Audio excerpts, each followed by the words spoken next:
breeze, the half-hidden moonlight, and the senses of an assassin whispering the same thing.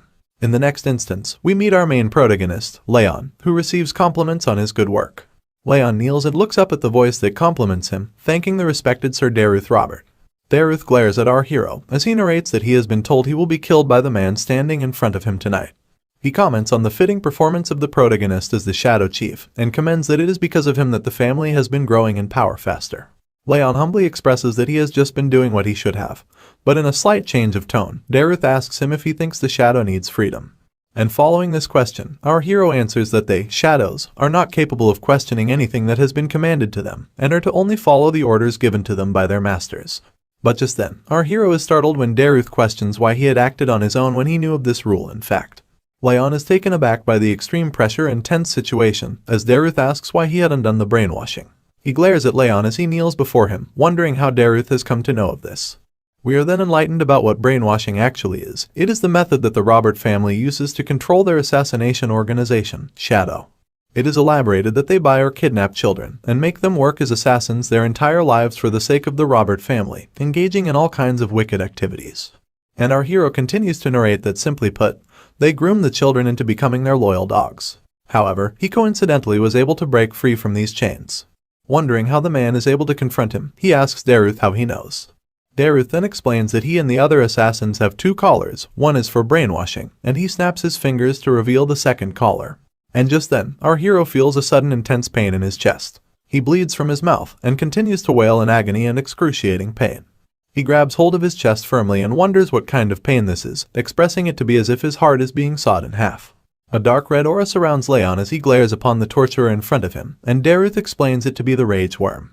He explains that there is an insect in his body that eats away at his heart upon his command, and this is the worst kind of enchantment that there is, allowing them to look into the emotions of the slave.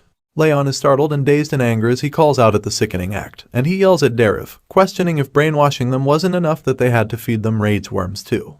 Derus, however, contradicts the fair and righteous comment as he tells himself to be thorough, and he elaborates that there is a saying that every person wears a mask. He continues to tell that his mask just happens to be thicker than others. This is when we get to know about the backstory of our hero.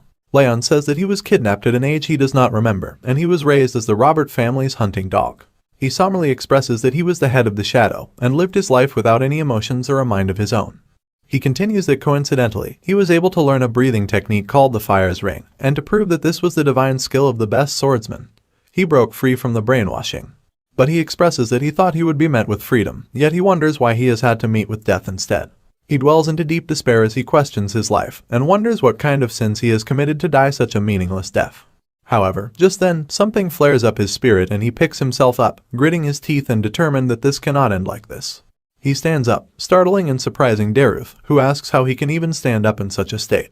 Raon's eyes glow and he glares at his opponent, preparing himself to attack. He is determined to take his arm or even just inflict a small injury. Our hero bravely leaps forward and approaches his torturer, screaming in full spirit and fury, expressing he won't just die so pathetically.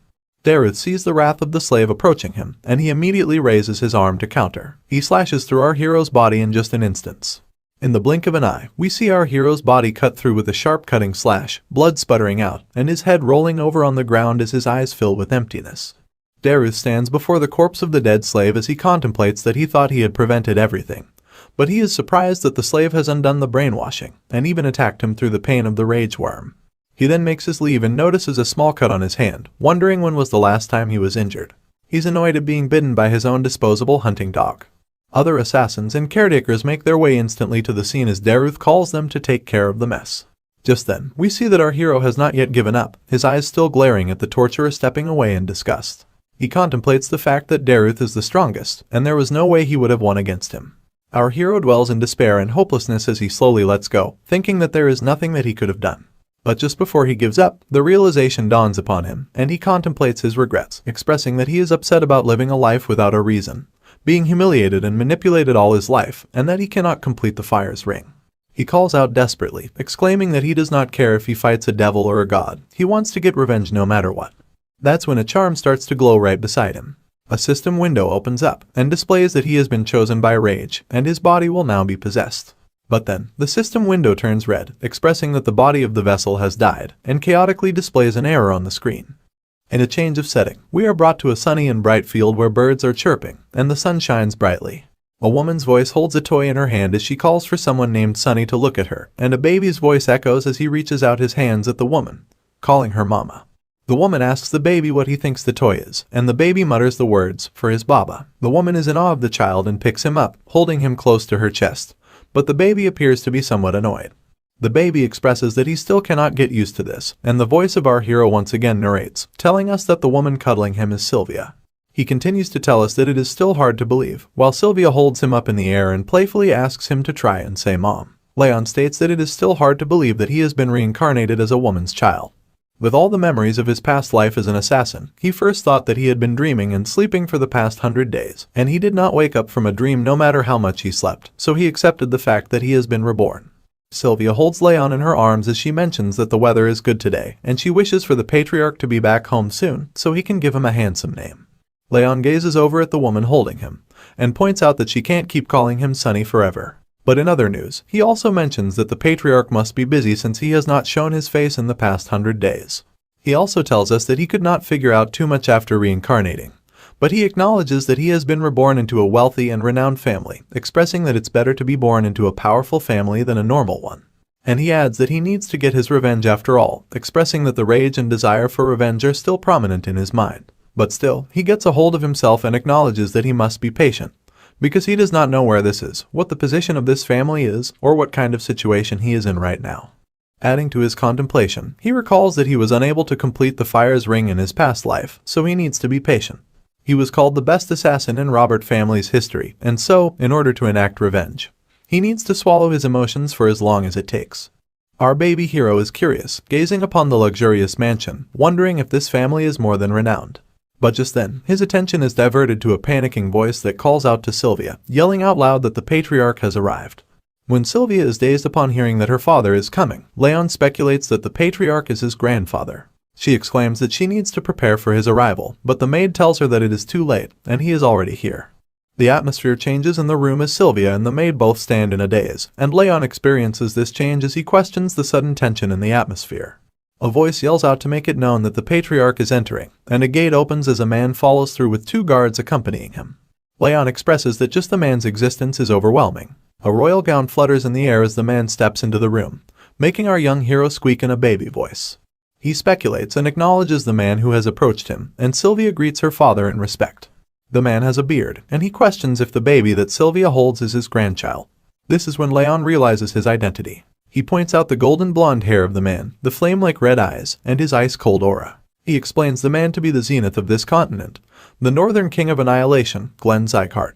Our baby hero appears to be concerned and dazed as the patriarch gazes upon his grandchild, and wonders how the hell he got reincarnated into the most powerful family on the continent. Sylvia asks her father if he wants to hold his grandchild. All the while, our baby hero deems such a fate as ironic. Glenn, the esteemed patriarch of the house, exclaims that the baby will be named Raon, suggesting that the meaning of the name is to live like a shadow, as if the warrior is there but also not there. Raon's baby eyes widen at this statement. It's hard for him to process how he was given the same name as his past life.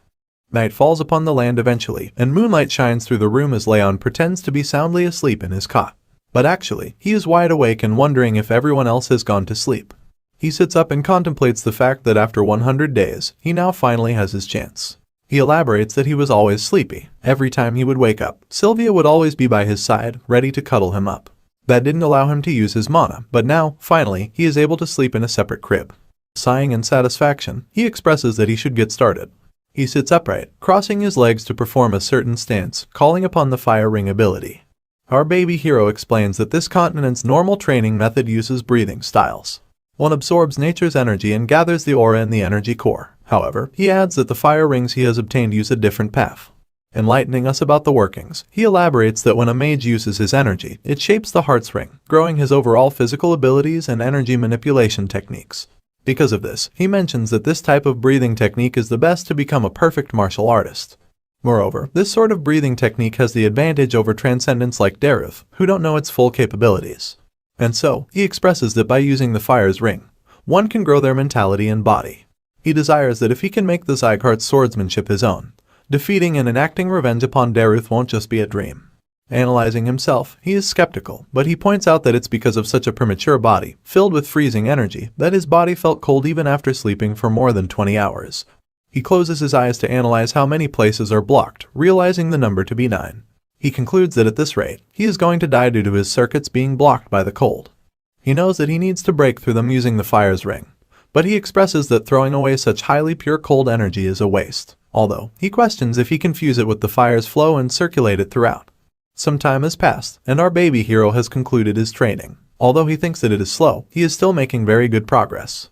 Just before he decides to move on to the next stage, he feels a bit agitated. He acknowledges that his body is tired, questioning the stamina of this premature body getting tired after such little training. But our poor baby can't help it, and he feels the weight of his eyes as he slowly closes them to sleep. Raon has soundly slept in his crib, and this is when Glenn, the patriarch, emerges from the shadows to observe his grandchild. He raises his hand above Raon's head, and small sparkles of energy twinkle around him. Night changes into day, and the sun shines upon the window of the huge and luxurious mansion. The cutest protagonist, Raon, crawls on the floor muttering nonsense, and Sylvia follows him throughout, encouraging him to crawl a little more while playfully squealing in joy. But Raon seems to be distressed and annoyed, expressing that playing with Sylvia is a pain. I mean, our dude has the mind of an adult, and playing and pretending to be a baby like this makes him want to kill himself. Sylvia, however, cannot have enough of cuddling with her child, as she fiddles with him and calls him playful names. All the while, our poor hero gets more and more annoyed, exclaiming that enduring the cold energy is better than this. This goes on when suddenly Sylvia is called upon by a strange voice, and her attention is diverted towards the man who calls for her. Her face immediately lights up as she turns to face the source of the voice and calls the person the saint. The saint takes a slight bow to pay his respects to the lady, but requests her to simply address him as sir. Raon's eyes widen upon seeing the man. He wonders if the person in front of him is someone called the Saint of the Rags. And enlightening us with more background upon the characters, our hero once again narrates that the saint has divine power, medical techniques, and skills that can reach the ends of the world. However, he adds that although the man is the most famous physician, no one can see him due to his wanderlust. Coming up close, the saint gazes upon the baby, expressing that he came to see Sylvia after hearing about his birth, and he picks up Raon to gaze upon him closely. He compliments the red eyes and the blonde hair of the baby that he inherited straight from his beautiful mother. He then asks the name of the child, and at first, Sylvia hesitates to answer, but she says that the name of the child is Raon. The saint is taken aback, questioning if they named the child while knowing that it means shadow. Sylvia hesitantly agrees with the speculation, and the saint follows up with disappointment, not understanding what Glenn was thinking before naming the child. Raon observes his expressions, as he notices that the two are being quite casual with each other. In his past life, he had heard rumors of the Northern King of Annihilation being friends with the Saint of Rags, and it seems to be true. Nevertheless, the saint holds our baby hero firmly as he smiles in joy, wanting to have a closer look. He then places his hand over the baby's body, and a strange energy flows and glimmers over our hero. The saint notices that there is something wrong, as is apparent by his facial expressions. Sylvia also notices this and asks the saint about it, and the man tells her that the baby has the bitter cold curse. He gives back the baby for Sylvia to hold, as he continues to elaborate that the baby's energy circuit has been blocked off by ice energy. If they treat him concurrently before his future checkups, he will not die. However, he also lets Sylvia know of the sorrowful fate, that the baby will not live for a long time if he is left untreated. Sylvia's eyes widen in shock, and her voice starts to shake as she states that the saint is lying. She does not believe this to be true. And just as the saint tells her about writing a prescription to start the treatment, a voice calls out to interrupt him. The voice belongs to a maid, who rushes forward to the saint to tell him that the patriarch is looking for him. The saint lets her off, telling her that he will be there with the patriarch once he is done with the conversation. But the maid insists that the patriarch wants to see him right now. Accepting the call, the saint hesitantly takes his leave, expressing that the patriarch cannot get his timing right. Observing the situation, Raon thinks that knowing about the disease does not change anything, because as long as he can complete the fire ring on time, such a curse won't be an issue. This is when a teardrop falls onto his face, making him halt in his thoughts. Our baby hero gazes upon the crying face of Sylvia, who still believes it to be a lie. She sniffles and expresses that she cannot lose her child like this, and she refuses to accept that he is dying. Sniffling and silent tears turn into wails and screams of agonizing pain as Sylvia falls to the floor, firmly holding her baby. She promises that she is going to make it better, no matter the cost. She is still in denial that her child is sick with a deadly disease. Raon's eyes widen and his heart skips a beat. He wonders what this emotion is, and he expresses that his heart is aching. He sees himself observing the poor woman, telling himself that he does not wish to see this. Among the wails and the screams, Sylvia suddenly stops crying when her baby's hand touches her face to wipe off the tears. She gazes upon her baby closely with her eyes full of shock, and Raon reaches for her in an attempt to call for her, until he manages to mutter the word mommy. Meanwhile, Glenn was busy engaging in a conversation with the saint, when suddenly, a commotion rises from the other room, diverting their attention. The voices of the maid yell and call for Lady Sylvia to stop, and Glenn questions what the ruckus is all about. The maid follows after Sylvia as the yelling continues, and she warns her that the patriarch is inside the room. The door breaks open, and Sylvia barges into the room despite the maid's best efforts. She glares at the patriarch while she huffs and puffs to catch her breath. The red eyes of the patriarch, Glenn, glare at his daughter as he confronts her about the reason for this ruckus. He mentions the rude and unsightly behavior, demanding a suitable answer. But he stops mid-sentence when he sees his daughter kneeling before him on the floor with tears in her eyes, begging him to save her child. Starting right off where we left, Sylvia is seen begging the patriarch to save her child. However, the patriarch does not seem to be bothered as he sips away on his tea. Being persistent as she is, Sylvia exclaims that the patriarch is well aware of the child's state and how much the child means to her. She repeatedly asks him to save him. But adding to the bleak and tense atmosphere, the patriarch coldly questions why he would want to save someone who cannot contribute to the family. He expresses that the child is an example of how difficult a martial artist's life is.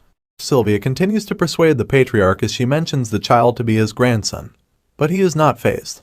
The most he can do for the child is to give him the Sieghart name, and he asks his daughter to be thankful that he is being generous even with such an offering. Of course, Sylvia's tears do not appear to stop as she wails and screams for her father. The cruel man then asks the guards to take her away, and the brutish men drag her out of the room. Sylvia's screams and wails can be well heard across the mansion, as she desperately shouts at her father to save her child. The cries do not go unnoticed because the saint observes this commotion. He sighs in disappointment and calls the patriarch stubborn. This is when, in a shocking turn of events, the saint questions what the patriarch plans to do now when he has called him to look upon his grandson's condition. The patriarch overlooks the confrontation and quietly sips on his tea, asking the saint to give the details. He continues to do so, saying that as Raon grows, the condition worsens with his age. But he emphasizes that thanks to the patriarch's aura pushing out some of the cold air, he will be fine for a bit. However, the unforeseen situation dawns upon the patriarch as it is made known that his grandson will not be able to become a martial artist. Following the patriarch's strange dilemma and behavior, the saint asks why he has named the child Shadow, expressing that there are many names that he could have chosen from. Interestingly, the patriarch mentions that the name, Raon, does not just mean shadow. He continues to enlighten the saint, as he mentions that 1,000 years ago, it had another meaning too. At the break of dawn, as the sun shines down, we are brought into the setting of the mansion as Sylvia holds down a spoon with some medicine. She encourages Raon to gulp down the medicine provided by the saint. Anticipating a speedy recovery, the maid and Sylvia both close their eyes, wishing the baby to be healed. They open their eyes at the sound of the baby squealing and reaching out his hand for his mother. Sylvia celebrates in joy along with the maid, Helen, happy that her son is healing and enduring. Helen agrees with the lady as she also adds that he must have understood their intentions. Holding her son firmly in her arms, Sylvia draws Raon closer as he contemplates feeling better. He notices the medicine to be the fire attribute medicine, which is creating warm air to push out the cold air from his mana circuits. Satisfied with the results of the medicine, Sylvia encourages and playfully asks if her son understands her intentions. Our baby hero nervously and hesitantly accepts taking in more medicine. Fast forwarding a couple of years, we are brought to a setting where our baby hero has grown. He narrates to fill in the gaps for us. Raon says that he started training after taking the medicine, and after achieving a groundbreaking first fire ring. 2 more years of training have passed. All grown up, our baby hero is not so baby anymore, and he expresses the same emotion as he continues to narrate his daily routine from the last 2 years. After playing with Sylvia and Helen around nap time and midnight, he would always train. Even more time has passed since the start of his training, and now our hero is 5 years old. We see a grown-up Raon sitting upright on his bed as he smiles in satisfaction, and a system window appears in front of him showing his achievements at such a young age. The window highlights that he has now finally achieved the 2nd Ring of Fire. By this time, it is revealed that Raon has managed to create the 2-star Ring of Fire. Raon observes and gazes upon the message window as he contemplates the factors of the 2-star Ring of Fire. He elaborates that at this stage, the flames revolve in cross formation, and his energy observation gets more sensitive.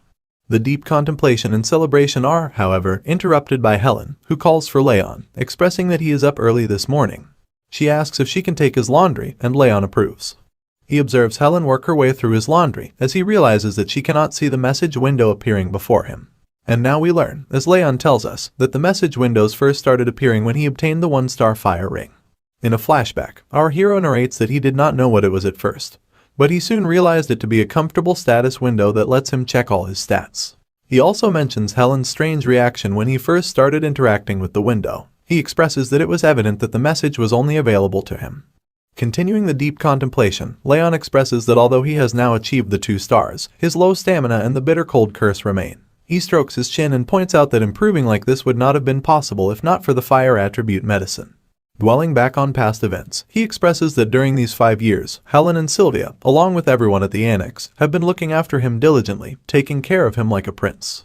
Rubbing the back of his head, he believes all this prince's treatment must have had an influence on him as well. But it soon dawns upon him that he still has a lot of time left, and he is only yet 5 years old. He then contemplates his condition, elaborating that the curse is a problem, and so is the low stamina, which work together to get in his way if he tries to move even a little bit. However, in his past life, he was known as the best assassin on the continent, and he had learned the greatest technique of the Ring of Fire. Our hero draws a ball of fire that revolves and hovers in his hands. He plans that once he completes the Ring of Fire, using his past experiences, the weaknesses will soon be gone forever. He adds that upon learning the Sieghart's swordsmanship, he will be able to slay Derus' neck. But as Derus is one of the strongest transcendents on the continent, Raon knows that he won't be able to keep his mind stable if he goes insane from revenge. He concludes that even if it's slow, he needs to gain the power and finish him off when the opportunity arises. Just as our hero determines to train even harder, a voice calls at him, acknowledging that he is awake. He turns his attention towards the voice and finds his mother, reminding him that they have to go somewhere today, and asking him to get changed so they can leave. Raon looks out the window and elaborates that the powers that maintain the balance of the continent are called the 5 demons and 6 emperors. As a cart travels across the stone road, our hero continues to explain that of those powers, he has been born into the Sieghart family, which belongs to the 6 emperors. He adds that the emperors demonstrate a positive influence, while the demons threaten the peace of the continent. He also explains that there are several other powers outside of these, and so there happens to be a judgment ceremony to determine if these powers are good or bad. The cart follows into the gates of an annex, as Raon expresses that today is the Sieghart family's judgment ceremony. The gossiping mouths of the families that have already arrived at the ceremony echo throughout the hall as they chat and engage in meaningless conversation. The gossiping continues as they call out to other families and their sons. Just when there is talk about Sylvia and her son, it is seen that Sylvia walks into the hall with Raon holding her hand. The chatter in the hall rises as they call Sylvia an outcast. The cold faces of the families in the hall glare upon Sylvia as she walks in and observes the cutting eyes of the families that stand before her. As Raon walks along with his mother into the hall, the chatter continues, and they point out at Raon, gossiping about his height and the rumors of him being sick being true. There is refusal and denial in the words that cut through Sylvia's skin. She hears people questioning why the outcast's son is participating in the judgment ceremony. The people express their hatred as they exclaim that they did not want to see the two, for it drops the ceremony's standards. Raon notices the harsh words of the families from the direct line. He questions if there are some kinds of circumstances behind the words, but he immediately gets a hold of himself. He expresses that he does not care if they are talking ill of him. However, he is startled to hear the words of people calling his mother, Sylvia, shameless. Hardening his facial expressions, Raon expresses anger and is infuriated at the harsh words being thrown at his mother. He quickly snaps back into reality when Sylvia calls for him. She tells him that it's okay and asks him to just look at his mom. Our hero bravely accepts and moves forward with his mother, and just then, a voice yells out to make it known that the patriarch is entering. He contemplates the long time since he has seen his grandfather, as our hero gazes upon the shiny attire that the patriarch holds as he walks up to his throne. The powerful presence of the patriarch is known, as he sits on the throne and the announcer yells out his name. Glenn acknowledges that everyone has arrived at the ceremony, and Raon glares upon what is to happen next. The patriarch's hand swishes, and a giant sword appears before the people in the hall. Raon is taken aback in nervousness as he questions if it is the sword of judgment. And then, the heavy voice of the patriarch calls out for the judgment ceremony to begin. Glenn Sieghart has made the judgment sword appear in front of the audience for the judgment ceremony, which our hero explains that upon placing one's hand on the stone sword, the sword determines the mana ability that they possess. Glenn glances upon the audience when the announcer calls for the name of Reincarnated Sieghart to begin the ceremony. Raon sits up enthusiastically at his call to be acknowledged. Raon observes Raon approach the stone sword, and he explains that from the age of 4, the skull of the child begins to close up, and from then on, the child's mana ability remains stagnant. Loud and shining energy flares up around the hall atmosphere as Raon holds his hand upon the stone sword. Raon adds that this place is where the judgment ceremony takes place to determine the kid's mana ability. Green energy illuminates the hall, and applause follows as the audience discusses and judges the light that is being emitted. They conclude it to be the wind ability of great quality and applaud the boy. The patriarch also commends the great ability, commenting it to be an attribute well suited for a swordsman and encouraging the child to channel the wind forth. Next up, a boy from the vassal family of Raon is announced to come forward, and he sits up to acknowledge his call. Observing and judging the different patterns and interactions, Raon concludes and explains that how far the light travels indicates the mana's purity, while the mana's attribute is determined by the sword's tip. He elaborates that this is how the Sieghart family determines their talent. He also observes the cheering and enthusiasm among the families as they applaud Raon for his ability, commending his family name and comparing him with Burin. Raon notices that these people value their talent just as much as they value their life. And so, he guesses that he won't be able to display good results. Although the Ring of Fire is on the 2-star levels, his mana circuits still have a lot of cold on them. But truth be told, such things don't really matter to our boy. Just in time, the announcer lastly calls for our hero, and he feels the intense glares and sights of disgust that the families portray at him. The patriarch joins this sentiment, and Raon is called forward. Sylvia smiles and calls for her son to proceed, and Raon obeys. He knows that he does not anticipate extraordinary results, he just needs to find a mana attribute that best suits this body. Sylvia guides Raon as she tells him to do the same as the other kids, and Raon listens. He steps forward and sighs nervously, before placing his palm on the stone sword. Surprisingly, a loud golden light is emitted through the stone sword, and our hero's eyes widen at this sight. He wonders what this light represents. The light blinds his vision, and he instead sees a sight of a man standing in front of him with demonic creatures observing from the side. He questions what all of this means. Demonic creatures glare viciously over the man standing in front of them, and Raon sits behind for cover as he witnesses this strange phenomenon. He wonders who the man is that stands in front of him, and before he could muster another thought, the man holds up a shiny sword that glows brightly illuminates the sky. The man swings the sword with full force as he grips the handle firmly, and the sword strikes through the demonic creatures that approach him while wailing in agony. A loud blast follows right after, and Raon snaps back into reality to acknowledge the task at hand, the stone sword. Just as he glances over at the sword, he is taken aback to find out that the light that emitted has not even made it to the halfway mark. Laughter and hysteria follow right after as the families taunt Raon for his light reaching such a low point, not to mention that it doesn't even have a color. The patriarch remains silent, observing the unfortunate outcome of his grandson's ability. Sylvia approaches Raon to comfort her son, and reassure him that he has done his best. But the harsh words of the families cut like blades as they walk through the shame. They question if Raon is truly a descendant of the Sieghart family and taunt him, suggesting that he might have only inherited the red eyes and blonde hair. The patriarch observes the humiliating commotion and calls out for the laughter and hysteria to stop. Naturally, the people immediately quiet down in fear of the patriarch's heavy voice. He calls off the ceremony and asks the families to return. One by one, all the families leave with their capable children, feeling proud. And shortly after, everyone leaves as the doors close shut behind them. Glenn sits on his throne in disappointment beside the stone sword, towering high in the hall. He calls for his warrant, mentioning that it can't be helped for his grandson. He dwells in regret over the incident, when suddenly, the golden light shines and illuminates the hall once again. His eyes widen at the unforeseen sight. The golden light flares and blazes through the hall, forcing the patriarch out of his throne to acknowledge the might of the light emitted from the stone sword. He recognizes this golden light. It's the signature aura of the Sieghart family's first patriarch, which displayed transcendental fire power that could melt even the flames of the demonic realm. Gazing upon the book to find enlightenment, Glenn, the patriarch, elaborates on the golden mana and golden flames, mentioning it to be a one-time occurrence throughout the history of the Sieghart. He reads of the mana of dense golden light, which is blindingly beautiful and radiantly shiny. This is when the realization dawns upon him, and he notices the golden flame-like light emitting from the stone sword to be the golden flame aura. His eyes widen at the shocking sight. At this point, all he could do was stand there in a daze, nothing more and nothing less. Abruptly switching settings, we see our hero grow twofold since the last time we saw him, once again gazing upon the message window to take a glance at his stats. He reaches out his finger at the screen, wondering if it is time for him to reach the 3-star Ring of Fire already. Narrating over the scene, he tells us that 7 years have already passed since the judgment ceremony, and he has now turned 12 years old. He explains that with consistent training, he is now at the doorstep of reaching the 3 fire rings. His tolerance for water attributes has also risen to being 2 stars, so the coldness in his body has disappeared, improving since it first started, but still rendering our hero unable to move. Moving forward in the present, Raon plans to begin training soon, when suddenly, Sylvia's voice calls at him, and she approaches him to ask why he is not ready for the occasion yet. She asks him to leave quickly before they get late. Raon obediently agrees with his mom, and contemplates the fact that the second judgment ceremony has come to face him once again. He annoyingly exclaims that he will have to see those bastards from the direct line of families. The concept of time in this universe really is twisted, because we are once again brought back to the judgment ceremony hall. The voice of the announcer commends the last family competitor and calls for the judgment ceremony's end. Raon wonders if it is because it's the judgment ceremony of the indirect bloodlines today that the ceremony has ended earlier than expected. This is also when the patriarch calls for his name. And acknowledging the patriarch, Raon addresses his call. Glenn confronts Raon for not responding to the basic training orders that he has been receiving for the last month, but our hero is confused and dazed at the sudden confrontation. He does not know what the patriarch is talking about.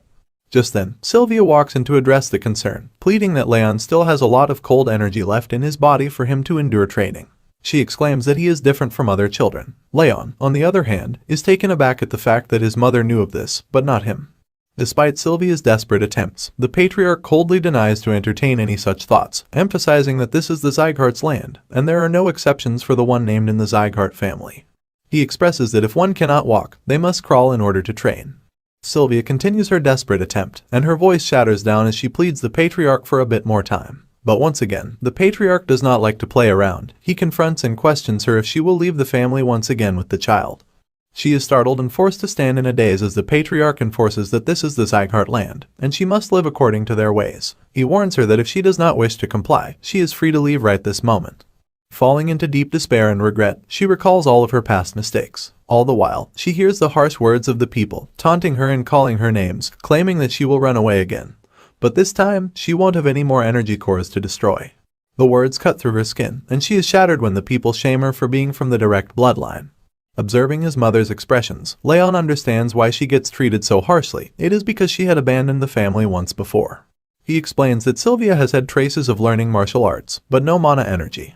He tells us that after breaking her own mana circuits and energy core, she had left to marry his father, who had died while she was still pregnant, leaving her no choice but to return to her family.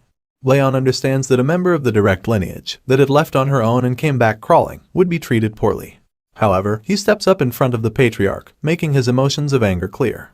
Now, he is her son, and he cannot watch her mother get treated so harshly. Looks like a confrontation is imminent, but will our hero's grandfather actually show him mercy for standing up to his mother? In spirit and determination to protect and shield his guardian, Raon walks up the hall to confront the patriarch, while Sylvia desperately calls for him to stop this madness. She yells that she will fix everything once again. Denying his mother's wish, Raon walks up in front of the patriarch and sheds light on the matter. He expresses that, as the patriarch has ordered, he will begin his training next month. Seeing the bravery and determination of our hero, the current martial hall master asks if he was not made aware of this training lease. He expresses that even if he wasn't, he should not pursue the training with his current condition as he is still sick. He presses that Raon should give it up. The show of bravery does not end here, as Raon is persistent and tells the martial hall master that it is okay, and he wants to live up to the Sieghart name. Upon hearing this news, Glenn, the patriarch, viciously glares at Raon for claiming such a difficult feat, and he questions if Raon understands the weight those words carry. The intense pressure of the patriarch's aura courses through Raon's body, and he feels the immense force of the patriarch's ability. He is taken aback and startled, as is apparent by a small spatter of blood that drops on the floor. Raon's eyes widen as he firmly tightens his fist. He concerns and points out that just the patriarch's glare can do so much, elaborating that the feeling is as if his heart is being crushed by the immense force of the aura. He concludes that the patriarch is much stronger than Robert, and he asks himself if this is the true power of the King of Annihilation. Helen and Sylvia rush to his aid, and they comfort the distressed hero as the martial hall master joins them. He encourages the patriarch to calm down, exclaiming that Raon is just a child. But this does not stop the patriarch's deathly glare and aura. Instead, it intensifies, and both Sylvia and the martial hall master stand down immediately in nervousness. Sylvia cannot see her son being pressed on like this, and she immediately hugs him to protect him while screaming for her father to stop, pleading that Raon is not in the condition to train so intensely with his current state. Observing and witnessing this intense situation, our hero deepens into thought as he narrates that he was an assassin in his past, someone who lived in the shadows. And reminiscing about his past life, he continues to tell that he was always closer to death than life, and he never stepped out of darkness. Feeling a push from behind, Raon exclaims and addresses his new self. He will no longer do the same. He will no longer hide in the darkness. Our young hero meets the eye of his former self in his past, pushing and encouraging him to move forward. Young Raon gazes upon his past self, exclaiming that he will no longer live as the assassin. He grits his teeth and flares up in anger. And moving forward at the patriarch, he continues to make a point that he will now live as Raon Sieghart, and will bring back Sylvia her original position in the family. Yelling at the patriarch, Raon confronts him as he tells him that he was raised in a separate building of the residence, and he does not know how high in the societal ranks the Sieghart family is, so he suggests that he would like to learn that through training.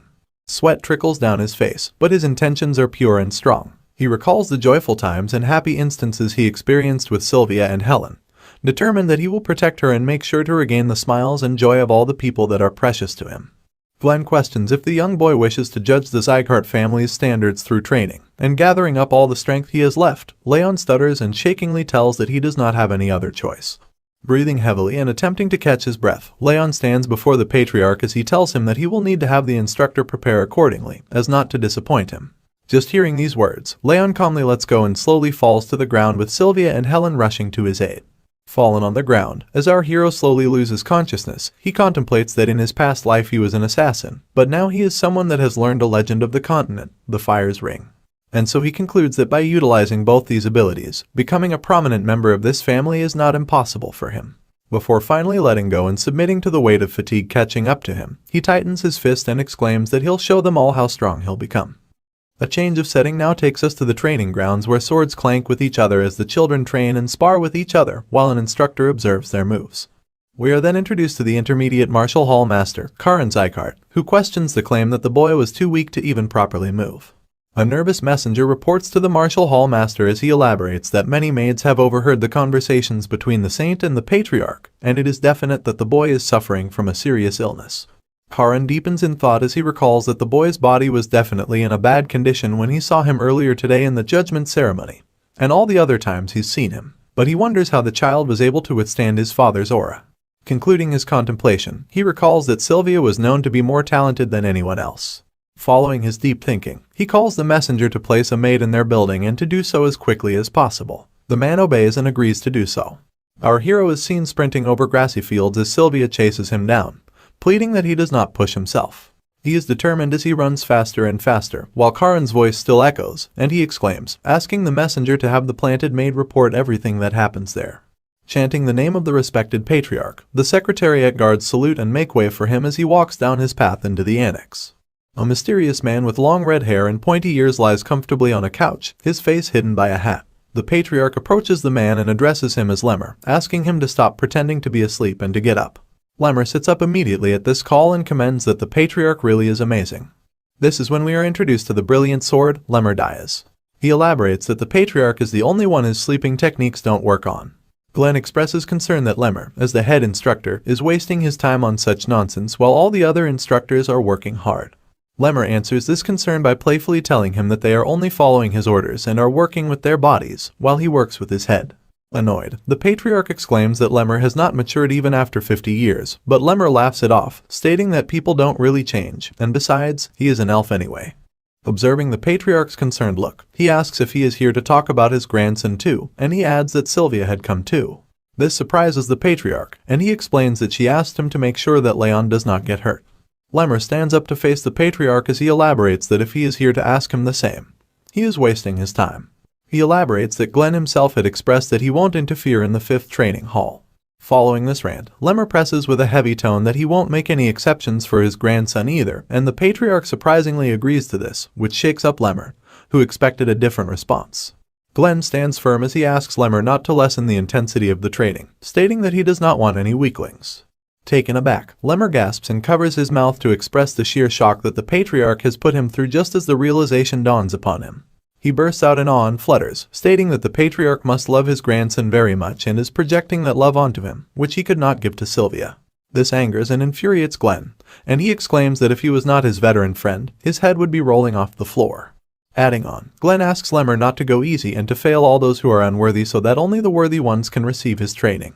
Lemmer agrees with this claim and expresses that he will do as he wishes. Concluding their conversation, the patriarch asks for his leave and steps away as Lemmer enthusiastically sees him off.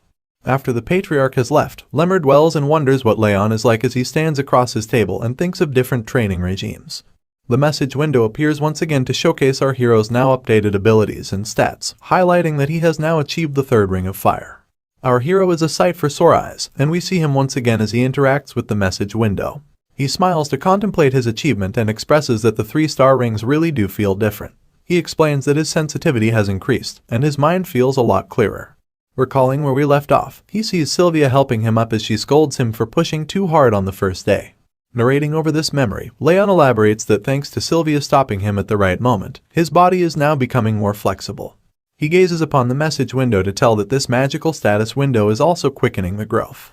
But this is not the right milestone for him, and he expresses that the Sieghart's training is infamous for its difficulty. He exclaims that just being a 3-star fire ring is not enough, and adds that he needs to have a good foundation to be able to build tall buildings and survive. He imagines himself as a commandant in the Sieghart family, as he continues to state that he will excel more than anyone else, so that all the guys who have mocked him will shut up. And then, he empathizes with the heavenly swordsman, Derus Robert, determining that he will not rest easily until he has slain him. However, just then, our hero is snapped back into reality when a voice calls to him. He looks over to find Sylvia, his mom, calling to him and asking why he is still up.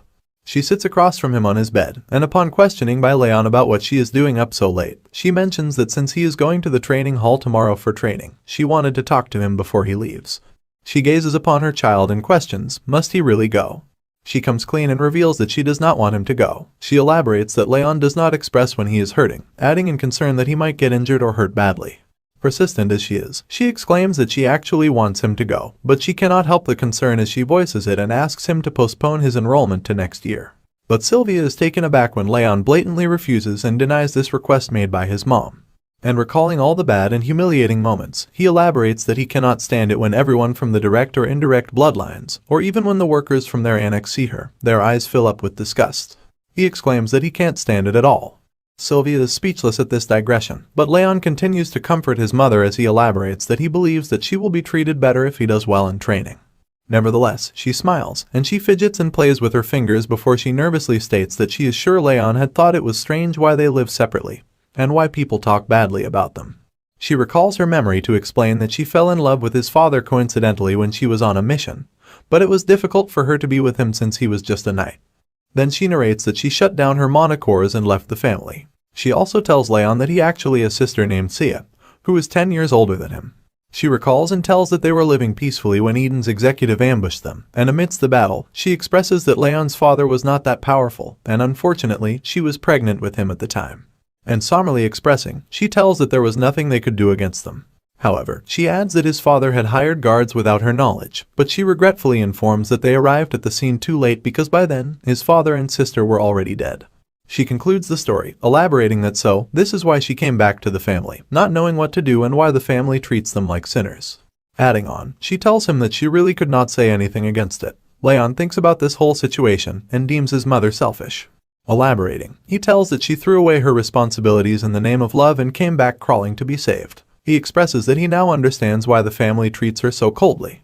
However, emotions take over our hero, and he states that she is the one who gave him a new life and showed him affection for the first time. And he makes a point that even if everyone else calls her selfish, to him, she is the only mother he has had in both lives.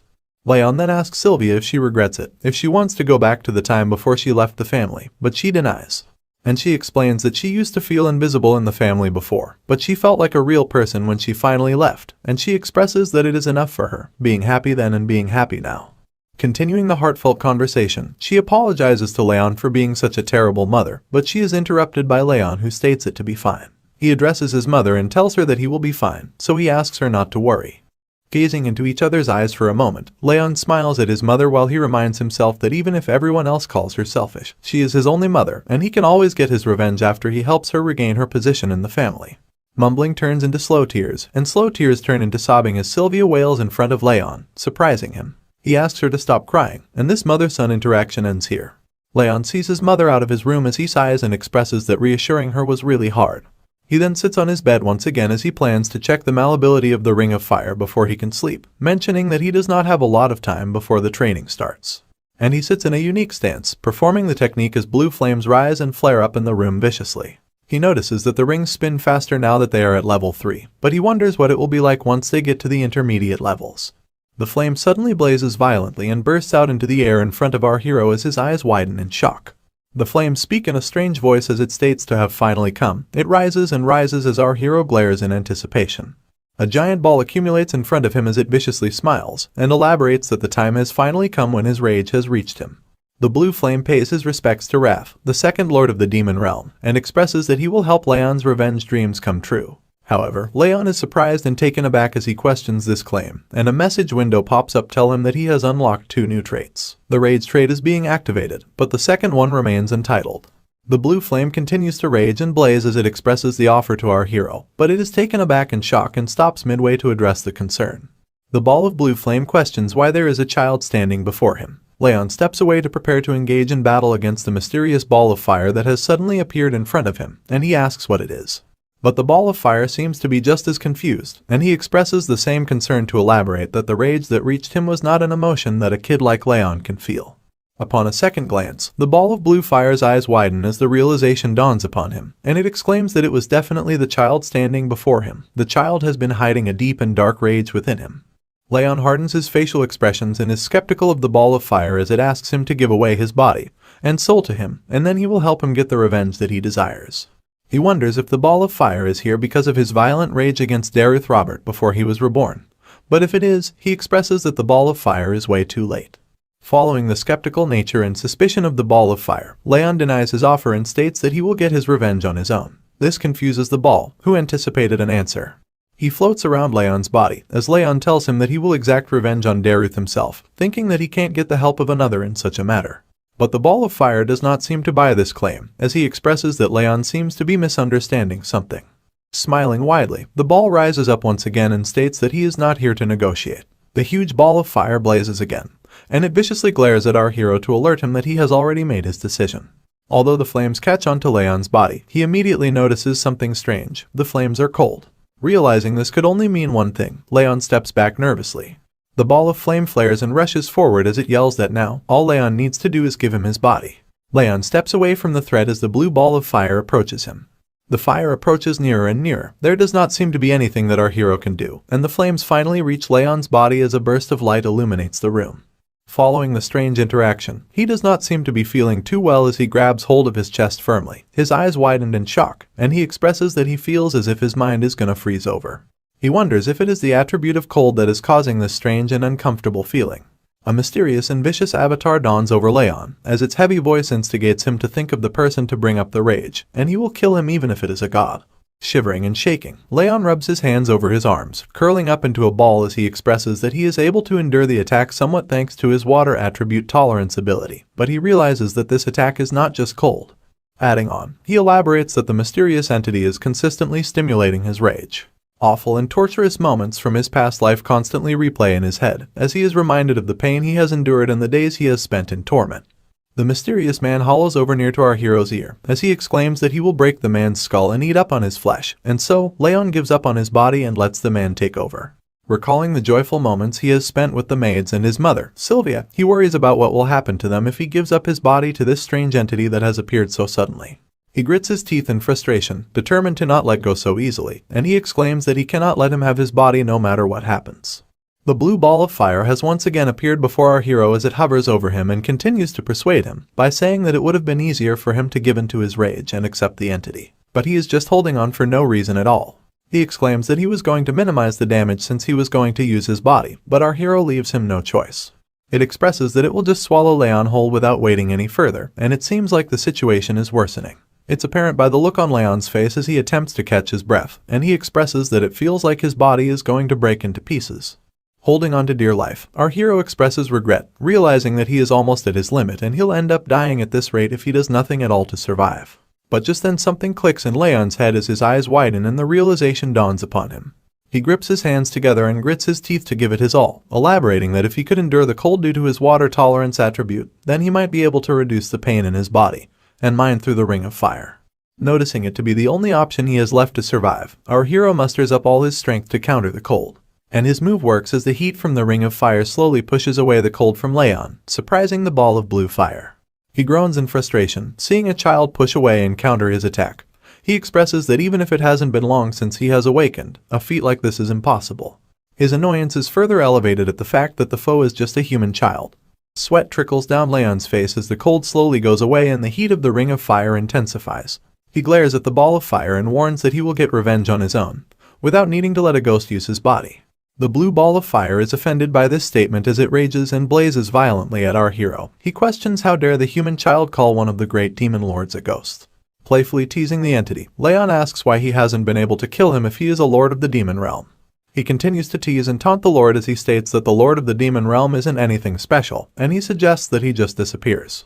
Infuriated at this insulting interaction, the ball of fire starts growling at Raon. Observing and recalling the demon lord's words, Raon realizes that he is said to have just awakened, which could possibly mean that the ball of a demon lord has yet to restore his full strength. Raon's deepening thoughts over the strange lord of the demon realm are broken off by a message from the system window that notifies him of special abilities that have been unlocked. Gazing upon the message window in curiosity, he finds his stats to be shown in a number format. At this realization, the lord of the demon realm freaks out, yelling that it is his authority, and he questions why the little boy has it. Our hero asks if the blue ball of fire has anything to do with the sudden change in the format of the message window, and although the ball frowns at first, it affirms that he has made the system, and he annoyingly questions why it is with him. Feeding into his curiosity, Raon once again asks what kind of system it is, but the demon lord has no interest in revealing anything to him. But he finds himself immediately taken aback and dazed when Raon answers his own question to express that it might be for quicker progress. The blue ball of fire blazes in rage and confusion as he wonders how the little boy knows. Raon, on the other hand, blatantly glares at the spirit in front of him, concluding that he can't even hide his emotions at all. Contemplating over the mysterious workings of the system, our hero mentions that he too had thought it to be strange that his Ring of Fire ability was more effective than in his past life, but now he realizes that it was because of the system. Filled with rage and frustration, the spirit of the demon lord flares violently as he demands that the little boy gives up his authority and body to him. But just as he continues to press on our hero, he sees a powerful energy blow coming towards him, and he immediately dodges as the attack flows right through its hollow spiritual form. Enraged even more, he asks what the little boy is doing, and Raon gleefully expresses that he has hit him with mana just in case. Observing the outcome of the attack, he notices that the spirit of the demon lord does not have a physical body, which would mean that aura won't work on him either. And considering the fact that no one else has come rushing in after the ruckus they have caused, it's apparent that he's probably the only one who can see or hear this spirit.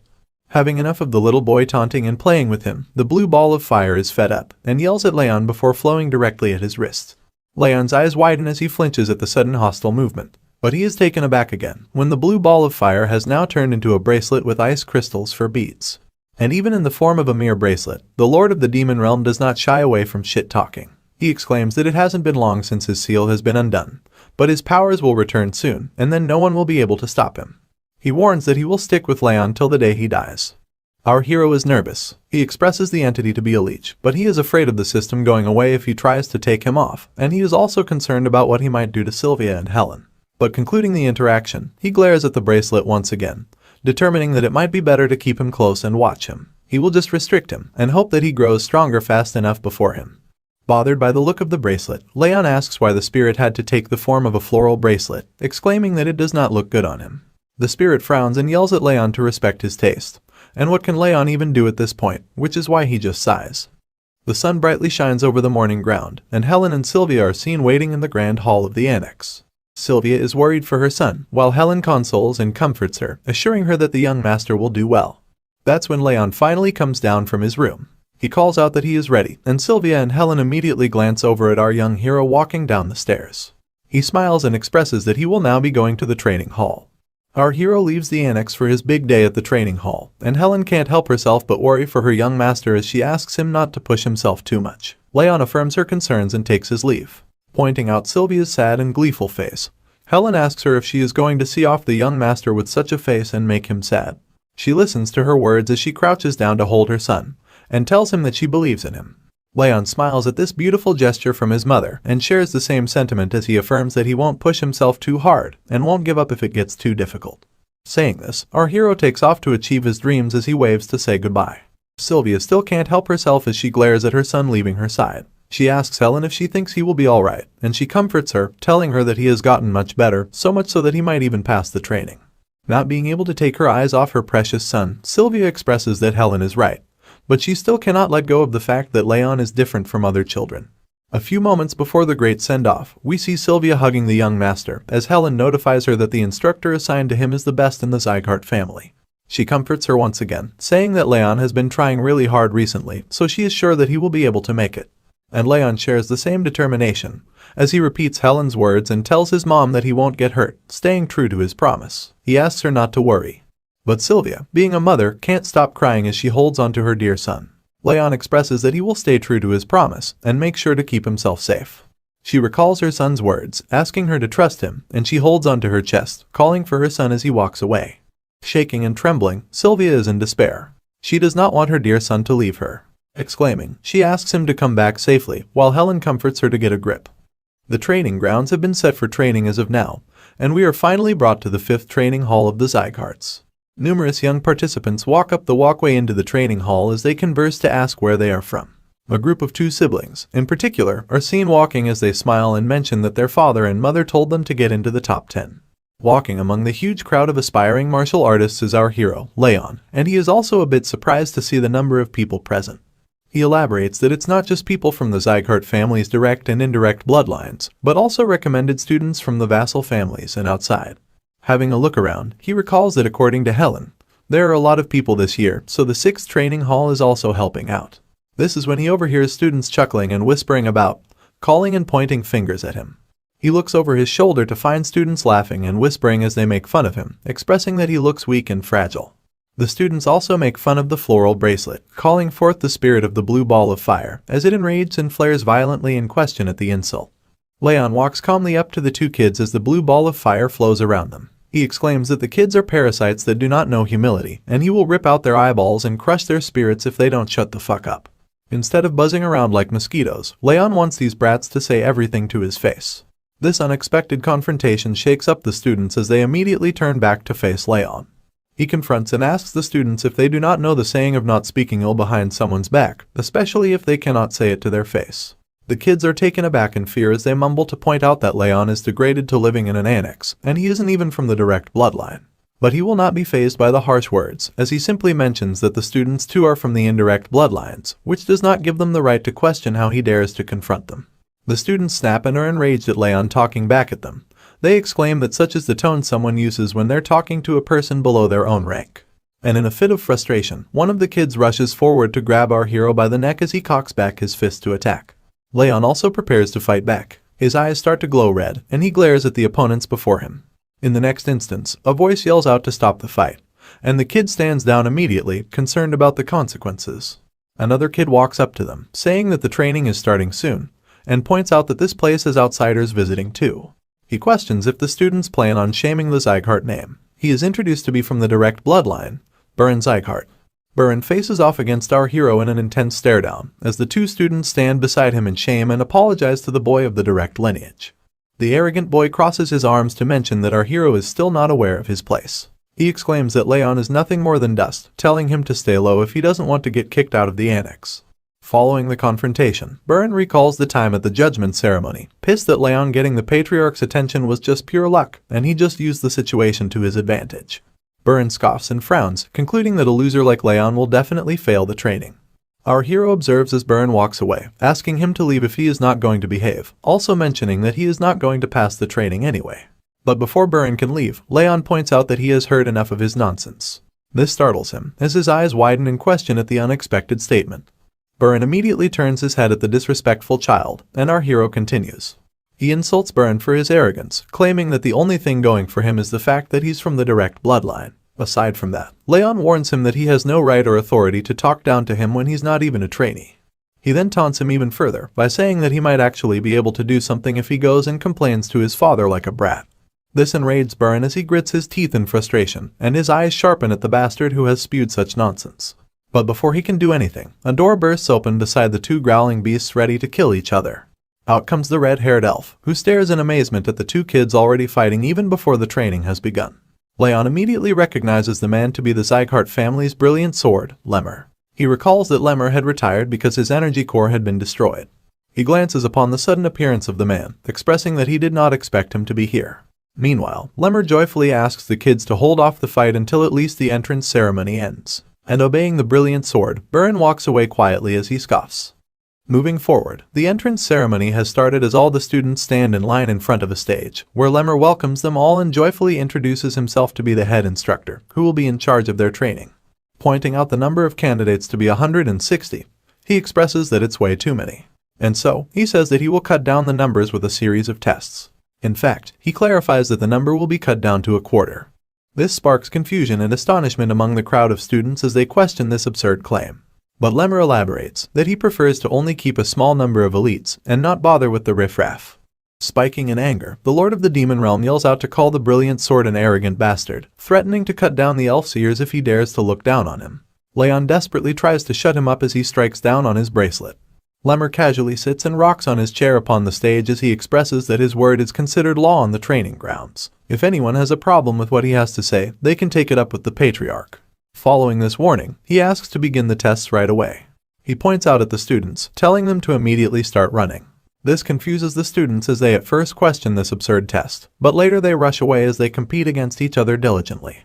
Lemmer cheers them on as he shouts that the basics of martial arts are physical strength and mental power, encouraging them to run as fast as they can. Sprinting before the other students, the spirit of the blue ball of fire appears in front of Raon to express his concern. It wonders why Raon is all the way in the back, when he should be aiming for the front. But Raon elaborates that it's not a competition, and he does not need to get past the other guys. Raon knows that Lemmer is observing, expressing that he looks into others' potential and temperament, and he won't be judging based on just what the eye can see. Sweat trickles down his face. He huffs desperately, attempting to catch his breath, and he assesses that the winner in this test is the one who endures till the end. Concluding his assessment, he is determined that he will make it till the end no matter what. Commenting on the test, the instructors announce that Sir Burin and Lady Lunan can be seen sprinting at the front. They discuss that everyone is fast, but it is especially so in the case of these two. Another instructor also adds that the speed they are running at isn't their best, so he's sure that they can run for hours on end. They continue to observe the students as they rush away on the track, as they commend the speed of the leading two to be extraordinary for their age, which means that their future growth will be incredible as well. Turning their attention to our hero, they point out at him among the participants. They comment that he's been in the back all this time, unable to catch up, but they acknowledge that he is sick, which actually makes it impressive that he can run at all. Lemmer looks upon the two instructors, observing the race and our hero as they conclude that he is going to fail. But Lemmer's expression seems joyfully astonished, as he smiles and elaborates that it's interesting that he has never seen something like this before. Following into deep contemplation, Lemmer expresses that the humans whose talents he could not calculate were just the strongest people on the continent, which made it difficult to see the depths of their power. But as far as other people go, he can easily see their potential. For example, he can tell what sort of power Burin and Lunan will hold in their future. However, while pointing out at our boy Raon, he expresses that he cannot see anything at all. Lemmer concludes that this could only mean that Raon is stronger than him, therefore he is out of his reach. He strokes his chin in curiousness and smiles as he remarks it to be interesting. The two kids that picked on our hero earlier now run past him as they point out that he had been so arrogant before, but now he can't even keep up with them at all. Raon is in last place, so the brats guess that he will fail the test soon. Not letting anything get in his way, our boy still continues to sprint and run with all his might, as he suddenly looks up in concern and questions that they're just running, even though it is supposed to be training. In his past life, Raon had to constantly run for his life from starved beasts, which was just a basic part of his training as an assassin. And so, he sprouts a wide smile on his face as he comments this training is far too easy in comparison. The race continues in full spirit as the students rush forward on the track. Observing the students is Lemmer, the brilliant sword. He singles out Raon, questioning how he is still running. He elaborates that Raon had exhausted his stamina long ago, and is way past the boundary of determination. Lemmer concludes that Raon shouldn't have any stamina left in him to squeeze out. He can tell that our boy has the same kind of mentality as those who have been trained to survive until the brink of death, which is quite fascinating for a young child. Observing this amazing talent, Lemmer deems the young master to be quite interesting. Seeing Raon continue running and keeping up with him enrages Burin. He scoffs and questions just how Raon is still able to keep running, when he was told that the boy was too weak to train. He recalls the information provided by his messenger that the Saint of Rags assessed Raon with the curse of the bitter cold. Raon has a low chance of surviving childhood, let alone learning martial arts. And even at first glance, it's not a secret that Raon looks fragile. Annoyed at things not going according to plan and everyone proving him wrong, Burin grits his teeth in frustration before yelling out the move, or utilization. A burst of energy follows right after, with beams of light crackling around his body. In his childish rage, Burin has started using his aura in the race, just to show off that he's much better than everyone else. And he rushes forward with electric beams crackling and sparking around him, leaving behind Lunan and Raon who follow him. Witnessing the sudden change in speed and agility, Raon is quite taken aback. He observes that although Burin speaks like a noble, he is just a kid.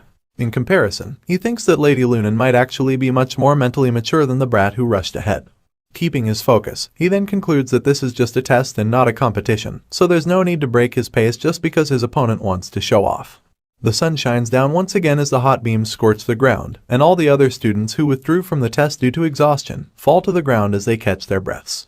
The two kids that called Raon names and bad-mouthed him observe and question how the boy is still able to keep running. Another student adds that she had heard of Raon being weak because he is ill, but this result contradicts everything. Our brave young master keeps on going while the students wonder how he does not get tired. But you see, Raon denies these absurd claims because he feels as though he is about to die due to the coldness in his body. And he adds to the bleak situation, expressing that it also feels like his heart and lungs are going to collapse at any moment, but he is determined. He utilizes the ring of fire to squeeze out any little stamina that he has left inside him. Whatever the circumstances, he smiles at the conclusion that the ring of fire is improving quickly, and he plans that he just needs to activate it to full force in order to feel its proper effects. But before he can proceed, the voice of the blue spirit pops up once again, calling our boy pitiful. He questions the state of his body, and claims that he is nothing but his future vessel. The spirit of the blue ball of fire reaches out once again beside him, as he demands him to hand over his body and soul instead of trying to surpass the blue-haired human. Exclaiming in refusal of the unfortunate situation, our hero calls for it to stop. But it's too late. The spirit yells out that it will freeze everything, and a wave of freezing coldness strikes Raon. He frowns in pain and agitation just as the strong cold hits him, but he knows that he must endure the cold in order to pass the test and move on. Slowing down his pace, he feels as if his mind is being taken over by rage, but he knows he must endure it and pretend as if nothing is wrong. Fed up with the nonsense, Raon now confronts the spirit, asking him to stop this sabotage and stay still because this instigating act won't work on him. But the demon lord is persistent and questions Raon's claim, elaborating that there is no human that can withstand his rage. The cold intensifies and cuts through our hero's vitals, as is apparent when he grabs hold of his chest from the immense pain. The freezing cold strikes again, and the demon lord viciously expresses a desire to see how long he can endure the pain. This small setback is nothing for the brave warrior, as Raon knows that he has to endure the pain no matter what. Because if he shows even the slightest hint of weakness, the demon will swallow him whole. The pain intensifies and grows, but Raon holds his own to survive. The blue ball of fire is enraged, and it yells in frustration, questioning why his rage won't work on the weak little boy. Seeing the outcome of pushing himself too far, the fatigue catches up to him. He expresses that his body feels like it's going to collapse, and he might die at any moment. His eyes begin to close slowly as his consciousness slips, and he acknowledges that he cannot breathe properly. The intense situation now lessens when, before more damage can be done, the brilliant sword of the Sieghart calls for the test to be over, and all the students participating in the test fall like flies to catch their breath and take some rest on the ground. Raon also joins the students to catch his breath as he sweats profusely, while Buren glares at him with a look of frustration, calling him a determined bastard in annoyance.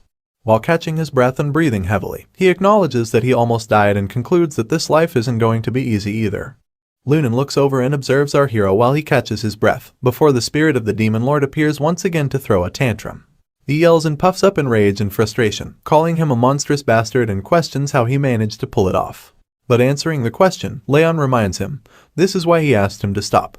Acknowledging the outcome of the limit testing training, he notices that the ring of fire has also grown, and thanks to the status window, his physical capacity has improved too.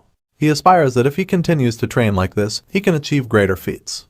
Just then, his attention is diverted, and he looks up to find a huge status window in front of him that notifies him of fulfilling the conditions, resulting in increased experience points and physical capabilities. Raon glares in astonishment at the status window with his mouth open, while the spirit of the demon lord exclaims and questions why he is getting extra experience points for putting up with his rage. He yells out and states it to be absurd. The students once again stand before the stage as Lemmer the brilliant sword commends everyone for doing their best, and he moves on to what he said before the test started. And hearing this, the looks on the students' faces show despair and nervousness as they await their inevitable failure of passing. But to their surprise, Lemmer playfully exclaims that he was just lying about cutting down the numbers to a quarter. This results in a loud and collective gasp from the students, which then transitions into yelling as the students enrage and express that they ran like hell because he said that. But Lemmer elaborates that he cannot fail so many people on the first day. He would not have anyone to teach. However, he also adds that he did not specify to fail them today. And transitioning back to horror, Lemmer fiercely warns the students that if they show the same results as today, most of them are doomed to fail. This alerts the students once again as they now become determined to train hard. He paces across the stage as he addresses the students, and he reminds them of running with all they had. He points out that none out of all the 160 of them kept it up till the very end, except for one. He also mentions students who gave up and started using aura. This alerts Buren, who is guilty of doing so, and he fears suspension over this act. But as he crouches down in front of Raon, he adds that he does not care how they do it, as they are the ones taking the test after all. And he makes an okay sign up front of Raon as he continues to tell them that if the students do as he says, they won't fail the test. But he also mentions that it won't be easy either. Moving on, he now faces the students once again and addresses them to tell that they are now provisional trainees, but will become official trainees once they pass the tests they will take in the next 6 months. He joyfully mentions that he is going to pick the top trainees, although he won't be the one to rank them.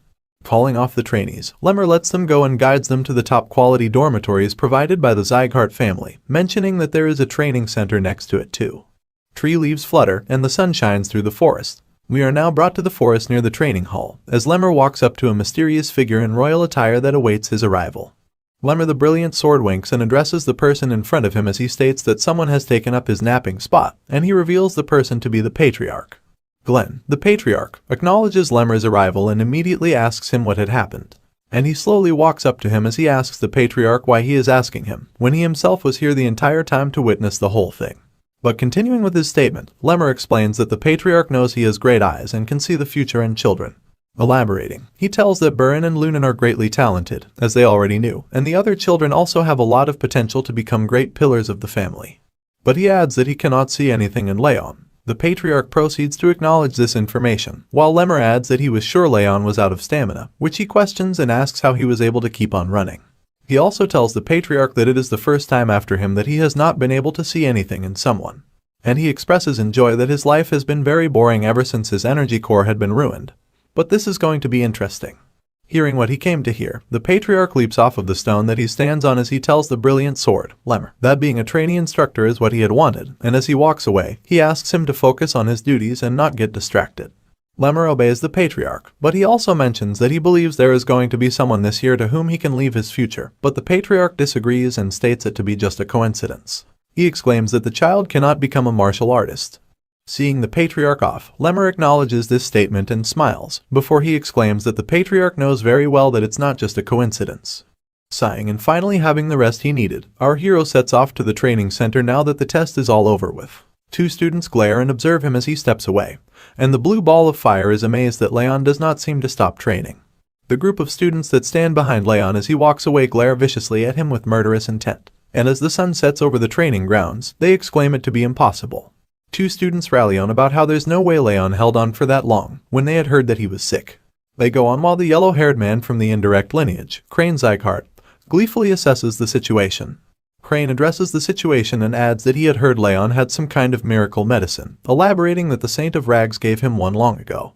This follows up with a shocking response from the 2 trainees who question the Saint giving him this kind of boost. They scream out to conclude that this means Raon had been dependent on the medicine to run that long, and he had the gall to show off.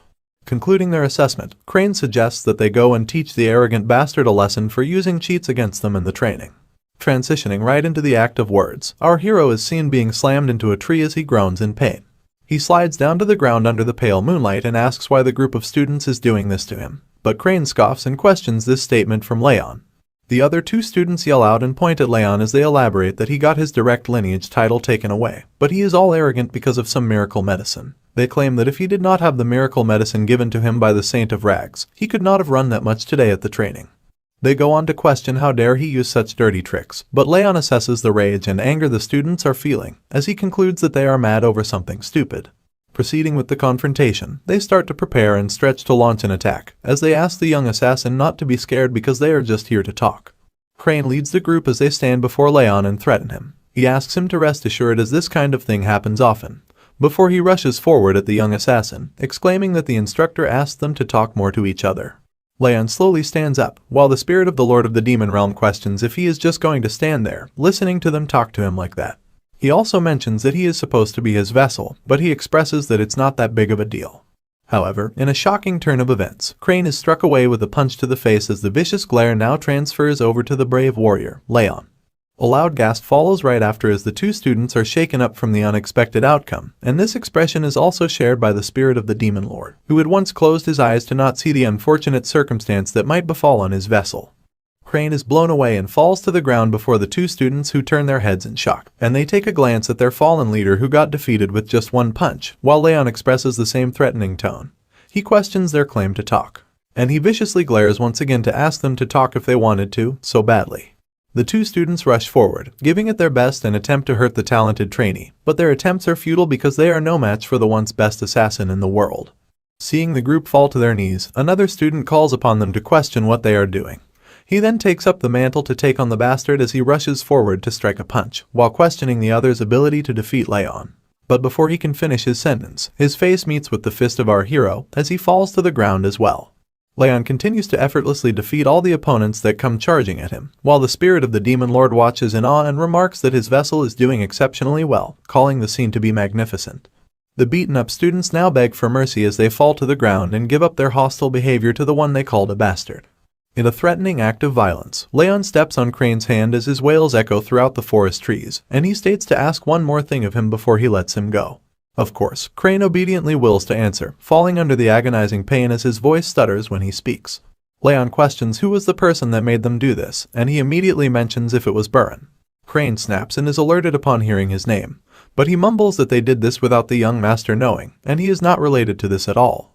Our hero seems to be confused and he expresses that such an answer is unexpected when he thought Buran hated him, but he concludes that maybe the guy is not too far gone. And following the confrontation, he questions Crane if he is safe to assume that he would not go on telling others about their conversation. Once again, Crane immediately mutters to agree to the terms. However, just then, the bully is grabbed by his hair and brought closer to Raon, where he glares viciously into his eyes to tell him that he better avoid him if he does not want to have another conversation with him. Filled with fear and horror, Crane immediately mutters that he will not even step on the young master's shadow. Raon lets him go, asking him to go away if he understands. The group rushes off, away from the threatening young master, but there is a mysterious man hiding among the shadows that watches over the situation. The man is revealed to be Lemmer, who smiles at the outcome of the quarrel as he deems it interesting to watch, and he expresses that it was like seeing the patriarch when he was young. Then he concludes that Raon seems to be talented in martial arts too, making him a true Sieghart. Lemmer's excitement reaches the skies as he mentions an unknown talent hidden among the most talented children, and he expresses that he is getting even more interested in our hero by the day. Not gonna lie, the dude is starting to creep me out. Bringing us back to the training halls, we see the former assassin gazing upon the message window as it notifies him of wrath, being satisfied with the conditions being fulfilled, and his agility being increased by 1. The spirit of the demon lord expresses rage and anger as it acknowledges the extra bonus points for something so pointless. He questions the increase in ability, but Raon asks why he doesn't know when he's the one who made the system. But the spirit grits its teeth in frustration as it confronts him and answers to tell that it's obvious that he does not know, especially when it has never been taken away from him before. He elaborates that Raon is stealing his power that remains in his original form. Now enlightened of such information, Raon acknowledges this fact in glee. This annoys the spirit as it flares up in anger and exclaims that the little bastard does not even show any gratitude. The young master ignores the spirit and sits across his desk with a cup in his hand, while the spirit scoffs in frustration. And it states that it has an offer to make, which sparks the curiosity of Raon, who asks about the offer. The spirit asks our hero to bet on something, with his rage and our hero's experience points on the line. If he loses, our hero receives his rage, but if he wins, he receives all his experience points. Sipping on his drink, Raon carefully gazes upon the message window as it displays the bet placed by the spirit of wrath. The condition is to pass as a top trainee for the training test, and the rewards and punishments follow. Raon questions if the bet has been placed upon the test that Lemmer has mentioned, and Wrath confirms, adding that he said he will choose only the top trainees. Raon's gaze falls upon a card labeled Trade Option, and upon questioning Wrath tells him that he'll be given one of his traits, but the level will be decreased since he is inferior. Curious to know, another question is shot up upon what is the rage, and Wrath answers to tell that he will take on the emotion of rage that he possesses. Smiling widely, Wrath elaborates that what he will get is next to nothing, but with enough of it, he won't be able to control himself and will go insane. Hearing such a statement, our hero realizes this is what Wrath is going for, and as he sips his tea, he adds that considering how he usually behaves, it does not seem like Wrath is lying, and he has answered every question he has been asked honestly. Contemplating over the rewards of the bet, he remarks that it is not too bad, elaborating it to be a poisoned apple that he has to eat. But he considers it nevertheless, given that it will be difficult to get the top place if he was a normal ill child, but he remembers that he has reincarnated. Reaching forth his hand, Raon accepts Wrath's bet, making him smile widely as he remarks his choice to be wise. Blue flames flare around Raon's hand as the message window notifies that he has accepted Wrath's bet. He believes that if he utilizes his past life, he won't lose. At the break of dawn, heavy breathing and panting fill the air as students lay down on the ground, sweating profusely while trying to catch their breath. They express that they feel like their legs are going to break, and they cannot even stand with all the running that they have done this early in the morning. Looking back at the training sessions, Lemmer explains the stance that he has asked the students to do, elaborating it to be the horse riding pose, which is every bit as silly as one can imagine, despite him disagreeing with this claim. The students struggle to hold the position as they tremble and shake vigorously, while Lemmer continues to explain that this is the building block of martial arts. Recalling once more the struggling horse riding pose, the students have now had enough, as one of them yells out to exclaim that he's done with this bullshit, and he now wishes to learn some actual swordsmanship from the head instructor. Another student adds to mention that they have done nothing except cycling between running and horse riding poses. Transitioning to Burin, he calls upon the fallen students to stand up and stop complaining, as they are going to train their swordsmanship because it might get rusty if they don't focus on it too much. Wrath pops up beside Raon once again as they observe the group walking away to practice swordsmanship, and he asks if Raon is not going to go after them. But Raon walks away in the other direction, as he answers that he does not need to train his swordsmanship right now, because it's a waste of time for someone who's not even trained enough in the basics. Contemplating over his words, he adds that what he needs right now is not a sword, but physical strength, as his body is weaker than others because of the bitter cold curse. He expresses that the basics are the most important, both for the sake of growth and for training, and he reminds himself that there is no need to feel rushed. And so, taking his own advice to focus on training his body for now, our hero sits in a plank as sweat falls over his face profusely. As he proceeds with his exercise, a mysterious fellow spies on him from among the shadows, and it is revealed to be Raon from the vassal family, and she quietly observes him. Hiding behind the wall, she notices that he is improving fast as he lifts weights increasingly each day. She conflicts that she had heard of him to be ill, which does not seem to be the case, as she concludes that it is a given that you will improve if you try every day. But she wonders if increasing the weight every day is just nonsense, as she mentions of him lifting 10 kilograms more than he did at the beginning of the week. She wonders what the reason is behind him being so consistent when he is ill, speculating if it's because he has a different attitude when he's training. And she slowly walks up to him as she concludes that there is something peculiar about him. Our hero innocently wraps up the band around his palm when he notices Raon approaching him, and he curiously asks why she is here. Glaring at each other, the atmosphere becomes tense as no one seems to break the ice, and they just stare in silence. Raon wonders what is making House Sieghart grow so rapidly. Suddenly, she feels a cold breeze rush at her, and her eyes widen as she stands still in a daze. Moving forward, she proceeds to sit beside him without warning and begins to lift the weights he has lifted. This strange act is looked upon in confusion by Raon, who does not understand what is going on. Annoyingly enough, Raon follows him around the room and copies him by lifting different weights. While she does this strange act, she thinks to herself, it's not imagination. She elaborates that ever since she smelled that scent from Raon, the cool and pleasant scent, her body has felt lighter. She further explains that thanks to this strange phenomenon, she was able to lift a lot heavier than she usually can. The former assassin is curious to know what is making her act in a strange manner. So, he calls upon her to ask if she has something to tell him, but she blatantly denies it. Not thinking much of it, he walks away silently while Raon continues to walk after him, concluding that she might have to follow him around a bit more. Raon enters the room with the other students as they observe Raon following around Raon. There is no expression whatsoever on his face, while the other students scoff and question why such a girl is following around a guy like him. He then grabs hold of a wooden stick as he claims that the bastard is just wasting his time, and that kind of repetitive training has no point. He elaborates that Raon is weak, so he needs that kind of basic training. But Baron believes that even by doing something like that, he cannot reach the same level as them. Adding on to his assessment, he says that he does not know what the test will entail, but he expresses that in order to prepare, it's better to train in swordsmanship, at least for the sake of their own individual martial prowess. Calling upon his friends, he walks away as he asks them to ignore the bastard from the indirect lineage, and the results of the test will speak for themselves. While Raon is training, an unknown student walks up to him and calls his name. He introduces himself as Dorian and asks if he can train next to him and Raon. The outsider contestant, Dorian, expresses that he wants to learn the correct procedure, but Raon tells him that he really does not care. Shuffling around his bag, Dorian thanks Raon for letting him train next to him. As a token of appreciation, he hands him a cookie to try. But refusing to have the cookie, he proceeds to offer it to Raon, who sits beside him. However, he is taken aback in nervousness when he sees her eyes sparkle in awe at the mysterious food item that lays before her. Handing over the cookie to Raon, he confusingly expresses her to be another unique one in the party. Leaves flutter away into the sky, signifying the time that passes by in the blink of an eye, and our hero trains diligently, running on tracks, lifting weights, and making sure he does everything to be in the best shape possible. Others are also shown to be working hard and doing their best to prepare for the test that might eventually decide their future. Raon now once again runs on the tracks as he pants and huffs for air. He narrates that it's been 6 months since they began training, adding that he ran every day until he was ready to die, and the backs of those that he saw in front of him while running are no longer there.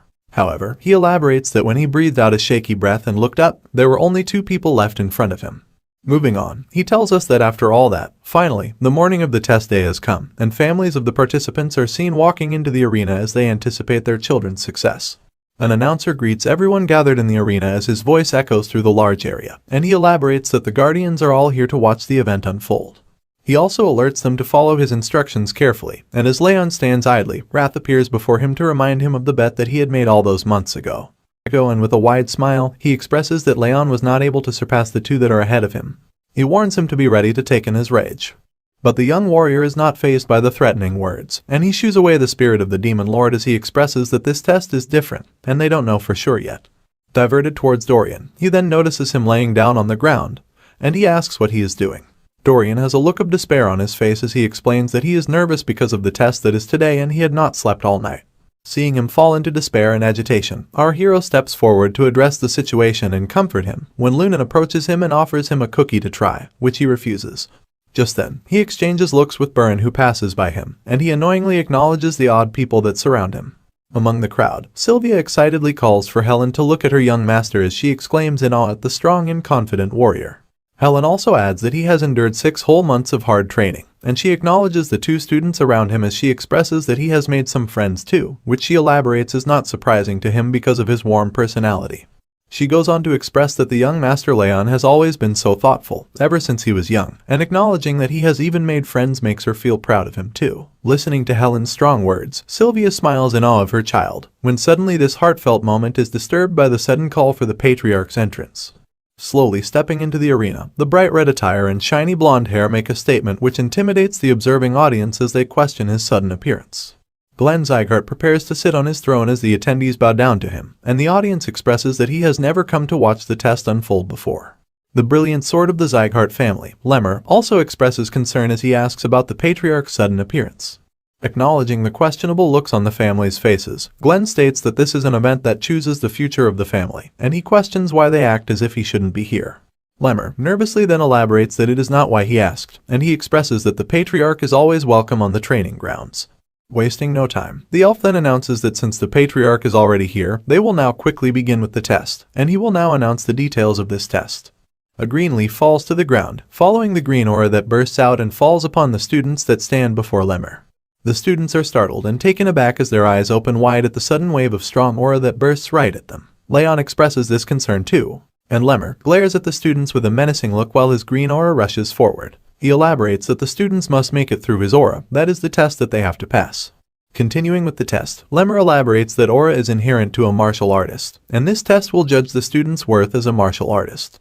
But before the students can begin the test, a commotion sparks up among the crowd of families, and a man stands up to question why this is a test when the students have just started learning aura. The small commotion turns into a situation when the man yells out that this is unfair because some of the students are yet to even learn aura. He exclaims that the head instructor had also been spotted sleeping during training too. Lemmer sighs at the unfortunate situation and explains it to the concerned families.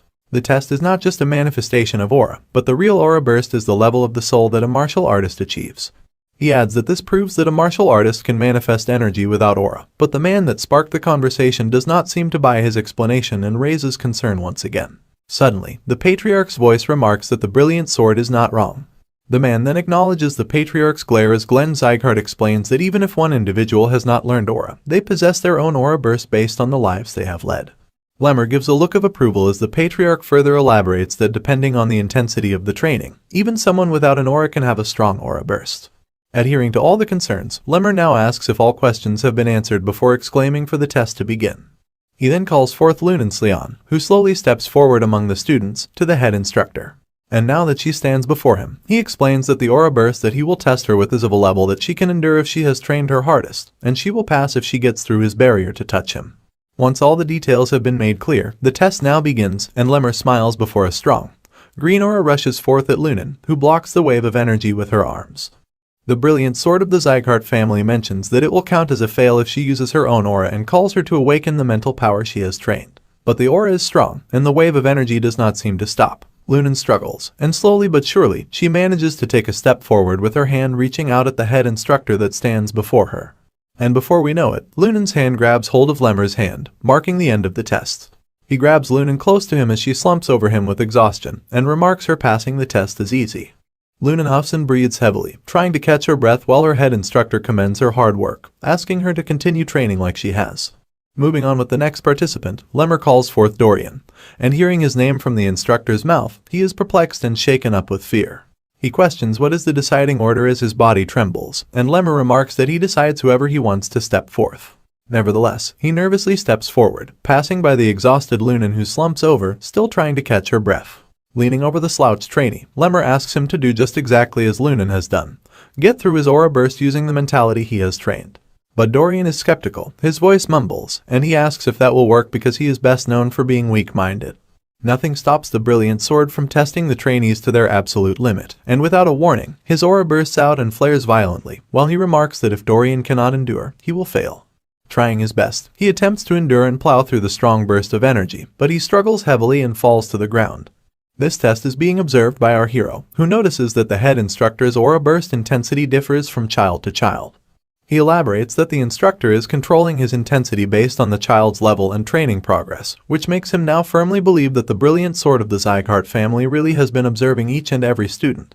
As Raon assesses Lemmer's teaching skills, his attention now averts to him congratulating the fearful Dorian who trembles but has finally grabbed hold of him while he is on the ground. Lemmer remarks that he has too little confidence in comparison to his skill level and so, he needs to believe in himself a bit more. Following the words of motivation, Dorian belches and pukes all over, contrary to the amazing show of strength he has portrayed by passing the test. Time flows like a river downstream, and one by one the students are called upon by the head instructor for their test. Now comes Baron Sieghart's turn, who exclaims at his call and enthusiastically steps forth to face the test. Lemmer then walks up to the student and mentions that he will begin right away. A huge wave of green energy follows this elaboration as Lemmer hardens his facial expressions and glares down at the capable student that stands before him. Feeling the immense pressure and force of the aura burst, he is startled and agitated, questioning if this is what the others have been going through. He remarks that this is different from observing from the sidelines. He wonders how Lunen and the other students have endured such a difficult test, and he falls to the ground as he kneels to hold his own, exclaiming that he can't even move his feet. Seeing the student fall to his knees, Lemmer now begins to state that his talent is special, more so than anyone, and there are only a few that are comparable to him. But he comments that he and the other children that followed him around have wasted their time training swordsmanship when they don't even know their true will. He also adds that they should have trained their mentality and physical strength instead of training the sword, and mentioning that Baron had used aura every time he was struggling. If he uses it again this time, Lemmer warns him that he will fail the test. Struggling to get through the energy wave, he grits his teeth in frustration. He cannot afford to fail this test here. Falling back into a flashback, we are told how his father looked at his brother on the day he kicked him out. He remembers the cold and cruel look in his father's eyes. He exclaims in fear he will also be abandoned if he does not get through this. This boost of adrenaline, backed up by fear and anxiety, pushes the student to rush forward in desperation. And finally, he grabs hold of Lemmer's leg, being called upon to pass the test. Baron, now exhausted, huffs and catches his breath, while Lemmer remarks that he is only 12 and he should not pretend to be an adult, training only what he should train. Finishing his remarks on the test, Lemmer metaphorically elaborates that he is bound to trip on a stick if he continues to walk while looking up.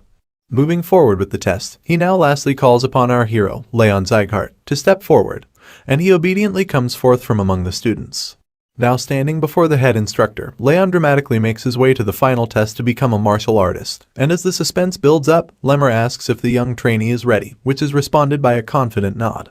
Then following the exchange of words, Lemmer remarks that he will begin. A roaring wave of energy now rushes forward through the battle arena at Raon, who stands readily in the face of the strongest aura burst that Lemmer has let out in the whole day. The strangely violent and roaring burst of aura surprises not only Sylvia, who jumps up in concern for her beloved son, but the patriarch too, whose eyes widen as he questions the odd display of power that the student is now to face. Nervous to face the strongest aura burst, Raon asks the head instructor if this really is his test, and Lemmer responds by elaborating that the talent he had foresaw in the capable student was far above what he saw in Baron and Lunen. And so, he exclaims for the student to try and endure the aura burst. Blocking the roaring wave of energy, our hero falls into contemplation. He remarks that his potential does not lie in his body, but inside his soul that once suffered a terrible end as an assassin. And while he acknowledges this fact, the wave of energy starts to cut through our hero's feet as he takes a step forward. The atmosphere starts to change, and the head instructor's eyes widen at the student enduring the most powerful aura burst. The patriarch's glare locks onto his grandson too, as the brilliant sword startles at the sight of Leon's unbelievable talent, who continues to step closer and closer to his body. And before you know it, Raon Sieghart has pressed his palm against the head instructor's chest, who exclaims in denial that this really has happened. This amazing talent has the crowd of families in shock too, as their gasps sound and echo throughout the arena. Lemmer and the patriarch widen their eyes in shock, and they are taken by surprise, but the brave young warrior smiles without a hint of exhaustion as he questions if the test is now over. The students too share the same sentiment of denial as they question how the once weak student managed to get through the most powerful display of aura burst today. Following the students, Burren's father and his messenger also jump up in their seats as their eyes widen in shock. Lemmer nervously walks up to the talented student, and the voices of the messenger echo through the arena as he questions how the ill child who hasn't even learned aura managed to make it through such a difficult test. Lemmer blatantly stands before the student and now asks what he really is. Our hero, Raon Sieghart, introduces himself once again, mentioning that the head has been observing him for the last 6 months. But Lemmer is still taken by surprise as he elaborates that he is asking because he has surpassed what he had thought of him. The head instructor also adds that the aura outburst was over the student's level, and he never thought that he would be able to make it through. He was just pranking him. Lemmer is in over his head as he continues to glare down at the young warrior who now stands confidently before the head instructor. Lemmer's contemplation is suddenly broken down when he realizes his position, and nervously announces to apologize for being a little distracted, marking the end of the test. Just as he proceeds to remark the top trainee for this test, Burren's anxiety spikes up as he nervously anticipates the announcement. The crowd was holding its breath in suspense of the results, but their anticipation is met with disappointment and shock when Lemmer announces the top trainee of the 5th training hall to be none other than our young hero, Raon Sieghart. The announcement sparks joy, and tears fall down Sylvia's eyes as she exclaims and jumps up in her seat. Helen shares the same sentiment as she adds in the excitement, pointing out that the young master has done it again. A commotion rises from among the crowd, since family representatives do not seem to be happy with the decision. They question Leon's position as the top trainee. Burren is not having it either, and he points his finger at Raon to elaborate that they are the martial artists of the Sieghart family, and that they should duel to choose the top trainee, rather than test for one. Lemmer assesses Burren's consistent emphasis on the unfair selection, and he comments that the boy is desperate to stand at the top. That startles the young master, who takes a step back to deny the claim. However, stating that the test is already over, he asks the patriarch for help. And after taking a brief moment to think, Glenn Sieghart responds by calling out for his grandson. He remarks that the people do not seem to accept him as the top trainee despite the results, and so he asks if the current top trainee is willing to have a duel with the young master for the top spot. The response from Raon is met with a collectively loud and soundly gasp of shock as he openly denies the offer. He elaborates that the test is already over with the results that speak for themselves, and he is not interested in fighting in a duel when there is no reward at the end. Our hero moves his gaze at the young master who always talked about honor and direct lineage, telling him that he's being a sore loser by standing in denial over the results of a fair test. Burren is startled, and he scoffs with frustration at Raon. Finding no other way to prove the new talent's capabilities, the patriarch then suggests that he fights in a duel over the position of the top trainee, and if he wins, he will be rewarded with a bronze plaque. Raon is immediately alerted upon hearing of that condition, and reminds himself the bronze, silver, and gold plaque rewards are given to those who have accomplished something special in the family. He explains that these plaques can be used to claim certain valuable rewards in the future. He adds that even though the plaque he will be receiving is bronze, he is sure that he will be able to get pretty decent rewards with its help. So naturally, he accepts the offer, while remarking that maybe Burren really wants the top spot. The patriarch approves this decision and states that they will begin right away. Raon now stands before his opponent who has a look of desperation on his face, as the patriarch adds that this duel will be the real decider of who is deserving of the top trainee title. He explains the details. There will be only one round, and the opponents are only allowed to use their bodies. The head instructor now affirms the duel and swings his hand, marking the beginning of the fight. Burren immediately rushes forward at his opponent, his arm reaching back to muster up a powerful punch. The fist flies next to Leon's face as his eyes widen at the sudden attack.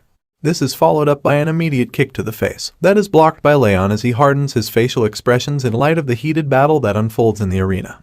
Burren now charges up his fist as blue energy spirals around his body. He calls it the righteous tiger fist that his father has taught him personally. Since this move is a martial arts fist technique, the boy exclaims that he's not cheating in any capacity. The charged fist meets Leon's chest, and he attempts to block the attack. The fight unfolds as the two students fight to prove themselves, and the other students cheer upon Burren's talented capabilities, remarking that Raon can't do anything against the young master. Amidst the fight, Burren gives it his all. He needs this victory more than anything. He glares down at the opponent he has always considered inferior, and his pride won't let him stand above him at any cost. He recalls his dark past, looking at the cruel treatment his father gave his brother as he asked him not to concern himself over such a weakling, one who has no place in their family. Afraid to disappoint his father like his brother, the boy feels incredibly desperate. Knowing that his father is watching over him, the scared Burin enrages, pushing himself even further in order to prove his worth. A barrage of punches faces our hero, as Burin tells himself that he cannot, at any cost, let someone like Raon keep him from falling behind and disappointing his father. Just as the punches flow through him and he attempts to dodge, the attacks appear to become slower and slower, almost as if they were being launched in slow motion. Raon now expresses that he can clearly see his opponent, his fists, his flow of attack, and where they are aimed. Burin notices his opponent lagging behind in thought, and makes his move as he yells and rushes forward, questioning if the weakling has finally decided to give up. Leaping in midair, he prepares to strike Raon with a powerful punch, but our hero does not give up this easily. He also cocks back his fist to charge up a counterattack, and glares fiercely at his opponent. The fist charges forward with a dramatic eruption, and Raon leaps forward to attack. His fist meets his opponent's, and a sparkle of energy is let out. Our hero wins this clash as his fist slips away, aiming directly for Burin's chest. Burin is taken aback when his attack is pushed back by Raon's strong punch. His eyes widen, and he scoffs with frustration. He questions how this is possible, looking back at the fist he charged up, continuing to rush forward to attack. Golden lightning sparks around Raon's body as he moves forward with a vicious gaze, and charges up another powerful punch before striking Burin in the gut. Finally, the boy is blasted away upon impact as he groans in pain. The crowd lets out yet another resounding gasp, unable to believe that young Master Burin was defeated once again. Burin's father jumps up from his seat and grits his teeth in agitation, as a man yells out that this is impossible. The patriarch, too, is taken by surprise when his supposedly incompetent grandson defeats the talented young master. The voice of the man from earlier exclaims that the move performed by Raon is in fact the righteous tiger's fist. Continuing the man's sentence, Burin questions our hero. His voice shakes, and he trembles while attempting to get up from the ground, asking him how he was able to use his martial arts skill. And standing confidently once again, Raon blatantly answers that Burin showed him how it was done, and simply copied him in return. This boy never fails to surprise us, always defying his body's limits to accomplish the impossible. Shocking jumps and sound gasps unfold from among the crowd of families that spectate the duel that has taken place, and they question Raon's righteous tiger fist, asking how he is able to perform such a move without having learned any aura. Nervousness fills the arena as the surprised families begin to speculate that maybe the student had learned the skill in secret, which they believe is the only logical explanation. They still cannot seem to process our young hero's victory, as he grips his fist to massage away the slight pain. Lemmer stands before the victorious Raon, who is standing in front of the defeated Burin. The boy finally bows down in shame, accepting his defeat. Meanwhile, Lemmer has to cover his gaping mouth with his hand to hide his astonishment at the shocking results. Assessing Raon's incredible show of intelligence, he elaborates that Raon countered Burin's attack by having him spin in the other direction. He mentions that just seeing the flow of one's opponent makes them worthy of being called a genius in the world of martial arts. Concluding his assessment, he explains that Raon used the flow to make his opponent's technique his own. Lemmer believes that this kind of talent easily sets someone on the path to being the strongest on the continent. And now that he has seen it for himself in Raon, he expresses that this is the kind of talent that the patriarch had wanted, naming it to be perpetual talent. The duel has come to an end, and Lemmer announces to the audience that the results speak for themselves, concluding the test by deeming our hero victorious. Just as the test is called to be concluded, a woman rushes past the crowd of families and makes her way to the battlefield, her arms reaching forward for a hug. The charging woman is noticed by Raon, who recognizes her as his mom, Sylvia. Her eyes fill up with awe and joy as she firmly hugs her son in a beautiful moment. This concludes the martial arts training test, ending on a heartfelt moment as Sylvia sheds tears of joy, while Wrath annoyingly flares up and asks to go home quickly because he's hungry. Lunen's passing of the test is also celebrated by her parents, who hug their child and cry tears of joy too, with her father holding her close and comforting her. Burin is also taken away by his father's messenger, who walks with him with a gloomy look on his face. Burin's eye catches his father from among the crowd, glaring down at him with a disappointing look on his face, before turning away and mixing in between the crowd. The poor boy feels the weight of his father's disappointment as he slouches over and falls into deep despair. This concludes the day, and night falls upon the continent soon after. An annex reveals Burin standing in front of his father's desk, who has his face turned away from his son. Silence fills the room as Burin continues to fall into a state of despair, but he is taken aback when House Sieghart, the boy's father, suddenly calls his name with a heavy voice. It shakes the young warrior up, and he stutters as he responds to his call. Karan questions if the incompetent warrior remembers what he had been asked, and Burn states that his father had asked him to become the top trainee, and not to lose to anyone. His voice shakes as he struggles to mutter the simplest of words in front of his intimidating father. The pressing father expresses that he had not asked much of his incompetent son, elaborating that he simply needed him to defeat the Slayon family's Lunan and get the position of the top trainee. He then slowly turns his chair to face his son, and immediately yells out in a furious rage, exclaiming that he lost to the son of an insect who has already lost all of her status. He questions if Burn had intended to shame his father from the beginning. He continues to confront his son, asking if he wants to end up like his brother as well. This alerts Burn, who is shaken up at the sudden mention of the same treatment as his brother. Concluding the confrontation, House Sieghart expresses that his son has already lost his first chance, but there is still room for him to redeem himself. So, he asks him to become the top trainee once again by the time of their graduation. Done with what he had to say, the father commands his disappointing son to leave his sights immediately, and of course, Burn obeys in shame and despair. Walking out of the annex under the pale moonlight, he wipes away the sadness and holds his head in his hand, expressing that he must not miss this last chance if he wants to live like someone of the direct lineage from the Sieghart family. Concluding the declaration of confidence, he then smacks his fist against the wall in frustration, making it crack upon impact. I guess my dude is angry, but if you ask me, his father is just a bitch. Burn continues to curse our innocent hero, Raon Sieghart, exclaiming that it's all because of that damn bastard. He blames him for putting him in such a dire situation with his father. Sadly walking with shame and regret, he wonders why he has been put in such a position, when he had worked hard enough not to lose or fall behind anyone else. Walking mindlessly brings the young warrior in front of a mysterious building as he continues to hold his head in his hands, and he gazes upon the location he has brought himself, wondering why he is here. The realization then dawns upon him. He has come here out of habit, and he steps into the building as he looks around his surroundings. But then, he questions his intent in coming to this place, wondering if he has come here because the test had just ended today. However, that does not seem plausible, because there is no one else in the building except him. Wandering about the training hall, he picks up weights and begins to train, when suddenly, his eyes fall upon the locker boxes beside him, and he slowly walks up to them. His eyes set on one particular box, and that is today's top trainee, Raon Sieghart's. He stands before the box marked with his name, and he stops to look around for someone suspicious. He believes that just a peek won't hurt, elaborating that he is not stealing anything, which is enough for him to justify his suspicious behavior to himself. However, he is soon taken by surprise. His eyes open wide when he opens the drawer to find a bunch of used shoes. He is confused and wonders what all of this means. Elaborating that there are at least 10 pairs of shoes, he questions the fact that Raon has used up all of them in just 6 months, when he himself had to change his shoes only twice. Picturing his opponent's training regime, he suddenly turns around to see an image of Raon training diligently as he lifts his weights non-stop. Looking over at this image, the realization finally dawns upon Burn. He recalls that Raon was always seen training. He then expresses remorse as he elaborates on Raon's consistent hard work, even when he pretended to be cool by swinging the sword and neglecting basic training, simply wasting his time by resting in the dormitories. He remarks that Raon's training discipline is the real Sieghart way. He now finally realizes that he has always done the opposite of what he thought was the right way to represent his family. And as he glares down at our hero's worn-out shoes, the boy couldn't help but loathe himself.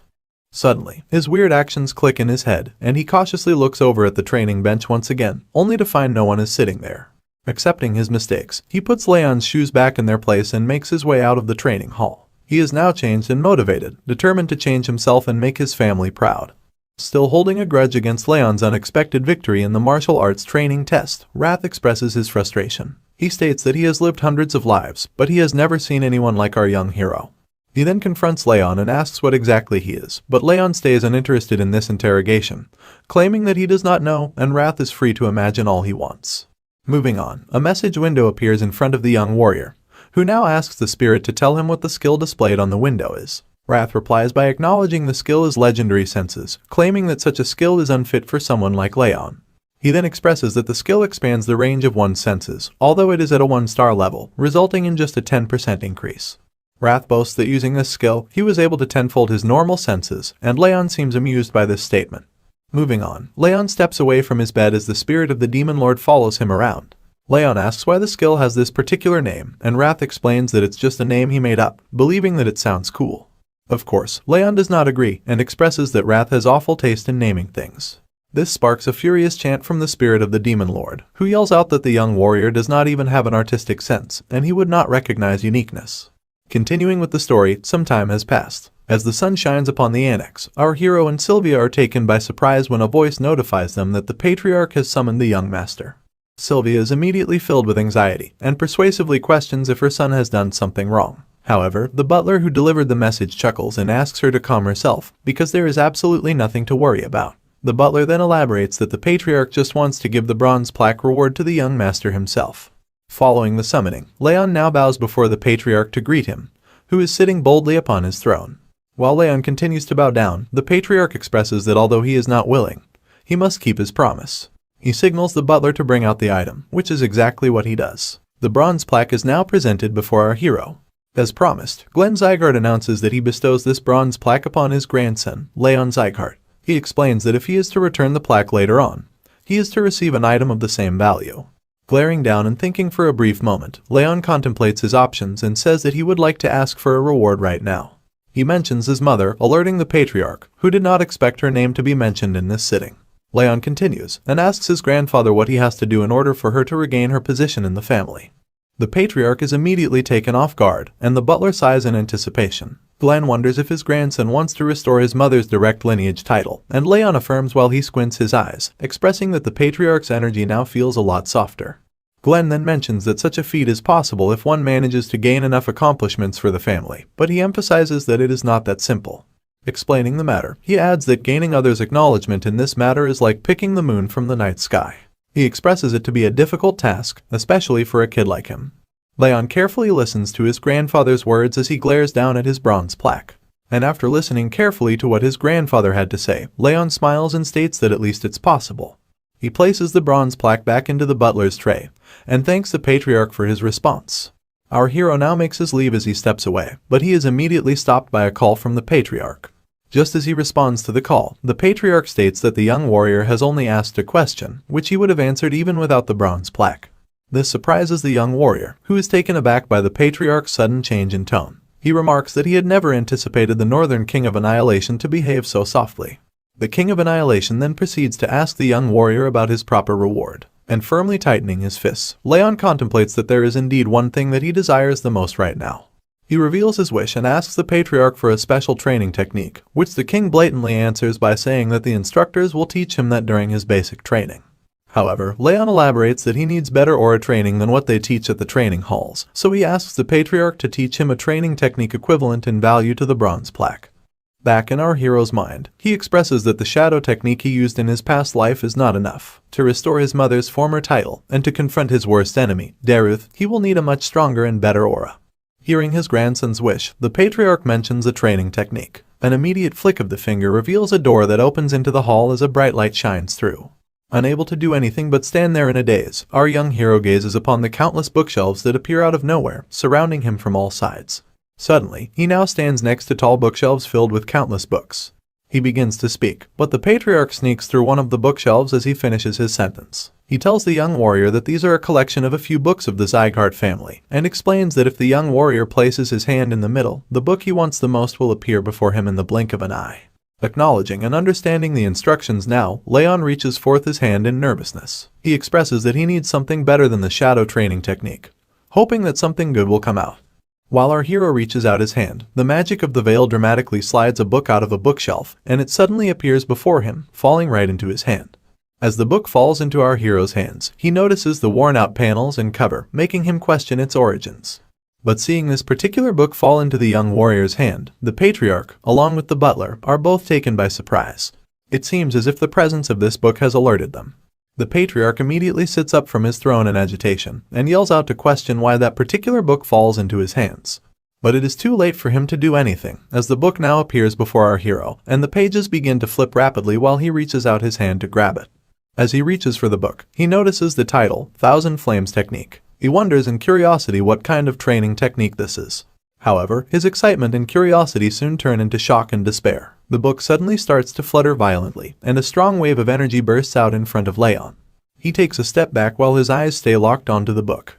Golden energy bursts forth around Raon as pages fly out, roaring among the surroundings, while the patriarch gracefully observes the situation unfold with an observant glare. Recalling past events, this is when we are told the backstory behind the patriarch's cold motives. A man questions if he thinks that Sylvia is being ostracized by the family, but he does not pay heed to his daughter's concerns. He remarks that it's none of his business, and his priority is to ensure the family's growth. The man reports that Sylvia had left the family with the man, but this does not spark any retaliation or remorse from the father, who coldly commands that such trivial matters must not be reported to him. Glenn now narrates his story, saying that in the past, he believed emotions to be useless and only concerned himself with the power of the family. That achieved him great transcendent martial prowess and the title of the most powerful family on the continent. However, he grieves while expressing that all he attained was nothing compared to what he had ultimately lost. Another flashback takes us back to when a messenger reports to the patriarch about her daughter, Sylvia, and her husband being ambushed, which results in a look of despair and agony upon the patriarch's face. The reporter adds that they were ambushed by Eden, who recognized the patriarch's daughter. The daughter is fine, but the other two with them died on the scene. Glenn trembles in sadness and anger as he holds the report given to him by the messenger. He then narrates that it was such an unexpected ambush that the proper response was pathetic and painful. He elaborates that he had finally regained his emotions, but he adds that nothing can turn back time. Concluding his narration, he addresses Raon and his daughter Sylvia, stating that this time, even if they hate him, he will protect them no matter what. The energy bursts diminish and disperse to reveal our hero, who appears to be confused. He looks over at his hands as he expresses that something odd is going on with his body, almost as if something is flowing into his head. Just then, he is called upon by the patriarch, who glares down at him. Raon stands in a daze, his eyes wide open with nervousness, while his grandfather asks him what he has done. Our hero blatantly expresses his concern, elaborating that he himself does not know. He explains that he only remembers the contents of the training technique. When the patriarch asks him about the name of that technique, Raon briefly observes the strange new feeling of power that flows through his body, before stating the name to be the Thousand Flames technique. This is when a message window pops up, notifying our hero that the Thousand Flames technique has been saved in the memory. After the thunderous reveal of Raon's newfound technique, the patriarch now confronts our hero to ask if he knows the contents of the book as well. And naturally, Raon affirms the statement. Glenn Sieghart calmly sits back on his throne, acknowledging the young warrior's new talent, and excusing him to leave since he has already received his reward for the bronze plaque. Raon obediently steps out of the hall as the doors close behind him with a resounding thud, wearing a look of confusion as he leaves the annex. After the young warrior has left the hall, the butler turns to the patriarch, skeptical of the training technique that the young master now possesses. But before the butler can finish raising his concerns, the patriarch stops him in the middle. For our explanation, he narrates that the technique belongs to the first ever Sieghart patriarch, and he expresses that no one else in the entire family's history has ever been able to take the book into their possession, nor have they called forth the book inside the veil. The patriarch now seems to be concerned for the safety of his daughter and the exceptionally talented grandson, while the butler shares the same sentiment as he warns him of possible dangers. Glenn asks him not to worry, because no one else knows about the Thousand Flames technique. Our hero smiles as he walks out with a new and improved training technique. Meanwhile, the butler once again raises concerns about the book that has disappeared. But the patriarch explains that it is fine, because someone has now learned the technique that was conserved in the book. He adds that it wasn't a training technique anyway, expressing that the book would have rotted away among the huge collection of bookshelves if it were not for his grandson. He then sits on his throne, suggesting that now, things might have to take a turn and change for a bit. His tone tells us that he is skeptical and alerted to the possible dangers that may arise. In contrast to the patriarch's worries, our hero contemplates the strange new technique that he has been gifted with. While observing and assessing his new technique, a question arises: why did the patriarch gift him such a powerful technique? He elaborates that this technique is something that not even the gold plaque equals in value. Now positioning himself in a state of full concentration, he adds that such a technique does not lag behind the Ring of Fire, which is also a legend in the martial arts world. This is what makes it really worth learning. But achieving such goals is not supposed to be easy, which is evident when he sees himself approach a burning fire. He reaches his hand out to grab the fire, but to his surprise, the burning fire shifts position and moves away from his hand. Our hero now opens his eyes, acknowledging that he has failed again. He adds that he keeps trying to collect the aura, but fails each time. Emphasizing the difficult nature of the technique of this level, he remarks that it was bound to not be so easy for him to learn. Abruptly voicing his opinion, Wrath now addresses the young warrior and states that things do not seem to be working out for him the way he wants them to. Still, he tells him to keep at it, explaining that it will not be pretty if anyone tries to touch him while he is in such a state, so he must be careful. He remarks that Raon has learned a really good technique, and it would be a shame if he were to be disabled before mastering it. Working out what the spirit is scheming, Raon dives into deep contemplation over the facts, as he concludes that maybe Wrath is right. Raon is deep in thought as he narrates and explains the Thousand Flames technique. He elaborates that it is a training technique that lets a person absorb the nature's energy to build aura inside their core. He adds that if the process is interrupted at the wrong moment, it might permanently damage the mana circuits or the mana core. He expresses that it is exceptionally dangerous for him because he already has the bitter cold curse in his mana circuits. Now addressing the spirit, he asks him not to interrupt the process if that much is acknowledged, but the spirit of the demon lord has a suspicious smile on his face. Raon now suddenly notices a hostile energy coming off of Wrath, and Wrath smiles wide, elaborating that he will only interrupt him once during his training. Our hero remarks that such a mistake will lead to the spirit having a damaged body too, which would be a loss for him, but Wrath does not seem to care and is quite persistent.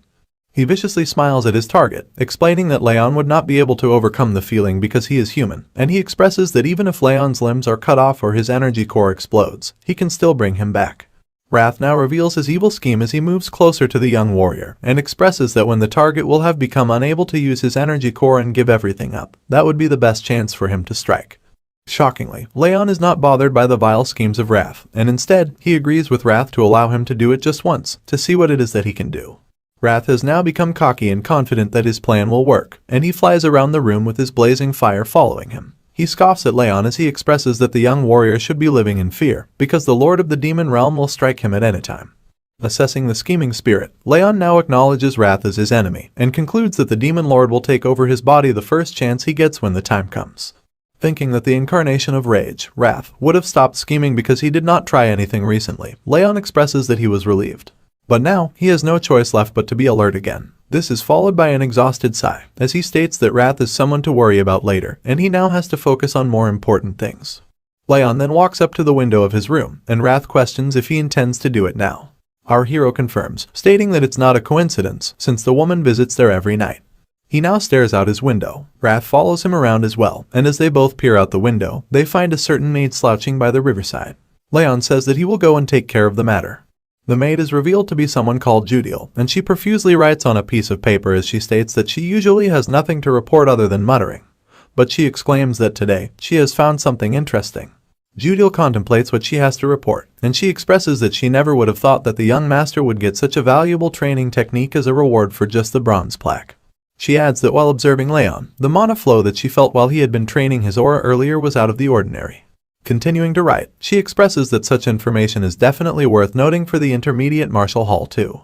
Now concluding the report, she folds up the paper in front of her as she tells herself that even if she has been ordered to do this, the victim is only a child, and she wonders how long she has to do this for.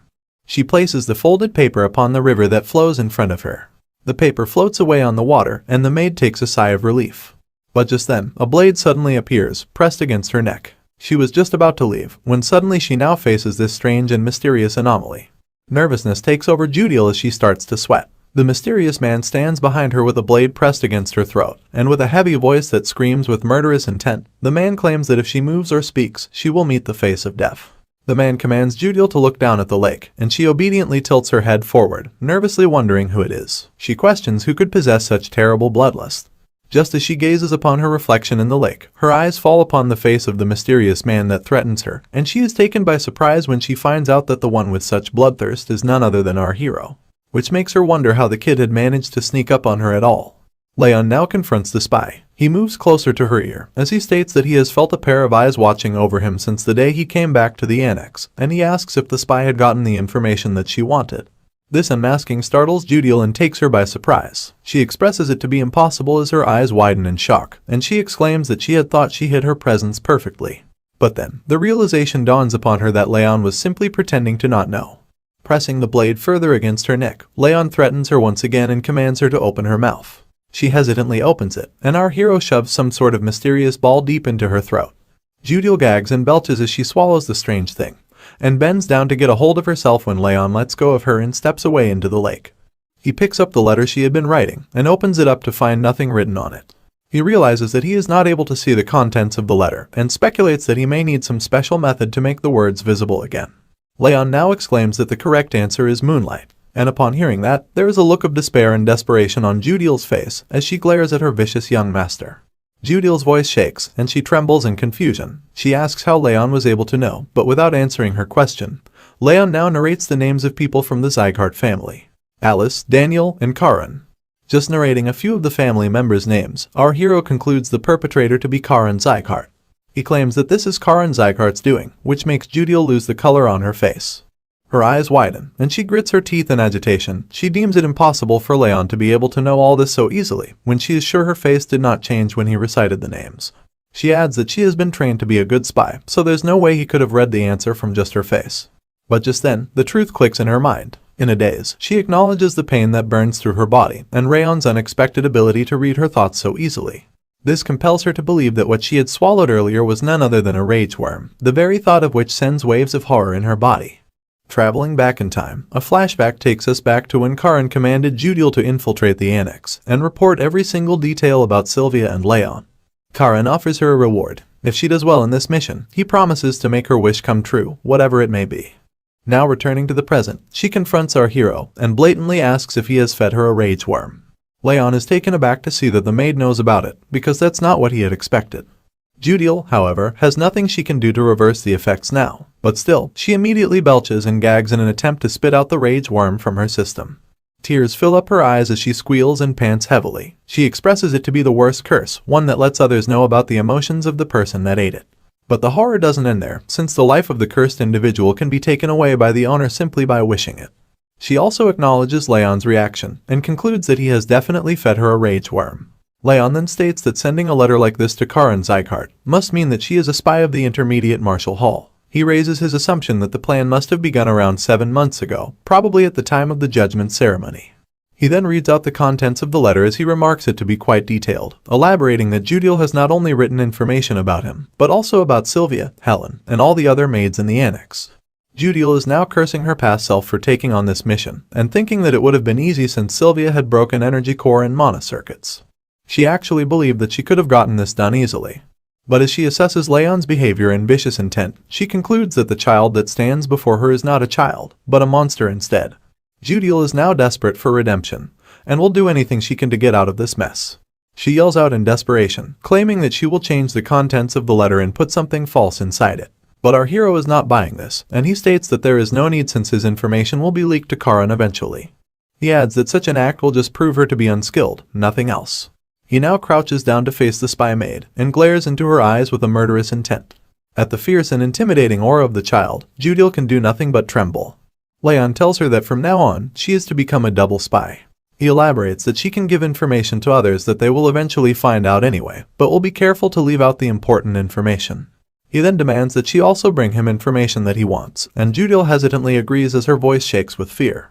Concluding this confrontation, the young warrior now passes a warm smile, and makes his leave, telling the spy maid that he hopes she has some useful information the next time he sees her. As our hero passes through the forest and makes his way back home, Wrath appears to ask the young warrior when he managed to summon a rage worm. But, as expected of our hero, he elaborates that he would never do something so cruel. Instead, he had just fed her something that would cause extreme pain for a bit.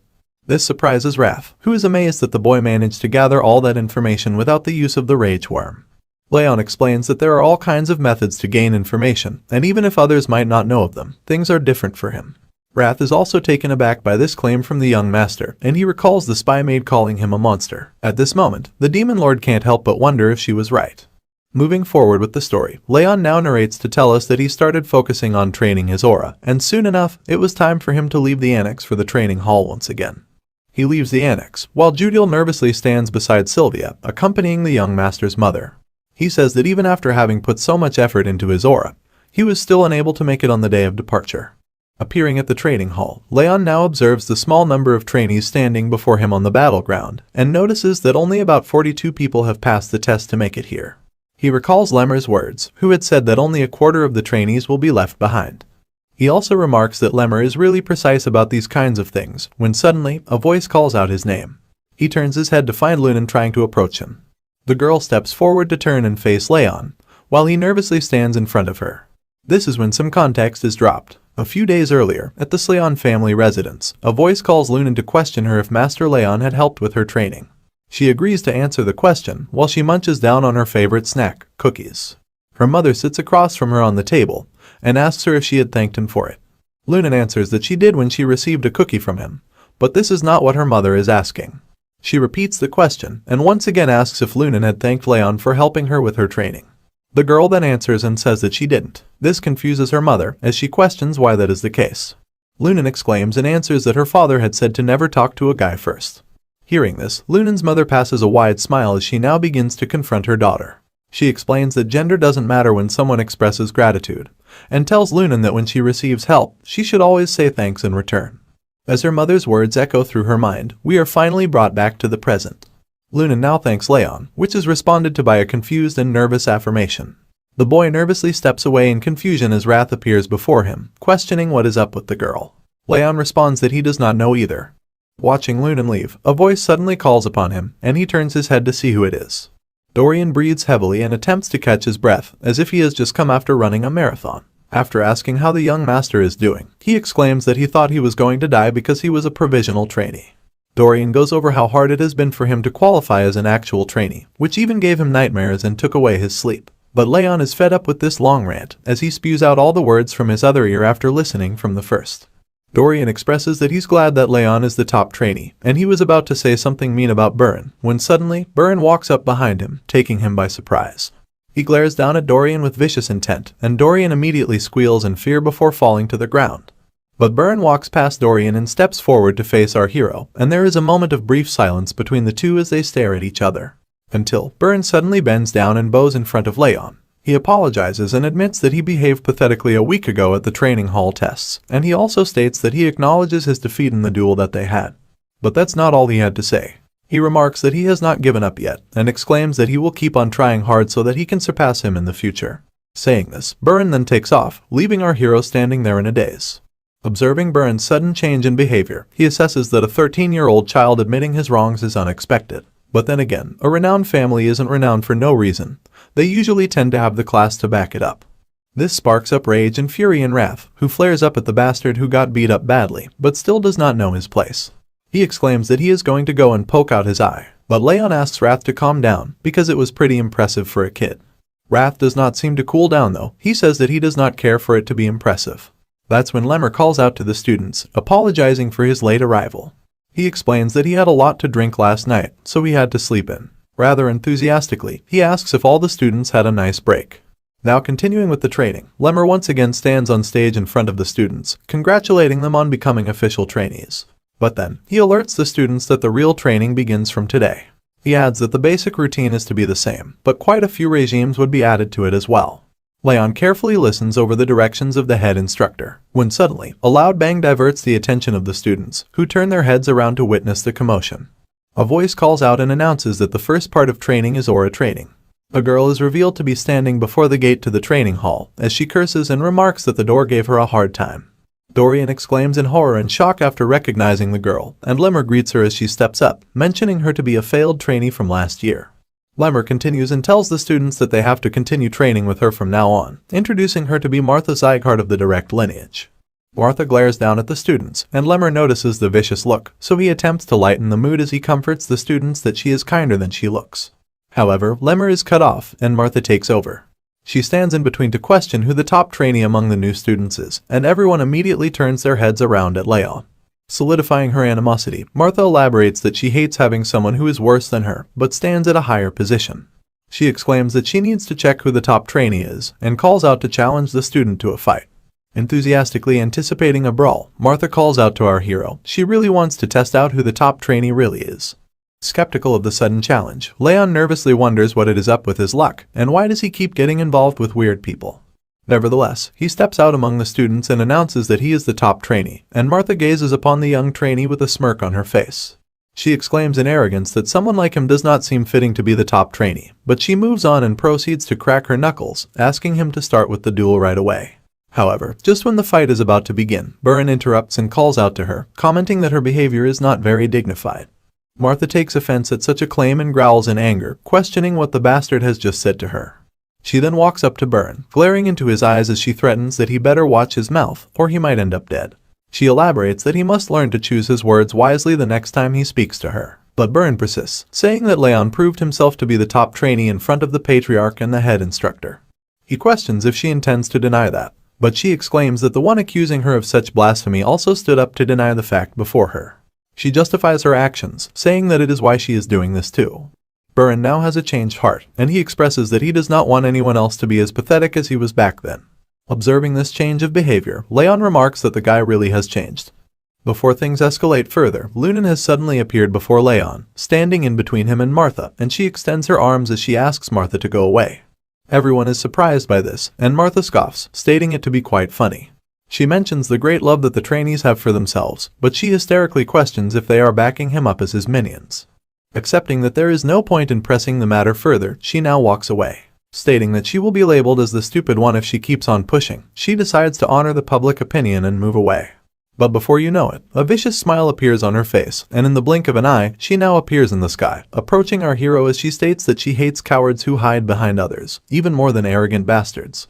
Lunan and Buran are taken by surprise at such lightning speed, and they immediately turn their heads in concern. But Martha charges forward with her fist clenched, exclaiming that she will beat up the coward as she pleases. This does not prove to work, and Martha is easily handled by Raon, who dodges her fist and smacks her down. It's clear from her face that she cannot make sense of what's happening, wondering how her punch did not land. Just as she looks up to locate her target, her eye glances upon a fist that charges right at her. The punch connects, and Martha is blown away with the attack as she slides across the ground. Buran is startled, and Lemmer calmly observes the commotion with a smile on his face. Martha's eyes now open wide with her mouth agape, as she attempts to make sense of what had just happened. She is left speechless, and after a brief moment when the realization of failure dawns upon her, she scoffs, letting her anger quickly take over her body. Now enraged, she yells out to question what the hell has happened. Dark aura surrounds her body as she slowly steps forward, crushing and cracking the ground below her feet with each step she takes. She calls upon our hero, and raises her fist as she states that he will not be walking home today. But before things proceed any further, her fist is caught by the head instructor, as he states that the both of them have greeted each other enough. Martha is taken aback by the sudden appearance of the head instructor as she wonders when he appeared before her to grab her fist. Noticing this skeptical look, Lemmer questions why these guys are underestimating him a bit, and he elaborates that even if he's not as scary as the other instructors or family heads, he expresses that it's a bit upsetting to be treated like he doesn't exist. He addresses Martha as he mentions that Raon has not even started learning aura yet, and he asks her if she doesn't think that she would be winning by cheating if she fights him now. Annoyed by Lemmer's remarks and ongoing rant, she smacks away his hand to release herself from his grip, and Lemmer states that she can fight the young warrior once he has learned aura. She adds that she was going to stop anyway. The head instructor then commands the young trainee to head over to his spot, too, and he obeys. Martha also walks away with a frustrated look on her face. Wrath does not seem to be too happy with this conclusion to the brawl as he flares up in rage and he questions Raon's actions. He asks if he is not going to punish the woman who tried to punch him, exclaiming that he wouldn't be satisfied even if he were to rip off her limbs and lock her up in a glacier. Geez, that's a bit harsh. Our hero expresses that he did manage to land a punch, though, but this is still not enough for the spirit of the Demon Lord, as he claims that her skull must be crushed. But with a calm mind, Raon states that now is not the time. He walks as he plans and speculates that it's much better to bet over the top trainee spot when he has something better he can take from her. Wrath observes him and he wonders what the young warrior is planning. Following the other students, they walk into the training hall after Lemmer, and he asks Wrath to wait, because he will get his revenge later. The sun falls as time passes by, and upon the scene of the setting sun, the students stand in lines as they perform multiple stances, and that is when Lemmer announces a 10-minute break. The focus now shifts over to Buran, who takes a sip of his water to rehydrate and recover. He then looks over at his hands to contemplate his success, and he elaborates that it's not easy. He adds that it was not hard for him up until the second level, but he raises concern for the third level because of the advanced principles that are mixed in the training regime. Now turning his head, he looks over at our hero as he observes him and concludes that even though he started from scratch, he was able to learn the training regime in just a month. Comparing himself to our hero, he elaborates that it took him a month just to learn the 7-form fists, and he worries that at this rate, Raon will be able to move on to swordsmanship training at the same time as him. His attention is diverted by the constant clattering of wooden swords upon the targets, and he turns his head and observes that it's not only him who feels rushed. He notices it to be House Sieghart, who trains diligently without taking the break while everyone else rests. Now breathing heavily and catching her breath, Martha takes a brief moment to reflect upon her progress as she compares it with Raon's. She mentions that this must be his first time learning fist techniques, which confuses her as she questions how he can improve so quickly. She adds that it's not like he knows the fist techniques already like Buran and Lunan. Still, she expresses that even with the bitter cold curse, his body is not in a normal state, which raises the question, how is he able to train all day? Worrisome and frustrated, she grits her teeth and expresses agitation as she exclaims that she cannot fall behind. Now, for a quick backstory, we are told that she has always been referred to as the horrible talent, because she had fallen behind everyone else in her year. And she narrates her story. She was always the chaser, ever since she was adopted by the Sieghart family. She surpassed all the other kids who were arrogant and boasted about their direct or indirect lineage title and who called themselves geniuses. Martha laughed at their despair. She believed herself to be a genius, claiming that she always has been better than the others. However, her complex and anxiousness has gotten to the point where she can hardly deal with it. Later in the day, Martha walks forward into her annex as a servant greets her and commends her good work, but the girl does not pay heed to the servant as she passed next to him. The man observes the anxious miss, and he calls out to tell her that there is no need to feel rushed or hurried. This surprises her as she stops in her way, and she turns around to face the man. She asks the man about such a claim, and he elaborates that the young master Raon has been surprising a lot of people lately. However, he remarks that he will never be able to win against her. This grabs Martha's attention, so she asks the servant what makes him think that. This is when he explains that the young master has a critical weakness, something that he can never overcome. The scene then switches, and a wooden sword clatters and swishes in the air as our hero performs different moves and practices his swordsmanship. He sighs and briefly catches his breath when a group of 2 students walk up to him as he trains, and one of them begins to ask him something about their posture. He wants Raon to look at their posture, but chickens out at the last second and steps back without asking the question. The student that accompanies him expresses frustration as he states that Raon's swordsmanship is just too good. An applause echoes through the training hall as Martha approaches our hero and commends his training. She states that she did not expect him to be training alongside her in such a short period of time, and she remarks that he learns fast. However, she also points out his bad mana sensitivity, exclaiming that it's pointless when all this hard work will amount to nothing. Silence fills the room as the students quietly observe Martha dropping the harsh words upon Raon. She mentions that at this rate, he will at least be able to become a swordsmanship instructor. Lemmer also stands beside the students as he observes the commotion quietly. This silence does not go unnoticed by Martha as she leaves, and she concludes she had expected for no one to speak up. She elaborates that no one would have thought that the idiot will still not have mastered aura, even after 4 months. We return back to the night when the butler addresses his concern with our hero to Martha. He adds that the young master has 0 talent when it comes to aura, elaborating that since this was before she was adopted, she wouldn't have known. Then, he goes on to tell that upon the judgment ceremony, the young master, Raon's mana sensitivity, was the lowest it could ever be. He exclaims that the only person yet to learn aura in the 5th training hall is the young master Raon. Further elaborating, he states that the bronze plaque that he received will only get him a training technique that's intermediate, or something just a bit above average. The man continues to state that considering that the young master has not yet mastered a training technique, he presses that he's sure that Raon's judgment ceremony results are correct. He concludes that though the young master may be the best in swordsmanship and combat, he cannot handle aura very well. This information lights up Martha's face as she widely smiles before bursting out in joy and laughter, and the man finishes his assessment as he states that the young master can never become a proper martial artist. Back in the present, Martha arrogantly plays with her hair as she expresses that she's still mad that she lost to that halfling, but she adds that he wasn't someone that she needed to concern herself with in the first place. Just as she dwells in her own thoughts, her attention is diverted and she is alerted when she notices Lunan standing beside her. Confused and curious, she asks if Lunan has something to say to her. Lunan blatantly speaks and asks Martha to go. This surprises her as she scoffs and questions if this was all she had to say, but Lunan presses further and asks her to leave. To save some face, Martha plays it off by signaling to go away, but before she leaves, she boasts that she just needs to attend an advanced lesson meant just for direct bloodlines. Lunan observes her quietly as the brash girl takes her leave. Night falls, and inside the training hall, our hero sits across the training sets as he refreshes and concludes his training for today. He looks over at his hands and expresses that it's fun. Before he recalls on his past life and states that on the battlefield, he learned not martial arts, but survival tactics and how to kill. The only thing that improved were his assassination skills. He expresses that at the time, he could not even imagine trying to learn something new. However, now he exclaims that he enjoys learning martial arts and expresses that he did not know how fun it would be, adding that he loves to learn the art to improve himself. Wrath then suddenly appears before him, and flares up violently as he yells out and asks our hero if he finally gets it, elaborating and questioning why he didn't do anything when he was being insulted. But Raon is just confused at this weird barrage of belittlement. The spirit of the Lord of the Demon Realms then elaborates that the black-haired girl kept on muttering things about him. Raon is surprised to know of such information, and explains that he did not hear her say anything because he was too focused. Wrath then comments that Raon needs to care more, exclaiming that he would have frozen her on the spot if she were to say those kinds of things about him. But Raon states that as he has told before, there is no benefit to fighting her now. He steps up to leave as he adds that even without the Thousand Flames technique, he can beat someone like her easily. Raon slides the door in front of him to leave just as he says this, when suddenly, he finds Lunan standing before him as the door opens. This comes as a surprise and he asks why she is here. She holds a box in her hands, and before she speaks anything, she reaches in and takes out a cookie. The girl offers the cookie to our hero as she asks him to eat, and he observes the cookie to conclude that it is strangely cool. Luna notices his skeptical nature and presses that he eats the cookie. Raon feels taken aback by her insistence and proceeds to put the treat in his mouth. He expresses that as an assassin, he has learned not to eat whatever someone gives them, but he remarks that he trusts Luna to not give him something bad. Just as he swallows the cookie down his throat, his eyes widen in shock and wrath appears before him, exclaiming that he has never tasted something so sweet in his demon realm, and he adds that the coldness makes it even better. He is curious to know what it's made of.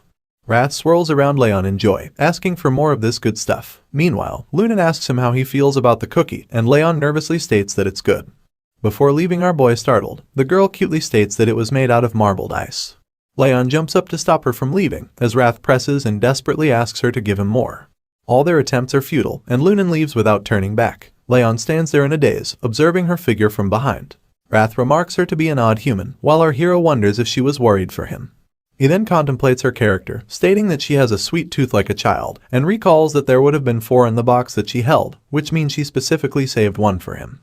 She didn't really have to, but the girl gave away something to him which she really liked. Now leaving for his home, he walks towards the annex while stating that he should repay her in some way, and Wrath immediately pops up to ask him if the girl can give him more of that marbled ice cream. Announcing that he's back, our hero makes it to his home, and Sylvia immediately yells out at him in worry. She asks what took him so long, and if he has had something to eat, but our hero simply responds that everything is fine. He now holds a letter in his hands, as Judiel expresses that this is the letter that she will deliver to the Intermediate Martial Hall. Raon questions what they had to say, and she nervously answers that it was nothing much, before stating that they ordered her to look into things more deeply because he had mastered his combat and swordsmanship so fast. But she expresses that they have lost interest in him because he has not been able to learn the use of aura. Continuing with the conversation, he asks her what she has to say about his mother, and Judiel explains that people seem to have lost their interest in Sylvia as well. Judiel adds that at this rate, they will pull her back from her spy duties, which Raon doesn't like. After all, there's a lot more information he'd like to gain from her. Voicing her concern, Judiel nervously mutters and asks Raon if it may be on purpose that he has not learned aura yet. Not willing to reveal anything to a double spy, Raon asks the maid what she thinks. Of course, that startles the spy maid, as she stutters and nervously apologizes for asking such a rude question. Concluding the conversation, he then excuses the spy maid, and after she leaves, Wrath appears before him, as he repeats that someone would actually think that he is not learning how to use aura on purpose. Our hero explains that it's smart to utilize the situation and atmosphere to one's benefit. Wrath raises a question in curiosity about how the talented master is having a hard time learning something so simple. He exclaims that it's something unimaginable to him, and the young warrior sighs that he does not know, asking him to come along as he goes to train. Wrath is enraged and taken aback at the mention of training once again. He thinks our hero is a monster who doesn't need sleep. Our hero is unbothered by his complaints, elaborating that training should make things easier for him. But before he can finish his sentence, just as he opens the door to leave for training, he is taken by surprise when he finds Lemmer sitting peacefully in his garden, playing with the birds around him. Raon calls out at the head instructor, and upon noticing our young hero, Lemmer asks if he has had a good night's sleep. Confused and curious, Raon asks what he is doing here, and the man expresses that he has come here to tutor him. He pats him on the shoulder, telling him that he's here to teach him about his attribute. Tree leaves rustle and scatter upon the ground as footsteps trail across the forest floor. Our hero walks behind Lemmer and asks him if this is what he meant by teaching him his attributes. They continue to hike along the hill, as Lemmer asks the young master to stop whining and just wait.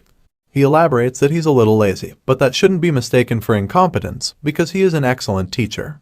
Raon raises concern, and questions how he's supposed to learn his attributes in a place like this. To answer, Lemmer turns to his student and explains that he cannot forget the day he first saw his training technique. He describes it as if he were looking into flames so strong that they resembled magma. He mentions the boldness with which he tried to accept the coldness in his body, instead of removing it from his mana circuits. He exclaims in anticipation of the possibility that our hero might actually manage to master this training technique. Now breaking out of his recollection of memory, he observes the student resting against a tree to catch his breath. He claims that this place should be suitable. Raon observes his surroundings and looks around to notice that they are in the middle of a forest, which makes him question if this really is the right place. He asks why they needed to come all the way over here, but before he gets a chance to gather himself, Lemmer throws a strong wave of aura burst at the student without warning. This takes him by surprise, and the instructor explains that he wanted to create a blade of wind to protect his lord. He elaborates that what the student is feeling right now is the wind he has chosen. Our hero takes a step back to reflect upon the impact that the wind has brought. Lemmer explains that he may have weakened the wind just to give him an example, but he is surprised to notice that the student is not surprised at all.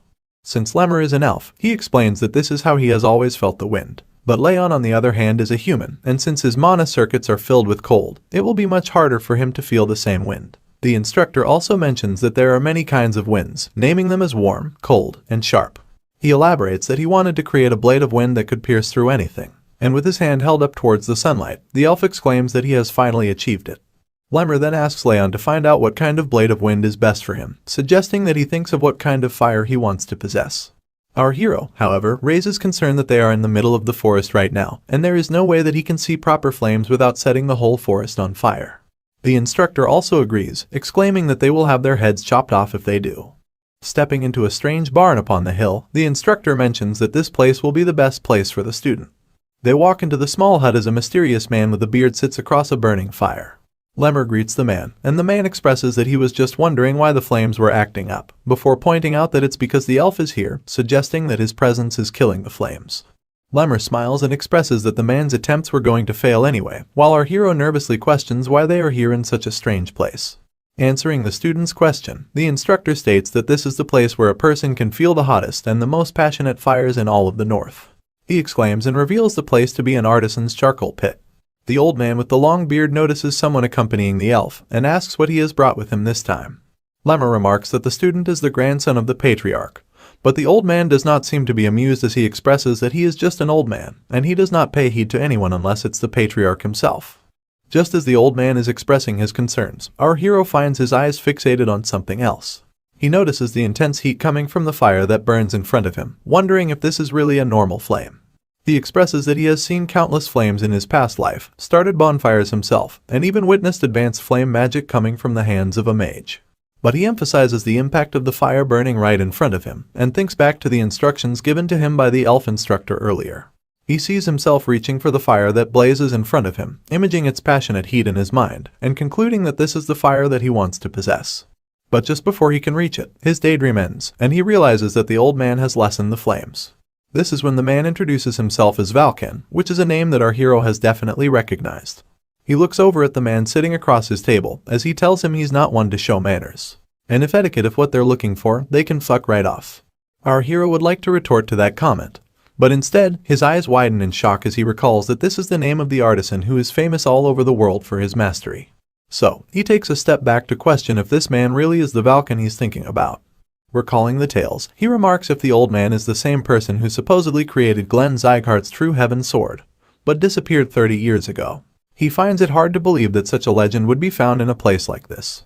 Without wasting any more time, he immediately bows down to greet the legend, and introduces himself politely. Valken observes that the young master recognizes him, and he turns his gaze to Lemmer, asking him if he had told the student anything about him. Of course, the elf denies immediately. Lemmer then turns to our hero to explain that this old man is the Sieghart family's artisan, but has already retired a long time ago. He adds that it's been more than 10 years since he has been sitting here and stoking the flames. And since he has been doing this absolutely stupid thing for the past decade, the elf tells the man that this is probably the only place where Raon can truly picture the fire that he needs to trigger his aura. As the old man keeps fiddling his stick in the fire, Lemmer asks him for the favor regarding Raon. Before he agrees, the artisan wonders why the elf does not take him to the blacksmith's workshops. Lemmer then explains that there are too many eyes there, and he does not think it'd be a good idea for others to see the student's training technique when he has not yet mastered it. This confuses the artisan, who asks what the elf is trying to say. This is when Lemmer finally mentions that his student is Sylvia's son, and as soon as he states this fact, the artisan turns around in shock. But before he has anything to say, Raon speaks up to apologize for the interruption, asking Valken to let him just feel the flames if it's not a bother. Sizing up the boy with a kind look, the artisan explains that he is making charcoal. Or to be more specific, he is creating golden charcoal, which can make much stronger flames than its white or black variants.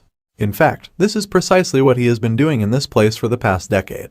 And after explaining that, he gives his blessings to the young boy, telling him that he's free to hand around as long as he does not interrupt him. Hearing this, our hero immediately lights up in joy as he exclaims and thanks the legend. Lemmer and Valken now stand beside each other outside the cabin, as the elf remarks that the artisan is really kind. But he also expresses that he did not think he would accept the boy's request so easily. Patting the legend on his back, the elf says that he will bring him some good liquor if he is good to the young student. But you see, he is taken by surprise when Vulcan reveals that he didn't accept this request because of him. In fact, he elaborates that the flames in the furnace rose considerably when the child came inside, and there was so strong that his charcoal got destroyed from the sudden surge in heat. He adds that the child's breathing seems to possess the power to manipulate fire. And if that is really the case, the artisan can't help but have certain expectations from Raon. Or rather, he thinks that the child might actually be able to make his wishes come true. We open with our hero reminiscing over the 7 months he had spent visiting Vulcan's furnace, as he elaborates on how he thought about the fire he wanted to obtain. Now fully understanding himself and his goal, he expresses that contrary to popular belief, trained fire is more stable than any other element. Acknowledging the thousand flames technique that is also in the process of awakening, he recalls Lemmer asking the young warrior to emphasize the fire he wants to obtain. Deep in thought, Raon reflects upon his ambitions and goals. He wants to slay Derus, save Sylvia, and make sure she keeps her direct lineage title. With all these ambitions and goals in mind, and with unwavering determination, he expresses all the attributes he wants his fire to have. Now, sitting across from the furnace fire, he contemplates and expresses the powerful effect that the seeping heat from the furnace brings. With strong will, he is dedicated to catching the fire of the energy that he feels. He now transcends and expresses himself to see an image of his mind clearly. He emphasizes that he needs to concentrate and focus more. But that is when suddenly he is startled by a strange blue flame that flickers and makes its way over him. The raspy and ominous voice of wrath takes over the confusion that Raon expresses. The spirit of the Lord of the Demon Realm exclaims and questions if Raon had forgotten the warning. The spirit would take over his mind and body the moment he was at his weakest. The moment appears to be exactly that, as wrath takes over Raon's mind in the image that he sees himself in, and exclaims while asking the target to freeze. Startled and taken aback by the sudden attack, our hero struggles to break free from the grasp of the spirit. He contemplates and expresses that he has let his guard down at an untimely moment. Because the spirit had not tried anything lately, it led him to believe that it is on his side, which is far from the truth and is evident by such betrayal. Wrath appears to have fully taken over Leon's mind in the image that is portrayed before him, and as the spirit of the demon realm snarls and smiles widely at the now weakened hero, the realization dawns upon him, the reality of the demon that wants to take his life.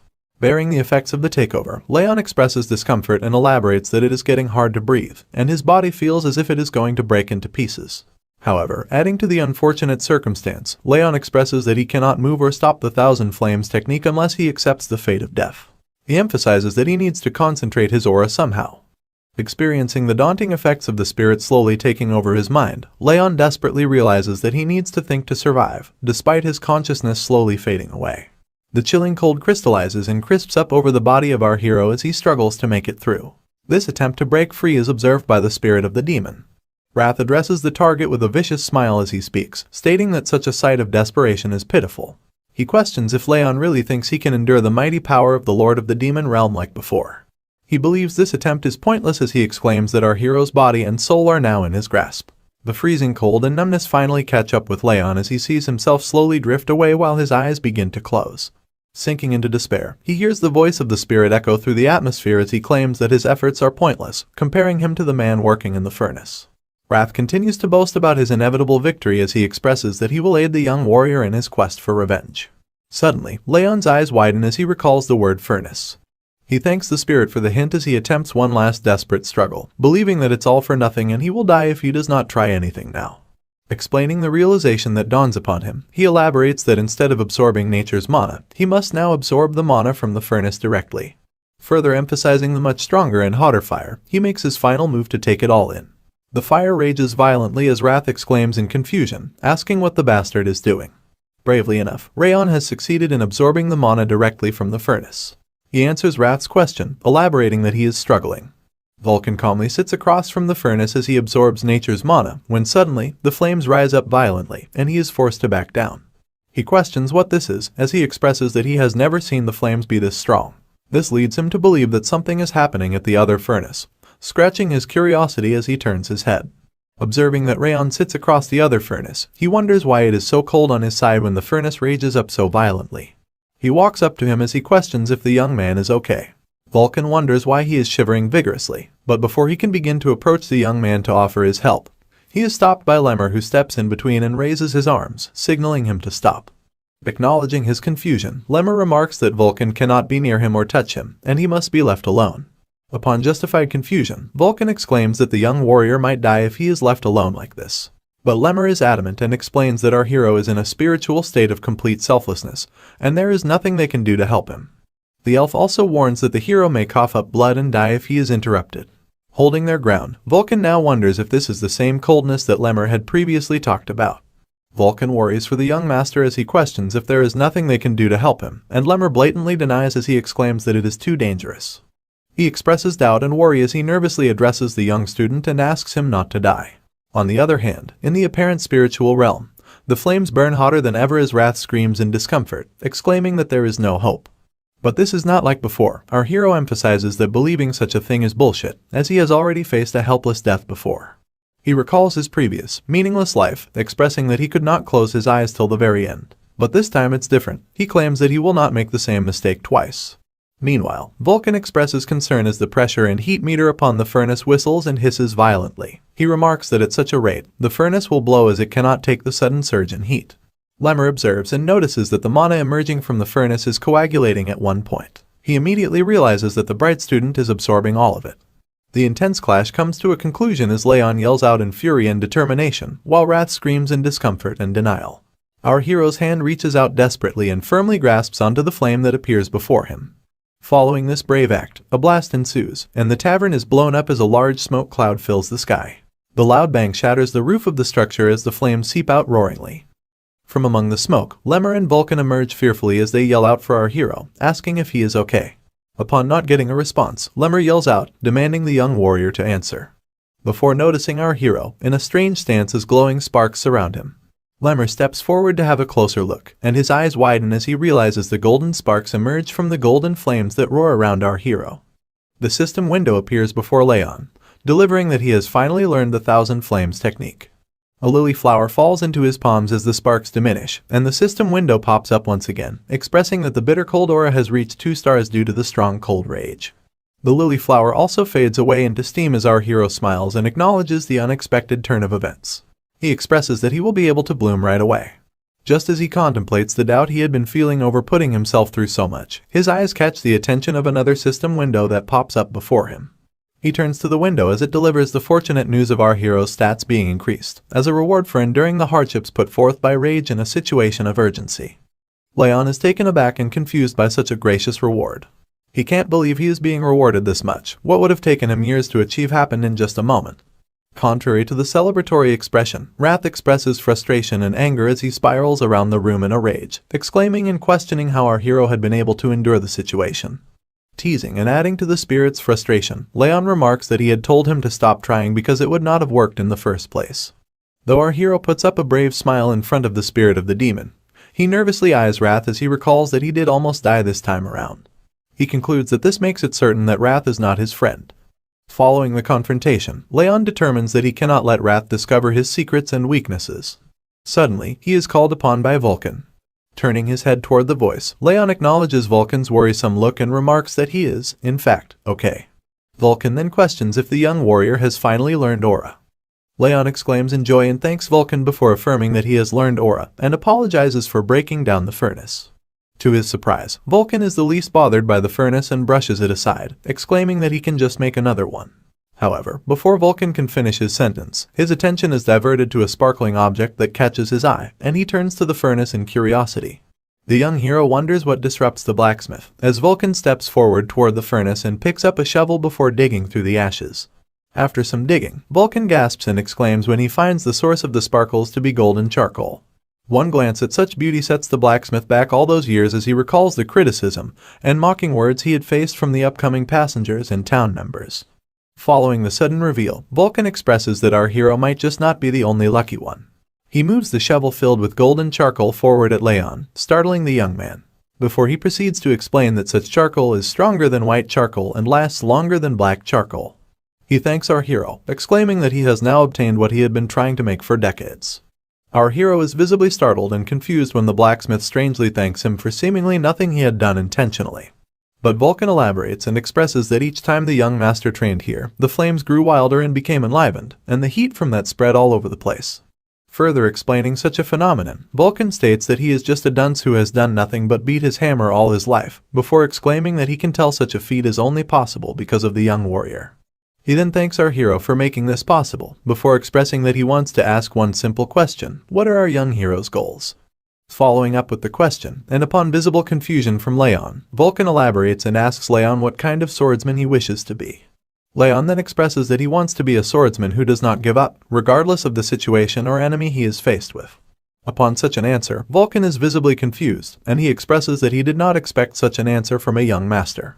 Nevertheless, Vulcan goes on to state that the young warrior will be able to possess a sword in 3 to 5 years, and he asks him to come and find him when he possesses one, elaborating that he will save the golden charcoal for that day. Raon is curious to know if the blacksmith means to make him a sword before questioning if he hadn't retired. Vulcan blatantly answers that people tend to go back on their word of retirement, before concluding the interaction as he waves goodbye to our hero, asking him to stay alive until then. Raon and Vulcan part ways as they walk separate paths. Looking over them is Lemmer, who observes them carefully from atop a hill. Lemmer nervously expresses that he had been wondering what would happen, before exclaiming that the young master has a really good talent for making people worry about him. This is followed by a sudden turn as he addresses the patriarch who stands behind him, asking if he is not right. Lemmer hysterically pokes fun at the patriarch, expressing that he would come here every day to watch over his grandson because he was worried for him. The elf remarks that he must be very relieved now, but the patriarch denies this claim. Following the expression, Lemmer begins to uncover that the young warrior's aura's quantity and purity are beyond insane. He is skeptical if such is because of the furnace's heat, and he remarks that the child is surely talented. Lemmer's observation is cut off by the patriarch, who steps in to express that such is not the case, and upon visible confusion on Lemmer's face, he elaborates that the young master has managed to turn his hardships into advantages. Moving along to the 5th training hall, Lunan steps into the battleground with a box in her hands, having a sad look on her face. She wonders when Raon is coming back. Recalling the harsh words of other students about Raon, Lunan saddens even more as she firmly grips the box and expresses that she wants to help him. She recalls that her mother told her to help those who helped her. Her sadness turns into joy, as her eyes widen in shock upon taking a glance at the mysterious figure that walks through the training hall door. Our hero steps into the training hall, arguing with wrath as the spirit springs up in frustration. He expresses that there is no need, and he can try his best. Wrath is visibly angered and frustrated as he asks the competent rival to stop being too arrogant. Just as Raon walks across the battleground, he is stopped in his way when his eyes catch on to Lunan. He is confused at the sudden appearance as he turns over to the girl, and she opens the box she holds in her hands, showing him the treats she has made for him. Lunan offers him the treats as she asks him to cheer up, and Raon joyfully accepts as he recalls the treats to be ice cream that she had previously offered him. Something strange takes Lunan by surprise just as she is offering him the treats, and her eyes widen in shock as she exclaims that the cool air and scent from Raon have turned much stronger and pleasant than before. It seems this ship is ready to sail. He thanks her for the kind gesture. The moment the sugary treat touches his tongue, his blue companion appears on his shoulder, expressing utter delight at the taste and flavor of the cake.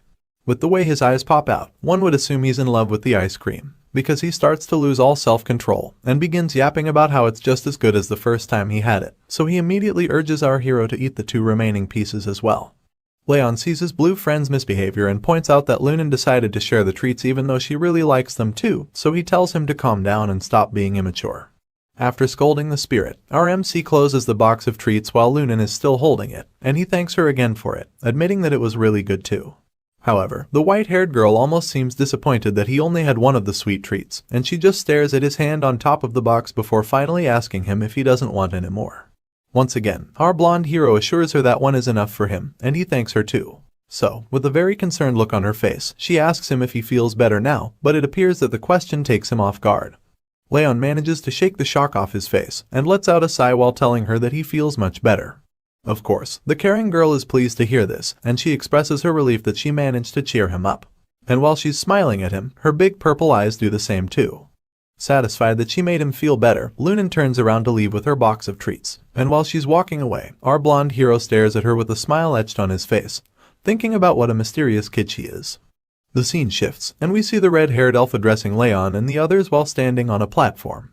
He jokes about how it must have been boring for the students with all the training they've been doing lately, and so, he decides to spark things up a bit by preparing something special for the next month.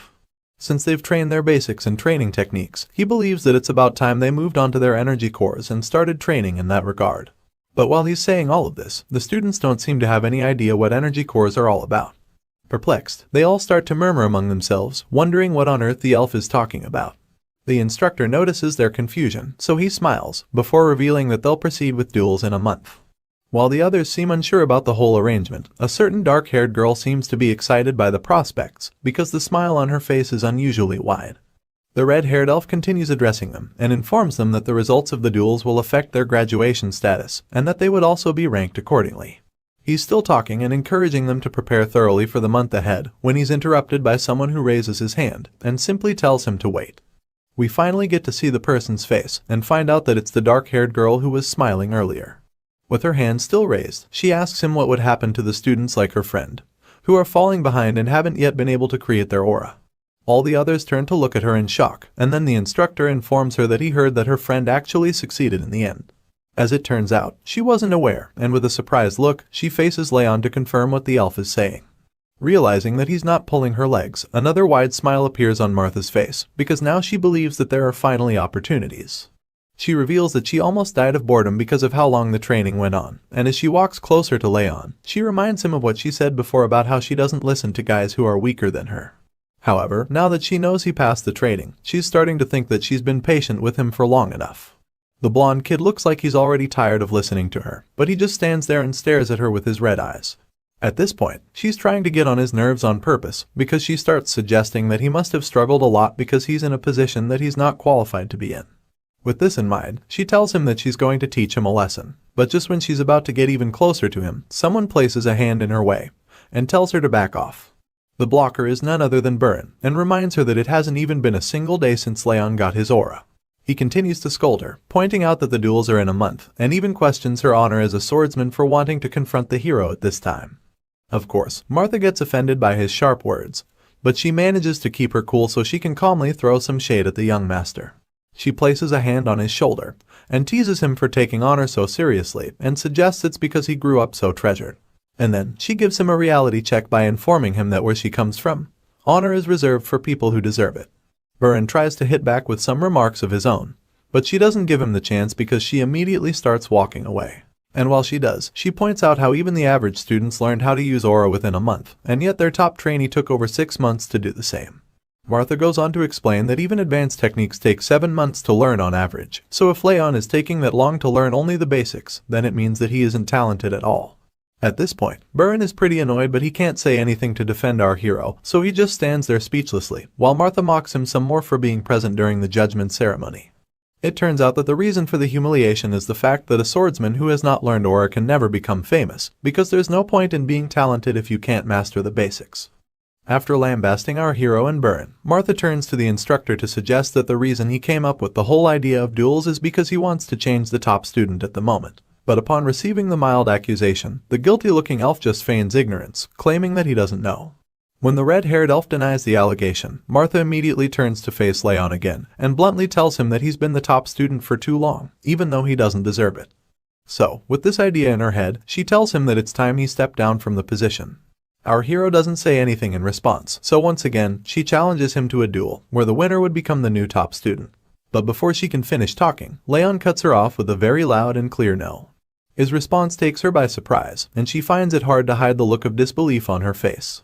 Finally, our quiet hero decides to respond to the annoying girl, and he starts by asking her if she thinks she can gamble without having any money. And then, he makes it clear to her that she has to offer something of equal value if she wants to bet on his position as top student. Even though she didn't expect him to defend his title, she taunts him some more to get on his nerves, reminding him that in his current situation, nobody around is on his side. Martha attempts to use her words to trick him into accepting her sham deal, but our boy cuts her off once more. And this time, it really gets to her because he suddenly asks her if she's scared to put something of value on the line as well. You know when someone is so mad that they just smile at first, instead of flipping out. Well, that's what happens to Martha when she hears Raon ask her that question. With a creepy smile on her face, she asks him if he seriously just said that to her. And then, in an instant, she starts laughing hysterically, claiming that she finds the conversation very amusing. She eventually stops laughing like a maniac, and after catching her breath, she arrogantly tells our boy that she'll tolerate his question because she understands that he doesn't want to bet on nothing. Desperate to get him to accept her challenge, Martha reluctantly presents the Calamity Orb, which turns out to be the miracle medicine that her father gave her. This white ball in a box helps strengthen her body and aura, so clearly it has a lot of value to her. As the challenger, she waves the box in front of Raon's face, vowing to give it to him if he wins the duel. She asks him what he thinks about the offer, suggesting that it's not a bad prize to win. And in that brief moment when our boy is considering it, his blue companion, Wrath, pops out again to also have a look at the Calamity Orb. Our boy reminds the spirit about how he planned to wait for the perfect time to screw Martha over, but Wrath doesn't seem to know what he's talking about. So of course, Raon explains that there's something he wants to get from the mean girl, and with a knowing smirk on his face, he claims that this is their chance to do it because now is the perfect time. Unfortunately, we don't get to see what our genius hero planned right away, because the scene shifts to a month later. And in this scene, we see the anxious challenger looking at her calendar, because it's already been a month since she convinced our hero to accept her challenge. Martha is very excited about the duel, feeling that she finally has her chance to get payback on him. You see, Martha had never been hit in a fight by someone her age before coming to the training grounds. But Raon ended her streak with ease. And so, after 8 months, she finally wants to pay him back for the shame he caused her back then. She continues to think deeply about how the fight could go, and she recalls that it's only been a month since he learned how to use aura, which makes her feel very confident that she'll win. After all, she's already trained in her art for more than 3 years, so a mere noob shouldn't even stand a chance. However, another thought suddenly flashes across her mind, and she starts to believe that it's also a waste of time to wait for someone as untalented as him. Martha reminds herself that she needs to get stronger, especially because there's someone she needs to save. And with this motivation, she declares that House Sieghart is about to meet his end. Meanwhile, elsewhere, we see our boy chilling with Wrath, oblivious to the fact that Martha is seriously plotting her revenge on him. The scene shifts once again, and we see the instructor addressing the students concerning the duels. He starts by requesting their attention, before talking about how watching a fight is usually as helpful as participating in one. So, he advises them to watch closely how the other trainees fight against their opponents, and urges them to think about how they would react in certain situations. The instructor appears to be very excited about the duels, but the same cannot be said for the students, because they're all standing still like statues. Of course, he notices this and senses the tension, so he encourages them to shake off the nerves and just do their best. After the little pep talk, the red-haired elf reveals the matchup, which happens to be between Burin and another trainee named Dorian. Hearing his name, the young blue-haired master acknowledges the call-up and immediately steps forward for the fight. But while he's bravely stepping up to the challenge, his opponent doesn't seem to share the same enthusiasm. In fact, the terrified kid with green hair, who happens to be Dorian, fearfully raises his hand to call the instructor's attention and timidly surrenders before the fight even begins. As you'd expect, Burin is instantly taken aback when he hears this, to the point that he's even dumbfounded. The instructor, on the other hand, manages to shake off the wave of shock and points out to Dorian that the fight hasn't even started. Determined to get out of fighting Burin in a duel, Dorian suddenly holds his tummy and begins wincing in pain, claiming that he doesn't feel so good and that he has been feeling weak since the previous day. The instructor just looks down at the green-haired kid, who's insisting that he's serious about his condition, but it's quite clear that he's faking it. As Dorian continues his display, Wrath looks at him with rage and irritation laced all over his face, because he knows that if he had someone like that as his subordinate, he would probably decapitate him on the spot for being so pathetic. But surprisingly, Raon claims that he already expected something like this to happen. Meanwhile, the gentle instructor tries to convince Dorian to at least try, by assuring him that he would learn something even if he loses the fight. I'm not sure how, but his pep talk actually works because the kid agrees to give it a try. However, what we see in the next scene shows us that Dorian quickly regrets his decision. It doesn't take long before the green-haired kid loses to Burin and collapses to the floor, so he immediately surrenders once again. After the fight, the concerned instructor tells Burin that he's still failing to control his emotions, and points out that he could have defeated Dorian with only 5 moves if he had his feelings in check. The brooding kid defends himself by claiming that Dorian's reactions made him upset. Hearing this, the elf lets the matter go and faces the green-haired kid to ask him why he keeps running away, pointing out that he could have endured longer if only he fought properly. Unfortunately, all of the encouragement goes to waste because the kid just ignores him and keeps lying there like a loser while admitting that he's just too scared. After that display, the elf becomes excited again because he's about to announce the fighters for the next match. So, with a wide smile on his face, he calls out Lunan and Crane to come forward. Unlike the previous matchup, these two trainees are in it to win it, and just by looking at Crane's stern expression when they take the stage, you can tell just how serious he is. Lunan doesn't look so desperate to win though. In fact, she looks like she's bored. The two fighters take their battle stance, so the instructor starts the duel without any further delay. As soon as the fight starts, Crane charges at Lunan, attempting to quickly land a lethal hit. But even with how aggressive his attack is, the white-haired girl sees it coming, and just effortlessly deflects it with her sword. Sure enough, Crane is shocked to see this, and as his weapon gets knocked out of his hand and lodged into the ground, the instructor stops the duel. He then tells Crane that he's way too nervous, and explains that he needs to be more relaxed when wielding a sword. On the other hand, he tells Lunan that she didn't use aura enough, even though he admits that her counterattack was very good. After hearing what the instructor has to say, the two fighters acknowledge his advice and take note of it, so he proceeds to call out the next two trainees. The battles go on for a while, and among the sounds of the freshly clashing swords, the trainees start to comment that Martha must be getting really impatient for having to wait until the last turn. That's right, the duel between the black-haired girl and our blonde hero was finally in full swing, and it looked like Martha was having a real fun time in the fight. We see the look of pure confidence on her face as usual, and she's very excited as she clashes swords with our hero, who looks quite serious as well. I mean, this is a high-stakes match after all, so it's no surprise that both of them are dialed in. As the fight continues, Martha attempts to land devastating blows, but each time, our boy deflects them, showing incredible agility and skill. And it doesn't take long before he turns defense into offense, with a brilliant counterattack move that leaves the girl shocked. However, she manages to dodge the hit, and then goes back to reassess the situation before her. Even though she's starting to get worried, she covers it up with her usual taunting facade. She tells Raon that she didn't think he could deflect her sword, and finally admits that he's actually talented after all. Regardless, she believes that his talent is only in his swordsmanship, so she calls him a halfling whose aura isn't strong enough, and as such, she claims that he doesn't have a future. As usual, her words are just a distraction to allow her to land an attack, so while she's saying these mean things, she also prepares to go in for another attack. This time, it's much more powerful than the previous ones, because she leaps into the air and generates an insane amount of momentum in a single swing, hoping to finish our hero off with the hit. However, to her surprise, Raon blocks the attack and continues to stand his ground, even as she tries to force him down.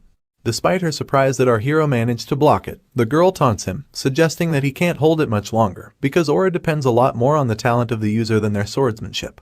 Determined to throw him off his game, Martha tells him that someone like him who just barely managed to create aura can never be her match in a million years. She even threatens to crush his bones if he doesn't surrender, but before she can complete her threats, our boy deflects her attack and forces her back a few feet.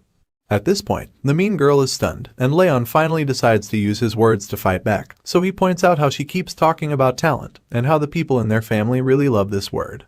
Martha responds, suggesting it must be annoying for him to hear it all the time, because he's not talented, which is also the reason she wants him to realize his actual place.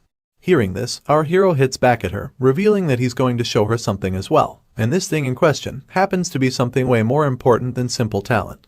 The moment Raon says this, his sword is instantly covered in flames, and upon seeing this, fear and anxiety grip the boastful challenger.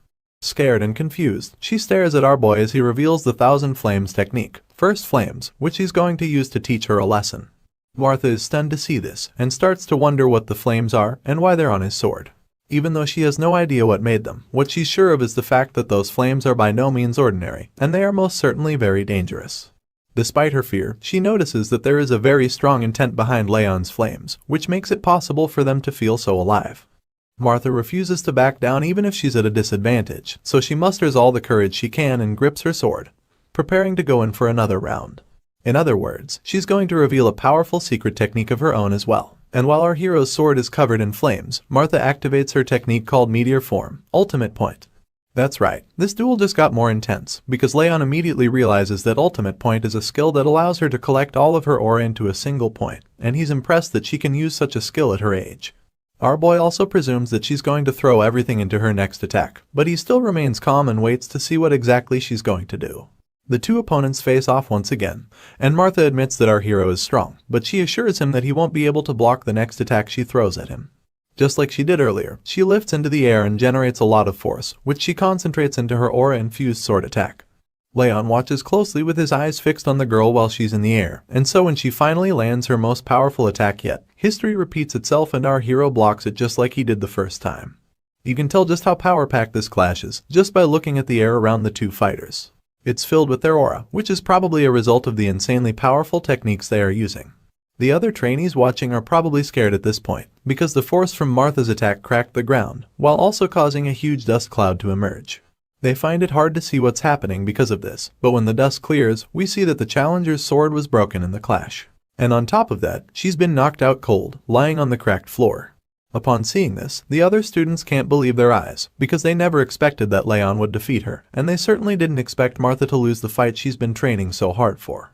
Either way, they notice something strange about our hero's aura as well, and murmur about what it could be. Raon hears all of their comments, but like the quiet guy he is, he ultimately decides to ignore them without clearing anything up. He stands over his opponent's body while rubbing his wrist, and just looks down at the girl, not sure of what to say at this point. Suddenly, he notices that even in Martha's unconscious state, her fist is still tightly wrapped around her sword. And seeing such resolve, Raon admits that in the end, the black-haired girl also has something far better than some flimsy talent or skill. This special quality that he believes she possesses is mental strength, and he seems to be very impressed by it. This story never disappoints with its progression, and I can't wait to see the look on Martha's face when she wakes up. Will she be able to reconcile with our hero and change her personality? Or will she simply fall into a state of denial and make things even more awkward? Also, who is the person she's actually trying to save by aiming to get stronger? The scene changes, and the next thing we see is the palace, where the patriarch is being informed that Raon has defeated Martha. The red-haired elf is the one breaking the news to him, and he points out how our boy completely defeated Martha, even though she's been training her aura for more than 4 years. Overall, the instructor summarizes the event as an unbelievable feat, and it turns out that the man sitting on his throne feels the same way. He admits that the flames he saw that day were beautiful, and the force of the powerful move was incomparable to its size. Not to mention, he's almost completely certain that everyone in the family is already aware of the situation. With this in mind, he tells the instructor to guide the hero so that he doesn't get full of himself, and of course, the elf is more than pleased to perform his duty. But even though the patriarch is very impressed with his son's feat, he's also very concerned about Martha, who had to suffer a crushing defeat, so he asks how she's holding up. Her instructor admits that the girl was a bit shocked at first, but also confirms that her injuries are completely treatable. While they're still discussing, we see that the girl in question is still brooding in her room after her loss. Her injuries might be minor, but it looks like the emotional damage isn't something they can ignore. Outside, we see our blonde hero trying out something with a beautiful flower in the garden. But while he's at it, his blue companion yells at him not to hurt the flower, and even threatens to freeze him to death if he doesn't do better. In response, Raon bluntly tells Wrath that the flower won't even do anything, and then tells the blue creature to stop acting like he's so strong. However, Wrath insists that their plan isn't working because of the kid's stupid elemental resistance, so Raon smugly hits back, saying that he's glad the blue creature is aware that this isn't worth trying. The scene suddenly shifts to the night after Martha's defeat, and we see that our boy receives the miracle medicine he won from the bet. It turns out that the substance greatly increased his stats. His 4th ring of fire was formed as well, which greatly increases his strength, stamina, and agility. On top of that, his decreased athleticism and mana sensitivity vanished. His legendary senses also increased and became 2-star proficiency. Overall, Raon feels that all of the efforts until now just took effect because of the miracle medicine. A lot of things were improved, but the most significant thing was his water resistance, which was increased to 4 stars. Because of this new upgrade, most of Wrath's outbursts had become more like jokes to him. Either way, we learn that he came to the garden since it's his last day of rest, and while he's tending to the flower we saw earlier, Wrath continues to rant and yell at him, while insisting that he knows the best way for Raon to do it. However, just like our boy said earlier, all of the blue creature's outbursts have become more like jokes to him, so he just ignores him and wonders why he even has to deal with his annoying lectures while gardening. Of course, Wrath doesn't stop trying to control him, so while he's demanding that Raon use his hands to work, the blonde hero starts to actually wonder how the magical creature knows so much about gardening anyway. His thoughts are interrupted when Wrath suddenly answers him, by revealing that he used to fill the gardens with ice flowers when he was in the demon realm. The blue guy goes on to praise himself, claiming that the demons even used to revere him for his skills, but while he's still bragging, Raon gets distracted. The cause of the distraction turns out to be Martha, who just entered the garden with a scowl etched on her face. Our hero gets a bit uncomfortable when he sees her, and it gets even more tense when she just stares at him without saying a word. Seeing this, Raon breaks the silence by asking her why she's come, since he knows she didn't come to fight him. However, she stays mute, and it makes him wonder if she's not as mature as he thought. He thinks to himself about how childish she's being, but he tries to shake off the thought so he doesn't upset her even more. That's about the same time she finally reveals that the reason she's come is to challenge him to another fight, and in response, our boy simply admits that it's a pity she still hasn't accepted her loss. But the girl quickly counters him, insisting that she has acknowledged her loss. However, she claims that she doesn't understand how she lost in the first place, so she's come back to him to find out. When she's done making her point, Raon asks her what he would get in return if he fights her, which takes the challenger off guard. Seeing her shock, he informs her that it's customary for the loser to at least bring a gift when coming to challenge the winner. But while he's still trying to educate her, she cuts him off, stating that it's nonsense because it's not like he needs payment to fight her. Unfortunately for Martha, our boy is ready to go very low in this conversation, so he informs her that he requires payment. At this point, she starts to panic because she fears that Raon doesn't even want to fight. Desperate to get him riled up, she decides that stepping on the flowers would do the trick.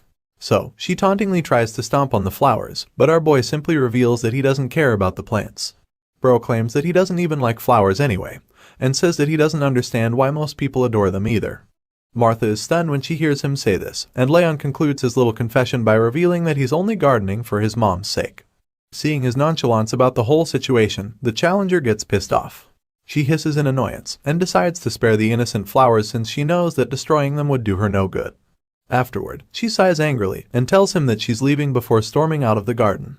Just when Martha leaves the scene, Leon's mother appears, calling out to him and informing that she's been looking all over for him. The worried mother was wondering where he was, and our boy was kind of surprised to see her. However, that's not the main issue on ground at the moment, because it turns out that she saw Martha with him and has now become very curious about her son's friend. She's really excited to see Leon finally hanging out with people his age, so she almost instantly concludes that Martha is a friend he made while training. Meanwhile, the girl in question, who hasn't completely left the garden, hears the voice and turns around to look at the person. She sees Leon's mother and wonders if she's Sylvia Sieghart, the person who left the family to chase after a man, and then came back to save her own child. Martha sees her as someone who acted out of courage for the sake of her own child, and while she's still thinking, the blonde woman in question approaches her. She notices the black hair of the girl she had seen earlier and expresses her happiness at finally getting to meet her.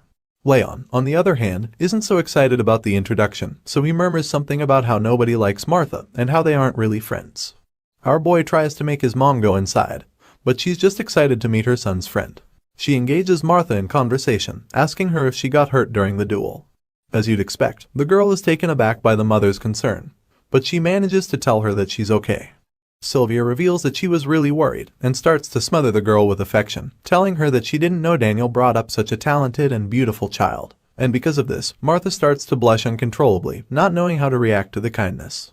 Either way, the woman finally asks her what brings her around, so the black-haired girl shyly reveals that she just had something to tell our hero.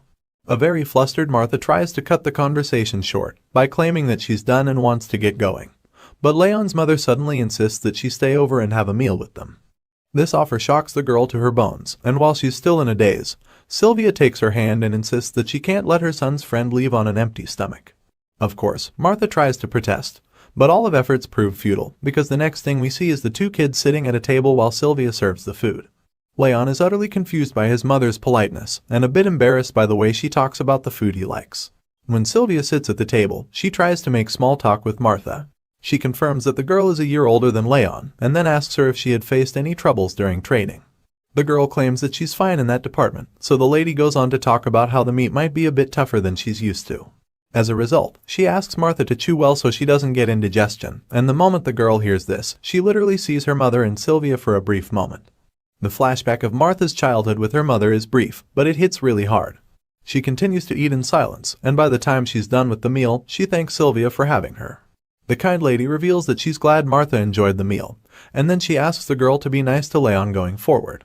Meanwhile, the son in question is standing a few meters away in utter confusion, because has no idea why the hell Martha is also acting so nice all of a sudden. It makes him wonder if she ate something bad, and Wrath, who's just as confused as him, suggests that it might be a possibility.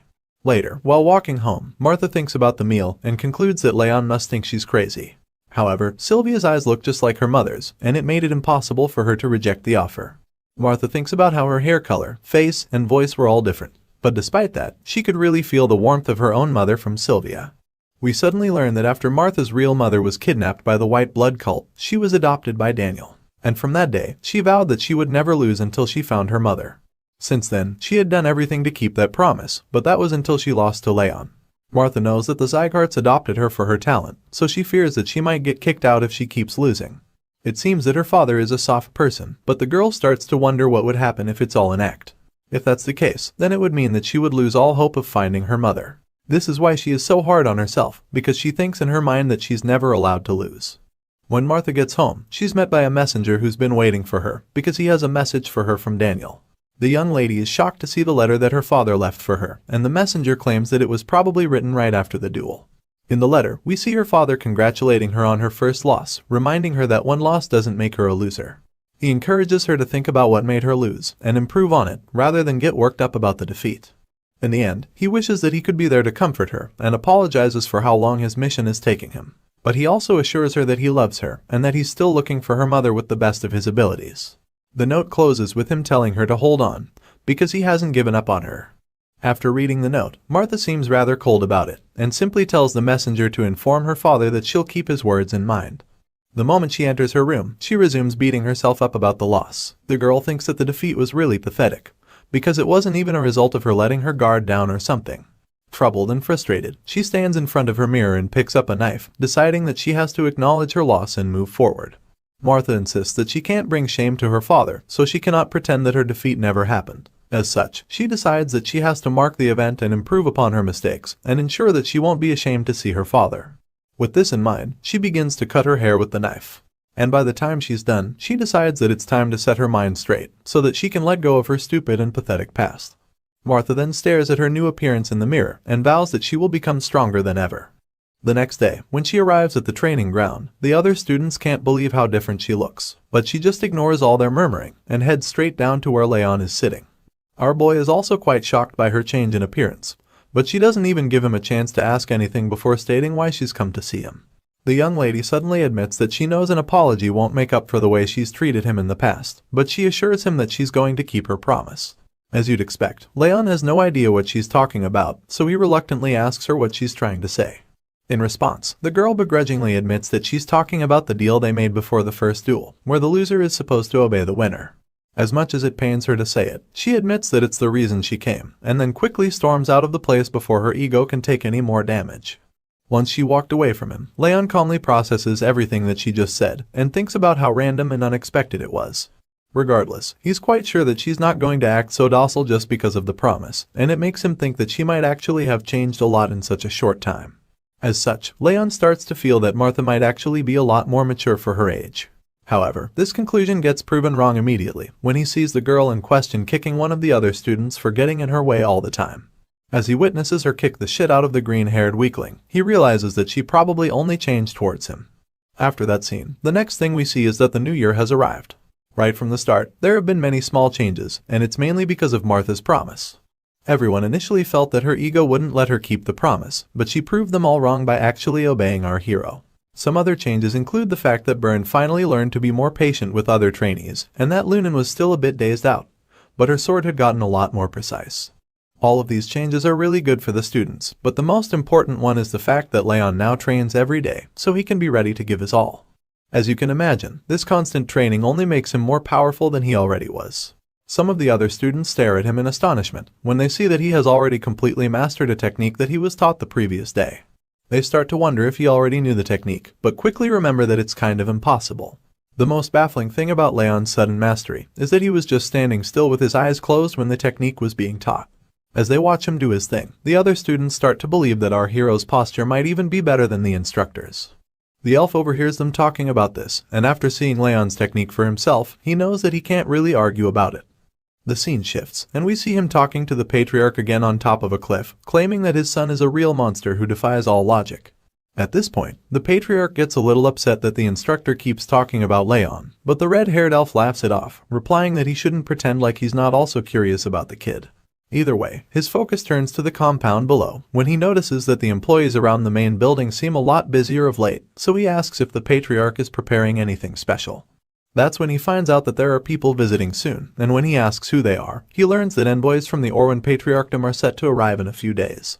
The Orwen happens to be one of the 6 Emperor's 5 demons, and they are also one of the few forces that are close to the Siegharts. These guys are basically a patriarchdom of knights, who prioritize the importance of swords and martial arts over everything else. Hearing this, the instructor asks who the envoy representative is going to be, and the patriarch claims that they said it would be the 3rd prince. However, he has a strong feeling it would actually be Duke Tartan. A frown appears on his face to show that he doesn't like this Tartan dude very much, and even the elf admits that he's shocked to hear that the psycho really became a duke. He also comments that the 3rd prince must be the same age as Raon or Byrne, but the patriarch just plainly states that he doesn't know. He tells the instructor to ensure that the trainees are behaving, and the latter is shocked that their training halls will also be visited. That's when he's informed that the 3rd prince is coming with the Patriarchdom's trainee knights, and as such, they'll want to watch the swordsman in training. So, the patriarch summarizes everything by telling the elf that they can't afford to embarrass themselves. But while he's saying all of this, the instructor is distracted by the thought of Orwen's 3rd prince being the same age as Raon and the other students. The patriarch sees the elf getting amused, and accuses him of scheming again, which the instructor doesn't even deny. Later, he rejoins his students and informs them of the new development, so they're equally shocked to hear that Orwen Knights will be coming at their training grounds. The instructor reminds them that the envoy is already on the way, and then informs them that the third prince would like to spar with them.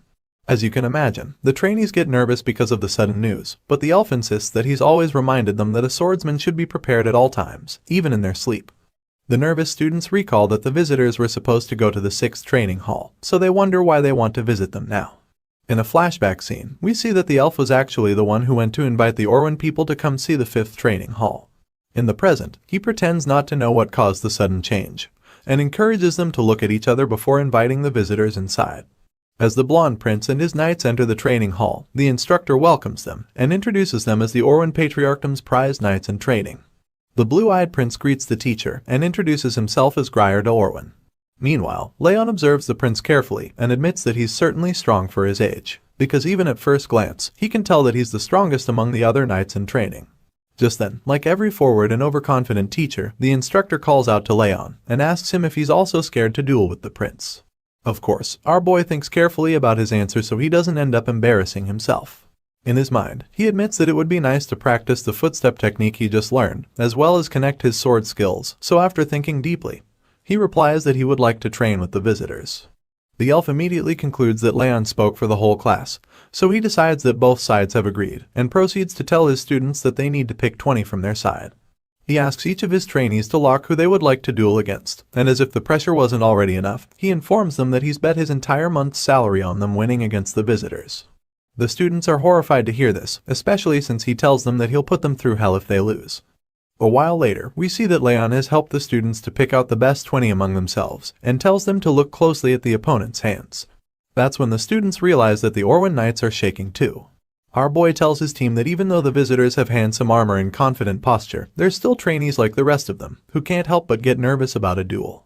Raon continues his pep talk, assuring the students that the intensity of their training is in no way less than that of the 6 emperors or 5 demons. He pumps them up, reminding them that the blood and sweat they've shed training until this day has been worth it, and encouraging them to do their best and not get nervous. With high spirits and a lot more confidence, they acknowledge his words, so Raon decides that he'll be picking the order in which they go in. This blonde-haired mini-commander knows that the first fighter is an important factor in increasing the spirit of others, so he decides that it must be someone strong. With this in mind, he calls Martha and asks her if she can do it. But before he finishes talking, the girl starts walking to the arena, confidently assuring him that she'll end it quickly. Martha asks everyone to gather around the center to watch, and as she takes the stage, the other students are horrified to see the huge opponent she'll be going up against.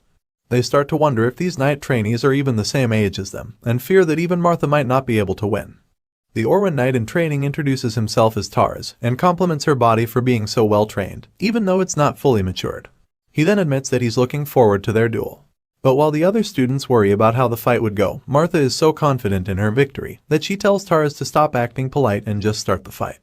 Our girl is as feisty as ever, and it looks like she'll finally have a chance to redeem her character in this story. I've enjoyed her character development so far, and I'm now looking forward to seeing what the Orwen's third prince is going to be like. Will he end up being a stuck-up and prideful character, or will he actually have a positive attitude towards our hero? As the duel begins, the prince is shocked to see that Martha is overpowering Tars, who's actually the bigger and seemingly stronger knight in training. He watches the black-haired girl in awe as she attacks the Orwen Knight with a confident smile. Overall, the swordsmen of the 2nd training hall proved that they were definitely stronger, and they lived up to the Sieghart name, because they were clearly on par with the kingdom's knights in terms of skill. On the other hand, the trainees from the 6th training hall turned out to be rather disappointing with their skills. Even though they were well trained, they were still inferior in skill compared to the Robert family's knights in training. However, the prince couldn't help but admit that the 6th training hall is still where the most talented trainees were, especially after seeing Martha's brave and epic display of incredible swordsmanship. From a distance, we see the Orwen Kingdom's duke speaking with the red-haired instructor. He asks Lemmer if this is the reason he came out of nowhere to suggest a visit to the 5th training hall. In response, the elf claims that it's a rare opportunity to be able to duel against one of the 6 emperor's knights in training, and then reveals that he suggested the matchup because he thought it would teach his students a lesson. The visitor is surprised to hear this statement, and admits that he can't believe those words just came from the person who used to be called the Brilliant Sword. Hearing this, Lemmer just teases him, asking if he should act the way he used to back in the old days. He even suggests that they make a bet, at which the Duke confirms that the elf's betting tendencies are still very much a part of him. Interested in the offer, he asks the elf what the terms of the bet are, so he responds, saying that they should have 20 duels in total, and then reward the winner. Lemmer believes that it would be a lot more fun if they wagered on the duels instead of just watching the matches, but the guard captain finds his suggestions overly confident. He reminds the Duke that his knights were given training in Orwyn, so he asks him if he's really sure that his trainees in the training hall can beat them. This question just causes Lemmer to burst into laughter, before telling the visitor that he has way too much faith in his trainees. The elf admits that he too has great faith in his students, implying that he's very sure they can defeat the visitors. The scene shifts back to the fight, where we catch up with Martha, who's still giving Tars a horrible time in their matchup. She lands a powerful sword slash which he manages to block, but the impact is so great that it pushes his feet into the wooden floor. Immediately in the next second, the force of her attack shatters his sword, and as a wave of horror washes over his face, he starts to ask himself how the girl could be so strong. The guy is sweating at this point, because of how terrified he is, but Martha doesn't even care that he's now defenseless. She just follows up with another powerful hit to the gut, which should ordinarily be enough for Tars to start coughing out blood. Even though he's wearing metal armor, the hit is still so strong that it forces him to his knees. As such, Martha is announced as the winner of the honestly one-sided duel. Our boy watches the whole thing feeling dazed, and admits that he thought she would be softer in her swordsmanship after fighting against him. He's completely taken aback by the fact that she has even increased her speed and power instead. After the massive win, Martha sheathes her sword, and with a smug look on her face, she asks her defeated opponent why he would depend on his strength so much when he didn't even put everything into his first attack.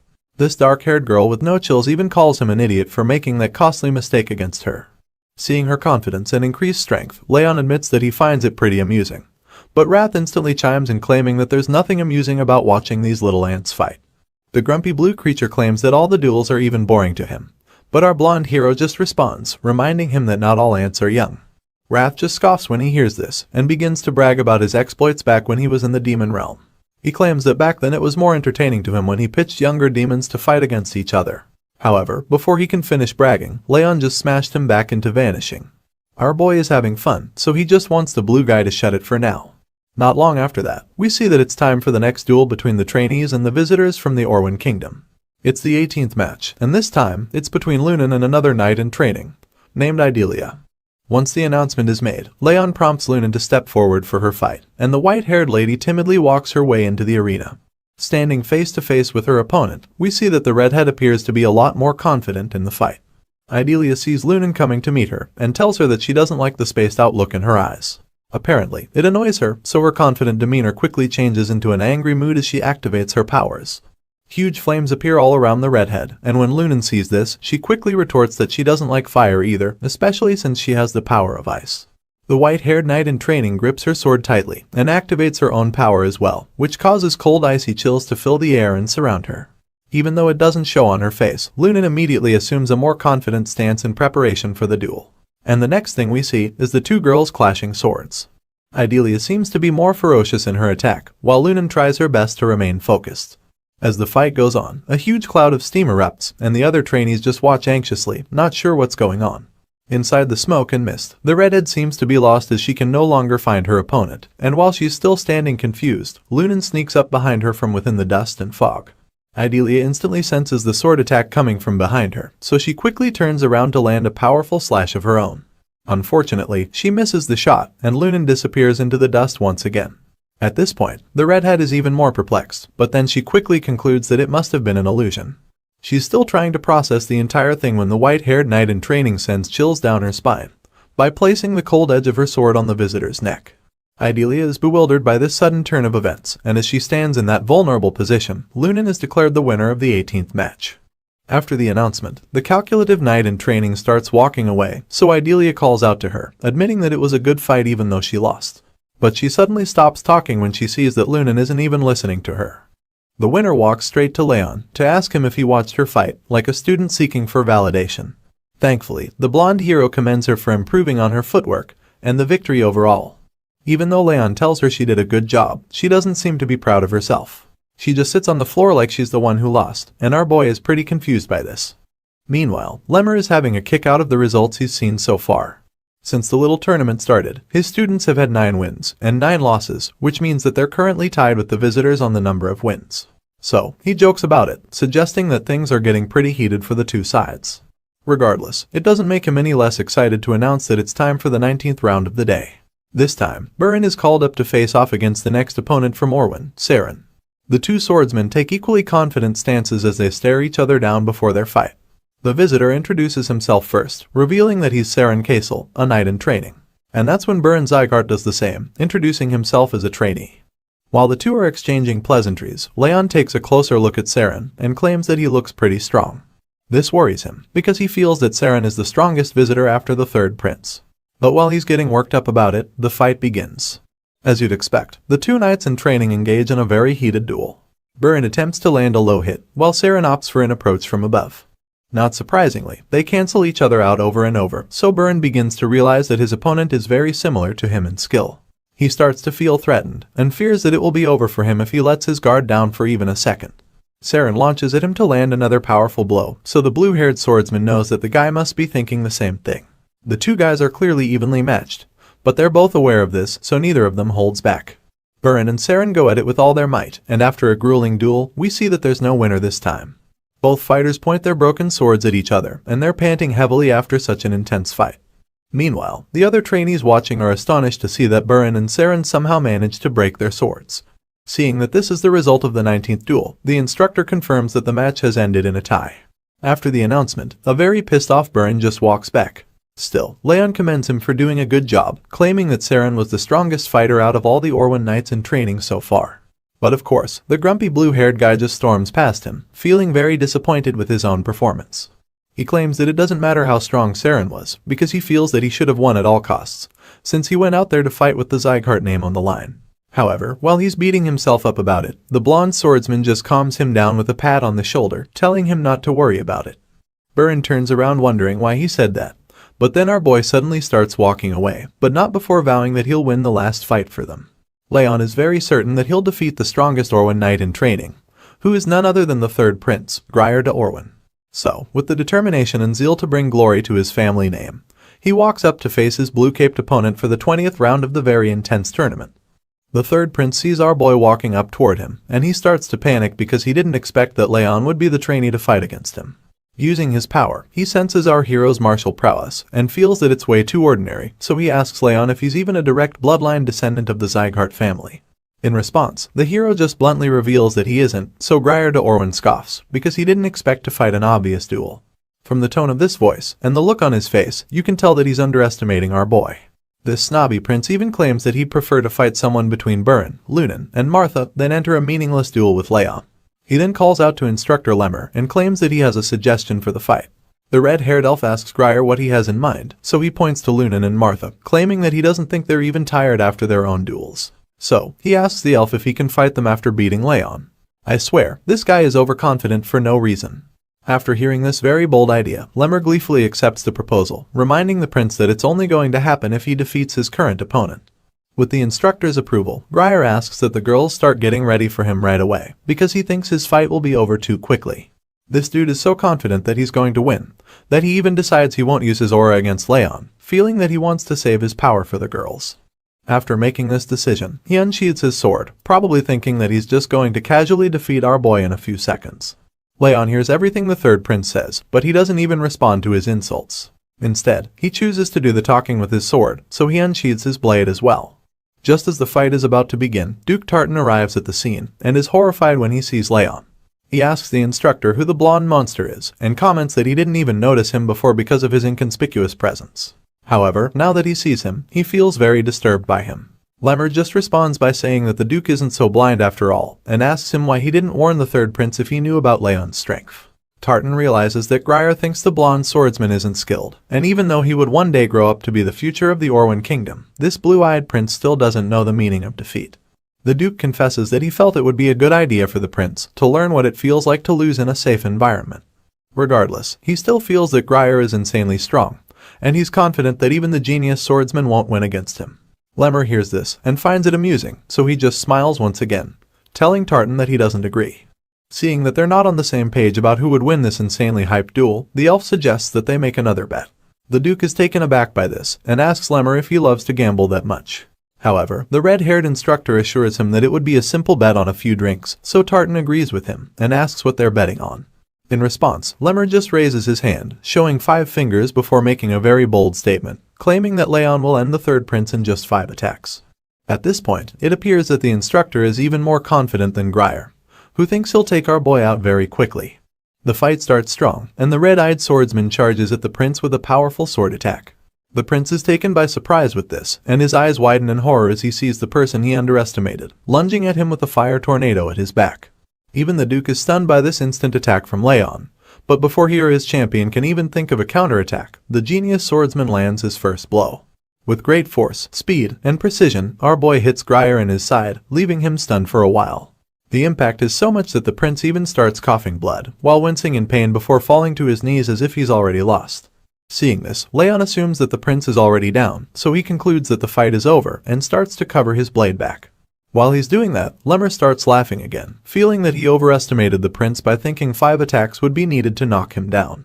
On the other hand, Duke Tartan just watches the whole thing with shock laced all over his face. The guy can't believe his eyes, and while he remains stunned, the prince starts to reflect on his earlier thinking. He admits that he judged incorrectly, and finally starts to realize that Raon was the last fighter for a reason. Well, of course, it's because he's the real deal, and Grier finally understands this as well. Meanwhile, the Duke tries to start an argument. Tartan finds it hard to believe that Raon is just a trainee, because, in his eyes, the blonde kid already has the footwork and swordsmanship of a trained knight. But Lemmer doesn't give him any room to continue, explaining that it's the exact reason he said that Raon would win. With the way things are looking, the instructor feels that his student has brought home the win already, so he tells the Duke that he'll make reservations at a nice and fancy place where they can have some drinks. But before he can finish talking, Grier interrupts him. The injured prince tells Raon to stop when he tries to walk away. It turns out that he's not done fighting yet, and even when others try to explain that the fight is already over, he insists that he hasn't even shown his real skills. The third prince claims that the fight would have been very different if he had used his real powers at the start of the fight. And while he's being a sore loser, Martha cuts him off, insinuating that he's just a barking dog. She mocks Grier for refusing to admit his defeat, and being so whiny when he's supposed to be a prince. She also uses the opportunity to take a jab at Byrne, who's still brooding on the sidelines after his tie against Saren. The prince is shocked to hear her talk to him like that, and he's evidently ashamed of himself. But before he can say another word, Martha just continues talking, and informs him that she's actually trying her best to be nice to him at the moment. And after claiming that she's being polite, she yells at him to get the hell out of their training hall, reminding him that he already lost. After her not-so-subtle goodbye message, Idelia gets offended, and yells at her to watch her mouth when she's talking to the prince. As you'd expect, Martha can't be less threatened by the redhead, so she just informs her that even though Grier is from the royal family, she's also a direct descendant of Sieghart. As such, she feels that she doesn't have any reason to be polite to the crybaby prince. Seeing that the atmosphere is getting quite heated, Lemmer decides to intervene. He tells the students that they've all said enough, and suggests that they hear what Raon has to say about the matter, since he's the one that will be fighting in the rematch after all. The elf informs Raon that he can choose what he wants to do, so the young swordsman recalls that bets were placed on the fights. He also confirms that all the duels are over, which means that there is no reason to fight anymore. However, the third prince suddenly acknowledges that he lost. He admits that he didn't properly judge Raon's strength, and reveals that he underestimated him completely before the fight even started. Grier goes on to say that he feels very embarrassed, and that he's so ashamed that he can't raise his chin. As such, he gets on his knee and drops his sword on the ground to beg our hero for one more fight, claiming that he would regret it forever if he leaves with such an embarrassing defeat. The prince then gets on his feet and bows to Raon, pleading with him for a rematch. Seeing this, the blonde swordsman is taken aback, because he didn't expect the boastful prince to even apologize or even put down his sword. He initially felt that Grier was just an arrogant brat, but now that he's seen the guy put his pride aside, he changes his mind and agrees to one last fight between them. The prince assures him that it will indeed be the last one, and as Raon pulls out his sword for the second time, Grier reveals a gold pendant around his neck that has his family's crest imprinted on it. Feeling remorseful, he admits that he lost the first time because he was too arrogant to even recognize his opponent's strength. All of a sudden, he rips the necklace off his body and vows that he'll give his all in this second fight. The moment he does this, a powerful surge of energy surrounds his body, and he literally starts glowing with blue sparks of lightning. Our boy is stunned when he sees the insanely powerful aura coming off the prince's body, and Martha is just as shocked. At last, the prince was showing his true strength. The power seems so overwhelming that Tartan tries to discourage Grier from using the technique, but the prince just cuts him off, insisting that this isn't the time to be hiding his powers. Feeling very confident and driven for the rematch, he unsheathes his sword and makes it very clear to everyone that he wants to fight our hero with everything he's got. While Grier is charging himself up for what he believes will be an epic fight, Wrath reappears to our boy and calls the prince a stupid idiot. Not surprisingly, Raon was also hiding his real powers the first time, but it seems that the prince doesn't know that. Our genius swordsman calmly assures his blue companion that he can beat Grier this time too, but Wrath points out that the opponent has a lot more aura and is also stronger than Raon this time around. Still, feeling confident that he can take the prince out 2 times in a row, Raon asks Wrath if he's willing to make a bet on it. And of course, the hot-headed blue creature accepts the deal.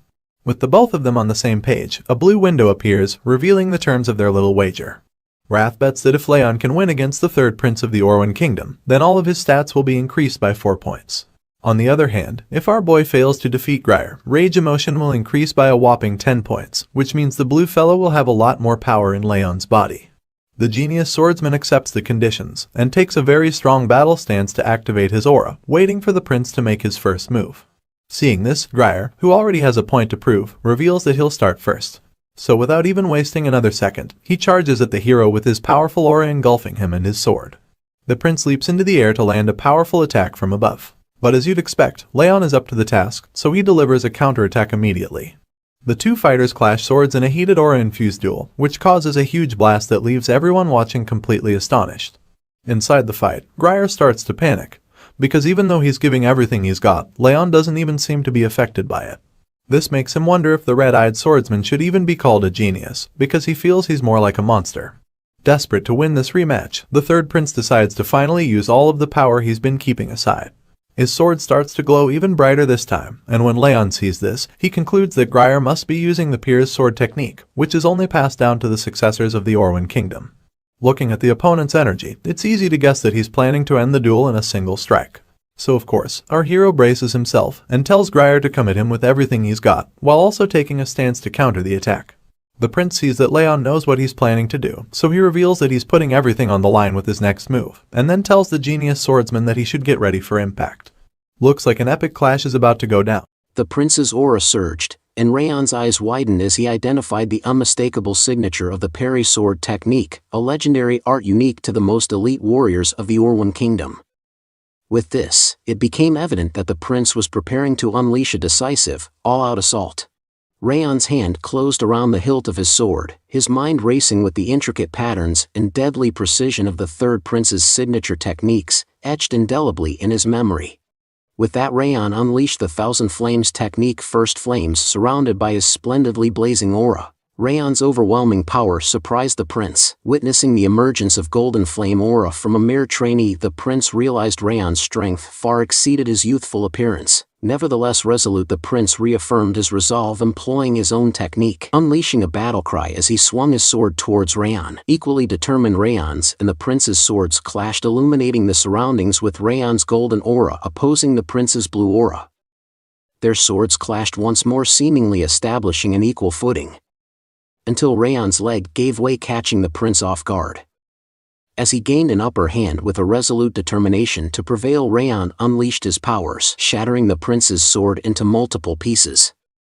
The prince was astounded, utterly surprised that his aura had been repelled. In a swift motion, Raon struck, leaving the prince on his knees with the duel victoriously claimed by House Sieghart. Observing his damaged sword, the prince remarked on his advantage in speed and strength, then smiled, pondering whether Raon had countered with adept footwork in response to his aura. "The world truly is vast," mused the prince, extending his hand for a handshake. He expressed gratitude to Raon, acknowledging the valuable lessons learned from the duel, conceding his defeat. Raon reciprocated the handshake, offering a smile and admitting his own gained insights. As they shook hands, the prince apologized for underestimating Raon earlier, attributing it to lack of insight. Curious, the prince inquired about Raon's age, to which Raon replied that he had turned 14 that year. The prince sighed, feeling defeated by a swordsman younger in both skill and character. The prince graciously handed Raon an item, requesting him to keep it. Curious, Raon inquired about its significance. The prince explained it was a token, a sign that Orwan's third prince Grier de Orwan was willing to extend any favor Raon might require. Astonished, Raon questioned why such a valuable gift was offered. The prince, defeated in their duel, admitted Raon's influence had cleared his mind. Offering a sense of enlightenment, He considered his loss fortunate, believing Raon to be the ideal victor. As he departed, he expressed certainty in their future reunion, hoping Raon would still surpass him by then, finding the challenge of catching up enjoyable. The prince then conversed with Lemur, acknowledging their loss in the bet. Lemur simply replied, "Yep, all right." Addressing Duke Tartan, the prince proposed a return, to which the duke promptly responded, "Ah, yes, your highness." Suddenly recalling an urgent task, the prince swiftly departed. Reflecting, Raon pondered over his past life, where fulfilling missions without payment was the norm, finding the concept of compensation in this life peculiar. Examining the golden pendant from the prince, he marveled at life's surprising twists and turns. Meanwhile, at the patriarch mentions place. The patriarch listened attentively as the prince recounted the lessons learned from the duel with Raon.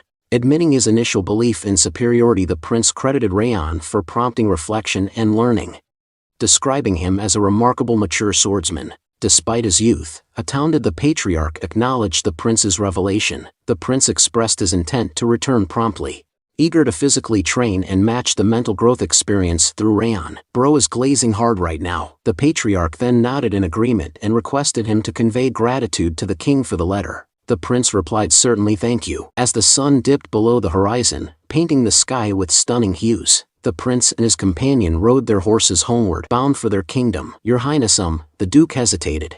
Meeting the prince's gaze, he inquired if there was something on his mind.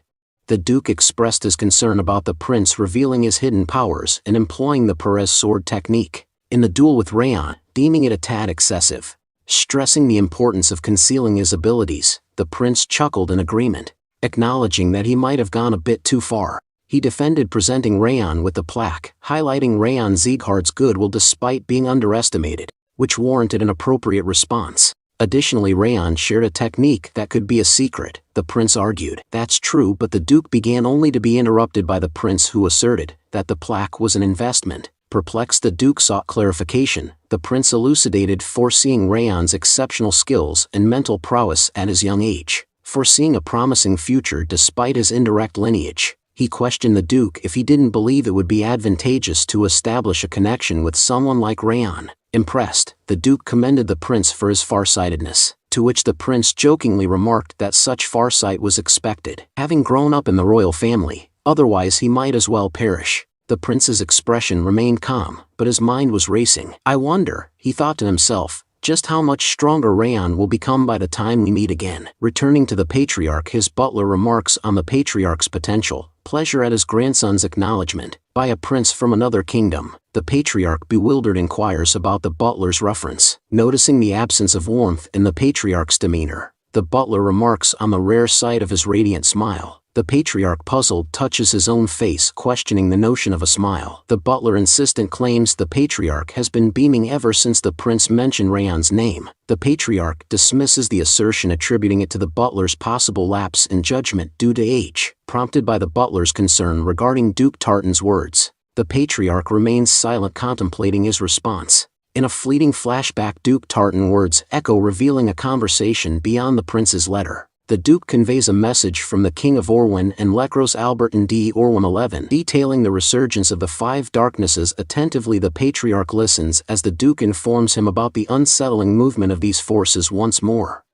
The following day, Lima commends the trainees for their performance against the Orwin Kingdom's trainees, stating they seem adequately prepared. He announces plans for upcoming specialized training the following week. Confused, the trainees inquire about this special training. Nervously, Green Boy questions Lima about the nature of this special session. Lima hints that it might not quite fit the term training. Rather, it's gearing up for an actual battle, warning them to brace for witnessing real bloodshed. Lima divulges details about a group of mountain bandits, the Snow Tiger Claw, residing a bit south of the Sieghart territory. These bandits, partially affiliated with the North and South Alliance, previously earned their livelihood by charging passage fees along a mountain road. However, their recent activities have taken a darker turn, involving theft from merchants and even fatalities. The trainees speculate if their mission involves eliminating these bandits. Lima admits it was the initial plan. When asked why he used past tense, a trainee hints that circumstances might have changed and entertains the idea of ambushing the bandits instead. "We can't," Lima replied somberly. He revealed a harrowing incident where the mountain bandits had ambushed a village to the south of the mountains, mercilessly slaughtering all the villagers and setting the place ablaze before fleeing. The trainees were visibly shaken by this revelation. Lima clarified that this was precisely why their mission now involved tracking down and eradicating these bandits. Despite being mountain bandits, they were all aura users with a notorious history, urging the trainees not to underestimate them and to remain vigilant. In a somber tone, Lima informs them of their departure scheduled for the following day. The scene transitions to Runan, meticulously slicing a leaf in half during her training. Despite her dedication, a tinge of disappointment colors her expression as she inwardly acknowledges her desire to refine her posture before their imminent departure, recognizing her struggles to meet her own expectations. Reflecting on Raon's adeptness in the art of stabbing, she admits to herself her own frustration at not comprehending her own impediment. Gazing towards the training edifice, she speculates about Raon's current training session and briefly contemplates seeking his guidance. However, reconsidering, she dismisses the idea, opting not to disrupt his focus, and instead resolves to persevere in her efforts independently. As the sun dipped below the horizon, its golden rays painted the sky in hues of warm oranges and soft pinks, casting an ethereal glow upon the surroundings. Lush greenery unfolded, with vibrant grass swaying gently amidst proud trees. The subsequent panel revealed a serene oasis, a petite pool mirroring the tranquil training building, each ripple preserving the essence of the edifice in its crystal-clear reflection. The harmony between nature's splendor and human craftsmanship was captured in this picturesque moment. Sorry about that. Runan reclined on a boulder, musing silently that her posture had weakened since earlier. Yet her movements had notably gained fluidity. She reckoned that today's efforts had sufficed. Rising and casting a glance towards the training facility, she speculated that Raon might still be there, contemplating bidding him farewell before heading home. Then a recollection struck her, her mother's request to return early this weekend for a promised treat of ice cream. With this memory, she resolved to depart promptly and seek Raon's guidance on the following day, intending to treat him to ice cream then. As she traversed the street solo, a figure trailed behind her, eventually calling out her name. Startled, she pivoted and inquired about the identity of the individual. Her countenance abruptly shifted to one of terror as she laid eyes upon the person. The man possessed hair as white as hers and greeted her, remarking on the passage of time. Syria Slyon, the white-haired man with striking purple eyes, bearing a resemblance to Runan, is introduced as a member of the vassal family Slyon. His smile faltered upon seeing her dismay, questioning why she appeared so distressed at the sight of her own brother. Expressing his discomfort at her reaction, he reminded her of his prior advice against wearing such an expression. Runan, upon hearing his words, began trembling visibly, a palpable fear taking hold of her. Syria then knelt down, acknowledging the effectiveness of Lima's training, noting with surprise that she had grown significantly stronger than he had anticipated. He rose, expressing his pride in her. Yet his countenance swiftly shifted, assuming a menacing demeanor as he addressed her. "But you wouldn't dare engage in warfare or partake in duels, risking your own life, would you?" Following her brother's words, Runan cried out and distanced herself from him. He then questioned whether she had forgotten all he had taught her in that brief period, reaching into his pocket, suggesting he might need to remind her again. Inquiring about the name of her former squirrel, he speculated if it might be Ruby. Syria, cradling a slumbering squirrel, witnessed as he continued with a smile, expressing certainty that she would now recollect how Ruby had met her end, and what would transpire if she disobeyed him. Despite Runan's cries to halt and wait, her brother proceeded, squeezing the squirrel in his grasp until it met a gruesome fate, blood splattering in all directions. Runan's eyes widened in astonishment. She was transported back to a haunting memory of discovering two lifeless squirrels on the ground and attempting to bury them, only to have her brother intervene and crush them. The recollection of that trauma caused Runan to collapse to her knees, unleashing a scream of terror. Her brother, wearing a smile, drew close, whispering, "Runan, you belong to me," emphasizing that until a certain appointed time, she must refrain from engaging in anything arduous or hazardous. He instructed her to merely stay alive and await his further directions. Abruptly, an assault targeted Syria, resulting in a massive explosion narrowly evaded by him. Shaking with fear, Runan found herself facing Raon, who had appeared before her and her brother. With a serious and intimidating demeanor, Raon demanded, "Who are you?" Raon stood his ground, demanding the man to reveal his identity. Syria grinned and retorted that proper introductions should come before seeking someone's name, especially after his sudden intrusion. Raon pointed out that Syria was the one blocking the path in such a narrow alley, and asked with a threatening tone if he was a thief or a robber. Syria acknowledged how Raon might interpret the situation, but clarified he wasn't a robber. In fact, he was Runan's older brother. Glancing quickly at Runan, Raon noticed her trembling in terror, wide-eyed and holding her head. Turning back to Syria, Raon questioned if he truly was her older brother, because she looked terrified. Syria, lifting his hand, admitted he might have taken the prank too far, expressing joy at seeing Runan after a long time. Raon questioned if Syria considered squeezing a squirrel to death in front of Runan a prank. Syria giggled and remarked, "So you caught that," explaining that it was not a real squirrel but just a toy. He displayed his empty hand to Raon as proof that there was nothing there, asserting that there is no way he would have killed a real squirrel. Internally, Raon noted the intensity of this man's aura, which he used to disintegrate the flesh and blood of the squirrel. Syria then placed a box on the ground, mentioning he had come solely to give his younger sister some snacks, before embarking on a long-term mission.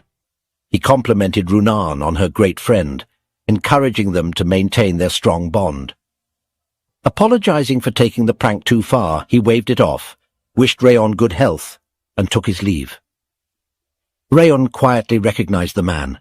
He's the exceptional swordsman of House Sieghart, one of the 12 formidable figures destined to shape the continent's future. Known as the Azure Sword, Syria Sieghart was merely a name Raon had heard of before his reincarnation. This encounter marked their first meeting.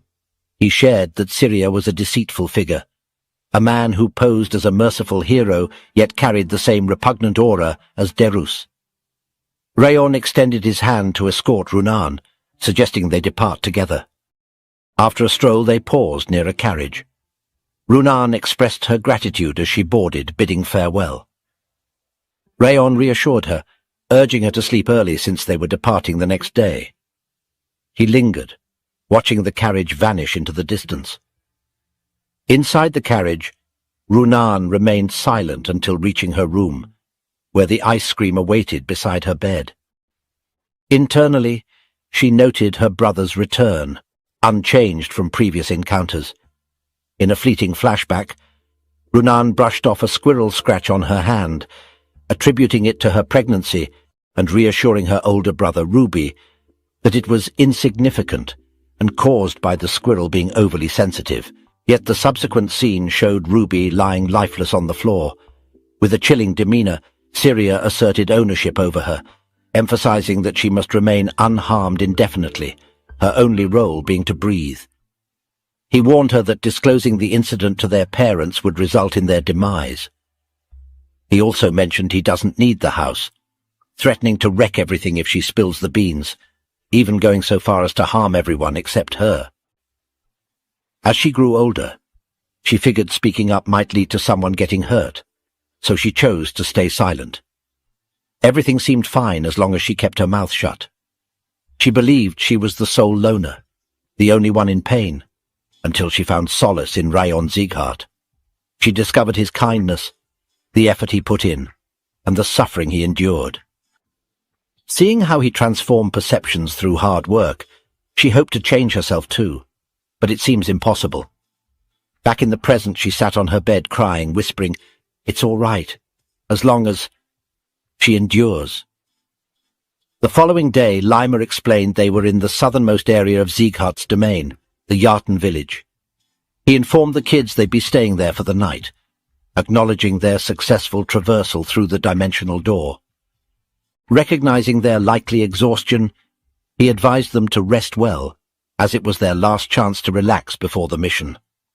A local welcomed the Sieghart swordsman and offered to guide them to their rooms. Lima thanked him graciously for his hospitality. Inside his room, Raon was burning firewood and expressed gratitude to Roth, who was confused and asked him what he meant. Raon mentioned he wouldn't have caught on yesterday without the hint, and didn't realize Syria was concealing his presence. In the flashback, after Raon's training, Roth hinted something trifling might be there, prompting Raon to investigate. Now, Roth mentions he'd go to such lengths for the sake of the ice cream girl. Raon believes Syria won't return soon due to a long mission, but knows Runan will stay that way as long as he is her older brother. Unexpectedly, Roth proposes taking Raon's body to kill Syria. Raon reacts with a shocked "what?" in confusion. Roth explains he owes the girl for introducing him to ice cream and offers to return favor tenfold because the King of Revenge returns twice the favor and 10 times the revenge. "Surely you're joking." "I decline," Raon responded. Despite this, Roth insisted he was serious. Raon reiterated that even if Roth's words held truth, he wouldn't comply. He emphasized that Syria's actions had deeply scarred Runan, and even if Syria were eliminated, it wouldn't alleviate her suffering. Raon expresses that Runan, in both his past and present life, is the first child who has shown care towards him. He firmly declares that he'd kill anyone responsible if something were to happen to her. 2 days after departing Sieghart's domain, they reached a village ravaged by the bandits called the Snow Tigers. The children quivered at the sight of charred bodies, voicing questions like, "What's happened here?" and "Why would someone do such a cruel thing?" Baron, beside a burnt corpse, found words to convey the sheer brutality. Raon surmised internally that they must have been decapitated before being burned, glancing at Martha, who appeared unperturbed by the grisly scene. He presumed she might have encountered numerous corpses before or taken lives herself. Suddenly, Raon scanned the area, abruptly stopping and anxiously wondering about Runan's whereabouts. Runan is seen next to a corpse, and on the next scene the young girl stood frozen, her eyes locked on the horrific scene before a burned corpse, an image that seared into her mind, inducing a heart-wrenching surge of terror, revulsion, and an overwhelming sense of disbelief that can shatter any person's innocence in an instant. Lima addressed the children, explaining that the distressing scene before them was the work of the Snow Tiger bandits.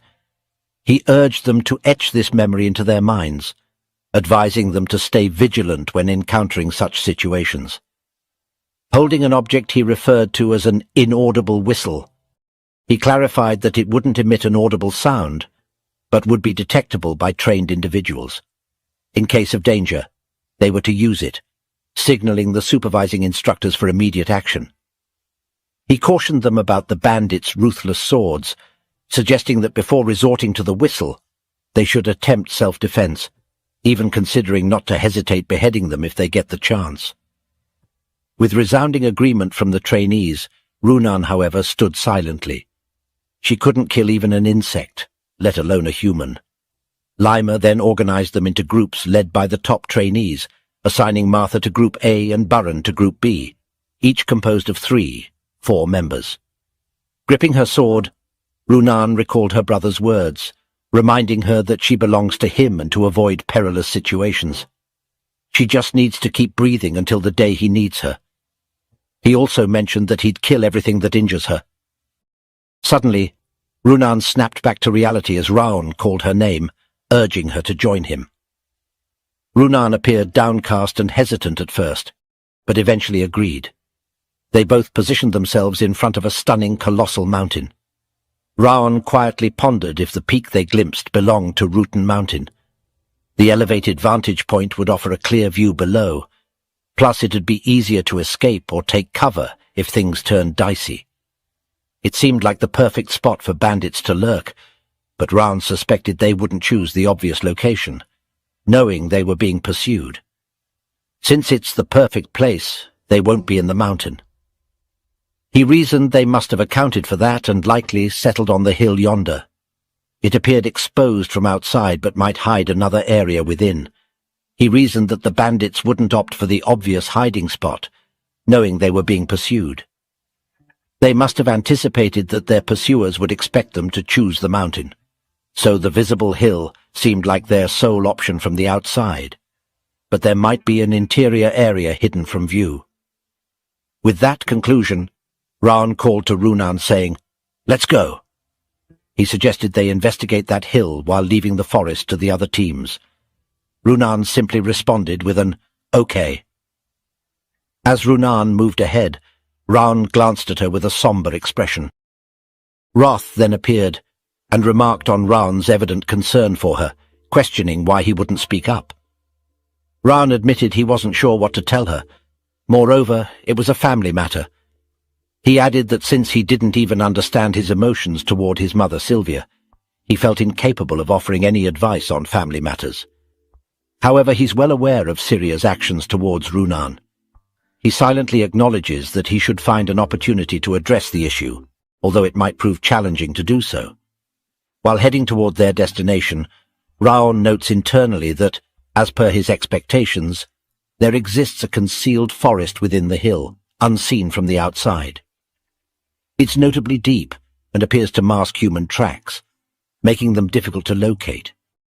Yet such concealment tactics may work against inexperienced individuals, but they won't hinder Raon.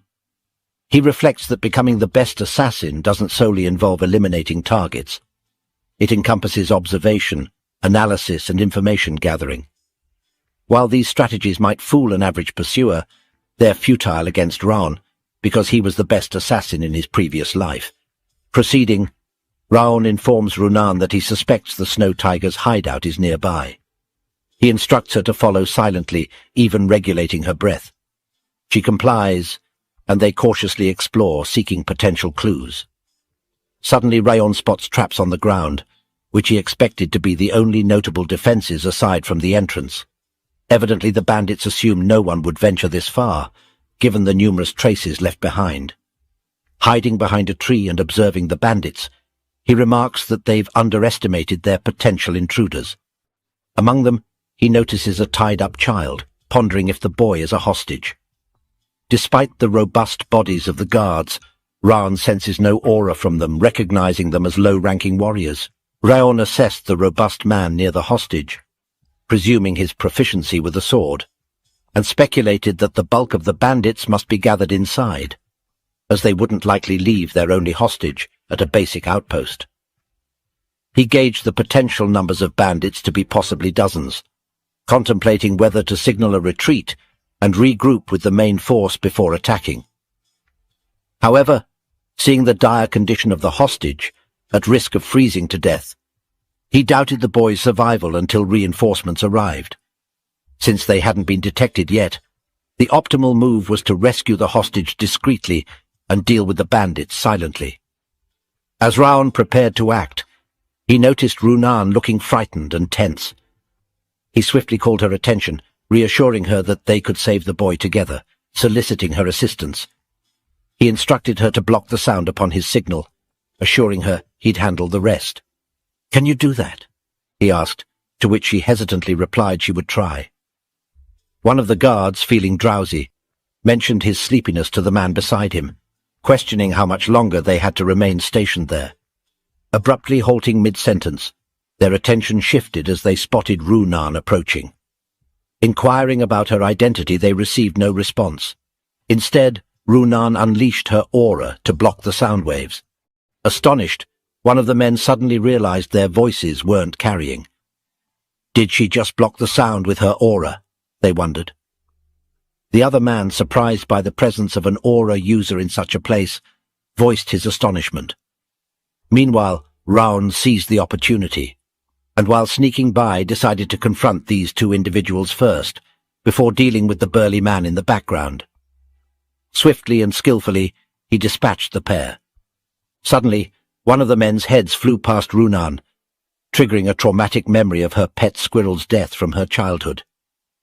Witnessing this, her eyes widened, and the trauma overwhelmed her, causing her to collapse, clutching her head and screaming.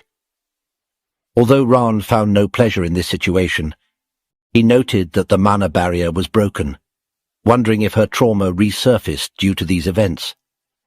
Terrified with heavy breathing, Runan's distress escalated, leading Raon to realize that the bandits might discover them if this continued.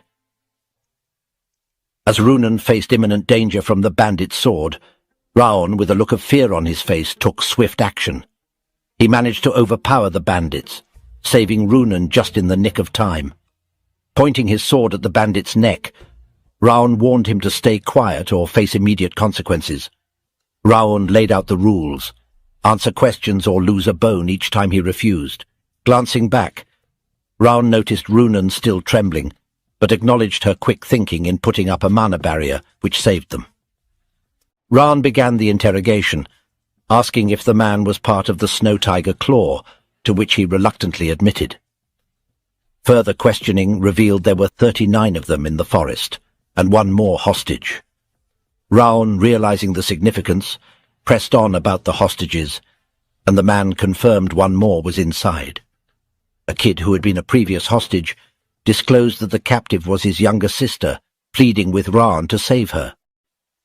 Runan reassured the worried kid that they would save his sister, encouraging him not to worry. However, Raon, ever pragmatic, advised Runan against making promises. Undeterred, Runan affirmed, "But we're going to." Raon, recognizing the determination, reminded her that while they could handle the bandits, securing support was crucial for a safe hostage rescue. He figured out there were 36 bandits, plus the leader of the Snow Tiger Claw, making it potentially risky. Runan then asked if she should blow the whistle, and Raon agreed, thinking it was a good idea. So Runan blew on the whistle with all her might. Raon, standing right next to her, couldn't hear any noise from the whistle, realizing Lima must have had a reason for giving them that particular whistle. Suddenly, in an angry tone, someone in the bandit crowd mentioned a silent whistle being used, urging everyone to get up because someone was onto them. Runan and Raon were shocked. Raon, in particular, was confused and taken aback that someone had sharp enough senses to detect the whistle, which even he couldn't hear. Hiding behind a tree, Runan and the kid, Raon, positioned himself with a sword at the bandit's neck as the rest of the bandits faced them. The leader, an elderly man with white hair and an X-scar on his cheek, casually remarked about a young kid like him causing scene by coming all the way here. With a nonchalant expression, he inquired about who he had called with the whistle. Raon, keeping the sword at the man's neck, brushed off the question, stating it's none of his business and proposing a hostage trade. "Trade hostages?" the man asks. Raon responds, telling him that if he hands over the child, he'll release the man too. Suddenly the old man bursts into laughter, stating he doesn't care whether the hostage Raon holds lives or dies. Continuing, the old man emphasizes that the hostage holds no value to him, unlike the child. Pointing his sword at the child's neck, he warns Raon that if he doesn't want to see the child's head roll, he should put down his sword immediately. The little girl looks sad and starts crying upon hearing the man's words. With a piercing stare, Raon acknowledges, saying, "I see." He instructs Runan to turn around and wait for his signal. After Runan complies, Raon swiftly slashes the throat of the man he held hostage, blood splattering everywhere. The bandits witnessing the scene scorn Raon. In a sudden motion, Raon throws his sword towards a bandit, catching him off guard as the sword pierces his chest. In a loud tone, Raon instructed Runan to create a frost fog using aura, and she swiftly followed his command. The frost fog enveloped the surroundings, leaving the bandits unable to see anything. Exploiting the confusion, Raon dashed past them, rescuing the unconscious little girl who had been the hostage. The bandits, realizing Raon had escaped with the child, cursed and vowed to find and kill him. Hiding somewhere safe, Raon observed the unconscious kids and mentioned to Runan that they might have passed out due to the cold. Unable to run away with them in that state and uncertain about the bandits' plans for the village, Raon decided they needed to eliminate the threat. Despite sustaining an injury to his hand, Raon insisted that Runan stay and protect the kids while he dealt with the bandits. With a concerned look, Runan informed Raon about his bleeding arm. Raon reassured her, insisting he's okay and expressing his intent to swiftly deal with the bandits before returning. As Raon prepared to depart, Runan grasped his sleeve, urging him not to go due to the danger of fighting while injured. She pointed out that the instructors would arrive soon, suggesting they wait for assistance. Raon met Runan's gaze, kneeling to her eye level, and empathetically acknowledged the frightening nature of the battlefield, understanding the shared experience between trainees like them and seasoned swordsmen. He inquired if she knew what was even more frightening, promptly responding, being paralyzed by fear and unable to take action. He states that the bandits have committed egregious and unforgivable acts.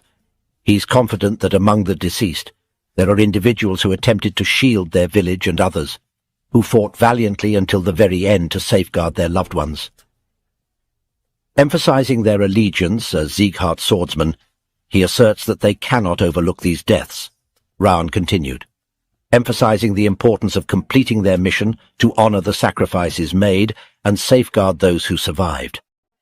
Although uncertain about her brother's actions, he conveyed that the more frightened she becomes, the greater the influence of that man's shadow. He warned her that succumbing to fear would only deepen its hold, advising her to resist letting fear dictate her actions. With a final expression of words, he called her name, Runan Slyon, affirming that she alone has the power to protect herself and those she cherishes. From his pocket he took something and handed it to her, stating that the choices they make from this point forward are hers to decide. As he rose and headed towards the bandits' lair, he reassured her that she no longer needed to linger in the shadows. Runan remained silent, reflecting on his words and recalling his brother. Internally, she expressed a desire for change, wanting to break free from the constraints of the past. Determined to protect what mattered to her, she resolved to step out of the dark shadows and into the bright light. The scene revealed that Raon had given her a figurine of a squirrel, reminding her of her old pet squirrel Ruby, a gesture that meant a lot to her. Raon re-entered the bandits' lair, displaying ruthless efficiency by dispatching 3 of them with a single slash each. Amidst the chaos, the bandits, infuriated, cursed, urging each other to end the young threat. Despite their attempts, anyone who approached Raon met a swift demise. As Raon skillfully eliminated foes, the old man, baffled by their inability to stop a mere child, shouted in frustration. In a dramatic turn, someone leapt behind Raon, ready to strike. Alert and quick, Raon turned just in time to dodge the impending attack. The old man, now facing Raon, declared, "You're dead, you little brat," and lunged again. A cloud of dust enveloped the scene as the old man attacked, but to his astonishment, Raon had vanished from his original position. Bewildered, he muttered, What? Where did he just vanish to?" Unbeknownst to the old man, Raon had positioned himself behind, questioning the man's cowardly waiting tactics. Without hesitation, Raon effortlessly decapitated him, the old man's head soaring as blood scattered. The bandits, witnessing Raon's prowess, nervously dubbed him a monster, grappling with the mystery of how such strength could exist in someone so young, questioning if Raon was truly just a trainee. Raon instructed them to surrender after their leader's demise, but his attention quickly shifted as he skillfully intercepted an incoming attack. Suddenly a voice chimed in expressing disbelief, emanating from a brown-haired man.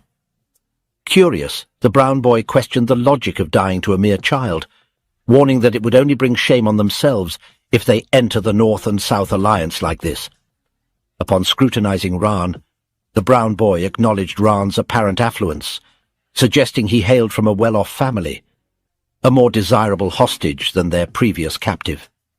Without hesitation, the man lunged at Raon, remarking that he had feared their offerings might fall short, expressing gratitude to the heavens for not abandoning him, Vukan. With a formidable strike, Vukan slashed at Raon, declaring his intention to take Raon, his friend, and the other children as hostages. Despite Raon successfully blocking the attack, he recognized the strength of the Snow Tiger Claw Chief.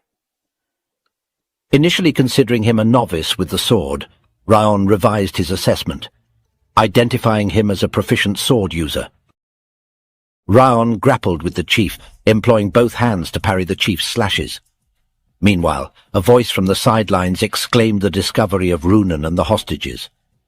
Observing Runan in a tense struggle with an opponent, Raon, torn between the two conflicts, inwardly worried at the unpreparedness of Runan for battle, feeling the need to rush to her aid.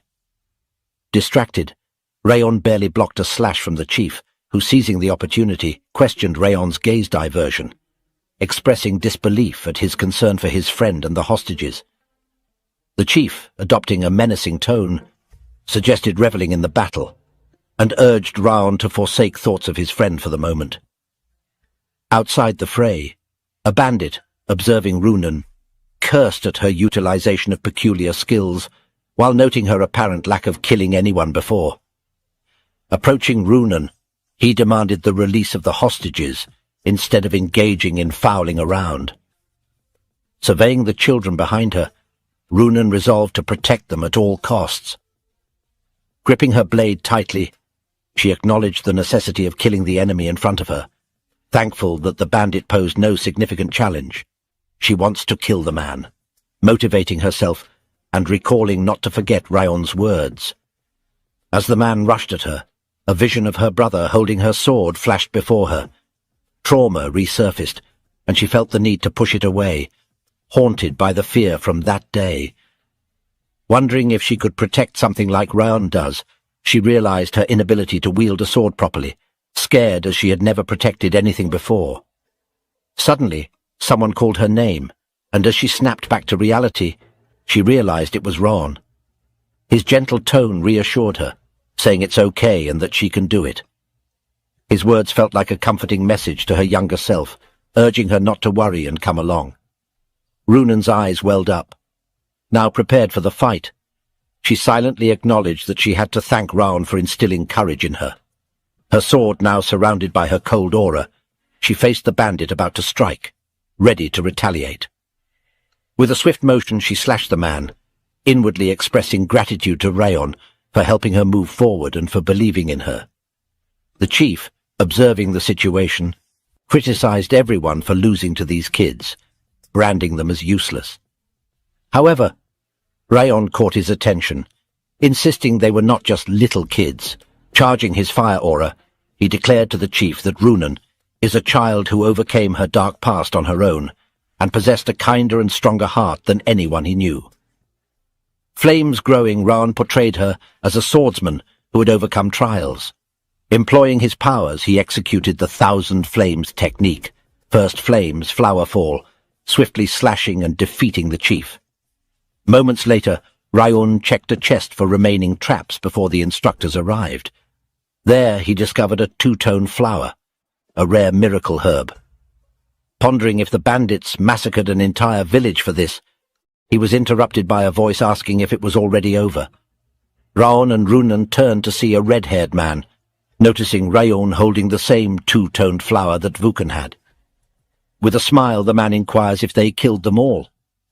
The man is revealed to us as the North and South Alliance's eternal bandit chief. Raon, unfazed, asks what if they did.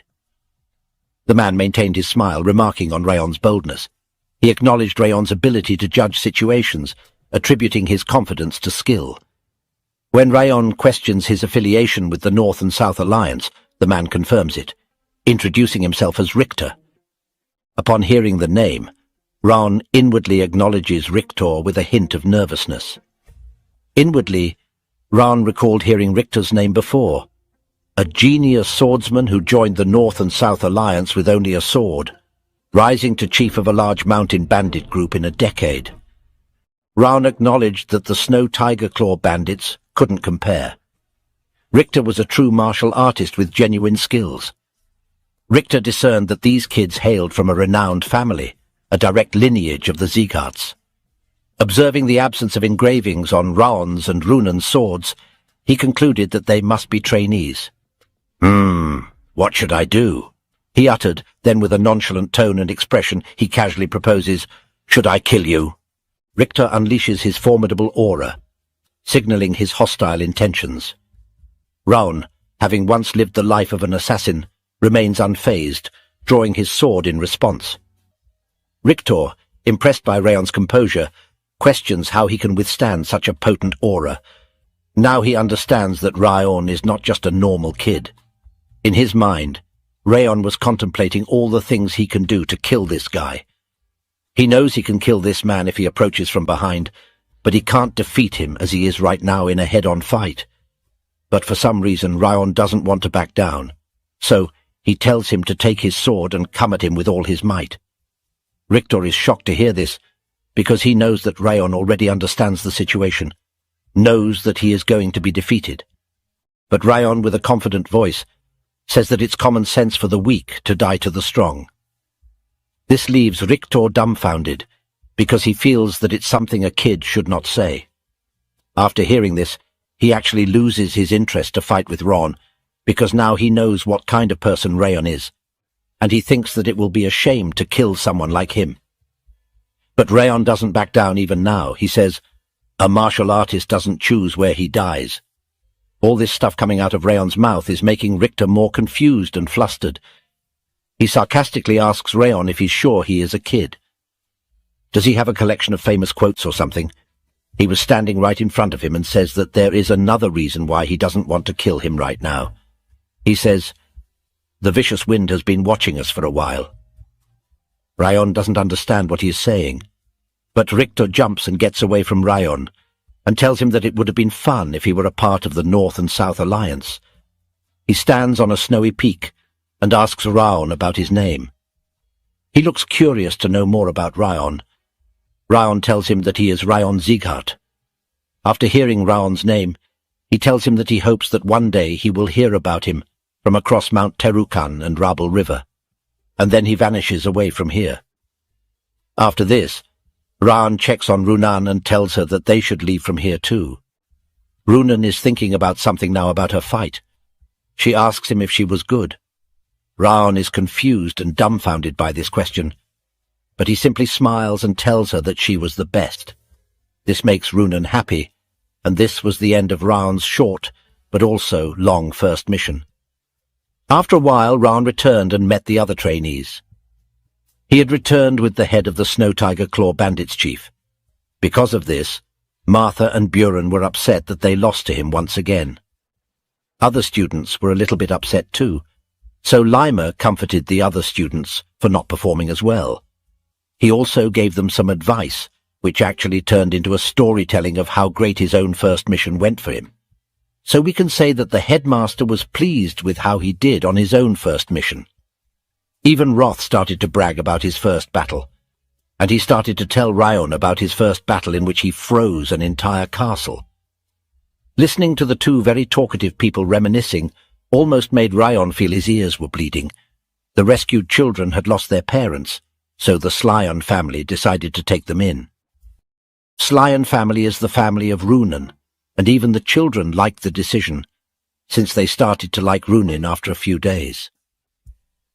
Upon returning from the missions, Runin and Raon were summoned by the Patriarch, where they were awarded with a bronze medal for their accomplishments. At first, Raon was surprised to be praised by the Patriarch, and we get to know the Patriarch gave Raon the two-tone flower by calling it Raon's own loot, despite the flower being a very rare miracle medicine. The Patriarch decided to give it to Raon. Raon is visibly confused about this, but he still takes it since getting the two-tone flower is quite a big deal. At night, when Raon came back to his home, his eyes were stunned to see someone in front of him. He was confused and flustered to see Dorian here.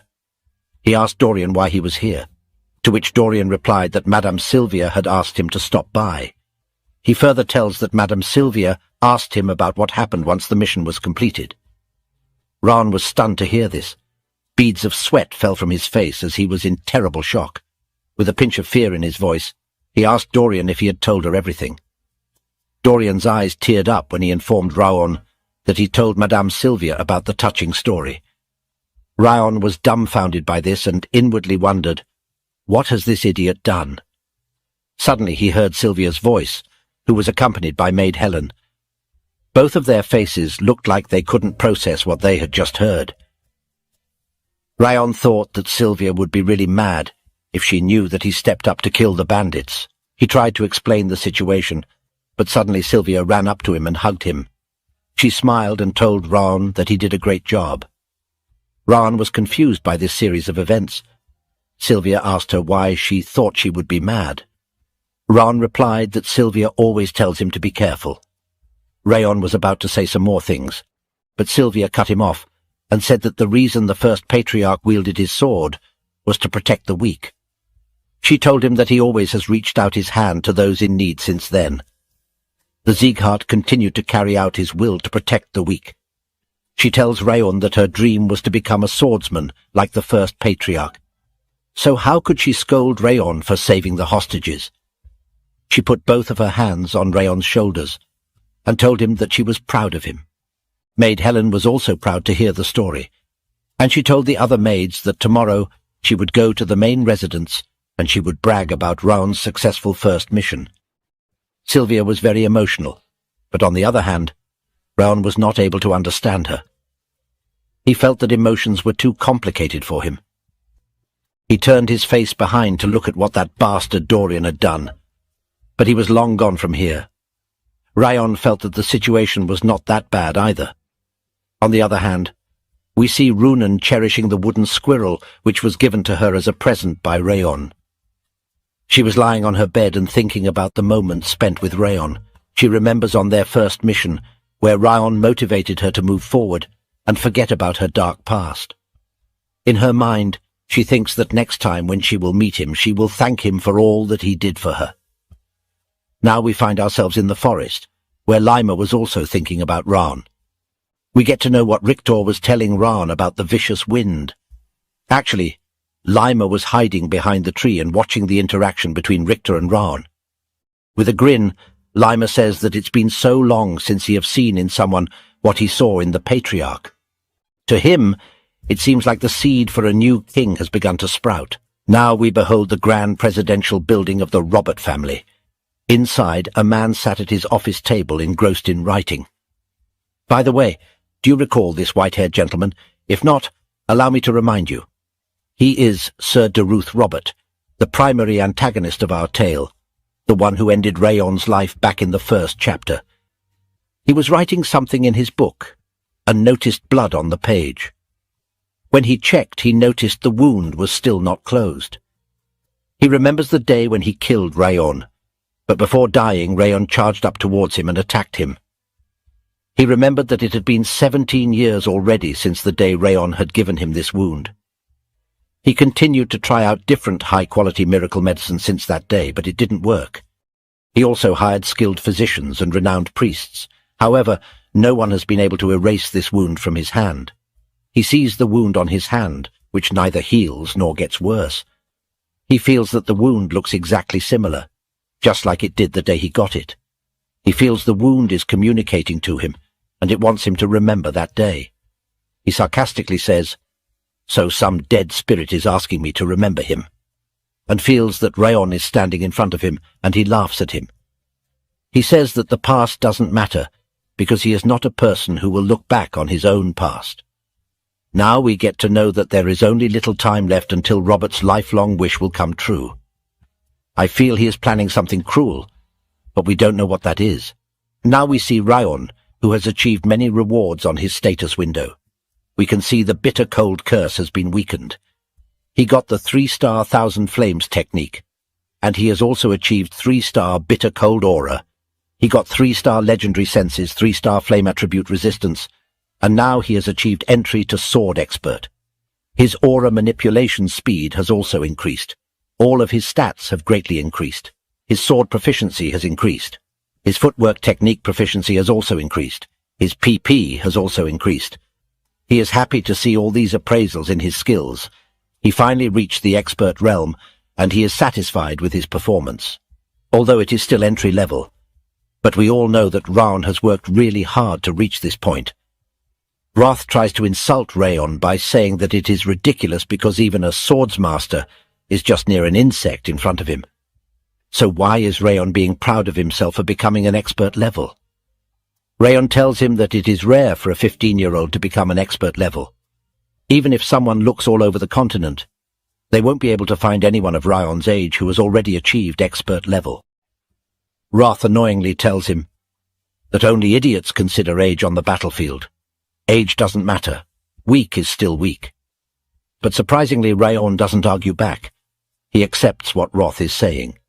He says that even he knows that no one goes easy on the opponent just because the opponent is young when they are on the battlefield. Roth is still annoyed and further tells Raon that he is very weak compared to him. Even if Raon tries, he can't even touch his fingernail. But Raon smiles and tells him that he also agrees with him. Then Roth questions, "If you know that you are still so weak, then why are you able to smile like this?" To this, Raon replies, "Because I'm happy. In my past life I was nowhere near this level." He continues, "Even you admitted that I have grown somewhat." Hearing this, Roth becomes speechless, and he doesn't know what he should reply to Raon. He starts to throw a tantrum like a little child and says, "Why would I praise a human? I will never do that." Raon roasts him and says, "Don't get so mad over such small things." Raon says that he heard Roth's voice shake a little, so it confirms to him that he has become stronger. They both have been together long enough to know what Roth is thinking, but Roth doesn't accept this. He tells Raon, "A human like you who can see through my behavior should deserve more than death." Now he tries to freeze Raon with his power, but that doesn't affect Raon at all. He smiles and tells him that this kind of rage is nothing for him now. He claims that if Roth doesn't get his power again, then he's going to be eaten by him instead. Now we see Roth's typical useless trash talk, and he starts to reminisce again by saying, listening to Raon's nonsense reminds him of the old days. He starts to tell his story that back in his days in the demon realm, there were demons who came to challenge him. But before he can continue his story, Raon starts to walk away from here. These two have an interesting relationship. Let's see how their relation will grow in the future.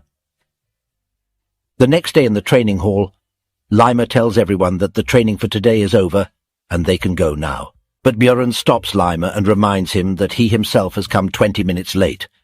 So shouldn't all the students go 20 minutes past the usual time?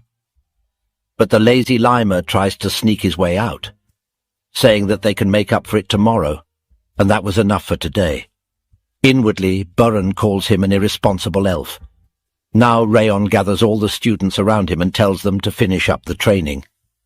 The one in charge for today should start the clean-up, he says. We see Dorian go to a locker to pick up cleaning stuff, but as soon as he closes the locker, he notices that Martha was giving him cold stares. He gets really afraid and screams, trying to run away from her, but she catches him.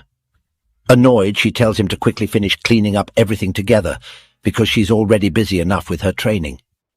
She's cold and shouts at other students, asking them, what are they all loitering around for? Since she have to clean, she tells them to quickly get out from here. This makes Raon realize that she is only calm towards him, and even the headmaster was standing behind him, confirming that she is unchanged. She only switches up around Raon. Raon turns behind and is confused to see Headmaster Lima here, because he had run away from here just now. The headmaster goes in front and tells everyone that he's come back for something he forgot. The students standing there are a little bit afraid and scared to know what he is about to say. They all question what did he forget. The headmaster gathers all around here and announces them to listen carefully. He claims that there is something else he has to announce, and it is really very important. Students are curious and confused to know what it is this time, and the headmaster tells them that there is a second mission for all of them. Hearing this, all the students get confused and stand still in one place. They don't know how should they react to this. The headmaster laughs and says how could he forget to tell them this important thing. All the students are dumbfounded that how could Headmaster Lima could be so irresponsible that he forgot such an important thing. We get to know that it's already been half a year since the first mission has been completed. Raon thinks it took longer than expected for the second mission to come. He feels that there are fewer duties for the Siegharts to handle compared to his past life. Headmaster now further explains them about the second mission. Apparently there has been orc invasions in the southern part of the Zart territory, and their mission is to eliminate the orcs who are threatening the villagers, and they should protect the people of the village. In simple words, we can say that their mission is the protection of the village and monster raid. Everyone gets excited to hear this news because it is an actual orc raid. They always waited for such a kind of mission to arrive. Now they all can show their sword skills and finally test out their swordsmanship skills. Lima calls them newbies and grabs the attention by saying that why are they so excited about this mission?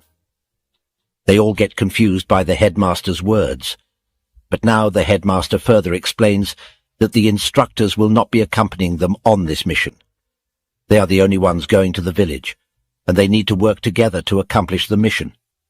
Now, this was surprising for all of them. But suddenly Buren raises his hand and asks Lima that what if they come across a dangerous situation that they cannot handle? What should they do in that situation? To this, Lima replies, "It's up to you to handle. If it's a mission you cannot accomplish, then you should know when to give up." That's why the leader's ability to accurately judge a situation is important. He claims that a leader needs to be able to judge what the best response to the given situation should be. Now Dorian raises his hand and asks Lima, "Isn't it bad if we run away from a mission?" Lima tells him that normally it is considered bad, but it depends on the situation too. If you all come across one of the 5 demons and manage to escape, then in that situation that would be praiseworthy. Hearing this answer from Lima makes Dorian happy, because now he knows that running away won't get him into trouble. And seeing his reaction, Buren is confused and speechless. Now, Lima drops the actual bomb by saying that they all have to leave the day after tomorrow. They all are stunned and speechless to hear this, because they have to leave in 2 days, and this is not an easy mission. The kids were surprised, wondering why they had so little time allocated to them. It felt like they were being rushed too much. One person mentioned that the approaching nightfall made them feel even more rushed, squeezing their time down to just 1 day. Lima jumped in, explaining the complex preparations needed for an upcoming monster attack, differentiating it from regular guard duties or dungeon explorations. With a friendly smile, he stressed the potential consequences for the village if they didn't prepare well in advance, advising them to be careful. On the other hand, Buren suggested they could have prepared better if they had been warned earlier. Suddenly, Raon spoke up, ending the growing argument with a firm statement. All eyes turned to him as he reinforced Lima's consistent advice about the unpredictable nature of their missions, urging them to focus on readiness rather than panic. He pointed out that the more they worried about their situation, the less time they would have to prepare. Encouraged by Raon's words, one student admitted he was right, while another agreed that waiting for the perfect moment might not guarantee success. So they decided to take action together. Lima then explained how tough orcs were, highlighting their aggression and superior strength, emphasizing the difference between past skirmishes and the upcoming battle, due to the large size and numbers of the orc enemies. Realizing a direct fight wasn't practical, he suggested a strategy of evasion rather than defense. Advising them to travel light, he set the meeting time for dawn in 2 days, wrapping up the briefing by assuring them they had all the necessary information for now. Later that day, Raon was back at his house and was about to enter his room, but he suddenly noticed a bag next to his door. He felt that the backpack had a lightweight spell on it. He knew that this was sent by Lima, and with the spell on it, Lima was making it obvious that he wouldn't help them with this mission. Raon figured that Lima was trying to say that it's all up to them. But that was okay by Raon. Suddenly Roth called him an arrogant bastard. Asking if he thought that everything would go as he imagined, he continued by saying that anything unexpected could happen at any point. Raon agreed, mentioning how it's just like how Roth had given him all of his stat points. Those words made Roth want to shut Raon's mouth for good, but Raon assured him that wouldn't happen. Suddenly both of their attention turned to the door. As Raon opened it, he wondered who could be visiting him at this hour. He was shocked to see his mum standing there looking mad. With a serious tone, she told him that he should at least let her know if he gets a mission. Nervously, Raon asked her how she knew, wondering if Dorian had told her again. However, she replied that Lima was the one who told her. Inwardly, Raon cursed, thinking, "That darn elf!" He then apologized to her. She stood in silence and looked at him, then held his hand. She told him that being a head student meant a lot more than just being the representative. He needed to lead the other trainees into a better path. So, he shouldn't carry out missions alone. He needed to put his fellow trainees in the right positions to minimize damage and lead everyone to success in the mission. His friends' lives depended on the choices he made. Inwardly, Raon anticipated a lecture, but instead she offered advice. Placing her hand on his chest, she explained that monster raids might appear simple, but they're actually quite challenging. She urged him to ensure the safety of the villagers by eliminating every single threat. Emphasizing that during missions he transitions from a trainee to a Sieghart swordsman, she hoped he would embody the old ideals of their family. Raon admitted he had expected her to yell at him, prompting her to express that she is mad, worried and frustrated too. However, she quickly hugged him, acknowledging it wasn't the time for scolding. She warned him to brace himself for a proper scolding once he get back, but expressed relief that he had gotten brighter after beginning his training. But she could never stop worrying about him. Those words resonated deeply with Raon, reminding him of a past where no one had shown concern for his well-being. Being embraced by someone who genuinely cared felt comforting. The following day the students stood respectfully as Lima concluded his speech. Stressing the unpredictability of their journey, he urged them to exercise utmost caution and advised retreat if needed. Responding with a unified, "Yes, sir," the students acknowledged his directive. With a nod, Lima bid them to depart, noting that while the journey typically took a month, the road they had built would shorten it to 2 weeks. He wished them luck, and then the students thanked him. Raon then took charge and instructed everyone to line up in formation with 4 rows, moving according to the buddy system they established earlier that morning. Lima watched them with pride and silently acknowledged that he was confident they would succeed because Raon excelled not only in combat and aura, but also in his strategic thinking. Lima was certain Raon would breeze through this mission and return triumphantly, especially considering Raon was only 15. Lima always had high expectations of him whenever he saw him. Meanwhile, Raon reminded everyone to stay mindful of their positions in case of battle, assigning Dorian and Cetane to double-check all the gear and the health of the team members. Suddenly an instructor approached Lima and inquired if they should follow the students now, noting that at this distance they wouldn't notice if they departed.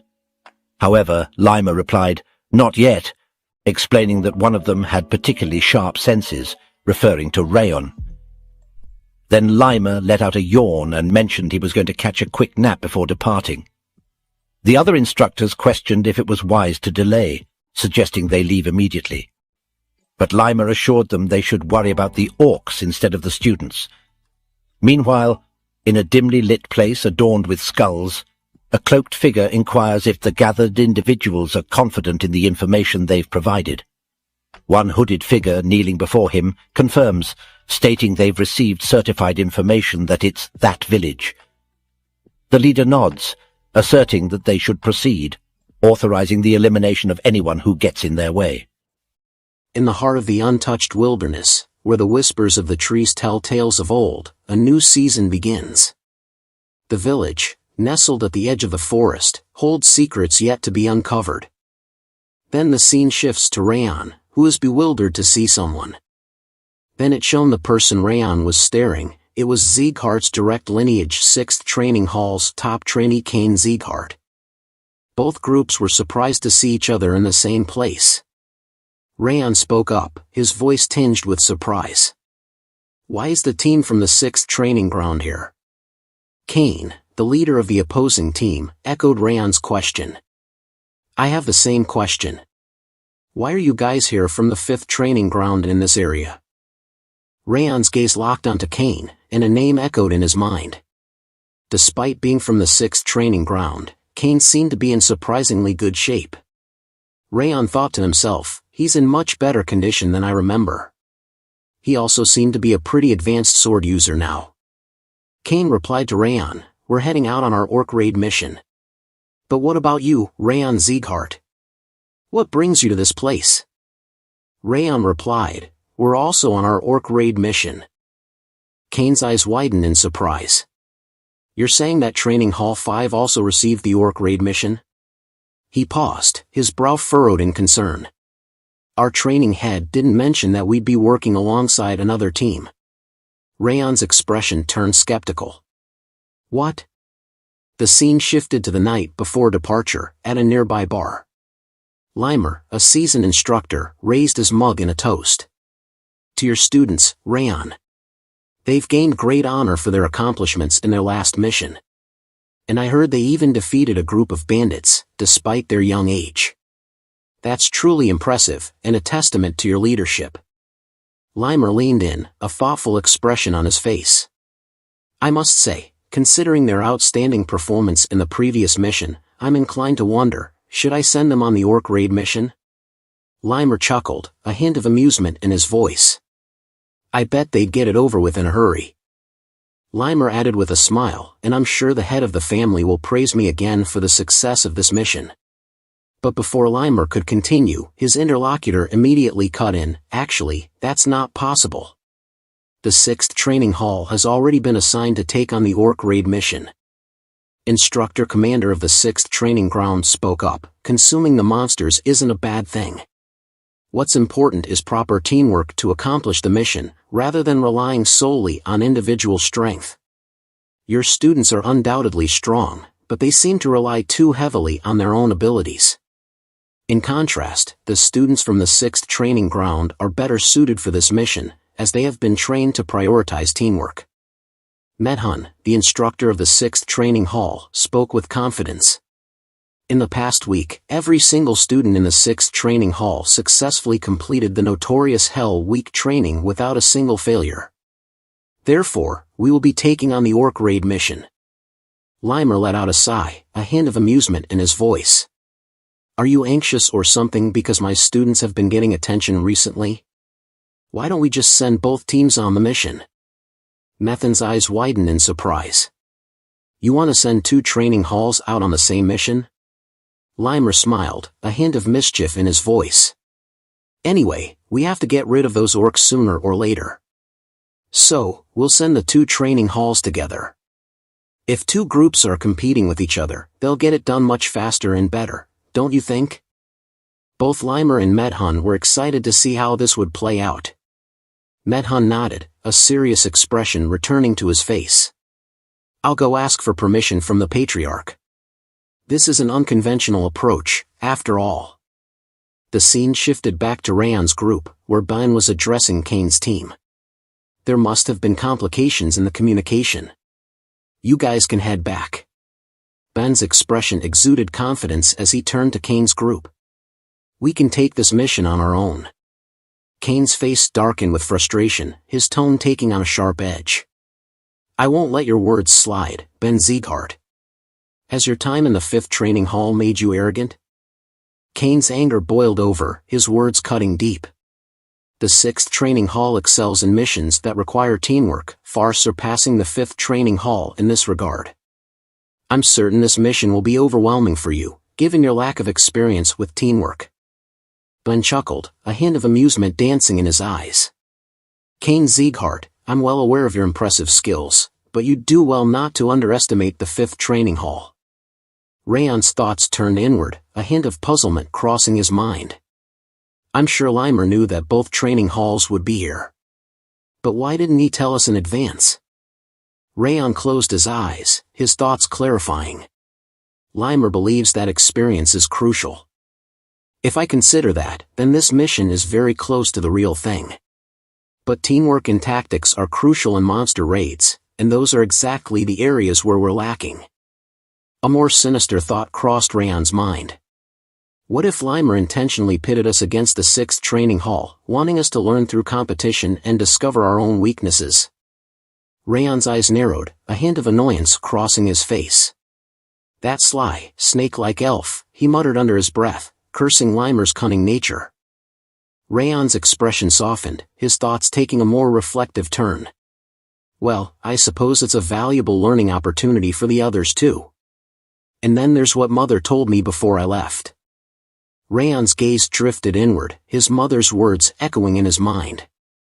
I want you to show me that you're a swordsman who protects others. The memory had lingered with him ever since, a constant reminder of the promise he'd made to her. Raon intervened, his voice calm and measured. Hey, calm down, both of you. Are you just going to waste time arguing? Raon's expression turned thoughtful, and then a hint of a smile played on his lips. You know what? Why don't we just settle this with a bet instead? He suggested, his tone light. Otherwise, we'll just keep arguing in circles and never reach a conclusion. Ben's eyes widened in surprise, and he turned to Raon, his voice laced with skepticism. What? What do you mean, a bet? We have no idea what kind of situation we'll be facing, so why waste our energy on something like that? Raon's expression remained calm as he replied to Ben's concerns. Neither of you wants to give up on this mission. For this mission, I'm certain we'll be facing a large number of orcs. Given its classification as a raid, I'm also expecting to encounter a high orc too. Raon raised his hand, holding up a single finger to signal to the group. All right, we have a bet to decide who will be the commander of this mission. Raon spoke up, outlining his strategy. We'll take down the leader of the orcs first, creating chaos in their ranks. Then, we'll carry out the rest of the mission. Isn't that reasonable? The two groups fell silent, taken aback by Raon's words. He continued, his tone measured. If the commanding team is struggling, it'll just be an opportunity for the other team to take advantage of the situation. Does that sound good to you? Raon asked. Kane nodded in agreement. All right, sounds good. Raon's expression reflected his relief. Okay, then. Raon gave a decisive nod. Let's get started. We'll head to the mountain. As soon as Raon finished speaking, the two groups burst into a sprint, their competitive spirits ignited. Martha's thoughts raced as she ran, her mind focused on the challenge ahead. The conditions are simple, she thought to herself. Either take down the entire enemy team or capture their flag, that's all it takes to win, Martha thought, a hint of a strategic mind at play. It's actually simpler than having everyone fight each other. Raon turned to Martha, a thoughtful expression on his face. Then shall we plan our approach, he asked. Martha's eyes sparkled with confidence as she replied, a hint of disdain in her voice. Why bother? They're all just a bunch of losers. Martha called out to Raon's group as she sprinted ahead, her voice laced with competitive spirit. I'll go wipe them all out. You just sit here and wait. I've got this. Martha's voice dripped with disdain. There's no need to use tactics against those losers. As Martha clashed with the enemy, her anger erupted in a fierce roar. Unleashing her legendary sense skill, she tapped into her heightened awareness. Because of my sharpened senses, I don't need to see, she declared, her voice echoing through the battlefield as she struck down her foes with deadly precision. Ben's eyes narrowed in concentration as he thought to himself, carefully picturing the situation on the battlefield. Raon watched as the battle commenced, a thoughtful expression on his face. Just then, Lunan approached him, concern etched on their faces. Is it really okay to have them fight without a plan? They asked. Raon shrugged, a hint of resignation in his voice. They're all so confident. It's not like they'd listen to me anyway. Lunan turned to Raon, a hint of concern in his voice. Is it possible to win against them? Raon's expression was grim. No, I'm sure we'll lose. Martha's frustration boiled over, and she couldn't help but think of herself as pathetic. The feeling only intensified her anger. Ben, too, seethed with frustration, his emotions simmering just below the surface. Martha's thoughts swirled with growing frustration. Why can't I get through them? She seethed inwardly. They're all weaklings, but their defense is infuriatingly strong. Martha's thoughts were sharply interrupted by a young man from the opposing team. You guys aren't the center of the universe, he exclaimed, his eyes blazing with determination. Don't look down on us. Martha's eyes widened in surprise, and for a moment, she was left speechless. The sounds of clashing steel and pounding footsteps echoed through the forest, a cacophony of chaos as the battle raged on. As the dust settled, Ben and Martha stood amidst the aftermath of their battle, their faces etched with shame and disappointment. Their eyes cast downward, they couldn't help but feel humbled by their defeat. Raon asked with a smile, so, was it as easy as you imagined? It looks like you guys were the ones to fall back, though. Raon's expression turned stern, his voice taking on a serious tone. You guys are mistaken, he said, his eyes scanning the group. The world doesn't stay still while you're improving. Did you look down on them because they were ignored by the Orwan Kingdom? He paused, his gaze piercing. I'm sure we'll win since we did better than them recently.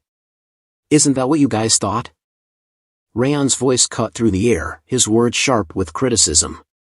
This is what happens when you just fight without any tactics, without working together, without knowing your enemy. The group's eyes dropped, their faces somber. You were drunk on your own arrogance, Raon continued, his tone unyielding. You ended up wasting your energy, aura, and even exposed our techniques to them. The group's silence was palpable, heavy with the weight of their mistakes. Kane's group was abuzz with excitement, their voices filled with admiration as they congratulated each other. Those swordsmen train every day too, one of them said, nodding in respect. Just because we might be doing better doesn't mean we should look down on them. Kane watched his team with a warm smile, his eyes shining with pride. He stood silently, his presence a testament to his leadership, as his team basked in the glow of their hard-won victory. The scene shifted to Raon and Lunan standing off to the side, their voices hushed in conversation. Lunan's brow furrowed in concern as she asked, "Then we lost?" Raon turned to the group, his eyes locked on Lunan as he replied, "No, we still have a chance." Ben's eyes widened in surprise, his voice stuttering, "Are really?" Martha's face was set in determination, her voice shaking with emotion. "I'll do anything," she vowed, "if we can win against those bastards." Raon's gaze swept across the group, a hint of approval in his voice. "Well, at least you're still willing to try," he said. "All right, then." Raon declared to his team with unwavering confidence, "I'll tell you how we can win." The scene shifted to the 6th Training Hall's team, who were ecstatically chatting about their victory. The 5th Training Hall was a cakewalk. One of them exclaimed. Another team member chuckled in agreement. It was so refreshing to watch them struggle. However, a more cautious team member interjected, "Don't let your guard down. We can't underestimate them." After all, the 5th Training Hall had already proven themselves to be formidable opponents, having successfully taken down the Snow Tiger Claw Bandits, an affiliate organization of the North and South Alliance. He muttered to his team members, "I'm sure they won't give up." Suddenly, the sound of footsteps echoed through the air, and the atmosphere shifted. Everyone's eyes snapped towards the direction of the sound, their faces alert and attentive. The group's eyes widened in surprise and shock as Martha appeared before them. Instantly, they grasped their swords, ready for battle. One of them sneered, "As expected, we'll put an end to this." Martha's expression, however, was one of amusement. She chuckled, her eyes glinting with mockery, and said, "What an idiot." Martha's amusement slowly gave way to a stern warning. "You're going to regret it if you ever talk badly about us again." As soon as Martha finished speaking, she charged forward with incredible speed. The 6th Training Hall's team sprang into action, their eyes locked onto Martha. "Attack, 4th formation!" One of them shouted. As Martha closed in, the trainees of the 6th Training Hall gripped their swords tightly, steadying themselves for the impact. Their leader called out, "Concentrate your aura towards the front." As Martha closed in, she swiftly shifted her foot to the side and launched a sideways attack with her sword, catching her opponents off guard. The 6th Training Hall's trainees were caught off guard, their minds racing in surprise. What the? They thought, stunned. They're attacking from the side, not head-on. The battle raged on, with the clash of swords and the sounds of intense combat echoing through the forest, refusing to subside. Ben readied himself for battle as he assumed a peculiar posture. The enemy's eyes widened in recognition, and one of them called out, "It's the preparation posture from earlier. Counter it now!" One of the group members shouted, "Just like we prepared." Ben burst into a sprint, swiftly passing the counter group. The enemies, caught off guard, stood frozen in stunned silence. As Ben sprinted past them, he taunted, "You've been fooled." With momentum on his side, Ben launched a swift and persuasive attack on the next group. As Ben's attack landed, the enemy's screams echoed through the forest. The enemy warriors were stunned, thinking to themselves, how did he change his movement so quickly? As Ben stood proudly, the team from the 6th Training Hall looked on in stunned silence. They thought to themselves, has the 5th Training Hall changed their fighting style entirely? What in the world just happened? One of the 6th Training Hall team members thought, what could have caused the 5th Training Hall to change their fighting style so drastically? As Martha clashed with her enemies, they panicked, desperately trying to counter her swift and precise attacks. Martha beamed with joy, thinking to herself, Raon was absolutely right. The scene then cut back to before the battle, where Raon stood addressing the team. Why do you think we lost to them last time, when we're stronger than them individually? He asked, his eyes scanning the room for answers. Suddenly, Ben spoke up. It's because they have better information and tactics. Raon replied exactly. Raon continued, the 6th Training Hall already knew our personalities and skills. They planned their tactics around that, exploiting our weaknesses and catching us off guard. However, we didn't prepare anything, overconfident in our own abilities. In the end, we suffered a humiliating defeat in a battle that was well within our grasp. The green-haired boy asked Raon nervously, then are we gonna lose now? Martha's expression turned even more frustrated upon hearing his question. Martha's anger boiled over, and she grabbed the green-haired boy's collar, her face red with rage. Shut up, don't jinx it, she yelled. The green-haired boy's eyes widened in fear as he begged for mercy. I'm sorry. Raon spoke up, his voice calm and measured. Well, even if we can't consider it a full loss, we did lose a significant amount of stamina and aura. It's true, we are now at a disadvantage. But they're not the only ones with information and tactics, Raon continued. Ben listened attentively, while Martha still held the green-haired boy's collar, his eyes brimming with tears as he pleaded with her to let him go. Ben's eyes sparkled with curiosity as he asked Raon, do you have a plan, then? Raon replied, House Sieghart, the top trainee of the 6th Training Hall, possesses an exceptionally sharp sense of sight and intuition. Raon continued, thanks to that, he was able to anticipate your approach from a distance and strategically deploy trainees who could counter your strengths. Martha's eyes widened in surprise, and she muttered, damn it, House Sieghart. Raon analyzed their opponent's strategy, explaining, Martha, your strengths lie in your power and endurance, but your attacks are relatively simple. Kane sent swordsmen who could withstand your blows, aiming to drain your aura. He turned to Ben, and you, Ben, are incredibly fast, but your skills are somewhat predictable. Kane countered by sending swordsmen who are more agile and quick-witted, able to adapt to your movements. Raon shared his idea with the group. So, how can we turn this around and win? The simplest approach would be to change our strategy and send in different team members. Raon continued, but I don't assume that's what you guys want. Martha spoke up firmly, yeah, I don't want that. I have to win. Ben chimed in, his voice filled with determination, sorry, but I feel the same way. Raon declared, then you both need to fight differently. Martha and Ben exchanged surprised glances. Martha's curiosity got the better of her, and she asked, differently, how do you mean? Raon outlined his strategy, starting with Martha. The guys you fought are definitely sturdy, but since they're not adept at moving around with their aura, there must be more openings. Look for one and strike there. Target their weak points and take them down efficiently. Raon turned to Ben. You tend to struggle against opponents who rely heavily on their instincts to fight. However, those types of fighters often have a weakness. They can be vulnerable to deceitful tactics. For now, you need to abandon your usual fighting style and try to deceive them instead. Martha and Ben spoke in unison, their voices laced with curiosity. Martha asked, that sounds good, but haven't you been here all this time? Ben chimed in, his tone slightly accusatory, you make it sound like you've just been watching us fight. Raon's expression turned confident as he replied, It's true that Kane has sharp senses, sharper than most trainees. In fact, he paused for a moment before adding, but mine are better. The scene shifted to the heat of battle, where Runan fiercely exchanged blows with her opponent. Meanwhile, Raon scrutinized the situation with his razor-sharp senses. A thought crossed his mind: everyone's performing well. Runan's also gaining the upper hand. It doesn't look like she's going to lose. The scene shifted again, and Raon was seen sitting calmly on a rock, his eyes fixed on an unwelcome visitor who had arrived without permission. Raon's voice was firm as he spoke. Now, then. Raon's gaze intensified as he spoke to the person standing behind him. Shall we begin?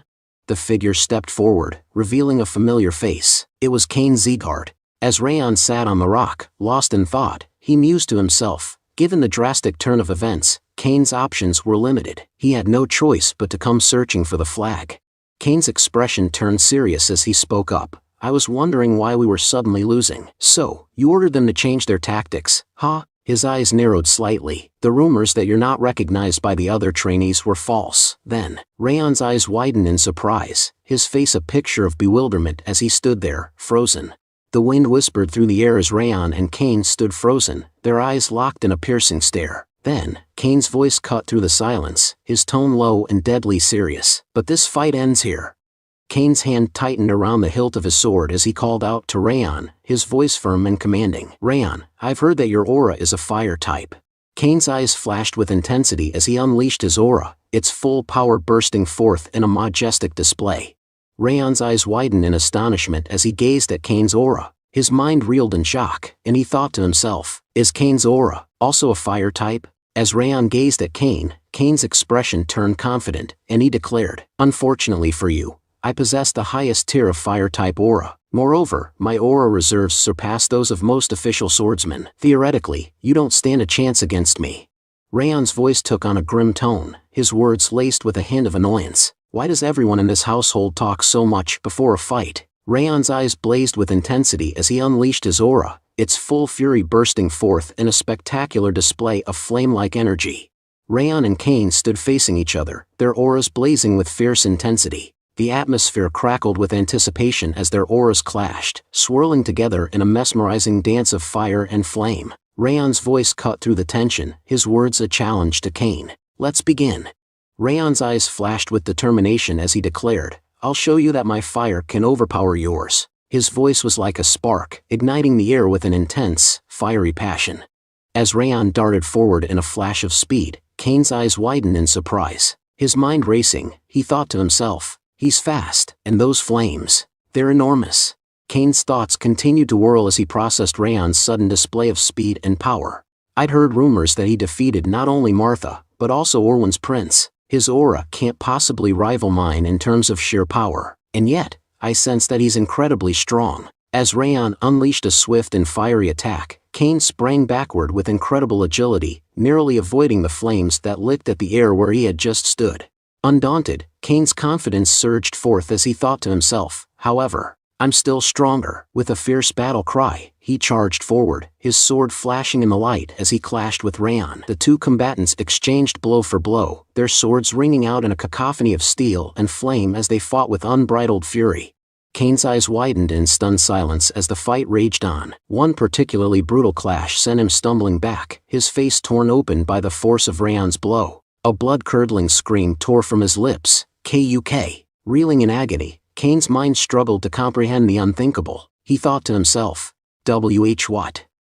How does this make sense? I'm the strongest. I'm the one with the highest tier fire-type aura. How can he be overpowering me? Raon seized the opportunity, launching a relentless assault on Kane. Though still reeling from the previous blow, Kane somehow managed to raise his sword and block Raon's attack. Stunned, Kane's mind struggled to process the impossible. His thoughts tumbled forth in disbelieving chaos. Though my flames are weaker. No, that can't be. I'm the one with the superior fire-type aura. As he stumbled backward, Kane's eyes locked onto Raon with a mix of shock, denial, and growing dread. He thought again. This can't be. Kane's face contorted in a fierce snarl as he unleashed a mighty roar, the sound waves shaking the air. With a burst of adrenaline-fueled fury, he summoned every last ounce of his strength and unleashed a devastating strike. The clash between Raon and Kane culminated in a cataclysmic explosion, as if the very fabric of the air had been torn asunder. The sound wave from the blast echoed through the forest, a deafening roar that sent birds fleeing in terror. The explosion sent a massive plume of smoke billowing into the air, casting a dark, impenetrable shroud over the surrounding area. The once clear forest was now a scene of utter chaos, the smoke swirling with maddening intensity as the two combatants struggled to regain their footing. As the smoke finally began to clear, a haunting sight came into view. Cain lay motionless on the ground, his body battered and bruised. Raon's sword, its blade still shimmering with a faint, fiery glow, hovered menacingly above Cain's head, its point poised mere inches from his head. The air was heavy with tension, the only sound the soft, ragged gasps of Cain's labored breathing. Raon stood over him, his chest heaving with exertion, his eyes blazing with a fierce, unyielding intensity. Raon stood tall, a confident smirk spreading across his face as he spoke. "Your fire is stronger." As Cain lay defeated on the ground, his battered body a testament to the brutal battle he had just endured. Raon stood over Cain, a triumphant smile on his face. "Your fire is stronger?" he asked, his voice dripping with confidence. He paused, then answered his own question with a smirk. "Yes, sure." Suddenly, Raon's group returns, and their jaws drop in shock. They can't believe their eyes. Cain is lying there, defeated. The green-haired boy stammers, that person. What's about to go down?" Cain slowly stands up, his movements deliberate and calculated. The group watches him with a mix of curiosity and caution. The green-haired boy's voice trembles with unease. What is House Sieghart doing here? The tension is palpable. What's Cain's next move? Ben steps forward, a sly grin spreading across his face. The easiest way to turn the tables when you're losing in battle is to take down the enemy's commander. He gazes at Raon with a smile. "You knew that this would happen?" Ben's grin widens. That's not all." Ben's eyes narrow slightly as he responds. "You were right. They were fooled easily." He pauses, acknowledging Raon's strategic mind. "It wasn't just me either. If it weren't for your orders today, we would have lost to the 6th training hall today." Martha's expression turns slightly sour as she speaks up. "I don't like that he's right, but it's true. If your advice didn't work, I was going to take back my promise to submit to you." She pauses, a hint of begrudging respect in her voice. But we did basically win thanks to you." Martha's expression remains serious as she continues. "We acknowledge that you're the head student of the 5th training hall, and will continue to follow your orders without complaint." Raon thinks to himself, a hint of a smile on his face. Looks like they matured a bit from this experience. That's nice to see. Raon's thoughts continue. "This is the 5th training hall that I know." Just then, Lunnon walks over to Raon and sits down beside him. Meanwhile, Ben and Martha exchange a weighted glance, their eyes locked in a silent understanding. Raon stands up, his presence commanding attention. He gathers all the trainees of the 5th training hall around him. "Good work, everyone," he says, his voice filled with pride. "But I'm sure you all learned something through this fight." Raon's expression turns serious as he continues. "It's dangerous to be drunk on your own confidence and arrogance.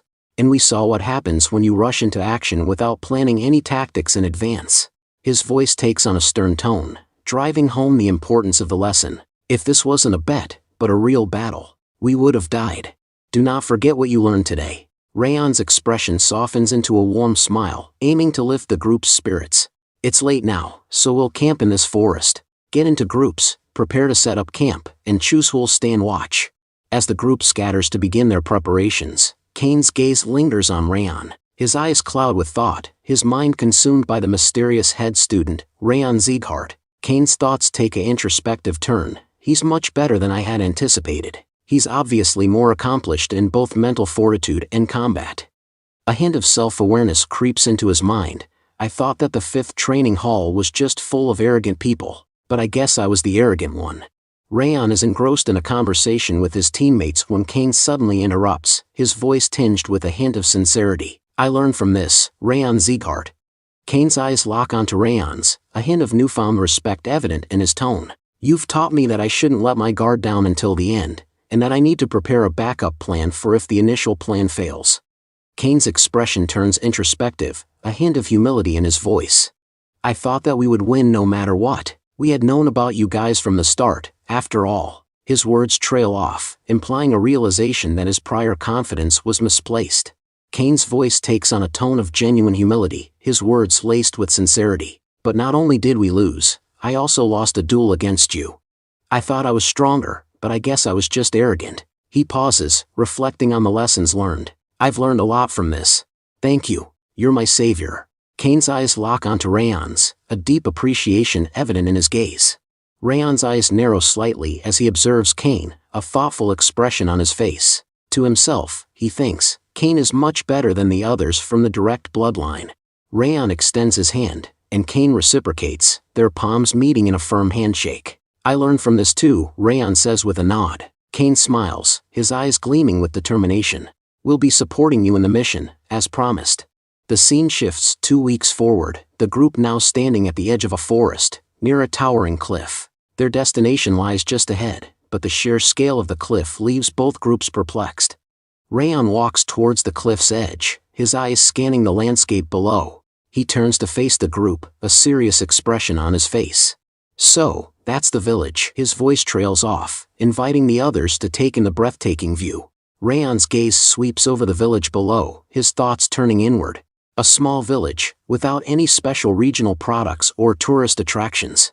Just a simple place where a few people farm and live off the land. His eyes narrow slightly as he reflects on their mission. This isn't a special mission either. It's just a routine operation, carried out regularly because of the occasional monster appearances. Raon's expression turns thoughtful, a hint of weariness creeping into his eyes. However, why do I feel like someone has been watching me all this time? Raon's eyes narrow, his mind racing with growing unease. It doesn't feel like an instructor is here with us, he thinks to himself. It feels a lot more ominous. Like they're trying to figure out how to fight us. Raon's thoughts trail off, his expression grim. He remains speechless, his mind fixed on a single conclusion. The best we can do right now is to deceive that person and be wary of them. Raon turns to Ben, his voice low and serious. Ben, I have a favor to ask. Ben's eyes narrow slightly, his curiosity piqued. What? Raon's voice is firm and decisive. You take the leader position for this mission. Ben's eyes widen in surprise, his face a picture of stunned silence. Ben's expression is incredulous. What are you talking about, Raon? Raon's expression turns serious, his voice filled with conviction. Remember our first mission? It was just me and Runan fighting the Snow Tiger Claw bandits. So, it'll be better if you guys lead the mission this time. He pauses, his eyes locked intensely on Ben. Didn't you say on the first day of official training that you'd catch up to me? Raon's gaze remains steady, his challenge hanging in the air. You meant that, didn't you? So show me what you've learned until now. Ben's expression sets in determination. Alright, I'll show you that I've changed. Ben's voice rings out, filled with newfound confidence. I'll be the one to lead this mission, then. Raon turns to the group, his voice clear. You guys heard, right? We're following Ben's orders from now on. The group responds in unison, their voices firm. Understood. Raon leans in, speaking in a hushed tone to Martha. Martha, I'll tell you the reason later. For now, just play along, okay? Martha's expression remains calm as she responds. You didn't need to tell me separately like that. I told you that I'm going to follow your orders, and that's what I'll do. Raon's eyes widen slightly, and he falls silent, his gaze fixed intently on Martha. The scene shifts, and Raon's voice takes on a more serious tone as he addresses Wrath. Wrath, you feel the people watching us, right? Wrath's deep, ominous voice responds. You noticed it too? Wrath's voice swells with pride. Well, it makes sense, as you took my traits. Raon's curiosity gets the better of him, and he asks, what about their location? How many are there? Wrath's voice drips with mockery. As if I'd tell you his location. You can resolve it on your own. Raon's lips curve into a sly smile. It's just one person, then. Wrath's expression freezes in stunned silence, and he utters a soft ha. Raon seizes the moment, his voice swift and triumphant. You said his, not there. Wrath's face twists in rage as he snarls. Thanks for letting me know, Wrath. Raon's words hang in the air, and Wrath's anger boils over. You little. Wrath's furious screams echo through the air, but Raon's expression remains calm and collected. His eyes narrow slightly as he thinks to himself, but we can't be certain that there's only one of them. Raon's thoughts continue, his mental caution prevailing. It's just one guy observing us, but he might have a group somewhere else. I'll need to stay vigilant and not let my guard down. Raon lets out a deep, exhausted sigh. Ha! His eyes seem to hold a mix of frustration and weariness. Raon's voice is laced with concern as he says, I have a feeling that this mission won't be easy. The camera pans out, showing an aerial view of the dense forest below, the trees stretching out as far as the eye can see. The scene shifts to a man sitting on a rock, looking at someone with a mixture of curiosity and caution, and asks where did they come from. The scene reveals the group's true identity, the assassins of House Sieghart. One of the assassins, standing tall, speaks up. They're the Siegharts. The leader, seated on the rock, raises an eyebrow. One of the 6 emperors? They weren't that impressive, though. Assassins speak up with a smile. I think they were just trainees. I didn't see an instructor with them, so I believe it's their second mission. The leader's expression turns stern, his voice firm. You weren't noticed? Assassins speak up. Of course not. I'm sure they didn't even notice that I was nearby. Leader with a smile spoke. Well, I don't assume some mere trainees would see through your stealth techniques.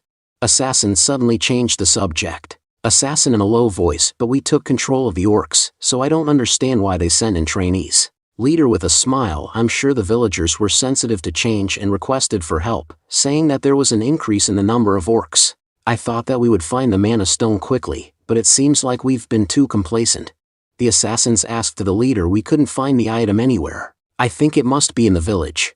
Assassin in firm voice. Shall we attack right away? No, we'll stand by for now, the leader declares, his voice firm. But the assassin, ever the opportunist, counters. But this is a perfect chance to eliminate the trainees. But the leader, with a more strategic mind, counters. While it's easy to kill them, acting rashly could reveal the existence of the mana stone. That would be a far greater loss.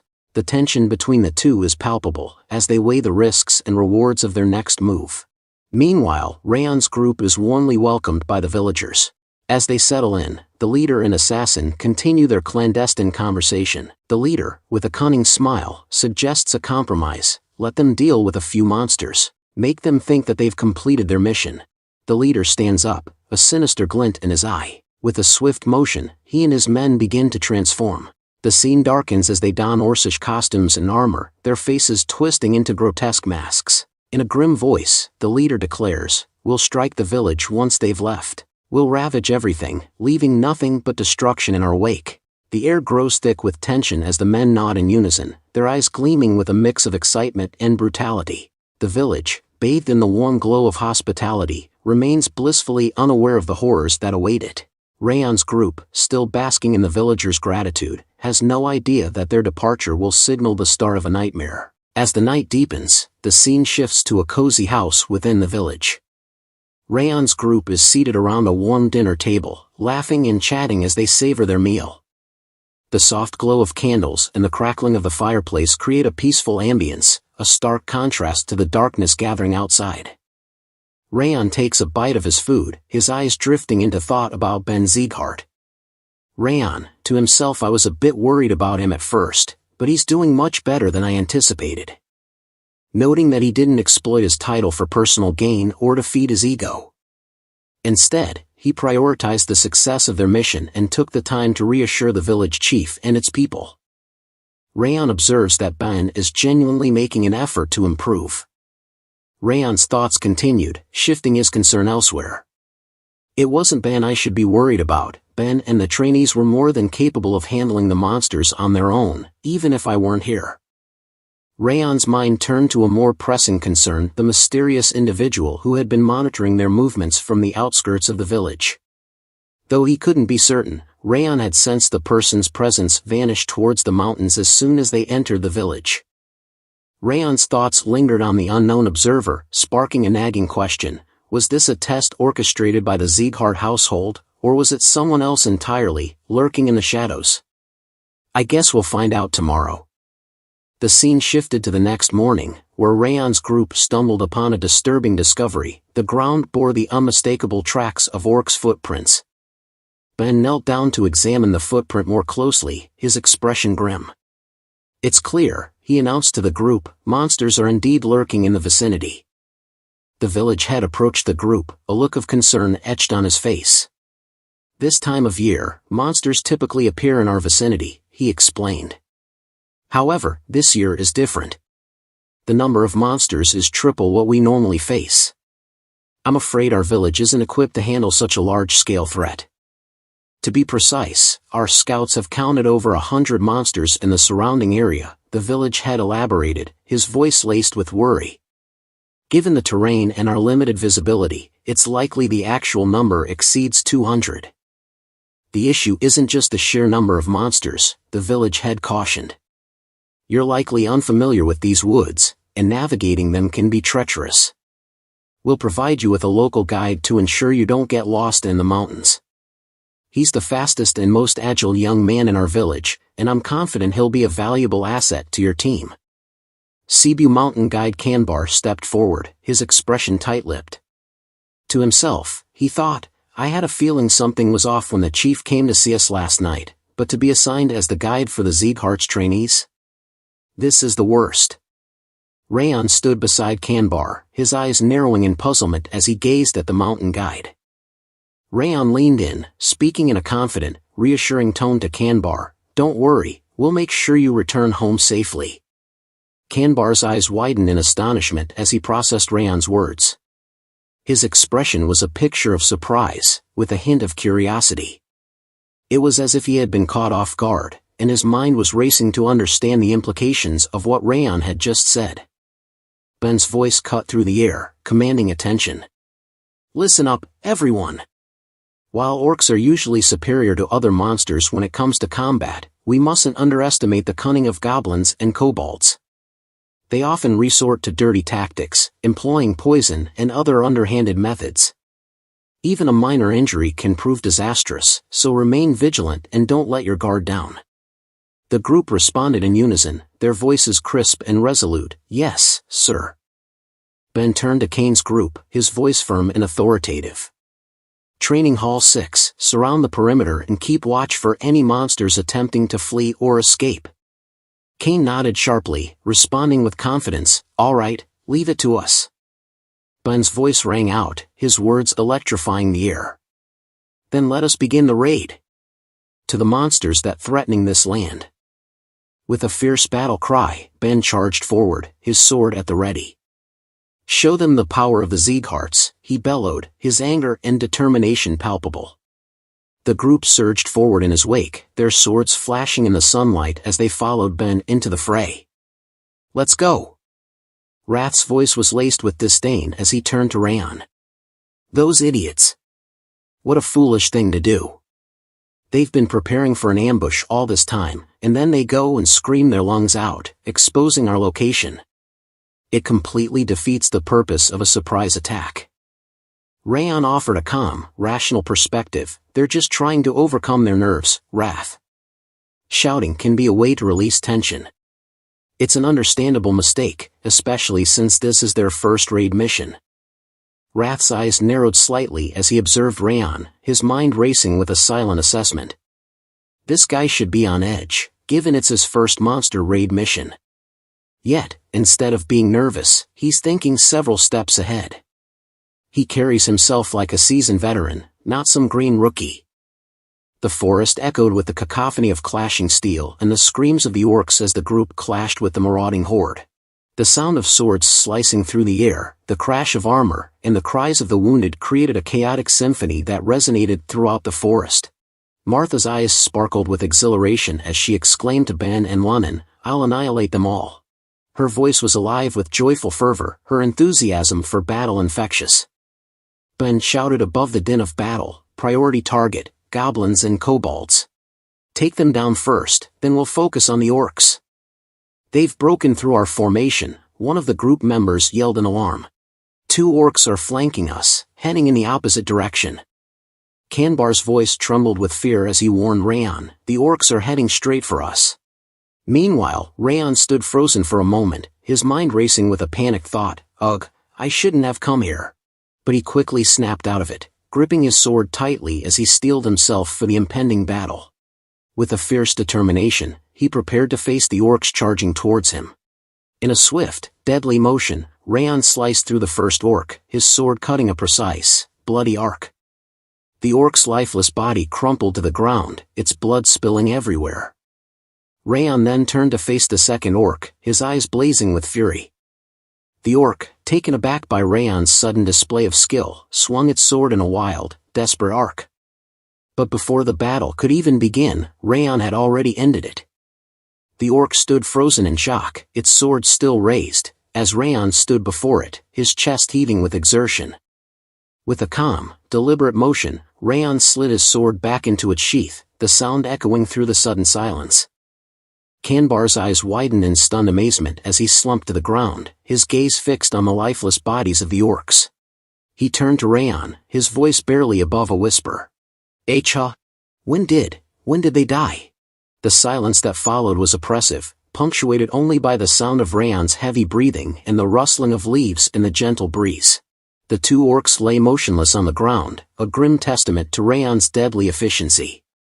Raon approached Kanbar, his expression concerned. "Are you hurt anywhere, Mr. Kanbar?" Kanbar's eyes widened in surprise, as if he hadn't expected Raon's solicitude. "Ah, no. I'm fine." Raon nodded, a hint of relief in his voice. "I'm glad." Raon's curiosity got the better of him. "There's one thing I've always wondered. Are there any urban legends about this mountain?" Kanbar's expression turned thoughtful. "Urban legends?" Raon replies yes. "There are stories about great treasures hidden deep within the mountain, and tales of terrifying monsters that roam the peaks." Kanbar's eyes sparkled with recollection. "Ah, there is one.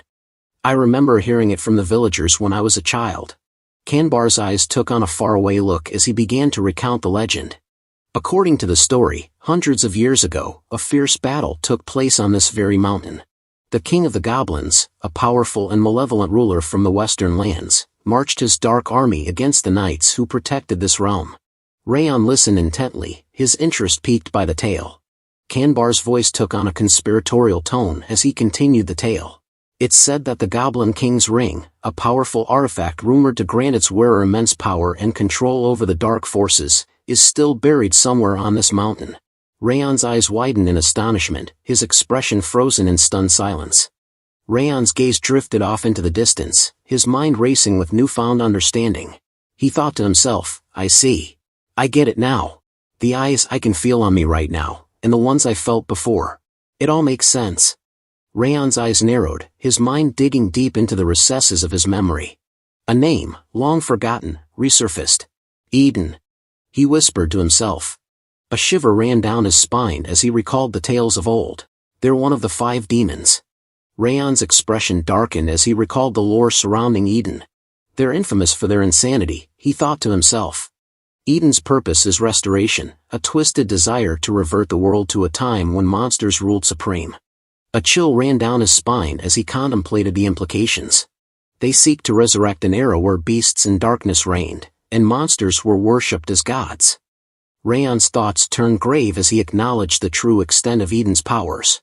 If their twisted ambitions were all there was to them, they would have been eradicated long ago. But they possess a far more sinister ability, the power to tame and control monsters. He paused, his mind reeling at the implications. They can also wield the abilities of the monsters they command, despite being human themselves. It's a power that rivals that of the Siegharts, making them a force to be reckoned with. Raon's eyes seemed to gaze into the past as he spoke in a hushed tone. This strange power that Eden possesses, it's a secret that even the most esteemed households on the continent are unaware of. He paused, his expression hinting at a long-held confidence. "But I know that secret, thanks to Derus Robert." Raon's thoughts drifted back to the fateful events that had left an indelible mark on his life. The entirety of the Shadow Squad was slaughtered, leaving only me behind in that hell. His mind still grappled with the mysteries of that time. "I didn't realize it then, but it's definitely strange." Derus knew from the beginning that Eden used mana stones. A hint of skepticism crept into his thoughts. How would he know that, as one of the 6 emperors? And why didn't he reveal that to the world? The questions swirled in his mind, fueling a growing sense of unease. Wrath's sudden question cut through the air, his voice low and discerning. "Raon, what are you thinking about right now?" "I can feel a deep, dark rage emanating from within you." Raon's eyes snapped back into focus, his gaze meeting Wrath's. He was taken aback, realizing that his emotions had become apparent. "Thinking of Derus is messing with my emotions," he thought to himself, a hint of self-awareness creeping into his mind.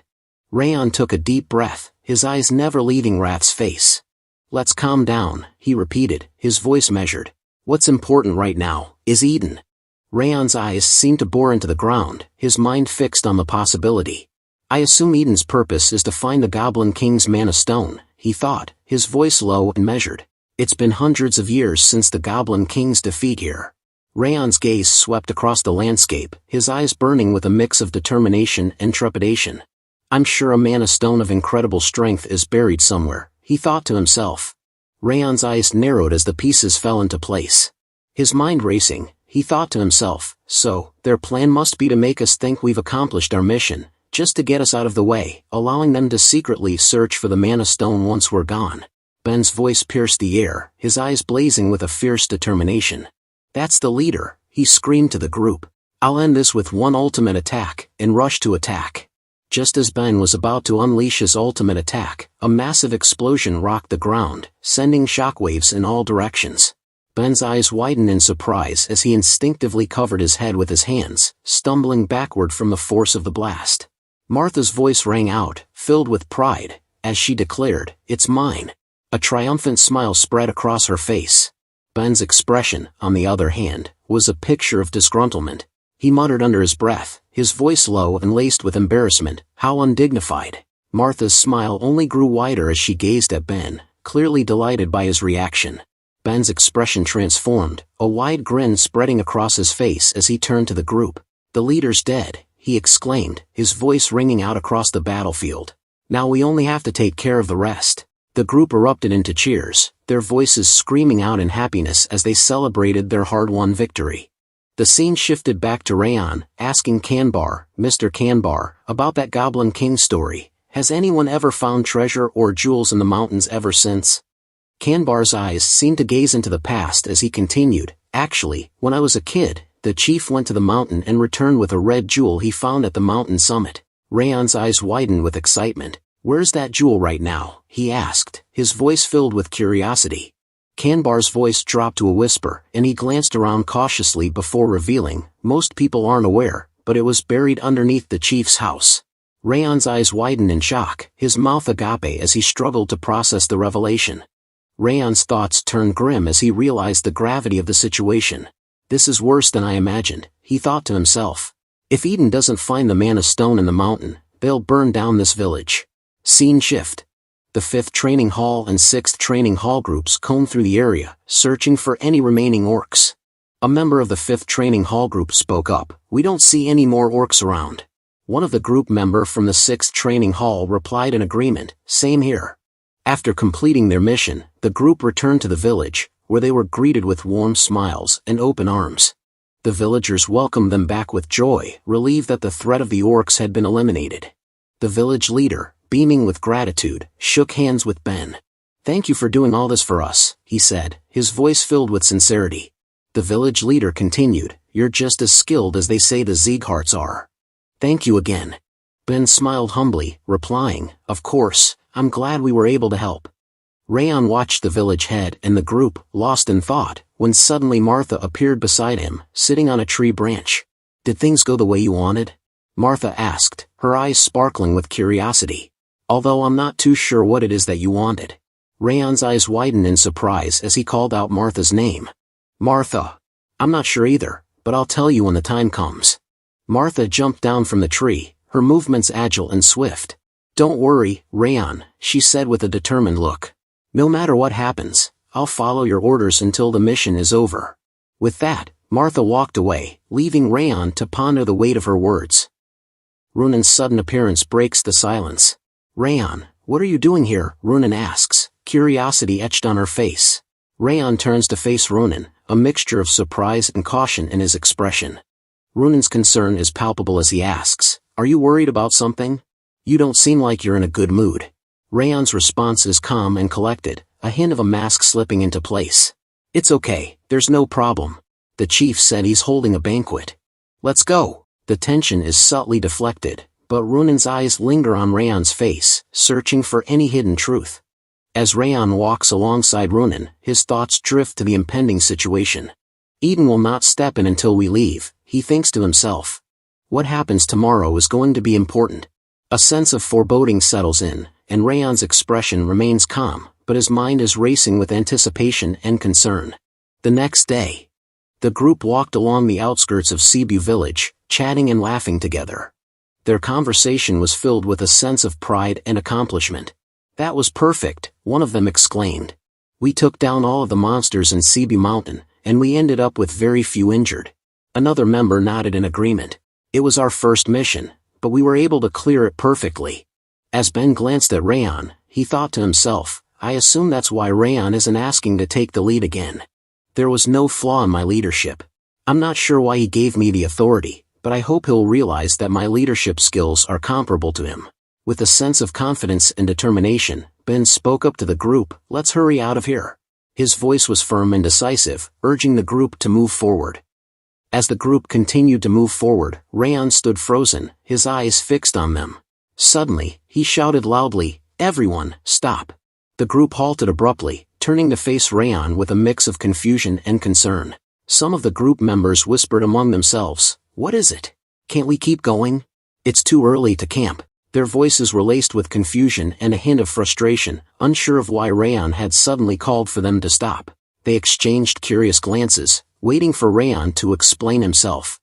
Raon's words hung in the air, "This is where our real mission begins." Kane's brow furrowed in confusion. "What do you mean, Raon?"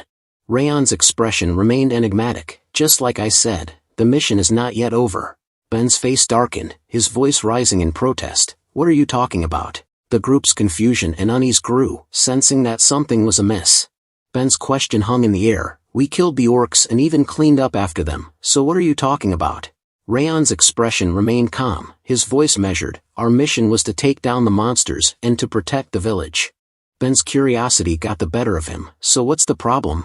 Raon's eyes scanned the surrounding area, his voice low and serious. "There was someone watching us until just a moment ago." Ben's eyes widened in surprise, his voice bursting out in alarm. "What?" The group's heads snapped towards Raon, shock and concern etched on their faces. Raon's expression turned grave, his voice laced with concern. "They were watching us until an hour ago and then disappeared. You could say that it might have been an instructor, but I felt hostility.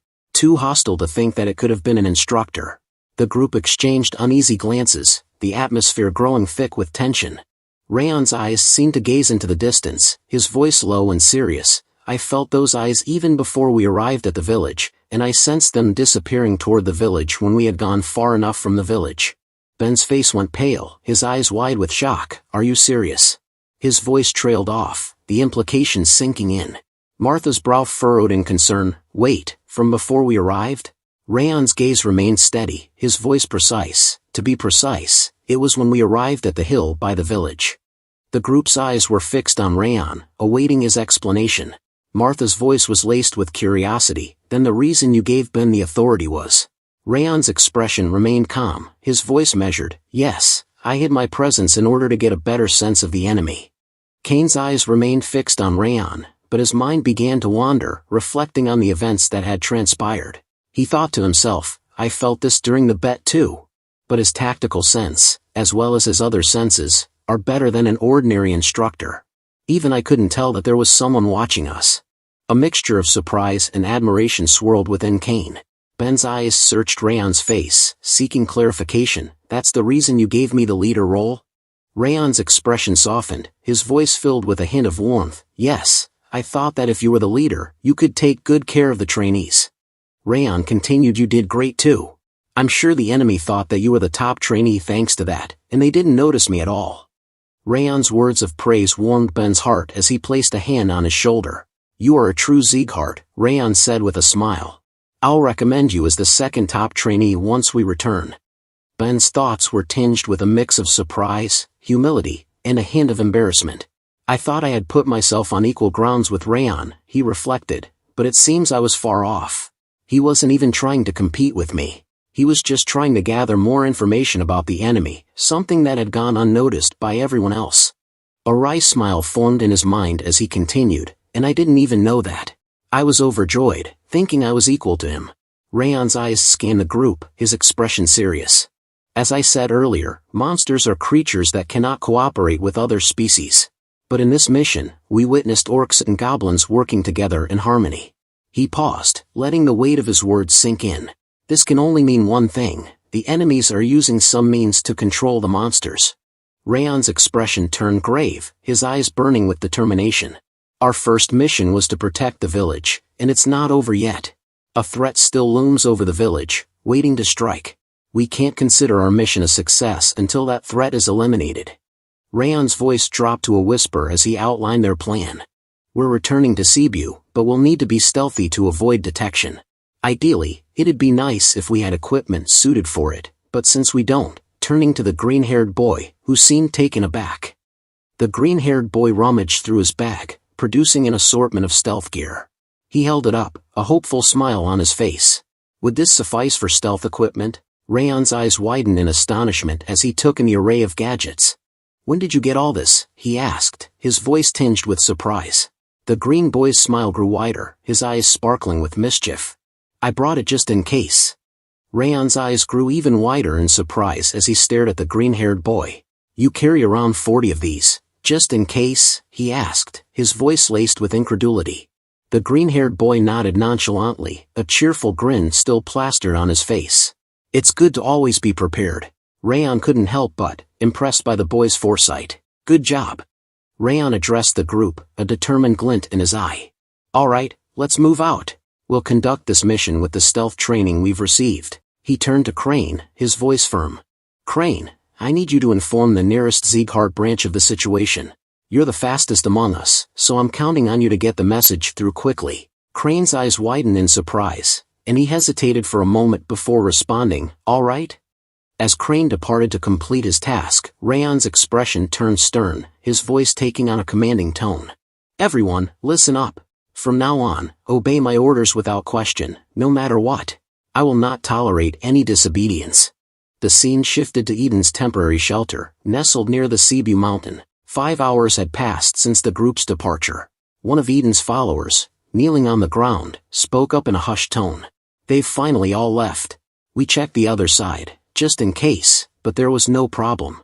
Eden's eyes gleamed with a calculating intensity as he replied, his voice low and even. Then we'll begin the plan.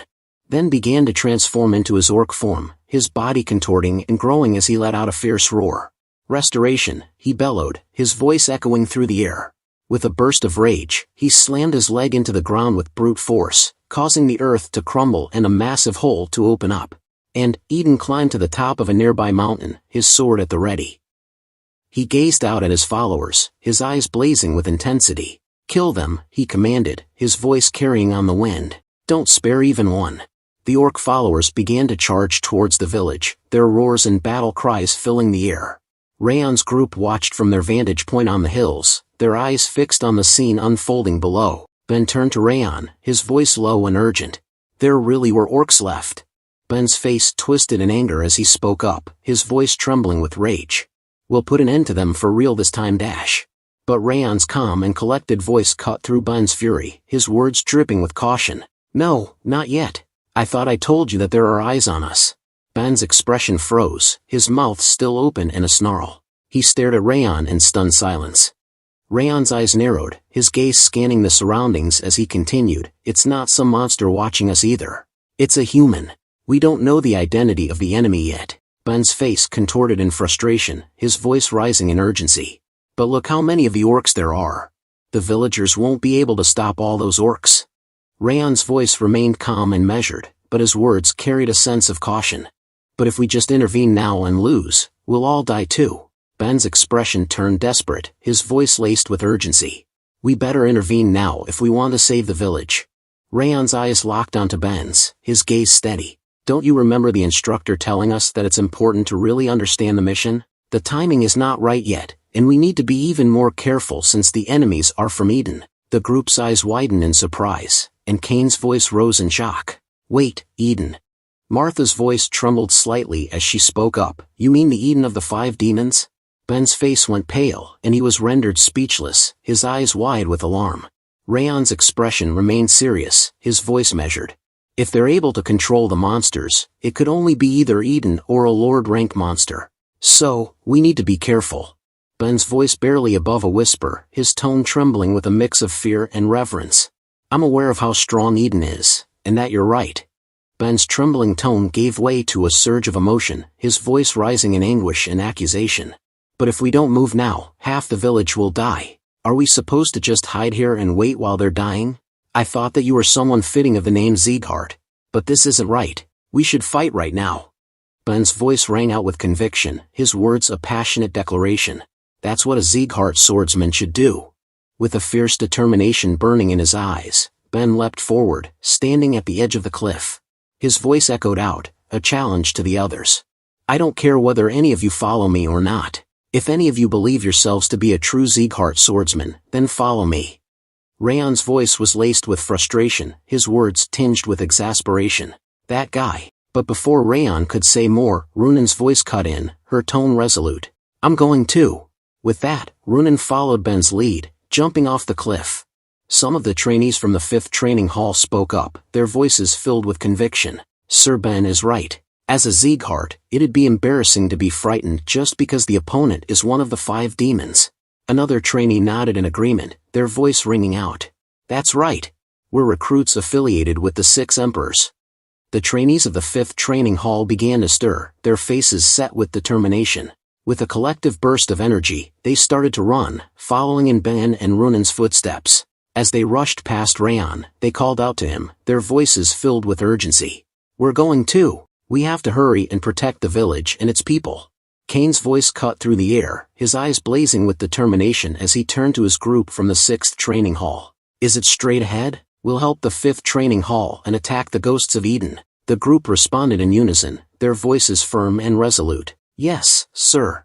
Raon stood still, watching as his group members rushed off to join the battle. A thoughtful expression crossed his face as he gazed after them. Everything was unfolding just as he had predicted. Given the personalities of Ben and the recruits, he had known they wouldn't be able to stand idly by in the face of injustice. Their strong sense of justice would compel them to rush forth and stop Eden and the monsters. Raon's thoughts continued, a hint of strategic calculation in his mind. That's why I sent Runan and Aura a message to follow after them beforehand. With Ben, Runan, and even Kane heading there, not even Eden will be capable of holding out. If there's anything unexpected, his thoughts trailed off, his eyes narrowing slightly as he considered the possibilities. Raon turned to Martha, a hint of curiosity in his voice. Martha, why didn't you go? I thought you'd be the first one to run off. Martha's eyes widened in surprise, her expression caught off guard by Raon's question. Martha's expression turned serious, her voice firm. I told you, I'm following your orders down to the wire. Raon's gaze met Martha's, a slow smile spreading across his face as he regarded her. Raon's smile faded, replaced by a serious expression. All right. In that case, we'll be heading towards the village like they are. But conceal your presence as much as possible as you move. There's no doubt Eden has reinforcements hidden away from the front lines. Raon's eyes narrowed, his mind racing with strategic thoughts. He could sense a strong killing intent emanating from the mountains, separate from the village. A hint of concern crossed his face as he thought about the 5th and 6th training halls engaging the enemy. The 5th and 6th training halls can take care of the rest of the enemies, he thought, but it'd be dangerous if they fight that guy head-on. A sly glint appeared in his eye as he considered an alternative approach. But that's only if you fight head-on, assassination is a different story. The scene shifted to Ben and his group, who were in the midst of a fierce battle against a horde of orcs. Ben's voice rang out, his words of guidance and encouragement cutting through the chaos. Don't take the orcs' attacks directly, step back and then counterattack, he shouted. If it's difficult for you to fight them alone, form teams. Remember, if we don't stop them here, the village will be in danger. As Ben clashed with the orcs, his thoughts flashed back to the previous day's battle. He noted a significant difference in the orcs' behavior, his eyes narrowing in concern. These orcs are far more ferocious than the ones I fought yesterday. He thought to himself, his mind racing with the implications. A hint of confidence crept into his thoughts as he continued to fight. If it's just this, then protecting the village wouldn't be a problem.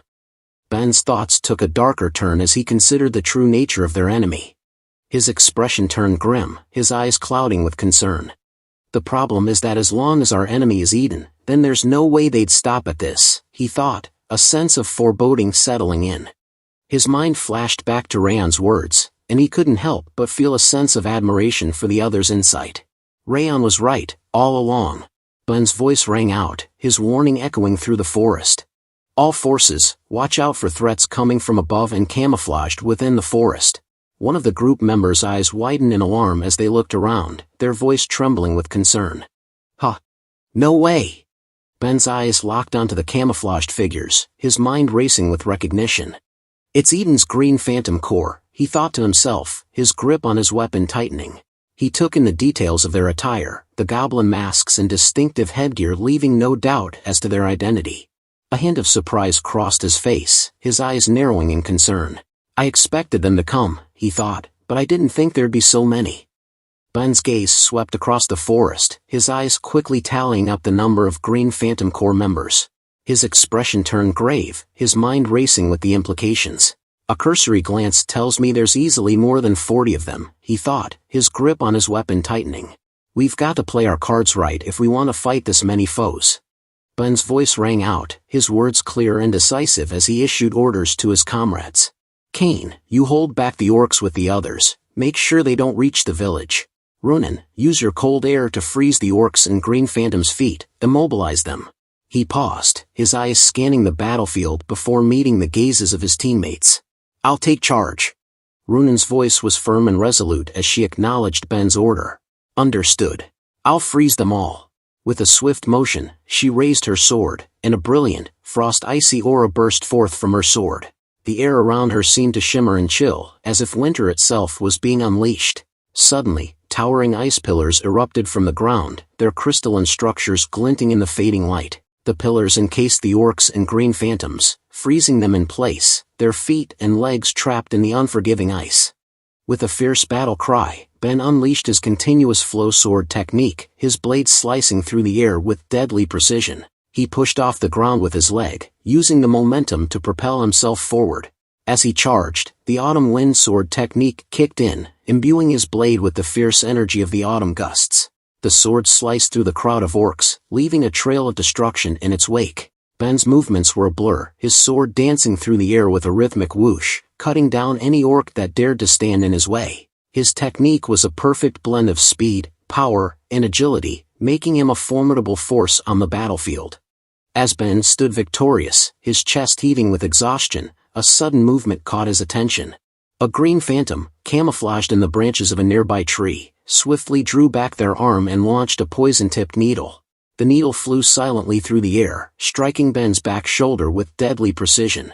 He let out a pained scream, his body jerking violently as the poison coursed through his veins. Ugh! Ben gritted his teeth. Ben's voice rang out, warning his comrades of the new threat. There's poison needles from above. Use your aura to block it or dodge it with your footwork.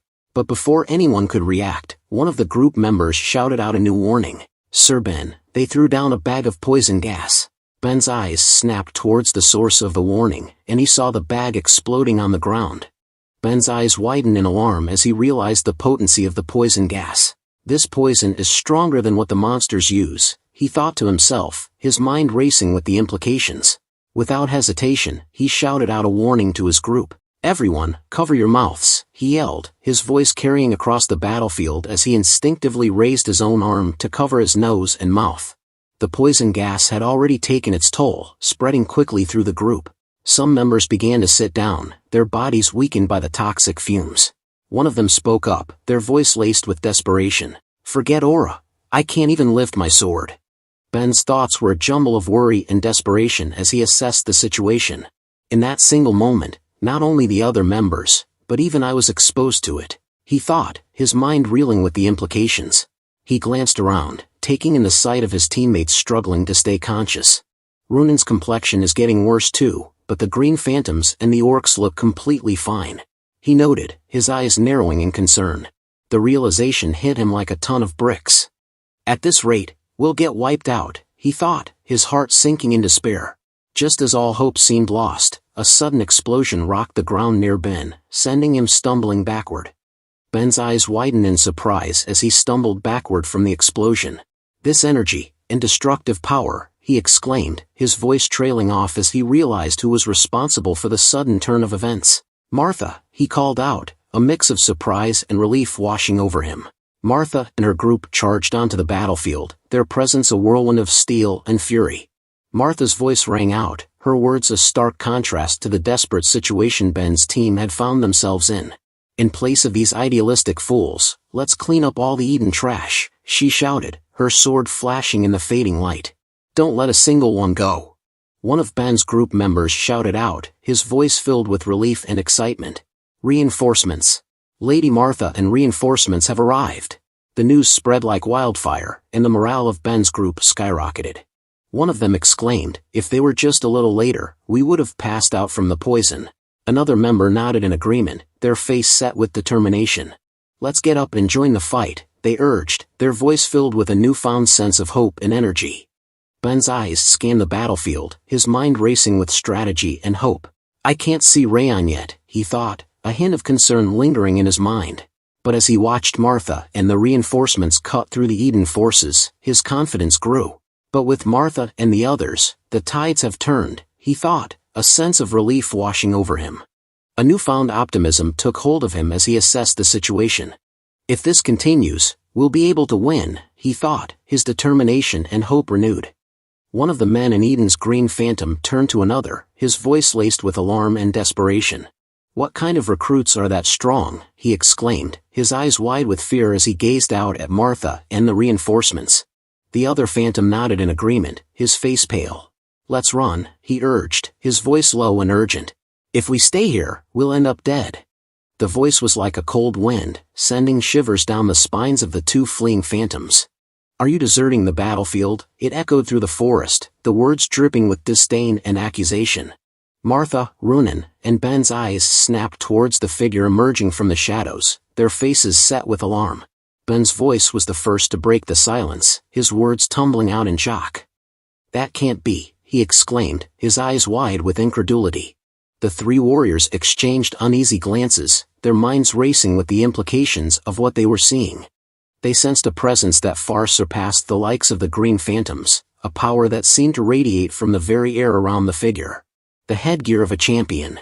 Martha whispered, her voice barely audible over the sound of her own heartbeat, and the ability to speak human language. Ronan added, his eyes locked on the figure with a mix of fascination and fear. Ben's voice dropped to a whisper, his words trembling with a sense of awe. Eden. Green battle phantom. Ben's eyes narrowed, his mind racing with questions. You might be low-ranked, he said, his voice laced with skepticism, but what's an officer of Eden doing here? The green battle phantom, Eden, regarded Ben with an unreadable expression. Then, in a voice that sent shivers down Ben's spine, Eden replied, I'm sure I received a report of your return, but did you come back after realizing our intent to ambush? Eden's gaze swept over Martha, a hint of amusement dancing in his eyes. You're quite good for recruits, he said, his voice dripping with condescension. From what I've seen of your strength, black-haired broad, it seems you've realized. Martha's eyes flashed with anger, her hand tightening around the hilt of her sword as she took a step forward, her blade at the ready. Eden's smile grew wider, his eyes glinting with malice. While you barely kept your life intact, you should have just gone quietly, he continued, his voice dripping with disdain. The reason you lot will die today is because you didn't know your place, and attacked Ben. The aftermath of the intense battle lay before them, a testament to the brutal clash of strength and wills. Martha and Ronan sat on the ground, their chests heaving with exhaustion, their faces etched with pain and fatigue. Ben, however, lay motionless on the ground, his body twisted in an unnatural position. His face was contorted in a grimace of agony, his eyes squeezed shut as he struggled to cope with the intense pain that racked his body. Eden stood tall, his chest barely rising with each breath, a picture of calm and composure. One of Kane's group members exclaimed, their voice laced with shock and awe, with just one hit, the three of them were. Another member of the group turned to them, concern etched on their face. Where's Sir Kane? They asked, scanning the surrounding area. A third member pointed towards the wooden barricade, their voice urgent. Sir Kane is by the wooden barricade, facing the orcs. The first member's eyes widened in alarm as they thought of another critical factor. Then what about Raon? One of Kane's group members exclaimed, there's no way he'd come after seeing that. Meanwhile, Eden's voice cut through the air, his words dripping with disdain as he addressed Martha. Ho! You are able to stand? It seems you're the best out of the garbage here. Martha's eyes flashed with anger at Eden's insult, but she refused to back down. With a Herculean effort, she gripped her sword tightly and tried to stand up, her body trembling with pain and exhaustion. Eden's gaze lingered on Martha, a hint of curiosity in his eyes. Of course, that's only a given since you were able to sense our presence, he added, his voice dripping with condescension. Martha stood up, her grip on her sword tightening as she prepared to face Eden's attack. Eden's eyes gleamed with a fierce intensity as he spoke, his voice dripping with malice. All of you will die here, today. With a swift motion, Eden raised his sword, ready to strike down Martha. But before he could attack, a scream roared through the area, shattering the tense silence. No! The cry was followed by a burst of fiery aura as Raon appeared behind Eden, his eyes blazing with fury. You'll die, Raon declared, his voice low and menacing. Eden slowly turned his head, his eyes narrowing as he took in Raon's fierce expression. Raon stood tall, his sword at the ready, and with a swift motion, he unleashed his Thousand Flames technique. The first flames, cyclorsion, erupted in a blaze of fire and steel, slicing through the air with deadly precision. Eden's eyes widened in shock as Raon's sword cut down his right hand, severing it from his wrist. Eden's smile grew wider as he gazed at Raon with an unblinking stare. That was a good ambush. However, it seems you didn't think I would step in to avoid a blow to my neck. Raon's face twisted in frustration, his eyes blazing with anger. You crazy dash, he growled, his voice trembling with rage. Giving up your arm because of that, that's why I wanted to end this with an assassination. Eden's expression changes to one of surprise, his voice tinged with admiration. Although it may have been a surprise attack, you're quite skilled to have taken my arm. What a promising Sieghart. However, his praise is short-lived, as he quickly follows up with a devastating assessment. But that's all it is. Seeing your current state, it's clear that you exhausted a majority of your stamina with that one attack. Raon stands before him, gripping his sword tightly, his body language screaming exhaustion. Raon's grip on his sword tightens, his mind racing with the consequences of his actions. He thinks to himself, just like he said, I overexerted myself because I planned on ending this with that surprise attack. His thoughts are laced with frustration and self-doubt. He realizes that his decision to put everything into that one attack has left him severely weakened. His body aches with fatigue, his movements restricted by his exhaustion. So now I can't move properly, he admits to himself, his eyes fixed on Eden with a mix of anger and desperation. Raon's eyes narrow, his voice firm as he asks Eden, are you the one in charge here? Eden's response is immediate, his mocking laugh echoing through the air. Ha, do you think my superiors would show themselves over a puny village? Raon's anger ignites, his face reddening with rage. You never know, he snarls, his words dripping with venom. You crazy bastards were never one to act predictably. Eden's expression twists in anger, his voice rising in a menacing tone. You're quite sharp-tongued despite your appearance. Let's see how long you can keep flapping those lips of yours. With a fierce battle cry, Eden charges towards Raon, his sword flashing in the light. Raon, still reeling from his exhaustion, prepares to defend himself against Eden's onslaught.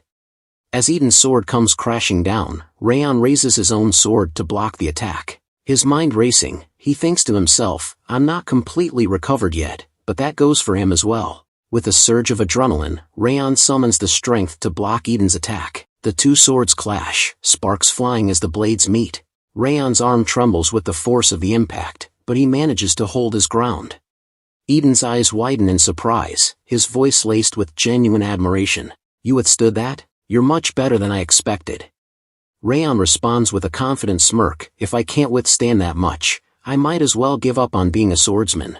Eden's eyes flash with excitement, and he raises his sword to attack once more. Raon, anticipating the strike, readies himself to block the blow. As their swords clash, Eden exclaims, that's a good mindset to have, you brat. His tone is a mix of admiration and mockery.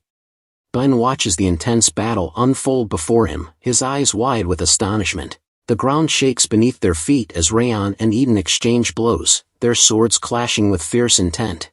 Ben's thoughts are a jumble of confusion and surprise. Just what's going on? Even though that green battle phantom brought us down with a single attack, he's fighting him on equal footing. He can't believe his eyes. Raon, who was supposedly no match for the phantom, is now holding his own against Eden. Ben's mind reels as he realizes, not only that, but he's using the same continuous flow sword technique as I had. A mix of emotions swirls within Ben, shock, confusion, and a hint of disappointment. He thinks to himself, I thought I was catching up to him, but he's not even on the same level as a recruit. Martha's calm and collected voice breaks the silence. That's his true power. What he showed us earlier was just the tip of the iceberg. Ben's eyes widen in stunned silence, his mind reeling from the implications. He's unable to utter a word, his thoughts consumed by the revelation. As Raon and Eden continue their intense battle, Martha observes from the sidelines, her mind racing with concerns. She thinks to herself, however, this isn't enough. They seem equally matched, but Raon hasn't had the time to recover the strength and aura he used during his surprise attack. Martha's eyes narrow, her gaze fixed on Raon's struggling form. She worries about his dwindling energy, knowing that his chances of victory are slim. Her thoughts are laced with doubt. Will he be able to beat the green battle phantom with the little strength he has left? As Martha and Ben continue to watch the intense battle, lost in their own thoughts, Runan's sudden voice breaks the silence. We have to help Raon. Martha's eyes snap towards Runan, her expression a mix of surprise and concern. Martha's eyes widen in alarm as she questions Runan's sanity. Are you kidding? Don't you see that I'm also holding myself back? You're even weaker than us, so what do you think you can even do? If you charge in there and make a single mistake, you'll die in a single hit. But Runan's resolve remains unwavering, her voice firm and resolute. She replies, that doesn't matter. With a fierce determination burning within her, Runan grips her sword tightly, preparing to charge forward into the fray. Martha's eyes narrow as she observes Runan's determined demeanor. She thinks to herself, I thought she'd be scared, but she's actually calmer than usual. Does that mean she's different from when she was just following Raon around?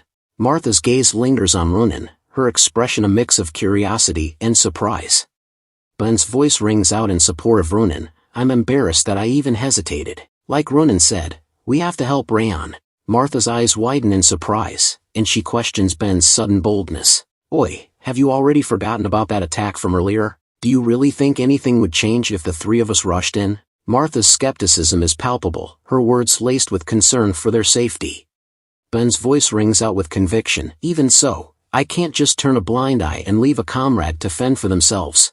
We are swordsmen of Sieghart. His words are laced with pride and a strong sense of loyalty, echoing the values of the Sieghart swordsman. Ben's determination to stand by his comrades, no matter the danger, is unwavering. Martha's frustration is evident as she throws up her hands. Whatever. You guys better take responsibility if anything bad happens. But in a surprising turn, she leans in, her voice taking on a confidential tone. Let's put our lives on the line and fight. Her words are laced with a sense of determination and resolve.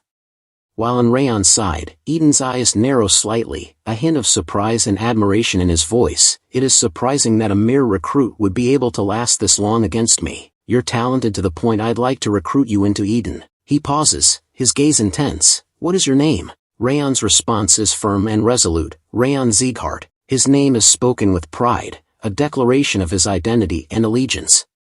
Eden's expression darkens, his voice laced with anger and curiosity. Wait, are you perhaps a direct descendant of Sieghart? Seeing the color of your hair and eyes makes me wonder. His gaze intensifies, as if scrutinizing Raon's every feature. It seems the blood of the northern king of annihilation runs thick within you. Eden's words are tinged with a mix of fascination and hostility. Eden's face twists in rage, his voice thundering. I take back my recruitment offer. As things are now, I will use whatever means possible to kill you. His words are laced with venom, his anger boiling over. With a fierce battle cry, Eden screams, no matter the cost, and swings his sword at Raon with reckless abandon. Raon's thoughts are a jumbled mix of alarm and desperation as he dodges Eden's frenzied attack. This lunatic, he thinks to himself, his mind racing to keep up with the intensity of the battle. As he narrowly avoids Eden's blade, Raon realizes, he got faster. Is he utilizing his very life force to draw out more strength? Raon's concern grows, his own strength still not fully recovered. He's relying on the ring of fire to hold on, but even that might not be enough. His thoughts are laced with a sense of urgency. I'm barely holding on, but I haven't fully recovered yet. The weight of his own vulnerability hangs heavy, as Raon struggles to survive Eden's relentless onslaught. Raon's eyes widen in shock as he notices a figure gripping a sword, jumping behind Eden to attack. His mind goes blank, and he becomes speechless. His thoughts stumble. Martha. Raon's eyes are fixed on the figure, his brain struggling to process what he's seeing. Martha leaps into action, sword flashing in the light as she strikes Eden's back. The blade bites deep, and blood erupts from the wound, splattering everywhere. Eden's scream of pain and rage echoes through the air. Ack! As he spins around, his eyes blazing with fury, he fixes Martha with a contemptuous glare. A mere small fry like you dares to dash. Eden's words are laced with disdain, his tone implying that Martha is no match for him. Runan sprints past Raon, her frost aura swirling around her. As she reaches the optimal distance, she unleashes her breath of winter, a chilling blast of frosty air that envelopes Eden. With perfect timing, Runan calls out to Ben, "Now!" Ben bursts into action, speeding towards Eden with incredible agility. With a powerful leap, he jumps into the air, his sword at the ready. As he reaches the apex of his jump, Ben unleashes a mighty scream, HAAP, and activates his continuous flow sword technique, Starlight Entwined Radiance. A radiant glow envelopes Ben's sword as he begins to weave a complex pattern of strikes. Eden's massive hand shoots out, catching Ben in a vice-like grip. Ben's eyes widen in agony as Eden tightens his hold. Ben screams in pain, his voice echoing through the air, but Eden's expression remains impassive, his eyes gleaming with contempt. Eden's voice drips with disdain as he sneers at Ben. "Did you think you could bring me down with such petty tricks?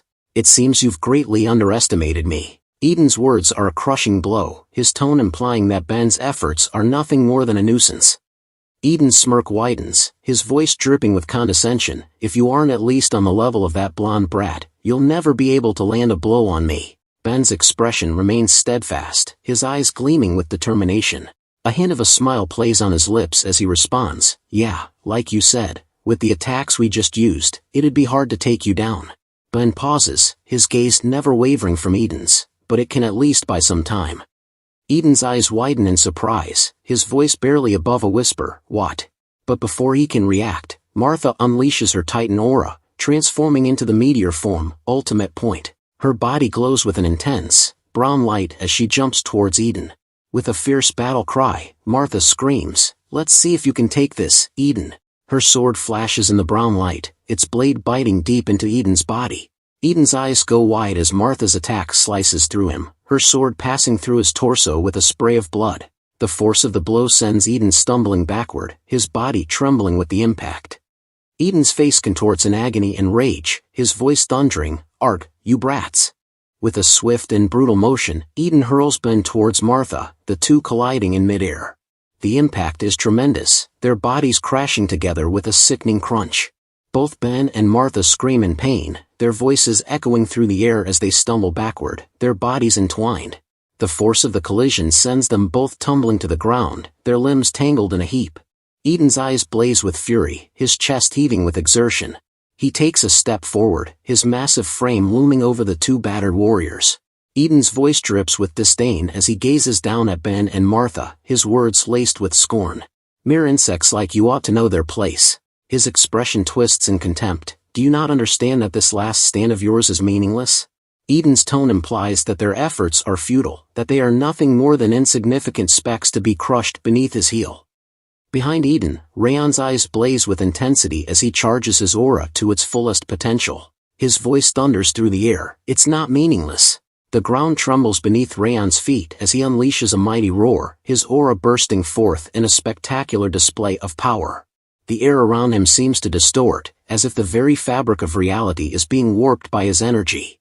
Eden's eyes widen in shock, his face frozen in a mixture of surprise and incredulity. He becomes speechless.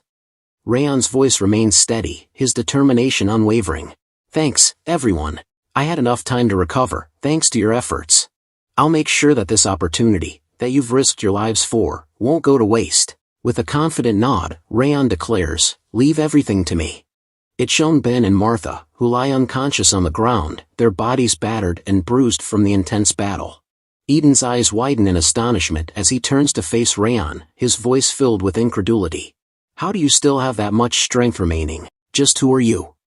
Raon stands tall, his fiery aura blazing around him like a raging inferno. With a swift, deadly motion, he raises his sword, ready to strike. His eyes burn with intensity as he declares, "Green Battle Phantom of Eden, you should feel honored. This is my first time using this technique against an enemy." Raon's voice echoes through the air, filled with a sense of accomplishment and determination. "I thought I wouldn't be able to use it yet, but thanks to the realization I made during this battle, I can." With a fierce battle cry, Raon declares, "Thousand Flames Technique, Winds of Blazing Dominion." As he speaks, his fiery aura surges to new heights, engulfing his body in a blazing inferno.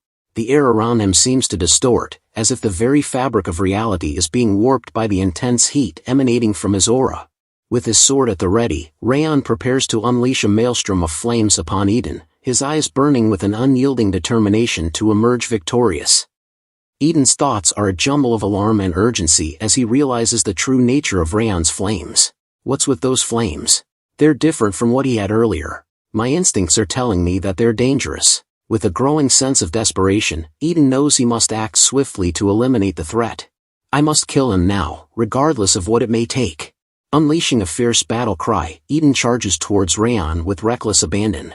Raon, anticipating this move, flashes forward with his fiery aura, his sword gleaming with an intense, orange light. With every ounce of strength at his disposal, Raon slashes downward, unleashing a devastating blow that seems to embody the very essence of his being. The air shudders, the ground trembles, and the outcome hangs precariously in the balance as the two warriors clash in a spectacular display of power and fury.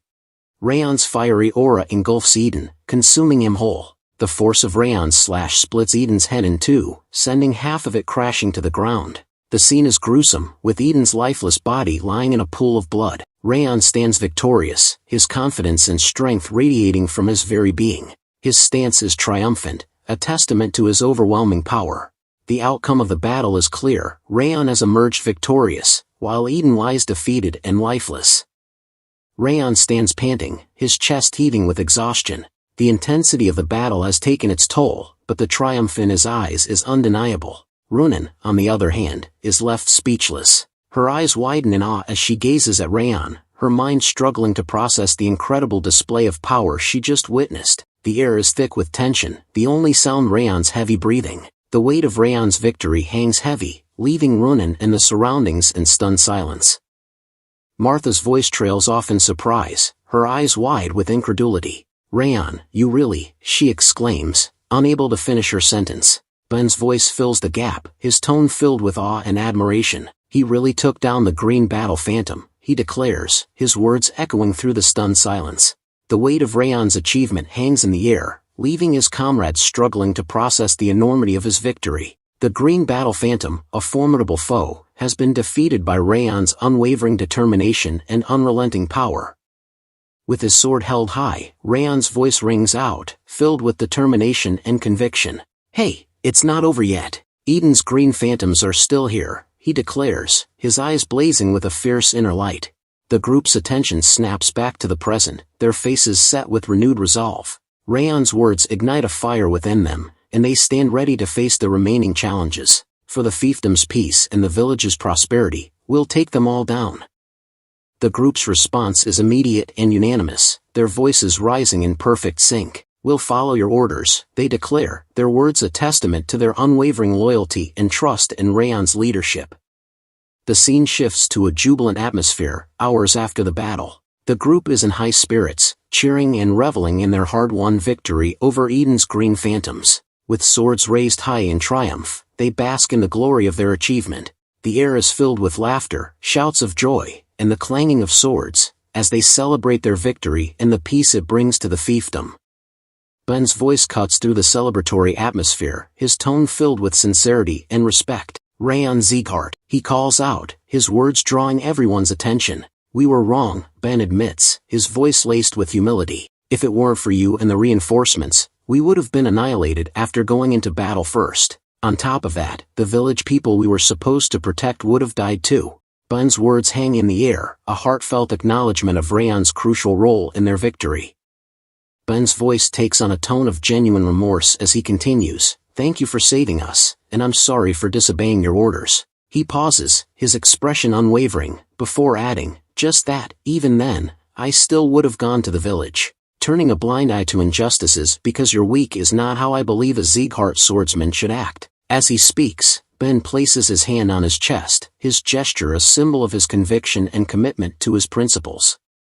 Raon turns around, a warm smile spreading across his face. "Well done," he says, his voice filled with genuine appreciation. Ben's eyes widen in surprise. "Huh, what?" he stammers, clearly caught off guard by Raon's praise. Raon's expression turns serious, his eyes locked on Ben's.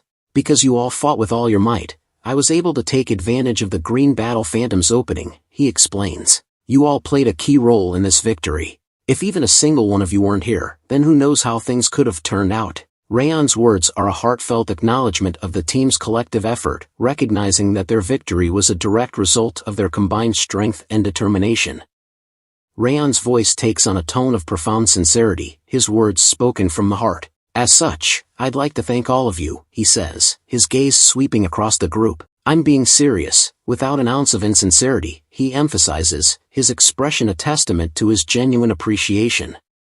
Ben's face sets in a determined expression as he speaks up, his voice laced with a mix of emotions. I don't know what you're thinking, saying all that, he exclaims, his words a mask for the deeper feelings stirring within him. He pauses, his eyes flashing with a fierce resolve. Anyway, I'll grow stronger, so that this doesn't happen again. That way, I'll be able to play my part without depending on someone like you, Raon. With that, Ben turns around, his back straight, and begins to walk away, leaving Raon and the others to watch him go. Raon turns to Martha, a warm smile on his face. You did well too, Martha. I was able to recover thanks to you distracting the Green Battle Phantom at the end. Martha's eyes widen in surprise, clearly not expecting Raon's praise. A faint blush rises to her cheeks as she listens to his words. Thank you for following my orders, Raon adds, his voice filled with genuine appreciation. Martha's expression softens, and she smiles, her eyes sparkling with amusement.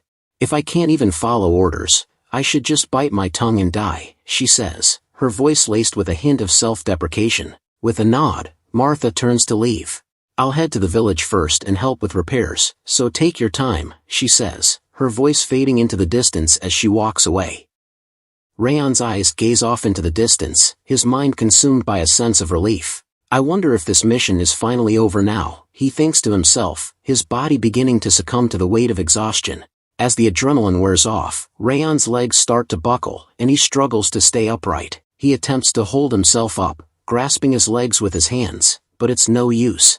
His thoughts grow cloudy, and he curses his own vulnerability. Damn, because I relaxed, I can't get any strength in my legs, he thinks, his vision blurring. Suddenly, Raon's body gives out, and he begins to fall. But before he hits the ground, a pair of gentle arms swoop in to catch him. Runan's face appears above him, concern etched on her features. She carefully lays Raon's head in her lap, cradling him with a tender touch. Raon's eyes flutter closed, his body finally surrendering to the exhaustion. Runan's voice is laced with concern as she asks, Raon, are you alright? Her eyes scan his face, searching for any signs of distress. Raon's eyes widen in surprise as he looks up at Runan. So you are still here. He trails off, his voice filled with a mix of relief and curiosity. A hint of a smile plays on his lips as he asks, did you notice that I was about to collapse? Raon's eyes sparkle with amusement, his exhaustion momentarily forgotten in his surprise at Runan's timely intervention. Runan nods, a gentle smile on her face. Ah, just like when you were training at the training hall, it looked like all the strength left your body. Raon's eyes widen in surprise, and he says, I see. A thoughtful expression crosses his face as he realizes that Runan has been paying closer attention to him than he thought. He thinks to himself, I wasn't just looking after these guys. They were looking after me too. A sense of gratitude and appreciation washes over him. Raon's gaze meets Runan's, and he says, thank you, his voice sincere and heartfelt. Raon's peaceful moment with Runan is abruptly shattered as his eyes scan a sudden influx of system notifications. His gaze darts back and forth, taking in the numerous messages and alerts.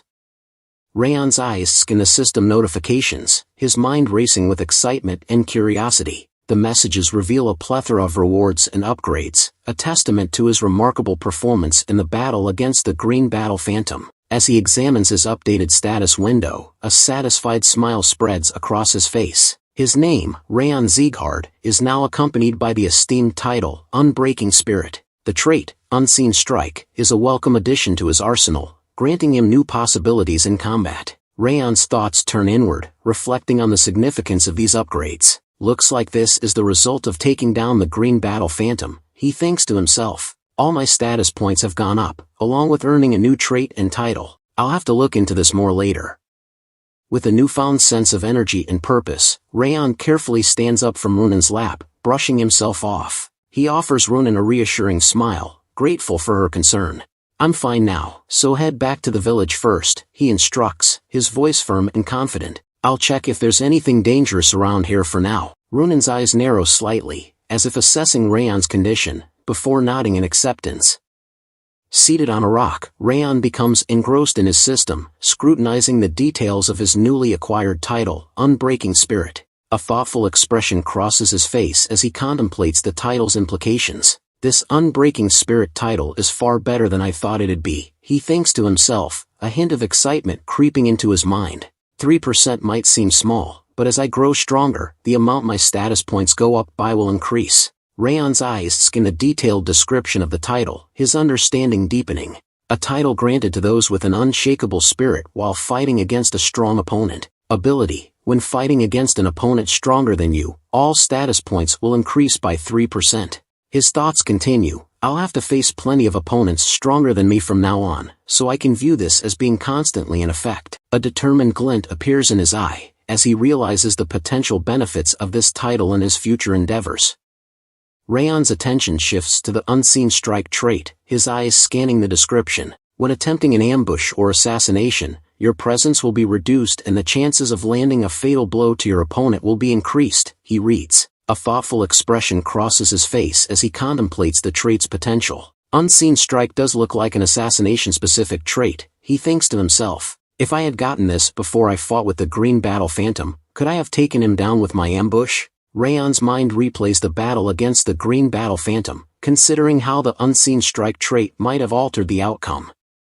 Wrath's eyes widen in astonishment as he gazes at Raon's rewards. His expression transforms from calm to incredulous, his voice laced with a mix of surprise and frustration. Wait, you got this kind of reward by taking down a lousy opponent like that? Wrath's words trail off, his tone implying that the Green Battle Phantom was hardly a formidable foe. He pauses, shaking his head in dismay. This may be a system designed by me, but how does this make any sense? Wrath's outburst conveys his bewilderment at the generous rewards bestowed upon Raon.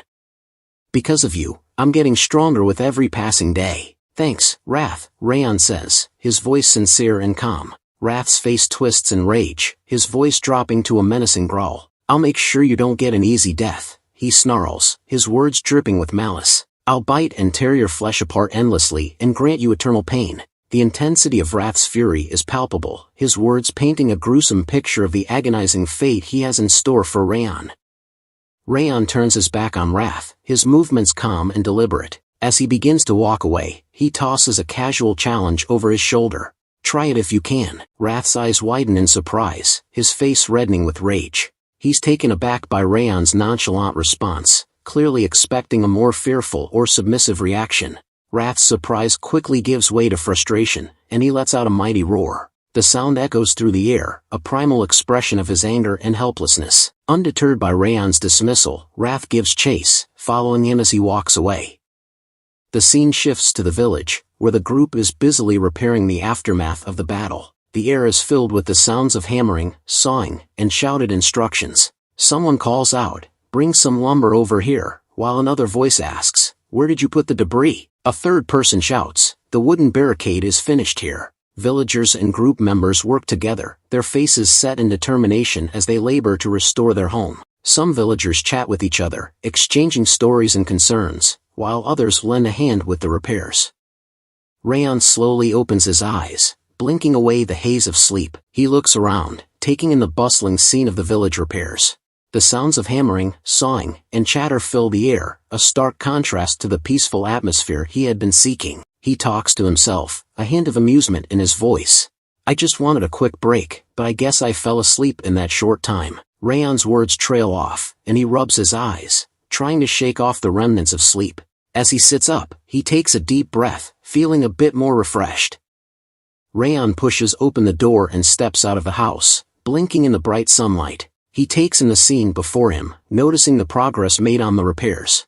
The wooden barricades, once damaged, now stand sturdy and strong. As he surveys the area, a familiar voice calls out to him. "Raon, are you awake?" It's Runan, her eyes sparkling with concern as she approaches him, a bucket of water in hand. "Are you feeling all right?" she asks, her voice gentle and caring. Raon offers a reassuring smile, feeling a bit more refreshed after his nap.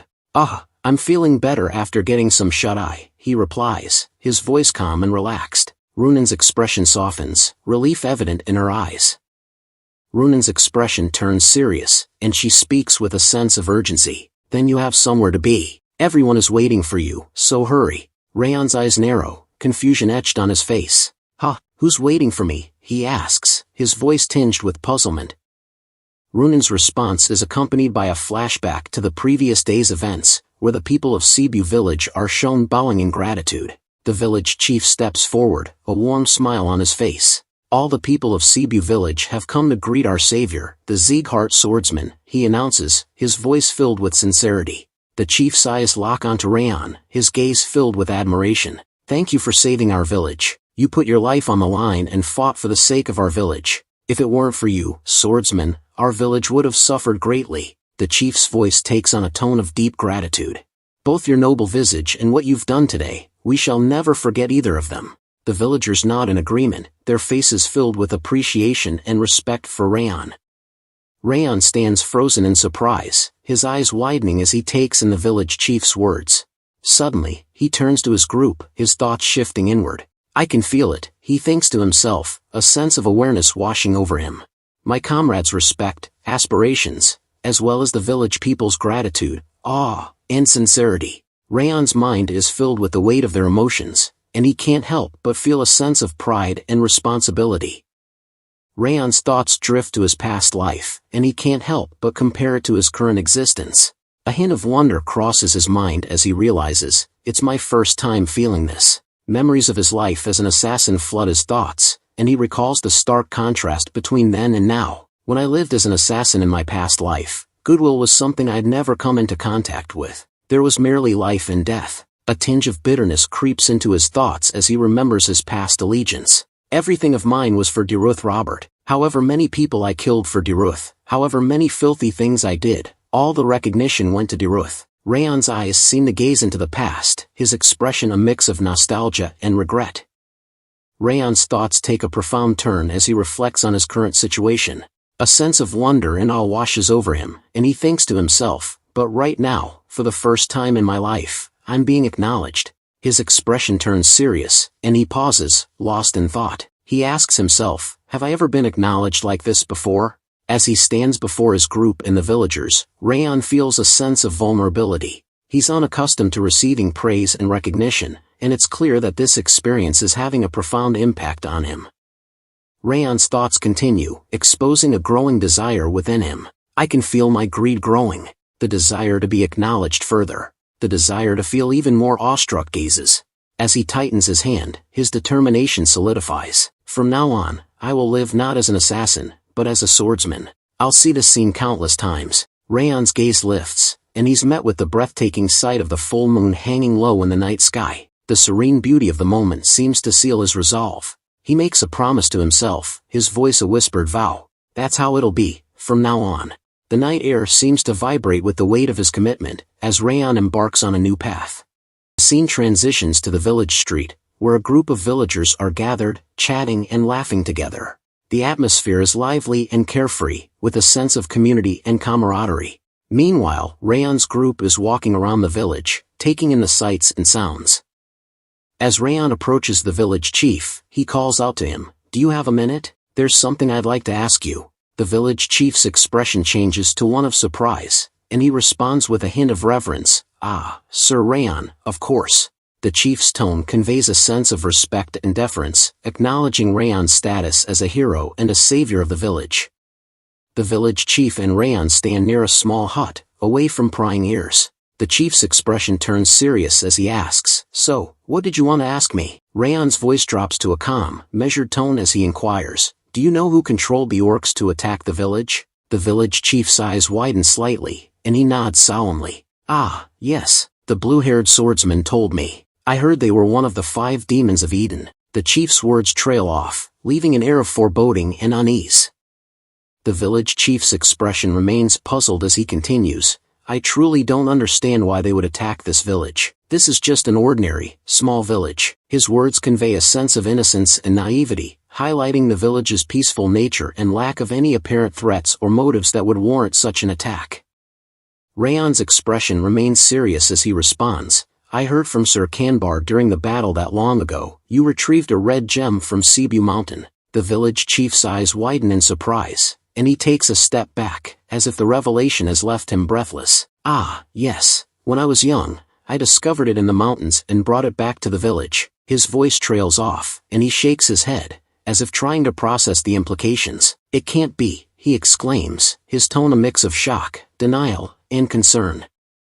Raon's expression remains solemn as he confirms the village chief's suspicions. That's correct, Eden was after that gem. The village chief's face contorts in concern, and he takes a step back, as if the weight of Raon's words is crushing him. Then, do you mean that all this happened because of it? He asks, his voice trembling. The chief's eyes widen in horror as the truth sinks in. I almost brought this village to its ruin, he exclaims, his voice cracking with emotion. The weight of his responsibility and the potential consequences of his actions threaten to overwhelm him. Raon's expression remains grave as he explains the situation to the village chief. This time, we managed to fend them off, but as long as that gem remains in this village, Eden will continue to attack. The village chief's face turns pale, and his eyes widen in terror. Can't be, he exclaims, his voice shaking with fear. The weight of Raon's words crushes him, and he looks like he's about to collapse.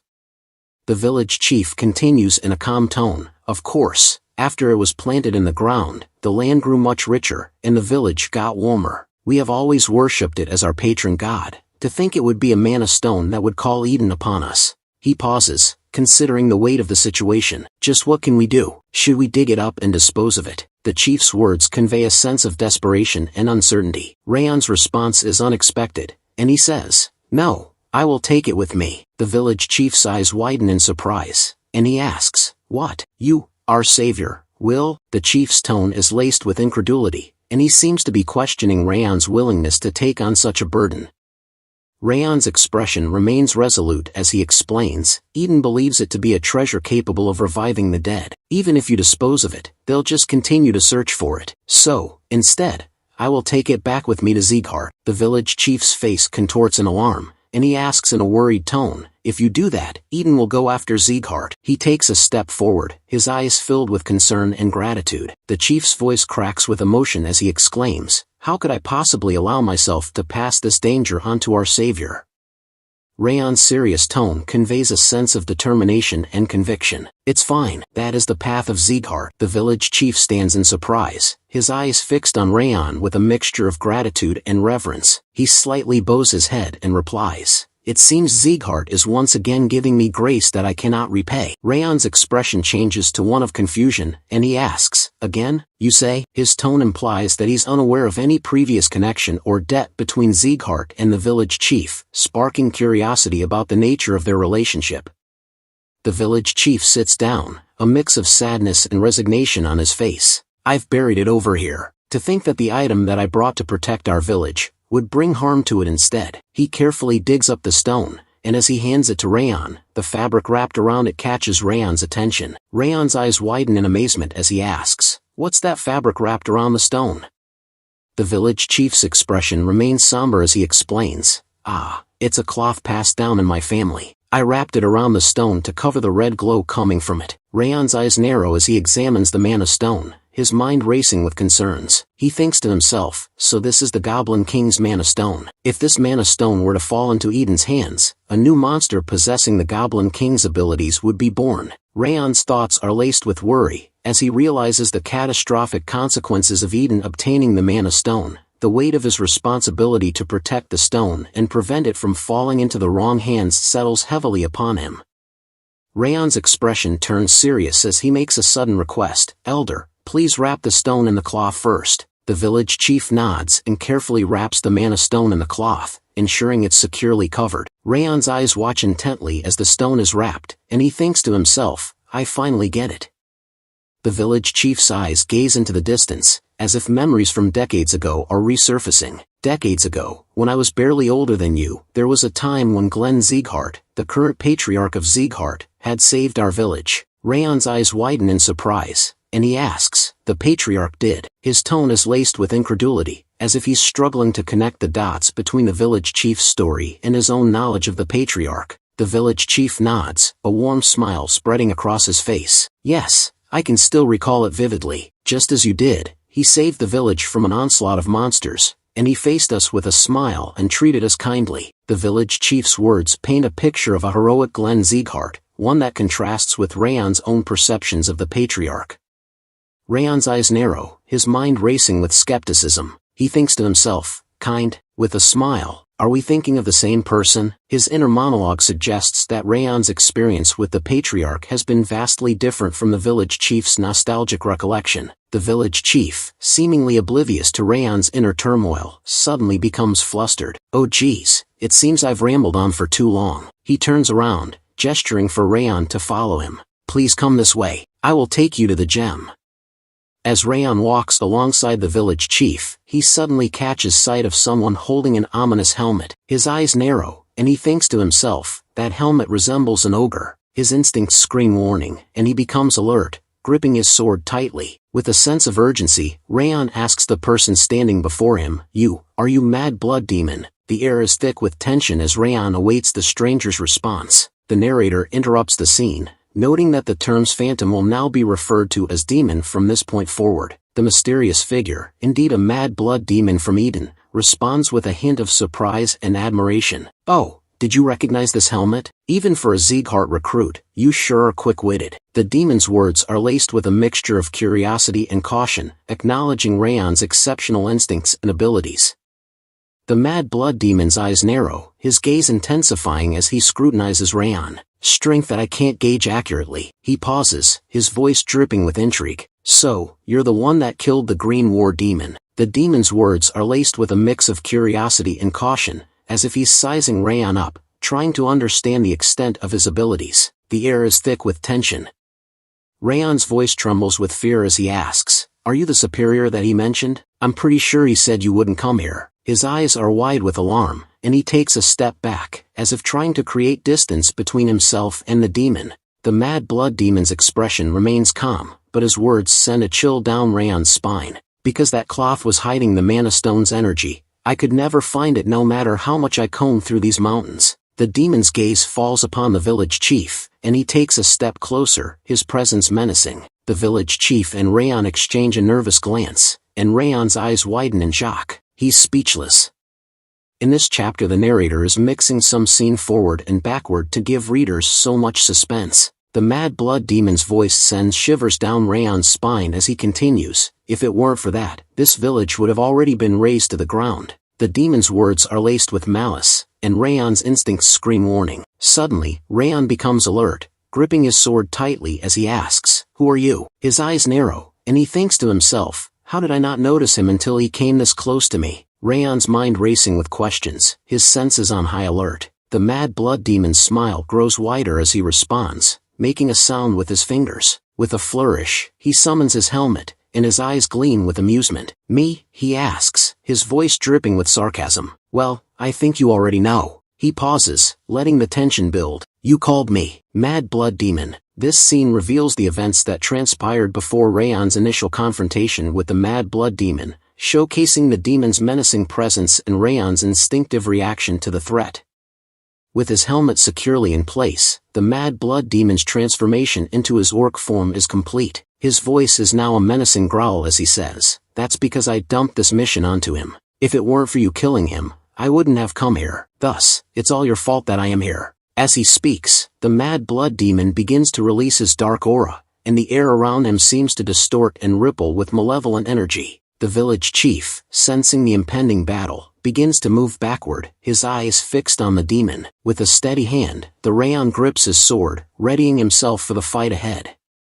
Raon's thoughts are laced with desperation as he acknowledges his own fear. My body's trembling from his presence. Forget me, even if all the recruits in Cebu village faced him, we'd lose. His mind racing with the impossibility of defeating the mad blood demon. Just as all hope seems lost, Wrath's voice echoes in Raon's mind, offering a grim ultimatum. Raon Sieghart, frankly, you cannot win against him. You have two choices available. Wrath's words are devoid of emotion, yet they carry a weight that makes Raon's heart sing. Wrath continues, his voice relentless. The first is to die to him while putting up a useless resistance. The mad blood demon takes a step closer, his presence causing the ground to crumble beneath his feet. As the demon looms over him, Wrath presents the second option, his tone dripping with an unsettling enthusiasm. The second is to grant me control of your body. The words hang in the air like a dark promise, leaving Raon to ponder the horrific choice before him. With the mad blood demon mere inches away, Wrath's voice echoes once more, driving home the desperation of Raon's situation. Those are the only two choices you have.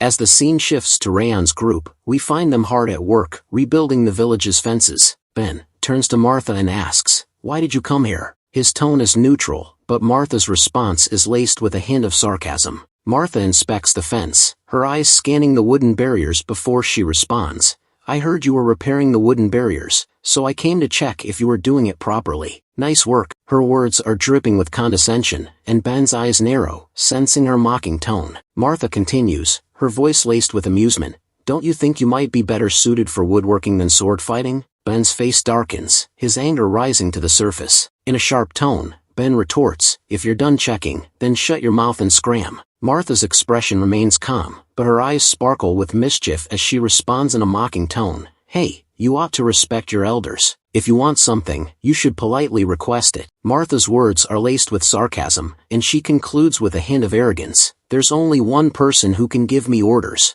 The air is thick with tension, and Ben's anger is palpable, but Martha's calm demeanor suggests she's not intimidated by his outburst.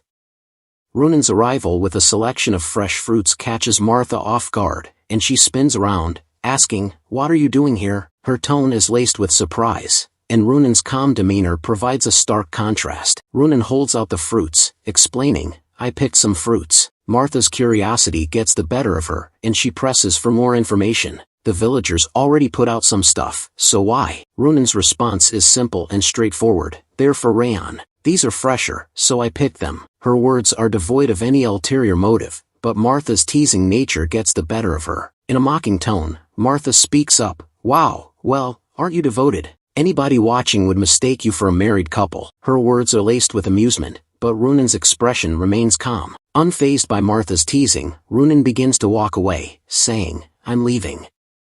Suddenly, the explosion catches everyone off guard, and for a moment, they're frozen in shock. Runan is the first to react, turning to look in the direction of the blast. Her thoughts immediately turn to Raon, and a sense of urgency takes hold. Without hesitation, Runan takes off in a sprint, racing towards the source of the explosion. As she passes Ben and Martha, she tosses aside the fruits in her hand and shouts out a warning. That's the direction that Raon and the village chief headed. Her voice is laced with concern, and she quickly adds, "Emergency, gather your weapons and call Kane and the training hall." As Martha and Ben follow Runan, they quickly arrive at the village chief's house. Martha's eyes widen in shock as she takes in the scene before her. That's the village chief's house. Just what happened here? Her voice is laced with concern and confusion. Ben's face is etched with worry as he calls out to his friend, "Raon, if you're okay, answer me." His voice echoes through the air, but there's only silence in response. The explosion catches Martha, Runan, and Ben off guard, sending them stumbling backward as they struggle to maintain their balance. As they look forward, they're met with a scene of utter chaos. Raon and the village chief are sent flying through the air, their bodies crashing into the wall mere feet away from Martha and Ben. Martha's eyes widen in shock as she tries to call out Raon's name, but her words are cut off mid-sentence. She's left speechless, her mouth agape, as she takes in the horrific scene before her. The mad blood demon's voice echoes through the air, "House Sieghart." The demon's words are laced with amusement, and Raon lies on the wall, holding the village chief in his hand. Raon's face is a mess of blood, and he's breathing heavily, his chest rising and falling with each labored breath. Raon, despite his injuries, summons the strength to push the village chief into Ben's hands, shouting, "Catch!" Ben, caught off guard, instinctively grabs the village chief, his eyes wide with surprise. "Village chief!" Ben exclaims, stunned, as he cradles the village chief's limp form in his arms. Raon's determination is palpable as he orders his friends to retreat. "Everyone, get away from here." Despite his obvious pain and injuries, he begins to stand up, his eyes fixed on the mad blood demon. As he reaches for his sword, Martha, Ben, and Runan exchange worried glances, their faces etched with concern. They watch in amazement as Raon prepares to face the mad blood demon alone. Suddenly Raon shouts, "Take the village chief somewhere safe and run." Raon's furious shout is met with Martha's incredulous response, "What are you saying?" But before she can react further, the mad blood demon's aura surges, unleashing an overwhelming pressure that strikes fear into the hearts of Martha, Ben, and Runen. The three friends are instantly incapacitated, their bodies forced to kneel on the ground as they struggle to cope with the crushing pressure. Ben, still clutching the village chief, gasps for air. "I can't breathe." Runen echoes his sentiment, "It's like, my lungs are collapsing." Martha's voice trembles with horror as she asks, "Just what is this presence?" The weight of the mad blood demon's aura is suffocating, leaving them all breathless and paralyzed with fear. As the demon begins to walk towards Ben, Martha, and Runen, his voice drips with sadistic amusement, "Quite the cute bunch we've got here." Ben, still struggling to breathe, manages to stammer out, "That appearance. Ogre armor." His eyes are fixed on the mad blood demon's intimidating form. Runen's voice trembles as she asks, "Is he an officer of Eden?" Her eyes widen in terror as she gazes up at the demon looming over them. The demon's voice is laced with disdain as he asks, "You can't even handle my mere presence? You're quite weak." Despite bearing the Sieghart name, his words are a harsh jab, exploiting their fears and insecurities. Ben, Martha, and Runen are consumed by terror, their bodies trembling uncontrollably. Runen's fear is palpable as she lets out a faint, terrified whimper, "Ah." Just as the mad blood demon's presence seems to be crushing their spirits, Raon's thunderous voice shatters the air. "Do you all want to die? Snap out of it." His words are a wake-up call, snapping his friends out of their terrified trance. Ben, Martha, and Runen are shocked to hear Raon's voice, their eyes widening in surprise. Raon's commanding tone brooks no argument. "He'll kill you all if you just stand there doing nothing. Focus your aura to withstand his spirit and then get out of here." Raon's words are a call to action, urging his friends to tap into their inner reserves of strength and courage. "Ben," Raon calls out, his voice firm and commanding, "You go to the village and evacuate the villagers." Ben responds with a resolute, "Okay, I'll be back soon," before rushing off to fulfill his task. Raon then turns to Martha and Runen, his eyes burning with determination. "Martha, Runen, retreat and prepare for battle." The two friends swiftly draw their swords, their faces set with resolve, as they begin to prepare for the impending fight. Raon's strategic thinking is evident as he cautions them, "Don't even think about facing him head-on. Just keep your eyes on the situation." With that, Martha and Runen take up positions behind Raon, ready to provide support and follow his lead in the battle against the mad blood demon. Raon's words are a powerful reminder, echoing the wise teachings of Instructor Limer. Instructor Limer said it a lot, right? That you have to surpass your limits. This is that time. Now is the time to surpass the limits of your mind and body. With these inspiring words, Raon, Martha, and Runen steel themselves for the battle ahead. They take a deep breath, focus their minds, and prepare their bodies for the ultimate test. The three friends stand united, ready to face the mad blood demon and push beyond their limits. The demon's laughter sends chills down the spines of Raon, Martha, and Runen. His amusement is palpable as he taunts them, "Hey, I like your spirit, but do you think surpassing your limits will be enough?" The demon's words are laced with condescension, implying that their efforts will be futile against his overwhelming power. Raon's thoughts are a jumble of determination and desperation. He knows that he must protect the recruits and the villagers of Cebu, and that turning back is not an option. He's resolute in his decision to find a way to defeat the mad blood demon, no matter the cost. However, as he gazes out at the demon, he's struck by the overwhelming sense of hopelessness. The task ahead seems insurmountable, like staring into an endless abyss. Even with his past life experiences, Raon doubts his ability to take down the mad blood demon. Just as Raon is consumed by these thoughts, the mad blood demon's voice cuts through the air, his tone laced with curiosity. You were acting like you'd attack me at any moment, but now you're saying you'll stand back and watch the situation?" The demon's words are a stark contrast to Raon's inner turmoil, and they serve as a harsh reminder that the demon is still waiting for him to make a move. Not that any of that matters. Mad blood demon exclaims with a fierce battle cry, The demon prepares to dash forward, his feet pounding the ground with incredible force. The earth beneath him crumbles, sending rocks and debris flying in all directions. As he charges towards Raon, the mad blood demon declares, "If you won't attack, then I will." He raises his hand, ready to strike, and Raon is caught off guard. Raon's eyes widen in shock as he takes in the mad blood demon's blistering speed. He's speechless, his mind racing to process the demon's sudden acceleration. His thoughts are a jumble of alarm and desperation as he realizes, he's faster than before. Raon unleashes his Thousand Flames technique, 10 flames revolving sky, that revolve around the mad blood demon in a dazzling display of fire and fury. The demon's eyes widen in surprise, and he lets out a grunt of astonishment. But the mad blood demon's surprise is short-lived, as he quickly regains his composure and charges forward through the flames. His voice rings out, "At least the force is decent." He tightens his fist, and with a powerful punch, he shatters through Raon's Thousand Flames technique. The mad blood demon's counterattack is relentless, and he pushes back Raon with incredible force. Raon stumbles backward, his eyes wide with shock and alarm, as he struggles to maintain his footing against the demon's overwhelming power. Raon's thoughts are a jumble of alarm and urgency as he realizes the mad blood demon has pierced through his Thousand Flames technique and is now pushing forward with relentless force. Kook! I have to redirect his attack. With lightning-quick reflexes, Raon leaps away from the mad blood demon's fist, narrowly avoiding the blow. However, the demon's fist still crashes into the ground mere inches from Raon, shattering the earth and sending rocks flying in all directions. The impact is tremendous, and the ground trembles beneath Raon's feet. He struggles to maintain his balance, his eyes fixed intently on the mad blood demon as he prepares for the next attack. Raon's thoughts continue to racing with a mix of relief and trepidation. I just barely managed to divert his attack. If I hadn't managed to read his attack's flow with the ring of fire, then I'd be dead. He can't help but shudder at the thought of how close he came to disaster. Despite the narrow escape, Raon knows he can't afford to retreat just yet. His determination and sense of responsibility drive him to press on, no matter the danger. I want to retreat here, but I can't do that yet. The weight of his responsibilities, particularly protecting his friends and the villagers, keeps him anchored to the battlefield.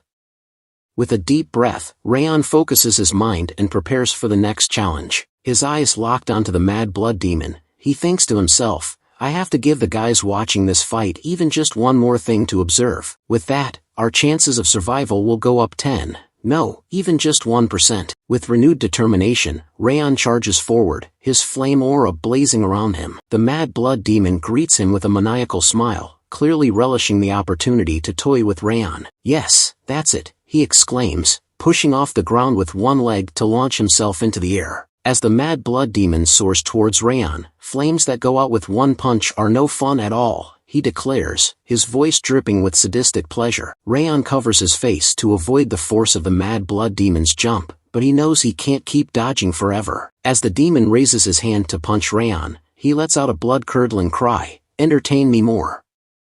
Raon's eyes widen in surprise as he gazes up at the mad blood demon, who is mere moments away from delivering a crushing blow. With lightning-quick reflexes, Raon springs into action, jumping away from the punch at the last possible instant. The mad blood demon's fist slams into the ground, mere inches from Raon's face, sending shockwaves through the earth. The force of the punch is so immense that it creates a massive hole in the ground, causing the surrounding soil to crumble and sending debris flying in all directions. The sound of the punch echoes through the forest, a deafening boom that sends birds fleeing in terror. The air is filled with dust and debris, reducing visibility to near zero. Raon, still reeling from his narrow escape, struggles to catch his breath and regain his footing.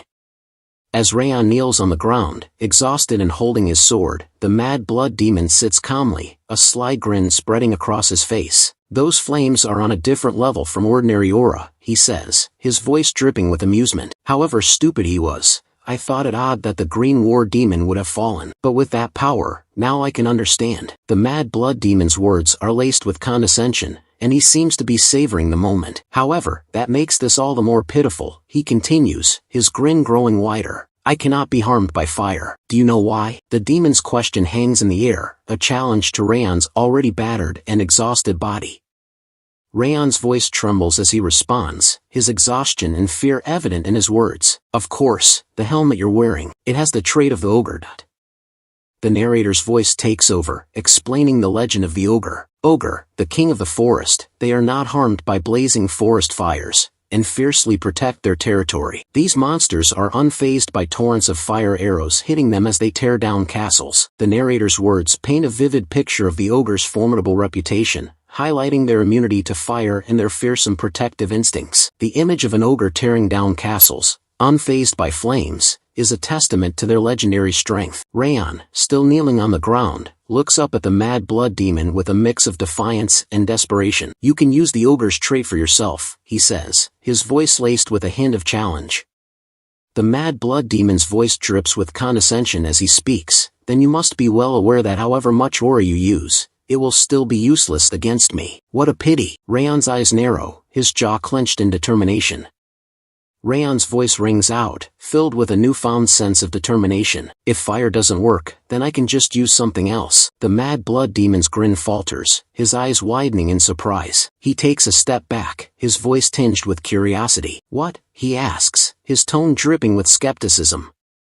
As Raon releases his cold aura, the air around him seems to chill, and his sword shines with an icy glow. The mad blood demon's eyes widen in shock, his mind racing to comprehend the implications of Raon's abilities. "Wait, that cold is..." The mad blood demon trails off, his voice filled with incredulity. He takes a step back, his eyes fixed intently on Raon. "I was already surprised by your unreasonable fire-attributed aura, but you can actually use aura of multiple attributes at the same level?" The mad blood demon's words are laced with a mix of shock, curiosity, and even a hint of admiration. He seems to be re-evaluating Raon's abilities, his initial underestimation giving way to a deeper understanding of the young warrior's capabilities. "Your capacity for attributes and skill with the sword at that age. Just who are you?" the mad blood demon asks, his voice filled with a sense of wonder. Raon, meanwhile, stands calmly, his cold aura swirling around him. He gazes at the mad blood demon with a focused intensity, his sword at the ready. Raon's voice is firm and resolute as he responds, "Is there any need for you to know? You'll die soon at my hand either way." His words are laced with a quiet confidence, a sense of determination that he will emerge victorious. The mad blood demon's laughter echoes through the air, a deep, menacing sound. "Hee, how arrogant," he says, his eyes glinting with amusement. With a fierce battle cry, Raon leaps off the ground, his sword flashing in the dim light as he channels the cold aura. The air around him seems to shimmer with icy energy, and his sword shines with a frosty glow. The mad blood demon, undaunted by Raon's sudden attack, raises his massive fist, dark aura swirling around it like a vortex. His eyes blaze with malevolent intent as he speaks, his voice dripping with malice. "Let's see how long you can keep that attitude." The scene shifted to Ben and his group. As they run, the sounds of intense battle grow louder, and the air is filled with the acrid smell of dust and smoke. Ben's voice rings out, concern etched on his face. "Hey, are you guys alright?" But before he can finish his sentence, he's left speechless. His eyes widen in astonishment as he takes in the scene before him. Raon and the mad blood demon are locked in a fierce battle, their auras clashing in a spectacular display of energy. What leaves Ben speechless, however, is the fact that Raon is holding his own against the mad blood demon. The two combatants are evenly matched, their movements a blur as they exchange blows. Ben's eyes dart back and forth, struggling to keep up with the intensity of the battle. Ben's eyes remain fixed on Raon, his mind racing with the implications of what he's witnessing. "That aura, it's not the fire he normally uses. It's a cold aura," he thinks to himself, his inner voice laced with incredulity. As he watches Raon's fluid movements, Ben's thoughts continue to spiral. He can use two different kinds of aura, his aura burst and swordsmanship on top of that. Just when did he reach sword expert? Raon's voice rings out, clear and commanding, as he says, "If you don't think so, then perform your duty." The words hang in the air, a challenge to Ben to take action. And then, Ben's eyes snap back into focus, as he's jolted out of his thoughtful reverie and back into the heat of the moment. Ben's voice echoes through the air, loud and clear, as he calls out to his companions, "Everyone, retreat." The urgency in his tone is unmistakable, and his words are followed by the sound of footsteps as the group quickly turns to flee. As they run, Ben continues to shout instructions, his words punctuated by the pounding of their feet on the ground. "Focus on running away from the mad blood demon. We have to save even one more person from the mad blood demon." As the group flees, Runan's voice rings out, laced with desperation and concern. She calls out to Raon, her eyes brimming with tears, "Don't die, no matter what." is met with a warm and comforting response from Raon. Despite the danger and chaos surrounding them, Raon's face breaks into a gentle smile, and he says, "Got it." As Raon sits on his knees, the mad blood demon towers over him, its voice dripping with malevolence. "You think those insects can run away from me?" The demon's words are laced with contempt, dismissing Raon's friends as mere insects. The demon's gaze seems to bore into Raon's soul, its eyes gleaming with an unholy light. The air is heavy with tension as the demon pauses, its voice taking on a more sinister tone. No, more importantly, the demon's words trail off, leaving Raon wondering what fresh horror is about to be unleashed. Ben stood at a distance, watching the battle unfold with amazement. He thought to himself, on this continent, warriors are categorized based on their strength. Those wielding swords are ranked according to their skill and aura. Beginners have just learned to use aura, while aura users can separate their aura from their body and apply it to their weapons. Then there are the aura experts, who have refined their aura to release it into their surroundings, granting them the power to wield sword energy. Ben's eyes widened in astonishment as he gazed at Raon. Raon has reached the level of an aura expert, capable of using sword energy. This achievement should have been impossible, yet he's battling the notorious Mad Blood Demon, who's also an expert. Ben's thoughts continued, but even if he's fighting back against the Mad Blood Demon, he hasn't been able to deal any significant damage. He's able to somewhat ignore the difference in strength between them, too. Ben's trailing thought suggests he's noticed something peculiar about Raon's battle dynamics with the Mad Blood Demon. His curiosity is piqued. As Raon clashed with the Mad Blood Demon, Raon's eyes suddenly met Ben's. Ben's thoughts flashed. Raon just locked eyes with me. He's saying he'll create an opening, and that he needs us to synchronize our attacks. A hint of a smile spread across Ben's face as he realized, we've spent so much time together in the 5th training hall. We can communicate with just a glance. Ben's gaze shifted to the side, and his eyes widened in astonishment. Martha and Runan stood ready, their swords at the ready, their faces set with determination. Ben was left speechless, his eyes darting between the two women. He hadn't even noticed them preparing for battle. Martha and Runan exchanged a glance, their eyes locking in a moment of silent understanding. Then, in perfect sync, they nodded their heads. The unspoken communication between the trio was palpable. Ben's hand closed around the hilt of his sword, his grip tightening with resolve. That's right, he thought. We are Siegharts. The trio shared a fleeting glance, their eyes burning with a shared determination. In that instant, they reaffirmed their unspoken vow. Martha thought to herself, we must protect this village. Runan's mind echoed the same sentiment, we must protect this village. Ben's thoughts resonated with his companions, we must protect this village. United in their resolve, the Siegharts steeled themselves for the battle ahead, ready to defend the village at all costs. The trio's thoughts continued in perfect sync. If we're with Raon, we can do this. As Raon clashed with the Mad Blood Demon, their auras exploded in a maelstrom of sound and fury. The air reverberated with each impact. Raon seized the opportunity, unleashing a burst of cold aura that encased the Mad Blood Demon's leg in ice. The demon's eyes widened in surprise, and it let out a derisive snort. Raon's gaze locked onto the trio, and he bellowed, now, everyone, attack. As one, the trio sprang into action. Martha, Runan, and Ben launched themselves over the Mad Blood Demon, their swords raised high. Their thoughts echoed with renewed confidence. We can win, with our combined strength. The Mad Blood Demon's grin grew wider, his eyes gleaming with malevolent intent. I was waiting for you, insects, he sneered. With a sudden burst of energy, the Mad Blood Demon unleashed his fighting spirit. The trio was caught off guard, and they were sent flying backward, their swords slipping from their grasp. The demon's aura exploded outward, creating a shockwave that shook the ground beneath their feet. Ben's scream of pain echoed through the air, Kuhuk. As he struggled to catch his breath, his mind racing with shock and awe, he thought to himself, that fighting spirit, he can spread his fighting spirit around him like an explosion? This bastard, forget being an expert, he's on the level of a master. The Mad Blood Demon's laughter boomed through the air, ha ha. I was wondering if I'd have to chase each of you down. You've saved me the effort. His eyes gleamed with sadistic pleasure as he watched the trio's hopeful expressions crumble into despair. Watching his hopeful expressions fall into utter despair always brings me such joy, he declared, his voice dripping with malice. The demon's gaze turned scornful. Did you really think I was being pushed back by you? With a sudden, ominous movement, the Mad Blood Demon raised his hand punched towards Raon, his voice thundering with condemnation. All of you will die here today, because you didn't know your places.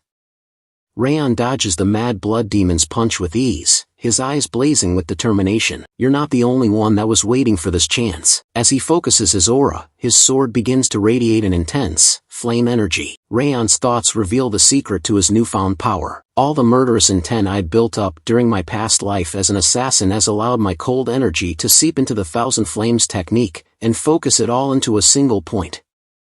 Raon's voice rings out, Thousand Flames technique, Zenith. His teeth gritted in effort, he raises his sword and strikes, stabbing towards the mad blood demon's chest. The blade pierces the demon's chest, unleashing a maelstrom of flames that surrounds and engulfs him. The sheer force of the attack sends the mad blood demon stumbling backward. The mad blood demon's eyes widen in shock and amazement as he crashes to the ground, kneeling. Raon's attack has left him reeling, his formidable strength momentarily broken.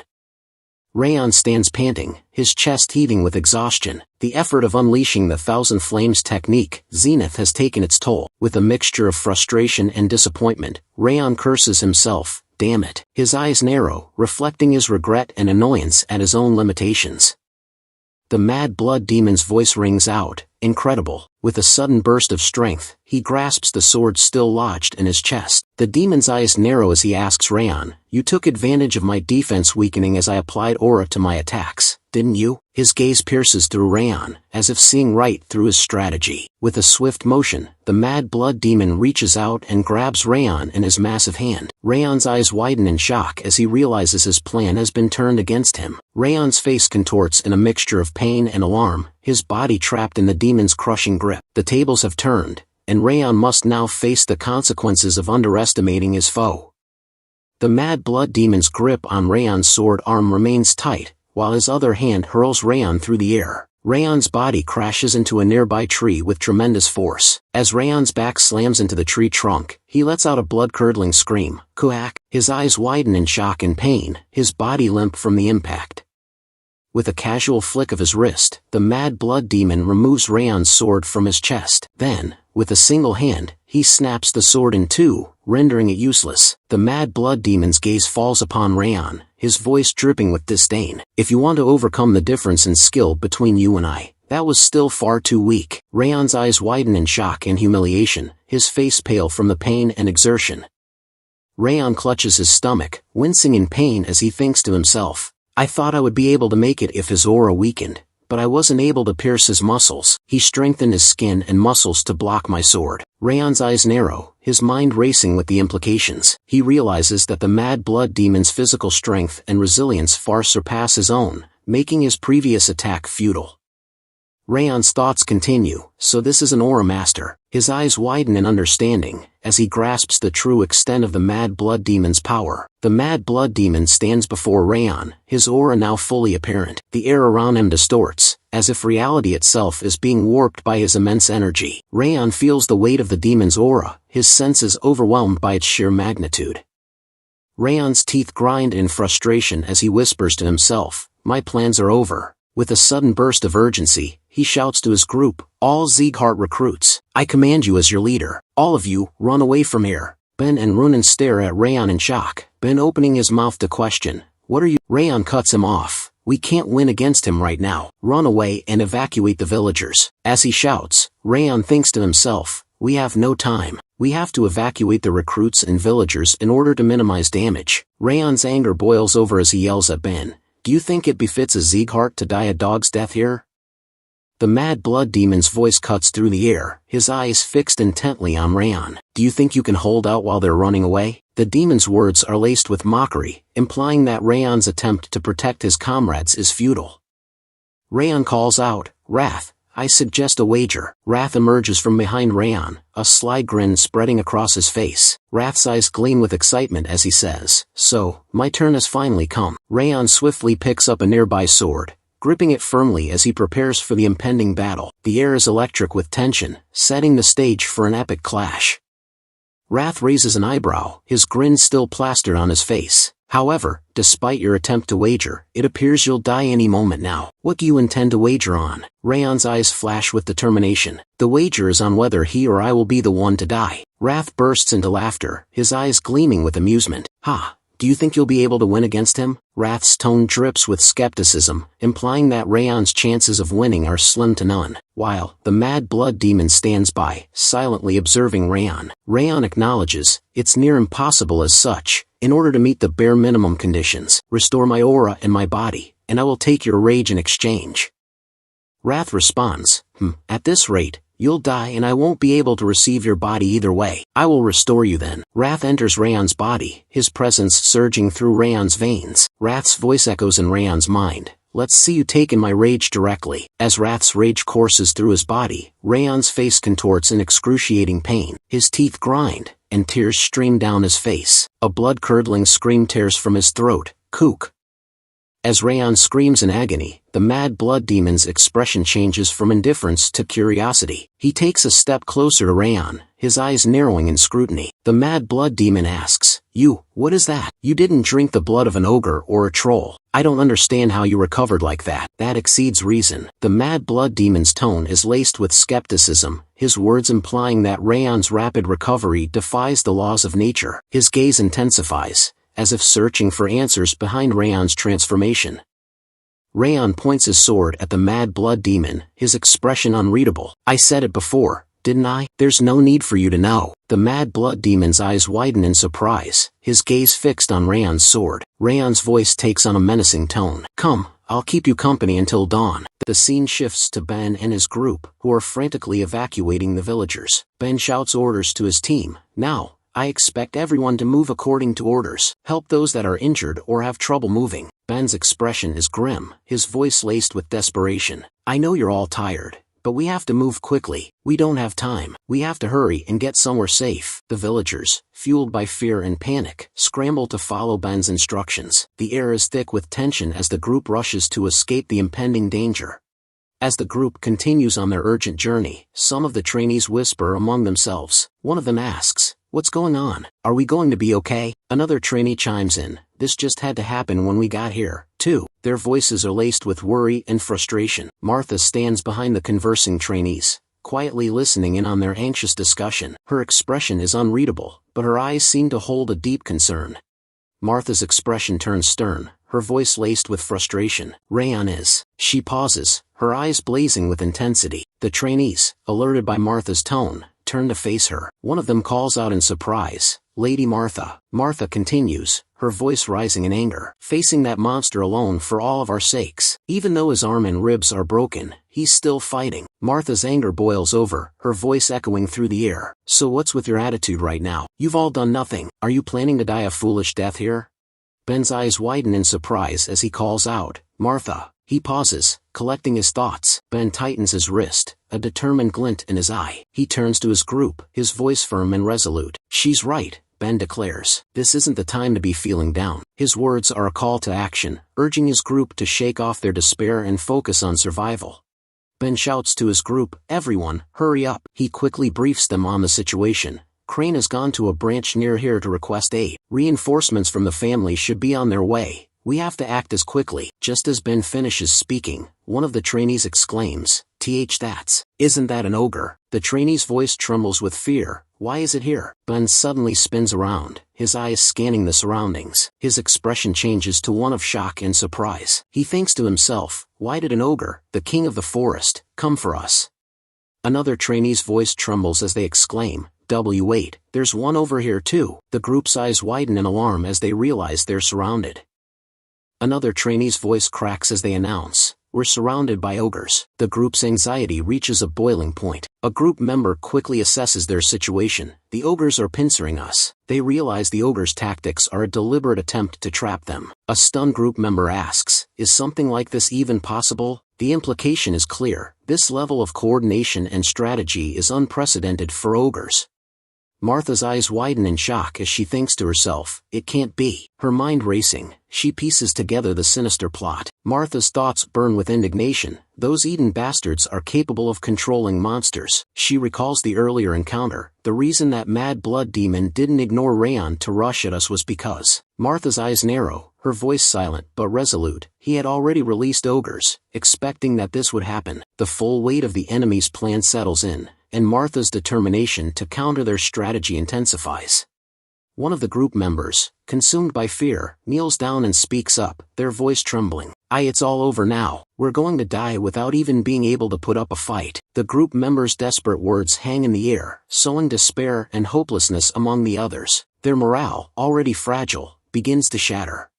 Ben's voice thunders through the air, shattering the group's despair. "Don't give up. Raon is still fighting too. If we die in vain here, then I'd never be able to face Raon, who's fighting the mad blood demon on his own." Ben's eyes blaze with determination, his jaw set in a resolute line. He takes a step forward, his presence commanding attention. The group's eyes, previously downcast, slowly rise to meet Ben's, a spark of hope rekindled within them.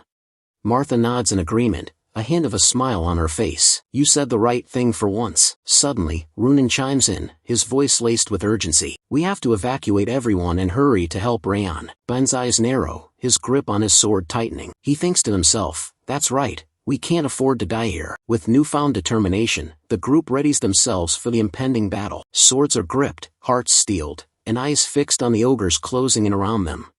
Ben declares, "That's the least we can do for Raon, who's fighting on his own for our sakes." The trio, fueled by determination, begins to rush forward to attack the ogres. Just as they're about to clash with the ogres, someone's wind aura slash passes through the trio, striking the ogres in front of them. The trio stops in their tracks, turning to look at the wind slash that has effortlessly taken down the ogres. Ben's eyes widen in amazement as he speaks up, "This wind dash."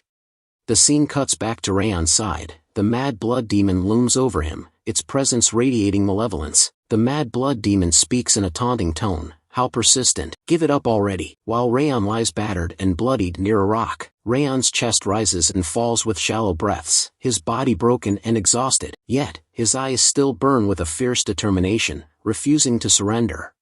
As Raon lies against the rock, he thinks to himself, "My broken left arm is getting in my way. If I cut off my left arm, I'll be able to fight for a little while longer."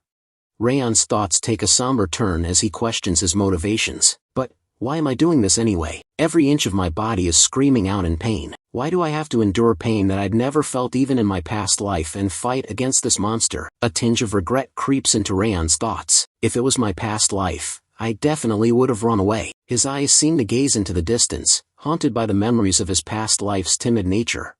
Raon's thoughts are interrupted by a vision of Sylvia, her gentle voice calling out to him. Raon. He feels her warm embrace, and her words echo in his mind. "I'd like it if you could become a proud warrior, a Sieghart swordsman of old." Raon's eyes snap back into focus, his determination reignited. Raon's gaze intensifies, his eyes burning with renewed resolve. "That's right," he thinks to himself. "The words Sylvia spoke back then, and the memories of the comrades I've spent time with are tying me down here." Raon's thoughts continue, filled with warmth and appreciation for his comrades. Runan, seemingly holding no interest in others, but kinder than anyone else. Runan. A gentle smile spreads across his face as he recalls Runan's quiet yet profound kindness. His thoughts then shift to Ben. He didn't get off to a good start, but he's running towards a respectable goal. Ben. Raon's expression turns thoughtful, acknowledging Ben's growth and determination. Finally, his mind turns to Martha. She's rough, but with an iron conviction. "Someone I can rely on, Martha." A sense of trust and admiration shines through Raon's thoughts as he reflects on Martha's unwavering resolve and unshakable loyalty. With a newfound sense of determination, Raon slowly begins to stand up, his battered body protesting the movement. Yet, he pushes through the pain, fueled by his thoughts. "It'd be a lie to say that they haven't grown on me," he thinks to himself. "I want to save them, who are slowly growing into Sieghart swordsmen." Raon's eyes burn with conviction, his mind made up. He's willing to risk everything to protect his comrades, to ensure they can continue growing stronger, and to fulfill their dreams of becoming true Sieghart swordsmen. Rath's gaze narrows, its voice laced with a mix of surprise and admiration. Did you buy time for those comrades of yours to get out of my range, all while withstanding my rage?" Raon nods in agreement, his expression serene. "So you noticed." Raon's eyes convey a deep-seated determination, his resolve to protect his comrades unwavering. Rath's expression twists in indignation, its voice dripping with venom. "How cheeky, Raon Sieghart. There is a limit to how much you can look down upon me." Rath's gaze pierces through Raon, its words laced with scorn. "Do you truly believe that you'd be able to regain control of your body while I kill this man and chase after your comrades?" Rath's voice drips with contempt. And how do you plan to do that when you're having trouble even staying on your feet? With a burst of rage, Wrath's energy surges back into Raon's body. Raon's eyes widen in agony as he loses his grip on his sword, the blade clattering to the ground. Raon's knees buckle, and he collapses to the ground, his body racked with pain. His scream echoes through the air. Ah! Wrath's voice rings out, its words dripping with victory. You failed the moment you took my rage. You may be able to withstand possession, but the moment you hand me your body, you will never be able to regain it. The Mad Blood Demon speaks up, its voice laced with amusement. It seems you've finally reached your limits. As Raon lies on the ground, writhing in pain, the Mad Blood Demon's eyes gleam with malevolence. I just had a good idea. The Mad Blood Demon's voice drips with sadistic pleasure as it walks away from Raon, heading towards Ben's group. I'll save you for last and go kill your comrades first. Now that sounds like it'd be much more entertaining. Just imagine it, the expression you'd make as I tear off your comrades' heads one by one, right in front of your face. Raon's eyes widen in horror, his mind racing with the terrifying image. Raon's thoughts are filled with a sense of urgency and responsibility. He knows that his comrades, mere recruits, are no match for the Mad Blood Demon's mastery. With a deep breath, he steels himself for the task ahead. I have to keep him busy while everyone else escapes, Raon thinks to himself, his resolve firm. Despite his battered body, he summons every last ounce of strength, preparing to face the Mad Blood Demon once more.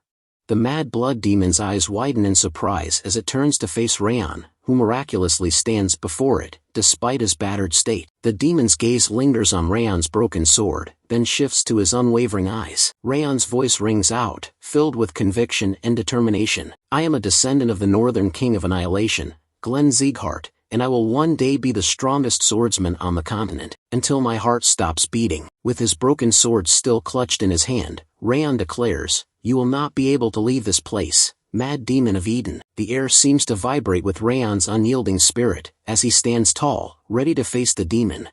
The Mad Blood Demon's expression changes, its eyes gleaming with a mix of surprise and admiration. That's quite the spirit for your age. Calling you incredible wouldn't do you justice. Its voice is laced with a hint of respect, a rare sentiment from the demon. The demon clenches its right arm, its aura surging with increased power. Fine. I'll have to show proper respect towards such a warrior. I will remember your name, Raon Sieghart. With a fierce battle cry, the Mad Blood Demon unleashes its aura, preparing to deliver a crushing blow that will finish Raon in one swift strike.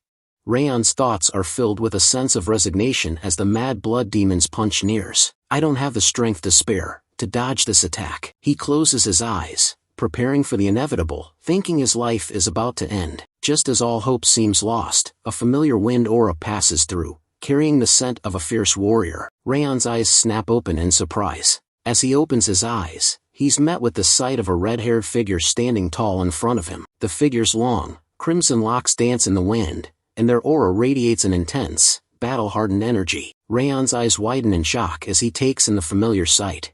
Limer, the sword instructor of Raon, stands firm, his sword at the ready. With ease, he blocks the Mad Blood Demon's powerful punch, the blade biting deep into the demon's fist. The impact sends a shockwave through the air, as Limer's sword aura clashes with the Mad Blood Demon's dark energy. The sound of steel scraping against the demon's skin echoes through the surroundings, a testament to Limer's exceptional skill.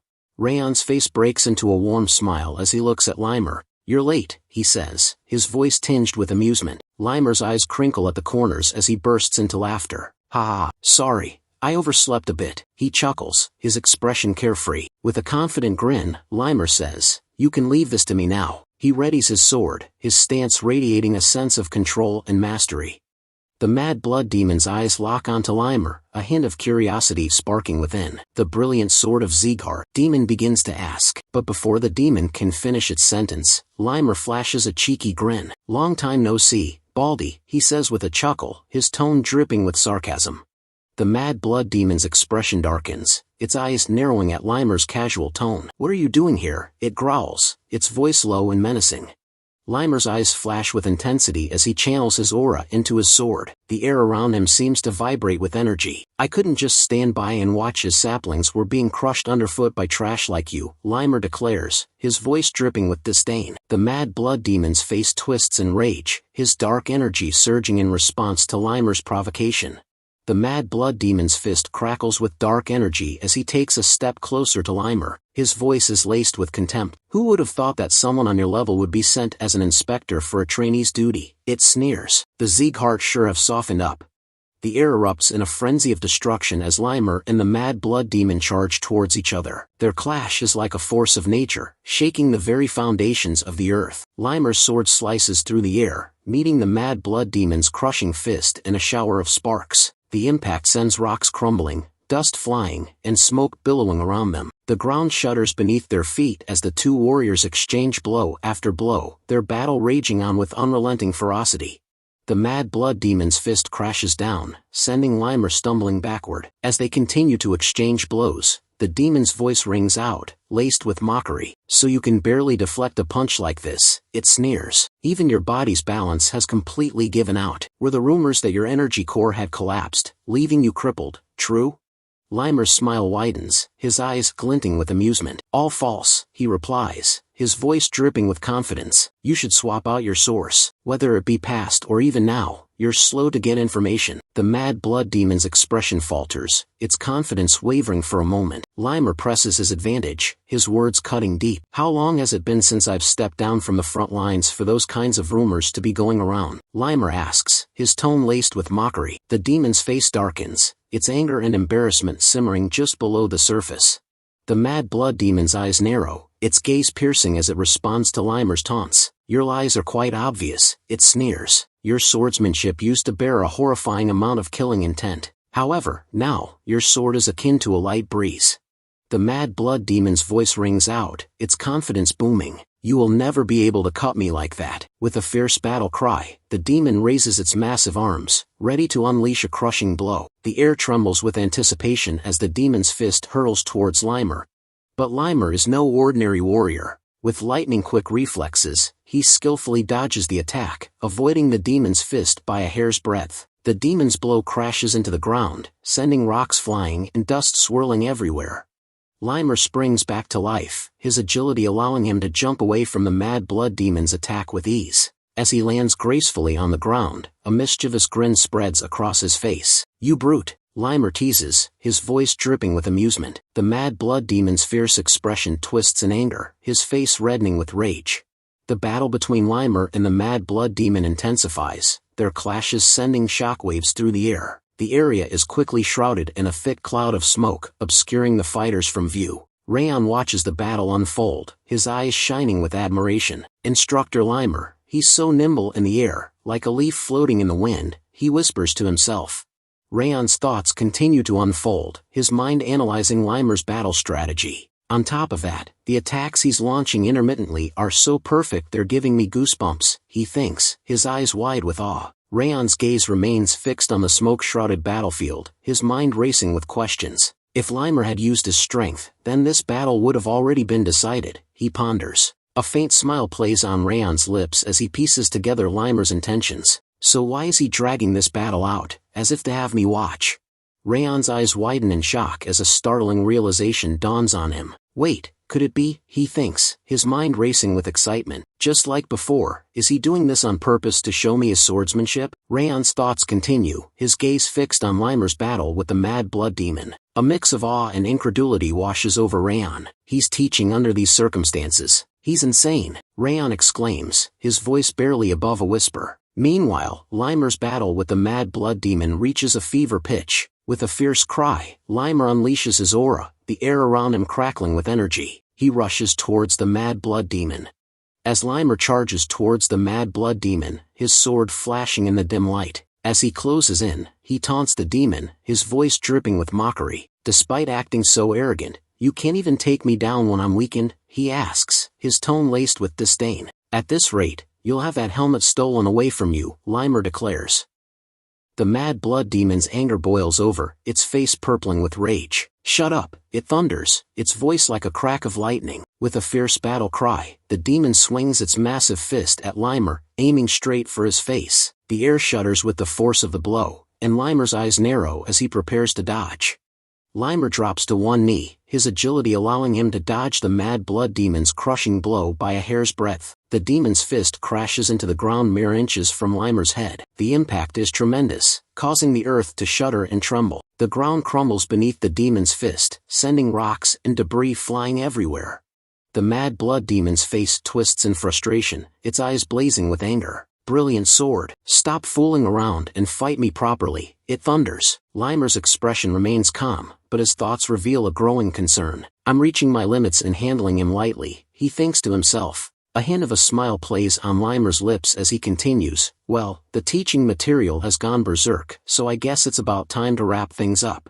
Limer calls out to Raon, his voice clear and commanding. "Watch closely, Raon." Raon's eyes widen in amazement as he gazes at Limer, his expression a mix of awe and anticipation. He senses that Limer is about to unleash something extraordinary.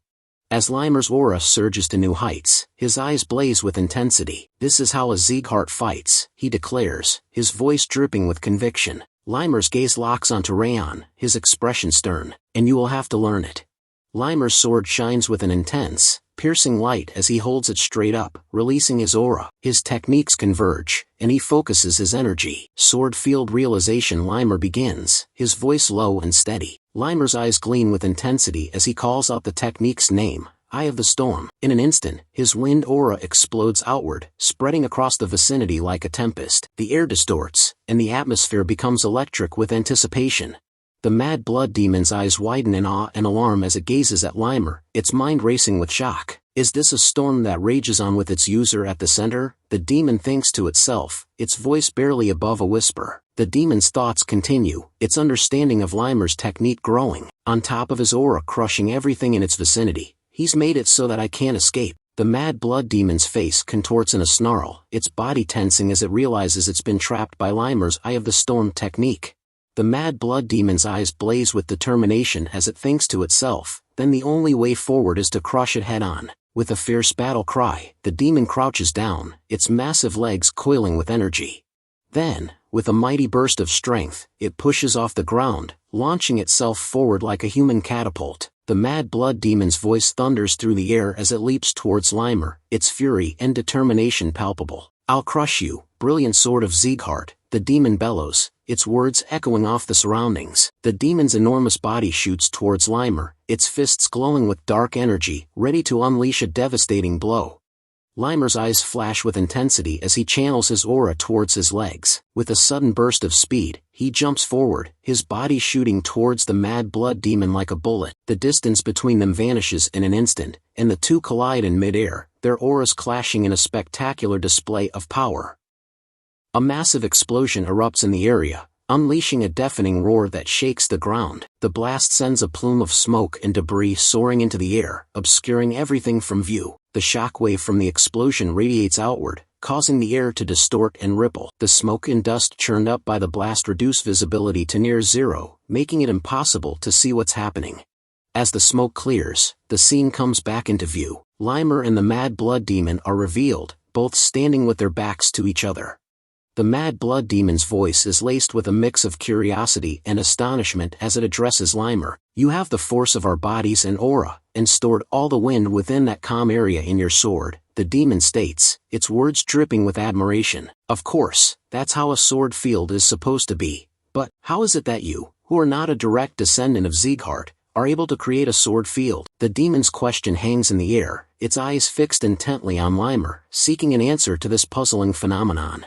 Limer's gaze drifts into the distance, a hint of a smile on his lips as he responds, "Actually, it wasn't a sword field, but something similar I created by borrowing nature's strength." The mad blood demon's eyes narrow slightly, intrigued by Limer's words. "Elves are quite friendly with nature," Limer continues, his voice filled with a sense of harmony and balance. The mad blood demon's gaze shifts, its eyes rising to gaze at the moon hanging in the night sky. A low, rumbling chuckle emanates from its throat as it responds, "I see. Even when old and sickly, a tiger is still a tiger." The demon's words are laced with a mix of admiration and warning, acknowledging that even though Limer may not be a traditional warrior of the Sieghart clan, he still possesses a deep well of power and strength. The mad blood demon's gaze lingers on the moon for a moment before shifting to Raon, its eyes burning with a fierce intensity. "If there's anything I regret," the demon growls, its voice low and menacing, "it's not being able to kill that one." The mad blood demon's expression twists into a snarl as it continues, "This will influence our work greatly. Limer's response is immediate and resolute, his voice firm and unwavering. "Oh please," Limer says, his tone dripping with disdain, "there's no way we could offer our young king to the likes of you." The mad blood demon's gaze lingers on Raon, its expression a complex mix of emotions. He definitely possesses the qualities of a king, but does not become conceited, the demon says, its voice tinged with a hint of admiration. "We too have a talent that can match up to that monster." The demon's words trail off, its eyes gleaming with a fierce intensity. "Today is my loss, brilliant sword of Sieghart," the mad blood demon concedes, its voice dripping with respect. Limer's expression remains calm, his eyes never leaving the demon's face. In a swift, deadly motion, Limer strikes the final blow, ending the mad blood demon's life. The demon's body crumples to the ground, defeated. Limer stands over it, his chest rising and falling with steady breaths. With a deliberate movement, he sheaths his sword, the blade disappearing into its scabbard with a soft click. Limer walks calmly towards Raon, his footsteps steady and deliberate. As he approaches, he asks, "You were watching closely, right?" His eyes lock onto Raon's, seeking confirmation that the young warrior had indeed been paying attention to the battle. Limer's smile widens as he begins to explain about the technique he used in the battle. "That was something you must learn as a Sieghart, the sword field. Unlike mages, who spread a field with their mana, it is a field spread using one's spiritual growth and aura burst." Limer's eyes sparkle with enthusiasm, clearly eager to share his knowledge with Raon. Limer's expression turns serious, his voice filled with a sense of gravity. "A sword field is made up of all your experiences, achievements, aura, and even your future. You are a direct descendant, so you will be able to use it one day." Raon's eyes widen, his mind reeling from the weight of Limer's words. He's left speechless, unable to respond. Limer's expression softens, and he offers Raon some final advice. "Until that day comes, carve many experiences into yourself." Limer's laughter echoes through the air as he turns to address the others. "Martha, Runen, Buren, you all were watching too, right?" Raon's eyes widen in surprise as he turns around, taking in the sight of Martha, Runen, and Buren standing behind him. His voice filled with curiosity, Raon asks, "You guys, why are you here?" The trio rushes towards Raon, their faces etched with concern. Runen calls out Raon's name, Raon. But before Runen can reach him, Martha's voice rings out, her tone a mix of relief and exasperation. "You bastard, you're still alive!" Martha exclaims, her eyes fixed intently on Raon as she rushes towards him. The group gathers around Raon, sitting down beside him. Buren's face relaxes into a warm smile as he asks, "Raon Sieghart, it's a relief you're all right." Runen's eyes scan Raon's injuries, concern etched on her face. "Are your wounds okay?" she asks, her voice soft with worry. Limer watches the exchange with a smile, his eyes crinkling at the corners. He seems pleased to see the group reunited and concerned for Raon's well-being. Limer's smile falters for a moment, and he thinks to himself, "Geez, feigning being alright is taking its toll." His mind begins to wander, and he starts to ponder the complexities of the sword field. There are a number of conditions that must be met in order for someone that is not a direct descendant of Sieghart to use the sword field, he thinks. Experience is a given, their affinity for the attribute, and on top of stamina, life force. Limer's thoughts trail off, his eyes refocusing on the group surrounding Raon. Limer's thoughts continue, his expression grim. Thus, they actually consume their own lifespan. He pauses, reflecting on his own situation. "On top of my energy core being damaged, I used a sword field, so just pretending to be okay is hard enough." Limer's eyes seem to cloud over, his exhaustion and pain momentarily visible beneath his calm exterior. Limer's thoughts shift, his expression softening as he gazes at Raon. "Well, not that I have any regrets. What Raon showed me after I entered the battle late was itself the birth of a new king." A small, enigmatic smile plays on Limer's lips. "At that moment, I formed my resolve. I will serve this child as my new lord." Limer's thoughts drift back to his past, a hint of melancholy in his eyes. "With my damaged energy core, living didn't feel like being alive." His expression warms, memories of happier times flooding his mind. "But as those children brought meaning to my life." Limer's eyes sparkle with a sense of gratitude and renewal. "I've been granted a new life." His thoughts seem to be filled with a sense of purpose and belonging, as if he's found a new reason to keep moving forward. Limer's gaze lingers on Raon and his friends with smile on his face, a sense of contentment washing over him. "I have regretted nothing about having my lifespan shortened." His eyes seem to gleam with a sense of determination, his voice taking on a resolute tone in his thoughts. "Of course, before my life comes to an end, I would like to see that lad become the king of the Siegharts. The scene shifts to the majestic Sieghart's palace. The patriarch of Sieghart's eyes lock onto Limer, a hint of surprise in his voice. Say that again. The patriarch's eyes widen in shock as he seeks clarification. Did you say Raon fought against Eden's mad blood demon? He asks, his gaze fixed intently on Limer. Limer's words have left the patriarch stunned. Limer bursts into laughter, clearly entertained by the patriarch's reaction. "Ha! I knew you'd be surprised, my lord," Limer says with a grin. "I hurriedly ran over here just to see this reaction. It was worth it." But the patriarch's shock quickly turns to anger. "Shut up," he thunders. "Get straight to the point."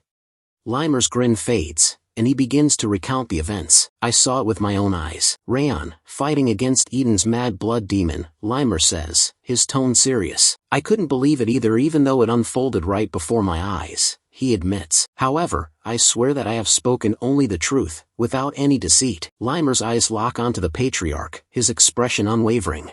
Limer presses on, his words painting a vivid picture. "It wasn't just me," he says, his tone firm. "The trainees from the 5th and 6th training grounds, who were carrying out the mission, and the Cebu villagers, they all saw it as well." He pauses for emphasis. How Raon fought the mad blood demon, on his own. The weight of Limer's testimony grows, as he reveals that multiple witnesses can attest to the unbelievable truth.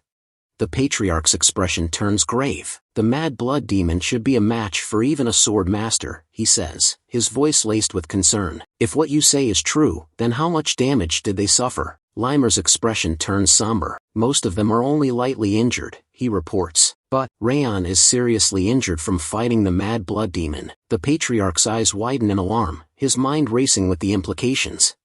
Limer's voice remains steady. "Yet he still managed to survive until my arrival," he says, emphasizing Raon's remarkable endurance. The patriarch's eyes narrow, his expression skeptical. "Are you telling me to believe that?" he asks, his tone incredulous, as if questioning the plausibility of Limer's words. Limer's eyes lock onto the patriarch's, his expression deadpan. "I know, it sounds nonsensical," he admits, "but you'll have no choice but to believe it too, once you see that Raon has become a sword expert, my lord." The air is thick with tension as Limer drops this bombshell, leaving the patriarch stunned. Limer's words continue to astonish the patriarch. "He even managed to survive against the mad blood demon, whose prowess matches a master's," Limer says, emphasizing Raon's incredible feat. "It didn't feel at all regrettable when we used the Elvern sap on him." The patriarch's eyes widen in shock. "Elvern sap?" he asks, his voice trembling with surprise. "But that's the sap of the Second World Tree, a priceless treasure." Limer stands firm, his expression unwavering. "But what he's done deserves it," Limer responds, conviction in his voice. The patriarch's eyes narrow, suspicion creeping into his tone. "It sounds like you're giving him preferential treatment," he says, his words dripping with skepticism. Limer's eyes widen in surprise. "Preferential?" he echoes, taken aback. "I'm just..." He pauses, taking a deep breath before continuing. "Trying to help them, so that Raon and the others can grow," Limer explains, his voice filled with sincerity. The patriarch's gaze pierces through Limer, as if searching for any hidden intentions. "I see," he says, his voice low and measured, leaving Limer wondering what thoughts are brewing behind his enigmatic expression.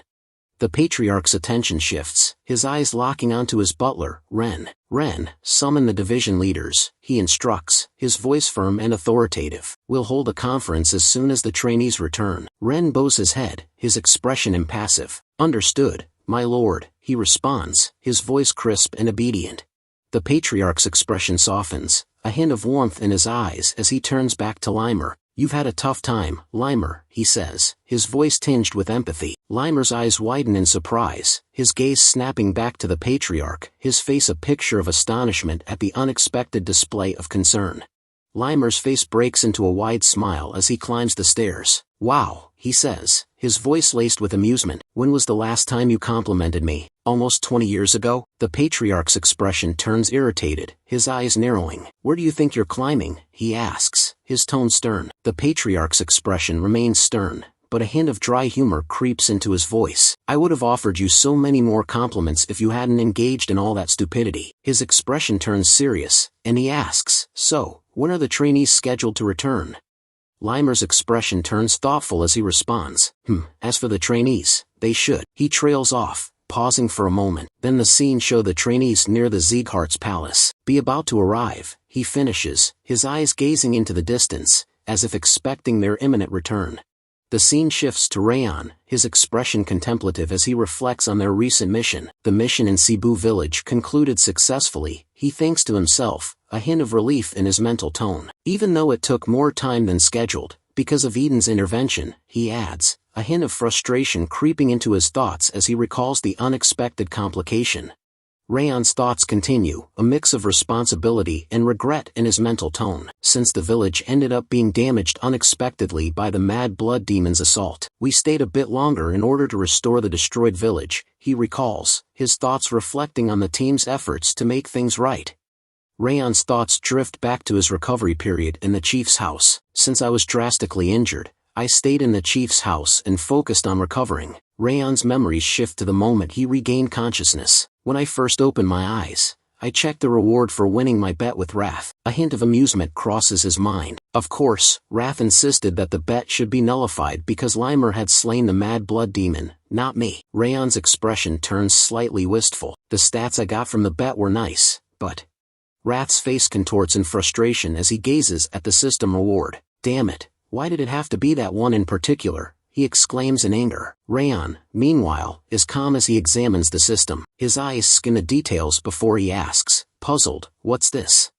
The system reveals the reward for the bet, and Raon's eyes widen as he reads the details. A trait of Wrath's has been created as the second reward of the bet, the system announces. The trait is named Iron Will, and its effects are revealed. Iron Will reduces pain by momentarily increasing willpower upon receiving severe physical or mental damage. Raon's gaze lifts, and he looks at Wrath with a mixture of surprise and curiosity. Raon's eyes sparkle with intrigue as he thinks to himself, Iron Will, I didn't expect to obtain a trait through. A hint of a smile plays on his lips as he realizes the implications of this new trait. With this trait, I can resist like before even after receiving Wrath's wrath. Raon's thoughts are filled with a sense of anticipation and strategy, already thinking about how he can utilize Iron Will to his advantage. Wrath's gaze narrows as he looks at Raon, his thoughts seething with frustration. How could Iron Will go to a brat like him? He thinks to himself, disdain etched on his face. Wrath's expression twists in annoyance as he realizes the system's design is working against him. It's becoming an issue because the system is too well designed. The King of Essence's system is designed to prioritize creating the ability that the user needs most. Wrath's eyes flash with anger as he thinks about the implications. I'd be able to take over his body now if not for that trait. Wrath's thoughts continue, his anger simmering just below the surface as he grits his teeth. However, he takes a deep breath and attempts to calm himself. No. I need to calm down. I have plenty of time anyway. Wrath's expression turns calculating as he reflects on the current situation. The rate at which the King of Essence is recovering his abilities is steadily accelerating, even if just slightly. A hint of satisfaction creeps into his thoughts, and I even managed to plant the emotion of wrath in the brat. Wrath's eyes gleam with anticipation, his patience and cunning on full display. Wrath's gaze lingers on Raon, his thoughts dripping with contempt. He's growing rapidly for a human, Wrath thinks to himself, but the King of Essence will prevail in the end. A cold, calculated smile spreads across his face. Just wait, your body and soul belong to the King of Essence. Wrath's eyes flash with malevolence. The moment the King of Essence emerges victorious, a bastard like you will be locked under the glacier for eternity. The scene shifts back to the present, where the trainees are standing in front of Sieghart's external commander, Iliun. Iliun's gaze sweeps across the trainees before he speaks up. Welcome back. As the trainees stand before Iliun, their exhaustion is palpable. The weight of their long and arduous journey hangs in the air. Dorian whispers to himself, I want to go back and rest already. Runan suddenly pipes up, beer ice cream. Martha lets out a relieved sigh. Ugh, I thought I was going to die. It was so hard. Ben adds, his voice laced with fatigue, we managed to return somehow. Iliun's expression remains stern as he continues, you must be tired, but you can't rest yet. Raon's eyes widen in surprise as he asks, what? Iliun instructs, Raon and trainees, head to the manor. The group arrives at the manor, where they find the patriarch seated on his throne. Raon and the trainees immediately kneel down, showing their respect to the patriarch. Raon speaks up, his voice filled with deference, greetings, my lord. As Raon kneels down, the people around him begin to whisper among themselves. One of them asks another, is he that Raon Sieghart? The other person's eyes widen as they respond, I heard he slayed the Green War Demon and withstood the Mad Blood Demon's attacks. Another person chimes in, skeptical. Isn't that just a groundless rumor? He looks like he's only an advanced level sword user.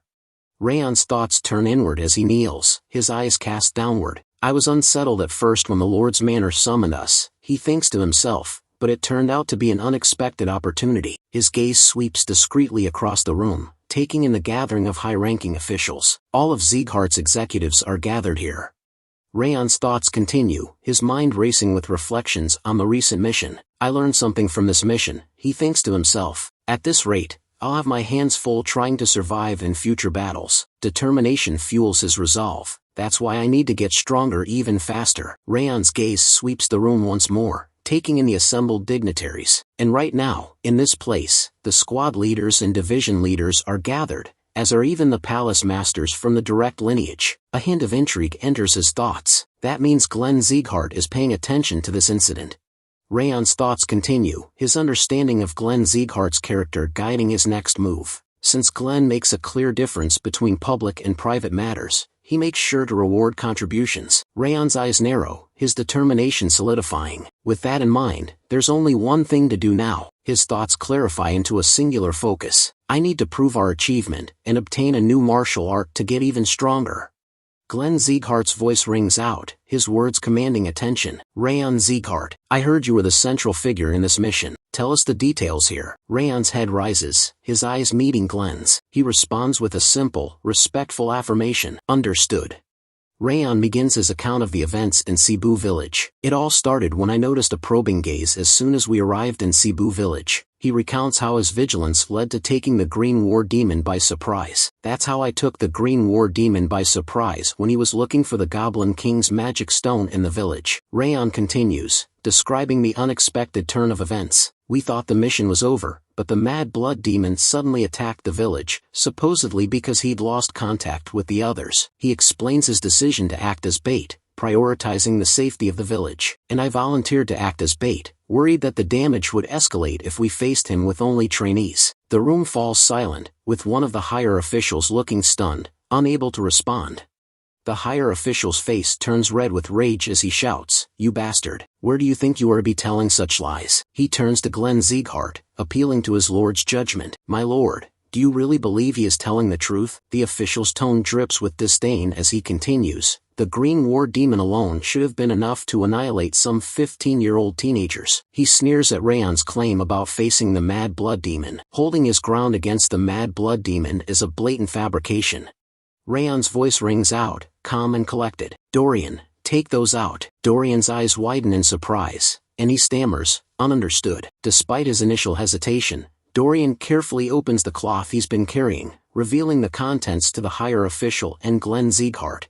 One of the higher official's eyes widen in shock as he exclaims, the Green War Demon and Mad Blood Demon's helmets. Another official's voice trembles with surprise. Does that mean his report is actually true? Raon's voice rings out, respectful and cautious. My lord, excuse me, but may I draw my sword? Glenn Sieghart's expression remains calm, his voice authoritative. You are allowed to draw your sword. Raon's hand moves swiftly, drawing his sword from its sheath. As he does, he releases his aura, unleashing a fierce energy. The air around him erupts in a dazzling display as his fire aura surrounds his sword, casting a fiery glow across the room.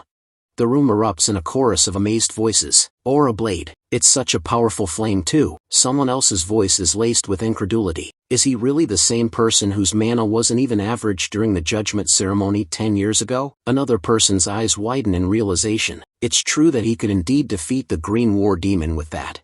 Raon's voice cuts through the murmurs, his gaze locked on Glenn Sieghart. Is that enough of an explanation? He asks, his tone calm and confident, seeking the patriarch's acknowledgement. The high-ranking official's face twists in a mixture of anger and shock as he thinks to himself, you damned half-blood. His inner monologue continues, laced with frustration and admiration. He really reached the expert realm. The official's eyes narrow, recalling the evidence Raon presented. He even brought Eden's helmets. His thoughts conclude with a reluctant acceptance. I can't refute any further. Glenn Sieghart's voice fills the room, his tone authoritative and approving. Listen, Raon Sieghart, the top trainee. and all the trainees from the 5th and 6th training grounds. The patriarch's gaze sweeps across the room, his eyes meeting those of the trainees. You did an excellent job. Raon's thoughts reveal the significance of Glenn's words. Because of Glenn's unexpected compliment and encouragement, it wasn't just us. Everyone in the Lord's Manor was stunned. He recalls Glenn's usual demeanor. The best praise Glenn had given before was good job, no matter how difficult the mission. Raon highlights the rarity of Glenn's high praise. Yet, for the first time in dozens of years, he had called our work excellent. The trainees' emotional reactions are palpable. Some of the trainees even wiped away tears while holding their breaths upon hearing the compliment. Raon reflects on the conclusion of the ceremony. After that, I finished my report, showed the Goblin King's magic stone, and told him about Eden's goal, which I'd managed to discover. In the end, all the other trainees were bestowed with a bronze tablet, and a silver tablet was given to me. Before the ceremony concluded, Raon walks away from the patriarch, a hint of disappointment in his thoughts. TSK, were my expectations too high? He reflects on his unmet hopes. I thought I'd be able to get a separate reward for figuring out Eden's goal. Raon's disappointment is palpable as he considers the consequences. In the end, I'll have to give up on a new martial art. Wrath's voice cuts through Raon's thoughts, laced with criticism. You didn't gain anything after giving him such important information. You can't get any more foolish.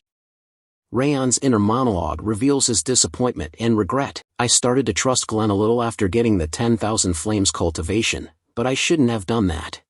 Butler Ren's voice breaks the silence. Sir Raon, may I have a moment? Raon turns around, in surprise, and he thought, Ren, why is he suddenly asking me? Ren's expression remains composed as he continues. May I visit the annex building tonight at midnight? Raon's curiosity is piqued and he asks Ren, tonight, what business do you have? Ren's smile hints at a hidden meaning. The head of the house asked me to bring you, Sir Raon. Wrath's voice chimes in, offering an interpretation. He must be planning to give you your second reward. The scene shifts to outside Raon's house, where Sylvia and one of her maids wait anxiously. Suddenly, the maid's voice rings out. Ma'am, the young master is back. As Raon comes into view, Sylvia's expression turns to one of deep concern. Raon, oh my goodness. Sylvia's face contorts in worry as she grasps Raon's face, her eyes scanning for any signs of injury. I heard you fought against Eden. Is your arm okay? She asks, her voice trembling with concern. Raon calmly reassures her, it's fine, it's almost recovered. Sylvia wraps her arms tightly around Raon, her eyes welling up with tears. I'm sorry, Raon, she whispers, her voice cracking with emotion. Mom shouldn't have said that. I shouldn't have told you that I want you to behave like a Sieghart. Sylvia's voice trembles as she continues. I was worried that it was because of what I told you, that you fought Eden's demons on your own. As Sylvia's tears flow freely, Raon's expression softens. He gently speaks up, his voice filled with warmth. I'm rather grateful to you instead, Mom. Raon gently grasps Sylvia's hand, his eyes locked on hers as he continues to bare his soul. I initially wanted to run away when I found myself facing the mad blood demon. I didn't feel like I could win at all. I even thought about using the other trainees as bait, that's how bad it was. Sylvia's eyes widen in shock, her face pale. But then I heard your voice, Mom. You wanted me to at least lead a life befitting of Sieghart's swordsman. Sylvia's expression freezes, her eyes filled with a mix of surprise, guilt, and concern. With a proud smile, Raon continues, his voice filled with conviction. Your words allowed me to stand there as a swordsman. The sole reason I can stand here as a proud swordsman is because you told me that back then, Mom. Raon's eyes shine with sincerity as he gazes at Sylvia. That's why I'm really grateful to you. Sylvia's face contorts in a mix of shock, guilt, and self-anger. She grits her teeth in frustration. But her composure suddenly shatters. She collapses to the ground, overcome with emotion, and bursts into tears like a child. The maid, equally moved, covers her face with her hand and weeps beside Sylvia. Why did you grow up so splendidly, young master? The maid sobs, her voice trembling. Raon's eyes widen in shock as he stares at the two crying women. Why are you crying, both of you? He exclaims, confusion and concern etched on his face.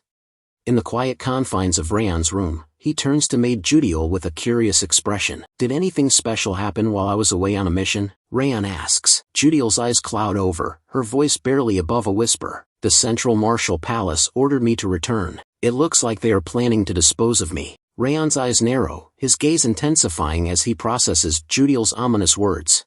Raon's eyes lock onto Judiel's, his mind racing with thoughts. Are they trying to punish her for being unable to inform them that I'd become a sword expert? And are they also venting their anger for what happened in the audience chamber? Raon's grip on his armrest tightens, his jaw clenched in determination. I can't let Judiel die now. She's a double agent that I went out of my way to save. Raon's expression turns resolute as he speaks to Judiel. Judiel, follow my orders from now on if you want to survive. Judiel's eyes widen in surprise, her voice trembling slightly. What? Raon's eyes gleam with strategic thinking as he explains his idea to Judiel. Instead of returning, send them a letter stating that you've become my personal maid. Judiel's expression changes from surprise to intrigue. Write that my mother chose you as my maid because she was worried about my condition. The Central Martial Palace won't be suspicious. Instead, they'll think it will be easier to steal information from us. Raon's voice takes on a serious tone. If you ever think they're becoming suspicious of you, provide them with information that I've recovered significantly. The head of house and Instructor Limer are the only people who are aware of this fact. Judiel's eyes widen, her expression frozen in surprise. Raon continues, this should be enough to make them realize that you are still helpful to them. If you understand, go send the letter to the Central Martial Palace right now. Work harder on managing your expression to avoid being found out. Judiel's composure returns, and she nods curtly. Understood. With a swift turn, Judiel exits the room. As soon as Judiel departs, Wrath's voice cuts through the air, laced with venom. Every single word and action of yours is so pathetic. What even is the point in keeping a useless spy like her? Raon's eyes narrow, his expression unyielding as he faces Wrath's biting criticism. Raon's voice remains calm, but his words hold a hint of steel. She's not useless. Judiel will serve as a trap to stab House Sieghart in the back. Raon's gaze drifts inward, his thoughts unfolding like a hidden script. And I don't want to leave her to be discarded after being used, like I was in the past. A flicker of determination dances in Raon's eyes, revealing the depth of his resolve. Gazing out the window, Raon's voice carries a sense of detachment. Well then, the last task for today. Raon's words trail off, leaving Wrath to wonder what the final instruction will be. The clock strikes midnight, casting a dark and foreboding shadow over the annex building. Raon kneels before the Patriarch, his voice low and respectful. I have come at your summon, my lord. Patriarch Glenn's expression turns stern, his voice firm. That's enough for greetings, Raon Sieghart. I'll get straight to the point. Which footwork did you use most during this mission? Raon's eyes narrow slightly, his mind racing with curiosity. Why is he suddenly asking about footwork? With a composed expression, Raon responds, I believe that the proficiency of a warrior's footwork decides their life and death. That's why I use the river footwork, the basic footwork learned by all trainees. Patriarch Glenn's eyes seem to bore into Raon's soul, his voice laced with a hint of scrutiny. River footwork, I see. It is indeed good footwork that can still be used even after you've grown stronger, but the lines are too simple, creating clear limitations when fighting more powerful opponents. Patriarch Glenn rises from his throne, his authoritative voice filling the room. All right, the reward for figuring out Eden's objective is decided. Glenn's eyes lock onto Raon, anticipation building for the revelation to come. Patriarch Glenn descends from his throne, his footsteps echoing through the room as he approaches Raon. I'll personally teach you a footwork suitable for you. Glenn's words hang in the air, heavy with significance, as he stands before Raon, his eyes gleaming with a hint of expectation. Raon's eyes lock onto Glenn, his mind racing with incredulity. Impossible. Is Glenn really going to teach me himself? A mix of emotions swirls within Raon, shock, skepticism, and a hint of curiosity, as he struggles to comprehend the unexpected offer. Glenn's voice takes on a serious tone. Focus and watch. You shall only get a single chance. Glenn's leg begins to glow with aura, and Raon's eyes widen in awe. The footsteps of the strongest warrior on the continent. This is a huge opportunity. Glenn's footwork defies understanding, a paradox of contradictions. It's slow yet fast, hard yet soft, and it was vast and free, giving the impression that it could take him anywhere on the continent. Even though it lasted for an extremely short time, the footwork was so perfect that it was mesmerizing. Display leaves Raon breathless. Even with the enhanced perception granted by the Ring of Fire, the footwork's intricacies remain elusive. Glenn's voice breaks the spell, his words dripping with an air of reverence. Glenn said that this footwork was called the Supreme Harmony Steps. A holographic display flickers to life before Raon's eyes. Ring of Fire has observed the Supreme Harmony Steps in their perfect state. Learning the first of the Supreme Harmony Steps, Heavenly Advance, will be accelerated. The notification hangs in the air, its words glowing with an otherworldly light, as Raon's heart races with anticipation. Glenn's eyes narrow slightly as he asks Raon, "Did you watch closely?" Raon's expression turns sheepish. "I'm sorry, I couldn't follow it at my level. I only managed to witness the first step you demonstrated, my lord." Glenn's gaze lingers on Raon, his face inscrutable. "I see." Glenn turns to walk back to his throne, his voice authoritative. "You shall return now that our business is concluded. That was your reward for figuring out Eden's objective. Whether you will learn it is up to you." Raon bows deeply, his voice filled with gratitude. "Thank you. I'll take my leave now." After Raon's departure, Ren, the butler, approaches Glenn with a hint of curiosity. "Hoo-hoo, I didn't expect you to teach him the Supreme Harmony steps, my lord." Glenn's expression remains enigmatic, prompting Ren to continue. "But I'm worried. After all, the Supreme Harmony steps were created by none other than you. I wonder if young Master Raon will be able to learn such a difficult martial art." Glenn's eyes gleam with a hint of intrigue as he responds to Ren's concerns. "Ren, it was such a short demonstration, but he managed to follow the heavenly advance. That first step is the beginning. It composes half of the Supreme Harmony steps." Glenn's words hang in the air, implying a deeper significance to Raon's ability to grasp the initial step. Glenn's expression turns thoughtful, his voice filled with conviction. He instinctively realized it. The first step is the foundation of the Supreme Harmony steps. He doesn't realize yet how important that is, but he should be able to realize what he needs to incorporate in that first step. Glenn pauses, a hint of a smile on his lips. And one day, he will definitely be able to use the Supreme Harmony steps. Days blend together as Raon dedicates himself to mastering the Supreme Harmony steps. A few days have passed since Glenn taught me the Supreme Harmony steps. I kept training with the system's buffs, but I still didn't manage to completely learn it. Rath's voice echoes in his mind, laced with disdain. "I already told you, it's not a martial art that a weakling like you can learn." Raon's resolve remains unshaken. "I feel like I'll get a hang of it if I keep trying a little longer." Raon's concentration is shattered by Sylvia's angry shout. "Raon!" Sylvia appears, leaping over a fence with sword in hand, her movements a blur. "What are you doing?" "I told you to rest." Raon's eyes widen in shock, his mind racing. "Can you believe that her energy center is broken?" Rath's voice whispers in his mind, laced with surprise. "She is practically as agile as Limer." Sylvia storms towards Raon, her anger palpable. "You promised me. You agreed to skip your training until you've fully recovered from your injuries." Raon's eyes widen in alarm as he raises his hands in a placating gesture. "I get it, so calm down." Raon sits on a bench, his thoughts filled with a mix of amusement and trepidation. Mom is even scarier than the monarch of Devilldom. He can't help but chuckle at the realization. In the end, the Supreme Harmony steps training had to be paused because of Sylvia's nagging. The memory of Sylvia's scolding still lingers in his mind. Sylvia said, "If you get caught one more time." Raon's grin falters, replaced by a hint of wariness. Raon recalls his failed attempts to train in secret. "After that, I kept trying to train in secret from Sylvia, but..." A memory flashes before his eyes, Helen and the maids approaching him with knowing gazes. "Young master, don't tell me you're going to train." Raon's face contorts in exasperation. "Helen and the maids started to watch me as well, and in the end, I was unable to train." Raon observes the amused expressions of Helen and the maids. They looked like they were having fun for some reason.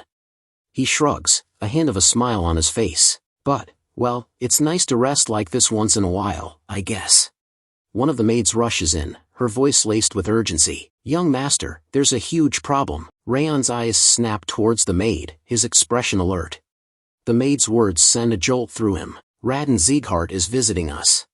Raon's eyes narrow, his mind racing. "That's the son of Baldur Sieghart, Glenn's fourth son?" He turns to the maid, his voice firm. "He should have no reason to visit the annex building." "Why?" The maid's expression turns worried, her voice trembling. "We don't know the reason, but he became violent toward my lady and the maids as soon as he arrived." Raon's face darkens, his eyes flashing with anger. The scene shifts to Sylvia's location, where Raon Sieghart is confronting her about the state of the garden. Raon's tone is stern as he asks, "You left the garden messy when a guest was coming, and now, what?" Sylvia responds calmly, but with a hint of defensiveness. "We never received such a letter." Raon's expression darkens, his voice taking on a suspicious tone. "Did you just say that you never got the letter announcing my visit?" Raon's eyes narrow, implying that he doubts Sylvia's claim, and the atmosphere becomes increasingly tense. Raden's anger boils over, his voice rising. Are you telling me that my butler made a mistake? Or are you trying to claim that I'm lying right now? Sylvia's expression turns worried, and she hastens to placate Raden. That's not what I meant. Please wait a moment. We'll clean up quickly. Sylvia's tone is conciliatory, and she seems eager to diffuse the tense situation. However, Raden's anger and skepticism linger, casting a shadow over the exchange. As Sylvia and her maid scramble to finish their work, Raden stands by, his expression a mask of frustration, his eyes narrow, watching the flurry of activity with a mixture of annoyance and displeasure. Raden's thoughts turn inward, his mind replaying the scene unfolding before him, his expression darkens, a scowl etched on his face. I don't like it, he thinks to himself, the entire house should have focused on me, because I recently destroyed one of the white blood religion's branches. That should have been the case. Raden's ego seems bruised, his expectation of admiration and attention unmet, his thoughts take a bitter turn.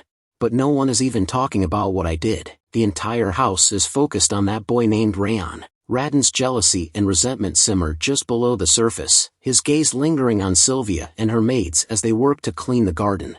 Raden's thoughts seethe with indignation, his ego wounded by the perceived slight. How dare a paltry collateral make my achievement pale in comparison? His anger boils over, and he bellows. How long are you going to keep me waiting? Raden's sudden outburst startles everyone, and he takes a menacing step towards Sylvia. As he spits in anger, a glob of saliva lands on Sylvia's hand. Sylvia's eyes widen in fear, and she lets out a terrified scream. Ah! The maids gasp in shock and worry, their faces pale as they rush to Sylvia's side. The atmosphere is electric with tension, and Raden's behavior has crossed a disturbing line. The maid, fueled by outrage and loyalty to Sylvia, steps forward and confronts Raden. Young Master Raden, you are going too far, even for a part of the direct line. The maid's voice trembles with indignation, and her words hang in the air like a challenge. Raden's behavior has clearly crossed a line, and the maid's rebuke is a testament to the depth of her outrage. Raden's face twists in a snarl as he lashes out, slapping the maid across the face with a resounding crack. The maid's head jerks to the side, and she stumbles backward, clutching her cheek. Raden's voice drips with venom as he sneers. Who do you think you're shouting at? Sylvia's eyes widen in horror as she rushes to the maid's side, her face etched with worry. Raden's anger reaches a boiling point as he spits out the words. Hey, I'm part of the direct line of this household, making me your master. Even if I kill you right now, I'll only need to stay in my room for 2 days. His voice drips with entitlement and contempt, as if he believes himself to be above the law. Raden's eyes flash with fury as he raises his leg, ready to kick the cowering maid. The maid trembles with fear, her eyes fixed on Raden's raised foot. Raden's voice rises to a shout. But you dare to shout at me? The air is thick with tension, and it seems that Raden's rage may soon boil over into violence. Sylvia's voice cuts through the air, shrill with urgency. No, stop. The maid's eyes widen in alarm as she sees Sylvia step forward, putting herself between Raden and the maid. The maid's heart skips a beat as she thinks. Lady Sylvia, watch out. In a flash, the maid's instincts take over, and she thinks to herself, I can't let Lady Sylvia get hurt. I need to stop. Raon bursts into the scene, his sword at the ready, his eyes scanning the area for any signs of danger. His gaze falls on Raden, and his expression darkens. Raden's eyes light up with interest as he takes in Raon's appearance, his voice dripping with sarcasm. Huh, could it be? Are you Raon? Perfect timing. I want to see you anyway. Raden's tone is laced with malice, and his eyes gleam with a sinister intent. The air is charged with tension as Raden's gaze locks onto Raon, his words hanging in the air like a challenge. Raden's gaze lingers on Raon's sword, a mixture of curiosity and amusement dancing in his eyes. He asks, his voice dripping with mockery. But what's that thing you're holding in your hand? Don't tell me you're planning to swing that scary thing at me? Raden's tone is laced with disdain, his words infused with a sense of superiority. He takes a step forward, his eyes glinting with confidence. I'm part of the direct line, after all. You think a little sword like that could possibly harm me? Raden's voice is a studied blend of contempt and arrogance, designed to intimidate and belittle Raon. Raden's eyes narrow, a sly smile spreading across his face as he repeats in a mocking tone. Quietly sheath it before you aggravate the matter. Raden's voice is laced with sarcasm, his words dripping with disdain. He takes a step closer to Raon. Raden's laughter echoes through the air, his eyes gleaming with arrogance as he introduces himself. I am Raon Sieghart. I'm the son of Baldur Sieghart, the true martial palace master. Raon's words are meant to intimidate, to establish his superiority over Raon. But Raon's response is far from intimidated. With a fierce battle cry, Raon swings his sword towards Raon, the blade flashing in the light. His voice is cold, detached, and dripping with anger. So what? Just as Raon's sword is about to strike Raon, a figure bursts into the scene, positioning himself between Raon and Raon. It's Raon's butler, his eyes fixed intently on Raon as he raises a sword to block the attack. Raon's eyes widen in fear as he stares at Raon, his confident facade crumbling in an instant. For a moment, he forgets his arrogance, his gaze frozen on Raon's sword, which hovers mere inches from his face. Raon's gaze lingers on Raon's butler for a moment, his eyes narrowing in calculation. Raon's eyes go wide with shock and outrage as he shouts, "You crazy bastard!" Then, in a swift and brutal motion, he punches the butler squarely in the face. The butler's head snaps back from the force of the blow, his eyes glazing over as he stumbles backward. Raon's face is purpling with rage as he shouts at Raon, "Hey, do you even realize who you're attacking right now?" His voice echoes through the area, heavy with indignation and a sense of entitlement, but Raon's response is calm, collected, and menacing. Looking Raon straight in the eye, Raon replies in a low, even tone, "I do." Raon's sword continues its upward arc, the blade glinting menacingly in the light. His voice remains calm, detached, as he explains, "A robber who intruded onto my domain." Raon's face contorts in fear, his eyes wide with terror. He takes a step back, his hands raised in a futile attempt to ward off the impending attack. "What kind of nonsense is that?" Raon exclaims, his voice trembling with fear. He attempts to regain his composure, drawing himself up to his full height as he declares, "I'm the legitimate master of this household." Raon's kick connects with Raon's stomach, the force of the blow sending Raon crashing to the ground. Raon's voice is cold, detached, as he declares, "No, you're wrong." Raon's scream of pain echoes through the area as he clutches his stomach, his face contorted in agony. "ACH." Raon's voice is laced with pain and venom as he speaks up, still clutching his stomach. "You bastard, you'll pay, ack." Raon's expression remains unyielding, his eyes cold and detached. He regards Raon with disdain, his voice firm and authoritative. "You aren't anything like our master. Moreover, the annex building isn't your home." Raon's words are a stark reminder of Raon's transgressions, and the fact that he has overstepped his bounds. Raon's sword flashes in the light as he raises it once more, the blade poised to deliver the final blow. His voice is low and deadly, his words dripping with a sense of ownership and protectiveness. "This is my home, my family's home." The air is heavy with the weight of Raon's words, the implication clear. Raon is an interloper, a trespasser who has overstayed his welcome. The sword hovers, ready to strike, as Raon cowers in fear, his eyes fixed on the blade that will soon end his life. Raon's sword slices through the air, its trajectory unwavering as it hurtles towards Raon. Raon's eyes widen in terror, his face frozen in a mask of fear as he screams, "Aya!" The sound of Raon's scream echoes through the area, a desperate cry for mercy that falls on deaf ears. Raon's expression remains unyielding, his sword mere inches from Raon's trembling form.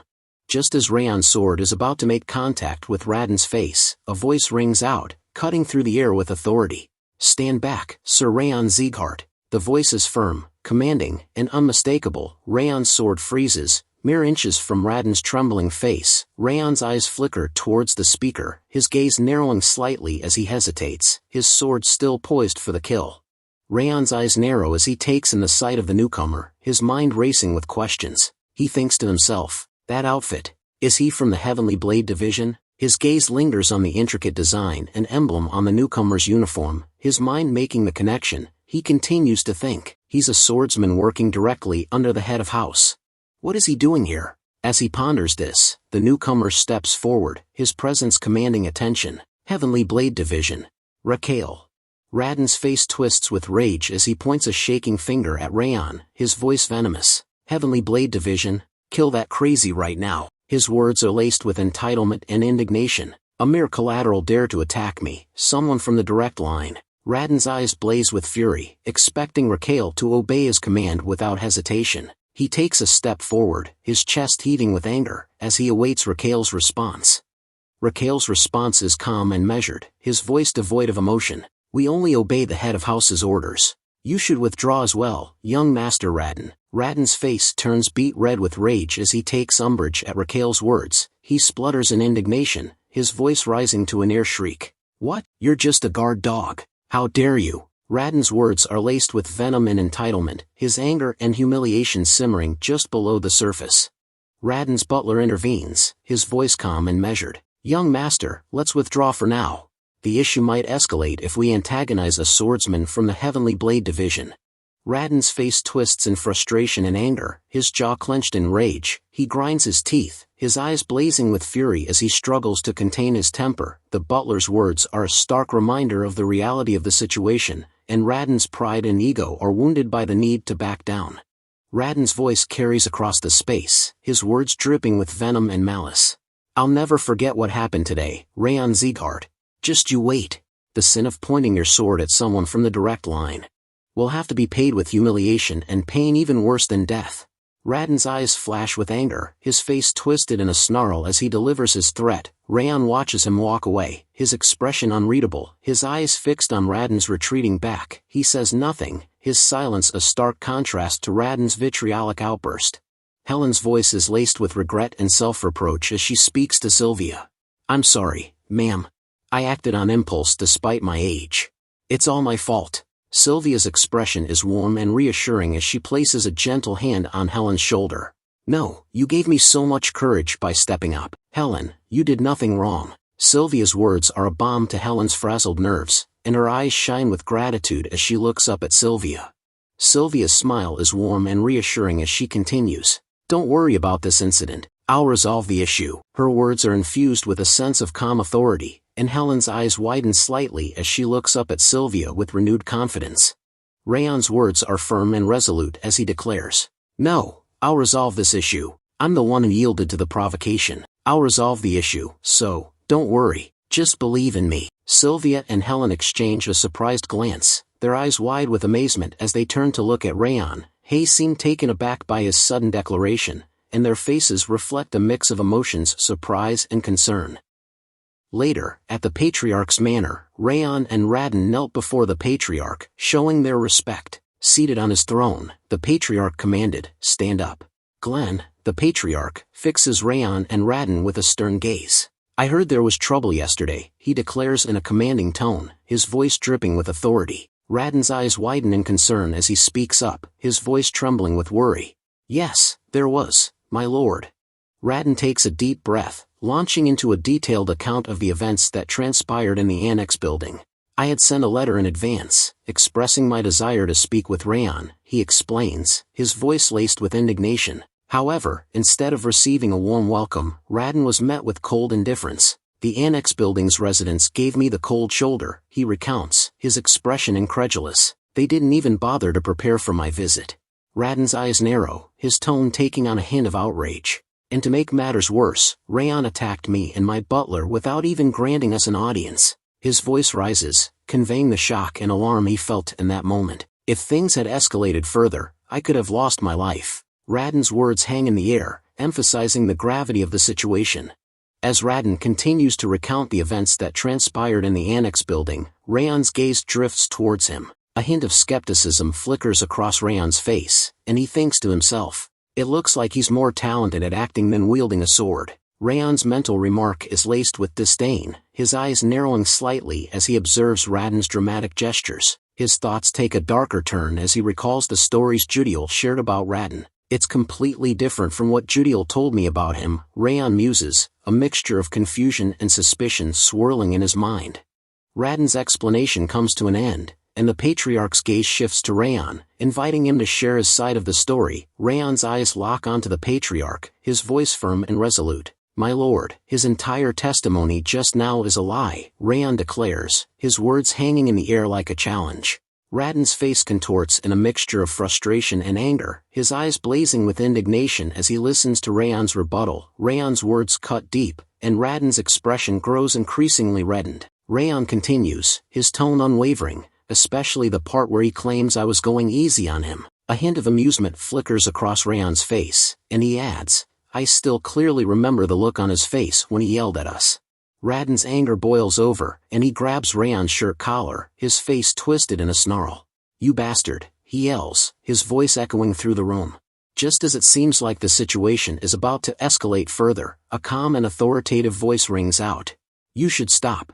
Butler Ren steps forward, his eyes fixed intently on Raden. His voice is firm but measured, a subtle rebuke underlying his words. "Did you forget who you are standing in front of?" Raden's eyes widen in alarm as he realizes his mistake. Fear flashes across his face, and he hastily releases his grip on Raon's collar, taking a step back as he struggles to compose himself. The patriarch's calm and collected demeanor serves as a stark contrast to the tension that had been building in the room. His voice is measured, and even as he speaks up, "Since the two of you are saying different things, we'll need to call the witness who saw the entire incident." With a swift, decisive motion, the patriarch snaps his fingers. The sharp, crisp sound echoes through the room.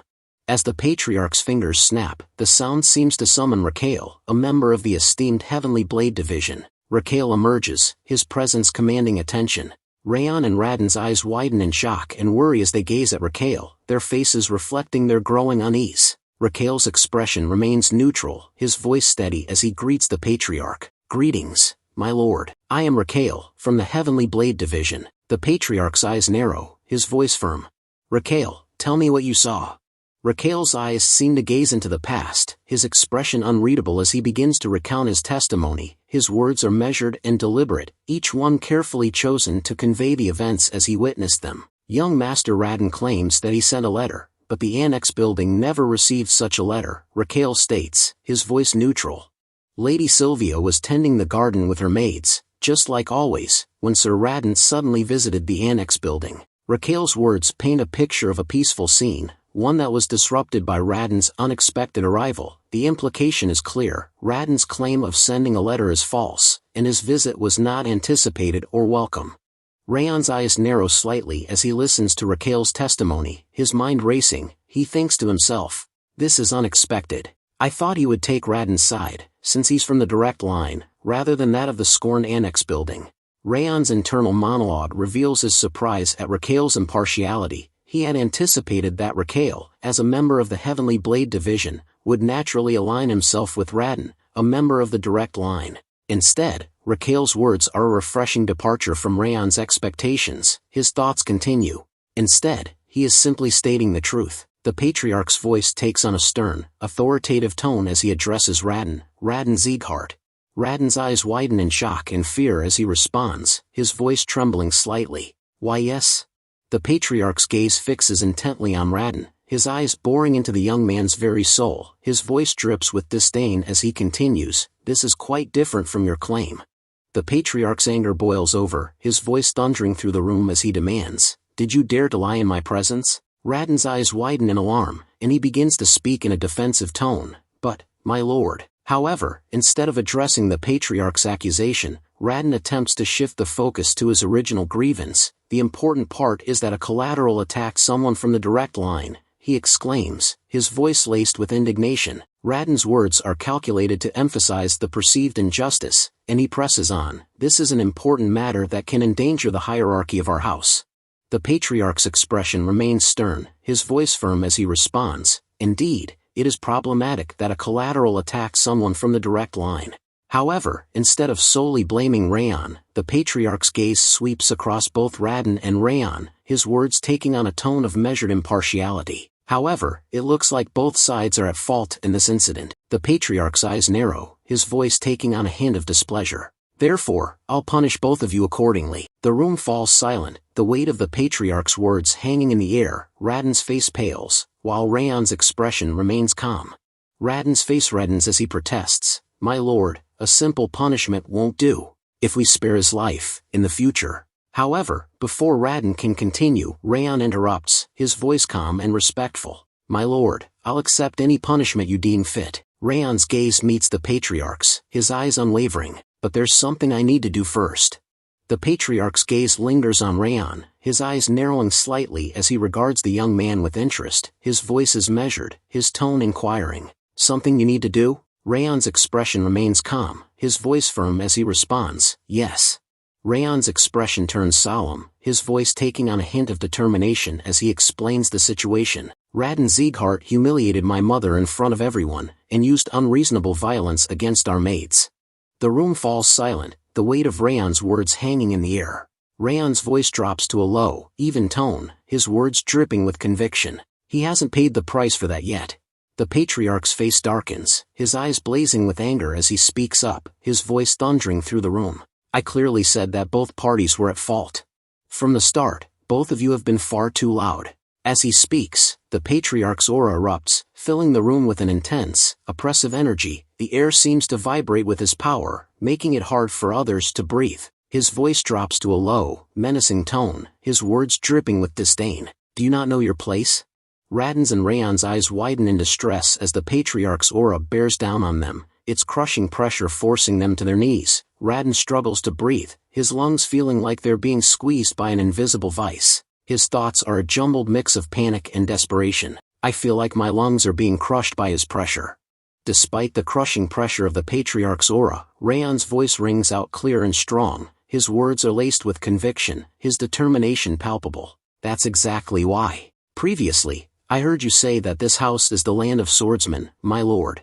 Raon says, his voice steady. I believe a swordsman's worth needs to be decided with their sword. Raon's gaze locks onto the patriarch, his eyes burning with intensity. Please allow us a sword duel. The patriarch's expression changes, a hint of amusement dancing in his eyes. He responds in a thoughtful tone. It could serve as a small bit of entertainment. All right. I'll allow a sword duel between the two of you. The patriarch's aura suddenly dissipates, releasing Raden and Raon from its crushing pressure. The two young men gasp, their lungs expanding as they breathe in deeply. The patriarch's voice rings out, his words formal and authoritative. The sword duel will be carried out in the great training ground, in a week. The room falls silent, the weight of the patriarch's words hanging in the air. The stage is set for a clash of swords, and only time will tell who will emerge victorious. In the tranquil surroundings of the true martial palace, Balder, Raden's father, sit with a contemplative expression. His eyes seem to bore into the distance, as if lost in thought. I see, Balder says, his voice low and measured. So, there will be a sword duel in the end. Raden, standing before his father, flashes a confident smile. That's right, father, he replies, his voice laced with determination. Raden launches into a detailed explanation of the events that transpired, his voice filled with a mix of emotions. He arrogantly requested a sword duel in front of grandfather, Raden says, his tone laced with disdain. Balder's expression remains stoic, his eyes narrowing slightly as he listens intently to Raden's words. Raden continues, his voice steady. The conditions we set state that if I win, we'll break his energy center. A hint of a smile plays on Raden's lips, his confidence evident. Raden's expression turns serious once more, his voice taking on a note of determination. And if I lose, my butler and I will apologize to the Annex Building's people. On top of that, the true martial palace won't approach the Annex Building anymore. Balder Sieghart, the master of the true martial palace, lets out a hearty laugh, his eyes gleaming with amusement. His voice is filled with confidence and a hint of arrogance as he speaks. No matter how talented he is just a son born between Sylvia and some unknown person, Balder says, his tone dripping with disdain. Show him the reason why you are from the direct line. Balder's gaze lingers on Raden, his eyes burning with expectation. He is clearly eager to see Raden prove himself, to demonstrate the superiority of the direct line. Raden's face radiates confidence, his voice filled with conviction as he responds to his father's words. Don't worry about it, father, he exclaims, his tone dripping with assurance. I didn't have any weapons back then, and I was taken by surprise, Raden acknowledges, a hint of a smile playing on his lips, but he is no match against me since I've reached the intermediate realm of expect. Raden's chest puffs out slightly, his shoulders squaring as he stands tall, exuding an aura of self-assurance. Balder's face creases with a wide, approving grin as he lets out a hearty laugh. Ha ha ha. That's my son for you, he exclaims, his eyes shining with pride. His expression turns serious, and he offers Raden a word of caution, just in case, though, make sure not to get too excited and end up killing him. Balder's voice takes on a calculating tone, his gaze piercing. It'll look bad if you kill him in a sword duel. Balder's grin returns, his eyes glinting with a ruthless light. So, just cut the tendon on his wrist, make him crippled to completely destroy his hope. Raden's face sets in a firm, determined expression, his eyes burning with conviction. He nods sharply, his voice filled with confidence. Yes, understood, father, Raden replies, his tone resolute. The air seems to vibrate with Raden's determination, his words echoing with a sense of unyielding resolve. Meanwhile, outside the annex building, Sylvia and Helen, the loyal maid, stand concealed behind a window, their faces etched with worry as they gaze at Raon. They had been watching him train, their eyes fixed on his determined form. Helen's voice trembles slightly as she speaks, her eyes fixed on Sylvia with a mix of concern and uncertainty. "Young master is going to have a sword duel against Sir Raden. Is it really fine to stay here and do nothing?" Helen's voice is laced with worry, her tone trembling slightly as she continued. "Sir Raden is an intermediate expect, but our young master has only managed to reach the novice level." She pauses, her eyes pleading with Sylvia. "Perhaps it's not too late to stop him." Sylvia's expression remains calm, but a hint of concern flickers in her eyes. She gazes out the window, her mind racing with thoughts of the impending duel. Like Helen, she can't shake off the feeling that this sword duel is too dangerous. Sylvia's thoughts turn inward, her mind replaying the events that led to this moment. She thinks to herself, like Helen said, this sword duel is too dangerous. Raon wouldn't have ended up in that kind of situation with Raden if he hadn't panicked. Despite his imposing appearance, Balder is a master of the flexible sword, a style that is both intricate and unpredictable. His technique is full of variety, with each strike carefully crafted to target the enemy's opening. It's a subtle yet deadly approach that has earned him a reputation as a formidable swordsman. As Raden's mentor, Balder has imparted his knowledge and skills to his son, and as a result, Raden's fighting style is a reflection of his father's expertise. When he steps onto the battlefield, Raden transforms into an entirely different person, one who is focused, calculating, and ruthlessly efficient. Sylvia's thoughts drift back to Raon, her mind recalling the determined look in his eyes. However, Raon's gaze back then. She thinks to herself, a hint of a smile playing on her lips. Sylvia remembers the fire in Raon's eyes, the unwavering resolve that seemed to burn within him. Sylvia's expression transforms, her eyes shining with a newfound confidence. She turns to Helen, her voice firm and resolute. "Let's have faith in him," she says, a hint of a smile playing on her lips. Helen's eyes widen in alarm, her voice trembling with worry. "Pardon? Are you really going to let this happen?" she exclaims, her tone incredulous. Helen's gaze darts back and forth, as if searching for reassurance that Sylvia hasn't lost her mind. Sylvia's expression softens, her eyes gentle with understanding. "I'm actually nervous and worried about him too," she admits, her voice tinged with empathy. "But there must be a reason why Raon confidently asked us to believe in him." Sylvia's gaze drifts off, her thoughts introspective. "That's why, for now, let's just believe in Raon." Helen's face remains etched with concern, but she nods slowly, seeming to grasp Sylvia's perspective.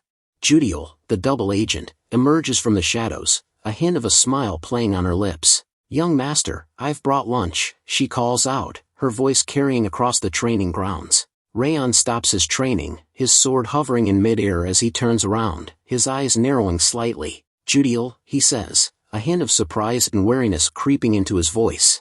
Judiel replies, "Yes, I've brought some sandwiches to make it easy to eat. Since you've been using your body thus far, please eat slowly to avoid upsetting your stomach." She hands Raon a neatly wrapped package containing the sandwiches. Raon takes the package, his eyes meeting Judiel's for a brief moment. "Understood, thank you," he says, his voice sincere as he nods in appreciation. As Raon opens the food pack, his eyes widen in surprise, and for a brief moment, he becomes speechless. His gaze is fixed on the contents of the pack, his expression frozen in a mixture of shock. Raon's eyes scan the book in his hand, his expression incredulous. "This is..." He pauses, his voice laced with confusion and a hint of annoyance. As Raon flips through the pages of the book, his eyes widen in surprise. He can't believe his luck. The book contains detailed information about the flexible sword technique that Raden practices. Raon's mind racing with excitement, he thinks to himself.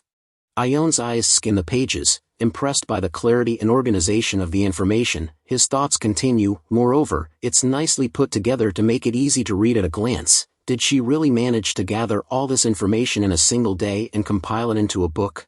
Raon's mind is filled with a mix of amazement and curiosity, wondering how Judiel had managed to accomplish such a feat in such a short amount of time.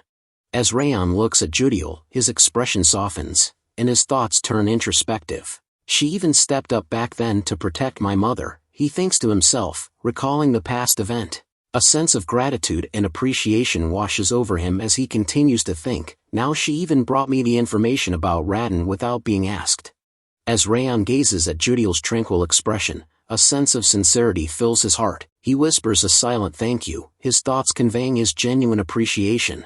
Thank you, Judiel, he wishes to himself, the words echoing in his mind as a heartfelt expression of gratitude. As the days turned into weeks, Raon's determination only grew stronger. He trained tirelessly, honing his skills and perfecting his technique. Every spare moment was devoted to preparing for the impending duel, his focus solely on emerging victorious. In stark contrast, Raon's confidence in his own abilities led him to become complacent. He slacked off in his training, relying on his natural talent and past successes to carry him through. His days were filled with leisurely pursuits, his mind distant from the looming duel. As the two parties spent their time in their own distinct ways, the air was electric with anticipation as the day of the sword duel finally arrived. The entire household was abuzz with excitement, everyone's attention focused on the impending clash between Raon and Raon. Servants and guards alike whispered among themselves, speculating about the outcome and placing silent bets. Raon's eyes gleamed with a malevolent intensity as he thought to himself, I've been waiting for this day. You don't realize how much I've been looking forward to cutting you down after that day. His mind replayed the memory of their previous encounter, and his anger and resentment simmered just below the surface. With a self-assured smirk, Raon grasped the hilt of his sword, feeling its familiar weight and balance in his hand. Raon's eyes blazed with a fierce intensity as he thought to himself, I'll crush your body, and make you unable to wield a sword ever again.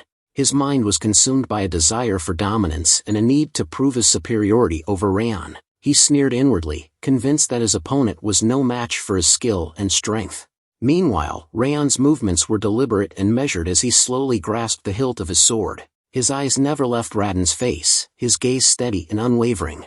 The referee's voice echoed through the arena, combatants, come forth when you are ready. With a confident smirk, Raon strode into the center of the arena, his sword held at the ready. Raon followed, his movements calm and deliberate, his eyes fixed intently on his opponent. As they faced each other, Raon's voice dripped with arrogance. I'm looking forward to seeing your face after the sword duel. He seemed to relish the idea of Raon's defeat, his eyes gleaming with a malevolent intensity. Raon's response was measured and calm, his tone devoid of emotion. I'm curious if you will ever manage to see that, he replied, his words laced with a subtle hint of challenge.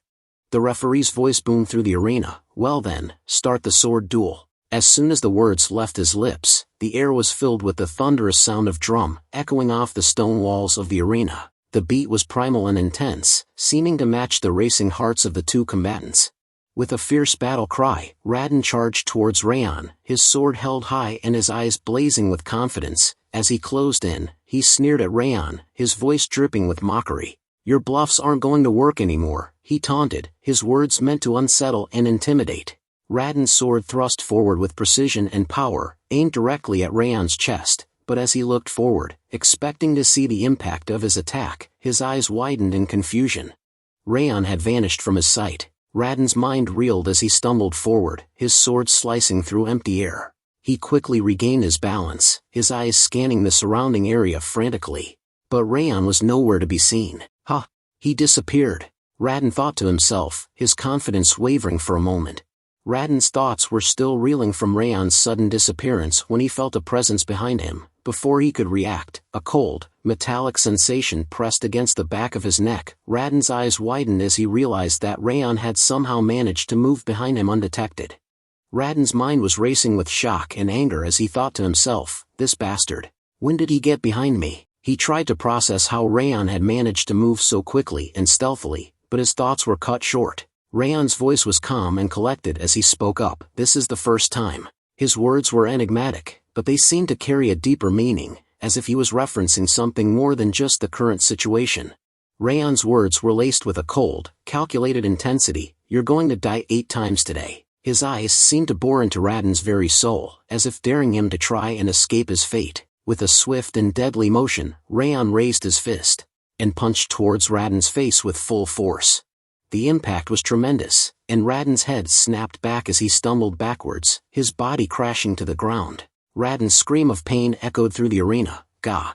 Raon's mind reeled as he struggled to process the sudden and devastating attack. He was still trying to catch his breath, his head spinning from the force of the blow. As he stumbled backwards, he couldn't help but think to himself, what just happened? I couldn't see his movements at all. Raden's eyes locked onto Raon's, his gaze searching for answers. He spat out another mouthful of blood, his voice shaking with anger and confusion. What did you even do? He demanded, his words barely above a whisper. Raon's expression remained calm and collected, his eyes gleaming with a hint of amusement. Stand up already, he said, his voice firm and commanding. What are you waiting for? Raden's eyes blazed with determination as he stood tall, his sword at the ready. But before he could launch a counterattack, Raon continued to speak, his voice dripping with venom. I told you, you're going to die 8 times today, Raon repeated, his eyes glinting with a cold intensity. 1 for the price of your lie about sending a letter. Raden's face twisted in a fierce snarl as he unleashed a determinate battle cry. You arrogant bastard, he bellowed, his voice echoing off the walls of the arena. I'll make you regret that you didn't finish me off with that blow. With a fierce war cry, Raden and Raon charged forward, their swords at the ready. The air was electric with tension as they clashed in a flurry of steel and movement. But in an instant, Raon vanished, leaving Raden stumbling forward, his sword slicing through empty air. Raden's eyes widened in shock, his mouth hanging open in stunned silence. He stood there, frozen in place, his chest heaving with exertion. Raden's face contorted in worry, his eyes scanning the surrounding area frantically. He thought to himself, he disappeared again. I thought I cut him down for sure this time though. His mind was racing with confusion and frustration, unable to comprehend how Raon could vanish into thin air once more. Suddenly, Raden felt a presence behind him, and before he could react, Raon's voice whispered in his ear, I'm on your left. Raden's eyes widened in alarm as he tried to turn around, but it was too late. With a swift and deadly motion, Raon punched Raden's face with the hilt of his sword, the impact sending Raden stumbling forward. Raon's voice was low and menacing as he spoke up, his words dripping with venom. This is the price for spitting on the flower raised by my mother. His eyes seemed to bore into Raden's soul, filled with a deep-seated anger and hurt. Raden, still kneeling on the ground, clutched his face in agony, his eyes screwed shut in pain. Raon's fist connected with Raden's face once more, the impact sending Raden's head snapping back. This is for trampling on my mother's flower, Raon declared, his voice cold and detached. Raden's eyes were glazed over, his face a mess of blood and bruises.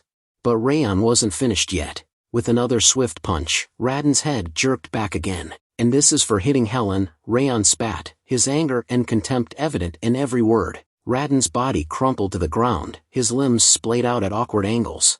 As Raden lay on the ground, receiving punch after punch from Raon, his mind reeled in shock and confusion.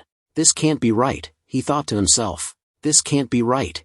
This can't be happening. He couldn't understand why he was losing so badly, why Raon's attacks seemed so effortless and devastating. Raden's eyes narrowed, his mind racing with questions. He's only using star-connecting sword and river footwork, he thought.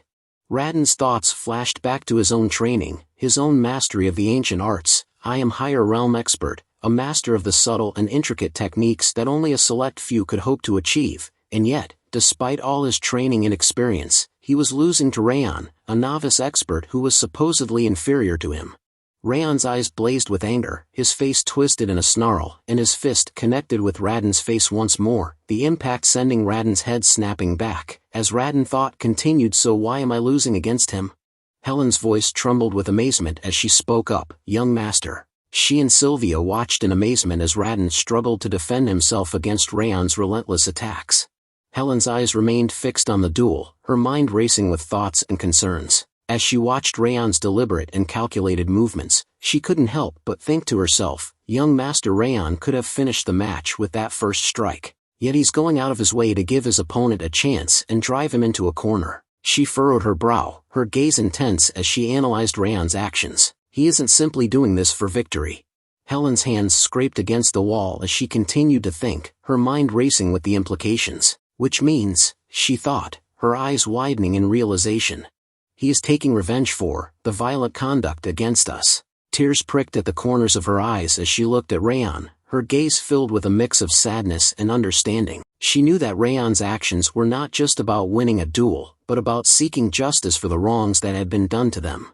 Helen's thoughts swirled with a mix of emotions as she gazed at Raon, her eyes brimming with tears. Even though we are worthless maids, she thought, her voice barely above a whisper in her mind, even though we aren't even treated as human beings in this household where lineage dictates power. She felt a lump form in her throat as she continued to think, her heart overflowing with gratitude and admiration for Raon. He is fighting someone from the direct line for our sake, she thought, her mind struggling to comprehend the magnitude of Raon's actions, and destroying him on top. Sylvia's eyes were wide with amazement as she watched Raon duel, her voice barely above a whisper as she spoke up to herself, Raon. She couldn't believe what she was seeing. As Sylvia watched the duel, her mind began to wander back to her past, memories long buried rising to the surface. As my father only sought for power, she thought, her eyes clouding over with a mix of sadness and nostalgia, and the house gradually felt colder as time passed. She felt a pang in her chest as she recalled the emptiness and isolation she had felt growing up in the household. Despite being from the direct line, she had always felt out of place, like an outsider looking in. Sylvia's thoughts were tinged with regret as she reflected on her past. In the end, I couldn't stand it anymore, ran away from the house, and looked away from reality. But as she gazed at Raon, Sylvia realized that she had made a mistake. But I shouldn't have done that, she thought, a sense of resolve forming within her. Sylvia's eyes shone with a newfound sense of purpose as she watched Raon. I should have relied on my strength to overcome the unreasonable situations of this cruel land, she thought, her voice barely above a whisper. That is what he is showing us right now. As if to emphasize her thoughts, Raon unleashed a powerful slash, his brute strength propelling the attack forward with unyielding ferocity. The force of the blow was so great that it sent Radon's sword flying from his hand, the blade spinning through the air before clattering to the ground. Sylvia's eyes burned with a newfound sense of determination as she watched Raon. No matter how weak we are, we need to have a strong will, she thought, her voice echoing in her mind. And fight until the last moment, no matter who we are up against, so that they won't cross the line anymore. She felt a surge of admiration for Raon, who was showing her that the only way to truly protect oneself was to stand up and fight. He is showing us that we need to advance, instead of running away, she thought, her heart pounding with excitement. With a fierce battle cry, Raon tightened his fist and punched Radon squarely in the face. Raon's blow knocked Radon to the ground, rendering him unconscious. The referee's voice rang out, loud and clear, Raon Sieghart is incapacitated. The sword duel's outcome has been decided.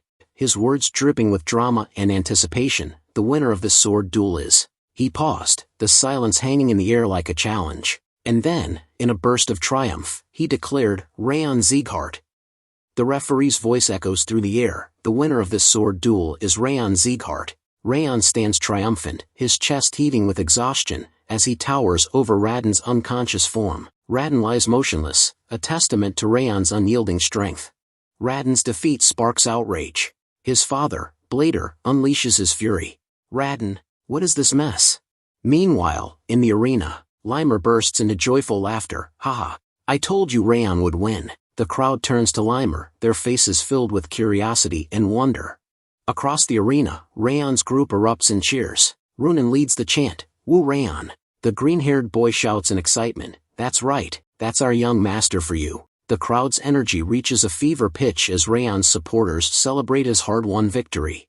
Martha and Ben exclaim in unison, I knew he was going to win. Their simultaneous outburst showcases their unwavering confidence in Raon's abilities. The celebrations continue. On the patriarch's side, Butler Raon speaks in a calm, collected tone. I've served the Siegharts for many years, but this is the first time I've seen everyone rally behind a collateral branch member, disregarding his status. The patriarch and Butler Raon exchange amazed glances, their eyes fixed on the arena. The crowd's enthusiastic support for Raon has sent shockwaves through the Sieghart family. The patriarch's eyes narrow in contemplation as he reflects on his butler's words. It's indeed surprising that his companions would cheer for him despite his status as a collateral branch member. However, the patriarch's thoughts take a deeper turn. However, what surprised me was what happened during the sword duel. He was still inexperienced, but... The patriarch's thoughts come to an abrupt halt as a specific detail resurfaces in his mind. Raon's footwork. It was unmistakable. A hint of surprise flickers across the patriarch's face as he realizes he actually managed to utilize the Supreme Harmony steps. The patriarch's eyes gleam with a hint of nostalgia and awe as he recalls the origins of the Supreme Harmony steps. Those are a type of footwork I personally developed after overcoming the darkness within my own mind and achieving transcendence.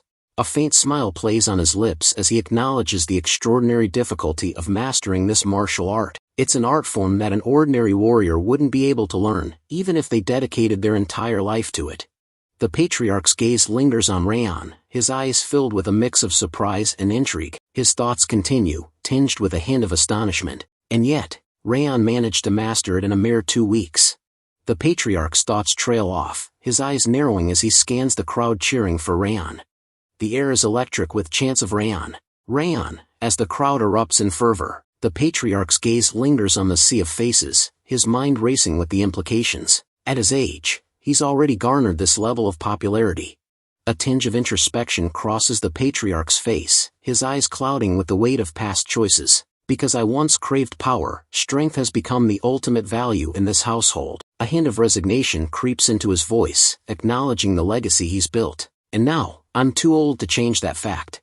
The patriarch's gaze drifts back to Raon, a glimmer of hope flickering in his eyes. As a direct descendant, he's witnessed firsthand the unfair treatment of our collateral relatives. A hint of a smile plays on his lips, as he contemplates the possibilities. Maybe, just maybe, he'll be the one to change the ways of this household.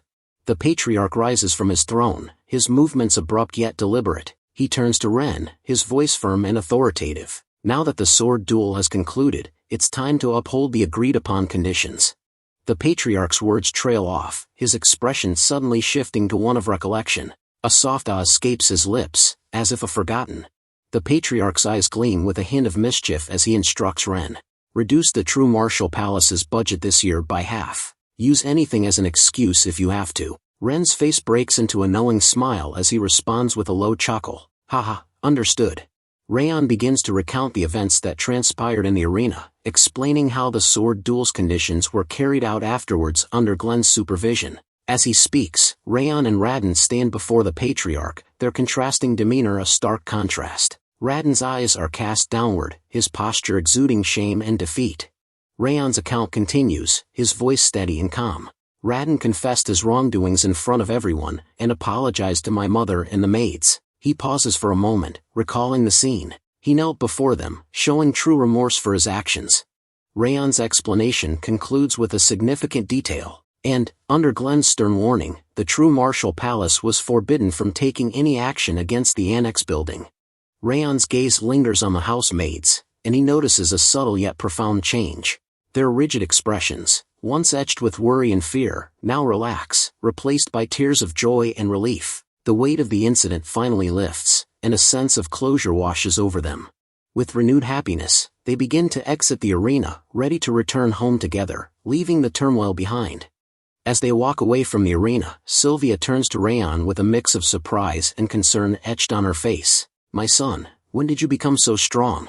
I was really surprised, she asks, her voice tinged with wonder. Raon's expression turns slightly sheepish, and he responds with a hint of embarrassment. I'll explain it to you, so don't stick to me so much. As Raon walks away from the arena, one of the higher-ups standing at the gate gazes after him with a thoughtful expression. He looks like an ordinary boy during times like this, the man remarks, his voice low and contemplative. His aura is quite different from the one he had earlier. Just then, 2 more higher-ups approach, joining the first speaker. A white-haired lady higher-up muses aloud. Considering how skilled he is, Limmer shouldn't have been lying about how he managed to survive against the blood-raving demon. Shouldn't be taken as an exaggeration.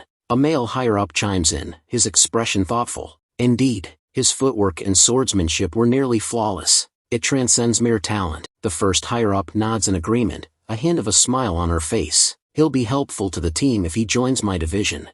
The male higher-up speaks up with confidence. I should bring him to my division after he graduates to raise high. But before he can finish, the first lady higher-up cuts him off with a stern tone. Don't even think about it. Don't get any ideas. There's no chance for you. The white-haired lady higher-up nods thoughtfully, her expression serious. Well, it's true that the 5th Training Grounds trainees are going to graduate soon. Once they finish the graduation exam, they'll need to decide their affiliation as a swordsman. The white-haired lady higher-up gazes out at Raon's receding figure, a thoughtful expression on her face. If you think about it, he does stand out among them, but... She pauses, her eyes narrowing slightly. Raon isn't the only exceptional talent in the 5th Training Ground. Martha, Ben Sieghart, and Runan Sullian, the white-haired lady higher up lists, her voice measured and deliberate. Those three possess more than enough power and talent to reach the pinnacle of success, regardless of where they start. She pauses. The next selection ceremony will be quite interesting. Later, in the quiet confines of Raon's room, Judiel, the double agent, speaks up with a hint of curiosity. Young master, did you plan all of this when you requested the sword duel? Raon's expression remains calm, a subtle smile playing on his lips. You could say that, to some extent. I was confident in my victory, after all. Judiel listens intently to Raon's explanation, a mixture of emotions crossing her face. She lets out a soft sigh, relief evident in her voice. You're such a frightening person. But you're also incredibly kind, even more so than that. Raon's eyes widen in surprise, his brow furrowing slightly as he asks, Am I really? Judiel's face breaks into a warm smile as he responds to Raon in a joyful, heartfelt tone. I'm really grateful, young master, that you saved me from Sir Karun back then. As Judiel turns to leave, he bids Raon farewell with a respectful tone. I'll be taking my leave now. Please have a good rest. Raon's expression freezes, his eyes widening slightly as he's taken aback by Judiel's sincere words. He's left speechless, unable to respond. After Judiel departs, Raon's thoughts turn inward, reflecting on their interaction. Judiel's expression just now wasn't artificial, he thinks to himself. Considering the way she reacted, and the way she tried to protect Sylvia, it must have been her true feelings. A hint of a smile plays on Raon's lips as he continues his train of thought. It should be fine to tell her now, that the rage worm from back then was fake. The scene shifts to the Patriarch's palace, its grandeur and majesty exuding an aura of power and authority. Limer bursts into the room, a wide grin spreading across his face as he eagerly displays his jewelry to the Patriarch in Ren. Greetings, my lord. The Patriarch in Ren's eyes widen in astonishment as they take in Limer's extravagant display of jewelry, their faces frozen in shock. They're left utterly speechless. The Patriarch's silence is broken as he asks Limer, his curiosity getting the better of him. Where did you even get all that jewelry? Limer nonchalantly begins removing the jewelry from his hands as he responds with a mischievous grin. I made a bet with that doormat. I mean, the true martial palace master, he says with a chuckle. It's all thanks to Raon. Limer continues to boast about his good fortune. Moreover, I even skillfully obtained the elixirs for everyone in the 5th training ground. The Patriarch's expression turns pale as he processes Limer's words, his thoughts taking a darker turn. You're just telling me that you extorted my son. The Patriarch's patience wears thin, his expression stern as he interrupts Limer's boasts. Pointlessly bragging about jewelry shouldn't be the reason behind your visit. Just tell me why you came to see me already. Limer's smile remains as he responds, his tone adapting to the Patriarch's no-nonsense attitude. Understood. I'll go straight to the point then. I'm here because there's a suggestion I'd like to make.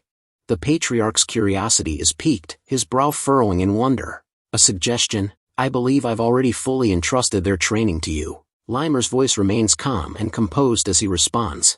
It's because this isn't about their training. Limer's words hang in the air for a moment before he continues, his tone unwavering. Please allow me to alter the trainee's graduation exam. The Patriarch's eyes widen in surprise, his voice laced with curiosity and a hint of skepticism. Alter the exam? Tell me more about it. Limer launches into a detailed explanation of his idea, his enthusiasm evident. The current graduation exam either consists of being acknowledged by instructors, or having a spar between trainees. However, those children have already faced incredible challenges, Limer emphasizes, his expression serious. They've had matches against the Owen Kingdom's knight trainees. And during their second mission, they overcame a treacherous mountain through a life-or-death battle. They've completed countless trials already, despite still being trainees. Limer's voice rings with conviction as he drives home his final point. That's why the 5th training ground needs a new trial. The Patriarch's curiosity is piqued, and he begins to ask, which means? But before he can finish, Limer interjects with a sense of excitement and gravity. Yes, the graduation exam that I'm thinking about is survival. Limer elaborates on his reasoning, his eyes shining with conviction. If they manage to survive outside without anyone's help and without benefiting from the great name Sieghart, they should be able to reach an even higher realm, even if they can't become a swordsman right away. Limer's expression turns hopeful as he seeks the Patriarch's approval, a hint of optimism in his voice. What do you think? It's a pretty good suggestion, isn't it? The Patriarch's gaze lingers on Limer, his expression unreadable. The The room falls silent, the only sound the weight of Limer's words hanging in the air. The patriarch's eyes narrow slightly, his face a mask of contemplation. He remains speechless, lost in thought. The silence is broken by the patriarch's sudden utterance, his voice low and introspective. "You've changed." Limer's eyes widen in surprise, his brow furrowing in confusion. "Pardon?" The patriarch's expression turns thoughtful as he elaborates on his previous statement. "Your face has always been shadowed, ever since your energy center was ruined that day, and you had to withdraw from the line. The spark in your eyes had dimmed, and your presence felt lethargic." He pauses, studying Limer's reaction before continuing. "However, you don't look lethargic anymore. Ever since you met those from the 5th training ground, there's been a change in you. Your eyes seem brighter, your posture more confident." The patriarch's eyes crinkle at the corners as a warm smile spreads across his face. "Your face is full of passion now, just like the trainees."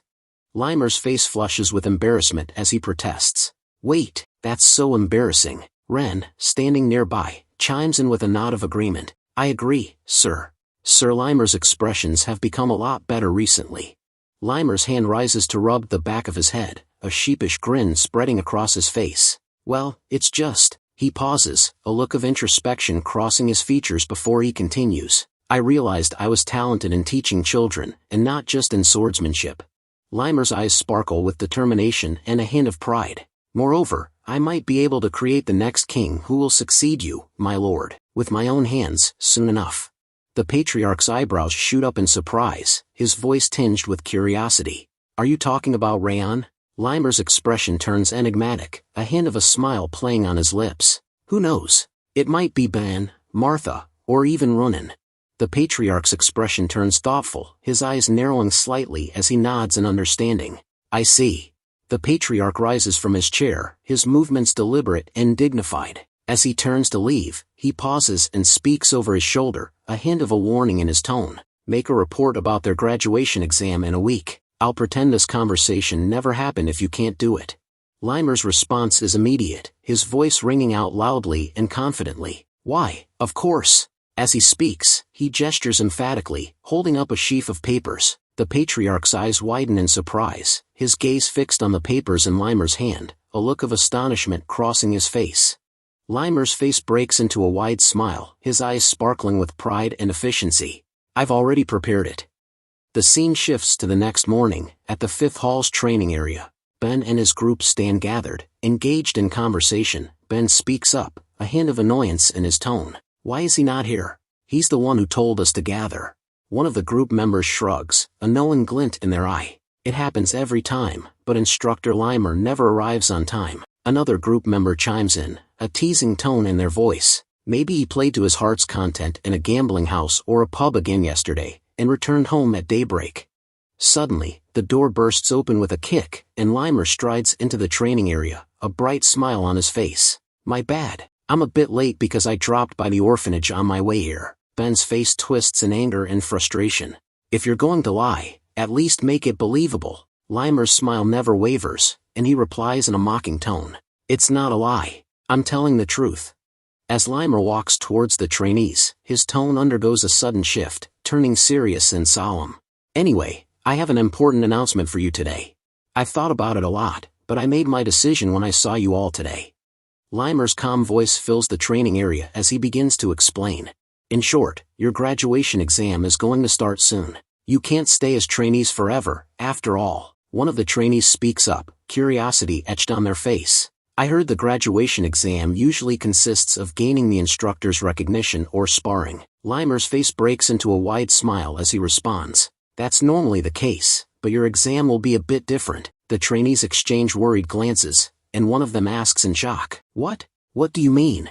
Limer's expression turns serious as he begins to explain their situation. "You've already gained plenty of experience. The spars against Owen, battle experience with the South-North Union, even if they were just grunts. Moreover, you even managed to survive Eden's unexpected attack during your previous mission." Limer's eyes gleam with intensity as he reveals the true nature of their exam. "That's why, instead of some worthless duel or gaining recognition from the instructors, you'll be going out into the world by yourselves, to see how big and vast it is." Limer's smile grows wider as he drops the bombshell. The topic of this graduation exam is survival. Limer's expression turns serious as he delves into the details of the survival test. In a month, you will abandon your status as a Sieghart trainee, and survive in various locations on the continent with a single sword in your hand. The trainees' faces drain of color as they process the daunting task ahead. Limer's gaze sweeps across the trainees, his eyes glinting with a hint of amusement. Of course, I have an alternative exam prepared, for those who are afraid.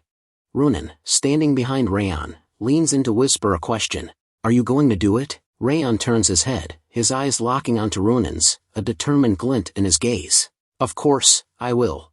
Runan's face sets in determination as she responds to Raon. Then I'll do it, too. She turns her head, her eyes fixed intently on Limer. Raon's eyes widen in amazement as he looks at Runan, clearly surprised by her sudden decision. Ben whispers to Martha, seeking reassurance. The instructor must have a reason for it. I'm also going. Martha's expression remains calm, her voice laced with a hint of detachment.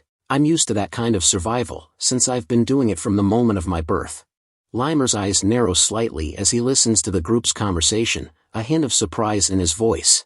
Hey, not just Raon, all of you, aren't you deciding too easily? Do you have any idea where I'm going to dispatch you? Limer's gaze lingers on Raon, his expression serious. Especially you, Raon. Since you're the top trainee, your decision might cause the others to follow along without thinking about it. Raon's eyes lock onto Limer's, a hint of determination in his voice. I'm sure it will be a difficult journey, but I'm fully aware that you wouldn't have thought this through lightly, instructor. Raon's words are laced with conviction. After all, you don't give us any trials that we can't overcome. Limer's face illuminates with a warm smile, clearly pleased with Raon's response. Limer's voice is infused with joy and a hint of teasing. You're commendable, but I won't go easy on you because of that. With a flourish, Limer pulls out a paper and clears his throat, a serious tone taking over. I'm going to tell you your destinations now. Limer's voice rings out as he begins to rattle off the names and destinations. Levine Desert for Ben, Sand Canyon for Martha, Catan Jungle for Runan. Limer pauses for a moment, a hint of drama in the silence. Lastly, Haben Castle in the northeast, is for Raon. Raon's eyes widen in shock, his mind racing with the implications. Haben Castle. Limer's gaze lingers on Raon, a serious tone in his voice. Raon, your destination, Haben Castle, is a battlefield where you'll have to fight monsters appearing from the northern sea and Stalin Mountain every day. Limer's words paint a grim picture. It's a place so treacherous, it's earned the name Hellish Battlefield, where warriors don't even have time to sheath their swords. Limer crouches down, his eyes narrow slightly as he gazes at Raon from the high platform. This is the same for the others, but you're going to have a hard time. Raon's eyes widen in shock, his face pale and speechless. Limer stands up, his expression serious. All right, make sure to thoroughly prepare yourselves. There's about a month until your departure. Days pass after Limer's briefing, and Raon's determination to prepare for his mission is on full display. In front of the annex building, Raon trains intensively with his sword, his movements swift and precise. Sylvia and Helen watch from a distance, their eyes fixed on Raon's training session. Helen's brow furrows in concern as she turns to Sylvia. Ma'am, don't you think the young master has been training too severely recently? He's been at it for days, and he's even cutting back on his sleep. Sylvia's expression mirrors Helen's concern, her eyes fixed on Raon's intense training session. Meanwhile, Raon swings his sword down in a powerful arc, his movements fluid and deadly. Helen's voice takes on a sincere tone, her concern for Raon's well-being evident. I'd like him to refuse that test. After all, it's an extremely dangerous place. Sylvia's expression remains thoughtful, her eyes still fixed on Raon as he continues his intense training. Sylvia's gaze lingers on Raon, her voice filled with a mix of concern and understanding. That's true, but it's also clear that this is an opportunity for Raon's growth. Since Haben Castle is his graduation exam, he must be trying to get into his best condition. Helen's expression remains worried, but Sylvia's words offer a nuanced perspective on Raon's intense training. Sylvia's expression softens, a supportive smile on her face. We should just support him from behind, so he can focus on his training. Meanwhile, Raon continues his intense training, his movements swift and determined, his eyes fixed on his goal. Raon's sword slices through the air, his movements a blur as he pushes himself to his limits. His thoughts echo in his mind, a mix of determination and self-doubt. I'm getting tired. I've increased the intensity of my training even further this week, after hearing the details of the exam, but I still can't get rid of this feeling that it's not enough.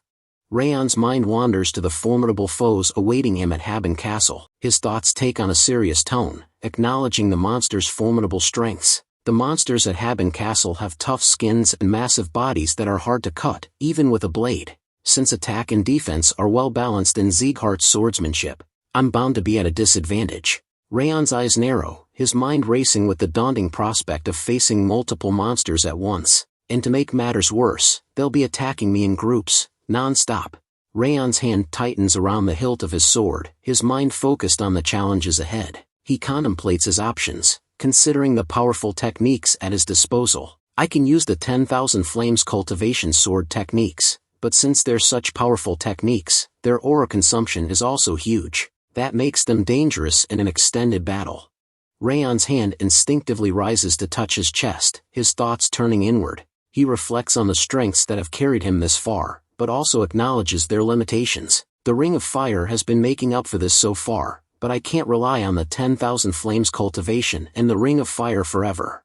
As he raises his sword, his eyes gleaming with determination as his thoughts press on. Time is of the essence, and he knows he must make the most of the remaining weeks. I have 3 weeks left until departure. I need more information about Haben Castle, and a technique that can complement the 10,000 Flames cultivation.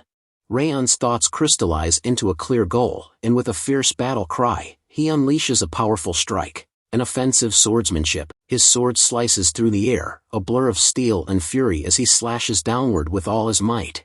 Raon stands still, his chest heaving with exhaustion as he brings his intense training session to a close. His mind transitions from the physical demands of training to the strategic planning required to achieve his goals. In order to get what I need, he pauses, a calculated glint in his eye. I'll need to make an investment.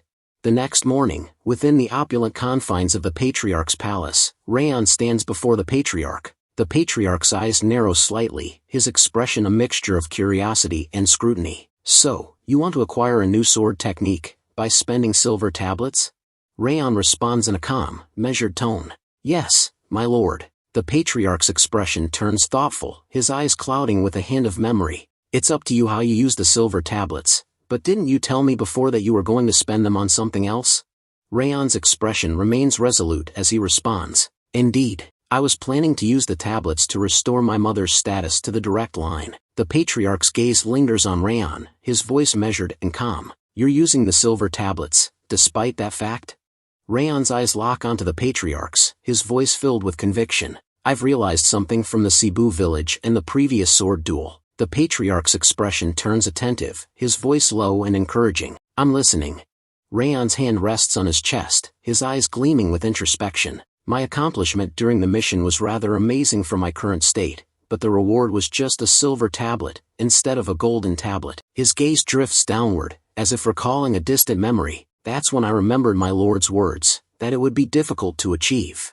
Raon's voice fills with conviction, his words spoken with unwavering confidence. Since golden tablets are needed to restore her status to the direct line, rather than collecting the silver tablets that won't really make any difference. His eyes lock onto the Patriarch's, shining with determination. It would be better to get stronger by spending the silver tablets in my possession, to gather golden tablets afterward.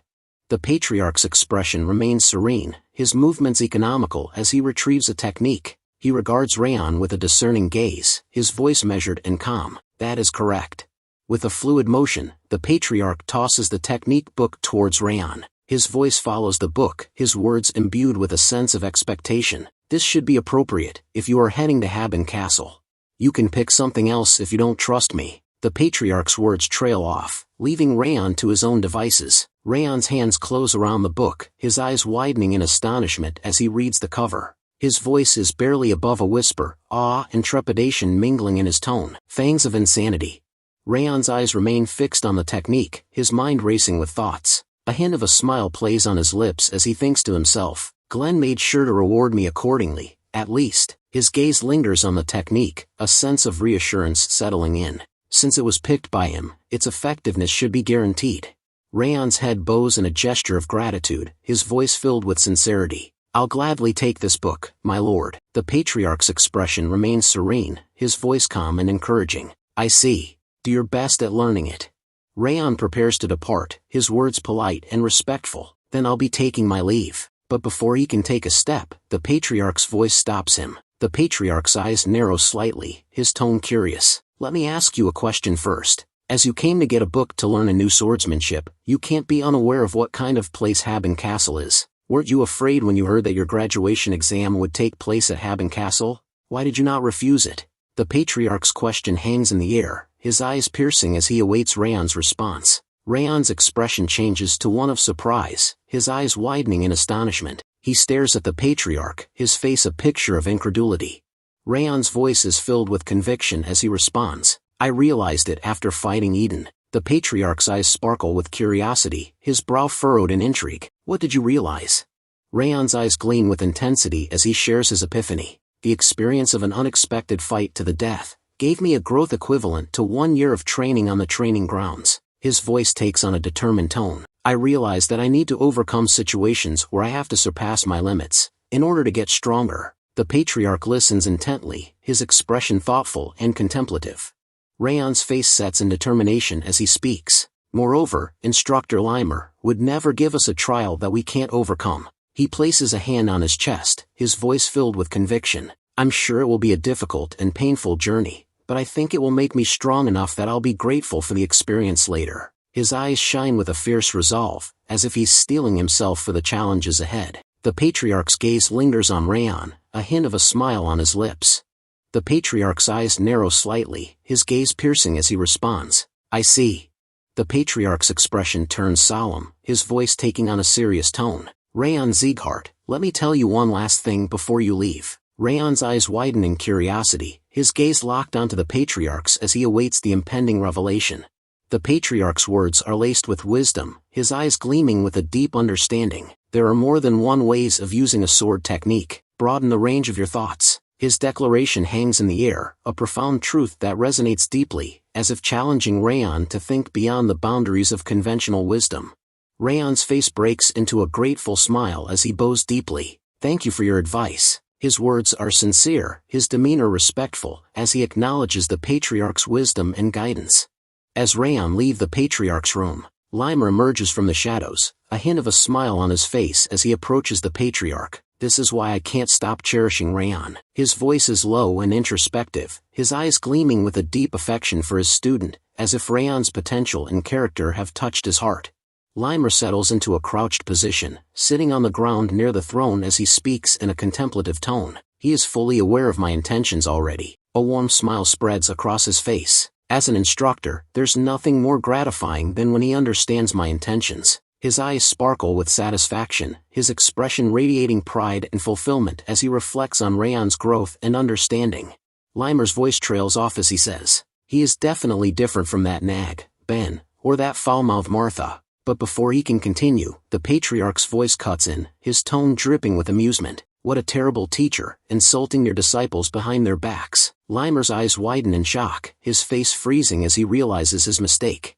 Limer swiftly attempts to change the subject, his voice taking on a more formal tone. By the way, I didn't expect you to give him the fangs of insanity. After all, that's worth a golden tablet. He tries to divert attention from his earlier faux pas, instead focusing on the Patriarch's unexpected decision to bestow the valuable fangs of insanity upon Raon. Limer's eyes sparkle with amusement as he teases the Patriarch. Your love for your grandson is as boundless as always. The Patriarch's expression turns stern, his voice taking on a warning tone. You talk too much, Limer. Limer's grin widens as he responds with a hint of mischief. I've actually been talking less recently. His tone is laced with sarcasm, and he seems to be enjoying the verbal sparring match with the Patriarch. Limer's expression turns serious, his brow furrowed in concern. But the fangs of insanity is a rather violent swordsmanship. I'm worried about whether Raon will manage to control it. The Patriarch's response is nonchalant, his voice tinged with a hint of detachment. Since I gave him the book, my job is done. His words imply a sense of relinquished responsibility, as if he's washed his hands of the matter, leaving Raon's fate to unfold on its own. The Patriarch's words are final, his tone leaving no room for debate. It's up to him whether he learns it or not. Meanwhile, Raon walks outside of the Patriarch's room and Wrath fly beside Raon, their eyes scanning the pages of the ancient book. Raon's gaze lingers on the intricate illustrations, his mind absorbing the complex technique. The fangs of insanity. His voice is barely above a whisper, his eyes gleaming with a mix of curiosity and trepidation as he contemplates the powerful and volatile swordsmanship. Limer's eyes sparkle with amusement as he begins to tease the patriarch once more. Despite your claims, you gave him an important piece of advice. It's a grandfather's love for his grandchild. His voice is laced with a hint of playful sarcasm, and he seems to be enjoying the opportunity to poke fun at the patriarch's attempts to maintain a detached demeanor. Limer's words strike a chord, and the patriarch's expression falters for a moment. The patriarch's demeanor changes in an instant, his eyes flashing with a hint of energy. He raises his hand, and a subtle yet powerful force erupts from his fingertips, binding Limer in place. It can't be helped. The patriarch's voice is calm, but firm, as he restrains Limer with his energy. Limer's eyes widen in surprise, his voice caught in his throat as he utters a startled, "Ha!" The patriarch's eyes narrow slightly as he approaches Limer, his voice taking on a hint of dry amusement. "Since you can still run your mouth, you must be fully healed from your previous battle's aftereffects." Limer's expression changes from surprise to alarm, and he raises his hands in a placating gesture. "Wait, calm down, my lord. I haven't fully recovered yet." His voice is tinged with a hint of desperation, and he seems to be trying to deflect the patriarch's attention, fearing that he might be in for a stern lecture or worse. The patriarch's eyes gleam with a hint of stern amusement as he declares, "Since you look like you've recovered somewhat, I'll teach you a lesson." With a swift motion, he raises one hand, and with the other, he grabs Limer's head, holding it in a firm grip. Limer's eyes widen in fear as he tries to apologize. "My lord, I apodash." But before he can finish, the patriarch's hand comes down, and a loud smack echoes through the palace halls. Limer's pain yelp rings out, "Agh!" The sound startles Raon and Wrath, who are walking nearby, and they exchange worried glances. The patriarch's stern expression remains unchanged as he continues to scold Limer. Sometimes later, inside Raon's room, Raon's eyes skim the pages of the ancient book once more, his brow furrowed in contemplation. He speaks to himself in a hushed tone. Is this swordsmanship really worth a silver tablet? His voice trails off, lost in thought as he weighs the value of the Fangs of Insanity technique. Raon's eyes widen, and his voice takes on a note of conviction. But this swordsmanship must be. He pauses, as if searching for the right words. Raon's eyes gleamed with a mix of fascination and reverence as he thought about the sword's technique. Fangs of Insanity, just like the name implies, it's an intuition sword's technique of the highest degree, Raon thought to himself, his mind racing with the possibilities. He envisioned the technique in action, relentlessly attacking its opponent with a frenzied intensity, poised to tear into their throat like the fangs of a savage beast. Raon's expression turned introspective, his eyes clouding over with a hint of self-awareness. He knew that mastering the Fangs of Insanity wouldn't be a matter of simply studying techniques or reading manuals. However, an intuition sword isn't learned by theory, Raon thought to himself, his mind acknowledging the harsh reality. It can only be mastered through battle experiences. He understood that the only way to truly wield the Fangs of Insanity was to immerse himself in the chaos of battle, to feel the rush of adrenaline and the weight of his opponent's attacks. It was a path that would require him to confront his own limits, to push himself to the edge of sanity and beyond. Raon's eyes gazed into the distance, his mind replaying memories of his intense training sessions. He recalled the countless hours he spent sparring against his fellow trainees. "That's why I kept sparring against the trainees in order to learn the Fangs of Insanity," Raon thought to himself, his mind reliving the exhaustion and the thrill of those battles. He remembered the relentless drive that pushed him to wield the sword without rest, day after day, until the day before the graduation exam.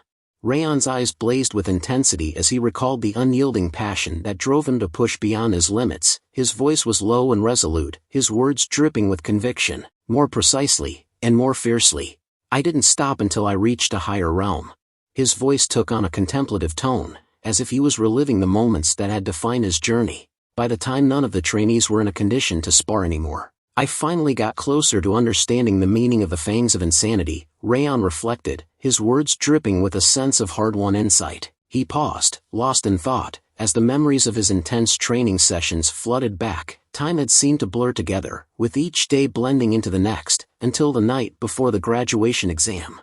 Inside Raon's room, Judiel's slender fingers moved with a gentle touch, carefully applying a soothing balm to Raon's bruises. Her eyes, filled with a mix of concern and affection, gazed up at Raon as she spoke in a soft, melodious voice. "You're getting bruised a lot more nowadays, Judiel observed, her brow furrowing slightly as she worked on patching up Raon's injuries. Judiel's expression turned stern, her eyes sparkling with a hint of reprimand as she continued to tend to Raon's bruises. "You've pushed yourself too hard, considering the graduation exam is tomorrow," Judiel chided, her voice laced with concern. "Man will be worried if she learns about your injuries." Raon's gaze remained steady, his eyes locked onto Judiel's as he replied in a calm, matter-of-fact tone. "Well, I did push myself because I've been sparring every day to learn the fangs of insanity," Raon explained, his words simple yet resolute, betraying the depth of his determination.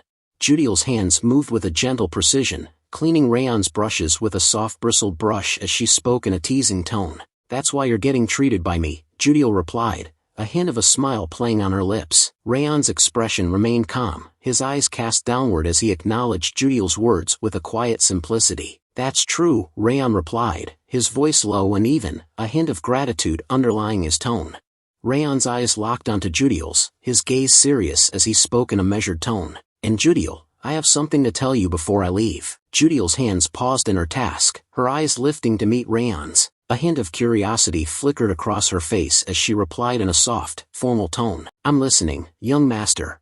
Raon's eyes closed, his voice taking on an introspective tone as he began to speak. "I was lying about feeding you the rage worm back then." Judiel's hands froze, her eyes widening in shock as she stared at Raon. Her face, normally a picture of calm composure, was now etched with surprise and a hint of confusion. She looked at Raon as if seeing him in a new light, her gaze searching for answers to the questions that were surely racing through her mind. Raon's eyes remained closed, his voice low and introspective as he continued to speak. "So you knew about it already, judging from your silence." The air was heavy with unspoken words, Judiel's silence speaking volumes about her awareness of the truth. Raon's statement hung in the air, a gentle prod that invited Judiel to confirm or deny her knowledge, but she remained still, her silence a palpable force in the room.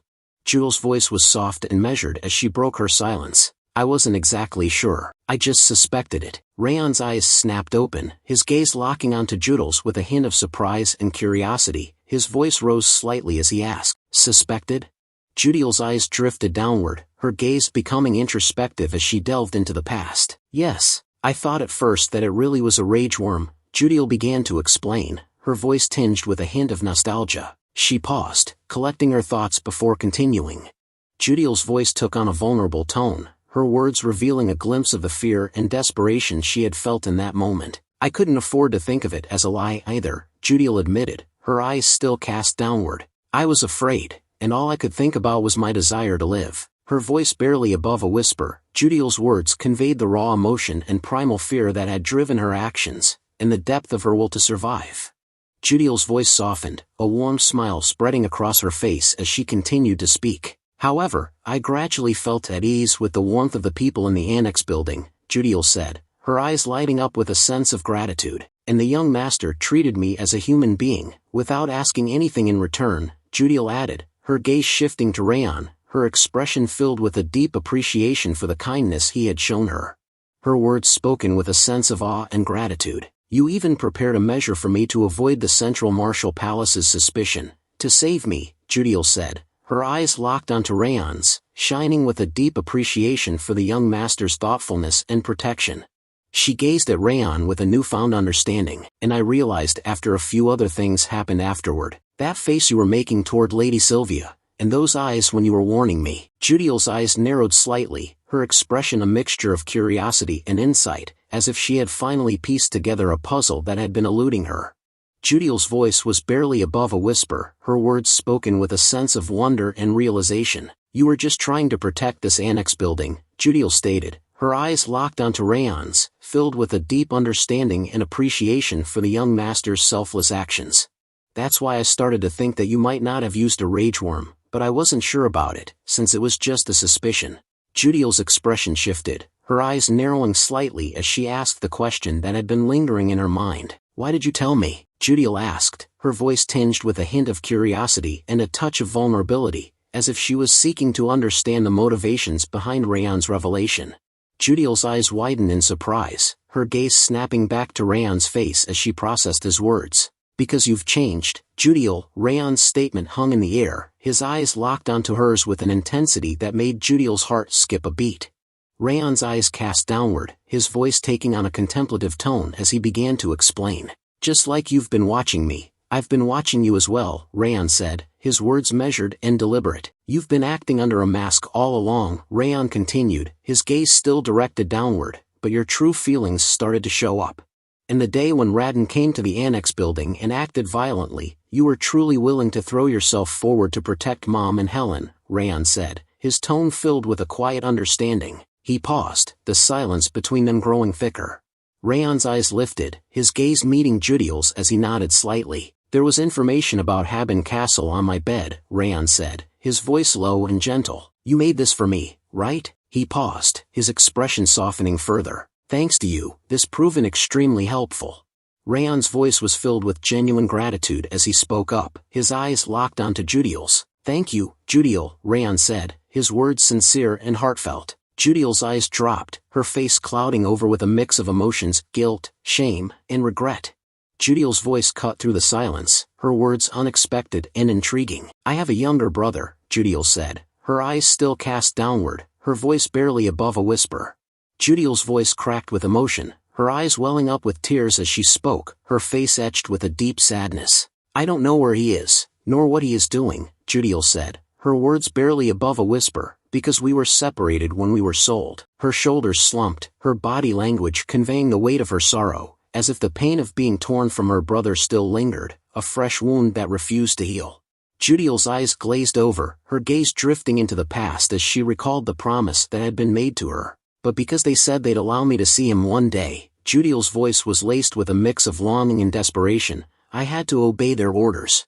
Her face contorted in anguish as she bowed her head, her voice cracking with emotion. I'm sorry, young master, Judiel whispered, her words barely audible through her tears, as she apologized for secrets kept and loyalty tested. Raon's voice cut through Judiel's sobs, his words firm and resolute. I'll save him, Raon said, his eyes locked onto Judiel's, his gaze burning with determination. Judiel's tears paused, her body freezing in shock as she gazed up at Raon, her eyes wide with incredulity. She stared at him, her face wet with tears, her expression a mix of hope and disbelief, as if she dared not believe the promise he had just made. Raon's eyes narrowed, his jaw set in determination as he began to explain, his voice low and resolute. As long as Karun is going after me, we'll have to clash eventually, Raon said, his words measured and deliberate. He paused, his gaze intensifying as he continued, and once we settle the matter with Karun, I'll find your brother, by any means, as long as he is alive. Judiel's eyes remained fixed on Raon's, her tears slowly drying as she listened to his promise, her expression a mix of hope and gratitude.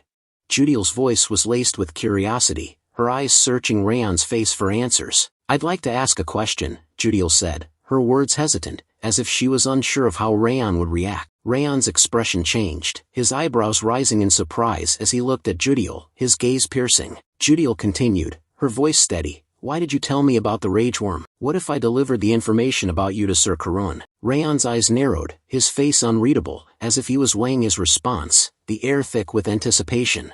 Raon's voice was filled with confidence, his eyes gleaming with a hint of amusement. I figured you wouldn't do that, Raon said, his words simple, yet assured. Judiel's laughter cut through the air, her eyes sparkling with mirth as she spoke. Ha! What a ridiculous response. Raon's eyes locked onto hers, his voice low and even as he asked, so, what are you going to do?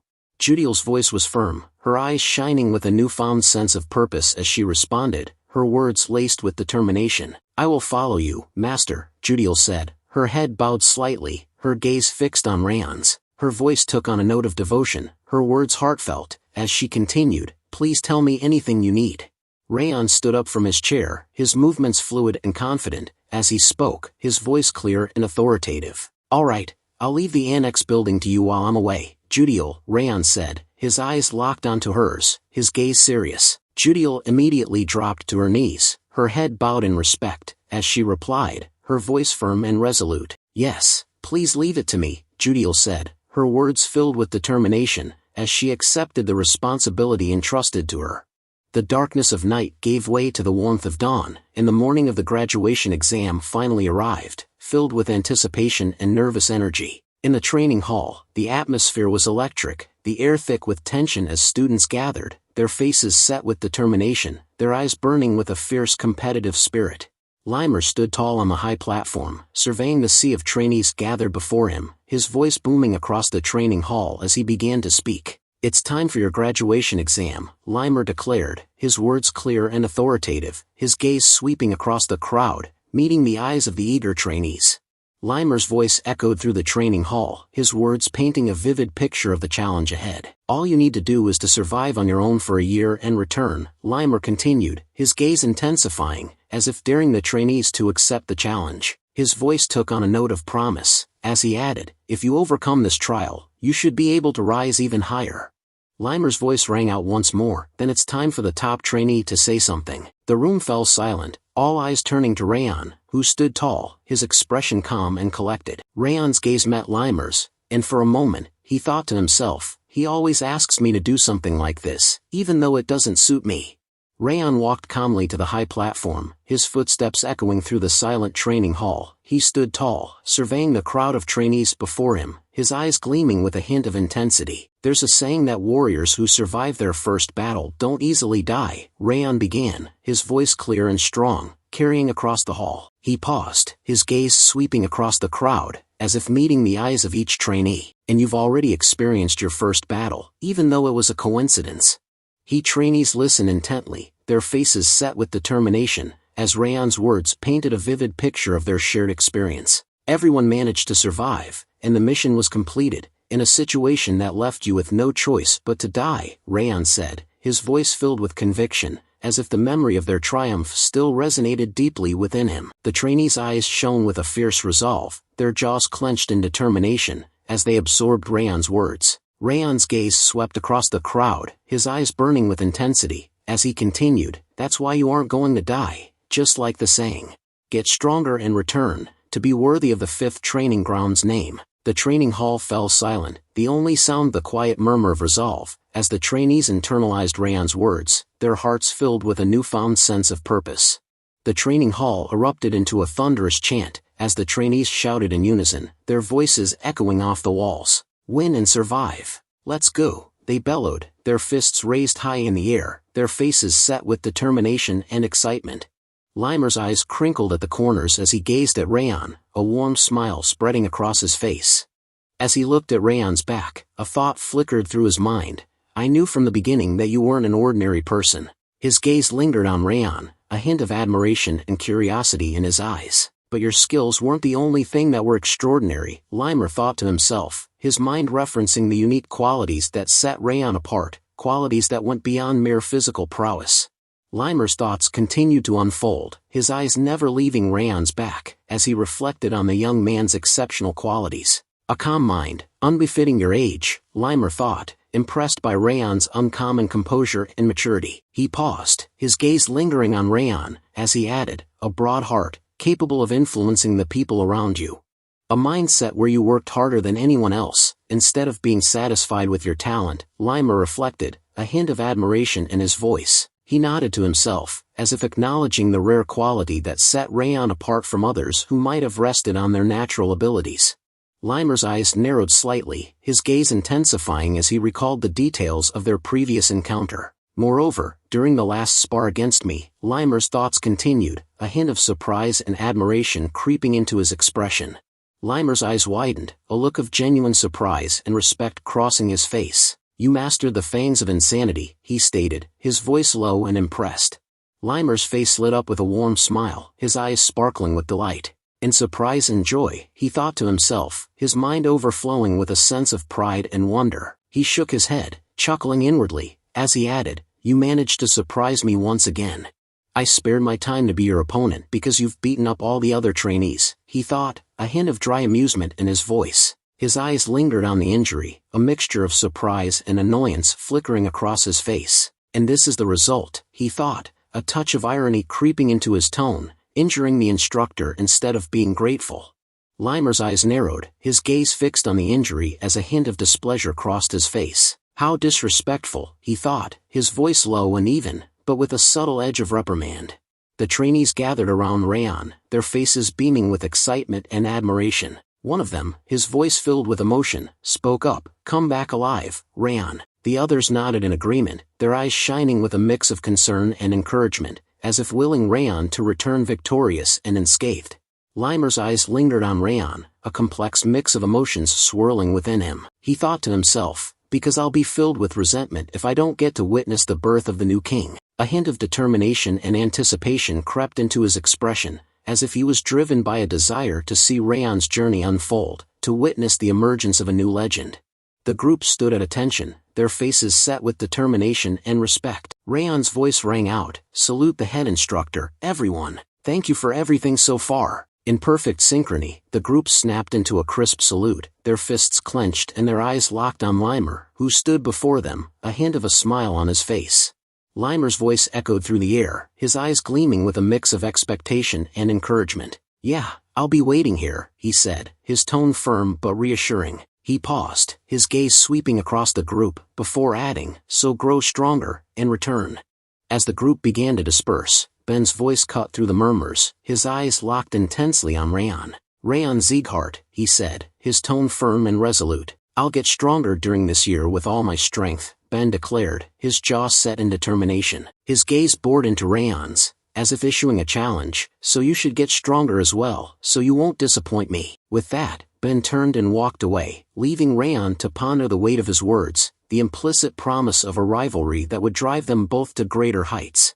Martha's voice followed Ben's departure, her eyes sparkling with a mix of determination and playfulness. "The same goes for me," she said, her tone firm but laced with a hint of warmth. "Don't die over," she warned, her expression turning serious for a moment. Martha's gaze locked onto Raon's, her voice taking on a slightly teasing tone. "I'm indebted to you. I'll find you and beat you up if you die."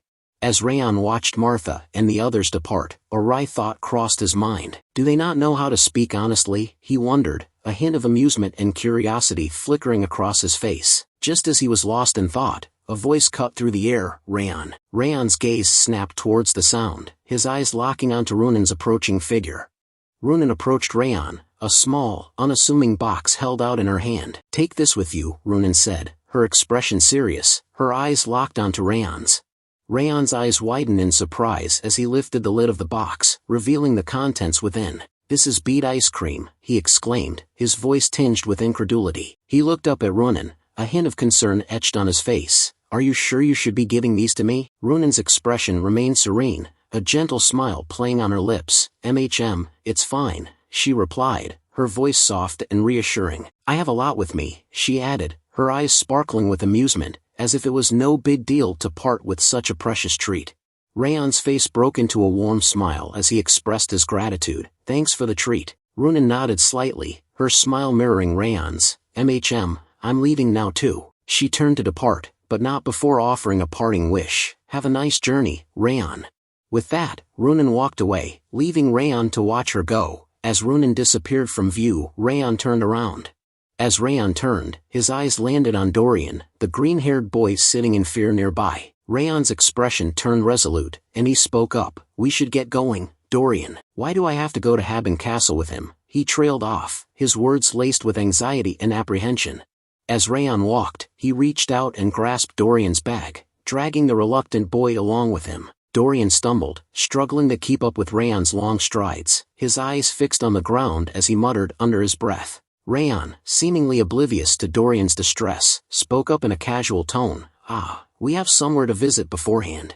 Dorian's eyes snapped up to Raon's face, a look of surprise and alarm written across his features. "Where are we going?" he asked, his voice laced with trepidation. Raon's gaze met Dorian's, a hint of a smile playing on his lips as he replied, "The merchant city, Cameluna. Let's get some equipment before the fight." His voice was filled with a sense of purpose, his words implying that their visit to Cameluna was a necessary step in preparing for the challenges that lay ahead. The sun beat down on the bustling streets of Cameluna's central market, casting a warm glow over the vibrant stalls and shops. Dorian and Raon navigated through the crowded alleys, weaving past merchants and traders hawking their wares. As they walked, they took in the sights and sounds of the market, the aroma of exotic spices, the clang of hammering on metal, and the hum of lively chatter. Dorian's eyes widened as he scanned the stalls, taking in the dazzling array of goods on display, from rare magical artifacts to finely crafted armor. Raon's eyes scanned the market stalls, his gaze lingering on the various goods on display. But as he walked, a hint of disappointment crept onto his face. There's lots of stuff around here, but what I need is nowhere to be found, he thought to himself, a note of frustration creeping into his mental voice. He paused for a moment, his eyes narrowing as he considered his options. A sly glint crept into his eye as he thought, I guess the real deal can only be found on the black market. Dorian's voice cut through Raon's thoughts, and he turned to face the younger boy, a hint of surprise on his face. Young master, what you're looking for isn't here, right? Dorian asked, his eyes locked onto Raon's. Raon's gaze narrowed slightly, as if he hadn't expected Dorian to notice his disappointment. Dorian continued, his voice steady, you've been just walking without stopping. Raon's expression remained neutral, but a flicker of interest danced in his eyes. Then, in a voice that was almost casual, Dorian asked, then are you going to head down? Raon's eyes widened in surprise, and his voice rose in incredulity as he asked, down? Do you know about Camelon's black market? Dorian's response was nonchalant, of course. Raon's surprise deepened, and he took a step closer to Dorian, his eyes narrowing as he asked, isn't this your first time coming here? How do you know about the black market's existence? Dorian's face lit up with a bright smile as he explained, I may not look the part, but I was raised in a commercial company. He proudly placed his hands on his chest, his eyes sparkling with confidence as he continued, I'm well versed in stuff like this. Raon's eyes widened in realization as memories of the past flooded his mind. He recalled the numerous times Dorian had provided him with top-notch equipment, and his eyes sparkled with understanding. Ah, that explains everything that's happened so far, Raon thought to himself. Raon's thoughts clicked into place as he realized that Dorian's merchant background explained his surprising knowledge and skills. I had an inkling, but I didn't think he was really from a family of merchants, a hint of amusement dancing in his eyes. He mentally noted that he wouldn't need to beat around the bush with Dorian, since the green-haired boy had openly acknowledged his background. With a decisive nod, Raon spoke up, his voice firm and resolute, all right, then let's head to the black market right now. As they walked towards the black market, Dorian suddenly turned to Raon with a curious expression, you can only enter the black market through a secret passageway. Do you know how to get to the black market, young master? Raon's confident stride faltered, and he came to a stop, his eyes widening in surprise, his gaze locked onto Dorian's, a hint of embarrassment flickering across his face. For a moment, Raon was taken aback, his usual composure ruffled by Dorian's unexpected question. He seemed to be scrambling to regain his footing, his eyes darting back and forth as if searching for an answer. Raon's eyes sparkled with recollection as he said, about that. I heard it from Instructor Limer. A faint image of Limer's pale face flashed in Raon's mind, and he could almost hear the instructor's voice asking, when did I? Dorian's expression turned thoughtful, and he nodded, ah, yes, that would explain it. I did hear there was a casino in the black market, the instructor would know the way. After a short while, Raon and Dorian arrived at the entrance of the black market, a nondescript door that blended seamlessly into the surrounding architecture. Raon adjusted his disguise, a sly grin spreading across his face as he said, then let's go inside. As they ventured deeper into the black market, Raon and Dorian navigated through a narrow, dimly lit corridor. The air was thick with the smell of smoke and exotic spices. Dorian's eyes darted back and forth, his senses on high alert. As they walked, his posture grew increasingly tense, his fists clenched at his sides. Raon, seemingly oblivious to Dorian's unease, led the way with a confident stride. He pushed aside a tattered curtain, revealing a large, ornate tent. Without hesitation, Raon slipped inside, disappearing into the shadows. Dorian hesitated for a moment, then, with a deep breath, he followed Raon into the tent. As they stepped into the tent, Dorian's eyes widened in awe, taking in the sights and sounds of the underground black market. The air was thick with the hum of haggling merchants, the clinking of glasses, and the distant thrum of music. The tent was a labyrinth of stalls and shadowy alcoves, with merchandise ranging from exotic spices and rare textiles to mysterious artifacts and forbidden knowledge. Dorian's gaze darted from one wonder to the next, his mind reeling with the sheer scale of the operation. He turned to Raon, his voice barely above a whisper, the black market is so huge. Dorian's eyes continued to widen as he took in the sights and sounds of the black market. He shook his head, still trying to process the sheer scale and organization of the underground market. I can't get used to it, he breathed, his voice full of wonder. What's more, it's even cleaner than the marketplace on the surface. As Dorian spoke, Raon's gaze swept their surroundings, his eyes scanning the stalls and the people milling about. He seemed to be searching for something. Raon's attention snapped back to Dorian, and he asked, his voice low and even, "Do they have what you're looking for?" Raon's eyes narrowed as he reached into his pocket and pulled out a sleek, leather-bound auction catalog. "I need to check the auction catalog to find out," Raon replied, his voice focused on the task at hand.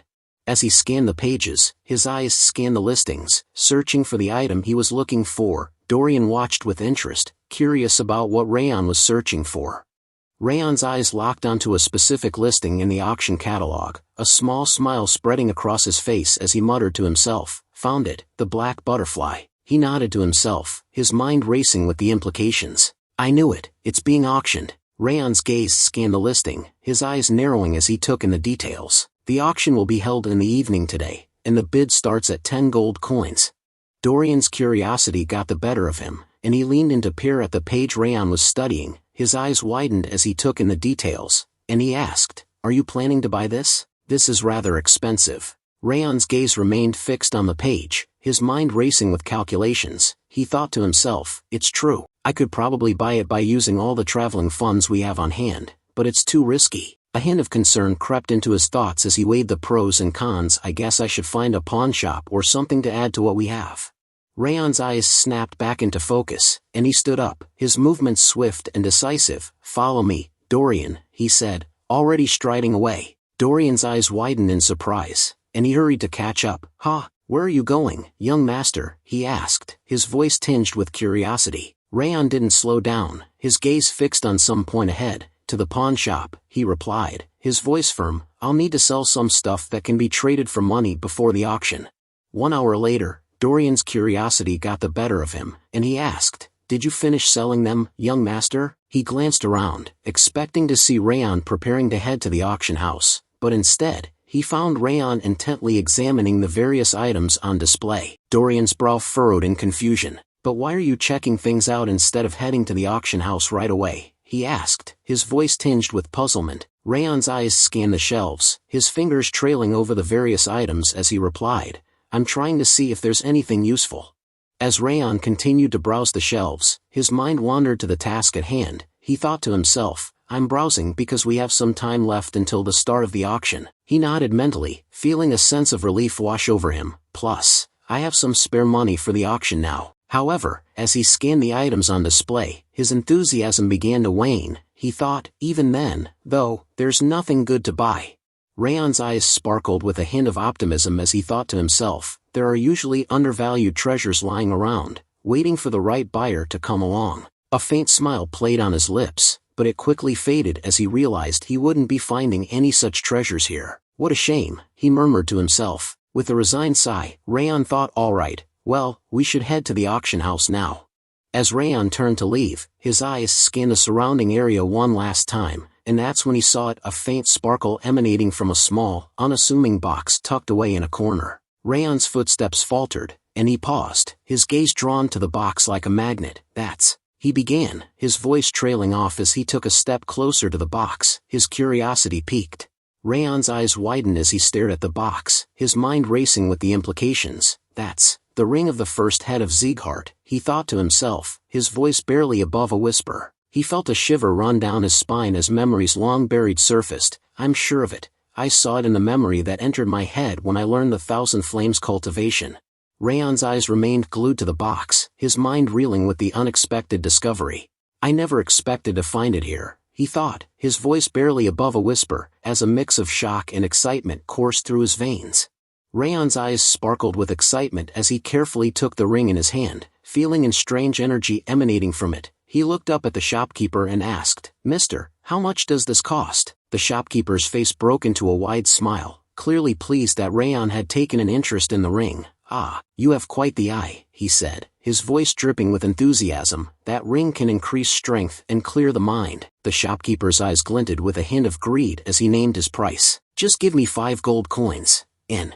Just as the shopkeeper was about to conclude the sale, Dorian's angry voice cut through the air, making everyone pause. 5 gold coins? Dorian shouted, his face reddening with indignation. "Who do you think you are, trying to rip us off?" He took a step forward, his eyes blazing with accusation. "It's clear that you bought it with silver coins," Dorian declared, his voice dripping with disdain. The shopkeeper's eyes widened in shock as he stared at Dorian, fear etched on his face. He took a step back, his hands trembling as he tried to compose himself. Dorian's voice rose to a thunderous level, his words punctuated by a resounding crash as he slammed his hand onto the table. "Listen to me," he bellowed, the force of his anger making the shopkeeper flinch. Dorian's words poured out like a torrent, his logic and reasoning leaving the shopkeeper stumbling to defend himself. "And another thing, the ring's appearance is subpar at best," Dorian continued, his voice dripping with disdain. "It's not even properly engraved, just some simple patterns and a smooth surface. And those cracks all over it? It's a wonder you can even tell if it's made of gold or brass." Dorian's gaze bore into the shopkeeper, his eyes blazing with indignation. "How could you possibly ask for 5 whole gold coins for this thing? No one would take it even if you tossed it in the trash." The shopkeeper's face turned a sickly shade of pale as he stared at Dorian, his eyes wide with worry. He seemed to be searching for an escape, a way to salvage the situation, but Dorian's words had left him reeling. The shopkeeper's eyes widened even further as Dorian's voice dropped to a menacing growl. "1 gold coin," Dorian spat, his words dripping with disdain. As the shopkeeper's eyes glazed over, his body swaying slightly, Dorian's intense gaze seemed to bore into his very soul, but after a moment, the shopkeeper's eyes snapped back into focus, and he stumbled backward, gasping for air. "You can take it," the shopkeeper stammered, his voice barely above a whisper, as he stared at Dorian with a mix of fear and respect. Dorian's face broke into a wide grin as he turned to Raon and gave him a triumphant thumbs up. Raon's eyes widened in surprise, and then a huge smile spread across his face. "Good job, Dorian," Raon exclaimed, his praise sincere and enthusiastic, as he clapped Dorian on the back. As Wrath's presence emerged from Raon's body, he gazed at Raon with an air of intrigue. "It's true that the ring seems to hold some secret to it," Wrath said, his voice low and mysterious. Raon's eyes sparkled with curiosity, but before he could respond, Wrath continued, "By the way, didn't he become a different person just now?" Raon chuckled, inward as he thought Dorian is great with negotiating, but he doesn't seem to have a sense for quality yet. Anyway, it was a great harvest. As Raon and Dorian began to walk away, a soft voice called out, "Wait a moment, did you already pay for that ring?" The voice belonged to a lady with short, brown hair, who was watching them with a hint of curiosity. Raon's eyes widened in surprise as he turned to face the lady, his gaze meeting hers. His eyes scanned the lady and her butler, taking in their refined attire and dignified demeanor. He nodded politely, his voice even and composed. "Yes, I did." The lady's eyes locked onto Raon's, her gaze piercing as she made her offer. "I'll give you 10 times whatever you paid for it, no matter how high I have to go. Sell it to me." Her voice was confident and persuasive, with a hint of desperation beneath the surface. She took a step closer, her eyes scanning Raon's attire, her expression a mixture of calculation and curiosity. "Judging by appearance, you're an adventurer in urgent need of some money. That should be enough." Dorian's eyes widened in shock as he blurted out, 10 times? He stared at the lady, his expression a mixture of incredulity and excitement. The shopkeeper, still looking pale from Dorian's earlier negotiation, chimed in, I bought it for 50 silver coins. Was it that valuable of an item?" His voice trembled with a mix of surprise and regret, as if he couldn't believe he had let the ring go for such a low price. Dorian's eyes sparkled with excitement as he turned to Raon, his voice filled with persuasion. "Let's sell it, young master. She wants to buy that cheap trinket at 10 times the price." Raon's gaze lingered on the lady, his expression thoughtful. He thought to himself, this woman. Raon's eyes never left the lady's face as he closed the box containing the ring. His mind was racing with thoughts, and he mused to himself, she knows how valuable this ring is. A hint of curiosity crept into his expression. He continued to think, analyzing the lady's words and actions, and from the way she spoke, she is implying that it's worth at least 100 gold coins. Raon's expression turned resolute as he replied to the lady, "I'm sorry, but I'd like to decline." His voice was firm, leaving no room for negotiation. The lady's eyes sparkled with determination, and she countered with an even higher offer. "Then I'll pay 20 times. No, 30 times the price." Her voice was laced with a hint of desperation, as if she was willing to do whatever it took to acquire the ring. Raon's expression remained unwavering, his gaze locked onto the lady's. "I'm still not going to sell it," he said, his voice calm and collected. The lady's face fell, but she refused to give up. She named a specific price, 50 gold coins. Raon's response was simple and direct. "I said no." His voice was firm, leaving no room for further negotiation. As Raon turned around to leave, he spoke over his shoulder, his voice polite but firm. "I'm sorry, but I don't like to sell my belongings. I'm not going to sell it no matter how much you are willing to pay." The lady's face froze, her eyes wide with surprise. The butler's voice was low and menacing as he spoke up, his eyes narrowing slightly as he gazed at Raon's retreating back. "Hey, I don't know where you're from, but you'd better behave yourself." His tone was laced with a subtle threat, as if warning Raon of the consequences of crossing his mistress. The butler's voice dropped to a whisper, but his words carried clearly. "You will make things hard on yourself if you defy her." Raon's stride didn't falter as he heard the butler's words. Instead, he stopped and turned around, his eyes flashing with a hint of annoyance. He spoke up, his voice firm and unwavering. "Am I supposed to change my mind just because of who she might be?" Raon's tone was laced with disdain, as if he couldn't care less about the lady's social status or influence. He took a step forward, his gaze locked onto the butler's. "I don't care about anything like that, so stop bothering me and leave already."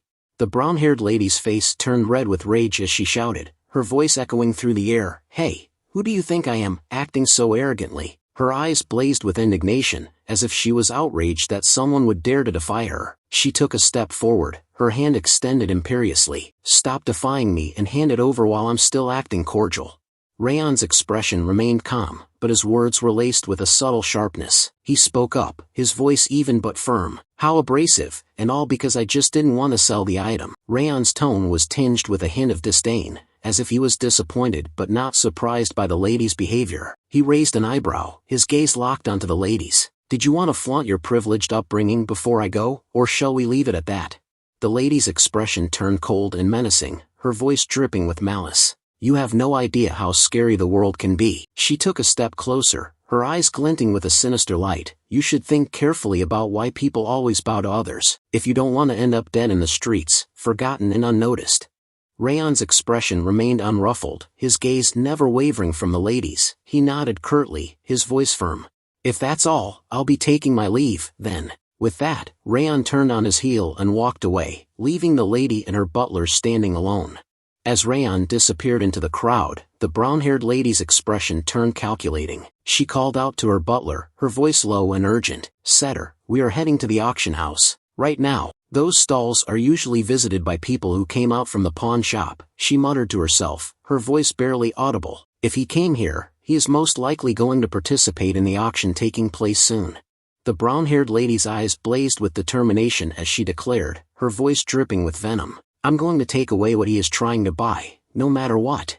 The auctioneer's voice boomed through the crowded auction house, his words echoing off the walls. "Date's necklace, 70 gold coins," he called out, his eyes scanning the room for any signs of further bidding. "Next up is the silver mana stone," he declared, holding up the glittering stone for all to see. After some time, he declares next up is the Ring of Raging Flame. After Ring of Raging Flame sold out, he shouted, "Alright, next up is." Raon's eyes scanned the auction room, his gaze lingering on each item as it was presented, but despite the excited chatter of the crowd, he couldn't help but feel a sense of disappointment. "Nothing is piquing my interest so far," he thought to himself. "Is the black butterfly not going to appear yet?" The auctioneer's voice cut through the din of the crowd, his words sending a thrill through the room. "Now, this item is a noble black-colored butterfly that feeds on mana stones," he declared, his eyes gleaming with excitement. With a flourish, the auctioneer swept aside the cloth, revealing a delicate, ornate cage, and inside the cage, perched on a slender branch, was the most magnificent creature Raon had ever laid eyes on, the black butterfly. The auctioneer's voice was like honey, smooth and enticing, as he began to extol the virtues of the black butterfly. "This magnificent creature is popular as an ornamental piece due to the allure of its faint twinkle," he declared, his eyes gleaming with enthusiasm. "Of course, it has the drawbacks of having a short lifespan and being expensive to maintain, as it feeds on mana stones," he continued, his voice taking on a slightly cautionary tone. "But nothing beats its beauty." The auctioneer's voice cut through the din, his words ringing out clear and loud. "Let's start the bid." As the auctioneer's voice faded away, the crowd erupted into a frenzy of bidding. Voices called out from all corners of the room, each one trying to outdo the others. 2 gold coins, someone shouted. 5 gold coins, another voice chimed in. 7 gold coins, a third bidder called out.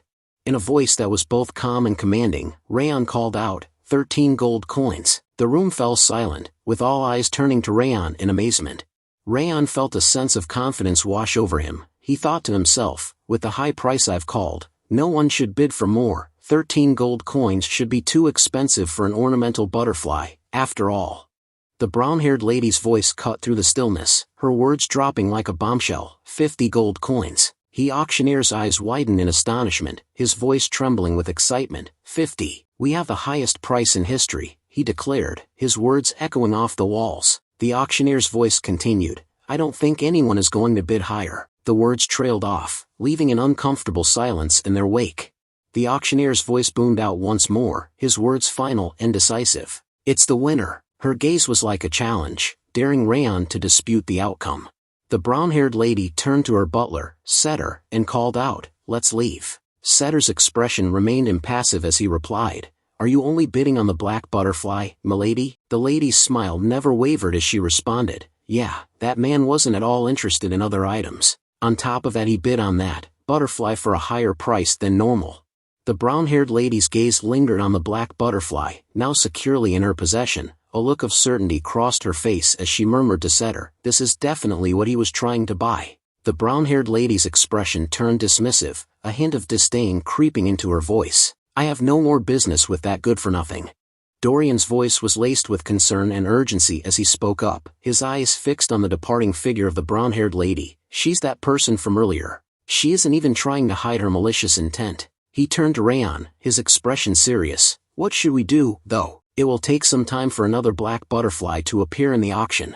Raon's response was calm and collected, but it caught Dorian off guard. Dorian, don't worry about it. Go outside and get some attire for night travel. Dorian's eyes widened in surprise, and he took a step back, his voice laced with confusion. What? Raon's words were spoken in a low, matter-of-fact tone. I'm going to steal the butterfly that she's purchased. Dorian's eyes went wide with fear as he stared at Raon, his voice trembling. What?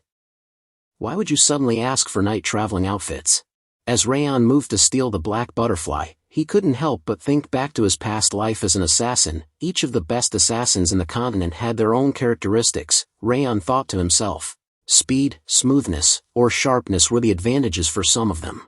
But I was famous for being the stealthiest of them all. As he reached the destination, his eyes fixed on the black butterfly. With a deep breath, Raon melted into the darkness, hiding behind a nearby wall.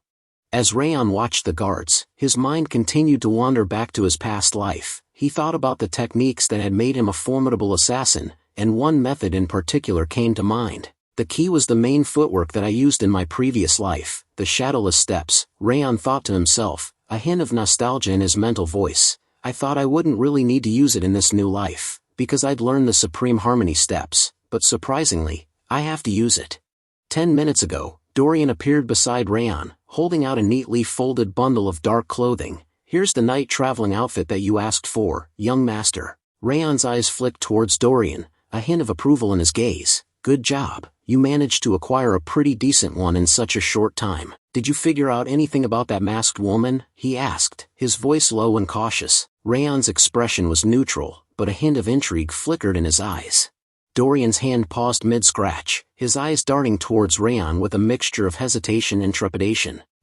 Actually, about that. Raon's eyes narrowed, his voice taking on a slightly sharper tone. What? Why are you hesitating? Dorian's voice trembled slightly as he spoke, his eyes wide with concern. Young master, I think we should stop. I heard from people around here that she's actually Princess Jaina, of the Balker Kingdom. Dorian's voice was laced with a mix of awe and trepidation as he continued to share what he knew. Her talent in magic has been exceptional since childhood, but on top of that, she possesses an outstanding ability to appraise magic items, making her especially favored by Balker's king. Dorian's voice was laced with a hint of resignation as he spoke. It's unfortunate, but we should give up this time and wait for the next. Raon chimes in, which implies, she is most likely the black market's VIP. Raon's smile grew wider as he spoke, his voice taking on a hint of excitement and calculation. They should still be conducting an additional appraisal for the auction item, and unlike other ordinary participants, the princess's item shouldn't have reached her personal room because she's a VIP. Raon's eyes gleamed with a mischievous spark. Now would be the safest time to steal it, while the black market still has possession rights for the auction item. I'll be back, Dorian. Wait a moment, young master. Dorian's voice was laced with panic as he called out to Raon, but it was too late. Raon had already sprinted out of the room, leaving Dorian to worry and fret. As Raon ran, he tossed a casual reply over his shoulder, "Just wait a moment." Sometimes later, Raon stood motionless behind the walls, his eyes fixed on the scene unfolding before him. A small, satisfied smile crept onto his face as he thought to himself, as expected, the princess's auction item hasn't been delivered to her guest room yet. The two auction house guards sat lazily, their eyes fixed on the cards in their hands as they played a game to pass the time. One of them gazed over at the black butterfly, its delicate wings glimmering in the dim light. "To buy a useless ornamental butterfly like this for 50 gold coins, the guard muttered, shaking his head. "No matter how I try, I just can't understand what rich people are thinking." The other guard chuckled and replied, "They must have needed it for whatever reason. Stop caring about that and show your cards already." Raon's eyes remained fixed on the black butterfly, his gaze burning with intensity as he thought to himself, "The black butterfly is over there, there are staff members next to it, but they're distracted by their game." Raon's eyes never left the black butterfly as he thought to himself, in this case, his mind worked quickly, calculating the best course of action. After a moment, he manipulated his mana, sending it out like an invisible thread towards the black butterfly. His eyes followed the thread, his focus solely on the delicate, ornamental creature. A black butterfly is casually stored in a bird cage, Raon thought, his eyes taking in the details of the scene, because it dies if it stays in an enclosed space. Raon's thoughts continued to unfold as he observed the black butterfly. Since this butterfly tends to stick to magic stones in order to absorb the high-purity mana, the moment it senses the 10,000 Flames Cultivation's mana, which has an even higher purity than mana from a magic stone, it's bound to escape from the birdcage on its own. A hint of anticipation crept into Raon's expression as he awaited the butterfly's reaction, his mana thread still subtly influencing the surroundings, ready to capitalize on the opportunity that was about to arise. As the black butterfly followed the thread of Raon's mana, it gently landed on his outstretched finger, its delicate wings fluttering softly. Raon's eyes gleamed with satisfaction as he thought to himself, just like that, the butterfly's calm demeanor, as if it had indeed been trained to obey Raon, was a testament to the subtle yet powerful influence of his mana. The guard's eyes lingered on the empty birdcage for a moment, a flicker of confusion crossing his face. His companion, focused on the card game, looked up at him with a hint of annoyance. "What? Why are you distracted? Pull a card already, it's your turn." The guard's eyes widened in alarm as he stared at the empty birdcage, his face pale with panic. "What? Where did the butterfly go?" he shouted, his voice echoing through the room. The other guard, who had been focused on the card game, looked up in shock, his eyes darting towards the empty cage. "What? The butterfly disappeared," he exclaimed, his voice laced with incredulity and concern. The first guard's face turned red with urgency as he yelled, "Damn it!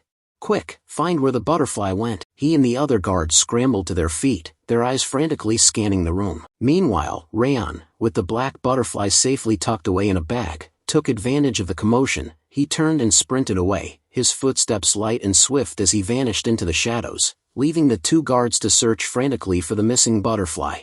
Dorian's face was etched with worry as he walked briskly through the dimly lit corridors of the black market. His eyes scanned the crowded passageways, searching for any sign of Raon, his mind racing with worst-case scenarios.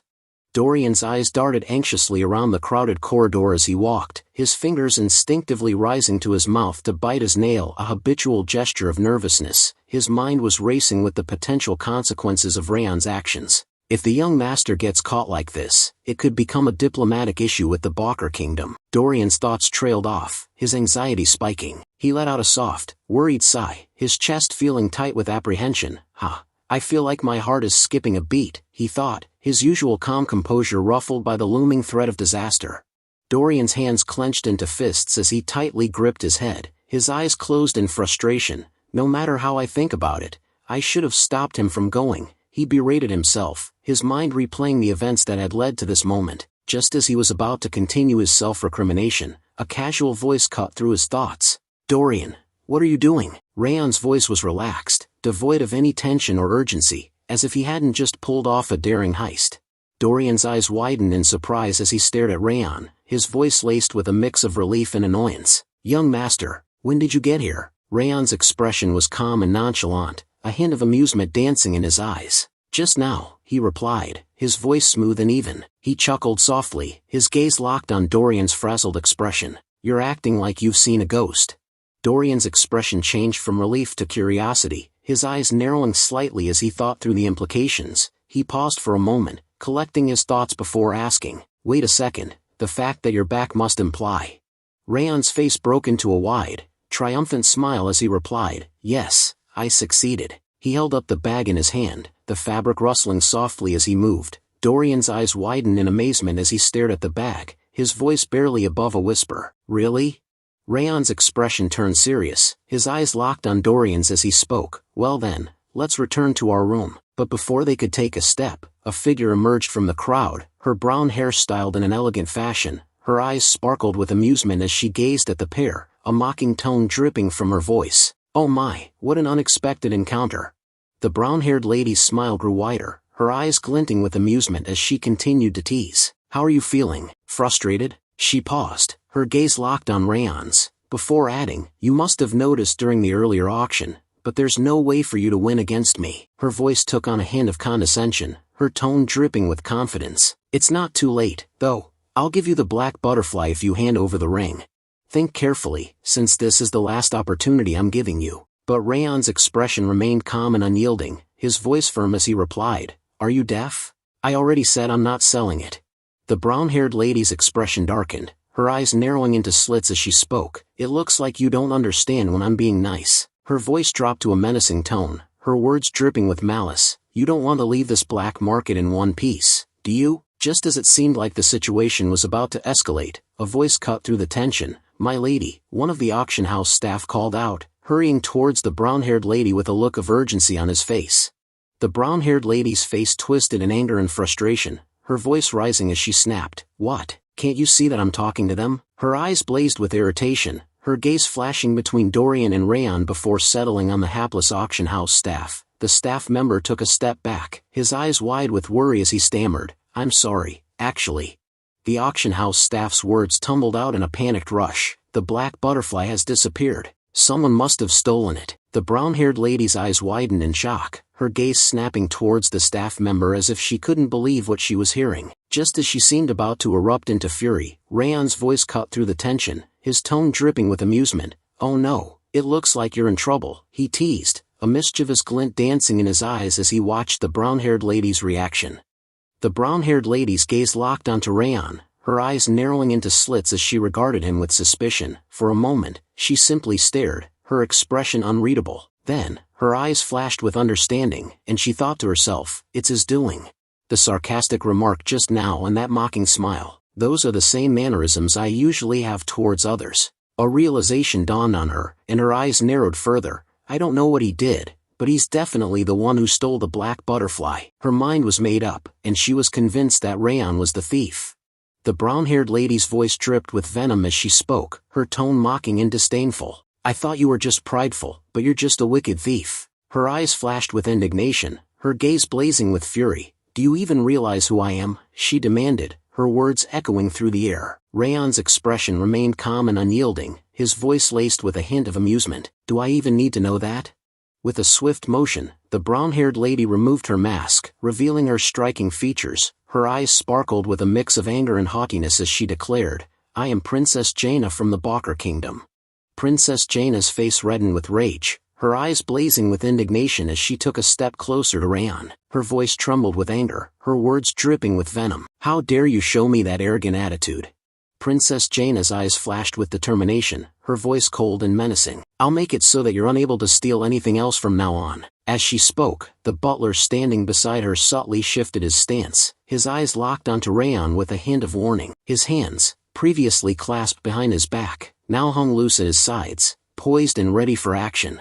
"Take care of him." With Princess Jaina's command still echoing in the air, the butler sprang into action. With a fluid motion, the butler rushed towards Raon, his eyes blazing with a fierce determination. His fists were clenched, his arms coiled and ready to strike, as he prepared to mete out punishment to the perceived thief. Raon's expression remained serene, his eyes glinting with a hint of amusement. With a slight, almost imperceptible smile, he spoke in a voice that was both calm and commanding. "Balker's princess or whatever." "So what?" Raon clenched his fist.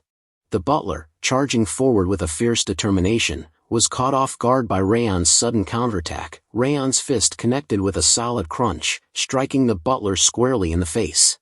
The butler's head snapped back, his eyes widening in shock and pain as he stumbled backward, clutching at his nose. A trickle of blood began to seep from his nostrils. Princess Jaina's face turned red with rage as she shouted at the top of her lungs, "What are you doing? Why can't you even defeat a trash mercenary like him?" Her voice echoed through the room, filled with disdain and disappointment. As Raon continued to exchange blows with the butler, a voice echoed through the corridor, halting the fight momentarily. "Wait a second, over there. Is that you, Raon?" The voice was loud and clear, carrying a hint of surprise and familiarity. Princess Jaina's gaze shifted away from the fight, her eyes scanning the corridor to locate the source of the voice. Her eyes widened in recognition, and she thought to herself, "That voice."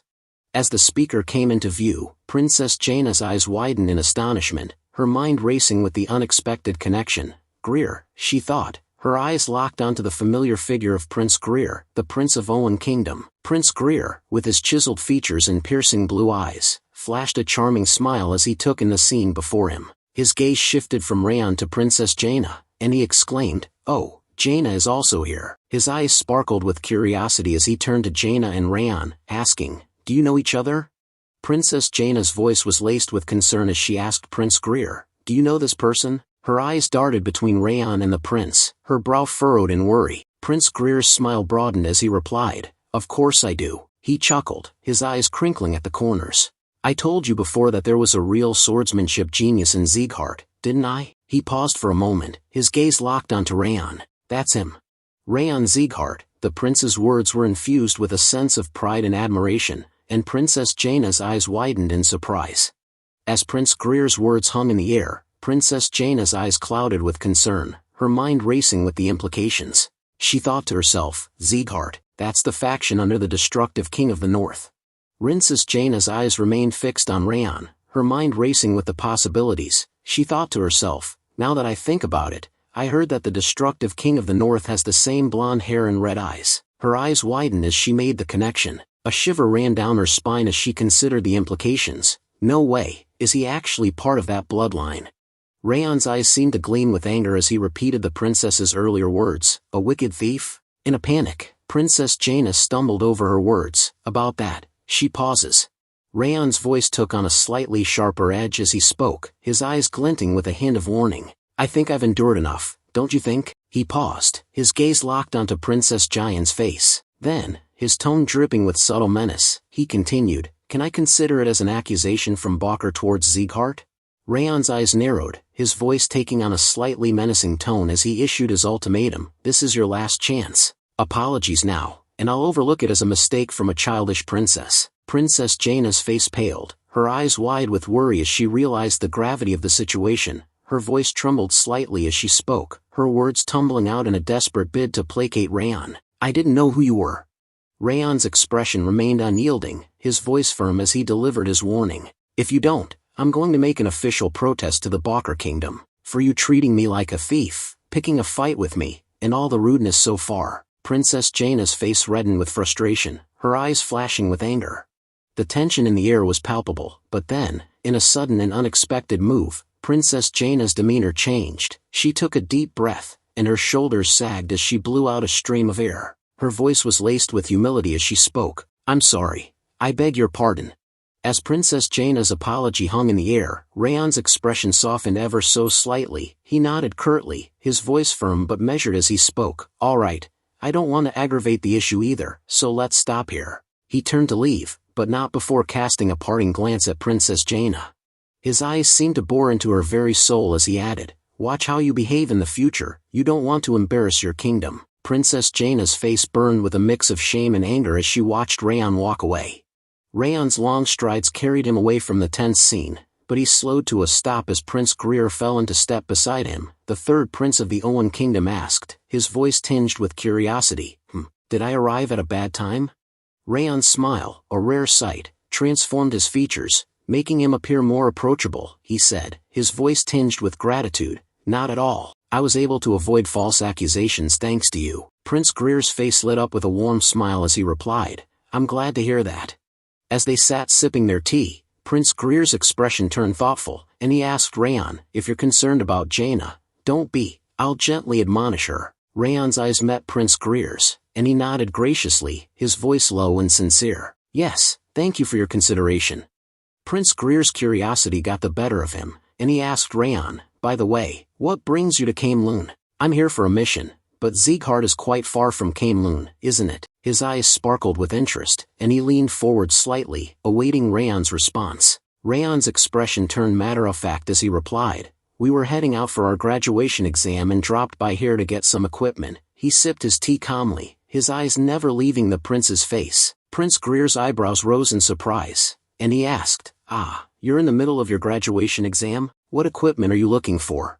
Raon's voice remained calm and composed as he replied, I'm looking for a sword. What I have right now isn't too bad, but I've been using it for too long. He set his teacup down, his eyes never leaving the prince's face. Prince Greer's expression turned thoughtful, and he nodded slowly. Then I'll introduce you to a nice shop.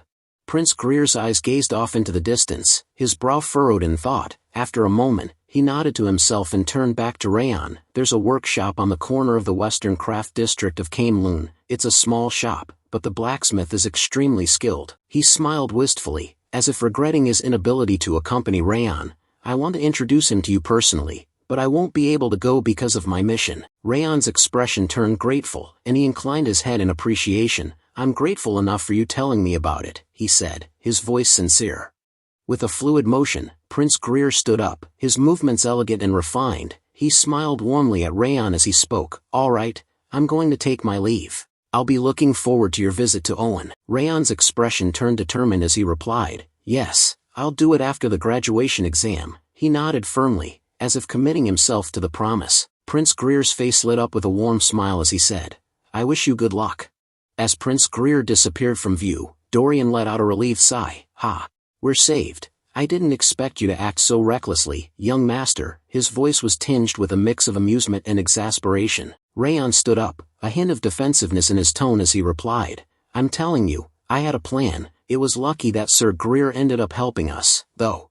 As they strolled through the streets of Camelun, Dorian turned to Raon with a questioning glance. Are we heading to the workshop right away? He asked, his tone curious. Raon's expression turned thoughtful, and he shook his head. No, we're going to visit the workshop tomorrow. I have a personal matter to attend to tonight. The soft glow of the inn's candles cast a warm light on Raon's features as he sat on the bed, his back against the sturdy wooden frame. As Raon's fingers wrapped around the delicate, ebony form of the black butterfly, his voice took on a low, mysterious tone. Black butterfly, he whispered, it's time for you to do your job. As the black butterfly fluttered towards the nearby Teuton flower, Raon's thoughts turned inward, his mind focused on the intricate dance of fate that was about to unfold. The black butterfly feeds onto mana, but it is unable to digest it, he thought to himself, recalling the ancient lore that had led him to this moment. The Teuton flower cannot gather any mana in its lifetime. He paused, his thoughts lingering on the cruel irony of their existence. When the two are brought together, they are able to release each other from their curses.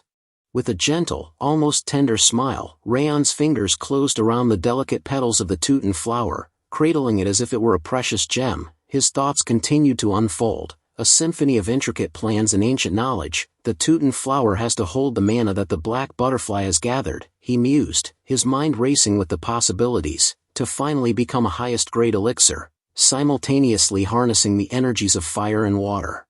The rarity of this knowledge was a testament to the secrecy surrounding the Teuton flower's true potential. Raon's own understanding of this obscure fact was a direct result of the ancient wisdom imparted by the 10,000 Flames cultivation, a testament to the profound impact it had on his perception of the world. Without hesitation, Raon's lips parted, and he consumed the flower in a single, swift motion. The delicate petals dissolved on his tongue, releasing the carefully balanced energies within.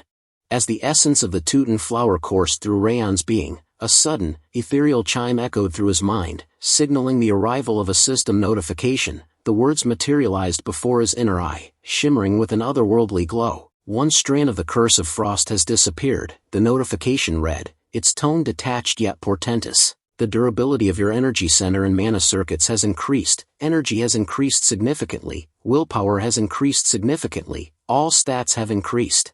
With a deliberate slowness, Raon's gaze shifted inward, and his status window unfolded before him like a shimmering veil. The first section displayed his identity, name, Raon Sieghart, followed by his title, Indomitable, which seemed to resonate with an aura of unyielding determination. His current state was listed as Curse of Frost, for strands. The traits section revealed a complex array of attributes, each one a testament to his growth and experiences. Wrath, Ring of Fire, 5 stars. 10,000 Flames Cultivation, 3 stars. Fire Resistance, 3 stars. Coldness of the Frost, 3 stars. Perception of the Snowflower, 3 stars. Water Resistant, 4 stars. Bleeding Curse, 1 star. Backstab, 1 star. And Iron Will, 1 star. As his gaze drifted to the stats section, the numbers sprang to life. Strength, 72. Agility, 73. Stamina, 66. Energy, 70. Perception, 79. And Wrath, 10. A subtle, enigmatic smile crept onto Raon's face as he beheld his status, his eyes gleaming with a deep satisfaction. The morning sunlight cast a warm glow on the streets as Raon's voice broke the gentle morning calm. "Let's set off to the workshop now, Dorian," he said, his tone crisp and purposeful. Dorian's gaze lingered on Raon, his eyes narrowing slightly as he took in the subtle yet unmistakable changes that had occurred overnight. A look of surprise and intrigue crossed his face as he thought to himself, how did this happen? He couldn't help but notice the noticeable increase in Raon's spirit and aura, which seemed to radiate a newfound sense of power and confidence. Dorian's mind began to whirl with questions, his thoughts racing with possibilities. What happened last night? He wondered, his curiosity piqued by the sudden and unexpected transformation in the young master. Dorian's eyes remained fixed on Raon, his expression a mixture of fascination and concern, as he struggled to understand the nature of this sudden change. Dorian's thoughts drifted further back in time, his mind retracing the moments that had led him to this point. He recalled the initial spark of curiosity that had drawn him to Raon, the way he had quietly focused on his training, undeterred by the scorn and disdain of those around him. The whispers and mocking gazes of the household, including those from the direct line, had seemed to label Raon as the shame of the house. Yet, despite this, he had persisted, his dedication to his craft unwavering. As Dorian's thoughts continued, he realized that his interest in Raon had evolved into something more profound. But what I realized after I got closer to the young master. As Dorian's memories of Raon's intense training resurfaced, a subtle smile crept onto his face. He thought to himself, was that he is befitting the name Sieghart, more than anyone else in the 5th training ground. That's why, even though we are scattered now, we of the 5th training ground decided to follow Raon. As Dorian's gaze followed Raon's retreating figure, his thoughts turned to the potential benefits of his household. He mused to himself, if I can borrow the young master's strength, it should be possible to solve that problem from my house. However, Dorian's train of thought was interrupted by a hint of hesitation, as he acknowledged the uncertainty that lay ahead. However, that's not why I'm following the young master. Come back to your senses, Dorian. Dorian's thoughts were snapped back into focus as Raon's voice called out to him, Dorian.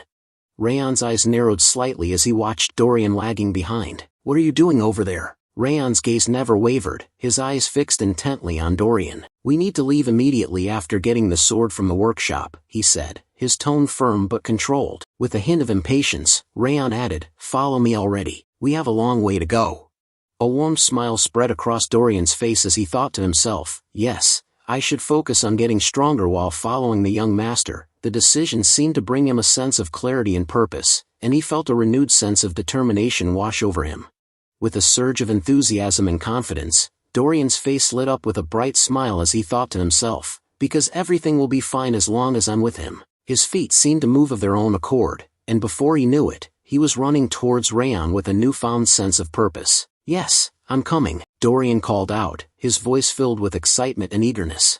As they strolled towards the blacksmith shop, Raon's gaze drifted to Dorian's posture, his eyes narrowing slightly in assessment. And I'm going to fix your posture with the star-connecting sword, until we reach Haben Castle. It looked like there's a lot to fix. The comment was made with a straight face, but a hint of amusement danced in Raon's eyes. Dorian, however, seemed unfazed by the prospect of correction. A gentle smile spread across his face, and he replied, it'll be fine, right? As they arrived at the blacksmith shop, the sound of clanging metal and the smell of hot iron filled the air. Raon stepped forward, his eyes scanning the workspace until they landed on the blacksmith. With a polite smile, he approached the craftsman and said, excuse me, I'm here at Sir Greer's recommendation. As the blacksmith worked on the sword, his hands moving with a practiced ease, and asked, his voice laced with curiosity, "Are you talking about Owen's third prince?" Raon's gaze remained fixed on the blacksmith, his eyes studying the man's skilled hands as they worked on the sword. Raon's response was measured, his voice calm and deliberate. "Indeed," Raon said, his words carrying a sense of confirmation, "I decided to come because I judged that I could trust this shop with Prince Greer's recommendation." The blacksmith's voice boomed with confidence, his words laced with a hint of incredulity. "He recommended the shop? There's no way," he said, his voice filled with a sense of wonder. The blacksmith's eyes narrowed, as he found Raon's aura. A sudden realization seemed to dawn on him, and he let out a soft ha. His attention was riveted on Raon's youthful appearance, and yet, something about the young man's aura seemed to contradict his age. As he looked at Raon, the blacksmith's thoughts turned inward, and he couldn't help but think to himself, this kid, he's still young in appearance, but he'd reached a realm that surpasses Greer's. The blacksmith's thoughts continued to swirl, his assessment of Raon becoming more nuanced. "It's not perfect yet," he thought to himself, "but his pressure is massive and sharp, just like a sturdy sword."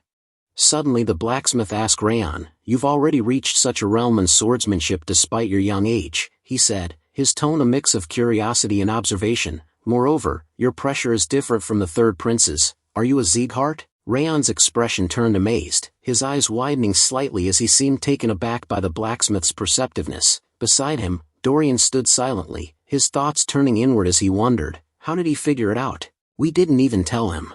Rath's voice rang out with confidence, his tone unwavering as he addressed Raon. "That's what we call a proper blacksmith," he said, a hint of pride in his voice. "They can figure out a person's background just from seeing them, and they can even determine their skills." Meanwhile, Raon's thoughts turned inward, his expression a mask of calmness as he thought to himself, so noisy.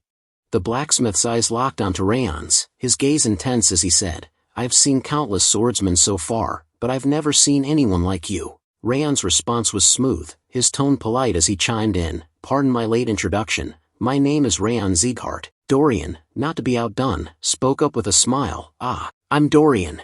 The blacksmith's voice boomed as he introduced himself, "My name is Kuberad, I'm just an old man who keeps wielding his hammer because he hasn't died yet." Raon's reaction was immediate, his eyes widening in shock as he thought to himself, "Wait a second, did he say Kuberad just now?"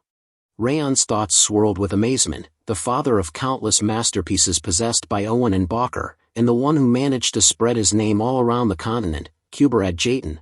I never expected to see him in such a secluded workshop. In a calm demeanor, Kuberad asked Raon, "So, why did you come to see me?" Raon's hand rested on his chest as he explained, "I need a good sword for the upcoming journey." His voice was straightforward, his words conveying a sense of purpose. The blacksmith's eyebrow arched slightly as he asked, "Are you trying to forge a sword?" His tone was curious, as if he was intrigued by Raon's request. Raon's response was candid, "Not exactly, I'm not even a swordsman yet, and someone has already said that they would make my first sword." The blacksmith's eyes narrowed slightly as he asked, "By any chance, is the one who's going to make your sword Vulcan?" His tone was measured, as if he was probing for more information. Raon's response was laced with worry, "Yes."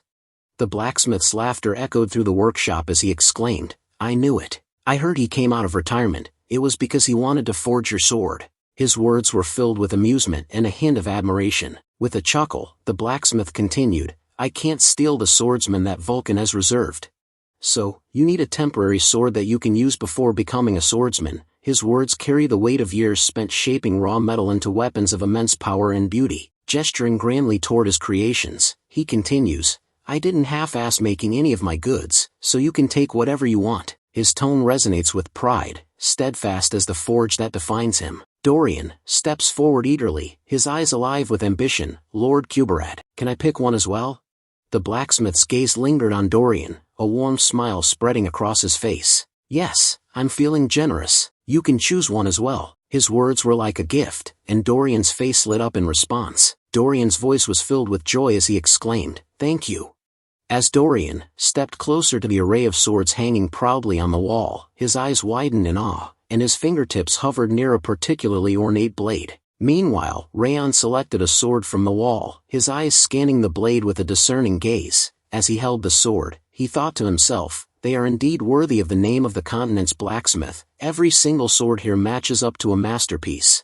Raon stood in the forge's warmth, his fingers brushing over the hilt of a magnificent sword, his gaze flickered between the blades, his mind a storm of thoughts. I could pick any of them and be satisfied with their performance, he mused. With a resigned sigh, he muttered, As Raon browsed through the shop, his eyes landed on a red sword that seemed to radiate an aura of its own. He felt an inexplicable pull towards the sword, and his curiosity was piqued. What is that? He wondered, his gaze fixed intently on the sword. Dorian's fingers danced along the display of blades, his eyes shining with admiration and indecision. Those swords are really amazing, he murmured, his voice barely above a whisper. I'm not sure what to pick because they all seem to be masterworks. The blacksmith's weathered hands and quiet pride spoke of decades spent perfecting his art. He smiled, his eyes twinkling with a hint of mischief mixed with wisdom. Of course they are. Who do you think made them? His tone was steady and approving, his words laced with a sense of pride. You can just pick a random one. The blacksmith's face suddenly drained of color, his expression shifting from warmth to alarm. His eyes widened, and he took a step back, as if he had just sensed something ominous. The blacksmith's gaze locked onto Raon, his eyes filled with a mix of worry and concern. Wait a second, this energy. The blacksmith's eyes widened in alarm as he saw Raon holding the red sword in his hand, his gaze fixed intently on the blade. Raon's gaze was fixed on the sword, his eyes taking on an almost trance-like intensity. He seemed completely absorbed in the blade, his expression unreadable. The blacksmith's voice was laced with urgency as he ordered Dorian, Hey, pick up a sword, any of them. Dorian's expression was confused and concerned as he looked at the blacksmith and asked, What? Why are you suddenly saying that? The blacksmith's face was etched with worry as he replied, What he's holding right now is a possessed blade. The blacksmith's voice was laced with urgency and concern as he exclaimed, We need to take that sword off him right now before the ghastly energy takes him over. But Dorian, after glancing at Raon, seemed unfazed, responding with a calm tone, I don't think we need to do that, though. The blacksmith's worry turned to confusion, and he asked incredulously, What are you talking about? The blacksmith's voice was laced with concern as he told Dorian, Look, such dangerous energy is emanating from him. The blacksmith's eyes narrowed as he analyzed the situation, and a look of surprise crossed his face. He thought to himself, Wait, how did that happen? Even though so much ghastly energy is emanating from the blade, it can't get close to that boy's body. Meanwhile, in Raon's mind, a dark presence stirred, its voice like thunder, You lowly vermin. The words echoed with malevolent intent, as if the entity within Raon was awakening, its wrath and power surging forth. Wrath's voice thundered, How dare you target a body that is already possessed by the King of Essence? As wrath emerged from Raon's body, the atmosphere seemed to crackle with energy. Raon's gaze remained fixed on the sword, his eyes burning with an intense, almost supernatural focus. His expression was unreadable, but his connection to the sword seemed to be growing stronger by the moment. Wrath flew near the red sword, its presence radiating intense energy. Know your place. Wrath thundered, How dare you try to devour him? I'm going to freeze you and shatter you into pieces. Just as Wrath was about to unleash its power, Raon's voice cut through the tension, Stop it. Wrath's voice was laced with indignation and anger. Why would you stop me when this thing tried to lay its hands on the King of Essence's belongings? Do you even realize that you would have been devoured by the dagger's ghastly energy without the King of Essence? Raon's calm demeanor was a stark contrast to Wrath's fury. I'm not your possession, he said, his voice steady and firm, and I wouldn't be devoured by a blade like this even without you.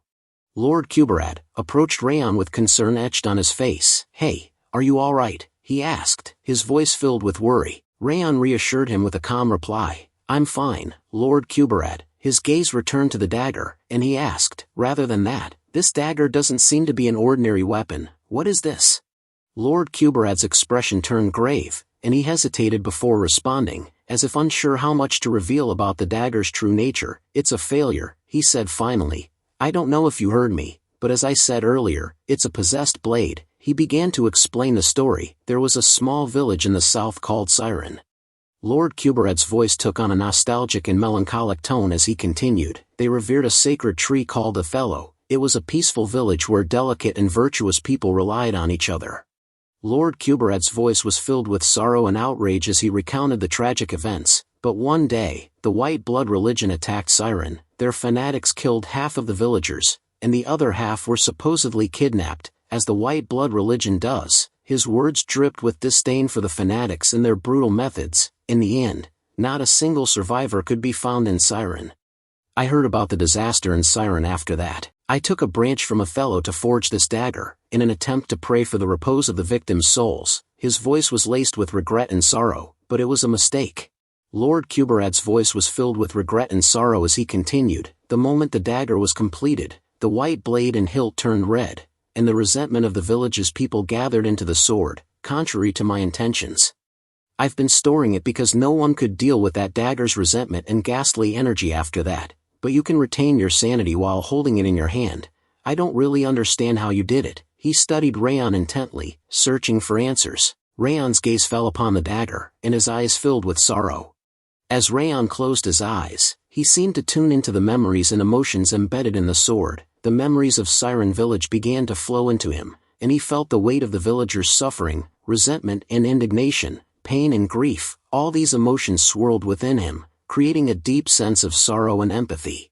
With his eyes open, Raon's grip on the dagger tightened, his knuckles white with intensity. His thoughts echoed the question, did they meet such a harsh end at the hands of the white blood religion? Raon's voice took on a tone of quiet confidence as he spoke to the dagger. I have many things I need to do. Raon's words to the dagger were laced with a sense of reluctant promise. I don't have enough time, and I might be unable to help you get your revenge. However, if I happen to encounter the white blood religion, I'll help you get your revenge. With a confident tone, Raon asked the dagger, so, will you come with me? He gazed at the dagger, awaiting its response. As if sensing Raon's determination and resolve, the dagger began to respond, and the ghastly energy surrounding it started to fade.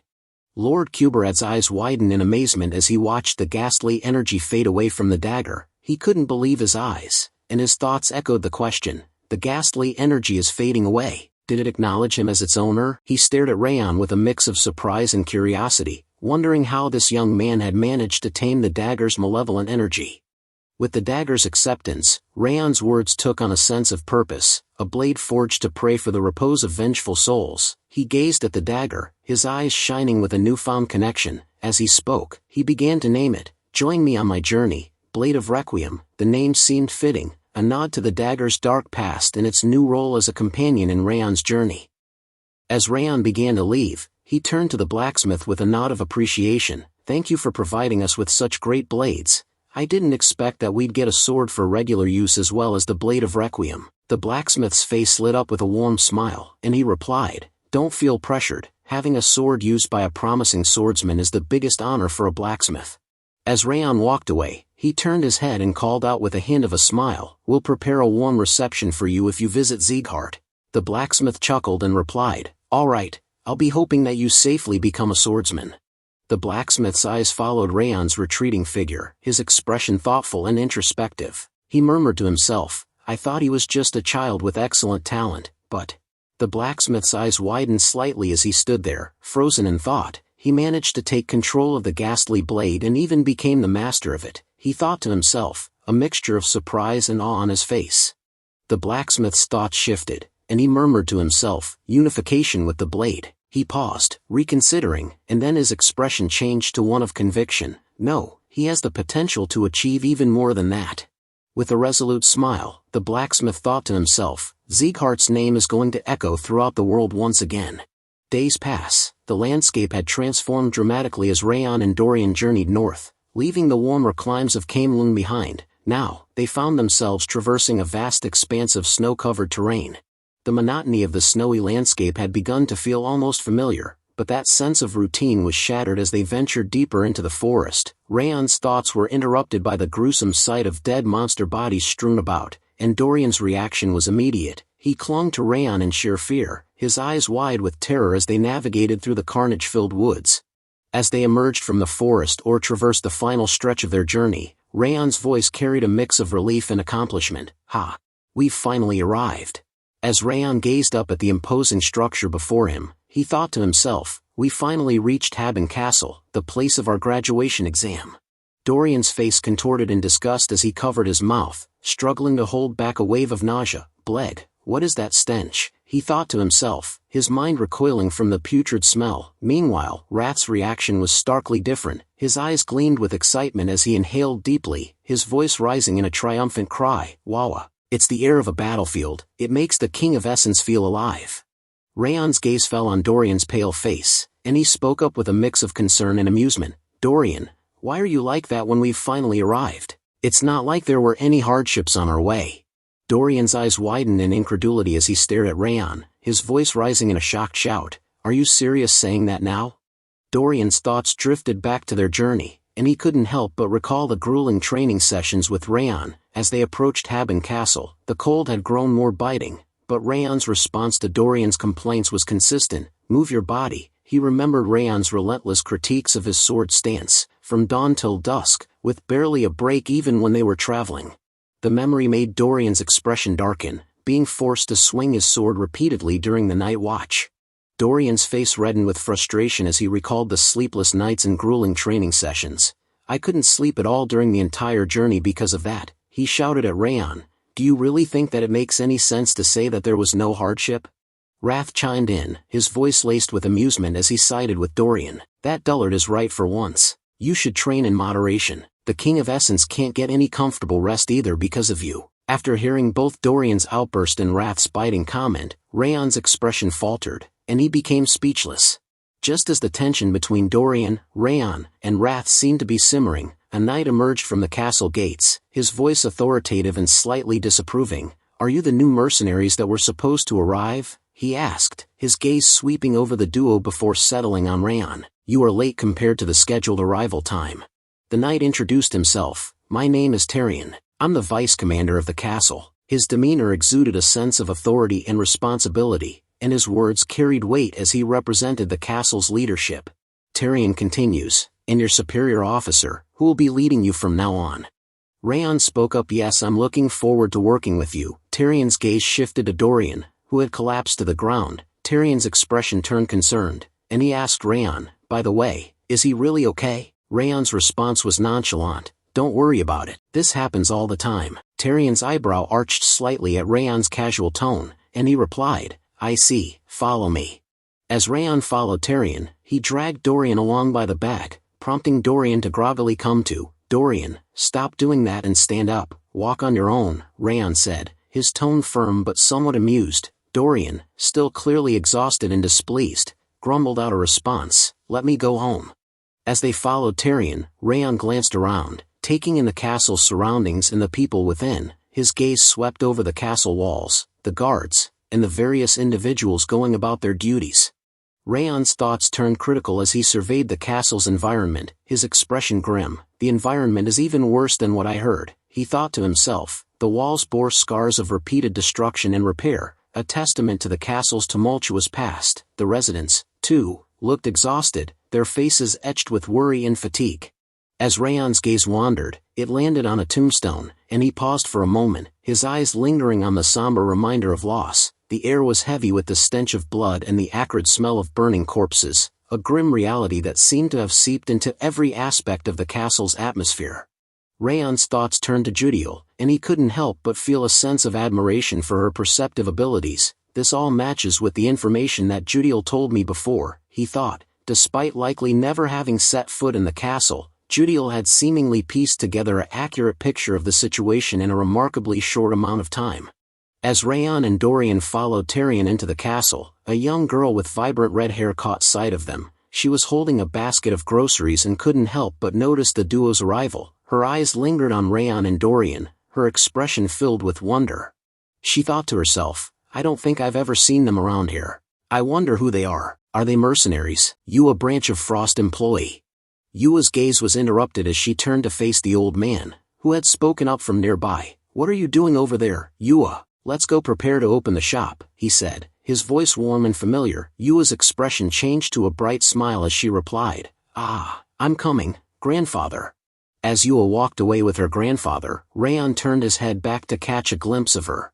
His eyes followed her retreating figure, and for a moment, he watched her disappear into the castle's bustle. Raon's gaze lingered for a brief instant, his expression thoughtful, before he turned back to follow Tyrion, who was still leading them deeper into the castle. As they reached their destination, Tyrion knocked on the door and announced, Commander, I'm entering. I've brought the previously mentioned mercenaries. I mean, the trainees of Sieghart. With that, he pushed open the door and led Raon and Dorian into the room.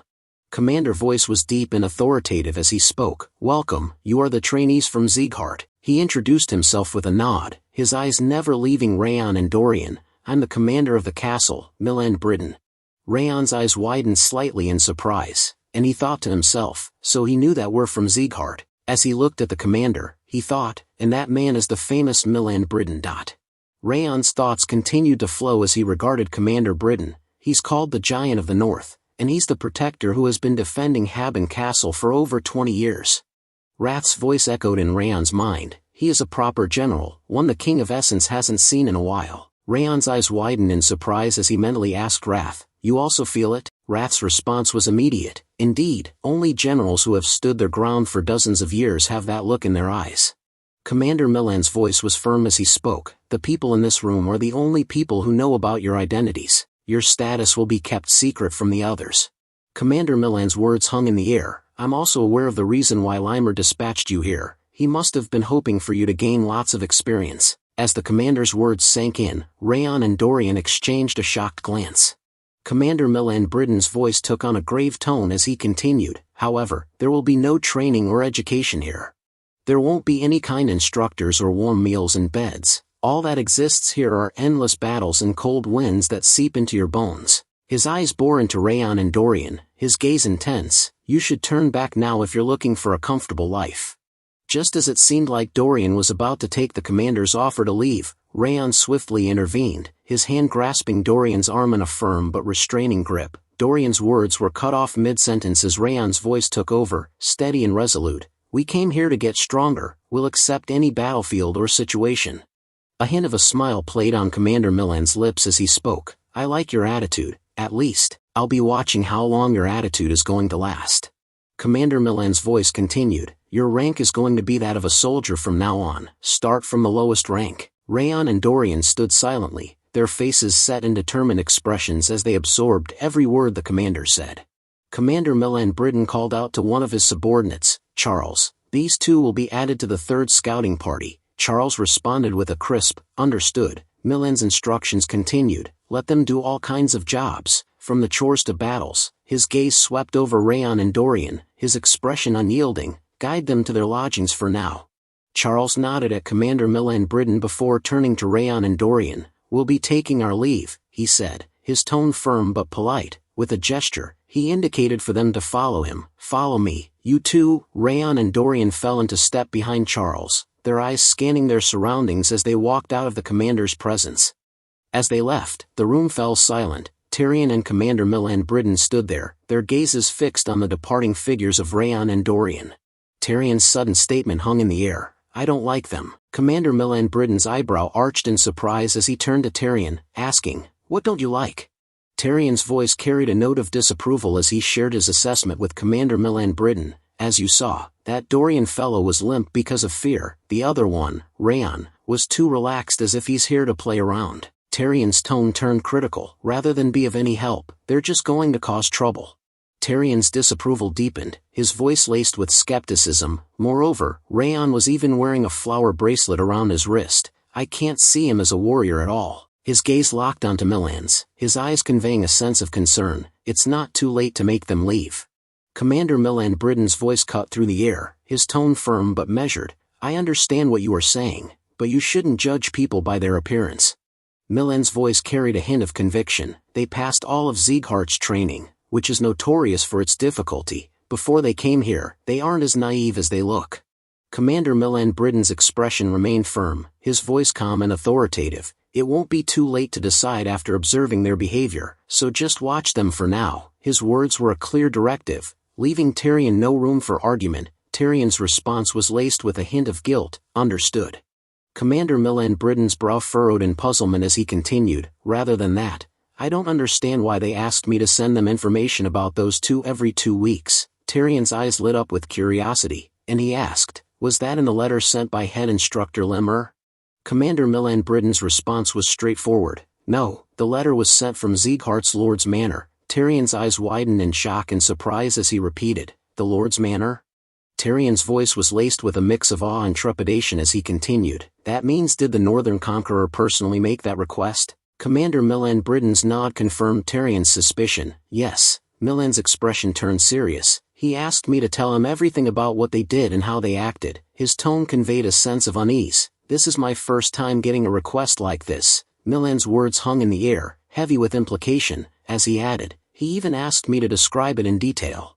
Milan's expression deepened into a frown, his voice laced with confusion. I don't understand what the Northern Conqueror is thinking.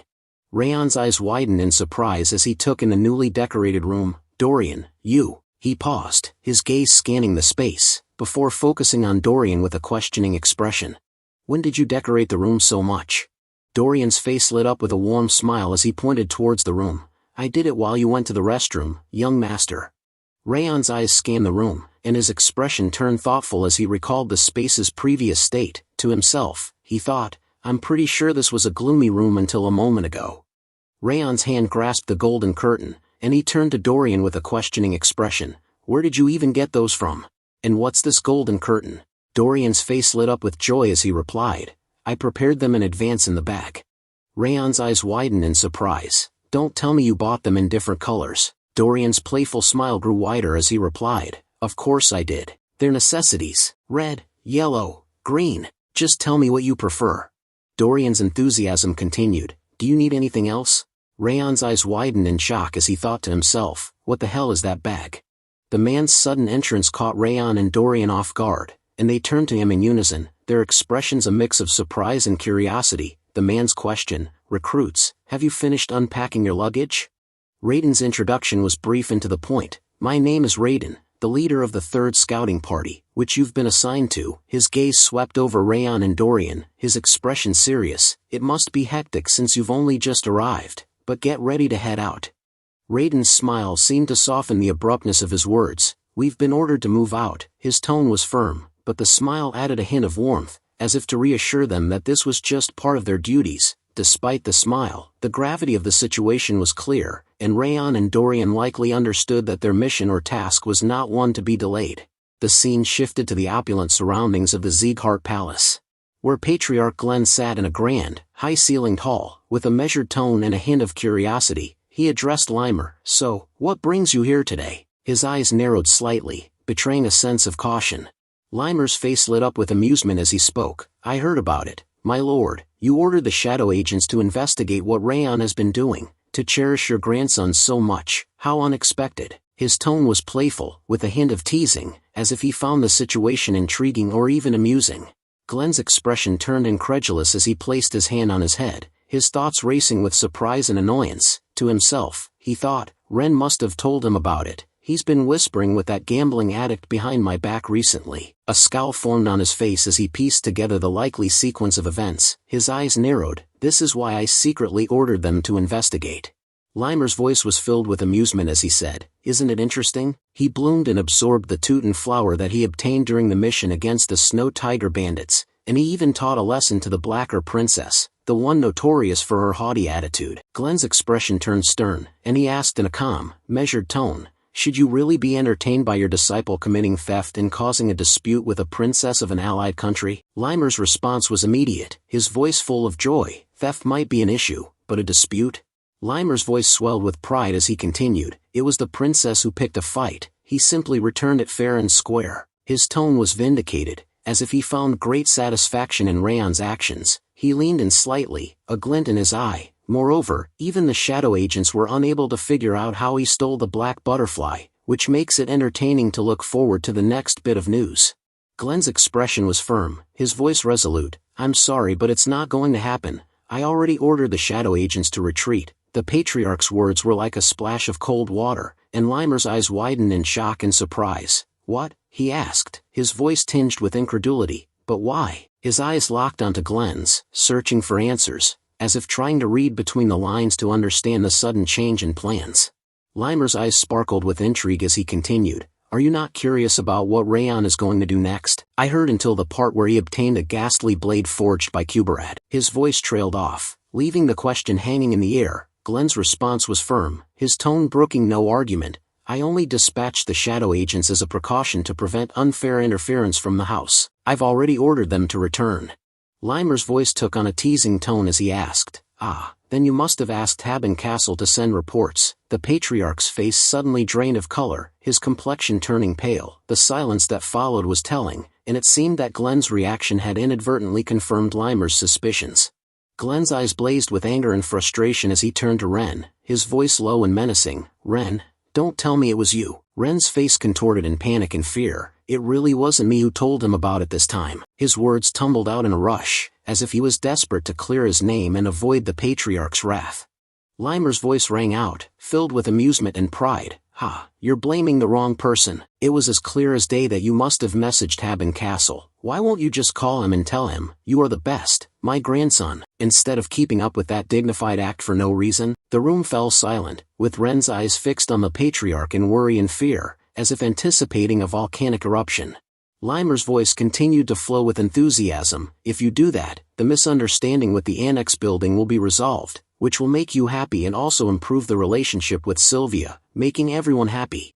His eyes seemed to sparkle with anticipation, as if he was envisioning a perfect outcome. The patriarch's voice was laced with anger and frustration. "It looks like my education from last time wasn't enough." Limer's expression suddenly changed, and he seemed to recall a painful memory. His voice trembled slightly as he spoke up. I had an appointment. I need to go. I'm taking my leave now." The words tumbled out quickly, and Limer's eyes darted towards the exit, as if he was desperate to escape the patriarch's wrath. The patriarch's aura erupted into a fiery blaze, his eyes blazing with determination as he clenched his fist. "I'll make sure to engrave the lesson into your body this time." The sound of flesh meeting flesh echoed through the room, followed by Limer's pained scream. The Sieghart household resonated with the echoes of Limer's cries, a stark contrast to the usual calm and collected atmosphere. Meanwhile, Raon's eyes widened in wonder as he looked behind him, his mind processing the faint echo of a scream. "I feel like I heard a scream just now," he thought to himself, his brow furrowed in concern. Sometimes later, Raiden's voice broke the silence as they arrived at their destination. "This is Stalin Mountain." His words were laced with a sense of foreboding. "Since the monsters from the northern sea and the snowy mountain appear together, we call it hell on earth, even at Tabin Castle." Raiden's words flowed smoothly. "It has a marvelous view, though, making it a great spectacle." Raon's eyes widened as he took in the breathtaking scenery, and he nodded in agreement. "It's definitely nice." Raiden's expression turned serious. "Then let's start the test before heading out to scout. We need to know roughly how good you are, right?" His eyes narrowed slightly, assessing Raon's capabilities. The tone was professional, with a hint of expectation.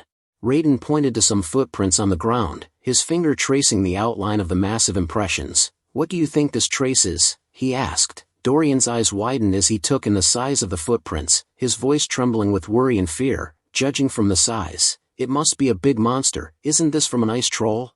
Raon's brow furrowed in thought before he spoke up. "It doesn't seem to be a troll, at least." Dorian's face turned pale, and he looked shocked, his voice barely above a whisper. "It's not." Raon's explanation flowed smoothly. "A troll's footprints are similar to a human's, and they're bigger and deeper than this. Moreover, these footprints belong to an animal that walks on 4 feet. He paused for a moment, his eyes studying the tracks before concluding. "That implies that these footprints were made by a Kerry mountain goat." Raiden's gaze turned to Raon, his expression a mix of surprise and admiration. He thought to himself, did he really get it right immediately? Raiden's eyes lingered on Raon, assessing his abilities and wondering if this newcomer might be more capable than he initially thought. Raiden's eyes narrowed slightly as he asked Raon, "Then can you tell when those footprints were made?" Raon paused for a moment, his mind processing the details of the tracks. After a brief moment of thought, he replied, "Considering the fact that the ground under the footprint isn't that hard, they were likely made less than half a day ago. We should be able to catch it if we head west."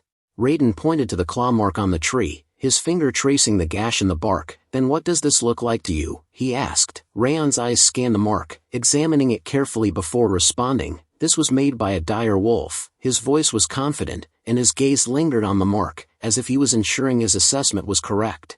Raon's fingers brushed against the claw mark as he continued. Dire wolves mark their territories by leaving traces on boulders or trees with their strong, thick claws. His eyes seemed to cloud for a moment, and his voice took on a slightly somber tone. "However, this one must have died already." Raiden's face lit up with surprise and amazement as he asked, "How did you figure that out?" Raon's calm demeanor was a stark contrast to Raiden's astonishment, and he replied, "Dire wolves periodically return to the same place. This trace is old, implying that it's most likely dead already.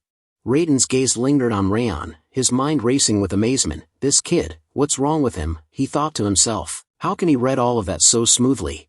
Raiden's thoughts wandered back to past experiences with new recruits in the Haben scouting party. He recalled how they had to undergo a unique form of hazing, one that didn't involve physical punishment or verbal abuse. Instead, seasoned scouts would offer provocative advice, poking holes in the idea that book knowledge was enough to survive in the wilderness.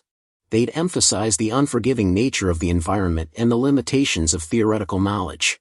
Raiden's gaze lingered on Raon's calm and confident demeanor, and he couldn't help but think, how does he already know these things? As he considered the upcoming hazing, Raiden realized that his usual approach might not have the desired effect on Raon. The hazing won't work like this. Raiden's eyes locked onto Dorian, and a bold idea seemed to form in his mind. Dorian, sensing Raiden's gaze, felt a surge of worry, his expression turning cautious as he wondered what Raiden was thinking. Raiden's sudden shout pierced the air as he brandished a small branch, his eyes fixed intently on Dorian. Hey, you, tell me what kind of trace this is. Dorian's eyes widened in surprise, and he stuttered, why am I getting dragged into this? The unexpected turn of events left Dorian bewildered, and he exchanged a glance with Raon, who seemed unfazed by Raiden's outburst. Raiden's grip tightened around Dorian's head, his eyes blazing with a mix of amusement and challenge. You little punk, you don't even know this, he taunted. Dorian's eyes darted to Raon, his face contorted in fear as he screamed, young master, please save me. Meanwhile, Raon seemed entirely unbothered by the commotion, walking away with a calm demeanor as he thought to himself, let's ignore Dorian and scout the surrounding area in the meantime. As Raon walked, his thoughts turned to utilizing the perception of the snowflower to gather information about their surroundings. If I use the perception of the snowflower, I should be able to figure out what's around here. Suddenly, a ghastly energy emanated from his sword. As Raon's hand grasped the hilt of the sword at his hip, he thought to himself, the blade of Requiem is scouting on its own and is telling me the results through ghastly energy. Raon's thoughts drifted back to previous experiences with the blade of Requiem. Now that I think about it, the same thing happened on the way here, he recalled. It gathered the high-purity energy from the monsters I've defeated and kept sending it to me. I even gained a trait related to ghastly energy thanks to that. A sense of appreciation dawned on Raon's face as he realized the sword's intentions. It's trying to help me by any means possible, he thought, a hint of admiration in his mental tone. How praiseworthy. Wrath burst forth from behind Raon, his voice booming as he shouted, you bastard, what are you doing right now? Raon's eyes widened in surprise as he turned to face Wrath. Its expression was twisted in disapproval, his words laced with a mix of anger and concern. The perception of the snowflower is clearly better. As the Kings of Essence's technique, Wrath continued. Why are you using the ability of a cursed creature like that? Raon's calm demeanor remained unwavering as he replied, it's respectable how it is working so hard for my sake. There isn't really any reason to use your ability instead. Wrath's face ignited with anger, his features reddening as he struggled to contain his temper. Its eyes blazed with a mix of indignation and fury, clearly taken aback by Raon's nonchalant response. Wrath circled around Raon, his movements agitated as he explained, the perception of the snowflower is just a glimpse of the Kings of Essence's power. The perception of the snowflower is clearly better than that parasite's ghastly energy. Raon's expression remained calm, his voice neutral as he asked, how am I supposed to know if it's better or not? Wrath's face turned red with rage as he shouted, obviously, because the King of Essence is the greatest demon king in Devilldom. Raon's expression remained nonchalant, and he walked away, simply replying, yeah, sure. His casual tone and dismissal of Wrath's outburst only seemed to fuel its anger, who stood there, fuming at Raon's lack of reaction. Wrath's frustration boiled over as he ground his teeth, his voice laced with indignation, ugh, how dare you ignore the King of Essence? What arrogance! Raon's expression remained calm, but his words shifted the focus to Wrath's ability. More importantly, it's your ability, someone who is continuously looking for an opportunity to take over my body. Who knows what kind of side effects it's going to have? Wrath's anger seemed to deflate, replaced by an uncomfortable silence as he became speechless. Wrath began to explain, his tone measured, you don't need to worry about such a thing. The technique that King of Essence is about to teach you uses the coldness in your body. Raon's feet seemed to freeze in place, and he suddenly stopped and turned, his eyes wide with amazement as he looked at Wrath. Wrath flew over Raon's head, his movements swift and agitated. As he continued, the King of Essence will personally teach you how to use the coldness which is incomparable better than an evil trick like that. Raon's face turned pale as he gazed at Wrath, his thoughts racing with a mixture of surprise and calculation. This is an unexpected gain, he thought to himself, his mind whirling with the implications of Wrath's words. Raon spotted a nearby rock and sat down on it, crossing his legs in a calm, meditative posture. Wrath hovered nearby, his expression serious as he continued to explain. This technique is called Glacier. It should be impossible to even learn it for an ordinary human. Wrath's tone took on a hint of superiority. Only those possessing high-purity coldness can learn this technique. Wrath's expression turned stern as he continued, with your feeble talent, you'll need a significant amount of effort and time to learn it. His words were laced with a hint of skepticism. Wrath's tone softened slightly as he advised, calm your mind. His voice took on a somewhat patronizing tone, as if guiding a novice who needed careful direction. Wrath's guidance continued, you need to connect the coldness inside you to the coldness covering this land. Raon's eyes closed, and he began to focus, slowly starting to sense the coldness within himself. His breathing slowed, and his body relaxed, as he attempted to tap into the cold energy coursing through his veins. Wrath's voice guided Raon, maintain that state, and look at the King of Essence's coldness. How does it look? As Raon focused on the King of Essence's energy, Raon's eyes remained closed, his expression serene, as he replied, it looks like your coldness is merged with the snow on the ground. As the King of Essence's energy began to merge with the snow, Wrath explained, that's just how it looks on the surface, it's not about snow and coldness. His tone took on a deeper understanding, coldness is connected to the coldness. Wrath's guidance continued, the important thing is to harmonize your coldness with the coldness dwelling in this land. Raon's eyes opened, and he gazed at Wrath with a thoughtful expression. To himself, he thought, this is difficult. I've never even thought about connecting coldness to coldness. He seemed to be acknowledging the challenge ahead, thinking to himself, it does indeed look difficult to learn. His expression conveyed a mix of determination and doubt, as he faced the prospect of mastering the glacier technique. The important thing is to imagine them being connected instead of connecting them yourself. Raon closed his eyes once more, sinking into a meditative state as Wrath's words resonated within him. Wrath's voice wove a hypnotic spell. Once you manage to do it, you'll be able to feel even the faraway scenery as if it were right in front of you. All of the coldness on this land will serve as your eyes, ears, and skin. As Raon focused, his senses began to blur, and he started to feel a sense of unity with his surroundings. He began to fall into his surroundings as one, his consciousness merging with the cold energy that permeated the land. As Raon merged with the surrounding coldness, his perception shifted, and he thought to himself, the world is slowing down, time seemed to stretch and compress, and the world around him took on a dreamlike quality.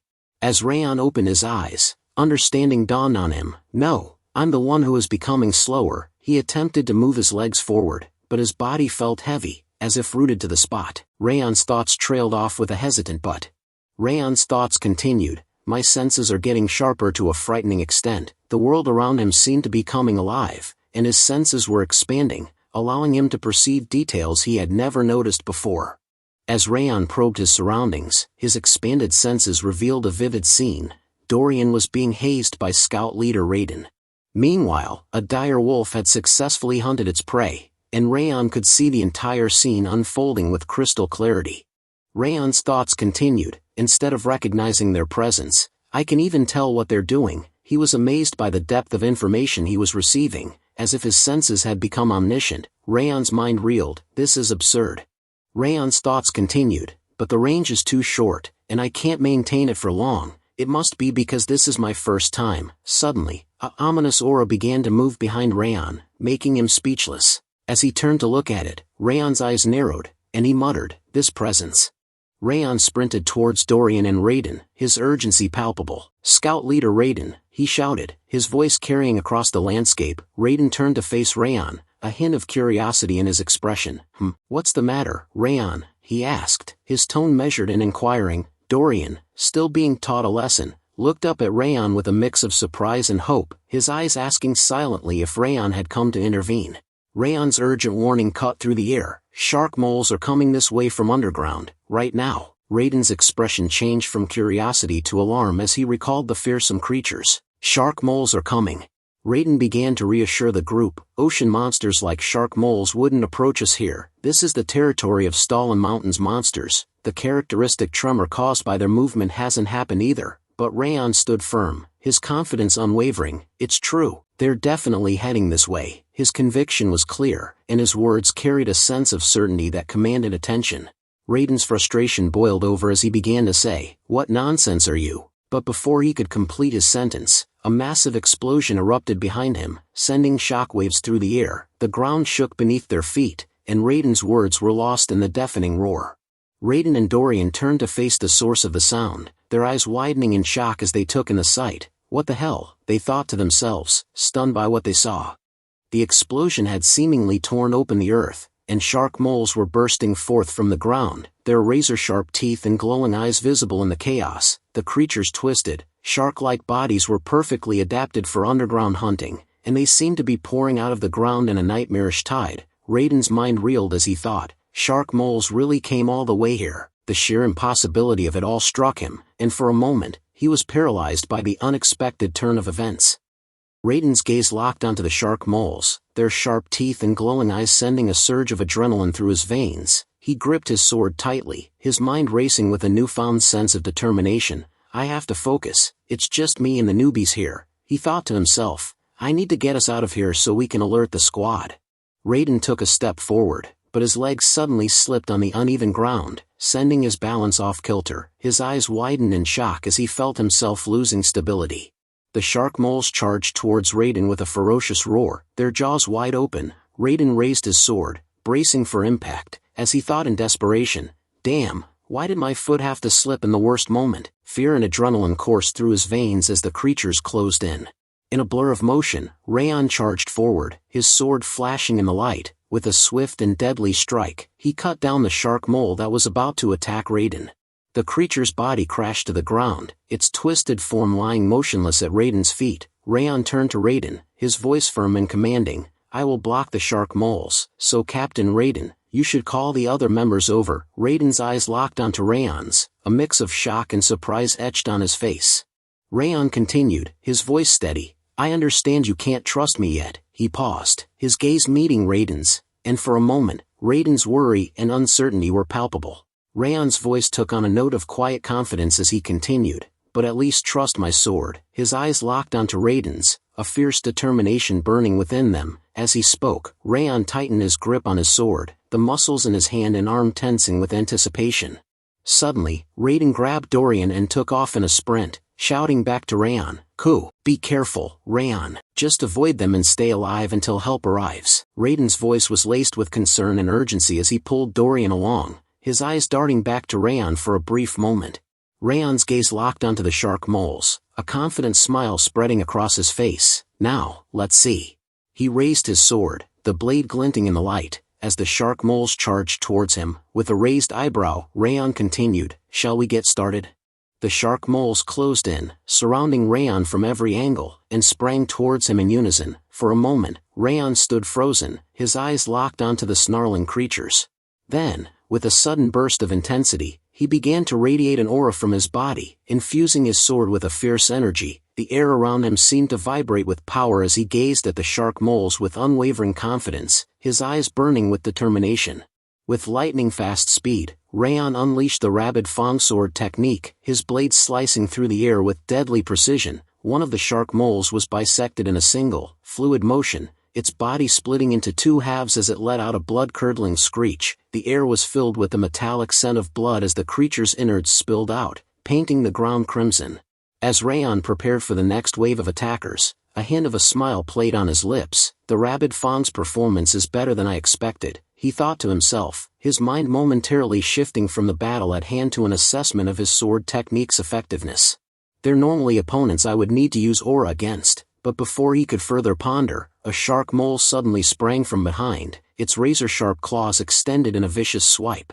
As Raon jumped away, he continued to assess the situation. "But right now, I can hold on with just sword techniques." The shark mole's claws slammed into the ground, mere inches from where Raon had stood, sending rocks and snow flying in all directions. The impact created a cloud of debris, and the sound of crunching earth and scraping stone filled the air. As Raon shielded himself from the debris, his thoughts turned inward. "What's helping me utilize the sword's capabilities better, and allowing me to predict the shark mole's movements, is the fact that my cold energy is meshed with the surroundings. Is this the power of Glacia? His eyes narrowed in contemplation, a spark of understanding igniting within him. Then the way to use these powers properly is. He paused, his mind racing with possibilities, as he watched the shark moles regroup for their next attack. With a newfound sense of clarity, Raon's thoughts concluded, honing my senses through real-life experience. His eyes locked onto the shark moles, now mere feet away, and with a fierce battle cry, he charged forward to meet them. With swift and deadly precision, Raon dispatched the remaining shark moles, his sword slicing through their twisted bodies with ease. As the last shark mole fell to the ground, its lifeless form joining the others in a gruesome tableau, Raon stood tall, his chest heaving slightly with exertion. He gazed down at the carnage, his thoughts reflective. I'm slowly getting used to both the rabid fang sword and Glacia, he mused. A hint of confidence crept into his voice as he continued, I feel like I can take on any opponent of this level now.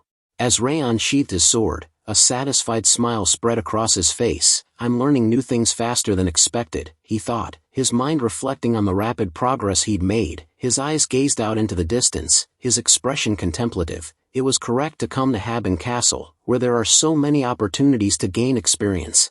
Raon's thoughts were interrupted as Raiden burst onto the scene. Leading the third scouting team, Raiden's voice rang out, his concern evident as he shouted, Raon, are you alright? I brought reinforcements, so fall back. The sound of pounding footsteps and the team's arrival filled the air. Raiden's face paled as he took in the devastating scene before him, his eyes widened in shock, frozen on the carnage-strewn ground, where the lifeless bodies of the shark moles lay scattered. Raiden's eyes scanned the battlefield, his mind reeling with the implications. Did he defeat all the shark moles by himself? He thought, incredulity etched on his face. His gaze lingered on the bodies, a mix of awe and shock reflected in his expression. They're monsters that can cause casualties even if all the squad members were to fight at once.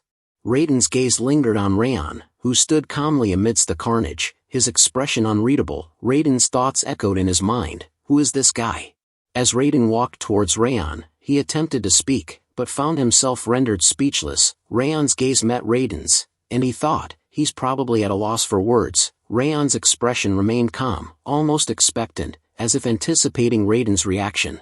Considering he didn't believe a newbie and almost put people in danger, even if he wants to say something, he can't. Raiden stood frozen, his face a picture of shock and confusion, his eyes fixed on Raon with a mixture of awe and dismay. As Raon thought, even though his pride is hurt, he won't. Raiden suddenly began to speak, his voice hesitant, I'm sorry, and, he paused, his words trailing off as he seemed to struggle to find the right words. Suddenly, Raiden bowed down deeply, his voice filled with emotion as he spoke, we survived thanks to you. Raon's eyes widened in surprise as he gazed at Raiden, taken aback by the sudden display of gratitude. As Raiden continued to bow, his voice filled with remorse, because I didn't believe you, a dangerous situation happened. I won't use an excuse like I have more experience than you. Raiden's voice was filled with genuine gratitude as he said, thank you, Raon. Raon's eyes widened in surprise, and he thought, I didn't expect him to quickly apologize like that. The sincerity in Raiden's apology and gratitude caught Raon off guard, and for a moment, he seemed taken aback by Raiden's humility. Raon's expression softened as he placed a reassuring hand on Raiden's shoulder, his voice calm and understanding. It's alright, Captain Raiden. I wouldn't have been able to believe someone who just joined for the first time and act. Raiden's eyes widened in surprise, taken aback by Raon's words. Raiden's gaze locked onto Raon's, his voice filled with a newfound understanding as he spoke. Now I finally get who you are. Raon's expression shifted to one of concern, and he asked, pardon, what are you? His words trailed off as he paused, his thoughts racing with worry. Did he find out that I'm Sieghart? Raiden's face lit up with joy as he grasped Raon's hand, exclaiming, you're an angel from heaven who has come to save us. Raon's eyes widened in surprise, and he looked taken aback by Raiden's words. His worry and concern about being discovered seemed to dissipate, replaced by confusion and embarrassment. Raon's response was hesitant. Sorry, no. Raiden's enthusiasm was contagious as he raised his hand in the air, declaring, to commemorate our newbie's first mission, tell everyone to return and gather at the tavern. It's all on me. The group erupted in surprise, with one member exclaiming, our cheapskate captain is doing what? Another group member chuckled, responding, we have no reason to reject free alcohol, let's go.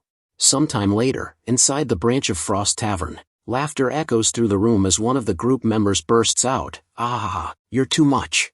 Raiden's eyes widened in excitement as he exclaimed, "No, I'm telling the truth." He slashed them all and then turned around to tell me to trust his sword. The group member teasingly raised an eyebrow, chuckling, "Hey, if he was that strong, why would he enter a place like this as a newbie?" The group member chuckled, "And if you just look at him, he doesn't even look 17. How does that make sense?" Raiden's face reddened as he snapped, "Are you doubting my words and our newbie, you bastard?" Meanwhile, Raon and Dorian sat back, calmly enjoying their meals. Wrath's eyes lit up as he enthusiastically praised the dish. The combination of the cheese's greasiness and the pineapple's acidity is truly the peak of taste. Raon's gaze fell upon the food, his expression turning skeptical. He thought to himself, "Is there a reason we need to eat it this way? Something's off." Dorian's eyes widened in amusement as he took in Raon's unconventional eating habits. "Young master, it seems like your taste buds are quite unique," he said with a chuckle. Raon looked up, surprised, and asked, "Me?"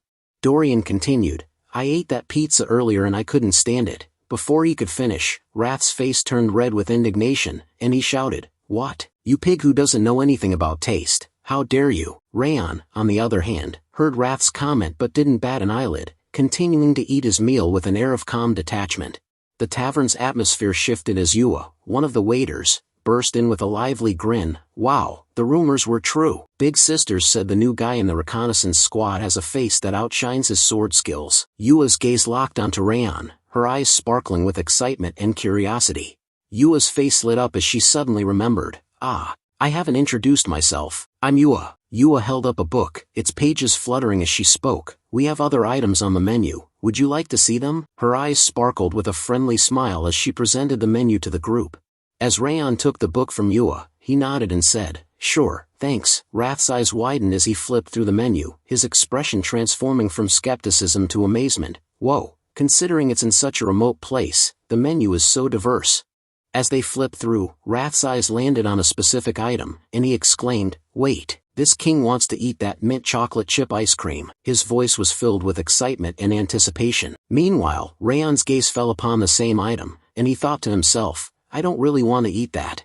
Yua's eyes sparkled as she noticed Raon's intense gaze on the menu. "Ah, are you perhaps interested in the mint chocolate ice cream? Our restaurant has a better version than most." Raon's eyes widened slightly in panic as he began to speak. "No, I just..." But before he could finish, Yua chimed in, "The mint that grows near Haben Castle has a more fresh taste than others."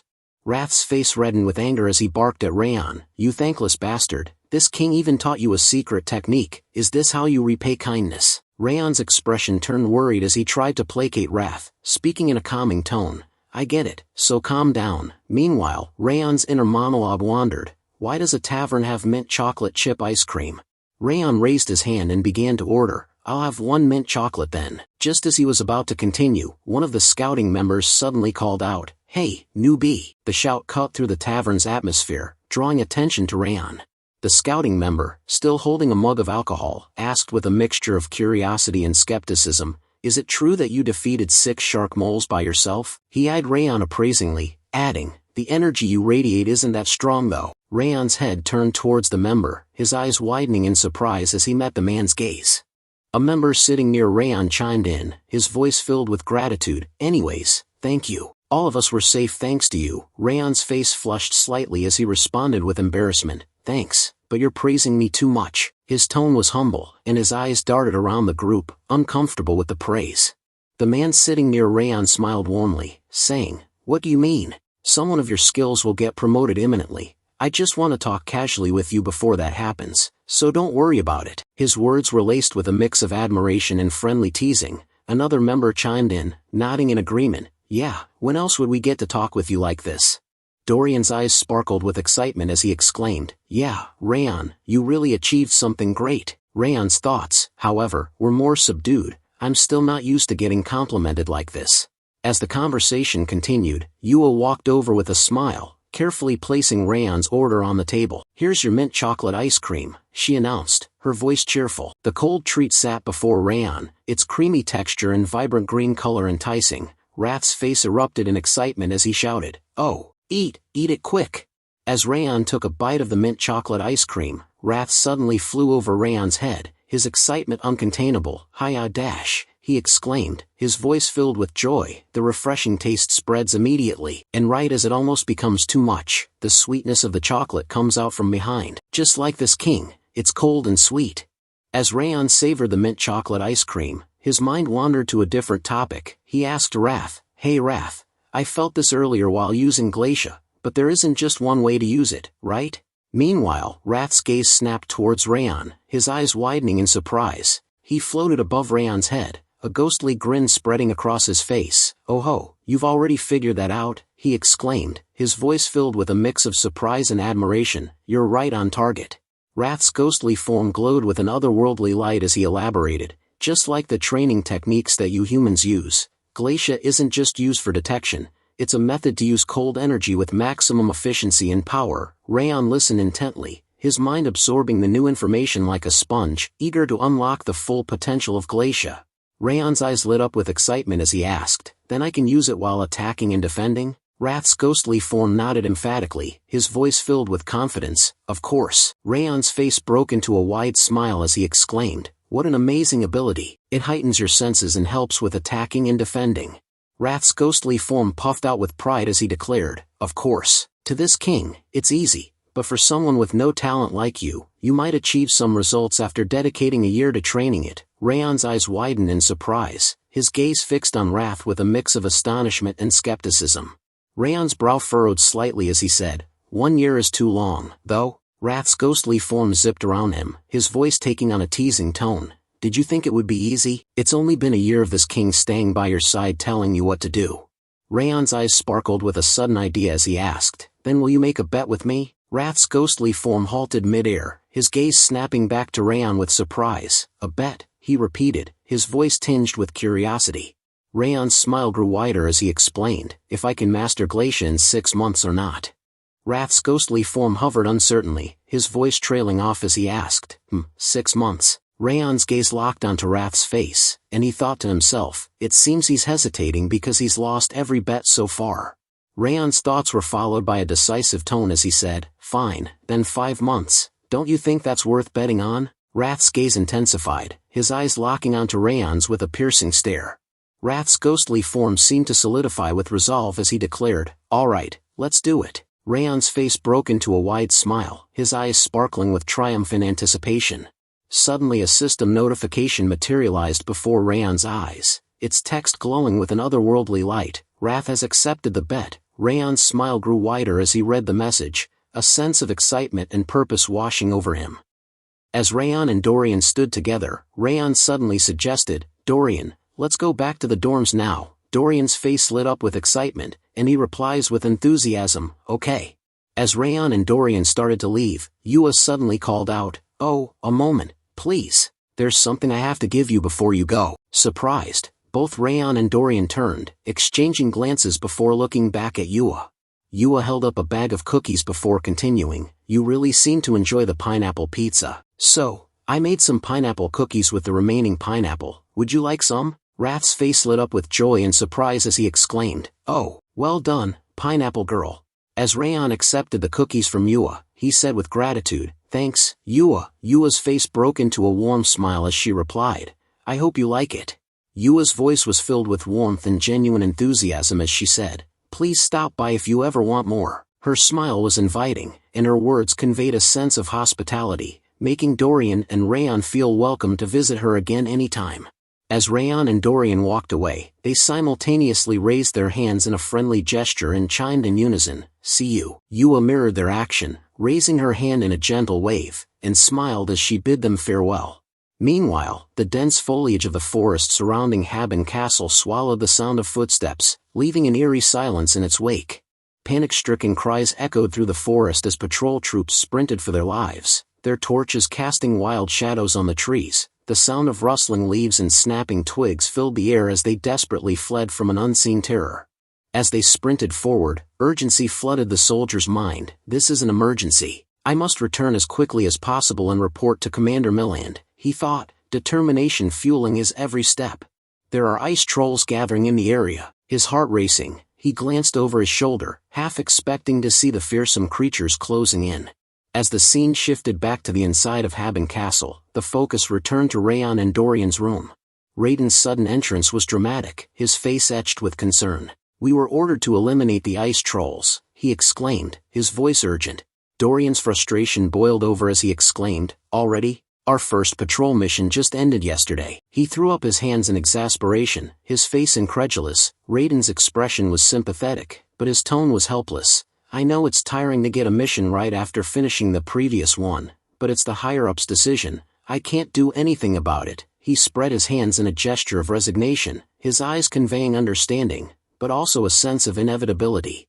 Dorian's query hung in the air. "Why?" Raiden's initial silence was palpable, as if he was collecting his thoughts before speaking. The weight of his words was evident as he began to recount the events that had transpired earlier. One of the officers had approached the commander, bearing grave news. "Patrol Team 2 has made a disturbing discovery," the officer reported. "They've found a group of ice trolls congregating near underground pit number 4. The commander's expression turned grave as the officer continued. "There are 13 of them, but we suspect there may be more." The officer's words were laced with a sense of urgency, and his conclusion was straightforward.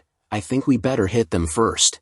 Commander Glenn's voice carried a sense of concern as he spoke. "Pit number 4 isn't that far off from number 5. Vice Commander Tarion nodded in agreement, his expression thoughtful. "Yes, so we were thinking that we will take care of the trolls first before investigating the shark moles that appeared near underground pit number 5.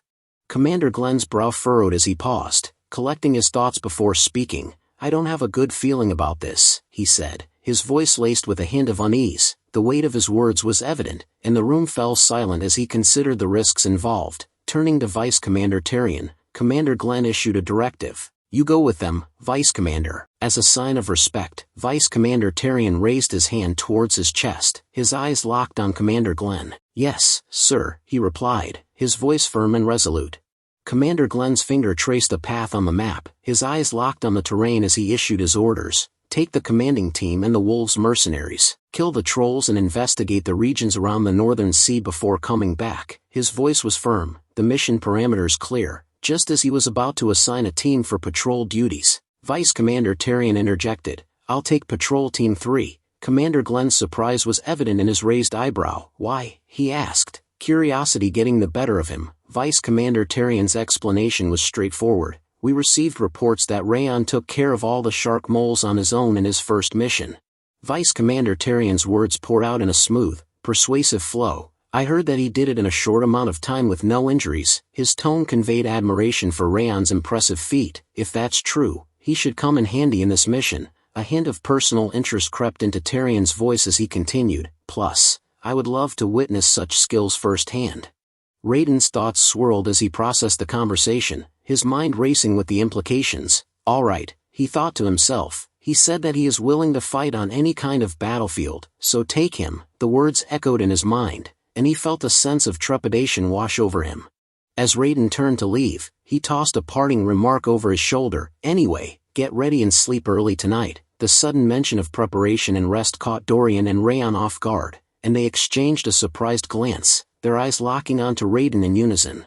As Raiden closed the door behind him, Raon and Dorian stood frozen, their eyes fixed on the door in shock. Dorian's voice pierced the air, a panicked scream that echoed through the dorm.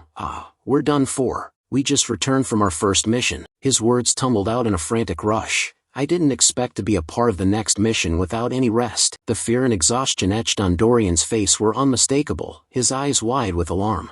Dorian's face contorted in distress, tears welling up in his eyes as he turned to Raon, his voice cracked with emotion. "Young master, do you think it's true that swords don't even work on ice trolls?" Raon's response was starkly different, his voice calm and matter-of-fact. "Yeah," he replied, the single word dropping like a stone into a still pond, sending ripples of unease through the air.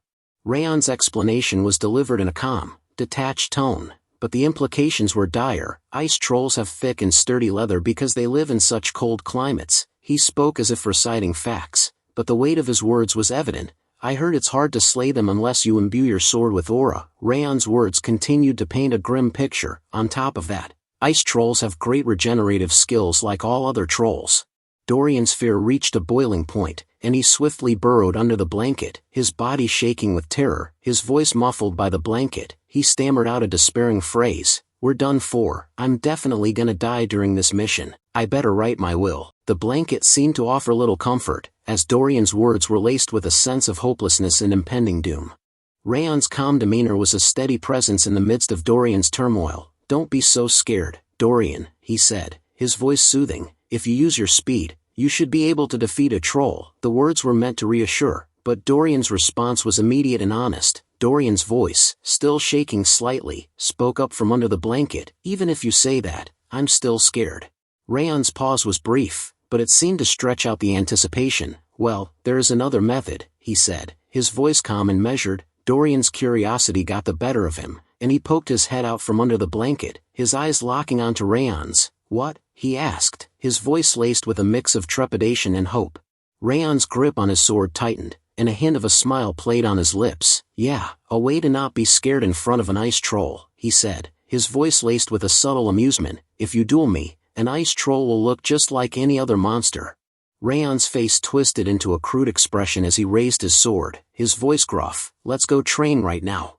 The words were met with a dramatic response from Dorian. "Ah, now that I think about it, ice trolls are actually weaklings." "Good night," Dorian exclaimed, his voice laced with panic and relief. He quickly retreated under the blanket, leaving Raon to shake his head in amusement. "What a weird guy," Wrath thought to himself, a mixture of exasperation and admiration on his face. The sun cast its morning light upon the gathering of members in front of Haben Castle's imposing main gates. Vice Commander Terran stood before them, his voice firm and authoritative as he began the routine of the day. "Now, it's time to take attendance." As Terran's voice droned on, taking attendance, Raon turned to Dorian with a concerned expression. "Are you all right, Dorian?" he asked, his voice low. Dorian, standing beside Raon, looked like a zombie, his eyes glazed over and his face pale. "Yeah, I think anything is better than a duel with you," he mumbled, his voice barely above a whisper. Raon's expression softened slightly, and he replied, "I'm glad." The member's voice cut through the murmur of the gathering, and he chimed in with a friendly tone. "Hello, you're Raon, right?" The question was directed at Raon, and the member's gaze was fixed on him, a hint of curiosity in their eyes. Beto's stride was confident as he walked towards Raon and Dorian, a warm smile on his face. "I'm Beto, the captain of the Wolves Mercenaries," he said, extending a hand in greeting. "It's nice to meet you." His eyes sparkled with a mix of admiration and challenge as he added, "My mercenaries always say that they would love to duel you." Beto's words flowed smoothly as he continued. "I didn't know you were a part of the patrol team." His hand remained extended, awaiting Raon's handshake. Raon took Beto's hand, his grip firm as he replied, "It's nice to meet you as well." The handshake was brief, and as they parted ways, Beto smiled and said, "I'm looking forward to working with you today." His tone conveyed a sense of camaraderie and shared purpose. Raon nodded slightly, his expression mirroring Beto's friendly demeanor. "Likewise," he replied, his voice courteous and professional. Beto raised his hand and waved in a friendly gesture, his smile still in place. "Now, allow me to excuse myself," he said. "I have to check on my mercenaries. I only wanted to introduce myself." With that, he nodded at Raon and Dorian, then turned to leave, his movements relaxed and confident. As Beto walked away, Wrath's voice emerged, low and menacing. "I don't like him, take his eyes out." The words were chilling, and Raon's head snapped towards Wrath in surprise. "What?" Raon asked, his voice incredulous. Wrath's gaze remained fixed on Beto's retreating figure. "You shouldn't trust people who have the eyes of a snake," he said, his tone dripping with malice. Wrath's expression remained dark as he spoke. "In my experience, people that looked like him were usually backstabbers, like 8 times out of 10. His voice was laced with a hint of conviction, born from past encounters. Raon's eyebrow arched in surprise as he asked, "So you're 20% unsure?"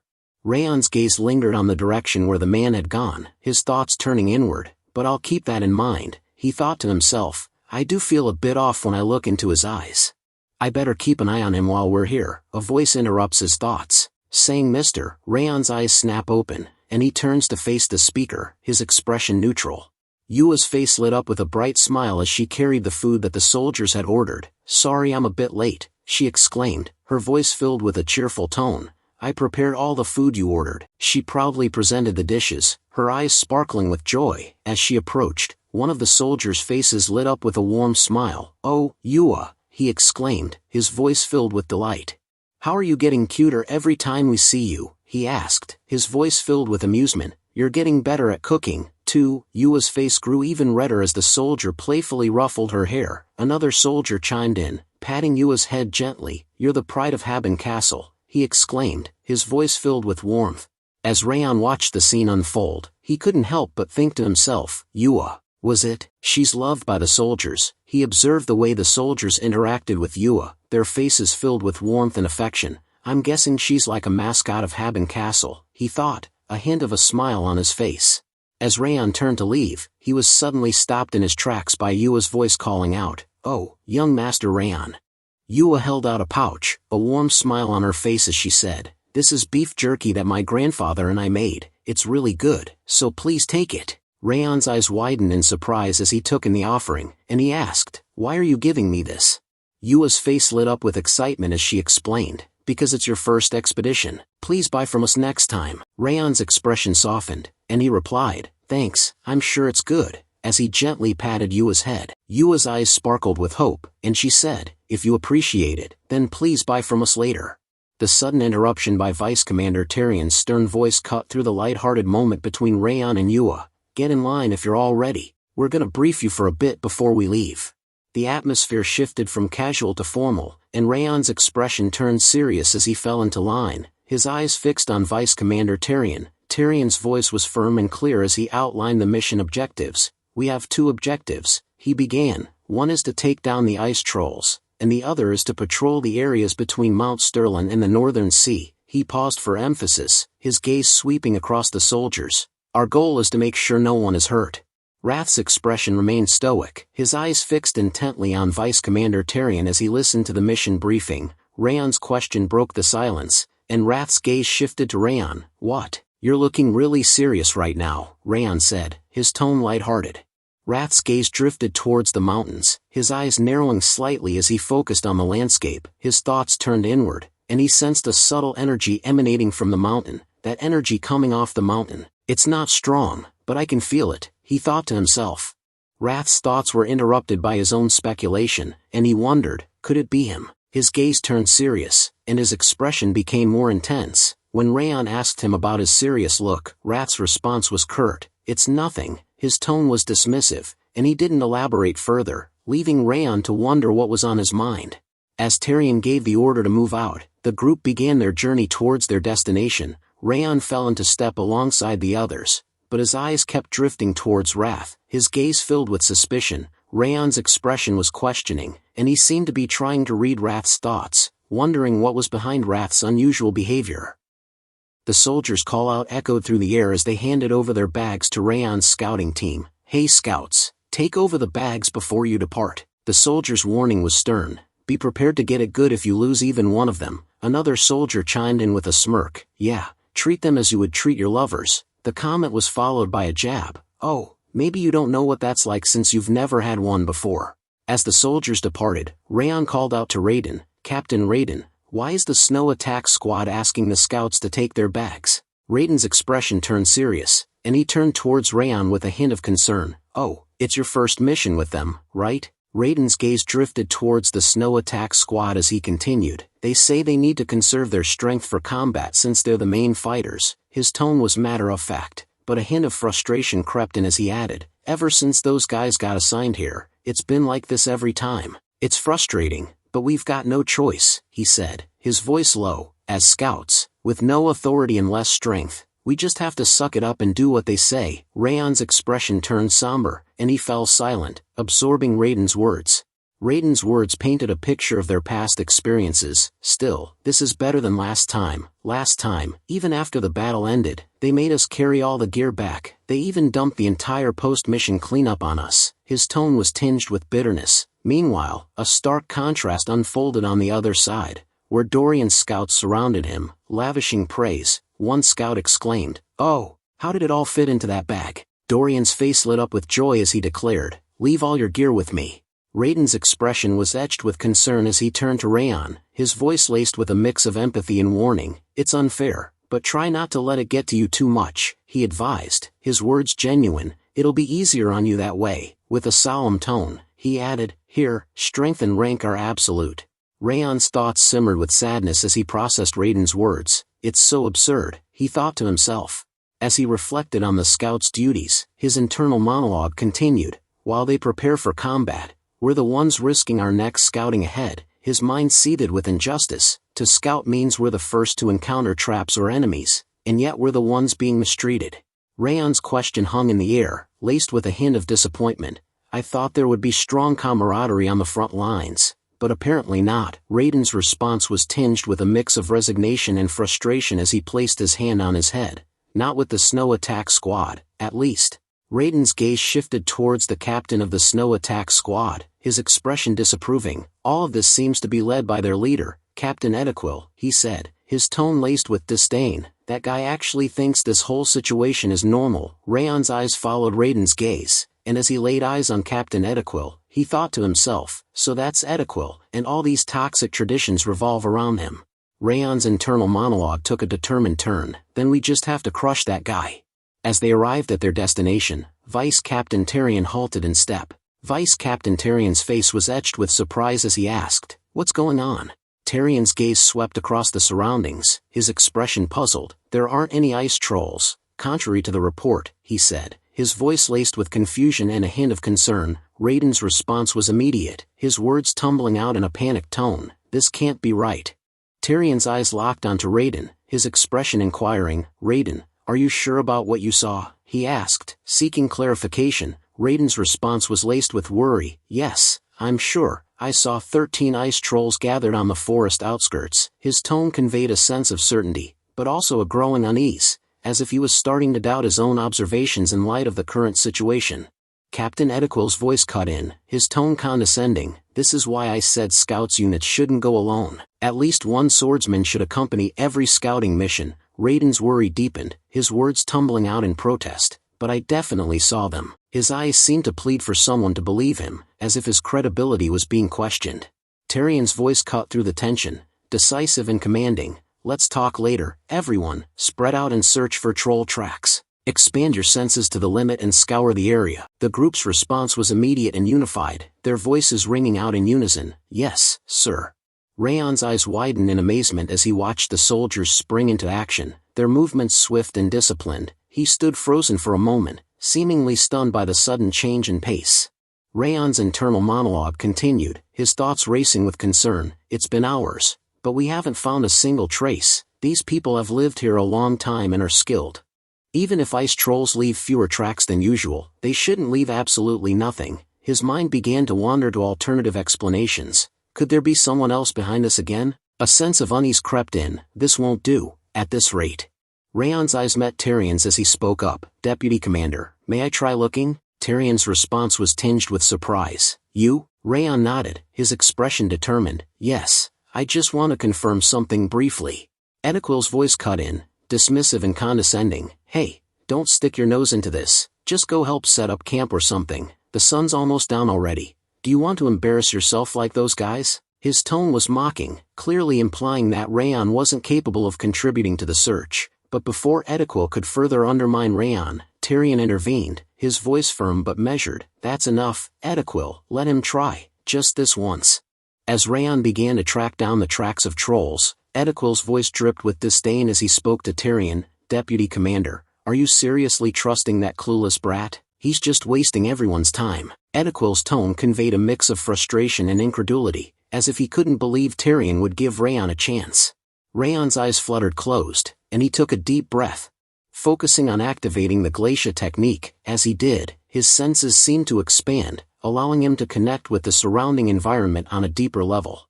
Edequil's voice carried over from a distance, laced with disdain and impatience. "What are you staring at? If you can't do it, don't waste our time. Get up and go." His words were clearly meant to undermine Raon's efforts and belittle him in front of the others. Raon's eyes snapped open, and he exclaimed, "I found them." Edequil's expression shifted from skepticism to surprise, and he took a step forward, his voice incredulous. "What?" The sudden change in Raon's demeanor had caught Edequil off guard, and for a moment, his dismissive attitude faltered, replaced by a glimmer of curiosity and perhaps even a hint of surprise. Still in a crouched position, Raon's words dropped like a bombshell. "They're near the frozen valley northeast of Mount Sterling." The soldiers' faces reflected their shock, their eyes widening in unison as they exchanged disbelieving glances. Edequil's face reddened with frustration and anger as he shouted at Raon, "You brat, do you think this mission is some kind of joke? Are you telling me you pinpointed their exact location?" His voice echoed through the area, the words laced with venom and incredulity. Raon nodded in agreement, his voice steady. Yes, I'm sure. Is there a problem? Ediquil's face twisted in anger, his teeth gritted. As he began to shout, do you think it's funny to mess around in this kind of situation? Can you take responsibility for your words? Raon's calm demeanor was unwavering. I'm not foolish enough to joke around under these circumstances. Just as Ediquil's anger seemed to be escalating, Tyrion intervened, his voice a calming presence. Ediquil, calm down, you're getting too emotional. Tyrion turned towards Raon, his expression curious. How exactly did you find the trolls? Raon explained. I used a method I learned from someone who moves through forests and mountains like it's his own backyard by expanding my energy detection. Ediquil's voice trembled with incredulity. Energy detection? Do you realize how far it is to the frozen valley? You can't possibly confirm that with just that. His tone was laced with skepticism, as if Raon's claim was absurd. Ediquil turned to Tyrion, seeking validation for his doubts. Tyrion, did you hear that? Do you really believe what he said?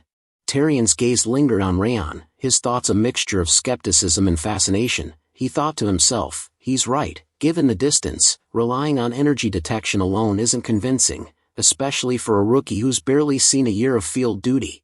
Yet, as he looked into Raon's eyes, something about their piercing intensity stayed his doubts. Tyrion's pause was momentary, but it spoke volumes. Those red eyes seemed to hold a depth, a conviction that was hard to ignore. Tyrion's inner thoughts continued. Besides, there's only one person in Sieghart who's known for moving through the forests and mountains like home.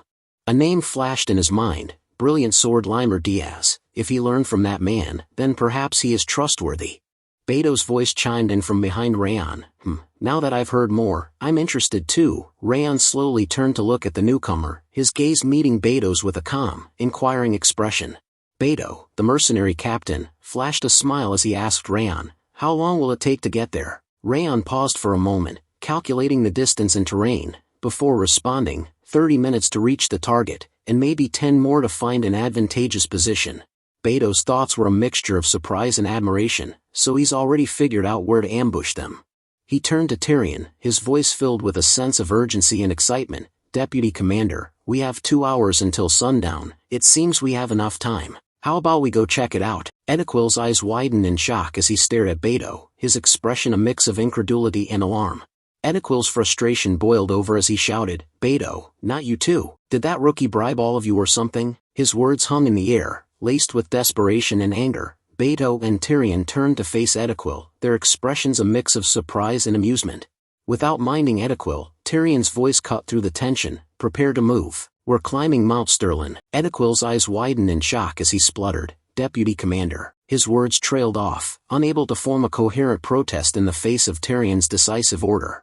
Tyrion's voice was firm and resolute. If night falls, monsters might attack. It'll be even more dangerous. If what Raon said is true, this is our chance to prevent that danger in advance. Ediquil's face twisted in anger, his teeth gritted in frustration, as he struggled to contain his discontent.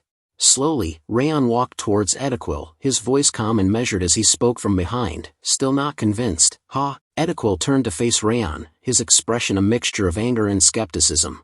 Face to face with Ediquil, Raon spoke with a serious tone. Then how about this? Let's make a bet, so we can accept the outcome without takebacks. Ediquil's eyes widened in surprise as he asked, a bet? What kind of bet? His tone was cautious, but a spark of curiosity had been lit, and he seemed intrigued by the prospect of a wager.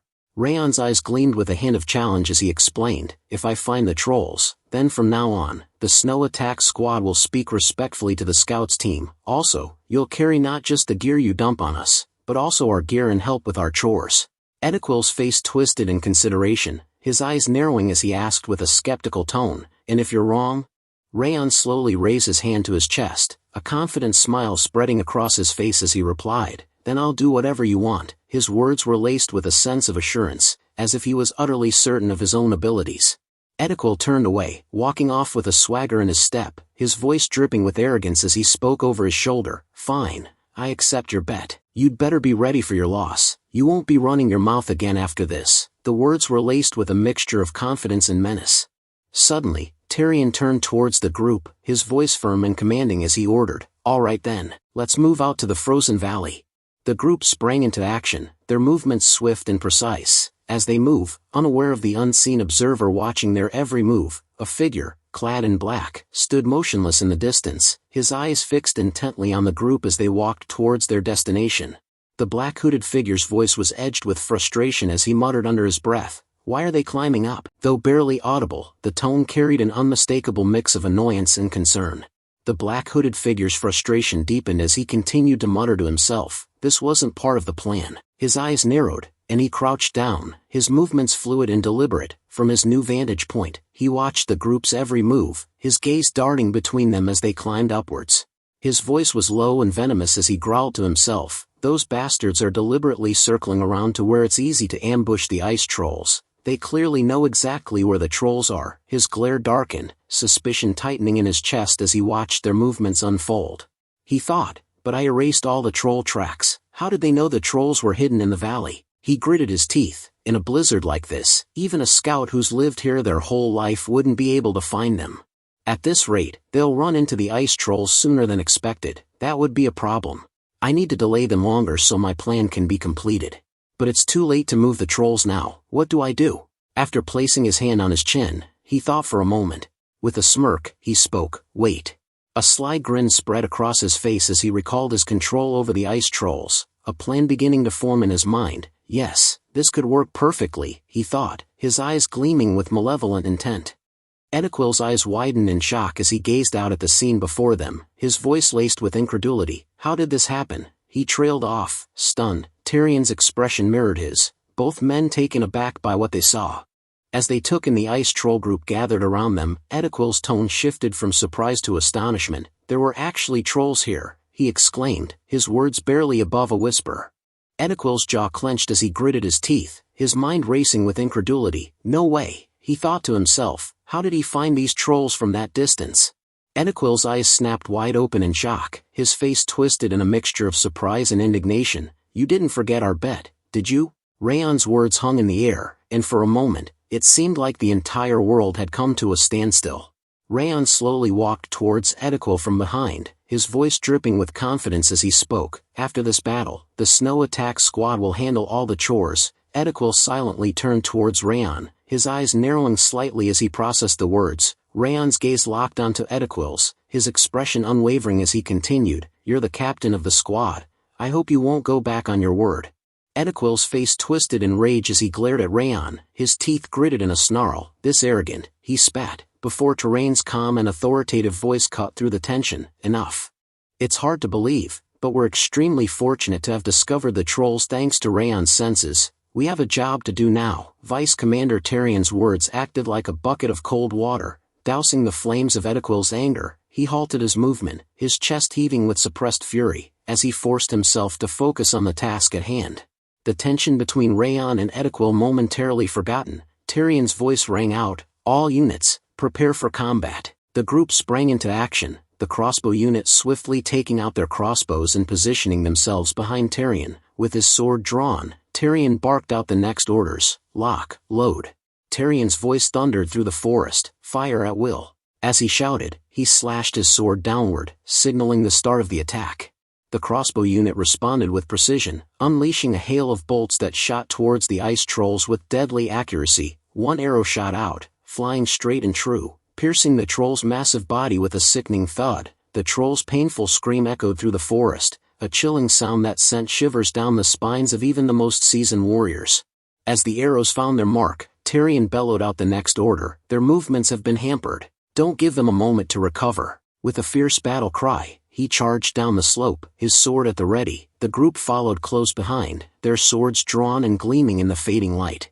"Trolls will regenerate if you leave them be. Aim for their necks and hearts." Beto sprang into action, climbing up a troll's body with agility and precision, and striking down with his sword, slicing through the troll's neck with a deadly blow.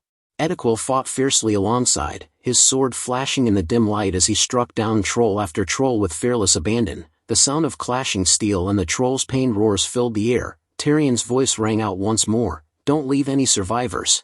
Left side, maintain formation." Raon watched the intense battle unfold, his eyes scanning the movements of the warriors. He thought to himself, "Seeing how they move as one, they're definitely veterans. They're using formations effectively to suppress the ice trolls. Raon's gaze lingered on Tyrion, impressed by the commander's tactical prowess.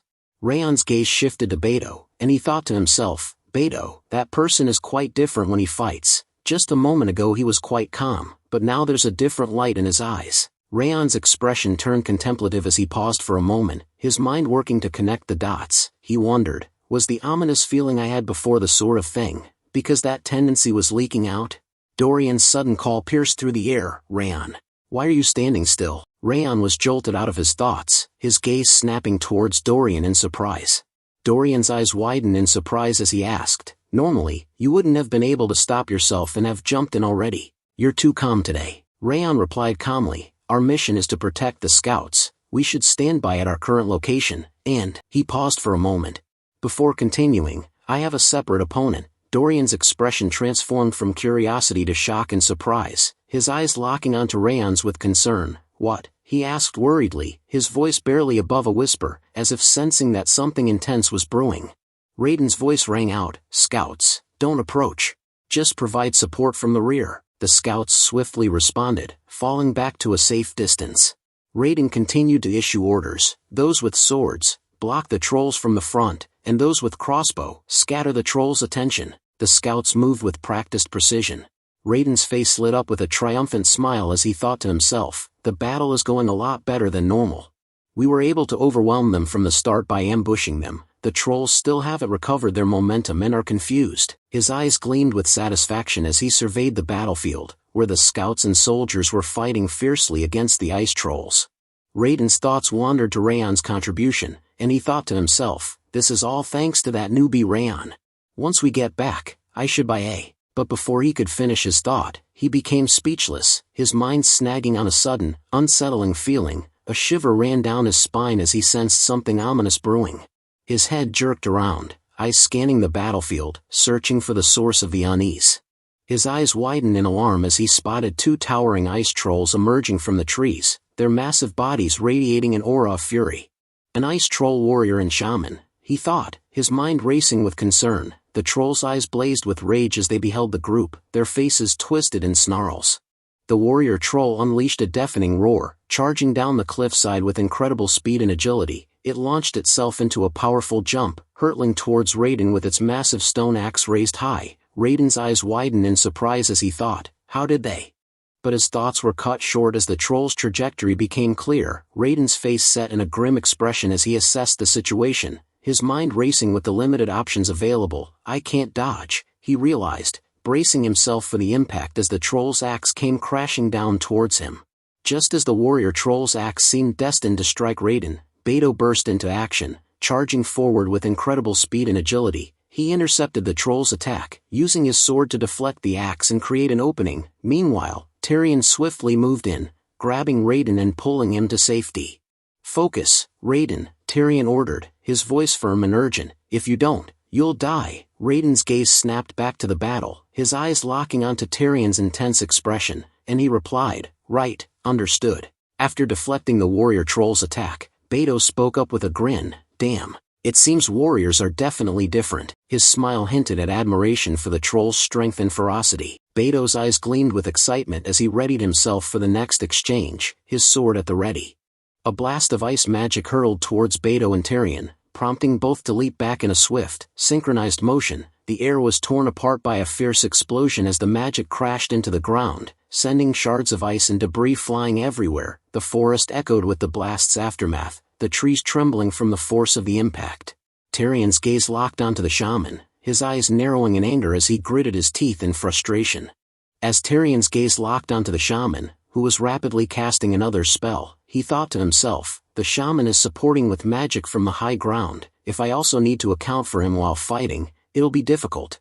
Tyrion's voice rang out, crisp and commanding, as he ordered, all units, don't let your guard down. Edequil and the snow attack squad, suppress the warrior Beto is fighting. The scout squad will disrupt the shaman's incantations. The units sprang into action, responding to Tyrion's directives with precision. Edequil and his squad grouped together, their movements fluid and synchronized. Yes, sir. Edequil shouted back, his voice echoing through the battlefield as he led his squad towards the warrior troll Beto was fighting. Raiden ordered his scouting team, who readied themselves to attack the shaman and disrupt the incantation. "Scouts, understand?" Raiden shouted, "Reload your crossbows and dash." But before he could finish his command, a black hooded figure suddenly appeared, its presence seeming to draw the very light out of the air, and cast Ice Bolt. The figure raised its hand, and a bolt of ice shot towards the group with deadly precision. Raiden's eyes widened in alarm as he watched the ice bolt hurtle towards them, his mind racing to react to this new and unexpected threat. As the ice bolt hurtled towards the group, Raon suddenly burst into action, rushing forward with his sword at the ready. With a swift and precise motion, he swung his sword, slicing through the air and striking the ice bolt with perfect timing. Raon, still standing tall after deflecting the ice bolt, locked eyes with the black hooded figure and spoke in a firm tone. "You finally came out." Raiden's eyes widened in shock as he thought to himself, "Raon? What was that just now?" Raiden's mind reeled with surprise and confusion, struggling to understand how Raon had reacted so swiftly and precisely to the sudden threat.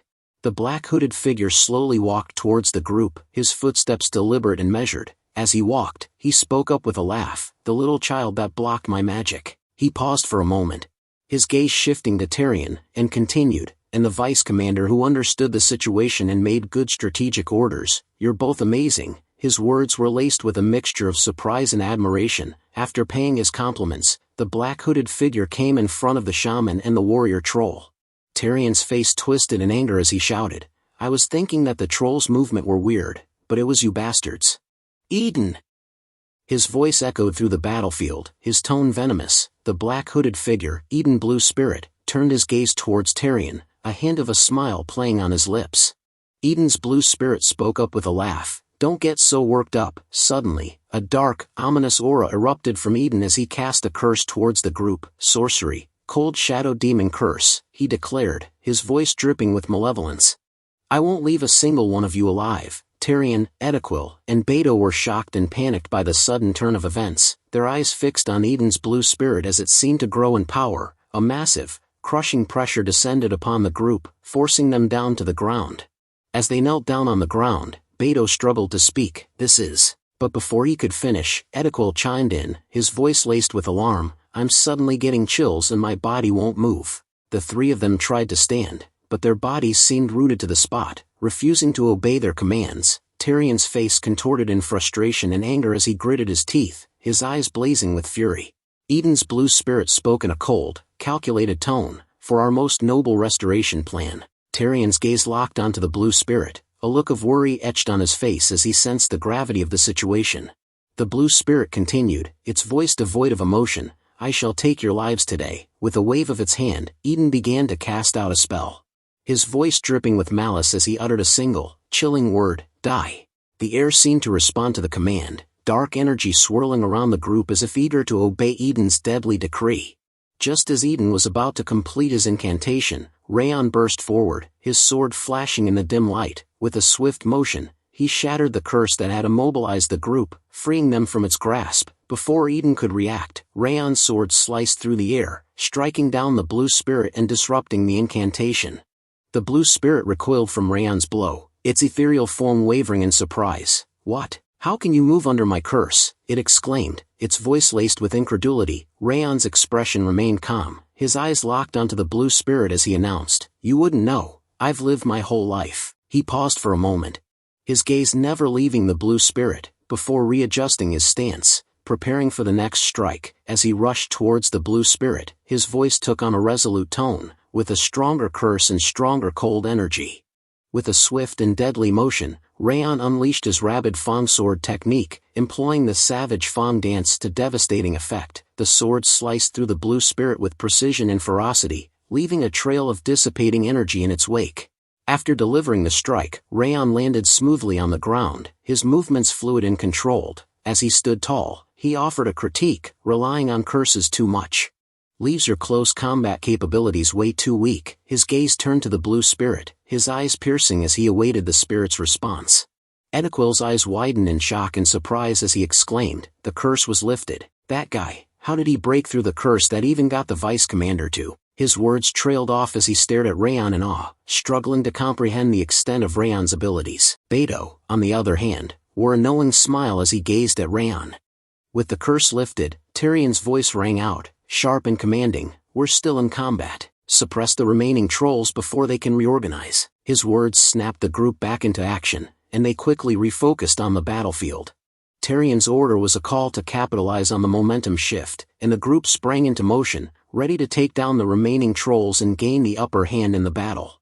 After clearing out the trolls, the group stood before Eden's blue spirit, its form now weakened and lying near a rock. Tyrion's voice was laced with a mix of satisfaction and mockery as he spoke. "You must be displeased. After all that, you weren't even able to kill one person." His words dripped with sarcasm, highlighting the blue spirit's failure despite its elaborate plans and powerful curses.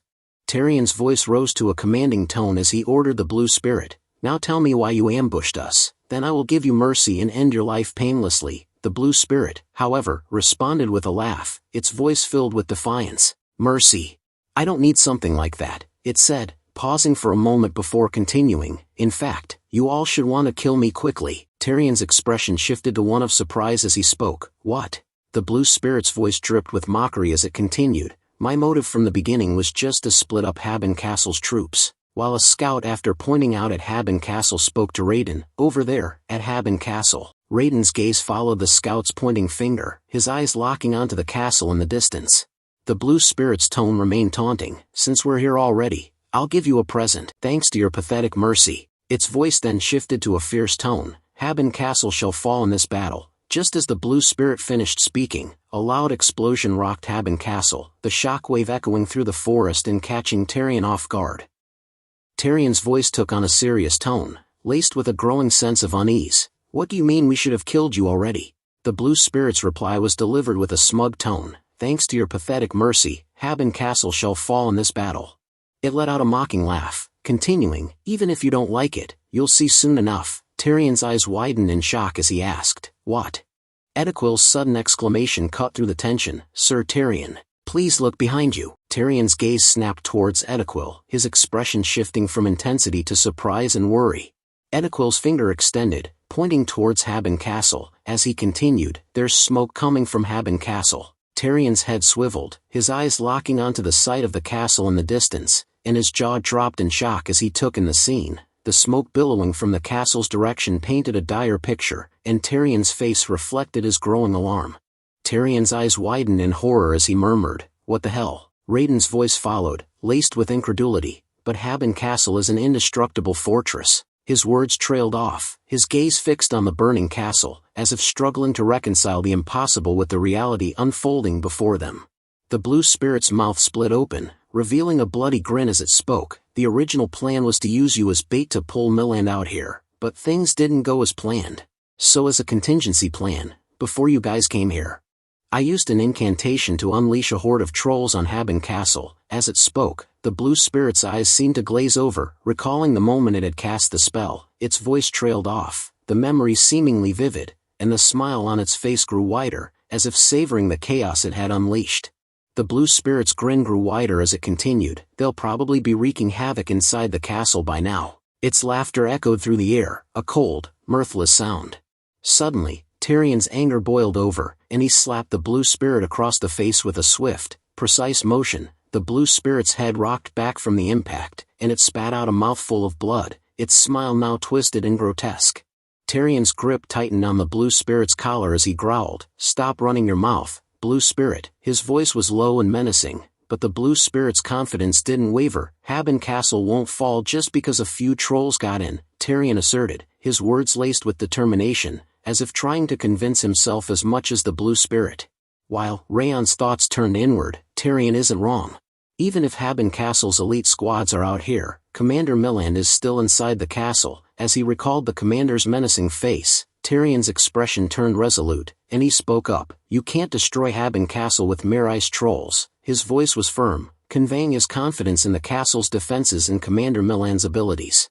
After hearing the words, blue spirit's laughter erupted, violent and unhinged, catching the group off guard. They watched in surprise as the blue spirit's body shook with mirth.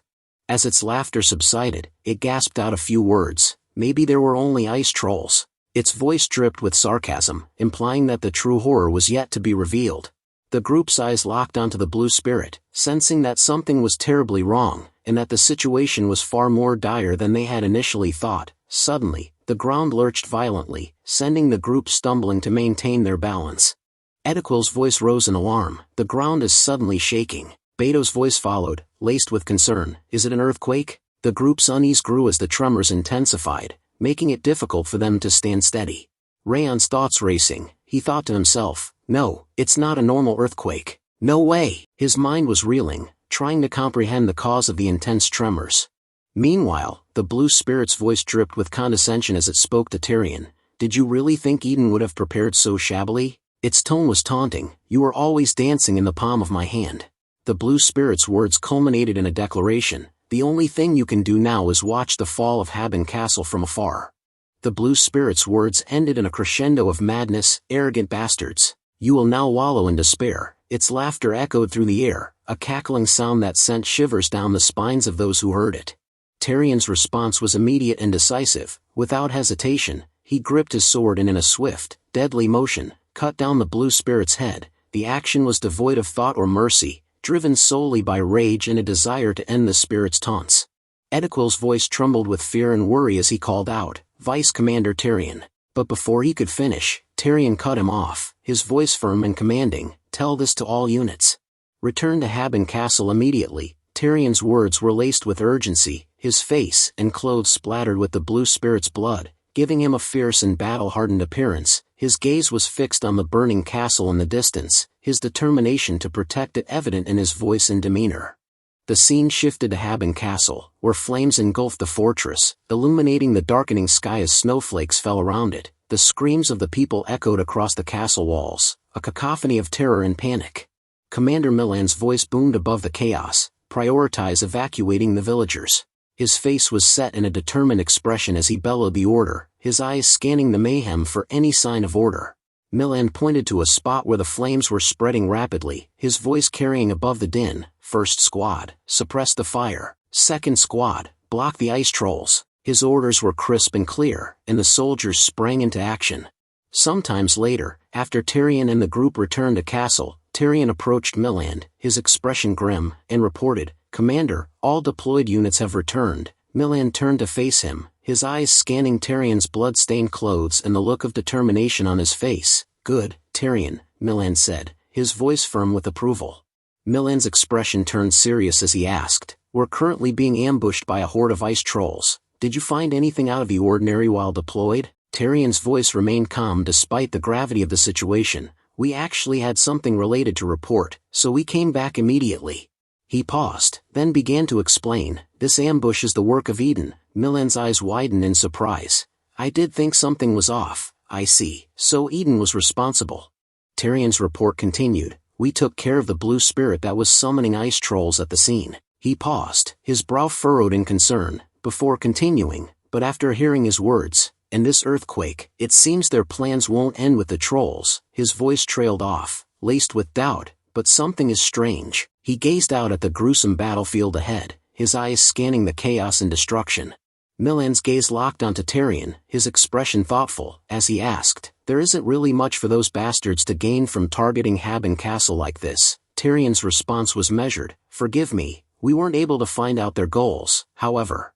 He hesitated for a moment, the weight of his next words palpable, before revealing, "Due to their intervention, a monster wave will occur earlier than expected." Milan's eyes widened in shock, his face frozen in stunned silence.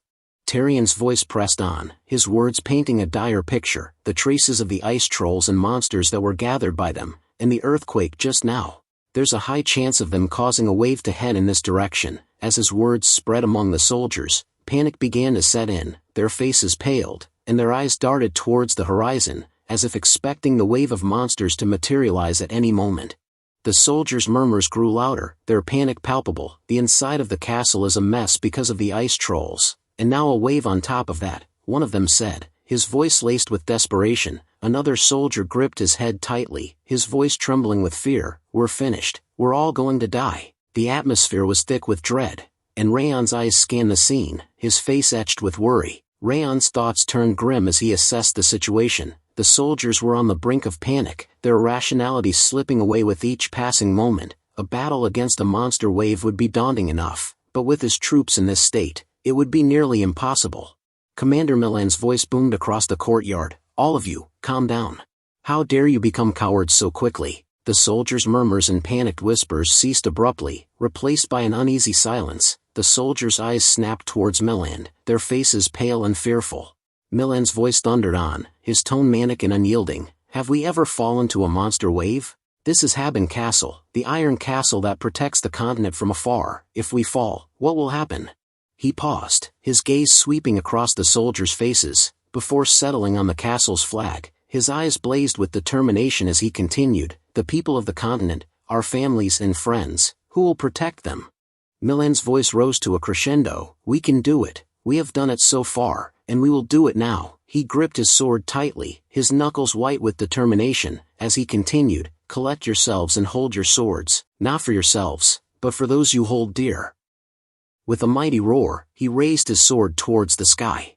The soldiers, infused with newfound confidence, responded in unison, their voices thundering across the courtyard. We will follow your command. The air vibrated with their collective shout, and for a moment, the fear and doubt were replaced by an unshakable resolve to defend their home and the people they loved. Raon's eyes widened in shock as he gazed at Milan, his mind reeling with amazement. Amazing. He breathed, his thoughts barely coherent. He paused, still trying to process what he had just witnessed. He completely turned the soldiers' morale around with just a few words. A mixture of awe and reverence filled his voice as he thought to himself, is this the battle experience of the Lord of Haben Castle? The depth of Milan's leadership and command was laid bare in that moment, and Raon couldn't help but feel a sense of respect and admiration for the man who had just rallied his troops with such fervor.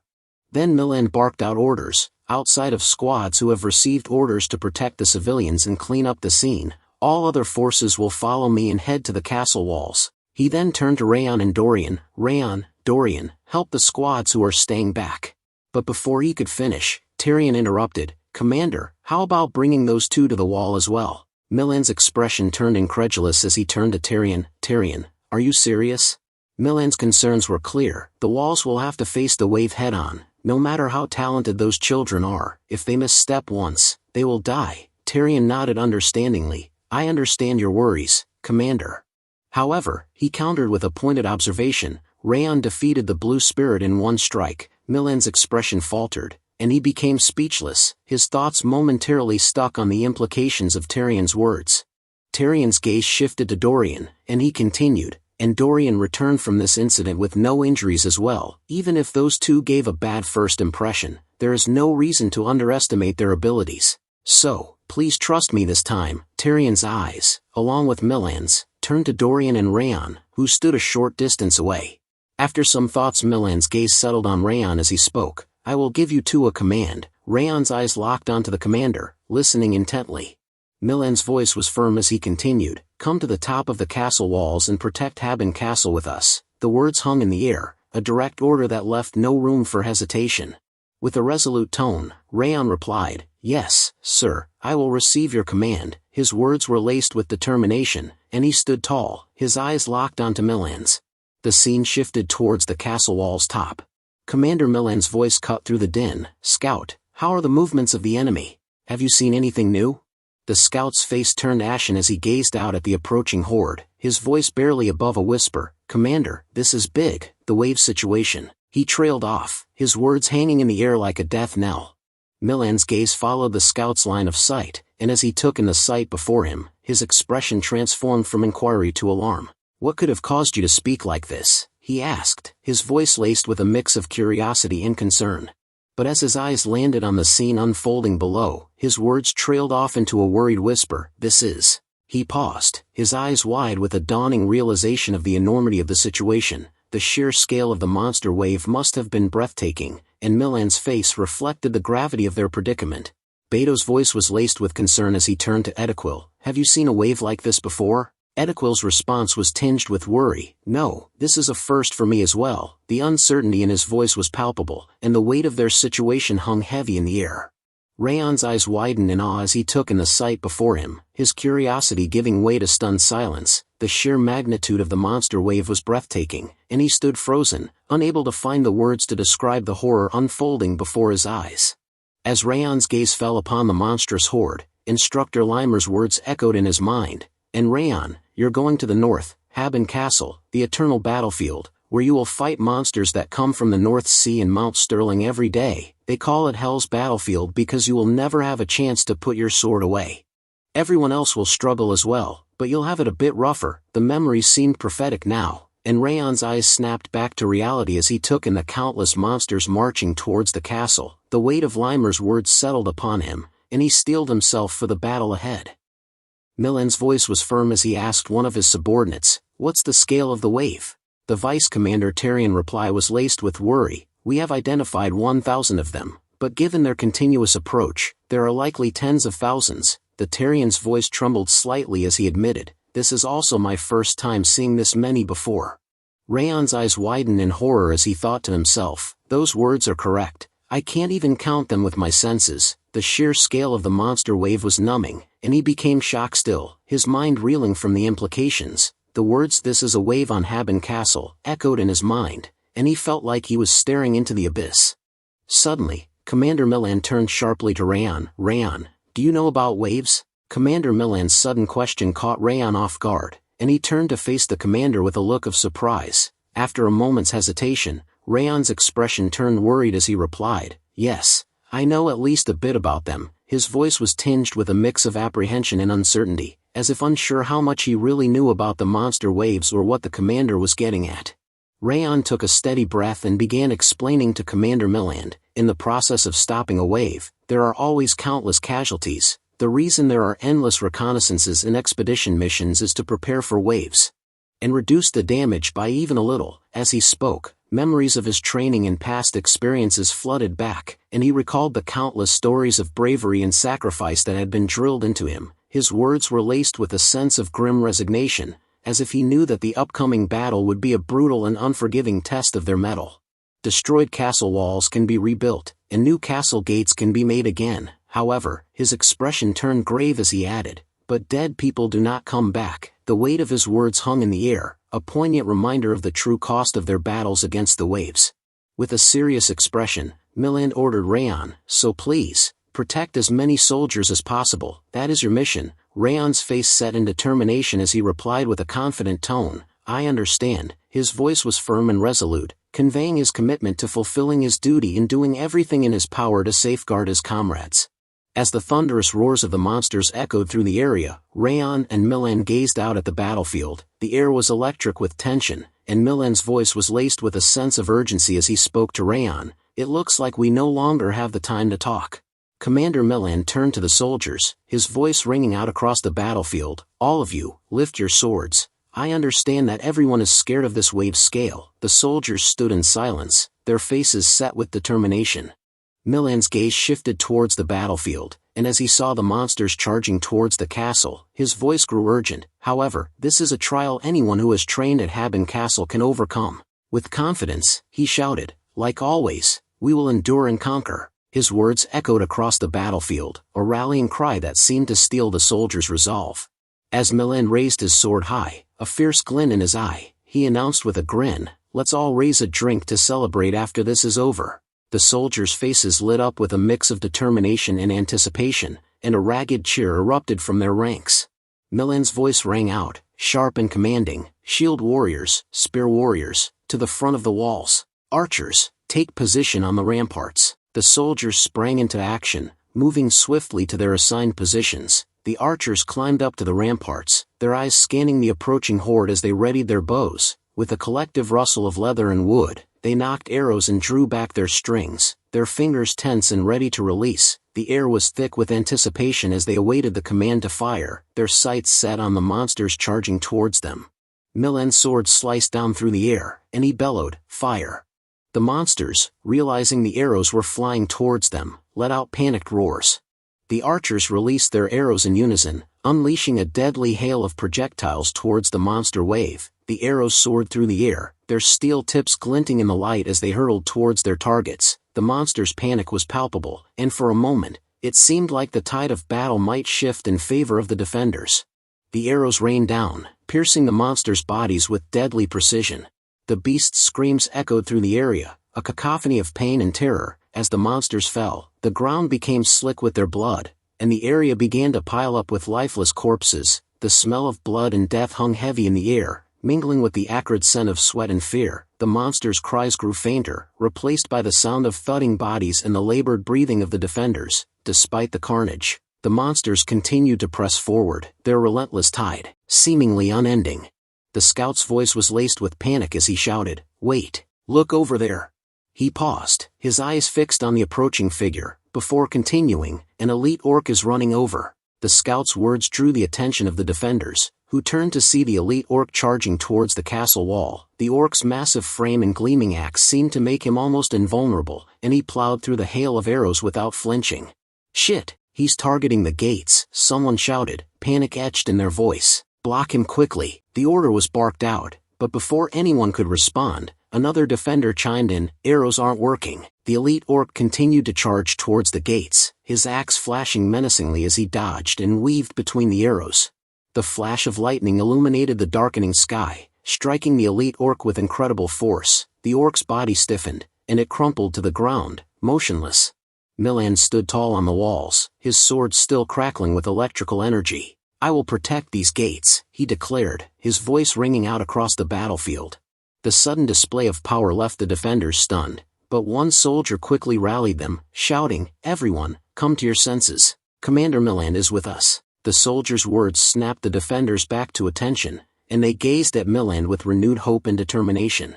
The scout's warning cry echoed across the castle walls. "They're climbing the castle walls. Block them. We can never let them climb over." The orcs, fueled by their ferocity, began to scale the walls with their daggers, showing no signs of fear.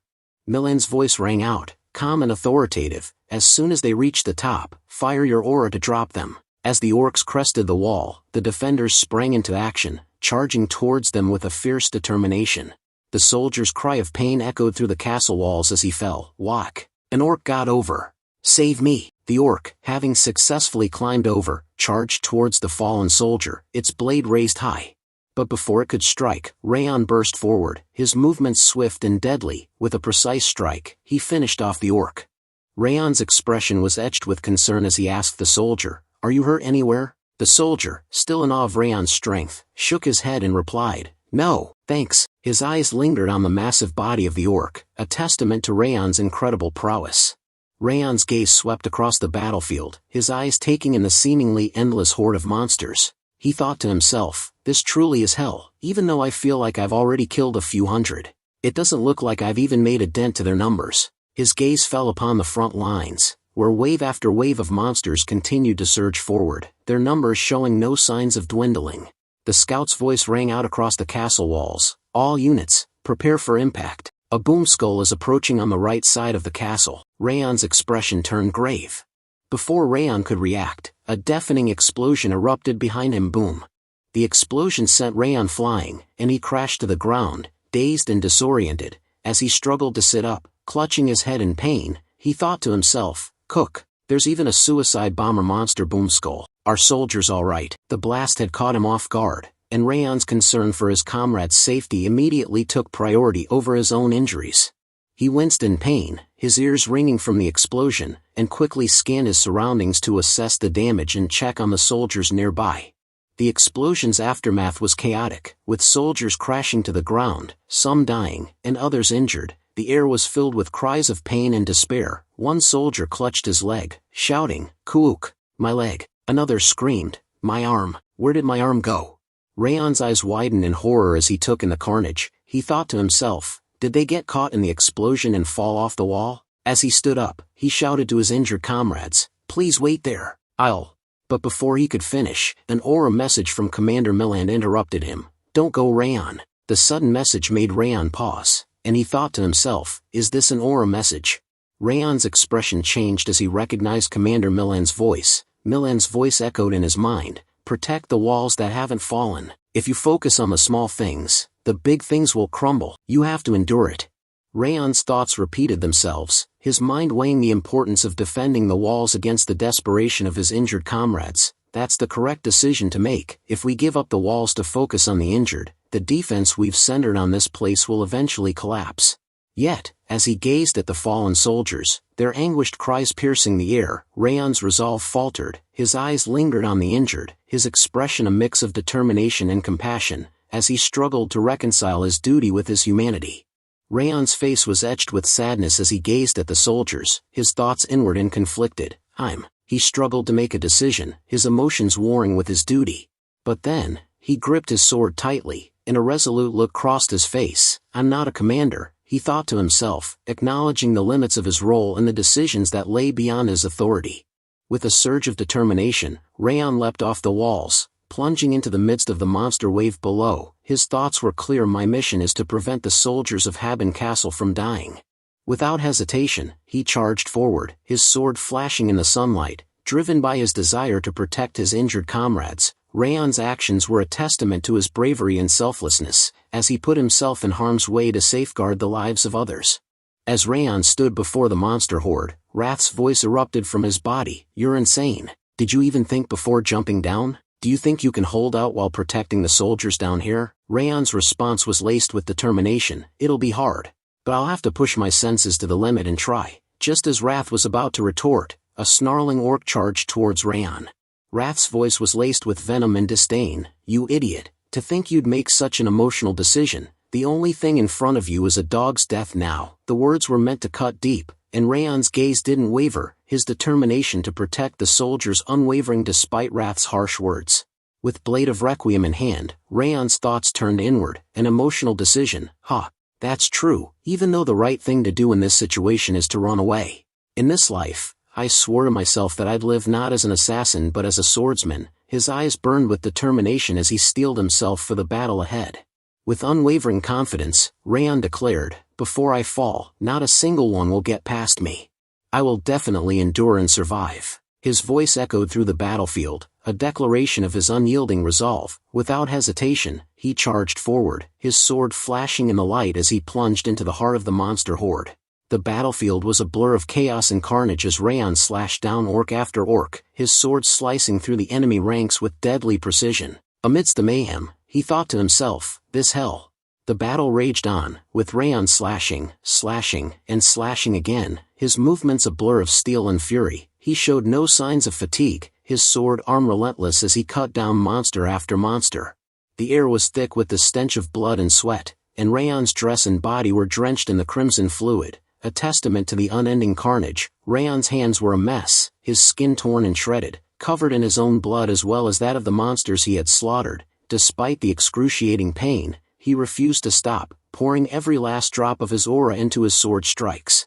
The only sensation Raon's hands seemed to register was the familiar feel of his sword slicing through flesh and bone, a morbid rhythm that drove him forward. With each strike, he dashed forward, pushing through the monster wave with a singular focus. The battlefield had become a surreal landscape, with the crimson hue of monster blood dominating Raon's vision. As he charged forward, a mountain of dead monsters piled up behind him, a grim testament to his unrelenting ferocity. The sheer number of creatures he had slaughtered was staggering, and yet Raon showed no signs of slowing down. Raon's roar of rage echoed across the battlefield as he charged forward. Without pause or hesitation, he cut down group after group of monsters, his movements a blur of steel and fury. Fear seemed a distant concept, as if Raon had transcended the bounds of mortal concern, driven solely by his unyielding fury and determination. As the night wore on, the moon rose high in the blood-soaked sky, casting an eerie glow over the battlefield, but even as it reached its zenith, the moon began its slow descent, waning in the darkness.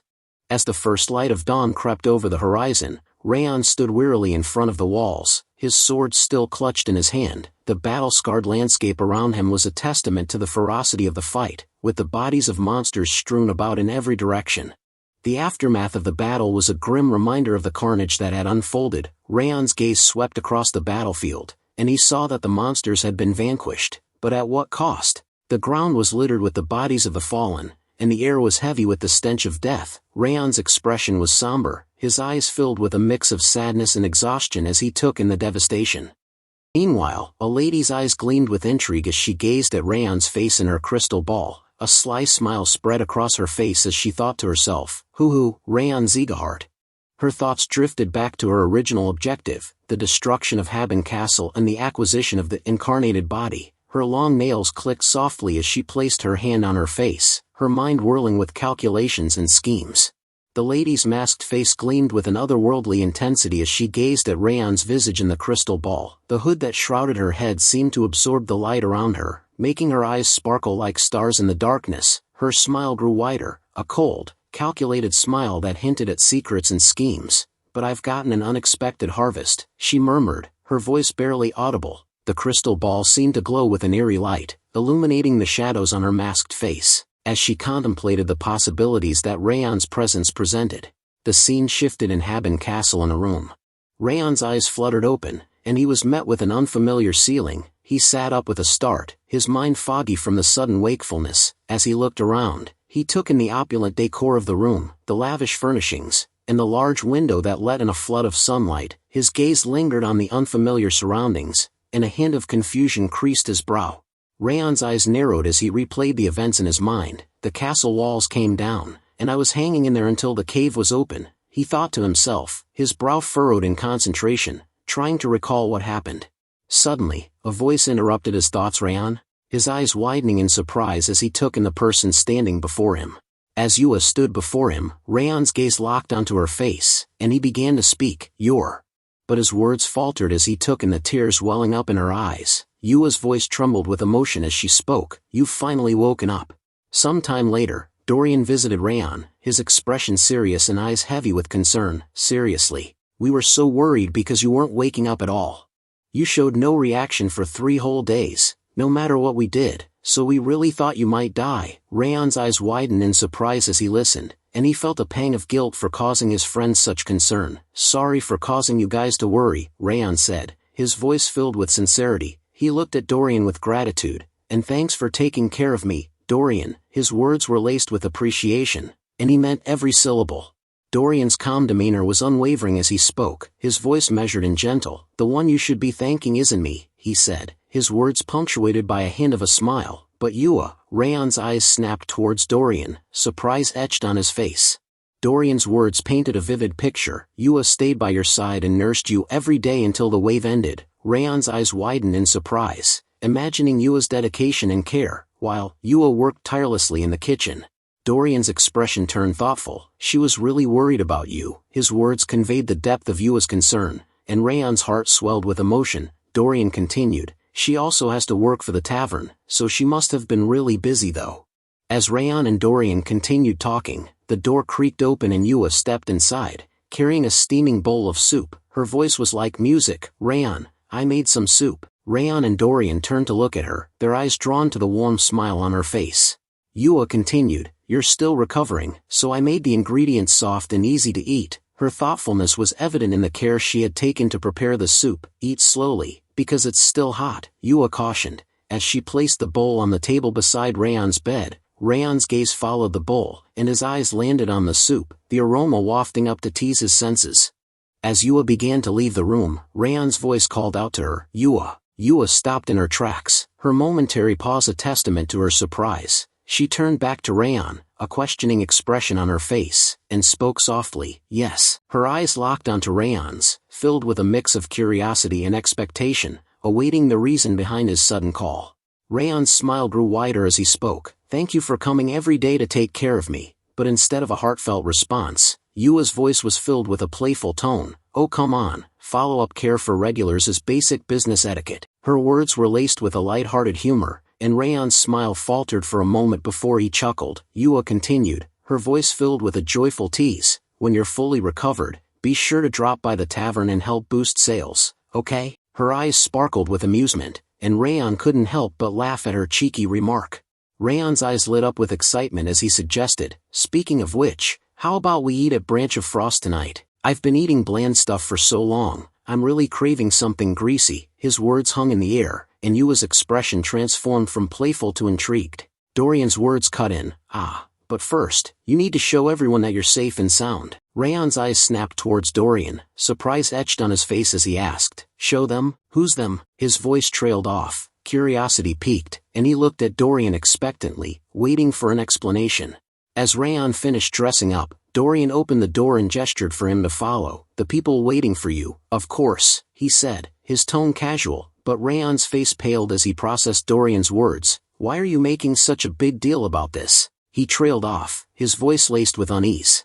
As Raon stepped out, a person shouted, "The hero of Haben Castle has awakened." Raon's eyes widened in shock and surprise as he took in the sea of faces gathered in front of his room. The crowd's cheers and applause were deafening, and Raon's gaze darted from one person to another, unsure of what to make of the commotion. One of the group members spoke up, "You're finally awake. Raon, thanks to you, the Haben Castle was protected." The crowd erupted in cheers and applause again, and Raon's face turned bright red with embarrassment. Another person chimed in, "I was so worried when I heard you might not wake up." A chorus of agreement followed, with some people sharing their own stories of concern and relief. A soldier stepped forward, his voice filled with gratitude, "Raon, thank you for saving my comrades." Another person shouted, "When you leapt in like that, I thought you were insane, but you were really awesome."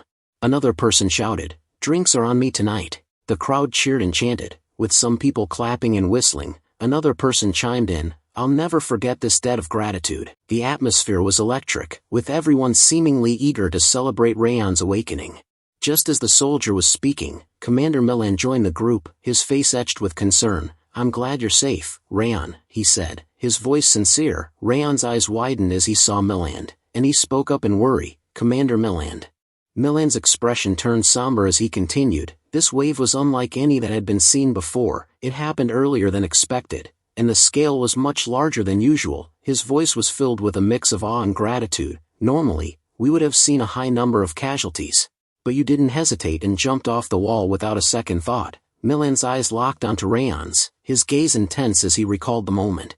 "Thanks to the determination and bravery you showed there wasn't a single casualty in this wave. It's all because you stood at the front and protected us." Milan's words were filled with sincerity, and the crowd's murmurs of agreement and appreciation filled the air. Milan's expression was solemn as he placed his hand on his chest, his voice filled with genuine gratitude. "You came here as a mercenary, but we are all deeply indebted to you." His words hung in the air, and the crowd's murmurs of agreement and appreciation grew louder. Milan continued, his voice sincere, "On behalf of Haben Castle, I offer you our sincerest thanks."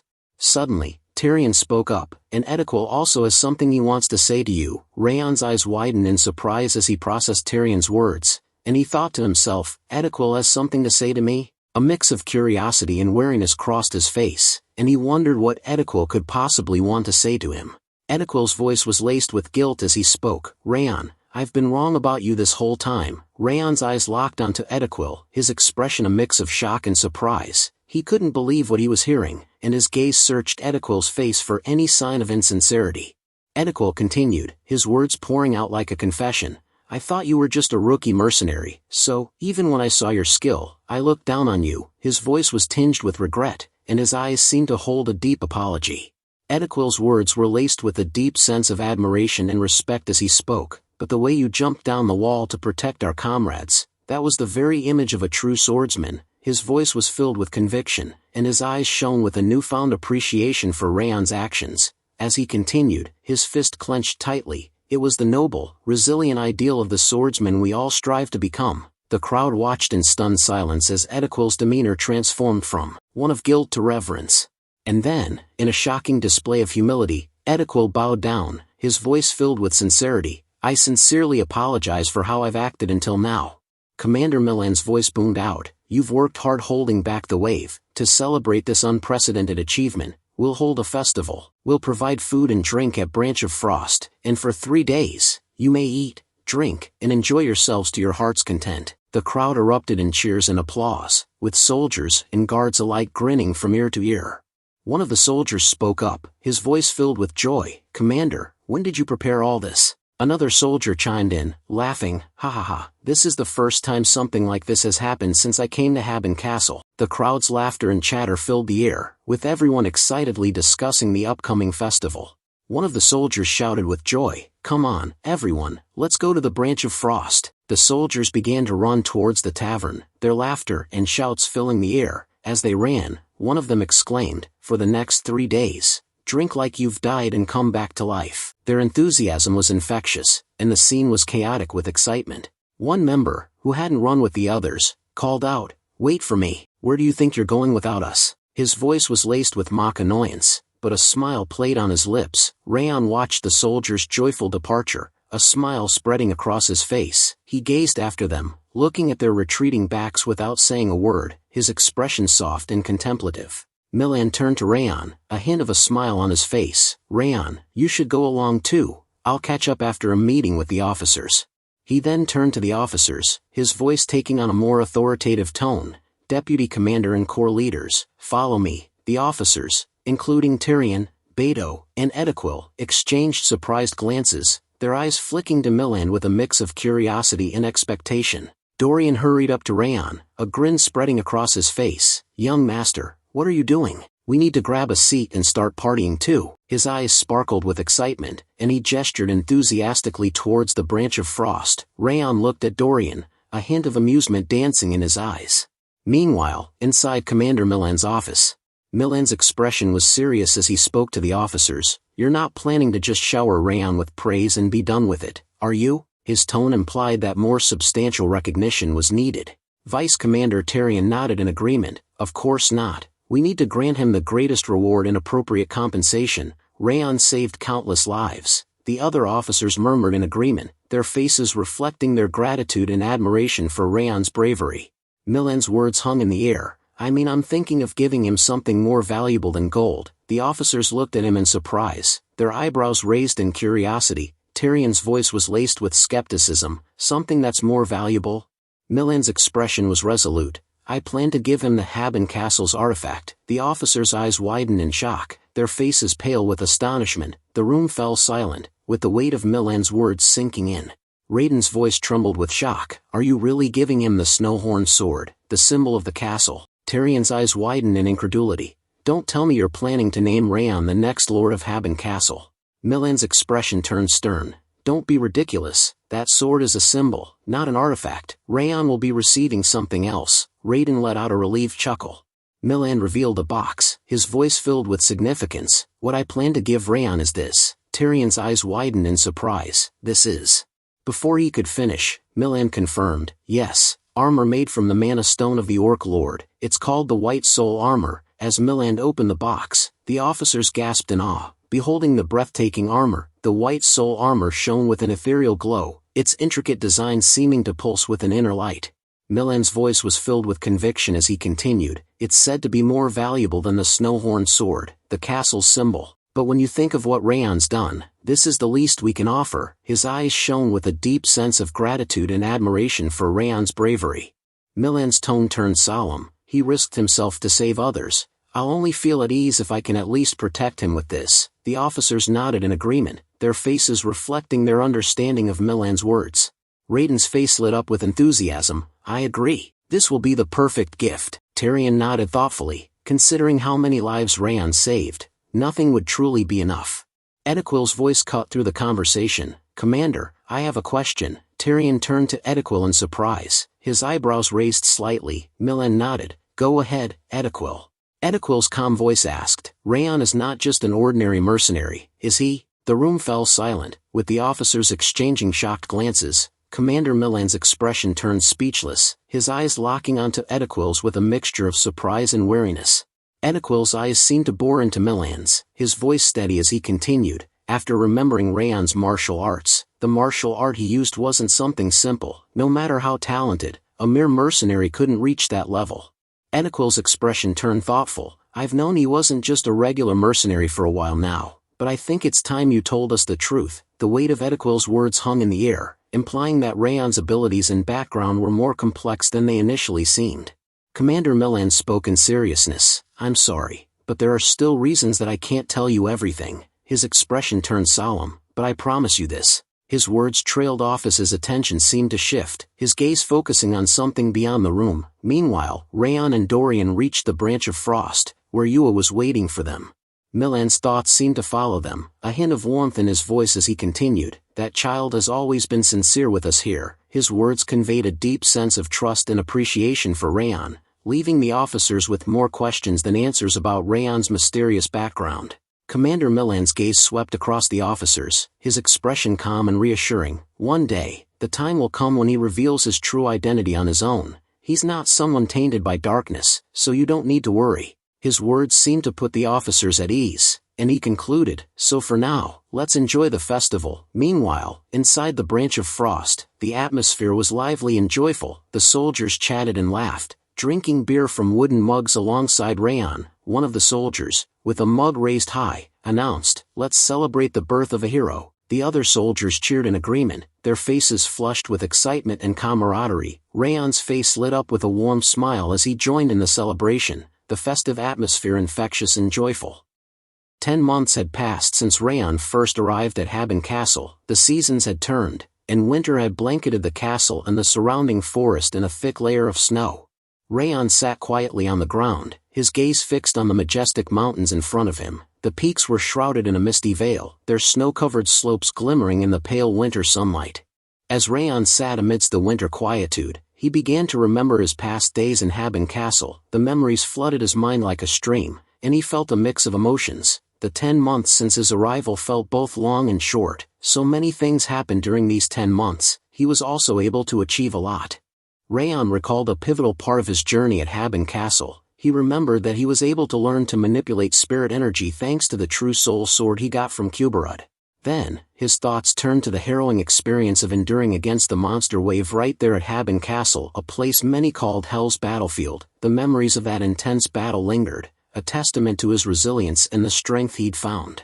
For the last half year after the wave, Raon remembered that he was able to learn a new way to use Glacia. The skill had grown with him, becoming a part of his arsenal against the challenges he faced.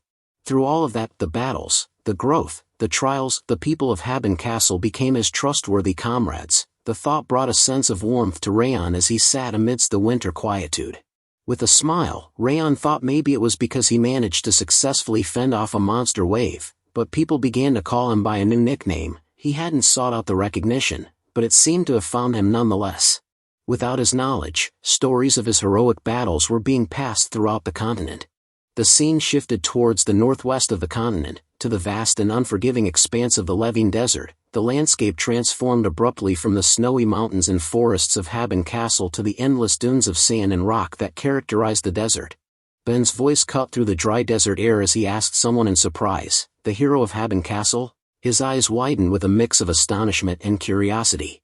A tall man with long green hair stood beside Ben, his voice calm and confirming as he spoke. "Yes, I heard that he fought until dawn while protecting those who were injured. People call him the hero of Haben Castle or the Sword Demon." The man's words painted a vivid picture of Raon's actions at Haben Castle. "I heard that he's a blonde swordsman your age, a title already at his age, pretty impressive." Ben, after hearing the green-haired man's words about Raon, thought to himself, "Raon Sieghart, he's getting stronger." The thought sparked a mix of emotions in Ben. The green-haired figure, looking at Ben's emotion evident on his face or in his posture, became speechless. After sitting near Ben, the green-haired man asked Ben, "Is he the one you're trying to surpass?" Ben, in surprise, replied, "Yeah, that's right." His confirmation was straightforward, acknowledging Raon Sieghart as the person he was trying to catch up to or surpass. Hearing Ben's confirmation, the green-haired man asked, "Then why do you look excited? Shouldn't you be angry or sad that the person you're trying to catch up to is even stronger than before?" The man's question probed into Ben's emotions, seeking to understand the reasoning behind Ben's reaction. Ben, after looking at the green-haired man, replied, "No, I'm actually happy. It'll be much more worth it when I catch up to him now that he's even stronger." With a joyful tone, Ben announced, "The stronger he gets, the stronger I can also become." His words were filled with a sense of challenge and motivation, indicating that Raon's growth was a spur for Ben's own ambitions. Hearing Ben's words, the green-haired man's face lit up with a smile. The man's expression changed from puzzlement to one of approval or admiration for Ben's attitude. Then the green-haired man teased Ben, "You two must be really close. I'm envious," and he laughed. His tone was playful, suggesting a closeness or a bond between Ben and Raon. With a blush, Ben replied, "Close? Not a chance, he's just a rival." The scene shifted towards the northwest of the continent, the unforgiving Saiyan Canyon. Martha, her armor battered, her breathing heavy from the toll of battle, sat on a jagged rock, her bloody sword plunged into the sand below, as if anchoring her to the harsh reality of the canyon. With a voice trembling between disbelief and fury, she demanded, "What? A blonde swordsman is being hailed as the hero of Haben Castle?" A man with light brown hair, his eyes filled with a mix of caution and empathy, replied in a low tone, "Yes. I heard he single-handedly halted a monster wave there. I thought you'd want to know, considering you've always had an interest in the battles of Haben Castle.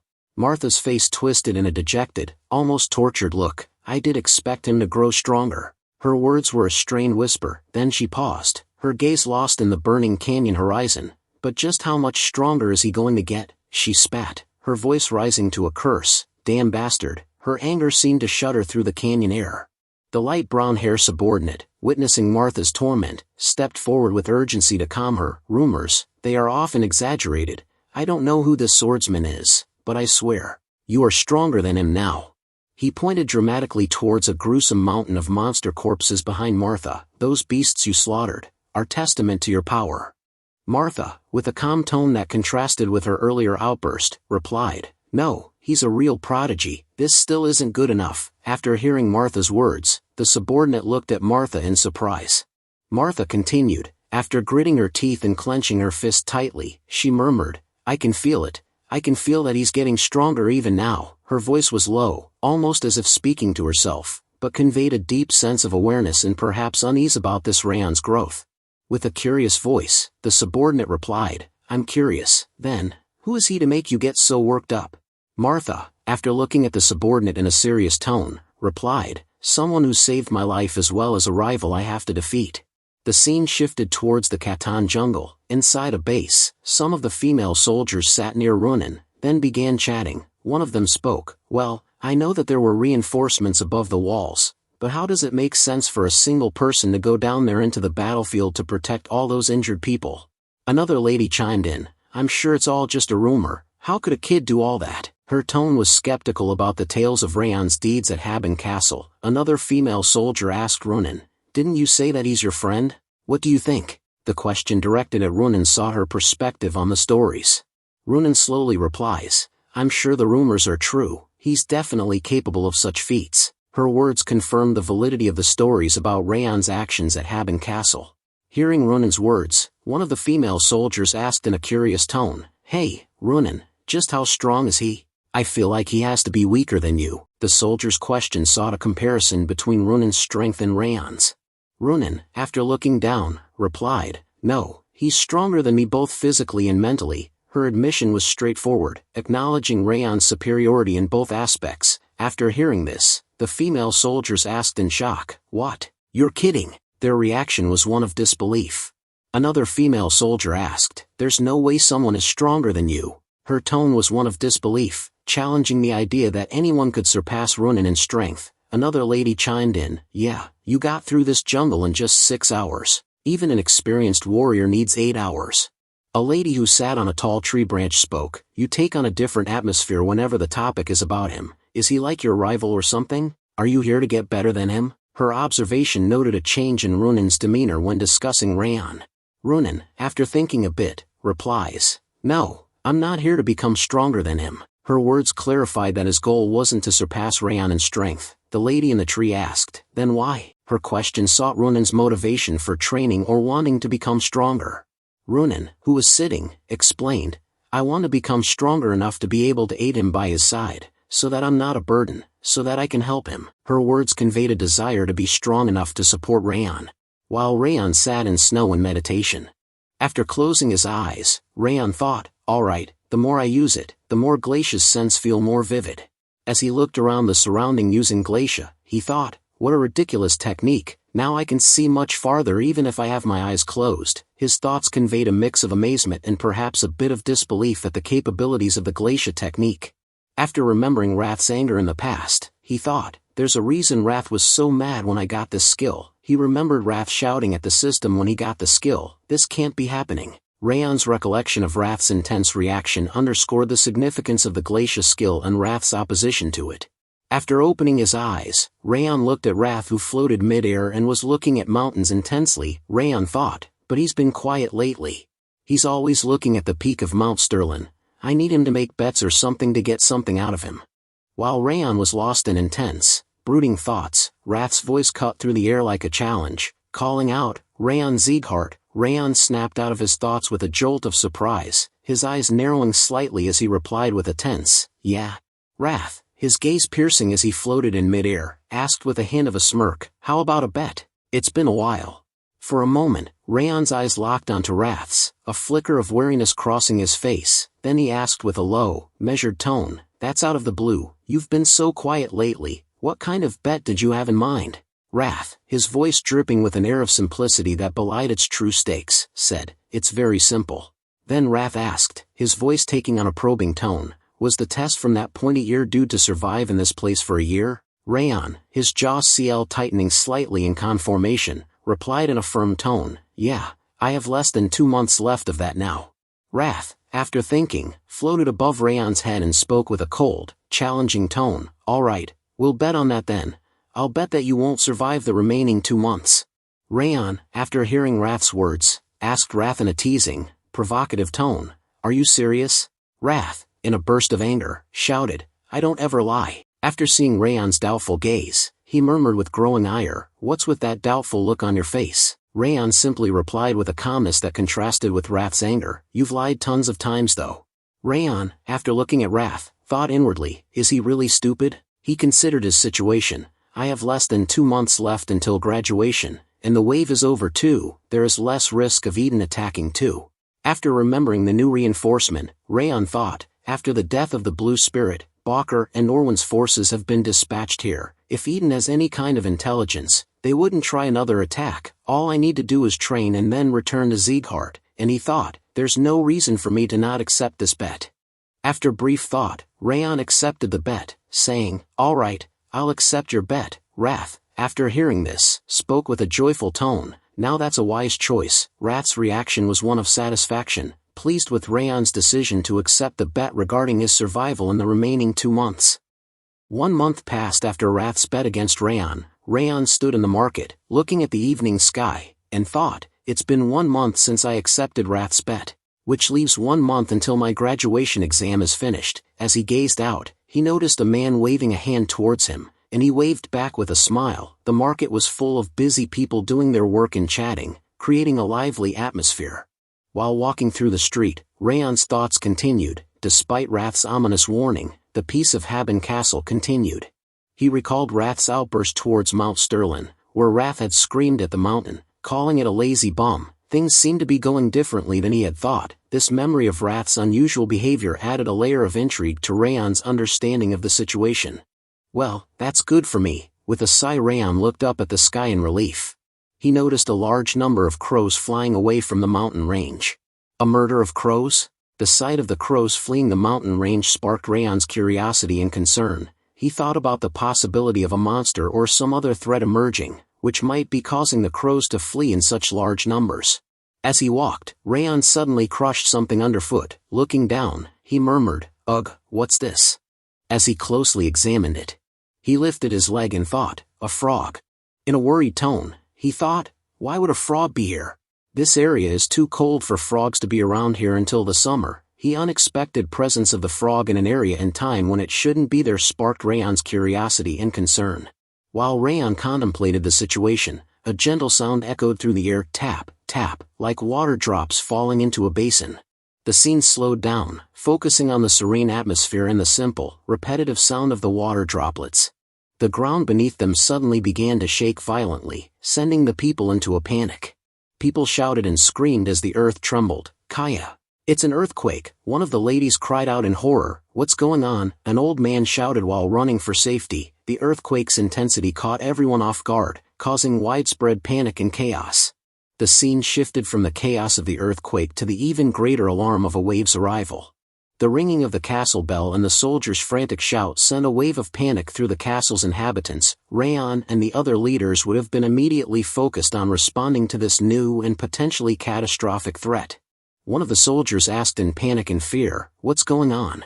Another soldier chimed in, "This isn't wave season?" A commanding voice cut through the chaos, "Everyone, get a hold of yourselves and get to the castle walls." Meanwhile, Raiden looked at Raon with a panicked expression and urged, "Raon, get ready. Let's go together." Raon replied firmly, "Yes, sir, let's go." As they ran towards the castle walls, Raiden continued, "We have to hurry and just inform the others on the way. We don't have time to wait for them." With worry etched on their faces, they sprinted towards the castle walls. The frog's dead body emitting smoke added an ominous and mysterious element to the unfolding crisis. On the castle walls, the soldiers began to fend off the monsters tirelessly. One soldier shouted, "They're coming this way as well, I need assistance here now."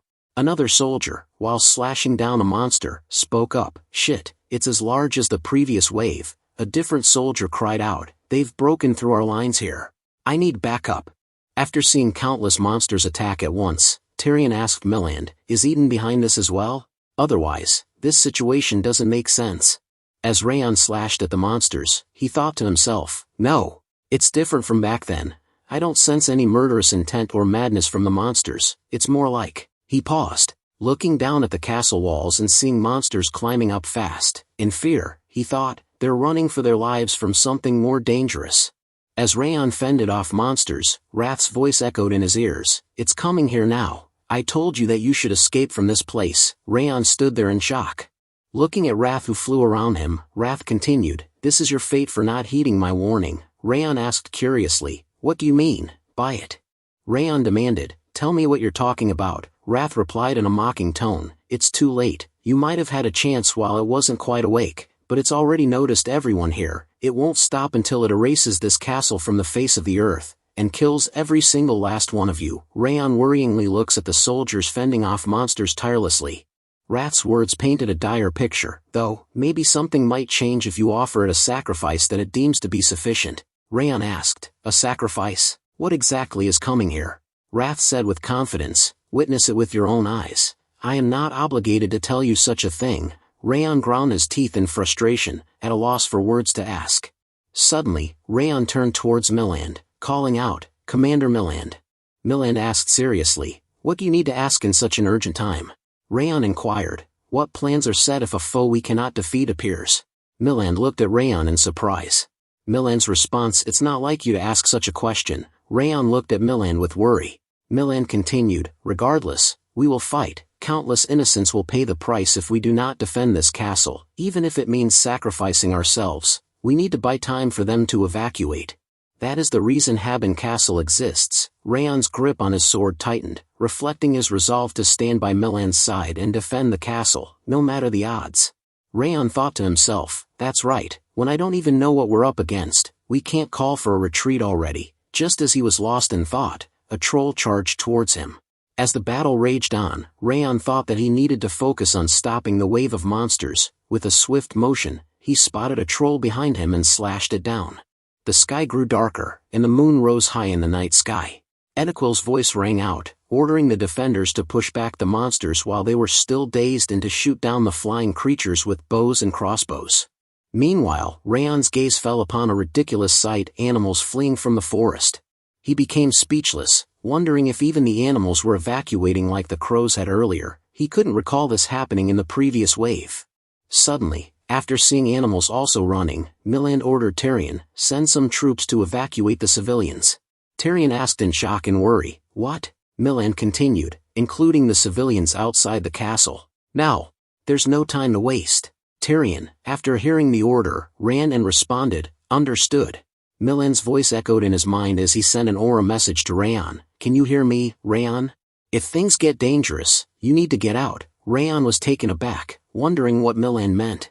The commander's words were laced with concern and trust. "I understand what you meant earlier now. You saw further than me. You are capable of a higher future. Keep your life safe, for your own future." Raon, in shock, gripped his sword tightly. Milland's words continued, "The efforts you have made for Haben Castle will never be forgotten." Raon's face twisted in anger, grinding his teeth.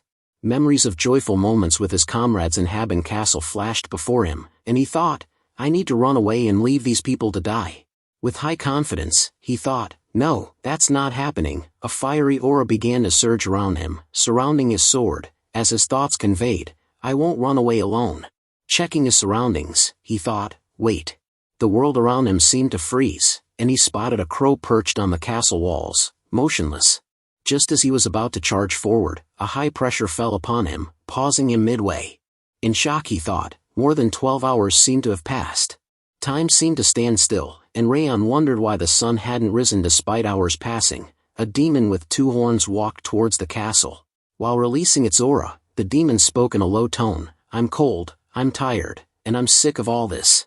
slowly walking towards castle it continued, but I woke up, so I have no choice. The monsters that stood in its way died instantly, on the demon's pressure. I must erase it all, and Raon's eyes widened in shock as he beheld the demon's power. A figure floated above Raon, its voice dripping with mockery. Have you finally sensed it? Wrath sneered. You really are quite dull. Raon's fear was palpable as he began to sweat, his eyes fixed on the demon lord, Sloth. Wrath continued, its tone laced with malice. It's too late for you now, so I'll tell you, that lazy bum's name is Sloth. The receiver, the demon lord stood before the countless dead bodies of monster. He is a demon lord, on the same level as me. As Sloth walked forward, its aura became apparent, and the air seemed to grow thick with an otherworldly energy.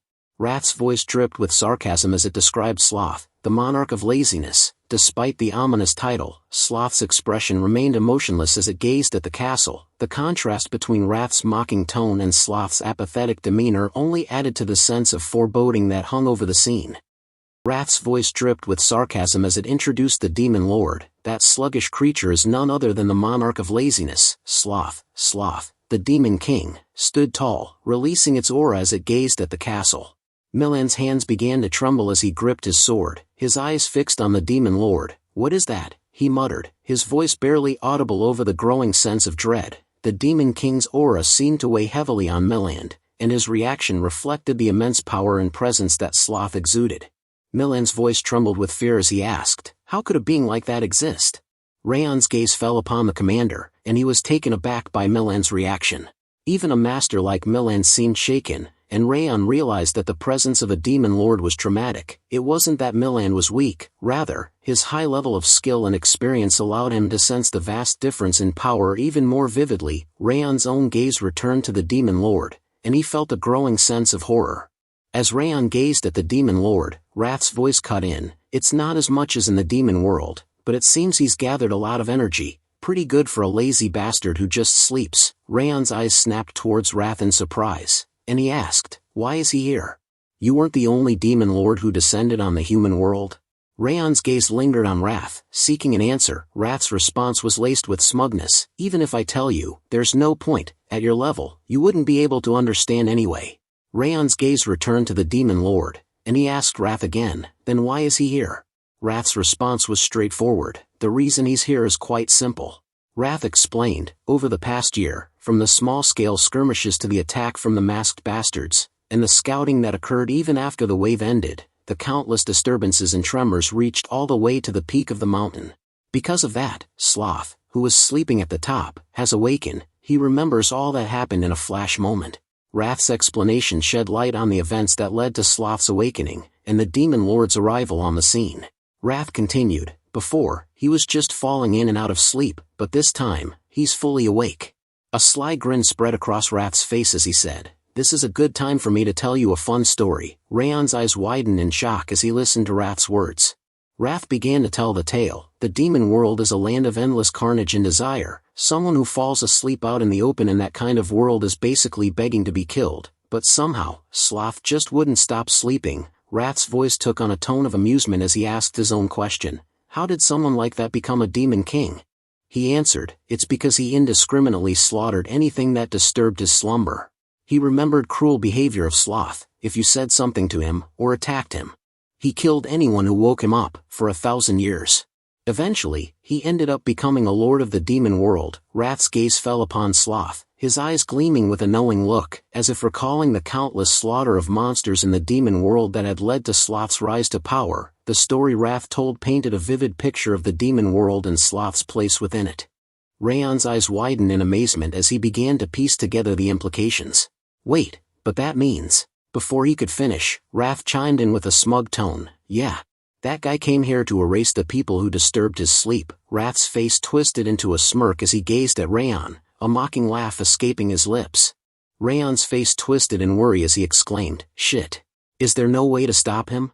Wrath's voice took on a calm and collected tone. There's no way for you to stop him here. If there was an existence like me or your grandfather, he would try to avoid a fight. But there's nobody like that here. Raon's eyes widened in surprise as he spoke. I thought he always killed everyone who woke him up. Wrath replied, win or lose, if a fight becomes long, It means he won't be able to sleep, so he hates that even more. Sloth's desire for sleep and aversion to prolonged battles added a layer of complexity to his character. Raon's thoughts were consumed by the Demon Lord's motivations, and he thought to himself, he's completely crazy, so his sleep is the only thing that dictates every decision he makes. Wrath's voice turned serious. There are only two choices available to you, either give me control of your body so I can stop him, or keep going and get annihilated. Raon's gaze fell upon the injured and tired soldiers who sat on the ground, their faces etched with exhaustion and fear. Wrath's words hung in the air. Outside of that, there's no way for you and those humans to survive this.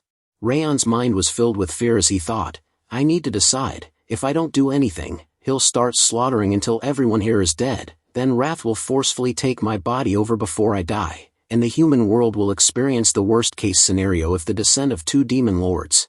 He thought to make a condition. In that case, I should give him control with the condition of blocking Sloth. Raon spoke up, Wrath, you should take over.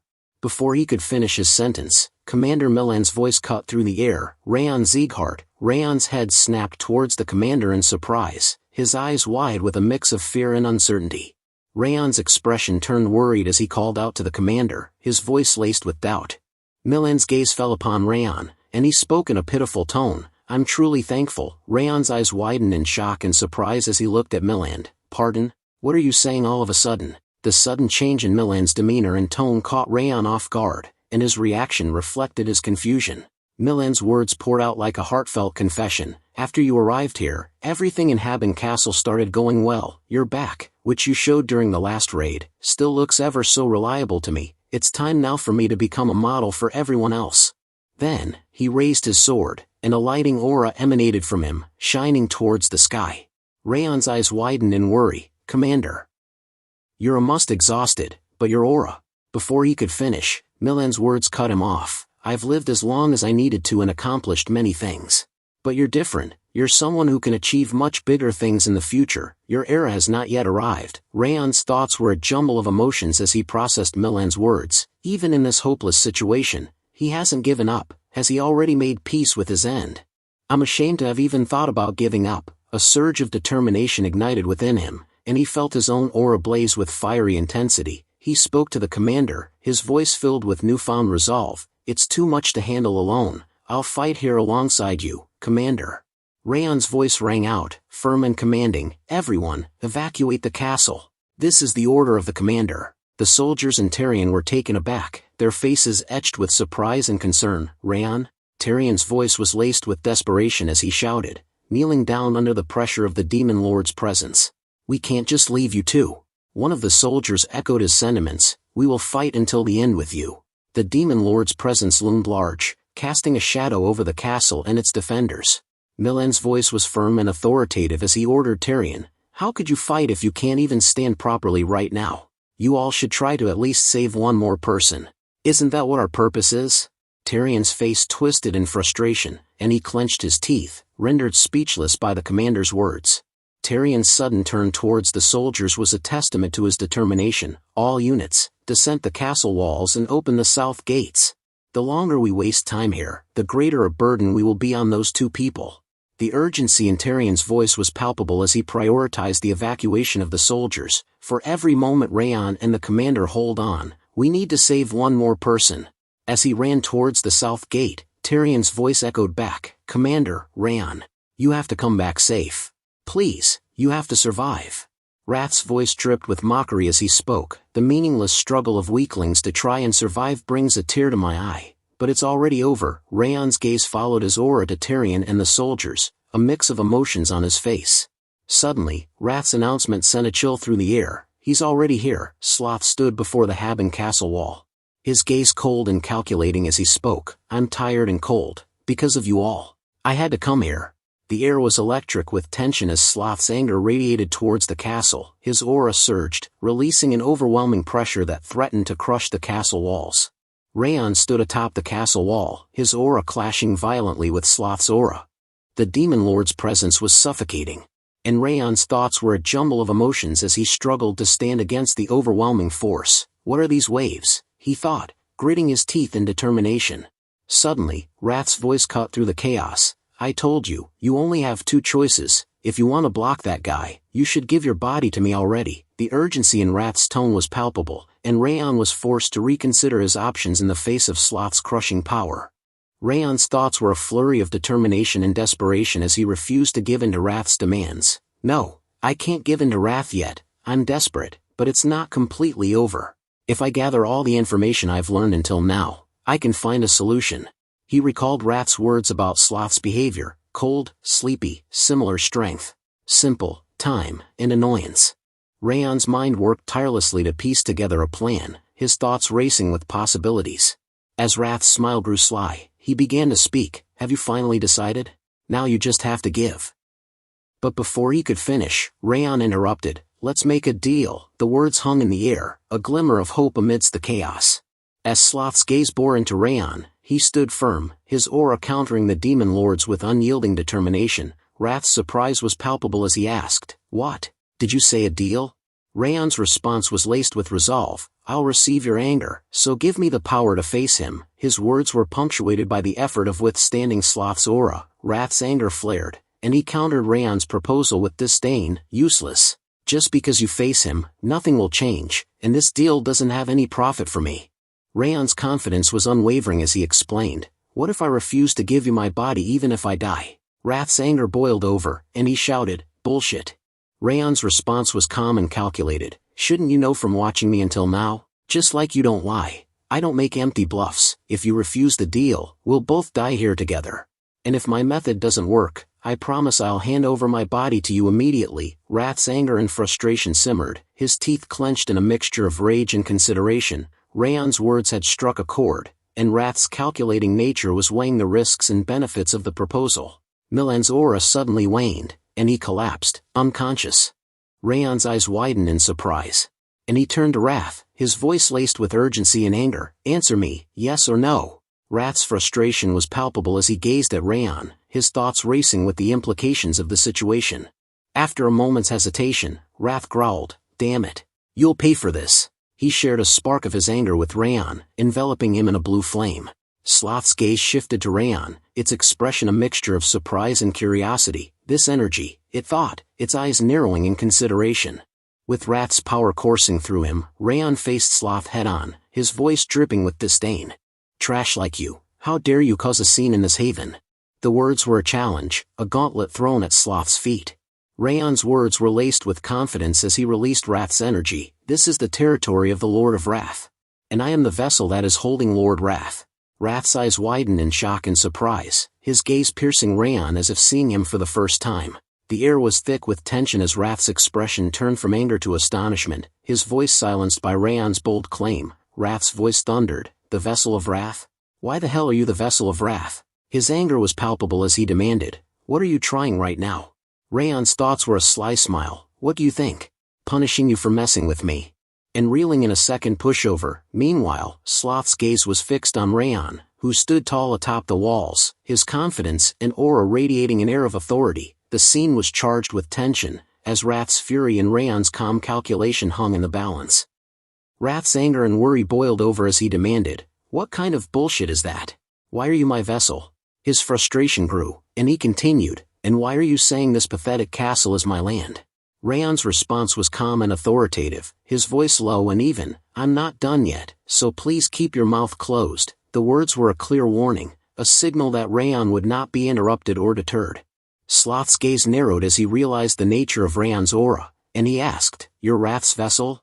Raon's response was calm and collected. "Yes," he continued, "and right now, Wrath is expressing his rage at you for daring to approach his territory."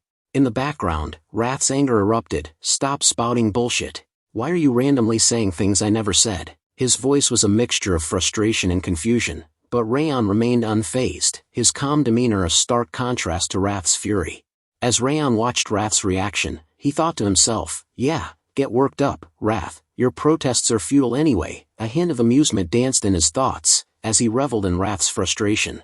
His gaze then shifted to Sloth, who looked shocked by Raon's claim. Raon's thoughts continued, "What that guy will end up feeling is the rage you gave me through the bet. And that Wrath is radiating out of my body." Sloth's gaze faltered, and he stammered, "Wrath." Raon's voice boomed, "As Wrath's vessel, I'll convey his will verbatim. Engrave it in your heart now." The words were a command, imbued with the authority of Wrath's power. Above Raon's head, Wrath's floating face turned pale with worry, his eyes wide with a mix of fear and anticipation. For a moment, Raon closed his eyes, took a deep breath, and then unleashed a torrent of wrath. His voice boomed, "To think you dare to trespass into my territory, you must want to die. If you don't stop right now, I'll make it so you can never sleep again for the rest of your life, you lazy bastard." Wrath's anger boiled over as he cursed Raon. "Are you bats hit insane? When did I even say something like that?" His voice was a mixture of frustration and incredulity, as he struggled to comprehend Raon's audacity. Meanwhile, Sloth's expression turned thoughtful, and he murmured, I can't sleep again." Raon's gaze locked onto Sloth's reaction, and for a moment, he was speechless. A thought flashed through his mind. "I was half gambling, but it looks like it's working." But before he could savor the moment, he began to shout, "Lord Wrath, please don't do that." The words were a stark contrast to his previous confident demeanor, and Sloth's eyes widened in surprise as he looked at Raon. Raon's voice was laced with urgency as he pleaded, "Please hold it, you can't do something like that. You must not descend right now." He raised his hand, revealing Wrath's bracelet to Sloth. After seeing Raon's act, Wrath's anger erupted. "You bastard, what are you doing? What are you trying to pull?" But Raon continued his act. "This power isn't something you gathered to use on the likes of Sloth. You needed to subjugate this continent beneath your feet." Wrath's worry turned to alarm. "Continent? What is it now?" As Raon's words seemed to strike a chord, Sloth's gaze was fixed on Raon, who stood tall, shouting towards the sky. Sloth's eyes widened in shock as he stared at Raon, his voice barely above a whisper, "Wait." He took a step closer, his gaze fixed intently on Raon's hand, and his thoughts began to piece together the puzzle. "That flower bracelet is definitely Wrath's." Raon's words dripped with menace. "You need to get revenge since he dared to touch your subordinate? You'll even follow him forever to make sure he can't sleep? No, even if it's you, Lord Wrath, that's..." As Raon's words hung in the air, Sloth's face turned pale with worry and fear. He murmured, his voice trembling, "Wrath will follow me around and not let me sleep, and fight me during that as well." Sloth's thoughts swirled with the implications. "If I keep fighting Wrath, I won't be able to sleep." The memory of Wrath's face flashed in his mind, and his thoughts continued. "A random human has Wrath's energy, his bracelet, and even knows what I hate the most." Sloth's face twisted in frustration, and he gritted his teeth, muttering, "Cook. He really is Wrath's vessel." The realization seemed to burn within him, and he felt a surge of anger and helplessness. As Wrath looked defeated, Raon's thoughts turned calculating. "I created an annoying situation for Sloth based on what Wrath told me, and I also showed him Wrath's bracelet. Now things are going as I predicted." With a confident tone, Raon shouted, "To exculpate more, I'll introduce myself again. I am the vessel of Wrath, who will imminently become the body for his descent." The words hung in the air, a declaration of Raon's role and purpose. Raon's words flowed smoothly. "And I know why you have come. You must have had your sleep disturbed because of the wave." He gazed at Sloth, who remained silent, his eyes fixed intently on Raon's face. "However, you've picked the wrong opponent. The perpetrator of this incident is a group called Eden who used the monsters as their pawns. We were just protecting our castle from the wave that Eden caused." He paused for a moment, his expression turning serious. "Also, we don't know where those Eden bastards are." As Raon spoke, Sloth listened intently, his expression a mixture of curiosity and calculation. Sloth's voice was laced with a hint of skepticism. "So you're saying you aren't involved? If you're telling the truth, I have no reason to fight Wrath." As he departed, Sloth spoke over his shoulder, "I'm going back. I need to go back to sleep." Raon's eyes narrowed, his gaze fixed on Sloth's retreating figure. He thought to himself, "The energy he's radiating has slightly weakened. Now is the time." Raon's voice echoed through the air, "Lord Wrath, you need to hold back. You cannot come out yet." Sloth's footsteps halted, and he turned to face Raon, surprise etched on his features. Wrath's anger boiled over. "Don't push it, you insane bastard." But Raon ignored Wrath's outburst, his focus fixed on Sloth. "You have something to say. All right, I will convey it exactly, so please wait." Raon's voice took on a serious tone. "Sloth, how dare you just leave like that after laying your hands on my subordinate?" Sloth's response was calm and collected. "Wrath, I didn't know you were here." Raon's words cut through the air. "You should shut your mouth if you're just going to make excuses. If I didn't show up, that means you wouldn't have killed my subordinates. Since you're also a demon, you should know, right? A life for a life." Sloth's expression remained impassive. "No, I didn't even." But before he could finish, Raon interrupted. "Don't argue with me. The air was thick with tension, as Raon's anger and authority seemed to dominate the conversation. Because of the monsters that ran from you, my subordinates died. And do you think I'll just ignore the fact that you blamed unrelated people for waking you up? Sloth's eyes locked onto Raon's, and he became speechless, as if frozen by the intensity of Raon's gaze. Raon's words hung in the air. However, taking your life as payment doesn't quite add up, so, as the noble lord of the demon realm, I shall grant you a chance. Make your choice. Meanwhile, Wrath's face above Raon's head twisted in frustration, his teeth gritted in anger. He seemed to be seething with resentment, unable to intervene.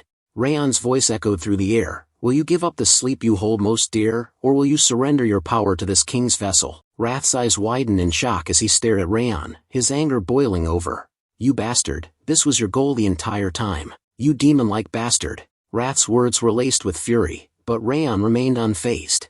Sloth's expression turned thoughtful, and he replied, You're telling me to choose between sleep and my power. That's an easy choice. Wrath's voice was a panicked scream in Raon's mind. No, you need to kill this bastard, Sloth. But his words were lost on Sloth, who seemed intent on his own path. As Sloth conjured a magic circle in midair, Wrath's desperation grew. You're being tricked by a human who's worse than a demon. You can literally kill him with a wave of your hand. Please stop now. Wrath's eyes locked onto Sloth's face, his gaze pleading for sanity. As Sloth's energy began to flow towards Raon, Wrath's screams turned to anguish. Nuo. The sound was a primal wail, a mixture of rage and despair. As Sloth's black aura enveloped Raon, his eyes widened in surprise and amazement. The air seemed to vibrate with dark energy, and Raon's gaze locked onto Sloth's. A system window materialized, its message stark and clear. A portion of the power of Sloth is infused into your soul and body. The ability will activate after the adaptation period ends. Raon's eyes widened in shock as he gazed at the black aura enveloping him. Is this the energy of Sloth? Raon's thoughts swirled with questions and wonder.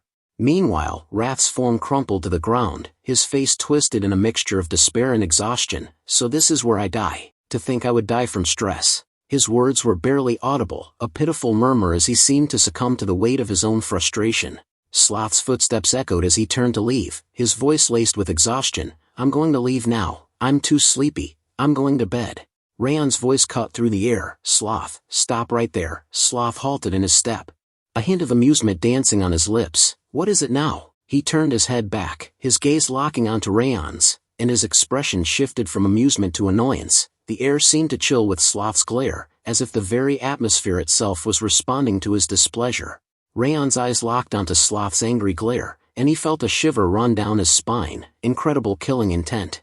If I provoke him any further, whether I'm Wrath or not, he'll kill me. The thought sent a spark of caution through Raon's mind. With a sudden movement, Raon reached into his coat and pulled out a small, cloth-covered stone. I have something to give you. Take this, it's something you'll need. Raon's words were laced with a sense of urgency, and he threw the stone towards Sloth. Sloth caught the stone in surprise, his eyes narrowing as he gazed at the cloth-covered object in his hand. As Sloth unwrapped the cloth, a red stone emitting a warm aura came into view. Raon's voice was clear. It's the magic stone of the Goblin King. Sloth's eyes lit up as he held the stone, and he thought to himself, this is so warm. With this, I could keep sleeping forever. Raon's words continued, I'll give you that, so no matter what commotion happens here in the future, don't come down, and if a wave breaks out, make sure you control it properly and stop it. Sloth's gaze remained fixed on the magic stone, his fingers wrapping around it tightly.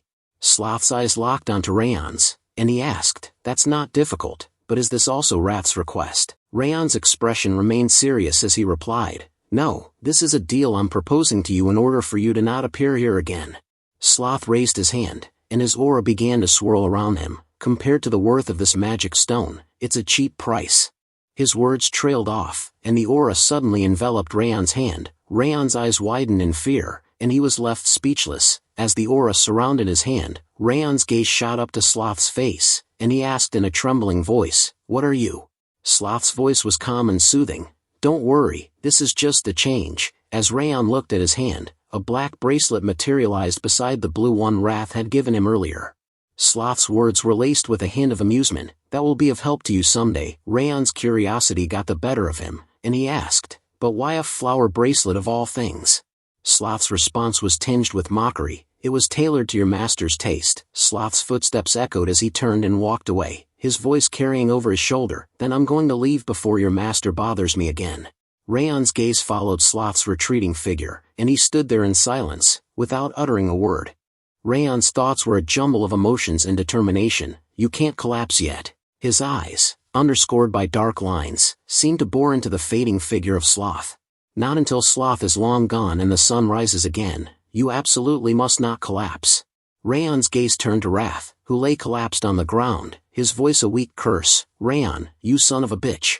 Raon's thoughts, however, were elsewhere, reflecting on the danger that had just passed. Now that I think about it, it was really dangerous. As he looked at the unconscious soldiers, Raon's mind replayed the events that had transpired. If I had no information on Sloth, or if Wrath didn't agree to the bet, or if anyone inside the castle stayed conscious, I wouldn't have been able to use this method. As Raon gazed out at the castle before him, he felt the weight of the night's events bearing down on him, a hopeless night that felt like it would never end. The words echoed in his mind, a testament to the trials he had faced. But as the Demon King's figure vanished from sight, the darkness that had seemed so oppressive began to recede. The sun slowly rose, casting its warm rays over the landscape. The night's terrors began to fade, and with the dawn, a sense of relief washed over Raon, and tonight's nightmare ended like that. Commander Milan slowly regained consciousness, his hand instinctively rising to his face. As he sat up, he gazed out at the castle before him. A mixture of relief and fatigue etched on his features. Looks like I lived. Around him, the other soldiers were stirring, groggily coming to their senses. They looked around, disoriented, taking in their surroundings. Milan grasped his sword, his mind racing with memories of the night's chaos. I clearly remember having felt a shockwave of energy towards the end of everything. The energy of a transcendental, who has reached the realm of absolute. His thoughts were tinged with awe and worry as he recalled the Demon King's angry face before he lost consciousness.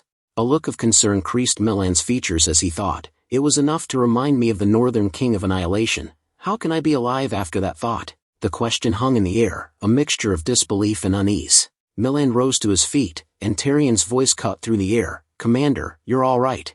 Milan's response was measured. Tyrion, what about the others? Tyrion's reply was confident. Yes, everyone's all right. But as Tyrion's gaze fell upon something, his expression changed in an instant. He became shocked and speechless, his eyes fixed on something that seemed to have left him frozen in awe. Milan's curiosity was piqued, and he followed Tyrion's gaze, asking, what are you so shocked by? Milan's gaze followed Tyrion's, and his eyes widened as he took in the scene. Raon stood atop the walls, his sword still in hand. Milan's voice carried across the distance. Raon. Raon's head turned slowly, his eyes locking onto Milan's. Raon's voice was measured. I kept my promise. His face, however, told a different story. The weight of his exhaustion was etched on his features, his eyes sunken and his skin pale. Tyrion's thoughts were a jumble of questions as he gazed at Raon's worn-out form. Did he really manage to stop that monster? The memory of the Demon King's aura still lingered in his mind, and he recalled how both Raon and Milan had stood before the beast, radiating an enormous amount of energy. Even the commander had been knocked unconscious. How did he manage to stay standing until the end? Before Raon could finish his sentence, I'm glad you're all right. His body began to sway, and he fell unconscious. Milan's voice rang out in worry. Raon. Tyrion's eyes widened as he called out, hey, and rushed towards Raon's falling form. Milan caught Raon's unconscious body and gently placed him on his lap. A broad smile spread across his face as he turned to the soldiers and shouted, the battle is over, applause for the hero. The soldiers, still shaken but relieved, erupted into cheers and applause, their voices echoing through the castle grounds. 3 days later, inside the Haben castle, life had slowly returned to normal, with people going about their daily duties. But in Commander Milan's office, a look of concern creased Milan's face as he asked, is Raon still not up? One of his officers replied, no, he's still sleeping. Apparently, he's fine, but it's already 3 days since the battle. Meanwhile in the castle's medical room, Raon lay unconscious, his chest rising and falling with each gentle breath. Commander Milan's voice was measured. Well, I'm sure his body is exhausted from it. It'll take some time for him to recover. Tyrion and Edequil exchanged a worried glance, their faces etched with concern and sadness. Tyrion's voice broke the silence. Anyway, what was that guy? The moment I felt his energy, everything after that is a blank. Commander Milan's expression turned grave as he slowly replied, he was a demon, The officers' faces turned pale, their eyes wide with fear. The word demon seemed to hang in the air, casting a dark shadow over the room. Commander Milan's voice was low and serious. That ominous and cruel aura was definitely demonic energy, an energy shockwave that powerful probably means that he's a demon king. No one can fight unless it's someone like the Northern King of Annihilation. As Milan spoke, a memory seemed to flash in his mind. The aura Sloth had radiated. The officers' faces reflected their confusion and fear, one of them asking, "Then how did Raon manage? None of us died either. I don't see how that was possible." Enequil's question cut through the silence. "Do you think he negotiated with the Demon King?" Tyrion's eyes widened in shock and worry. "Negotiate?" Milan's voice was measured. "Even if Raon is a genius, there's no way he could win a fight against the Demon King. That leaves only negotiation as the possibility. It's just my opinion, but I assume he chose to sell both his soul and body to save everyone." His words painted a dire picture, one that left the officers somber and concerned. Milan's hand rested on his beard as he continued. "I do remember hearing him say the word negotiation while I was passed out." The officer's question hung in the air. Then did he really sacrifice himself to save us? The weight of the possibility seemed to settle heavily on everyone's shoulders. Enequil's voice broke the silence. "Please tell us about Raon. I know that he is no ordinary mercenary, but I don't think you can hide his identity anymore." Milan's gaze seemed to drift inward, his eyes clouding over as he considered how much to reveal about Raon's true nature. His expression turned solemn as he replied, "Yes, it's only right that I tell you now." He paused, his voice taking on a measured tone. "Raon is of the Sieghart bloodline." The officers' eyes widened in shock, their faces reflecting a mix of awe and trepidation. Enequil's voice was barely above a whisper as he murmured to Tyrion, "Well, a 16-year-old as talented as him, are all from the 6 emperors, 5 demons." Tyrion's response was laced with a mix of surprise and understanding. "I knew he wasn't ordinary, but it makes sense if he's a Sieghart." Milan's gaze drifted out the window. "And explain Raon has sacrificed himself many times to save us. We are heavily indebted to him, so it's only right that we make up for what he has lost." His voice took on a firm tone. "Let us support him from now on." They nodded in unison, a silent vow forming among them to stand by Raon and repay the debt they owed him. While Raon's eyes slowly fluttered open, and he took in his surroundings. The familiar setting of the medical room in Haben Castle seemed to register in his mind, and he thought to himself, "Am I in the medical room of Haben Castle? I assume things went well since I woke up." As he sat up, his gaze fell upon the table beside him, and his eyes widened in surprise. Yua lay sleeping on the table, her gentle breathing a soothing sound in the quiet room. Raon's expression turned puzzled. "What's Yua doing here?" He looked at Yua with a mix of confusion and curiosity. Raon's gaze lingered on the clothes and bucket of water beside Yua, and a realization dawned on him. Did she nurse me while I was sleeping? She didn't even know when I might wake up, yet she did all this. His eyes softened as he looked at Yua's peaceful form, a sense of gratitude and surprise washing over him. As he checked his own body, Raon's expression turned thoughtful. "Anyway, my body's state is not what I had anticipated at all. I thought I'd be a mess because of sloth." Raon's fist clenched, and he thought, "But I actually feel refreshed. I feel like my senses are sharper than before too. What happened?" His mind was racing with questions. When Wrath's voice suddenly echoed in his mind, "Why? Is it strange that your body feels so light?" Wrath's tone was laced with anger and frustration. Raon's eyes widened in surprise as he looked at Wrath, who was seething with rage. Wrath's voice erupted in a furious shout, "It's your head that's strange, not your body. You dirty little fraud." Raon's voice dripped with sarcasm. "Thanks, Wrath. You saved me." Wrath's anger boiled over. "Are you mocking me right now? Do you want to die?" The air seemed to vibrate with Wrath's fury as he circled around Raon. "Scamming 2 demon kings. You're the first one to pull off something like that. I'm sure Sloth is the stupidest demon king to exist too." Wrath's words were laced with venom, his anger and frustration evident. As Wrath continued to rant, his words cut deep. "How does it make sense for your soul's level to rise just because you held up a few minutes against an idiot like that?" Raon's eyes widened in surprise. "My soul's level?" Raon's eyes scanned the system window messages, his mind reeling with the sheer amount of information. "Your soul's level has increased due to the fight against a transcendental being." The message was followed by a slew of others, each detailing various upgrades and increases. The Thousand Flames technique, Bitter Cold Aura, and Glacia had all reached 4 stars. Raon's stats had increased across the board, with boosts to resistance, stamina, sensitivity, and agility. The messages continued to roll in, each one revealing more benefits and rewards. As Raon read on, He discovered the new title, The One Who Cajoles the King, and its accompanying ability. His thoughts were a mix of surprise and excitement. I didn't really get to check because I lost consciousness, but I wasn't expecting so many rewards. As Raon browsed through the system messages, his eyes widened in shock. Wait, this is... The message that caught his attention: trait sloth has been created. Stats will increase while sleeping. Stamina and aura recovery speed will be drastically increased while sleeping.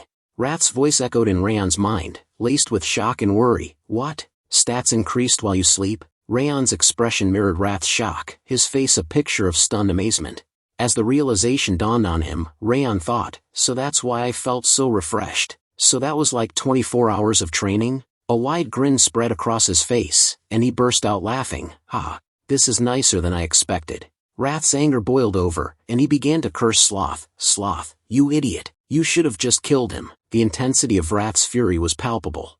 After composing himself, Rath turned to Raon, his voice laced with a mix of anger and curiosity. How much did your stats increase? Raon glanced at his stats, his eyes scanning the numbers before responding. About 11, I guess. Rath's expression turned incredulous. 11? The shock in Rath's voice was evident. Rath's anger reached a boiling point, and he began to berate Raon. How much are you ripping off of me? Raon's response was laced with amusement. It's went up again because you got angry. Just as Rath's tirade was gaining momentum, Raiden burst into the room, his eyes widening in surprise as he spotted Raon. Raon. Yua, who had been sleeping on the table, stirred awake at the sound of Raiden's voice, her eyes fluttering open as she sat up with a start. Raiden rushed towards Raon's bedside, concern etched on his face. You're finally awake. You're all right, right? Yua chimed in, her voice laced with worry. Mr. Raon, are you all right? Raon's calm demeanor reassured them. You're all worrying too much. Just as the conversation was getting underway, Raiden suddenly remembered something. Right, I almost forgot. Raon's curiosity was piqued. What? Raiden's response sent a spark of interest in Raon's eyes. The commander wanted to see you when you woke up. Raon's gaze locked onto Raiden, his expression a mix of surprise and curiosity. Sometimes later, Raon entered the commander's office, his voice respectful as he offered his greetings. I offer my greetings to the commander. Milan's eyes lit up as he took in Raon's appearance. Yes, seems like you're all recovered now. Milan's expression turned thoughtful. I've seen many geniuses until now, but I've never seen one improve as fast as you have. You're gonna surpass me soon. Raon's face flushed slightly, and he replied in a shy voice. No, I was just lucky. Ediquil and Tyrion observed the exchange, their eyes fixed on Raon with interest. Milan's tone shifted, and he spoke with a hint of seriousness. You don't need to be so humble. Raon's eyes widened in surprise as Milan continued. I'm sorry to ask you this so soon after you've woken up, but how did you deal with that monster? Raon's mind racing, he thought, there it is. These people don't know much about the Demon Kings. They might throw me out if I make them think that I have a connection to the demons. I need to make an excuse. The group waited with bated breath for Raon's response, their eyes fixed on him with anticipation. Just as Raon's anxiety was building, Milan spoke up. However, you're not obligated to answer. Raon's gaze darted to the group, his expression confused as he replied, sorry. Milan's words hung in the air. We're aware that he was strong enough to be a demon king. I assume you negotiated with him to send him back, and as for what a demon king could want. Milan's pause added to the tension. We believe that you put your body and soul up as collateral to save everyone. Ediquil's expression turned knowing. It seems like we were right. Tyrion's voice was filled with admiration. Negotiating with the Demon King to save us. You're so. Raon's face turned pale as he listened to their words, his mind racing with the implications. In his mind, Raon thought, I feel like things are turning out how they shouldn't. Rath's anger erupted. You idiots. It was that idiot that gave up his soul, not Raon. Rath's voice was laced with frustration, and what Demon King would care to take a soul and body? Milan stood up from his chair, his expression solemn as he announced, since you have sacrificed yourself to save us, we should do something for you too. The group's eyes locked onto Milan, their faces filled with determination. I pay my respects to all that have done for us, Milan said, his voice filled with conviction. The group followed suit, placing their hands on their chests and giving a respectful salute. The gesture was a testament to their gratitude and admiration for Raon's sacrifices. His voice filled with emotion. All the sacrifices you have made, the Haben Castle supports you, Raon Sieghart. Milan's expression turned expectant as he said, let us know if you ever need anything. Raon's face lit up with a smile. And he asked, then, there is something I'd like to ask. Milan's eyes widened in surprise. Go ahead. Raon's demeanor turned respectful as he placed his hand on his chest. Please spar with me before I return to my household. The request caught Milan off guard, and he seemed to consider it for a moment before responding. Time continued to pass, until it was a week before graduation. Raon stood in front of the arena, reflecting on his progress. Thanks to the effect of sloth, I got used to my body growing stronger, and gained a deeper understanding of my new techniques. The benefits of sloth's ability had been immense, and Raon felt more confident than ever. Raiden, who stood outside, welcomed Raon into the arena. And as he entered, Raon thought, and today, as I leave Haben Castle, my physical condition is at its utmost peak. Milan stood in the center of the arena, ready to fulfill his promise. Raon walked towards Milan, his eyes locked onto the commander, his expression focused and determined. The spectators' cheers echoed through the arena as Raon climbed the steps into the center. You've got this, Raon. You have to defeat the commander before you leave, one of them shouted, while another voice chimed in, we believe in you. The energy was palpable, with the crowd's enthusiasm fueling Raon's determination. As Raon stood before Milan, the commander's eyes locked onto his, and he asked, are you ready? Raon's smile was confident as he replied, yes, sir, I prepared myself while you were waiting. The crowd's cheers subsided into an expectant hush, awaiting the start of the spar between Raon and Milan.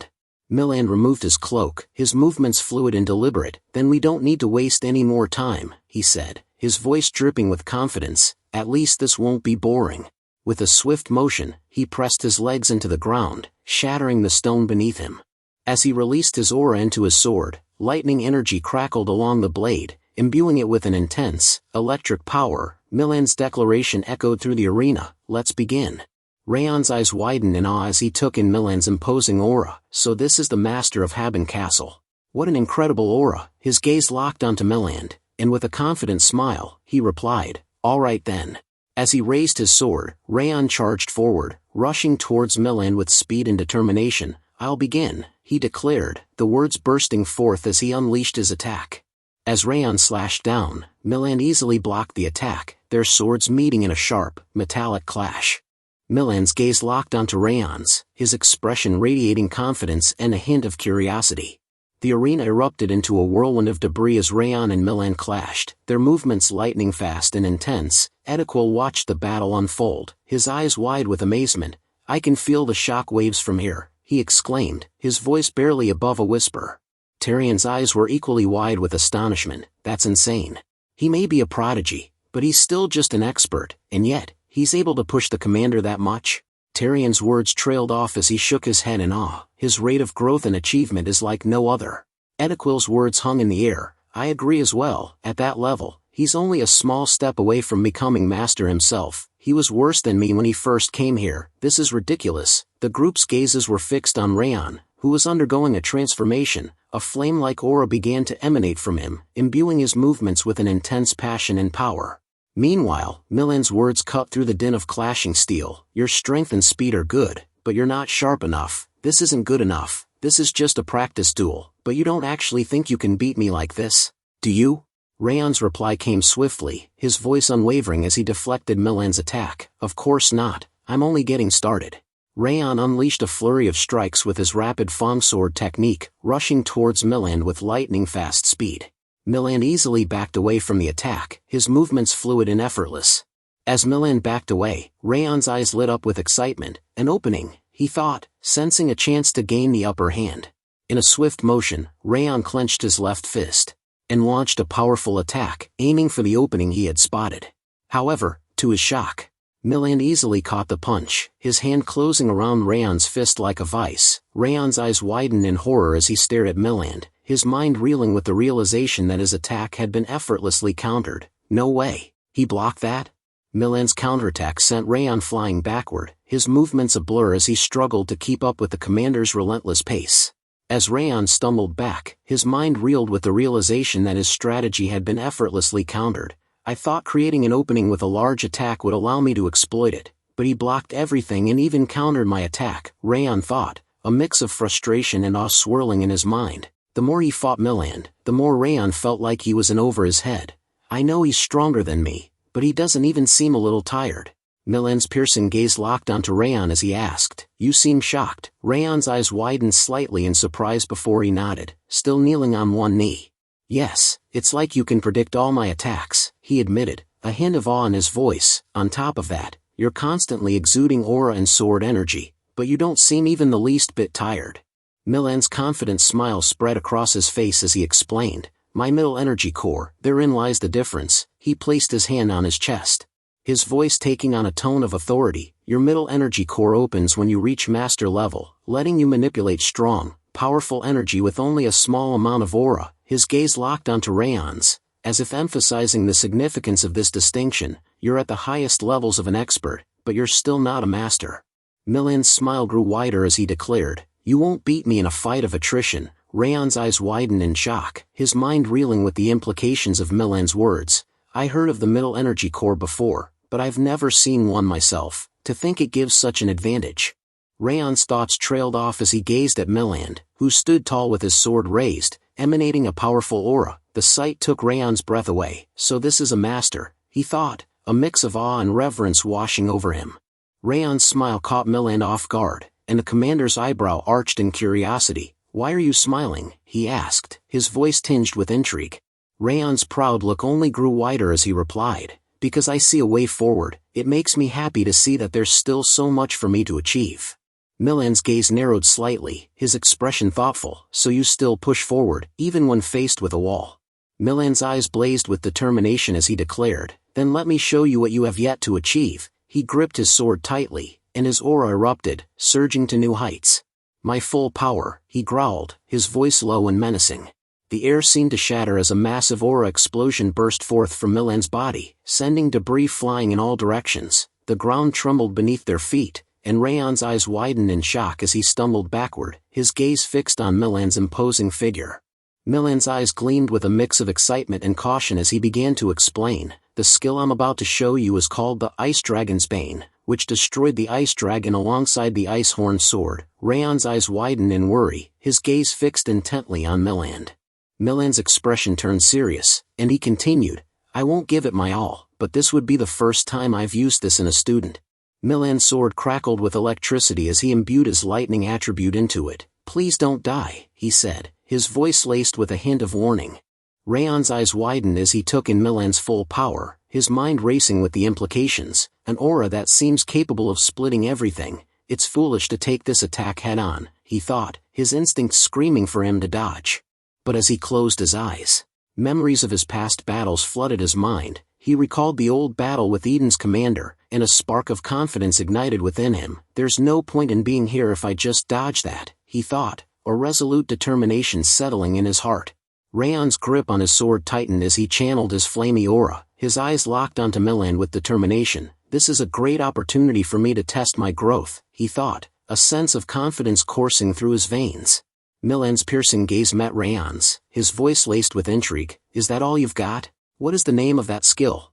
Raon's thoughts flashed back to his training in Haben Castle, and the memories of the Thousand Flames technique that had resurfaced after his fight with Sloth. With conviction, he declared, "This is the strongest skill I can show you right now, Commander.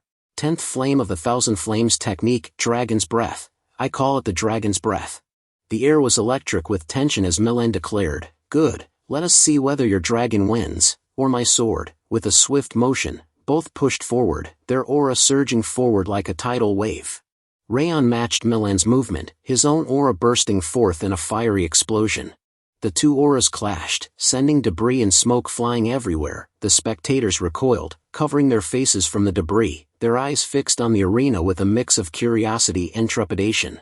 As the smoke billowed, Tyrion's voice rang out, "How is this much force even possible? He's facing the commander's attack head-on?"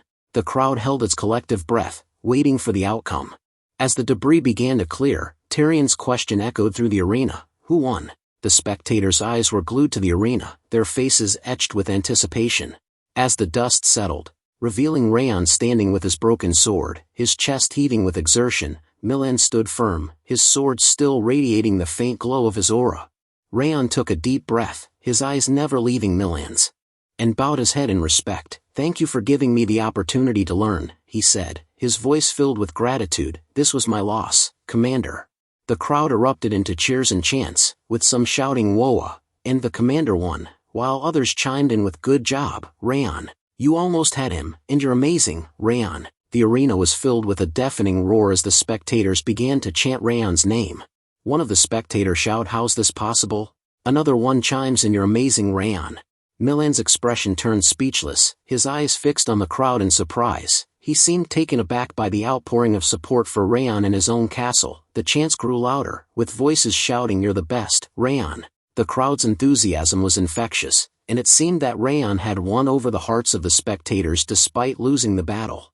Milan's gaze lingered on Raon, a mix of surprise and admiration on his face. What an absolutely absurd lad, he thought, recalling the intensity of their battle. I thought my aura alone would be enough to subdue him.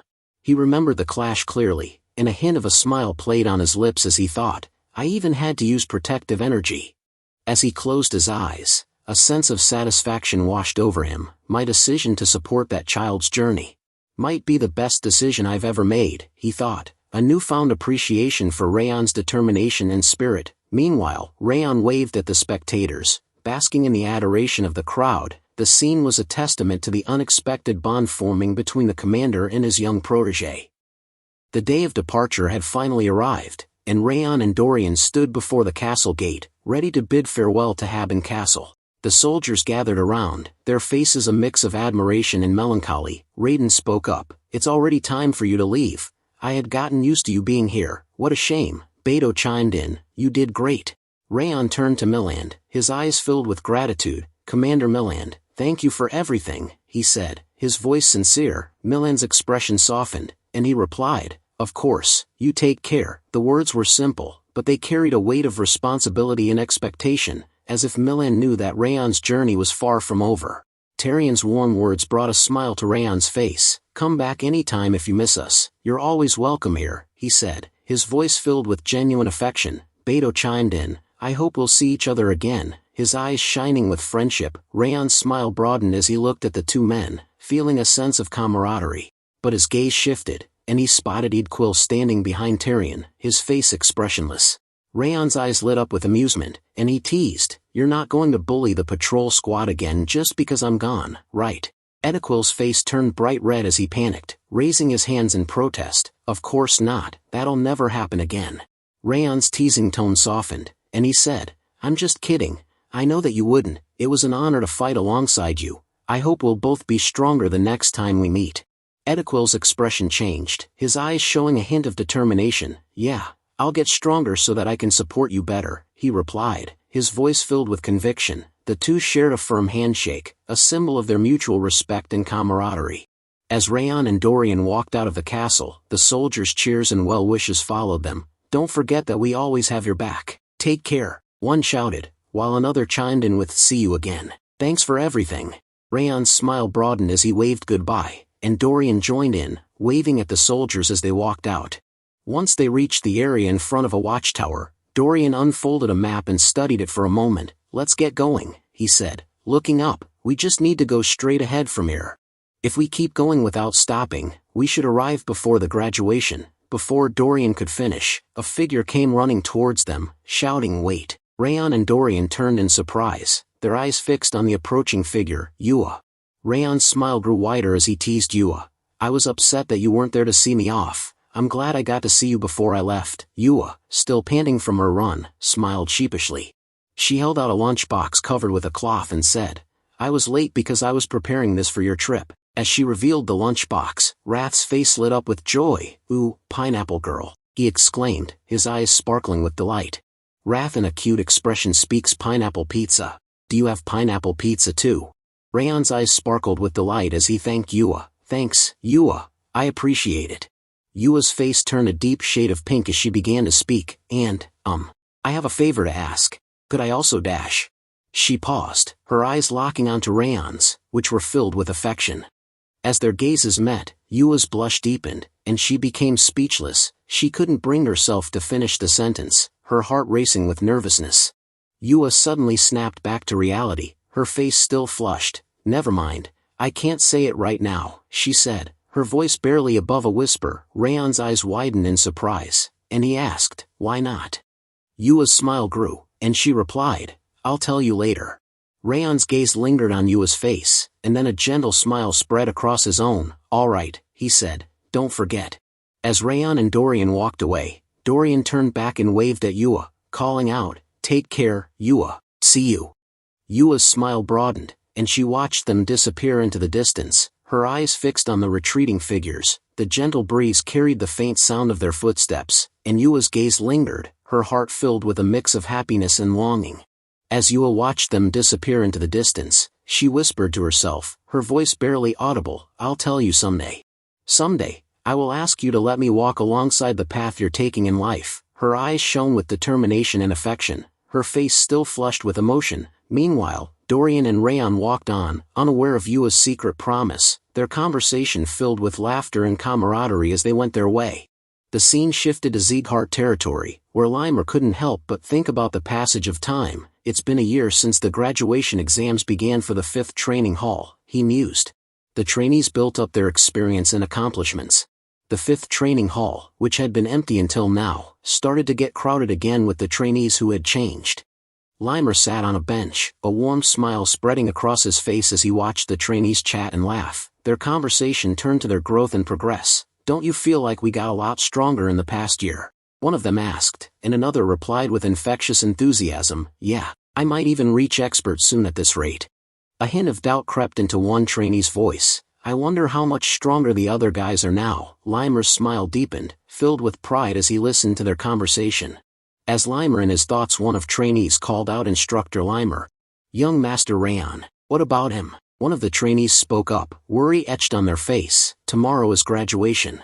Another one chimed in, I'm worried that something might have happened to him. With a gentle scratch of his head, Limer reassured the trainees, haven't you guys known Raon long enough? You think he's the type to get kidnapped or something? Stop worrying for no reason and prepare for the graduation ceremony instead. I'm sure he's fine. The trainees looked sheepish, and one of them mumbled, right. Limer nodded, yeah, now go. With a chorus of acknowledgements, the trainees turned to leave, their voices fading into the distance as they called out, thank you, and then we'll get going. Limer watched them go, a warm smile on his face. Limer's frantic call pierced the night air as he ran towards the butler. Lowen, help, Lowen, he exclaimed, his voice laced with desperation.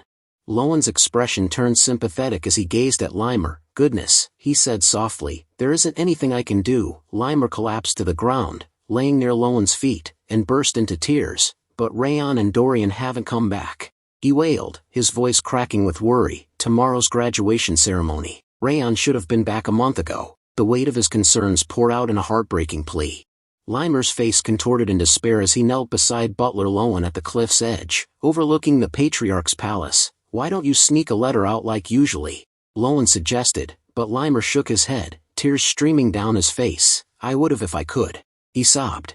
But the Heavenly Sword Order is guarding the Shadow Society. The memory of his failed attempt to infiltrate the Shadow Society flashed before his eyes.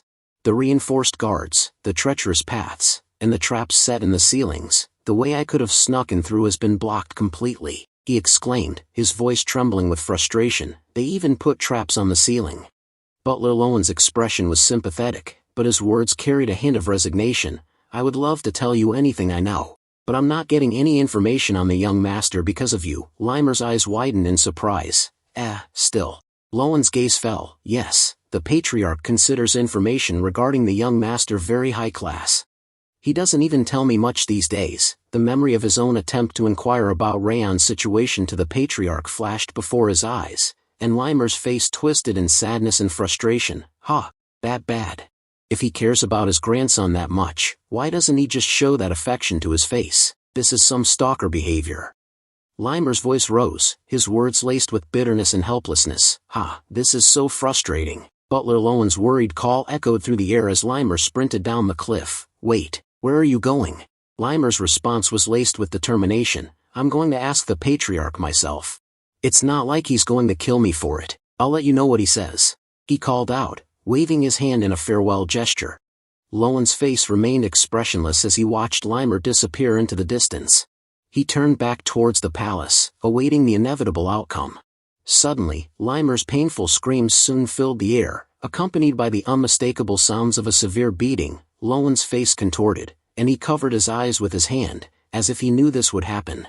In the grand halls of Sieghart's central martial hall, the eldest son of the patriarch posed a grave question to his butler. Raon might be dead. The butler's expression was somber as he detailed the situation. He was supposed to return a month ago, so we sent a group to check in on him. But there was an unexpected wave, so they were unable to approach Haben Castle. The butler's voice was measured, conveying the gravity of the situation. The wave was stopped, but seeing as they couldn't get a hold of Raon and his group, we're assuming that he's either heavily injured or dead. Instructor Limer was so anxious that he even went to see the patriarch about it. The eldest son's response was devoid of warmth, his voice dripping with disdain. Nice, he'd always been a bother. I'm glad he's gone without me having to do anything. The butler leans in, voice laced with curiosity. But I heard he protected Haben Castle against the blue spirit. So I'm wondering, was it Eden that attacked him? Eden sparked a calculating glint in the eldest son's eye. That's possible. I'm sure he was a nuisance for them too. The butler's question hung in the air, a glimmer of doubt still present. However, it's not certain that he's dead, if he comes back alive tonight. The eldest son's response was laced with confidence, bordering on arrogance. It doesn't matter even if he does. He elaborated, his words dripping with ruthless calculation. Unlike usual tests, Limer's graduation exam evaluates a trainee's yearly progress and uses it to determine whether they can be officially promoted to swordsman. This process can take anywhere from a few days to over a week. Tomorrow's the graduation ceremony, so even if he comes back tonight, he can't get qualified. The butler's eyes widened slightly, a silent I see escaping his lips as the weight of the situation sunk in. The eldest son's smile was a mask of calculated amusement as he spoke to the departing butler. Well, I'd still be entertaining to see his disappointed face when he learns he failed. Report to me right away if you learn anything new. The butler's obedient yes sir trailed behind him as he exited. Once alone, the eldest son's smile transformed into a look of satisfied contemplation. I was wondering what I should do about him, but I guess this was his limit. You weren't a bad source of entertainment, Raon. He leaned back into his chair, the smile still plastered on his face, exuding an aura of cold calculation. The morning sun cast a golden hue over Sieghart's graduation grounds, where anticipation hung thick in the air. One by one, people began to gather, families, instructors, and curious onlookers, drawn by the promise of celebration and new beginnings. Today marked the long-awaited graduation ceremony of the 5th Training Hall. Inside the grounds, the atmosphere was electric. Trainees, now clad in crisp ceremonial uniforms, filled the space with laughter and chatter. Their faces glowed with pride, their voices rang with joy, each one a testament to the trials they'd overcome.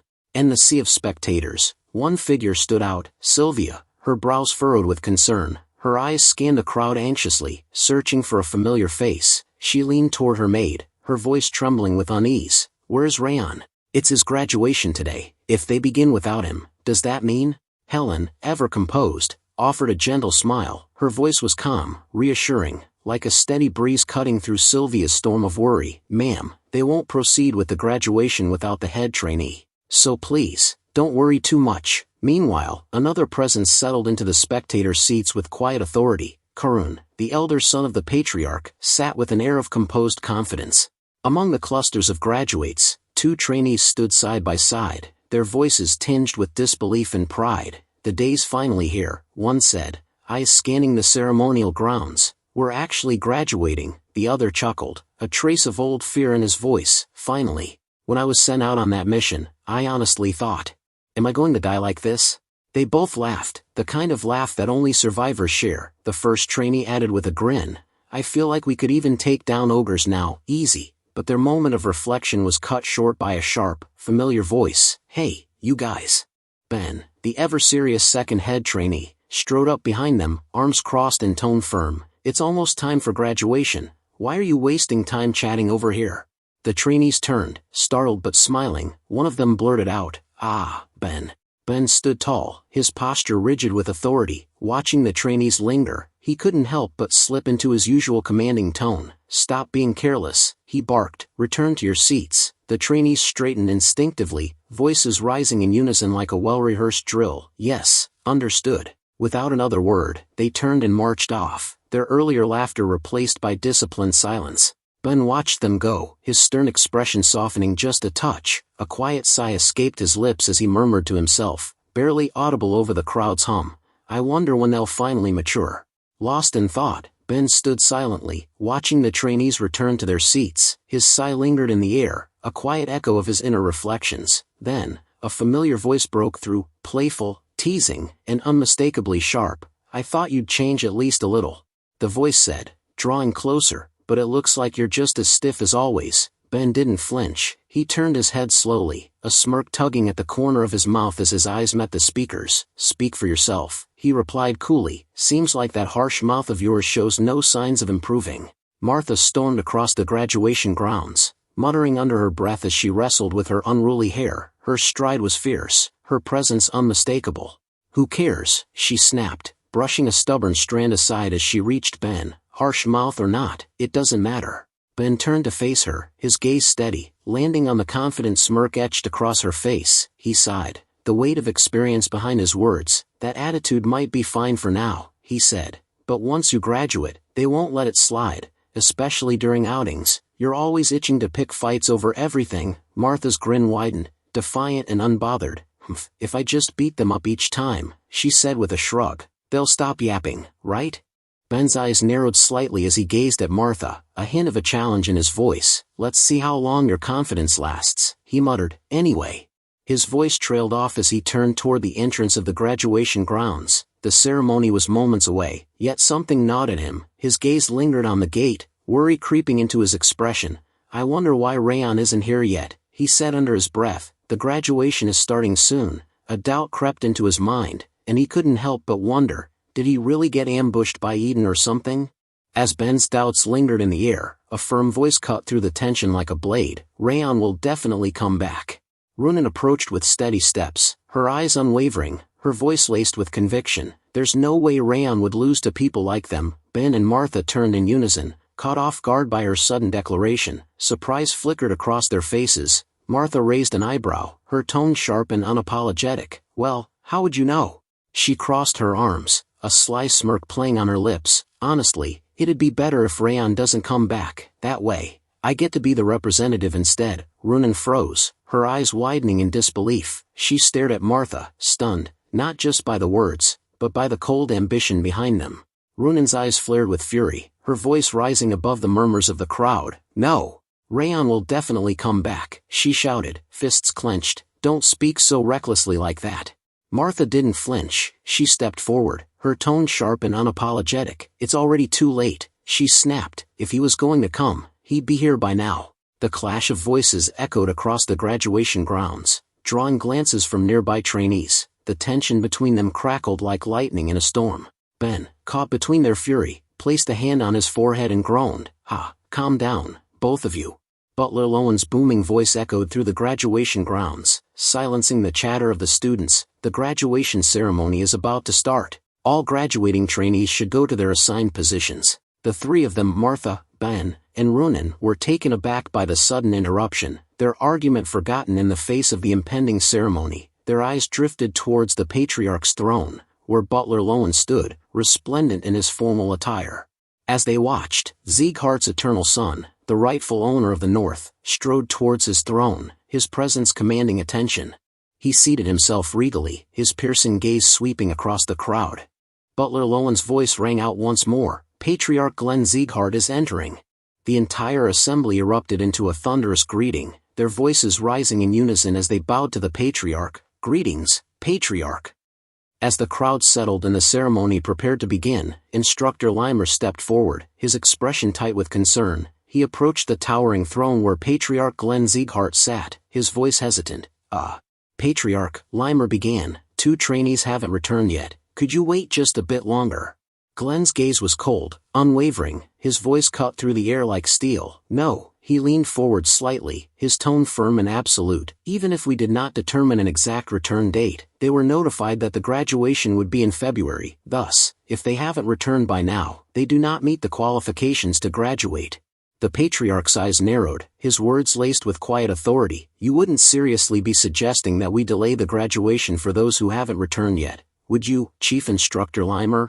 Limer stood frozen, the weight of Glenn's judgment pressing down on him. Words failed him. The crowd watched in silence as the instructor, usually so composed, was left speechless.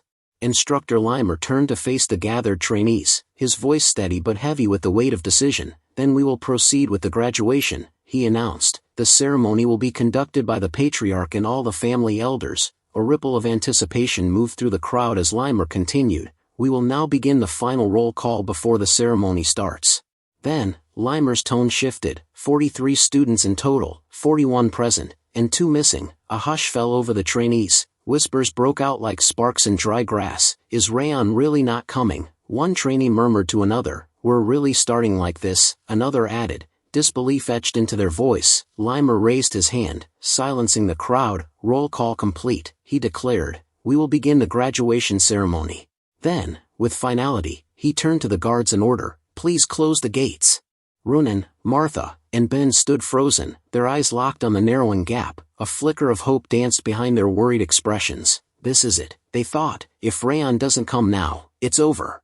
The heavy gates groaned as they began to close, sealing the graduation grounds with finality. The sound echoed like a verdict across the courtyard. But just as the gates were about to shut, they jolted to a stop, the sound of scraping metal echoing through the air.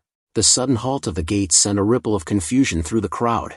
Murmurs rose like wind through tall grass. "Wait, why did the gates stop?" One trainee whispered. "Isn't this the first time they've ever stopped mid-close?" Another added, eyes wide. "Is there a problem or something?" A third chimed in, voice tinged with unease.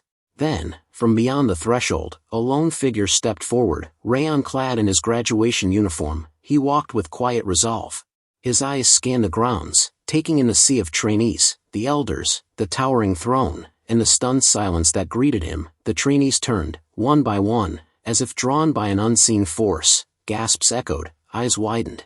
As the crowd erupted in whispers and gasps, Raon stepped forward, his presence calm yet commanding. All eyes were on him, but his voice carried a quiet humility. "I wasn't trying to draw this much attention to myself," he said, glancing around at the stunned trainees and elders. Instructor Limer exhaled deeply, the tension finally lifting from his shoulders. He murmured under his breath, half amused, half relieved. "Even if you're late, this is just really late. That guy really is the best at making us worry." Raon stood tall, his gaze steady as he faced the patriarch's throne and the gathered assembly. "Raon Sieghart reporting," he declared. "I've returned." The words rang out like a bell, clear, resolute, and undeniable. The moment Raon stepped onto the graduation grounds, the tension shattered. Ronan, Ben, and Martha dashed toward him, their emotions spilling over. "Raon!" Ronan called out, her voice trembling with relief. "Raon Sieghart!" Ben echoed, eyes wide with disbelief. Ronan reached him first, grabbing his hand tightly, her voice softened, filled with emotion. "I was waiting for you, Raon." Raon smiled gently, his tone apologetic but calm. "Sorry, I came back a bit later than expected." Ben's face twisted in exasperation. "What do you mean a bit?" Martha stepped in, her voice sharp with frustration. "You almost failed, idiot. Aren't you the head trainee? How can you be so late?" Behind them, poor Dorian stood awkwardly, watching the reunion unfold. He sighed internally, shoulders slumping. "Hey, I'm also here," he thought, quietly fading into the background.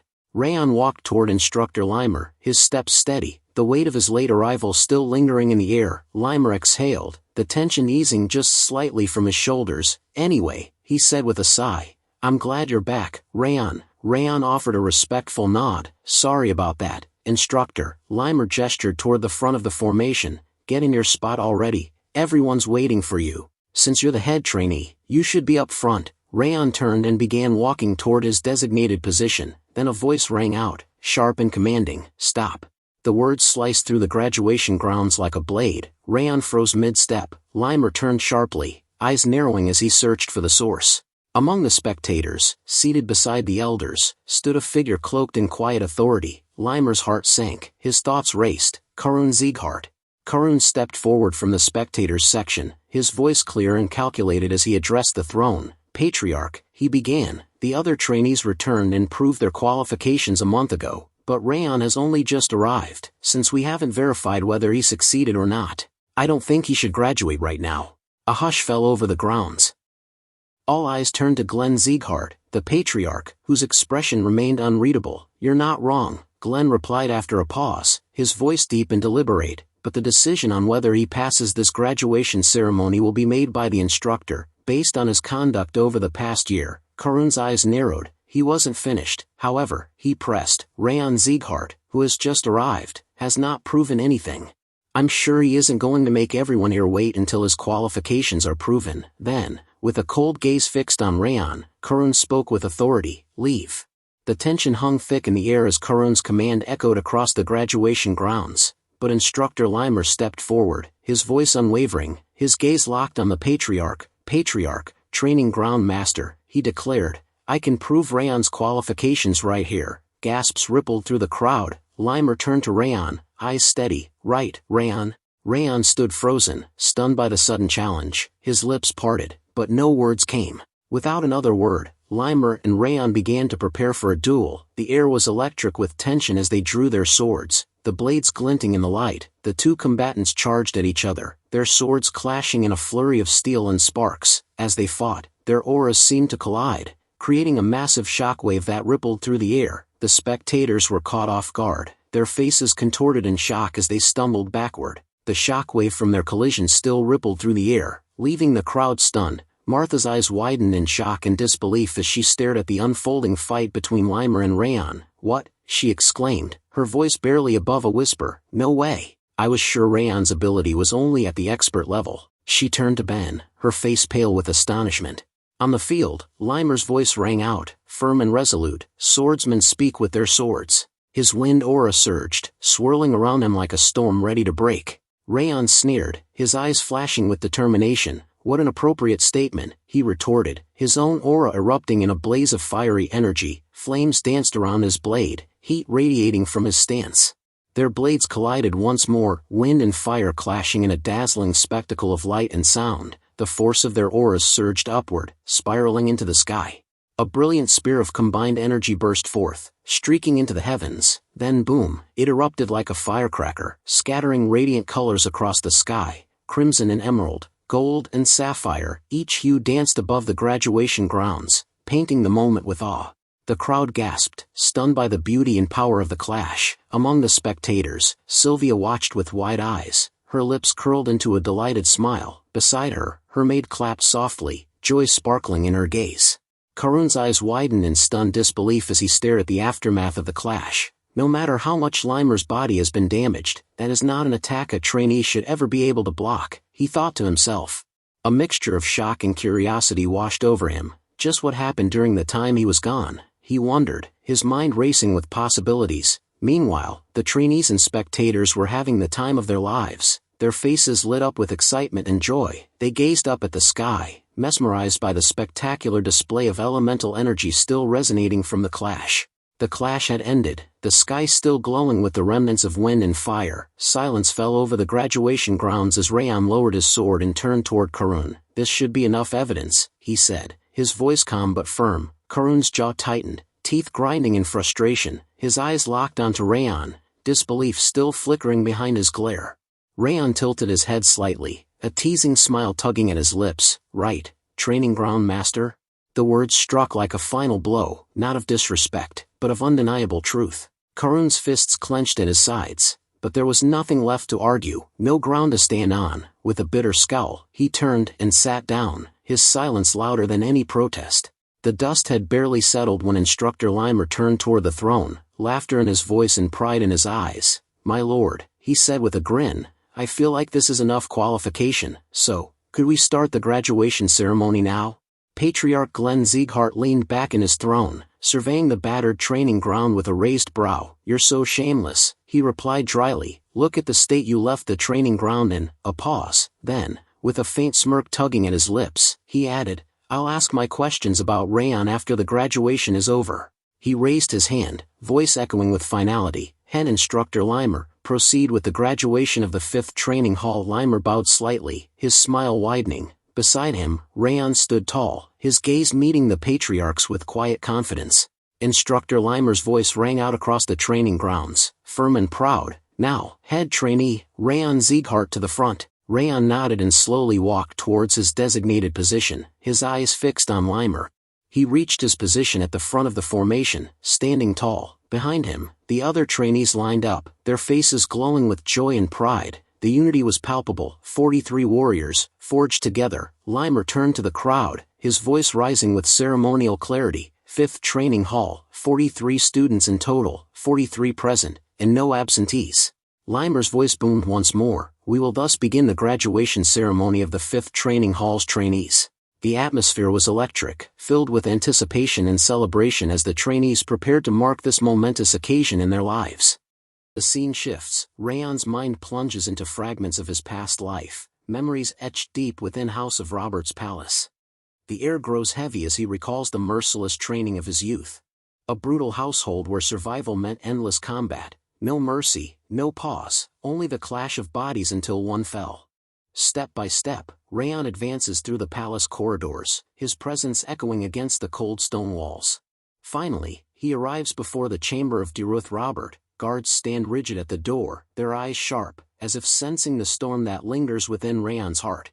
Raon steps into the chamber. Without hesitation, he kneels before Derus Robert, his voice steady yet respectful.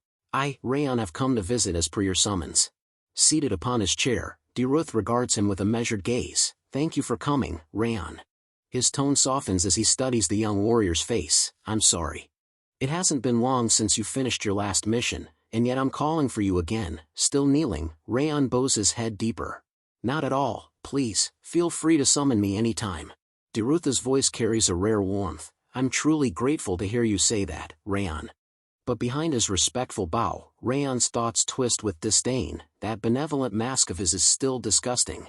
Heavenly Sword Saint Derus Robert, one of the 6 emperors, a title meaning the saint of the sword granted by the heavens, attached to him to praise the countless good deeds he displayed. Rage simmers in Raon's heart as the truth claws its way to the surface. He's no saint, he's a devil who kidnaps orphans, twists their minds, and forges them into assassins in the shadows of a cavern drenched in darkness.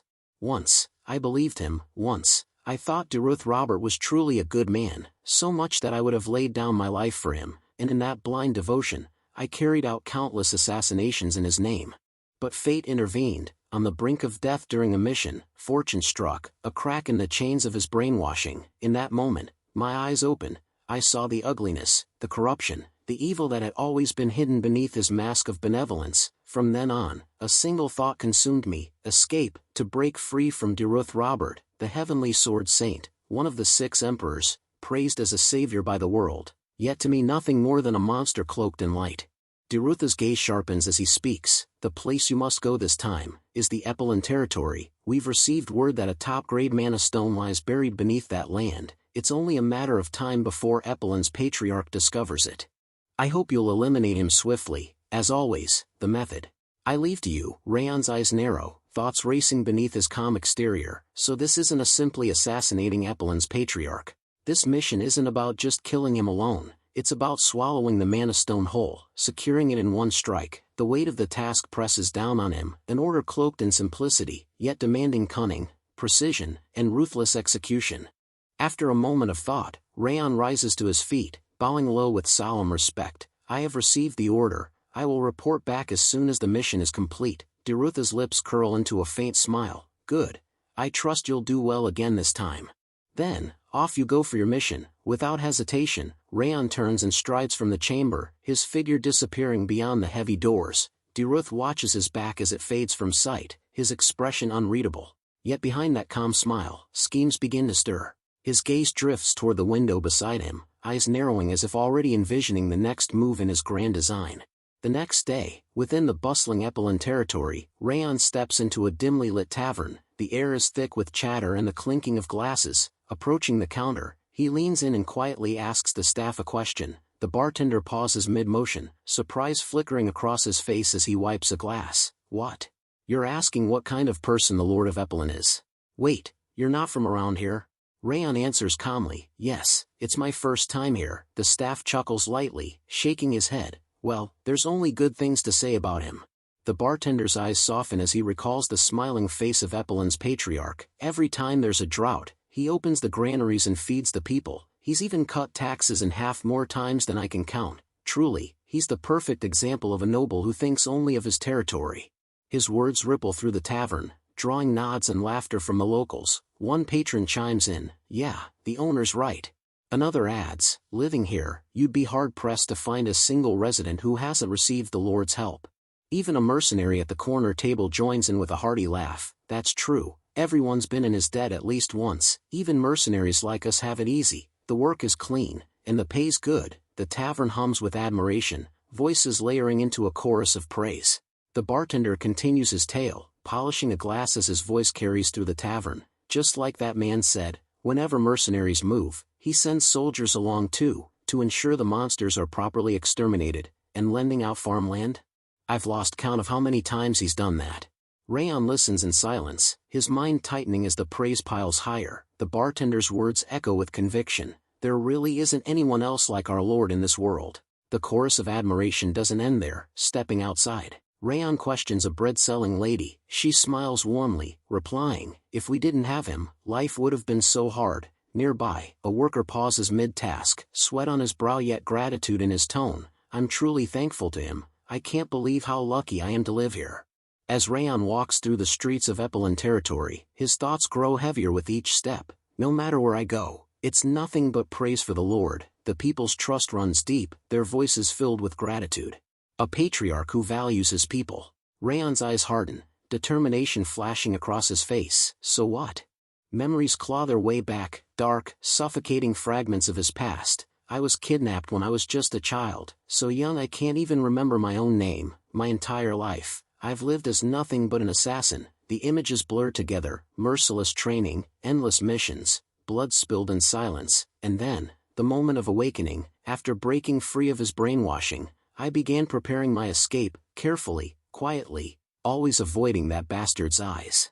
Raon's pace quickens, his thoughts burning like fire. Now that I finally have a chance to escape, I can't let it all collapse because of some lord I've never even seen. His mind twists in suspicion, doubt gnawing at him. And besides, what if he's rotten to the core, just like Derus? How do I know Epelin's lord isn't kidnapping children behind the scenes, raising them as assassins in the dark? His fist clenches tight, veins straining as his determination flares. Yeah, I'm sure that bastard's also evil underneath. Lost in thought, Raon suddenly feels a tug at his cloak. A small voice calls out, "Mister, you look upset. Are you okay?" Startled, Raon turns, eyes widening in doubt. The sound escapes him, uncertain, caught off guard by the innocence before him. A man rushes over, worry etched on his face. "Sweetie, what are you doing over there? You scared me when you suddenly disappeared." Clutching her teddy bear tightly, the little girl looks up at her father. He seemed upset, so I asked if something was wrong. Her father kneels down, gently pulling her close. "I'm sorry. My daughter takes after her mother. She can be a bit nosy. It was pointless meddling." But the girl shakes her head, her voice firm and confident. "No, it wasn't." He really looked like he had something weighing on him. The father, carrying his daughter gently in his arms, smiles warmly. "If you truly have a problem, our family will help you. You can talk to us comfortably." Raon freezes, staring at the family in surprise. Their kindness feels foreign, almost unreal. After a pause, he forces words out. "It's nothing, you don't need to worry about me." Turning away, he walks down the street, the warmth of their offer lingering like a ghost. But as his steps echo, another memory surfaces, the bartender's words. "If you're a wanderer, have you ever thought about settling down here? Epelin is a place that welcomes even those with nowhere to go. You'll meet good people, start a family, live happily, I guarantee it. I don't know what brought you here, but I'm sure you'll be fine if it's here. So don't make that face. Try living a new life here." Raon grits his teeth, his heart twisting, as if I'd ever have a chance like that. Raon's steps falter as guilt gnaws at him. Living as an assassin. I've taken countless lives. Among them, there must have been innocents too. The thought chills him, as if the ghosts of those he killed brush against his soul, whispering accusations he cannot silence. His chest tightens, the weight of their shadows pressing down. Even if I escape from Derus, I'll still live as a fugitive. For someone like me, how could a sweet future ever exist? His mind trembles, reaching for hope, only to crush it in despair. But then, clarity strikes, a realization sharp enough to cut through the fog. Raon exhales, his eyes narrowing, his fist clenches tight, veins straining with resolve. Night drapes itself over Epelin territory, shadows stretching long before the Patriarch's palace. In the darkness, Raon and his assassination squad gather, their breaths hushed, their eyes sharp. Raon's voice cuts through the silence. "Before we begin the operation in earnest, let's review the plan one last time. Our operation is simple: poison the wells, infect the people, and disguise the Patriarch's death as an epidemic. At that moment, Derus Robert will arrive, posing as a savior to claim this land.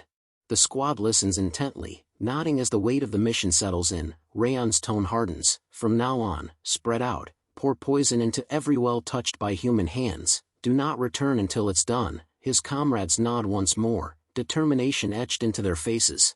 Raon straightens, his eyes gleaming with resolve. As for Epelin's patriarch, I'll handle him personally. The corridors of Epelin's patriarch palace stretch before Raon, silent and dim beneath the flicker of torchlight. His footsteps echo softly, each one carrying the weight of his mission. I've already gathered all the information I need. He thinks coldly. His wife passed away years ago. He has only one son, and this castle, not a single resident knight within its walls. Climbing the steps toward the patriarch's chamber, his thoughts sharpen into cruelty. He's a target as easy to kill as snapping a puppy's neck. Nothing will interfere with the mission. Raon stood behind the door, his eyes fixed intently on the patriarch's back. His hand hovers, ready to draw the weapon that will seal the man's fate. There's no need to feel guilty, he tells himself, forcing the thought into his mind. That man is surely the same kind of person as Derus Robert. Raon steadies his hand, the poison needle glinting faintly in the candlelight. It's fine, if I just finish this mission, I can finally break free from Derus. By killing this man. His gaze locks onto the Lord, confidence surging through him. I'll kill Epelin's Lord. But just as the needle nears the patriarch's neck, Raon's eyes widen in shock. There, seated on the Lord's lap, is a small boy clutching a book. The child turns his head, innocent eyes meeting Raon's shadowed figure. Who's there? The boy asks softly, his voice breaking the silence of the room. Raon freezes, his breath caught in his throat. The mission, the resolve, the hatred, all collide with the unexpected sight of innocence. Patriarch of Epelin turns, his face pale with shock and fear, his arms tighten protectively around the boy on his lap. Son, cover your ears for a moment, he whispers, trembling as he shields the child's eyes with his hand. Then, his gaze locks onto Raon, voice quivering yet resolute. Are you here, to kill me? Fine. Kill me, but please. Spare this child. Raon freezes, the poison needle trembling in his grip. His breath catches, his mind thrown into chaos. The words echo in his skull, shattering the cold certainty he carried. Raon grinds his teeth, fury twisting inside him. Damn it. I got too emotional. Because of my guilt, I barged in without even noticing the number of breaths inside this study. His mind races, cold logic clawing at him. I have to kill them, not just this man, but even the child who witnessed everything. The patriarch squeezes his son tighter, closing his eyes as if bracing for the worst. Raon's grip tightens around the poison needle, knuckles white. He's obviously a villain anyway. He has to be an evil man, just like Derus. I'll kill them here, no matter what. With frustration burning in his chest, he raises his hand to strike. But just as the needle descends, the weight of his guilt crashes down. Memories of innocence stolen, of children broken into assassins. Memories flood his mind, the bartender's words, whenever times are hard, he helps us, the family's laughter. It's my first time seeing someone like the Lord. He's different from those fakes who never even leave the castle. The bread seller's kindness. Why don't you settle down here too, young man? You'll definitely gain happiness. Each voice echoes, layering over one another, halting his strike. His arm stiffens mid-motion, frozen by the weight of their trust. The patriarch, tremblingly speaks, please.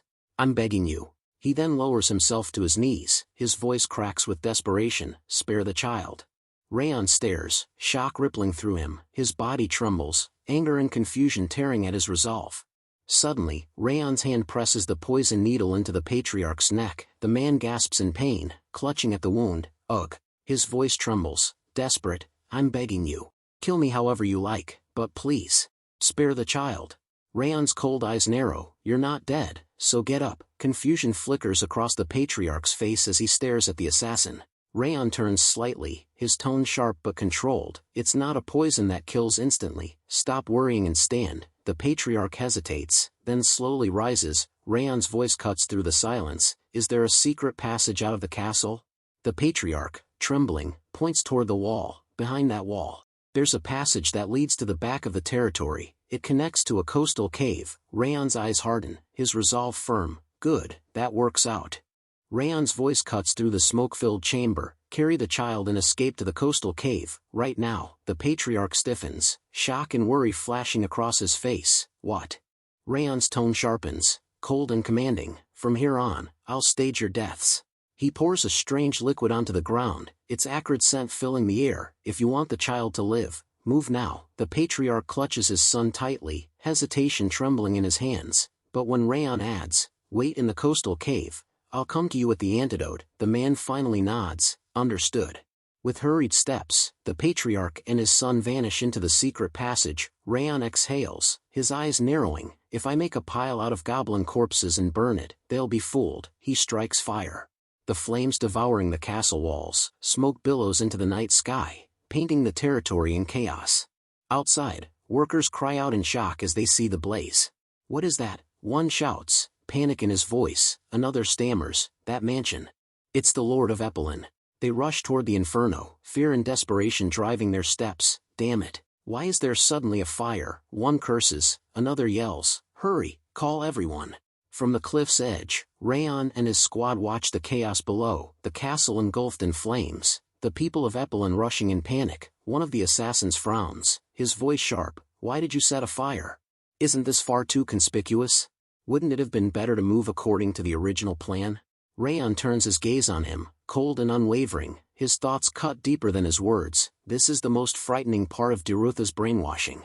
Even while under control, you don't realize it. You believe you're making the optimal decision yourself. That trait makes it impossible for someone who's been brainwashed to ever recognize the truth. Raon pulls several items from his bag, martial arts books and artifacts taken from Epelin's study. His voice is calm, deliberate. It's because of these, I wanted to present them to him. But if valuables go missing, it would invite suspicion. Burning the castle covers it up, and if we package it as Epelin's curse, we can use the public's love of superstition to avoid suspicion. One of the squad members nods slowly. I see, understood. Raon turns back, his tone sharp with command. Then take the artifacts and return to the robber mansion. The member hesitates, doubt flickering in his eyes. Raon's gaze hardens. I'll check once more to make sure there are no problems, then I'll return. Later, beneath the moonlit cliffs, Raon approaches the coastal cave. The patriarch, clutching his son, looks up in disbelief. You really came. Raon's expression hardens, his tone grave. Listen carefully, you'll want to go home right now, but you can't. If you do, you'll die, and I'll die too. And it'll be more cruel than anything you've ever seen. He slices the air with a throat-cutting gesture, his warning sharp as steel. The patriarch stiffens, fear etched across his face. At the very least, hide here for a week. Raon continues, his voice is low, deliberate. By now, you're probably wondering who ordered me to kill you. The patriarch and his son exchange a glance, wonder flickering in their eyes. That is, the patriarch begins. But Raon cuts him off, his words heavy with truth. From now on, a plague will spread through your territory, and before long, someone will come, someone who will save the territory from that plague. That's the one who sent me here. Raon spoke with a calm, calculated tone. When you learn who he is, you'll understand. You'll feel it too, the urge to run, to get as far away as possible. Don't resist it. The patriarch nodded, understood. After a week, I'll leave here and hear news of this place from another territory. Raon nodded, good, now take this. He handed over the antidote. The patriarch's eyes narrowed. What is this? Raon maintained his composure. The antidote to the poison I injected into you. It won't have any effect right now, so take it in a week. The patriarch nodded, understood. Then, Raon turns to leave, his cloak brushing against the stone walls of the cave, but the patriarch's voice halts him.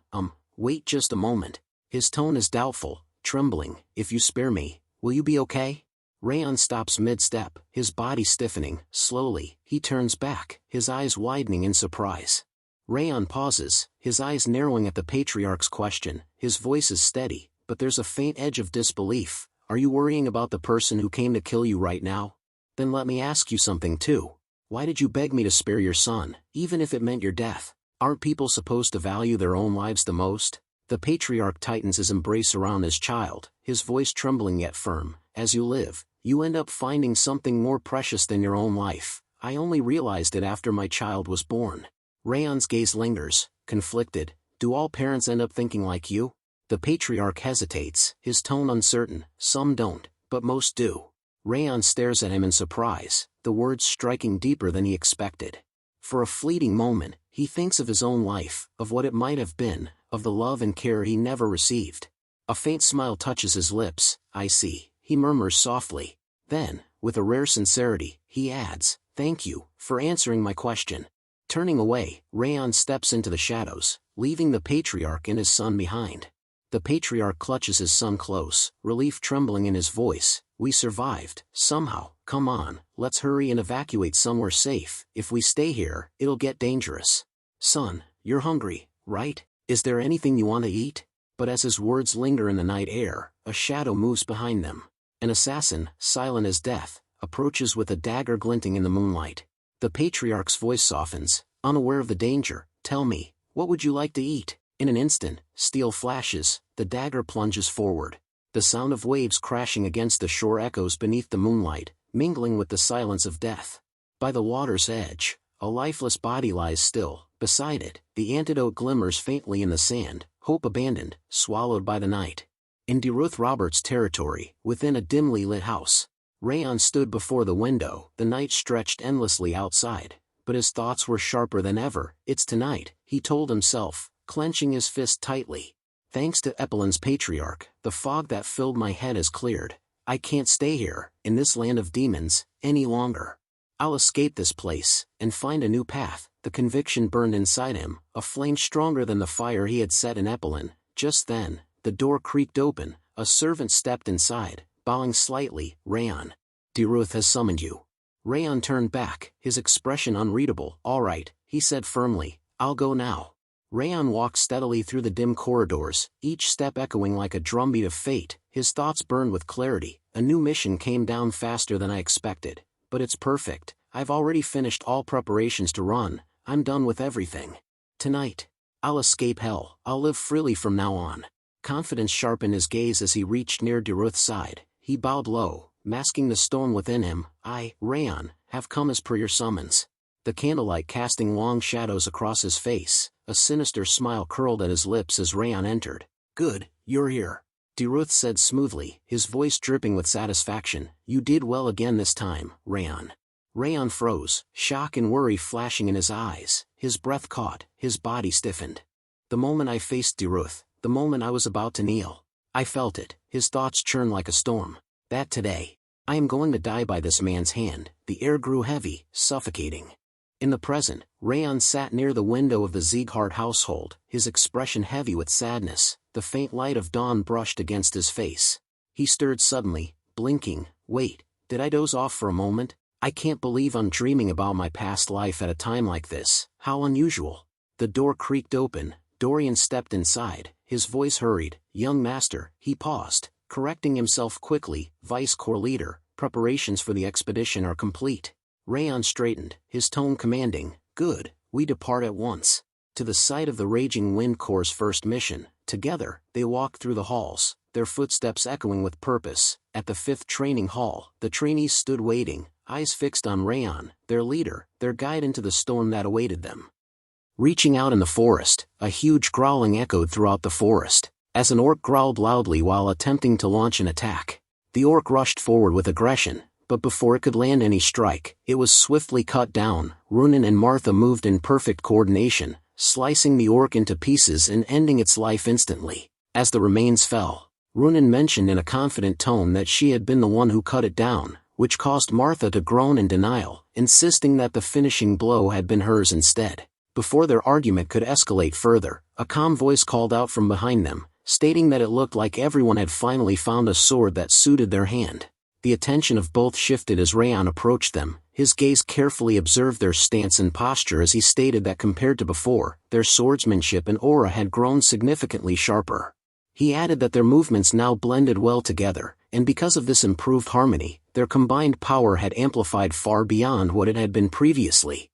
It was also mentioned that using properly suited swords would naturally make their techniques feel different from before. It was recalled that they had been using standard-issue practice swords up until their graduation. Runen then stated firmly that her current sword had been crafted by the village chief blacksmith. She mentioned that the weapon fit her perfectly, as if it had been made specifically for her. She held it with confidence, showing clear satisfaction in its balance and weight.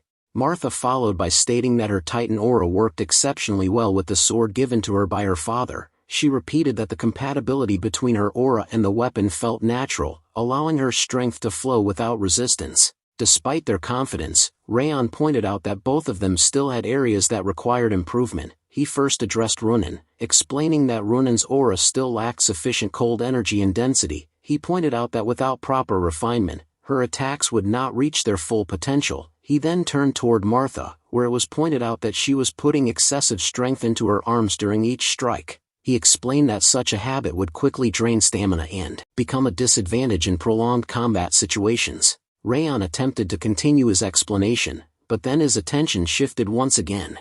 He called out to Ben, stating that the same issue applied to him as well. He explained that hesitation existed within Ben's sword movements, preventing him from fully releasing the razor wind technique. The technique he had previously learned was not being executed properly, and as a result, the sharpness of his strikes had decreased. He added that his cuts had become sloppy, lacking the precision they once held. Raon advised that hesitation needed to be abandoned completely, and focus should be directed toward controlling his aura instead.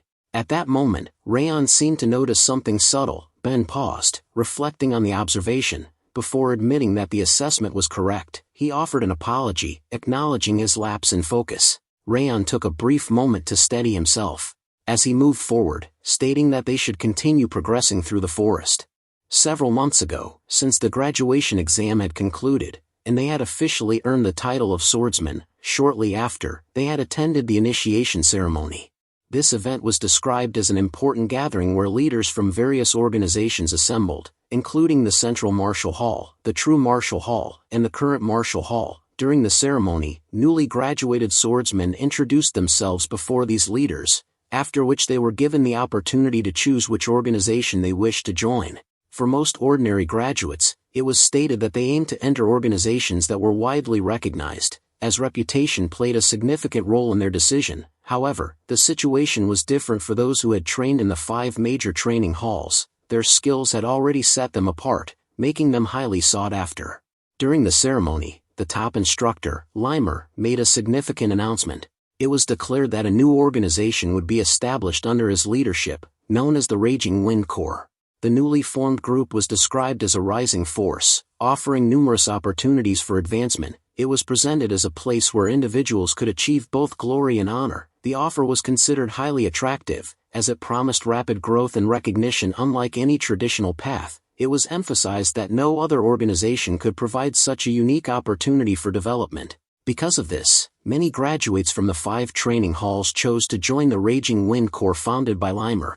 However, when Ben's name was called and he was asked to step forward, a different decision unfolded. Ben stated clearly that while the Raging Wind Corps was indeed tempting, he had chosen to join the Central Martial Hall instead. He remarked that his ultimate goal had always been connected to his father, and this decision aligned with that purpose. His voice remained steady as he spoke, showing determination in his choice. He also added that even if their paths were to diverge from this point onward, nothing essential would change between them. He expressed that they should all continue striving to become stronger than they currently were. As he came forward, it was announced that any leader who wished to recruit Ben should raise their hand. Almost immediately, several martial leaders responded, lifting their hands to show interest in him. The response reflected the value of his abilities and the recognition he had earned. However, Ben's expression changed when he noticed one important detail. His father had not raised his hand. The realization struck him deeply, his gaze fixed on his father, filled with confusion and disbelief. It was as though he had expected something different, something that had not come to pass. The announcement continued, stating that if no further hands were raised, Ben's selection would be finalized into the chosen hall. At that moment, the weight of the situation became clear. Ben felt a deep sense of shock and disappointment. The absence of his father's acknowledgement affected him more than anything else. Unable to contain his feelings, he called out to his father, questioning why such a decision had been made. His voice carried a mixture of confusion as he struggled to understand the reason behind his father's silence. As Ben had not been chosen by his own father, the heartbreak he had suffered during the initiation ceremony continued to linger deeply within him. The pain did not fade with time, nor did it lessen through distraction. Even after Raon crafted the Raging Wind Corps uniforms with careful effort, and even while each of the members ventured out to obtain or forge for their own swords, his mind remained trapped in that moment of rejection. In the end, Ben joined the Raging Wind Corps in such a broken and fragile state, carrying emotional weight he could not yet process. Soon after, before he had even been given enough time to gather himself or regain any sense of stability, the Raging Wind Corps received their very first mission and were ordered to march out without delay. the timing felt cruel, as if the world had refused to grant him even a brief moment to recover. As they were walking, Raph mentioned how Ben had usually been yelling himself hoarse all the time. His voice had always been loud and impossible to ignore. He had been the type to fill any silence with noise, often drawing attention whether others liked it or not. Now, however, his silence felt unfamiliar. It carried a strange contrast, creating an atmosphere that felt both somewhat refreshing and yet deeply empty at the same time. The absence of his usual shouting left a gap that no one had expected to notice so strongly. Raon responded in a calm and understanding tone, explaining that Ben was currently in a fragile state where no amount of comforting words would be enough to fix what he was going through. His goal had completely collapsed in front of him, and such a loss could not simply be healed through reassurance. It was something he had to overcome on his own. All they could do was to watch from the side and wait for him to find his footing again. Interfering too much could do more harm than good. As Limer observed Ben's pitiful condition from a distance, he silently took note of it. His thoughts drifted back to a conversation he had shared with the Patriarch. During that discussion, he had openly admitted that he had never expected Karun to reject Ben. In his eyes, Ben had shown remarkable strength and determination, pushing himself beyond limits many would have given up at, but he had also matured emotionally in ways that were not easy to achieve. The Patriarch then asked what Ben was doing at that moment, to which Limer answered honestly, explaining that Ben had shut himself away. He had desperately wanted to enter the central martial hall, and now that he had been denied that opportunity, his heart had completely fallen apart. There had been no clear way to help him, and Limer had admitted that he did not know what they should do in such a situation. The Emperor listened before offering his own explanation. He stated that Karun simply did not like the idea of his child possessing an independent ego. He had wanted Ben to grow into someone who would follow his commands faithfully, like a loyal horse without hesitation. However, things had not gone as Karun had intended. Ben had developed mental independence, forming his own thoughts and sense of identity. The Patriarch noted that Karun himself had been influenced heavily because at that time he was struggling with his own inner demons, which had further affected his judgment. Even so, the process of choosing a swordsman remained exclusive. It was not something even the Patriarch could control or interfere with, regardless of his authority. When Limer asked what exactly the Patriarch had meant, the Patriarch had responded in a straightforward manner, stating that the answer should have been obvious. Limer had to take the responsibility by taking him in his ranging wind core. When Limer had questioned why such responsibility had fallen onto him, the Patriarch simply pointed out that, given Ben's current condition, he would likely adapt well within the raging wind core under Limer's watch. In response, Limer firmly stated that he was not a nanny, which had caused the Emperor to glare at him with sharp and intimidating eyes, which made Limer straighten himself as he accepted the responsibility. He affirmed that he would do his best. A quiet determination had formed within him, as he resolved to help Ben heal from his wounds, even if it required patience and effort. In the present moment, Limer let out a quiet sigh, his thoughts drifting as he questioned why becoming a great teacher felt so exhausting. Then, Limer called out to Raon, as he stated that Raon had gone through the effort of having a new sword crafted and questioned whether he had any intention of drawing it. He pointed out that it was an artifact created by the old man Valkan, something not easily obtained, but he had gotten it turned invisible, as an artifact had not made use of it. Raon responded calmly, explaining that he simply had not found the right opportunity yet. Everyone had been managing well on their own, and there had been no immediate need for him to step forward, to which Limer replied that he believed there would come a time when Raon would eventually draw the sword. It was only a matter of when, not if. Shortly after, Limer turned his attention to the entire group, offering words of acknowledgement and complimenting them for their efforts so far. He then announced that they had arrived at their destination. As they stood before the location, he called out that the place was known as Porban. Limer spoke once more, stating that he would repeat the mission details to ensure everyone understood clearly. He explained that their task was to search for missing people in an area where disappearances had been occurring frequently in recent times. Their objective was to gather clues, investigate the surroundings, and ultimately solve the mystery behind the missing individuals. Since this was their first mission after the formation of the Corps, it was emphasized once again that they needed to give their absolute best. The soldiers responded with firm determination, their voices carrying a sense of unity as they agreed to carry out the mission. As Limer suggested that they should proceed inside, he suddenly paused. His eyes shifted to the side as he noticed someone unexpected. Calling out sharply, he questioned why Morel was present at such a location. The leader of the Bakr Salamander Magic Corps, Morel Kazan, appeared equally surprised upon recognizing Limer. He responded by stating that he should have been the one asking that question. Upon hearing the exchange, Raon quickly recognized the individual. He recalled hearing about him before, the well-known leader of the Salamander Magic Corps, a figure often referred to as the Flame Serpent due to his overwhelming presence and power. Before the situation could settle into a calmer state, another voice suddenly cut through the air. It called out loudly toward Raon, questioning what he was doing in such a place.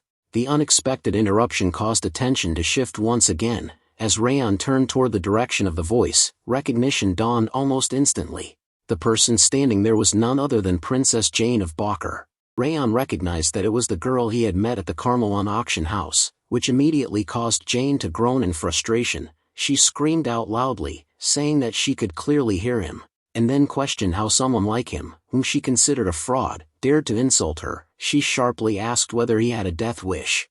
Raon, maintaining a calm expression, questioned when exactly he had insulted her. In response, Jane groaned again, accusing him of having lied to her by claiming he was a direct descendant of Sieghart. Raon replied in a composed tone, stating that he had never made such a claim in the first place. Jane stuttered slightly as she attempted to defend herself, insisting that he had manipulated the situation and the atmosphere in such a way that it had seemed as though he had implied it.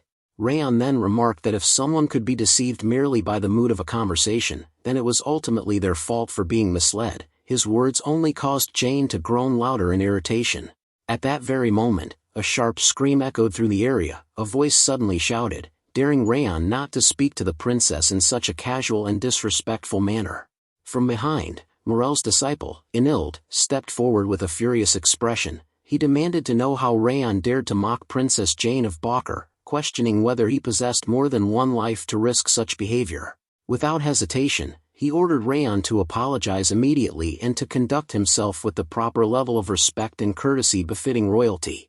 Soon Martha stepped forward as well, her tone carrying a hint of annoyance as she remarked that the situation felt overly domineering. She questioned who exactly he thought he was to act in such a manner. Following this, several other magicians approached, their presence adding even more tension to the already heated atmosphere. They questioned whether the Corps was actively seeking a fight. Krop speaks back, accusing them of speaking without thought, as though they were simply saying whatever came to mind without restraint. The magicians went further, criticizing the frontier swordsmen harshly. They claimed that such behavior was exactly what was wrong with them, stating that these so-called warriors had lost all sense of courtesy, as if their minds had been frozen over by the harsh conditions they lived in. In response, the swordsmen did not remain silent. They retorted confidently, stating that the magicians would crumble with just a single touch if they were ever tested in real combat. Amidst this growing conflict, Limer commented casually on the situation, remarking on what a lively and almost amusing atmosphere it had become. He added that it was rather nice to witness such energy, noting how it reminded him of youth and its fiery nature. Morel then spoke in a more serious tone, stating that it appeared the opposing group had arrived for the same reason he had mentioned earlier, the search for the missing person. He added that, in that case, the matter should be resolved quickly. According to him, they would complete the search efficiently, allowing him to return without wasting unnecessary time. He also remarked that the novices accompanying the other group did not seem particularly impressive or adequate for such a task. Hearing this, Limer responded with mild amusement, pointing out that Morel had referred to them as novices, yet from his perspective, they did not appear significantly different from the men under Morel's command. This comment seemed to spark a further reaction. Morel then proposed a solution, suggesting that, given how heated both sides had become, the matter should be settled through a sparring match. He explained that the losing side would be required to follow the instructions of the winning side. Whether one group would return or provide support would be entirely decided by the victor. As Limer considered this proposal, he briefly wondered whether his team would be alright under such conditions. However, Raon observed this and internally thought that Limer was rather poor at hiding his true feelings. Limer then stated that they had already reached the mission location, so it would not be appropriate to leave without at least drawing their swords. He then called out to Raon, announcing that he would act as their representative for the match. This decision clearly annoyed Raon, who silently cursed the troublesome elf for placing him in such a position. At that moment, Enild stepped forward once again, addressing his master with determination. he pleaded for permission to handle the match himself, stating that he could not remain idle after hearing such disrespect directed toward the princess and their nation. He declared that he would personally demonstrate what it meant to be a mage of Bakr and uphold their honor. Morel listened before nodding in agreement, expressing confidence in Enild's abilities and stating that he believed he would perform well. As they moved to the designated area for the sparring match, Enild stood on the ground and introduced himself with pride. He stated that he was a combat mage of the Kingdom of Bakr and a direct disciple of the Flame Serpent, Morel. He declared that he would settle the insults that had been directed toward the princess. Before he could continue further, Raon interrupted him, remarking that he was being unnecessarily loud. He clarified that the purpose of the match was to decide the leadership of the missing person search, not to indulge in excessive dramatics. He also questioned whether Enild was even aware of what the princess had done in the first place. Enild was left momentarily speechless by this unexpected remark. However, his shock quickly turned back into anger as he raised his voice once again. He insisted that regardless of the circumstances, it did not change the fact that the princess had been insulted. He then demanded that Raon reveal his name, declaring that he would demonstrate the true greatness of Bakr's magic. He boldly claimed that Raon's sword would never even come close to grazing him. In response, Raon calmly called out to Dorian, asking him to bring what he needed. Dorian immediately acknowledged the request and turned toward the Vice Lord, seeking confirmation regarding the specific item. Upon hearing this exchange, those present were visibly surprised. A murmur spread through the crowd as they questioned what Raon was holding. Some wondered how such an item could suddenly appear, while others questioned the nature of what was being brought out. Their curiosity grew even stronger when they saw the object itself, as it appeared unusually large and resembled a massive club. They questioned what kind of weapon it was and how anyone could wield something so absurdly oversized. Raon then stepped forward, holding the weapon with ease. He introduced himself clearly, stating that his name was House Sieghart. With a composed yet firm expression, he declared that he would use this club to defeat his opponent, adding bluntly that his opponent seemed in need of a proper beating. After Enild had been beaten in a single hit, the surrounding magicians were left completely awestruck. They murmured among themselves in disbelief, stating that there was no possible way Enild could have fallen in just a single hit. The shock on their faces was unmistakable, as none of them had expected such a swift and overwhelming outcome. Morel, who had been observing the match closely, appeared equally stunned. He remarked in disbelief that the brat had managed to strike while filling that massive club with an aura. He explained that the larger and blunter a weapon was, the more difficult it became to infuse it with aura effectively. For that very reason, most aura masters preferred to use swords, as they were far easier to handle and channel energy through. Only a small number of individuals chose to wield blunt weapons, as the difficulty required far greater control and mastery. Yet, despite all of this, Raon had managed to use aura with such a large club as if it were nothing. Raon then remarked that Enild had not been particularly impressive despite all the confidence and bold claims he had made earlier. Before anyone could respond properly, a sharp scream suddenly cut through the atmosphere. Jane stepped forward, her face filled with anger as she loudly accused Raon of being a coward. She declared that he had dared to attack Enild while he had been in the process of casting strengthening magic. According to her, such an action lacked any sense of honor, and therefore, the outcome of the duel should be considered invalid. Raon responded without hesitation, asking calmly whether she would make the same claim on an actual battlefield. His words caused Jane to freeze momentarily, leaving her unable to respond immediately. He continued, stating that he had been curious whether she would tell an enemy to stop simply because she had not been ready, especially if they already had a blade pressed against her throat. Jane attempted to interrupt, insisting that the situation had been a formal duel and should be treated differently. However, Raon countered her argument by explaining that a mage beginning to cast magic was no different from the start of a duel being declared. If they chose to argue over such fine details, then it would only prove that Enild himself had been the true coward in that situation. Hearing this, several others began to nod in agreement with Raon's reasoning. They voiced their support, stating that the Vice Lord's words made perfect sense and that the Princess of Bakr was being unreasonable. Some even went further, admitting that they could not side with her this time, no matter her status. Others remarked that despite Bakr being counted among the 6 emperors, it seemed they could not stand against Sieghart in such matters. These comments caused Jane's composure to crumble further. Her body trembled as she struggled to process what was happening. She refused to accept the outcome, stating repeatedly that she could not accept Bakr losing to Sieghart in such a manner.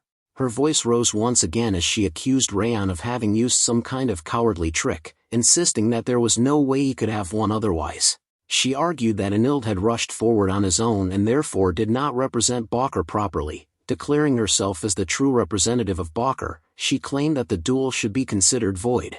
However, before she could continue any further, Raon suddenly appeared right in front of her. His presence was overwhelming as he began to release his aura, the sheer intensity of it causing the air around them to grow heavy. He questioned her calmly, asking whether her argument was sufficient to overturn what had already been decided. He stated firmly that no matter what kind of tantrum she threw, the agreement they had made would not be nullified. It had been a mutual decision, and there was no justification for attempting to force a different outcome now. He then added that if she truly believed in her stance, she should step forward and face him herself. Speaking as the Vice Lord of the Raging Wind Corps of Sieghart, he made it clear that he would accept her challenge if she dared to issue one.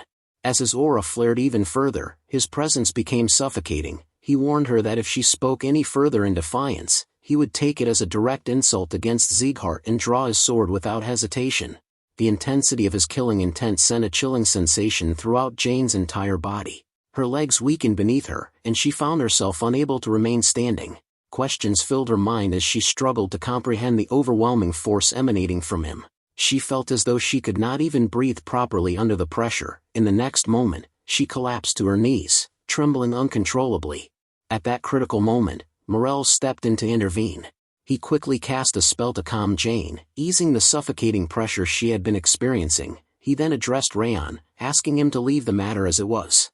He explained that Jane had been raised as the cherished jewel of the kingdom, and due to that upbringing, she had not yet matured fully. However, Raon responded without any intention of yielding, stating that there was no reason for them to show leniency based on such excuses. From his perspective, her status did not justify her behavior. Morel let out a quiet breath before acknowledging the situation. He stated that he would offer an apology in her place, accepting responsibility for what had occurred. He then declared that they would withdraw from the matter, honoring the agreement that had been made. According to him, Balker would step back from the mission as promised. However, just as he began to turn away, Raon's voice called out from behind, stopping him in his tracks. Raon questioned where exactly he believed he was going. Morel replied that they intended to return to their kingdom, assuming that the matter had already been settled. Raon, however, calmly stated that he had not yet declared his terms. Morel appeared slightly confused, attempting to argue that the losing side was meant to leave according to the agreement. Raon reminded him that it had also been stated clearly that the winning side had the right to issue orders to the losing side. With that, he presented a contract and ordered Morel to sign it. The terms were stated plainly. As agreed under the contract, Balker would serve the Raging Wind Corps until the completion of the current mission. The implication was clear: rather than leaving, they would be required to assist under the authority of Sieghart. At that moment, Limer stepped forward from behind with a happy tone, teasing Morel. He remarked that their vice lord was particularly sharp when it came to matters of gains and losses. After all, Morel had lost the bet, and this was simply the consequence of that outcome. Soon after, the scene shifted toward the fort where further discussions took place. Aust, the mayor who had been listening carefully, questioned whether this meant that Sieghart and Balker would now be working together to complete the mission.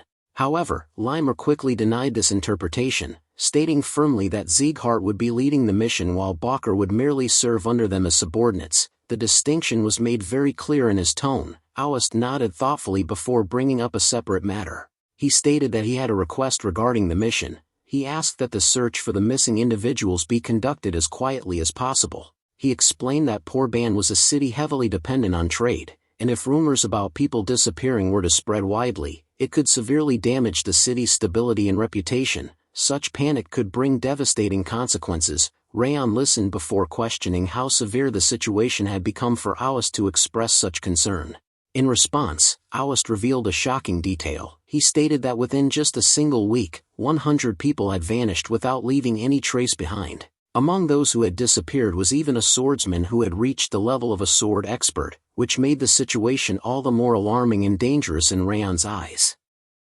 Friends, this chapter comes to an end. To everyone watching, thank you for joining us on this adventure. If you're excited to see what happens next, let me know in the comments, ask for more chapters, and I'll keep them coming. If you'd like to support the channel and be part of our family, consider joining as a member. Don't forget to like and subscribe to help grow this community. Until next time, stay tuned.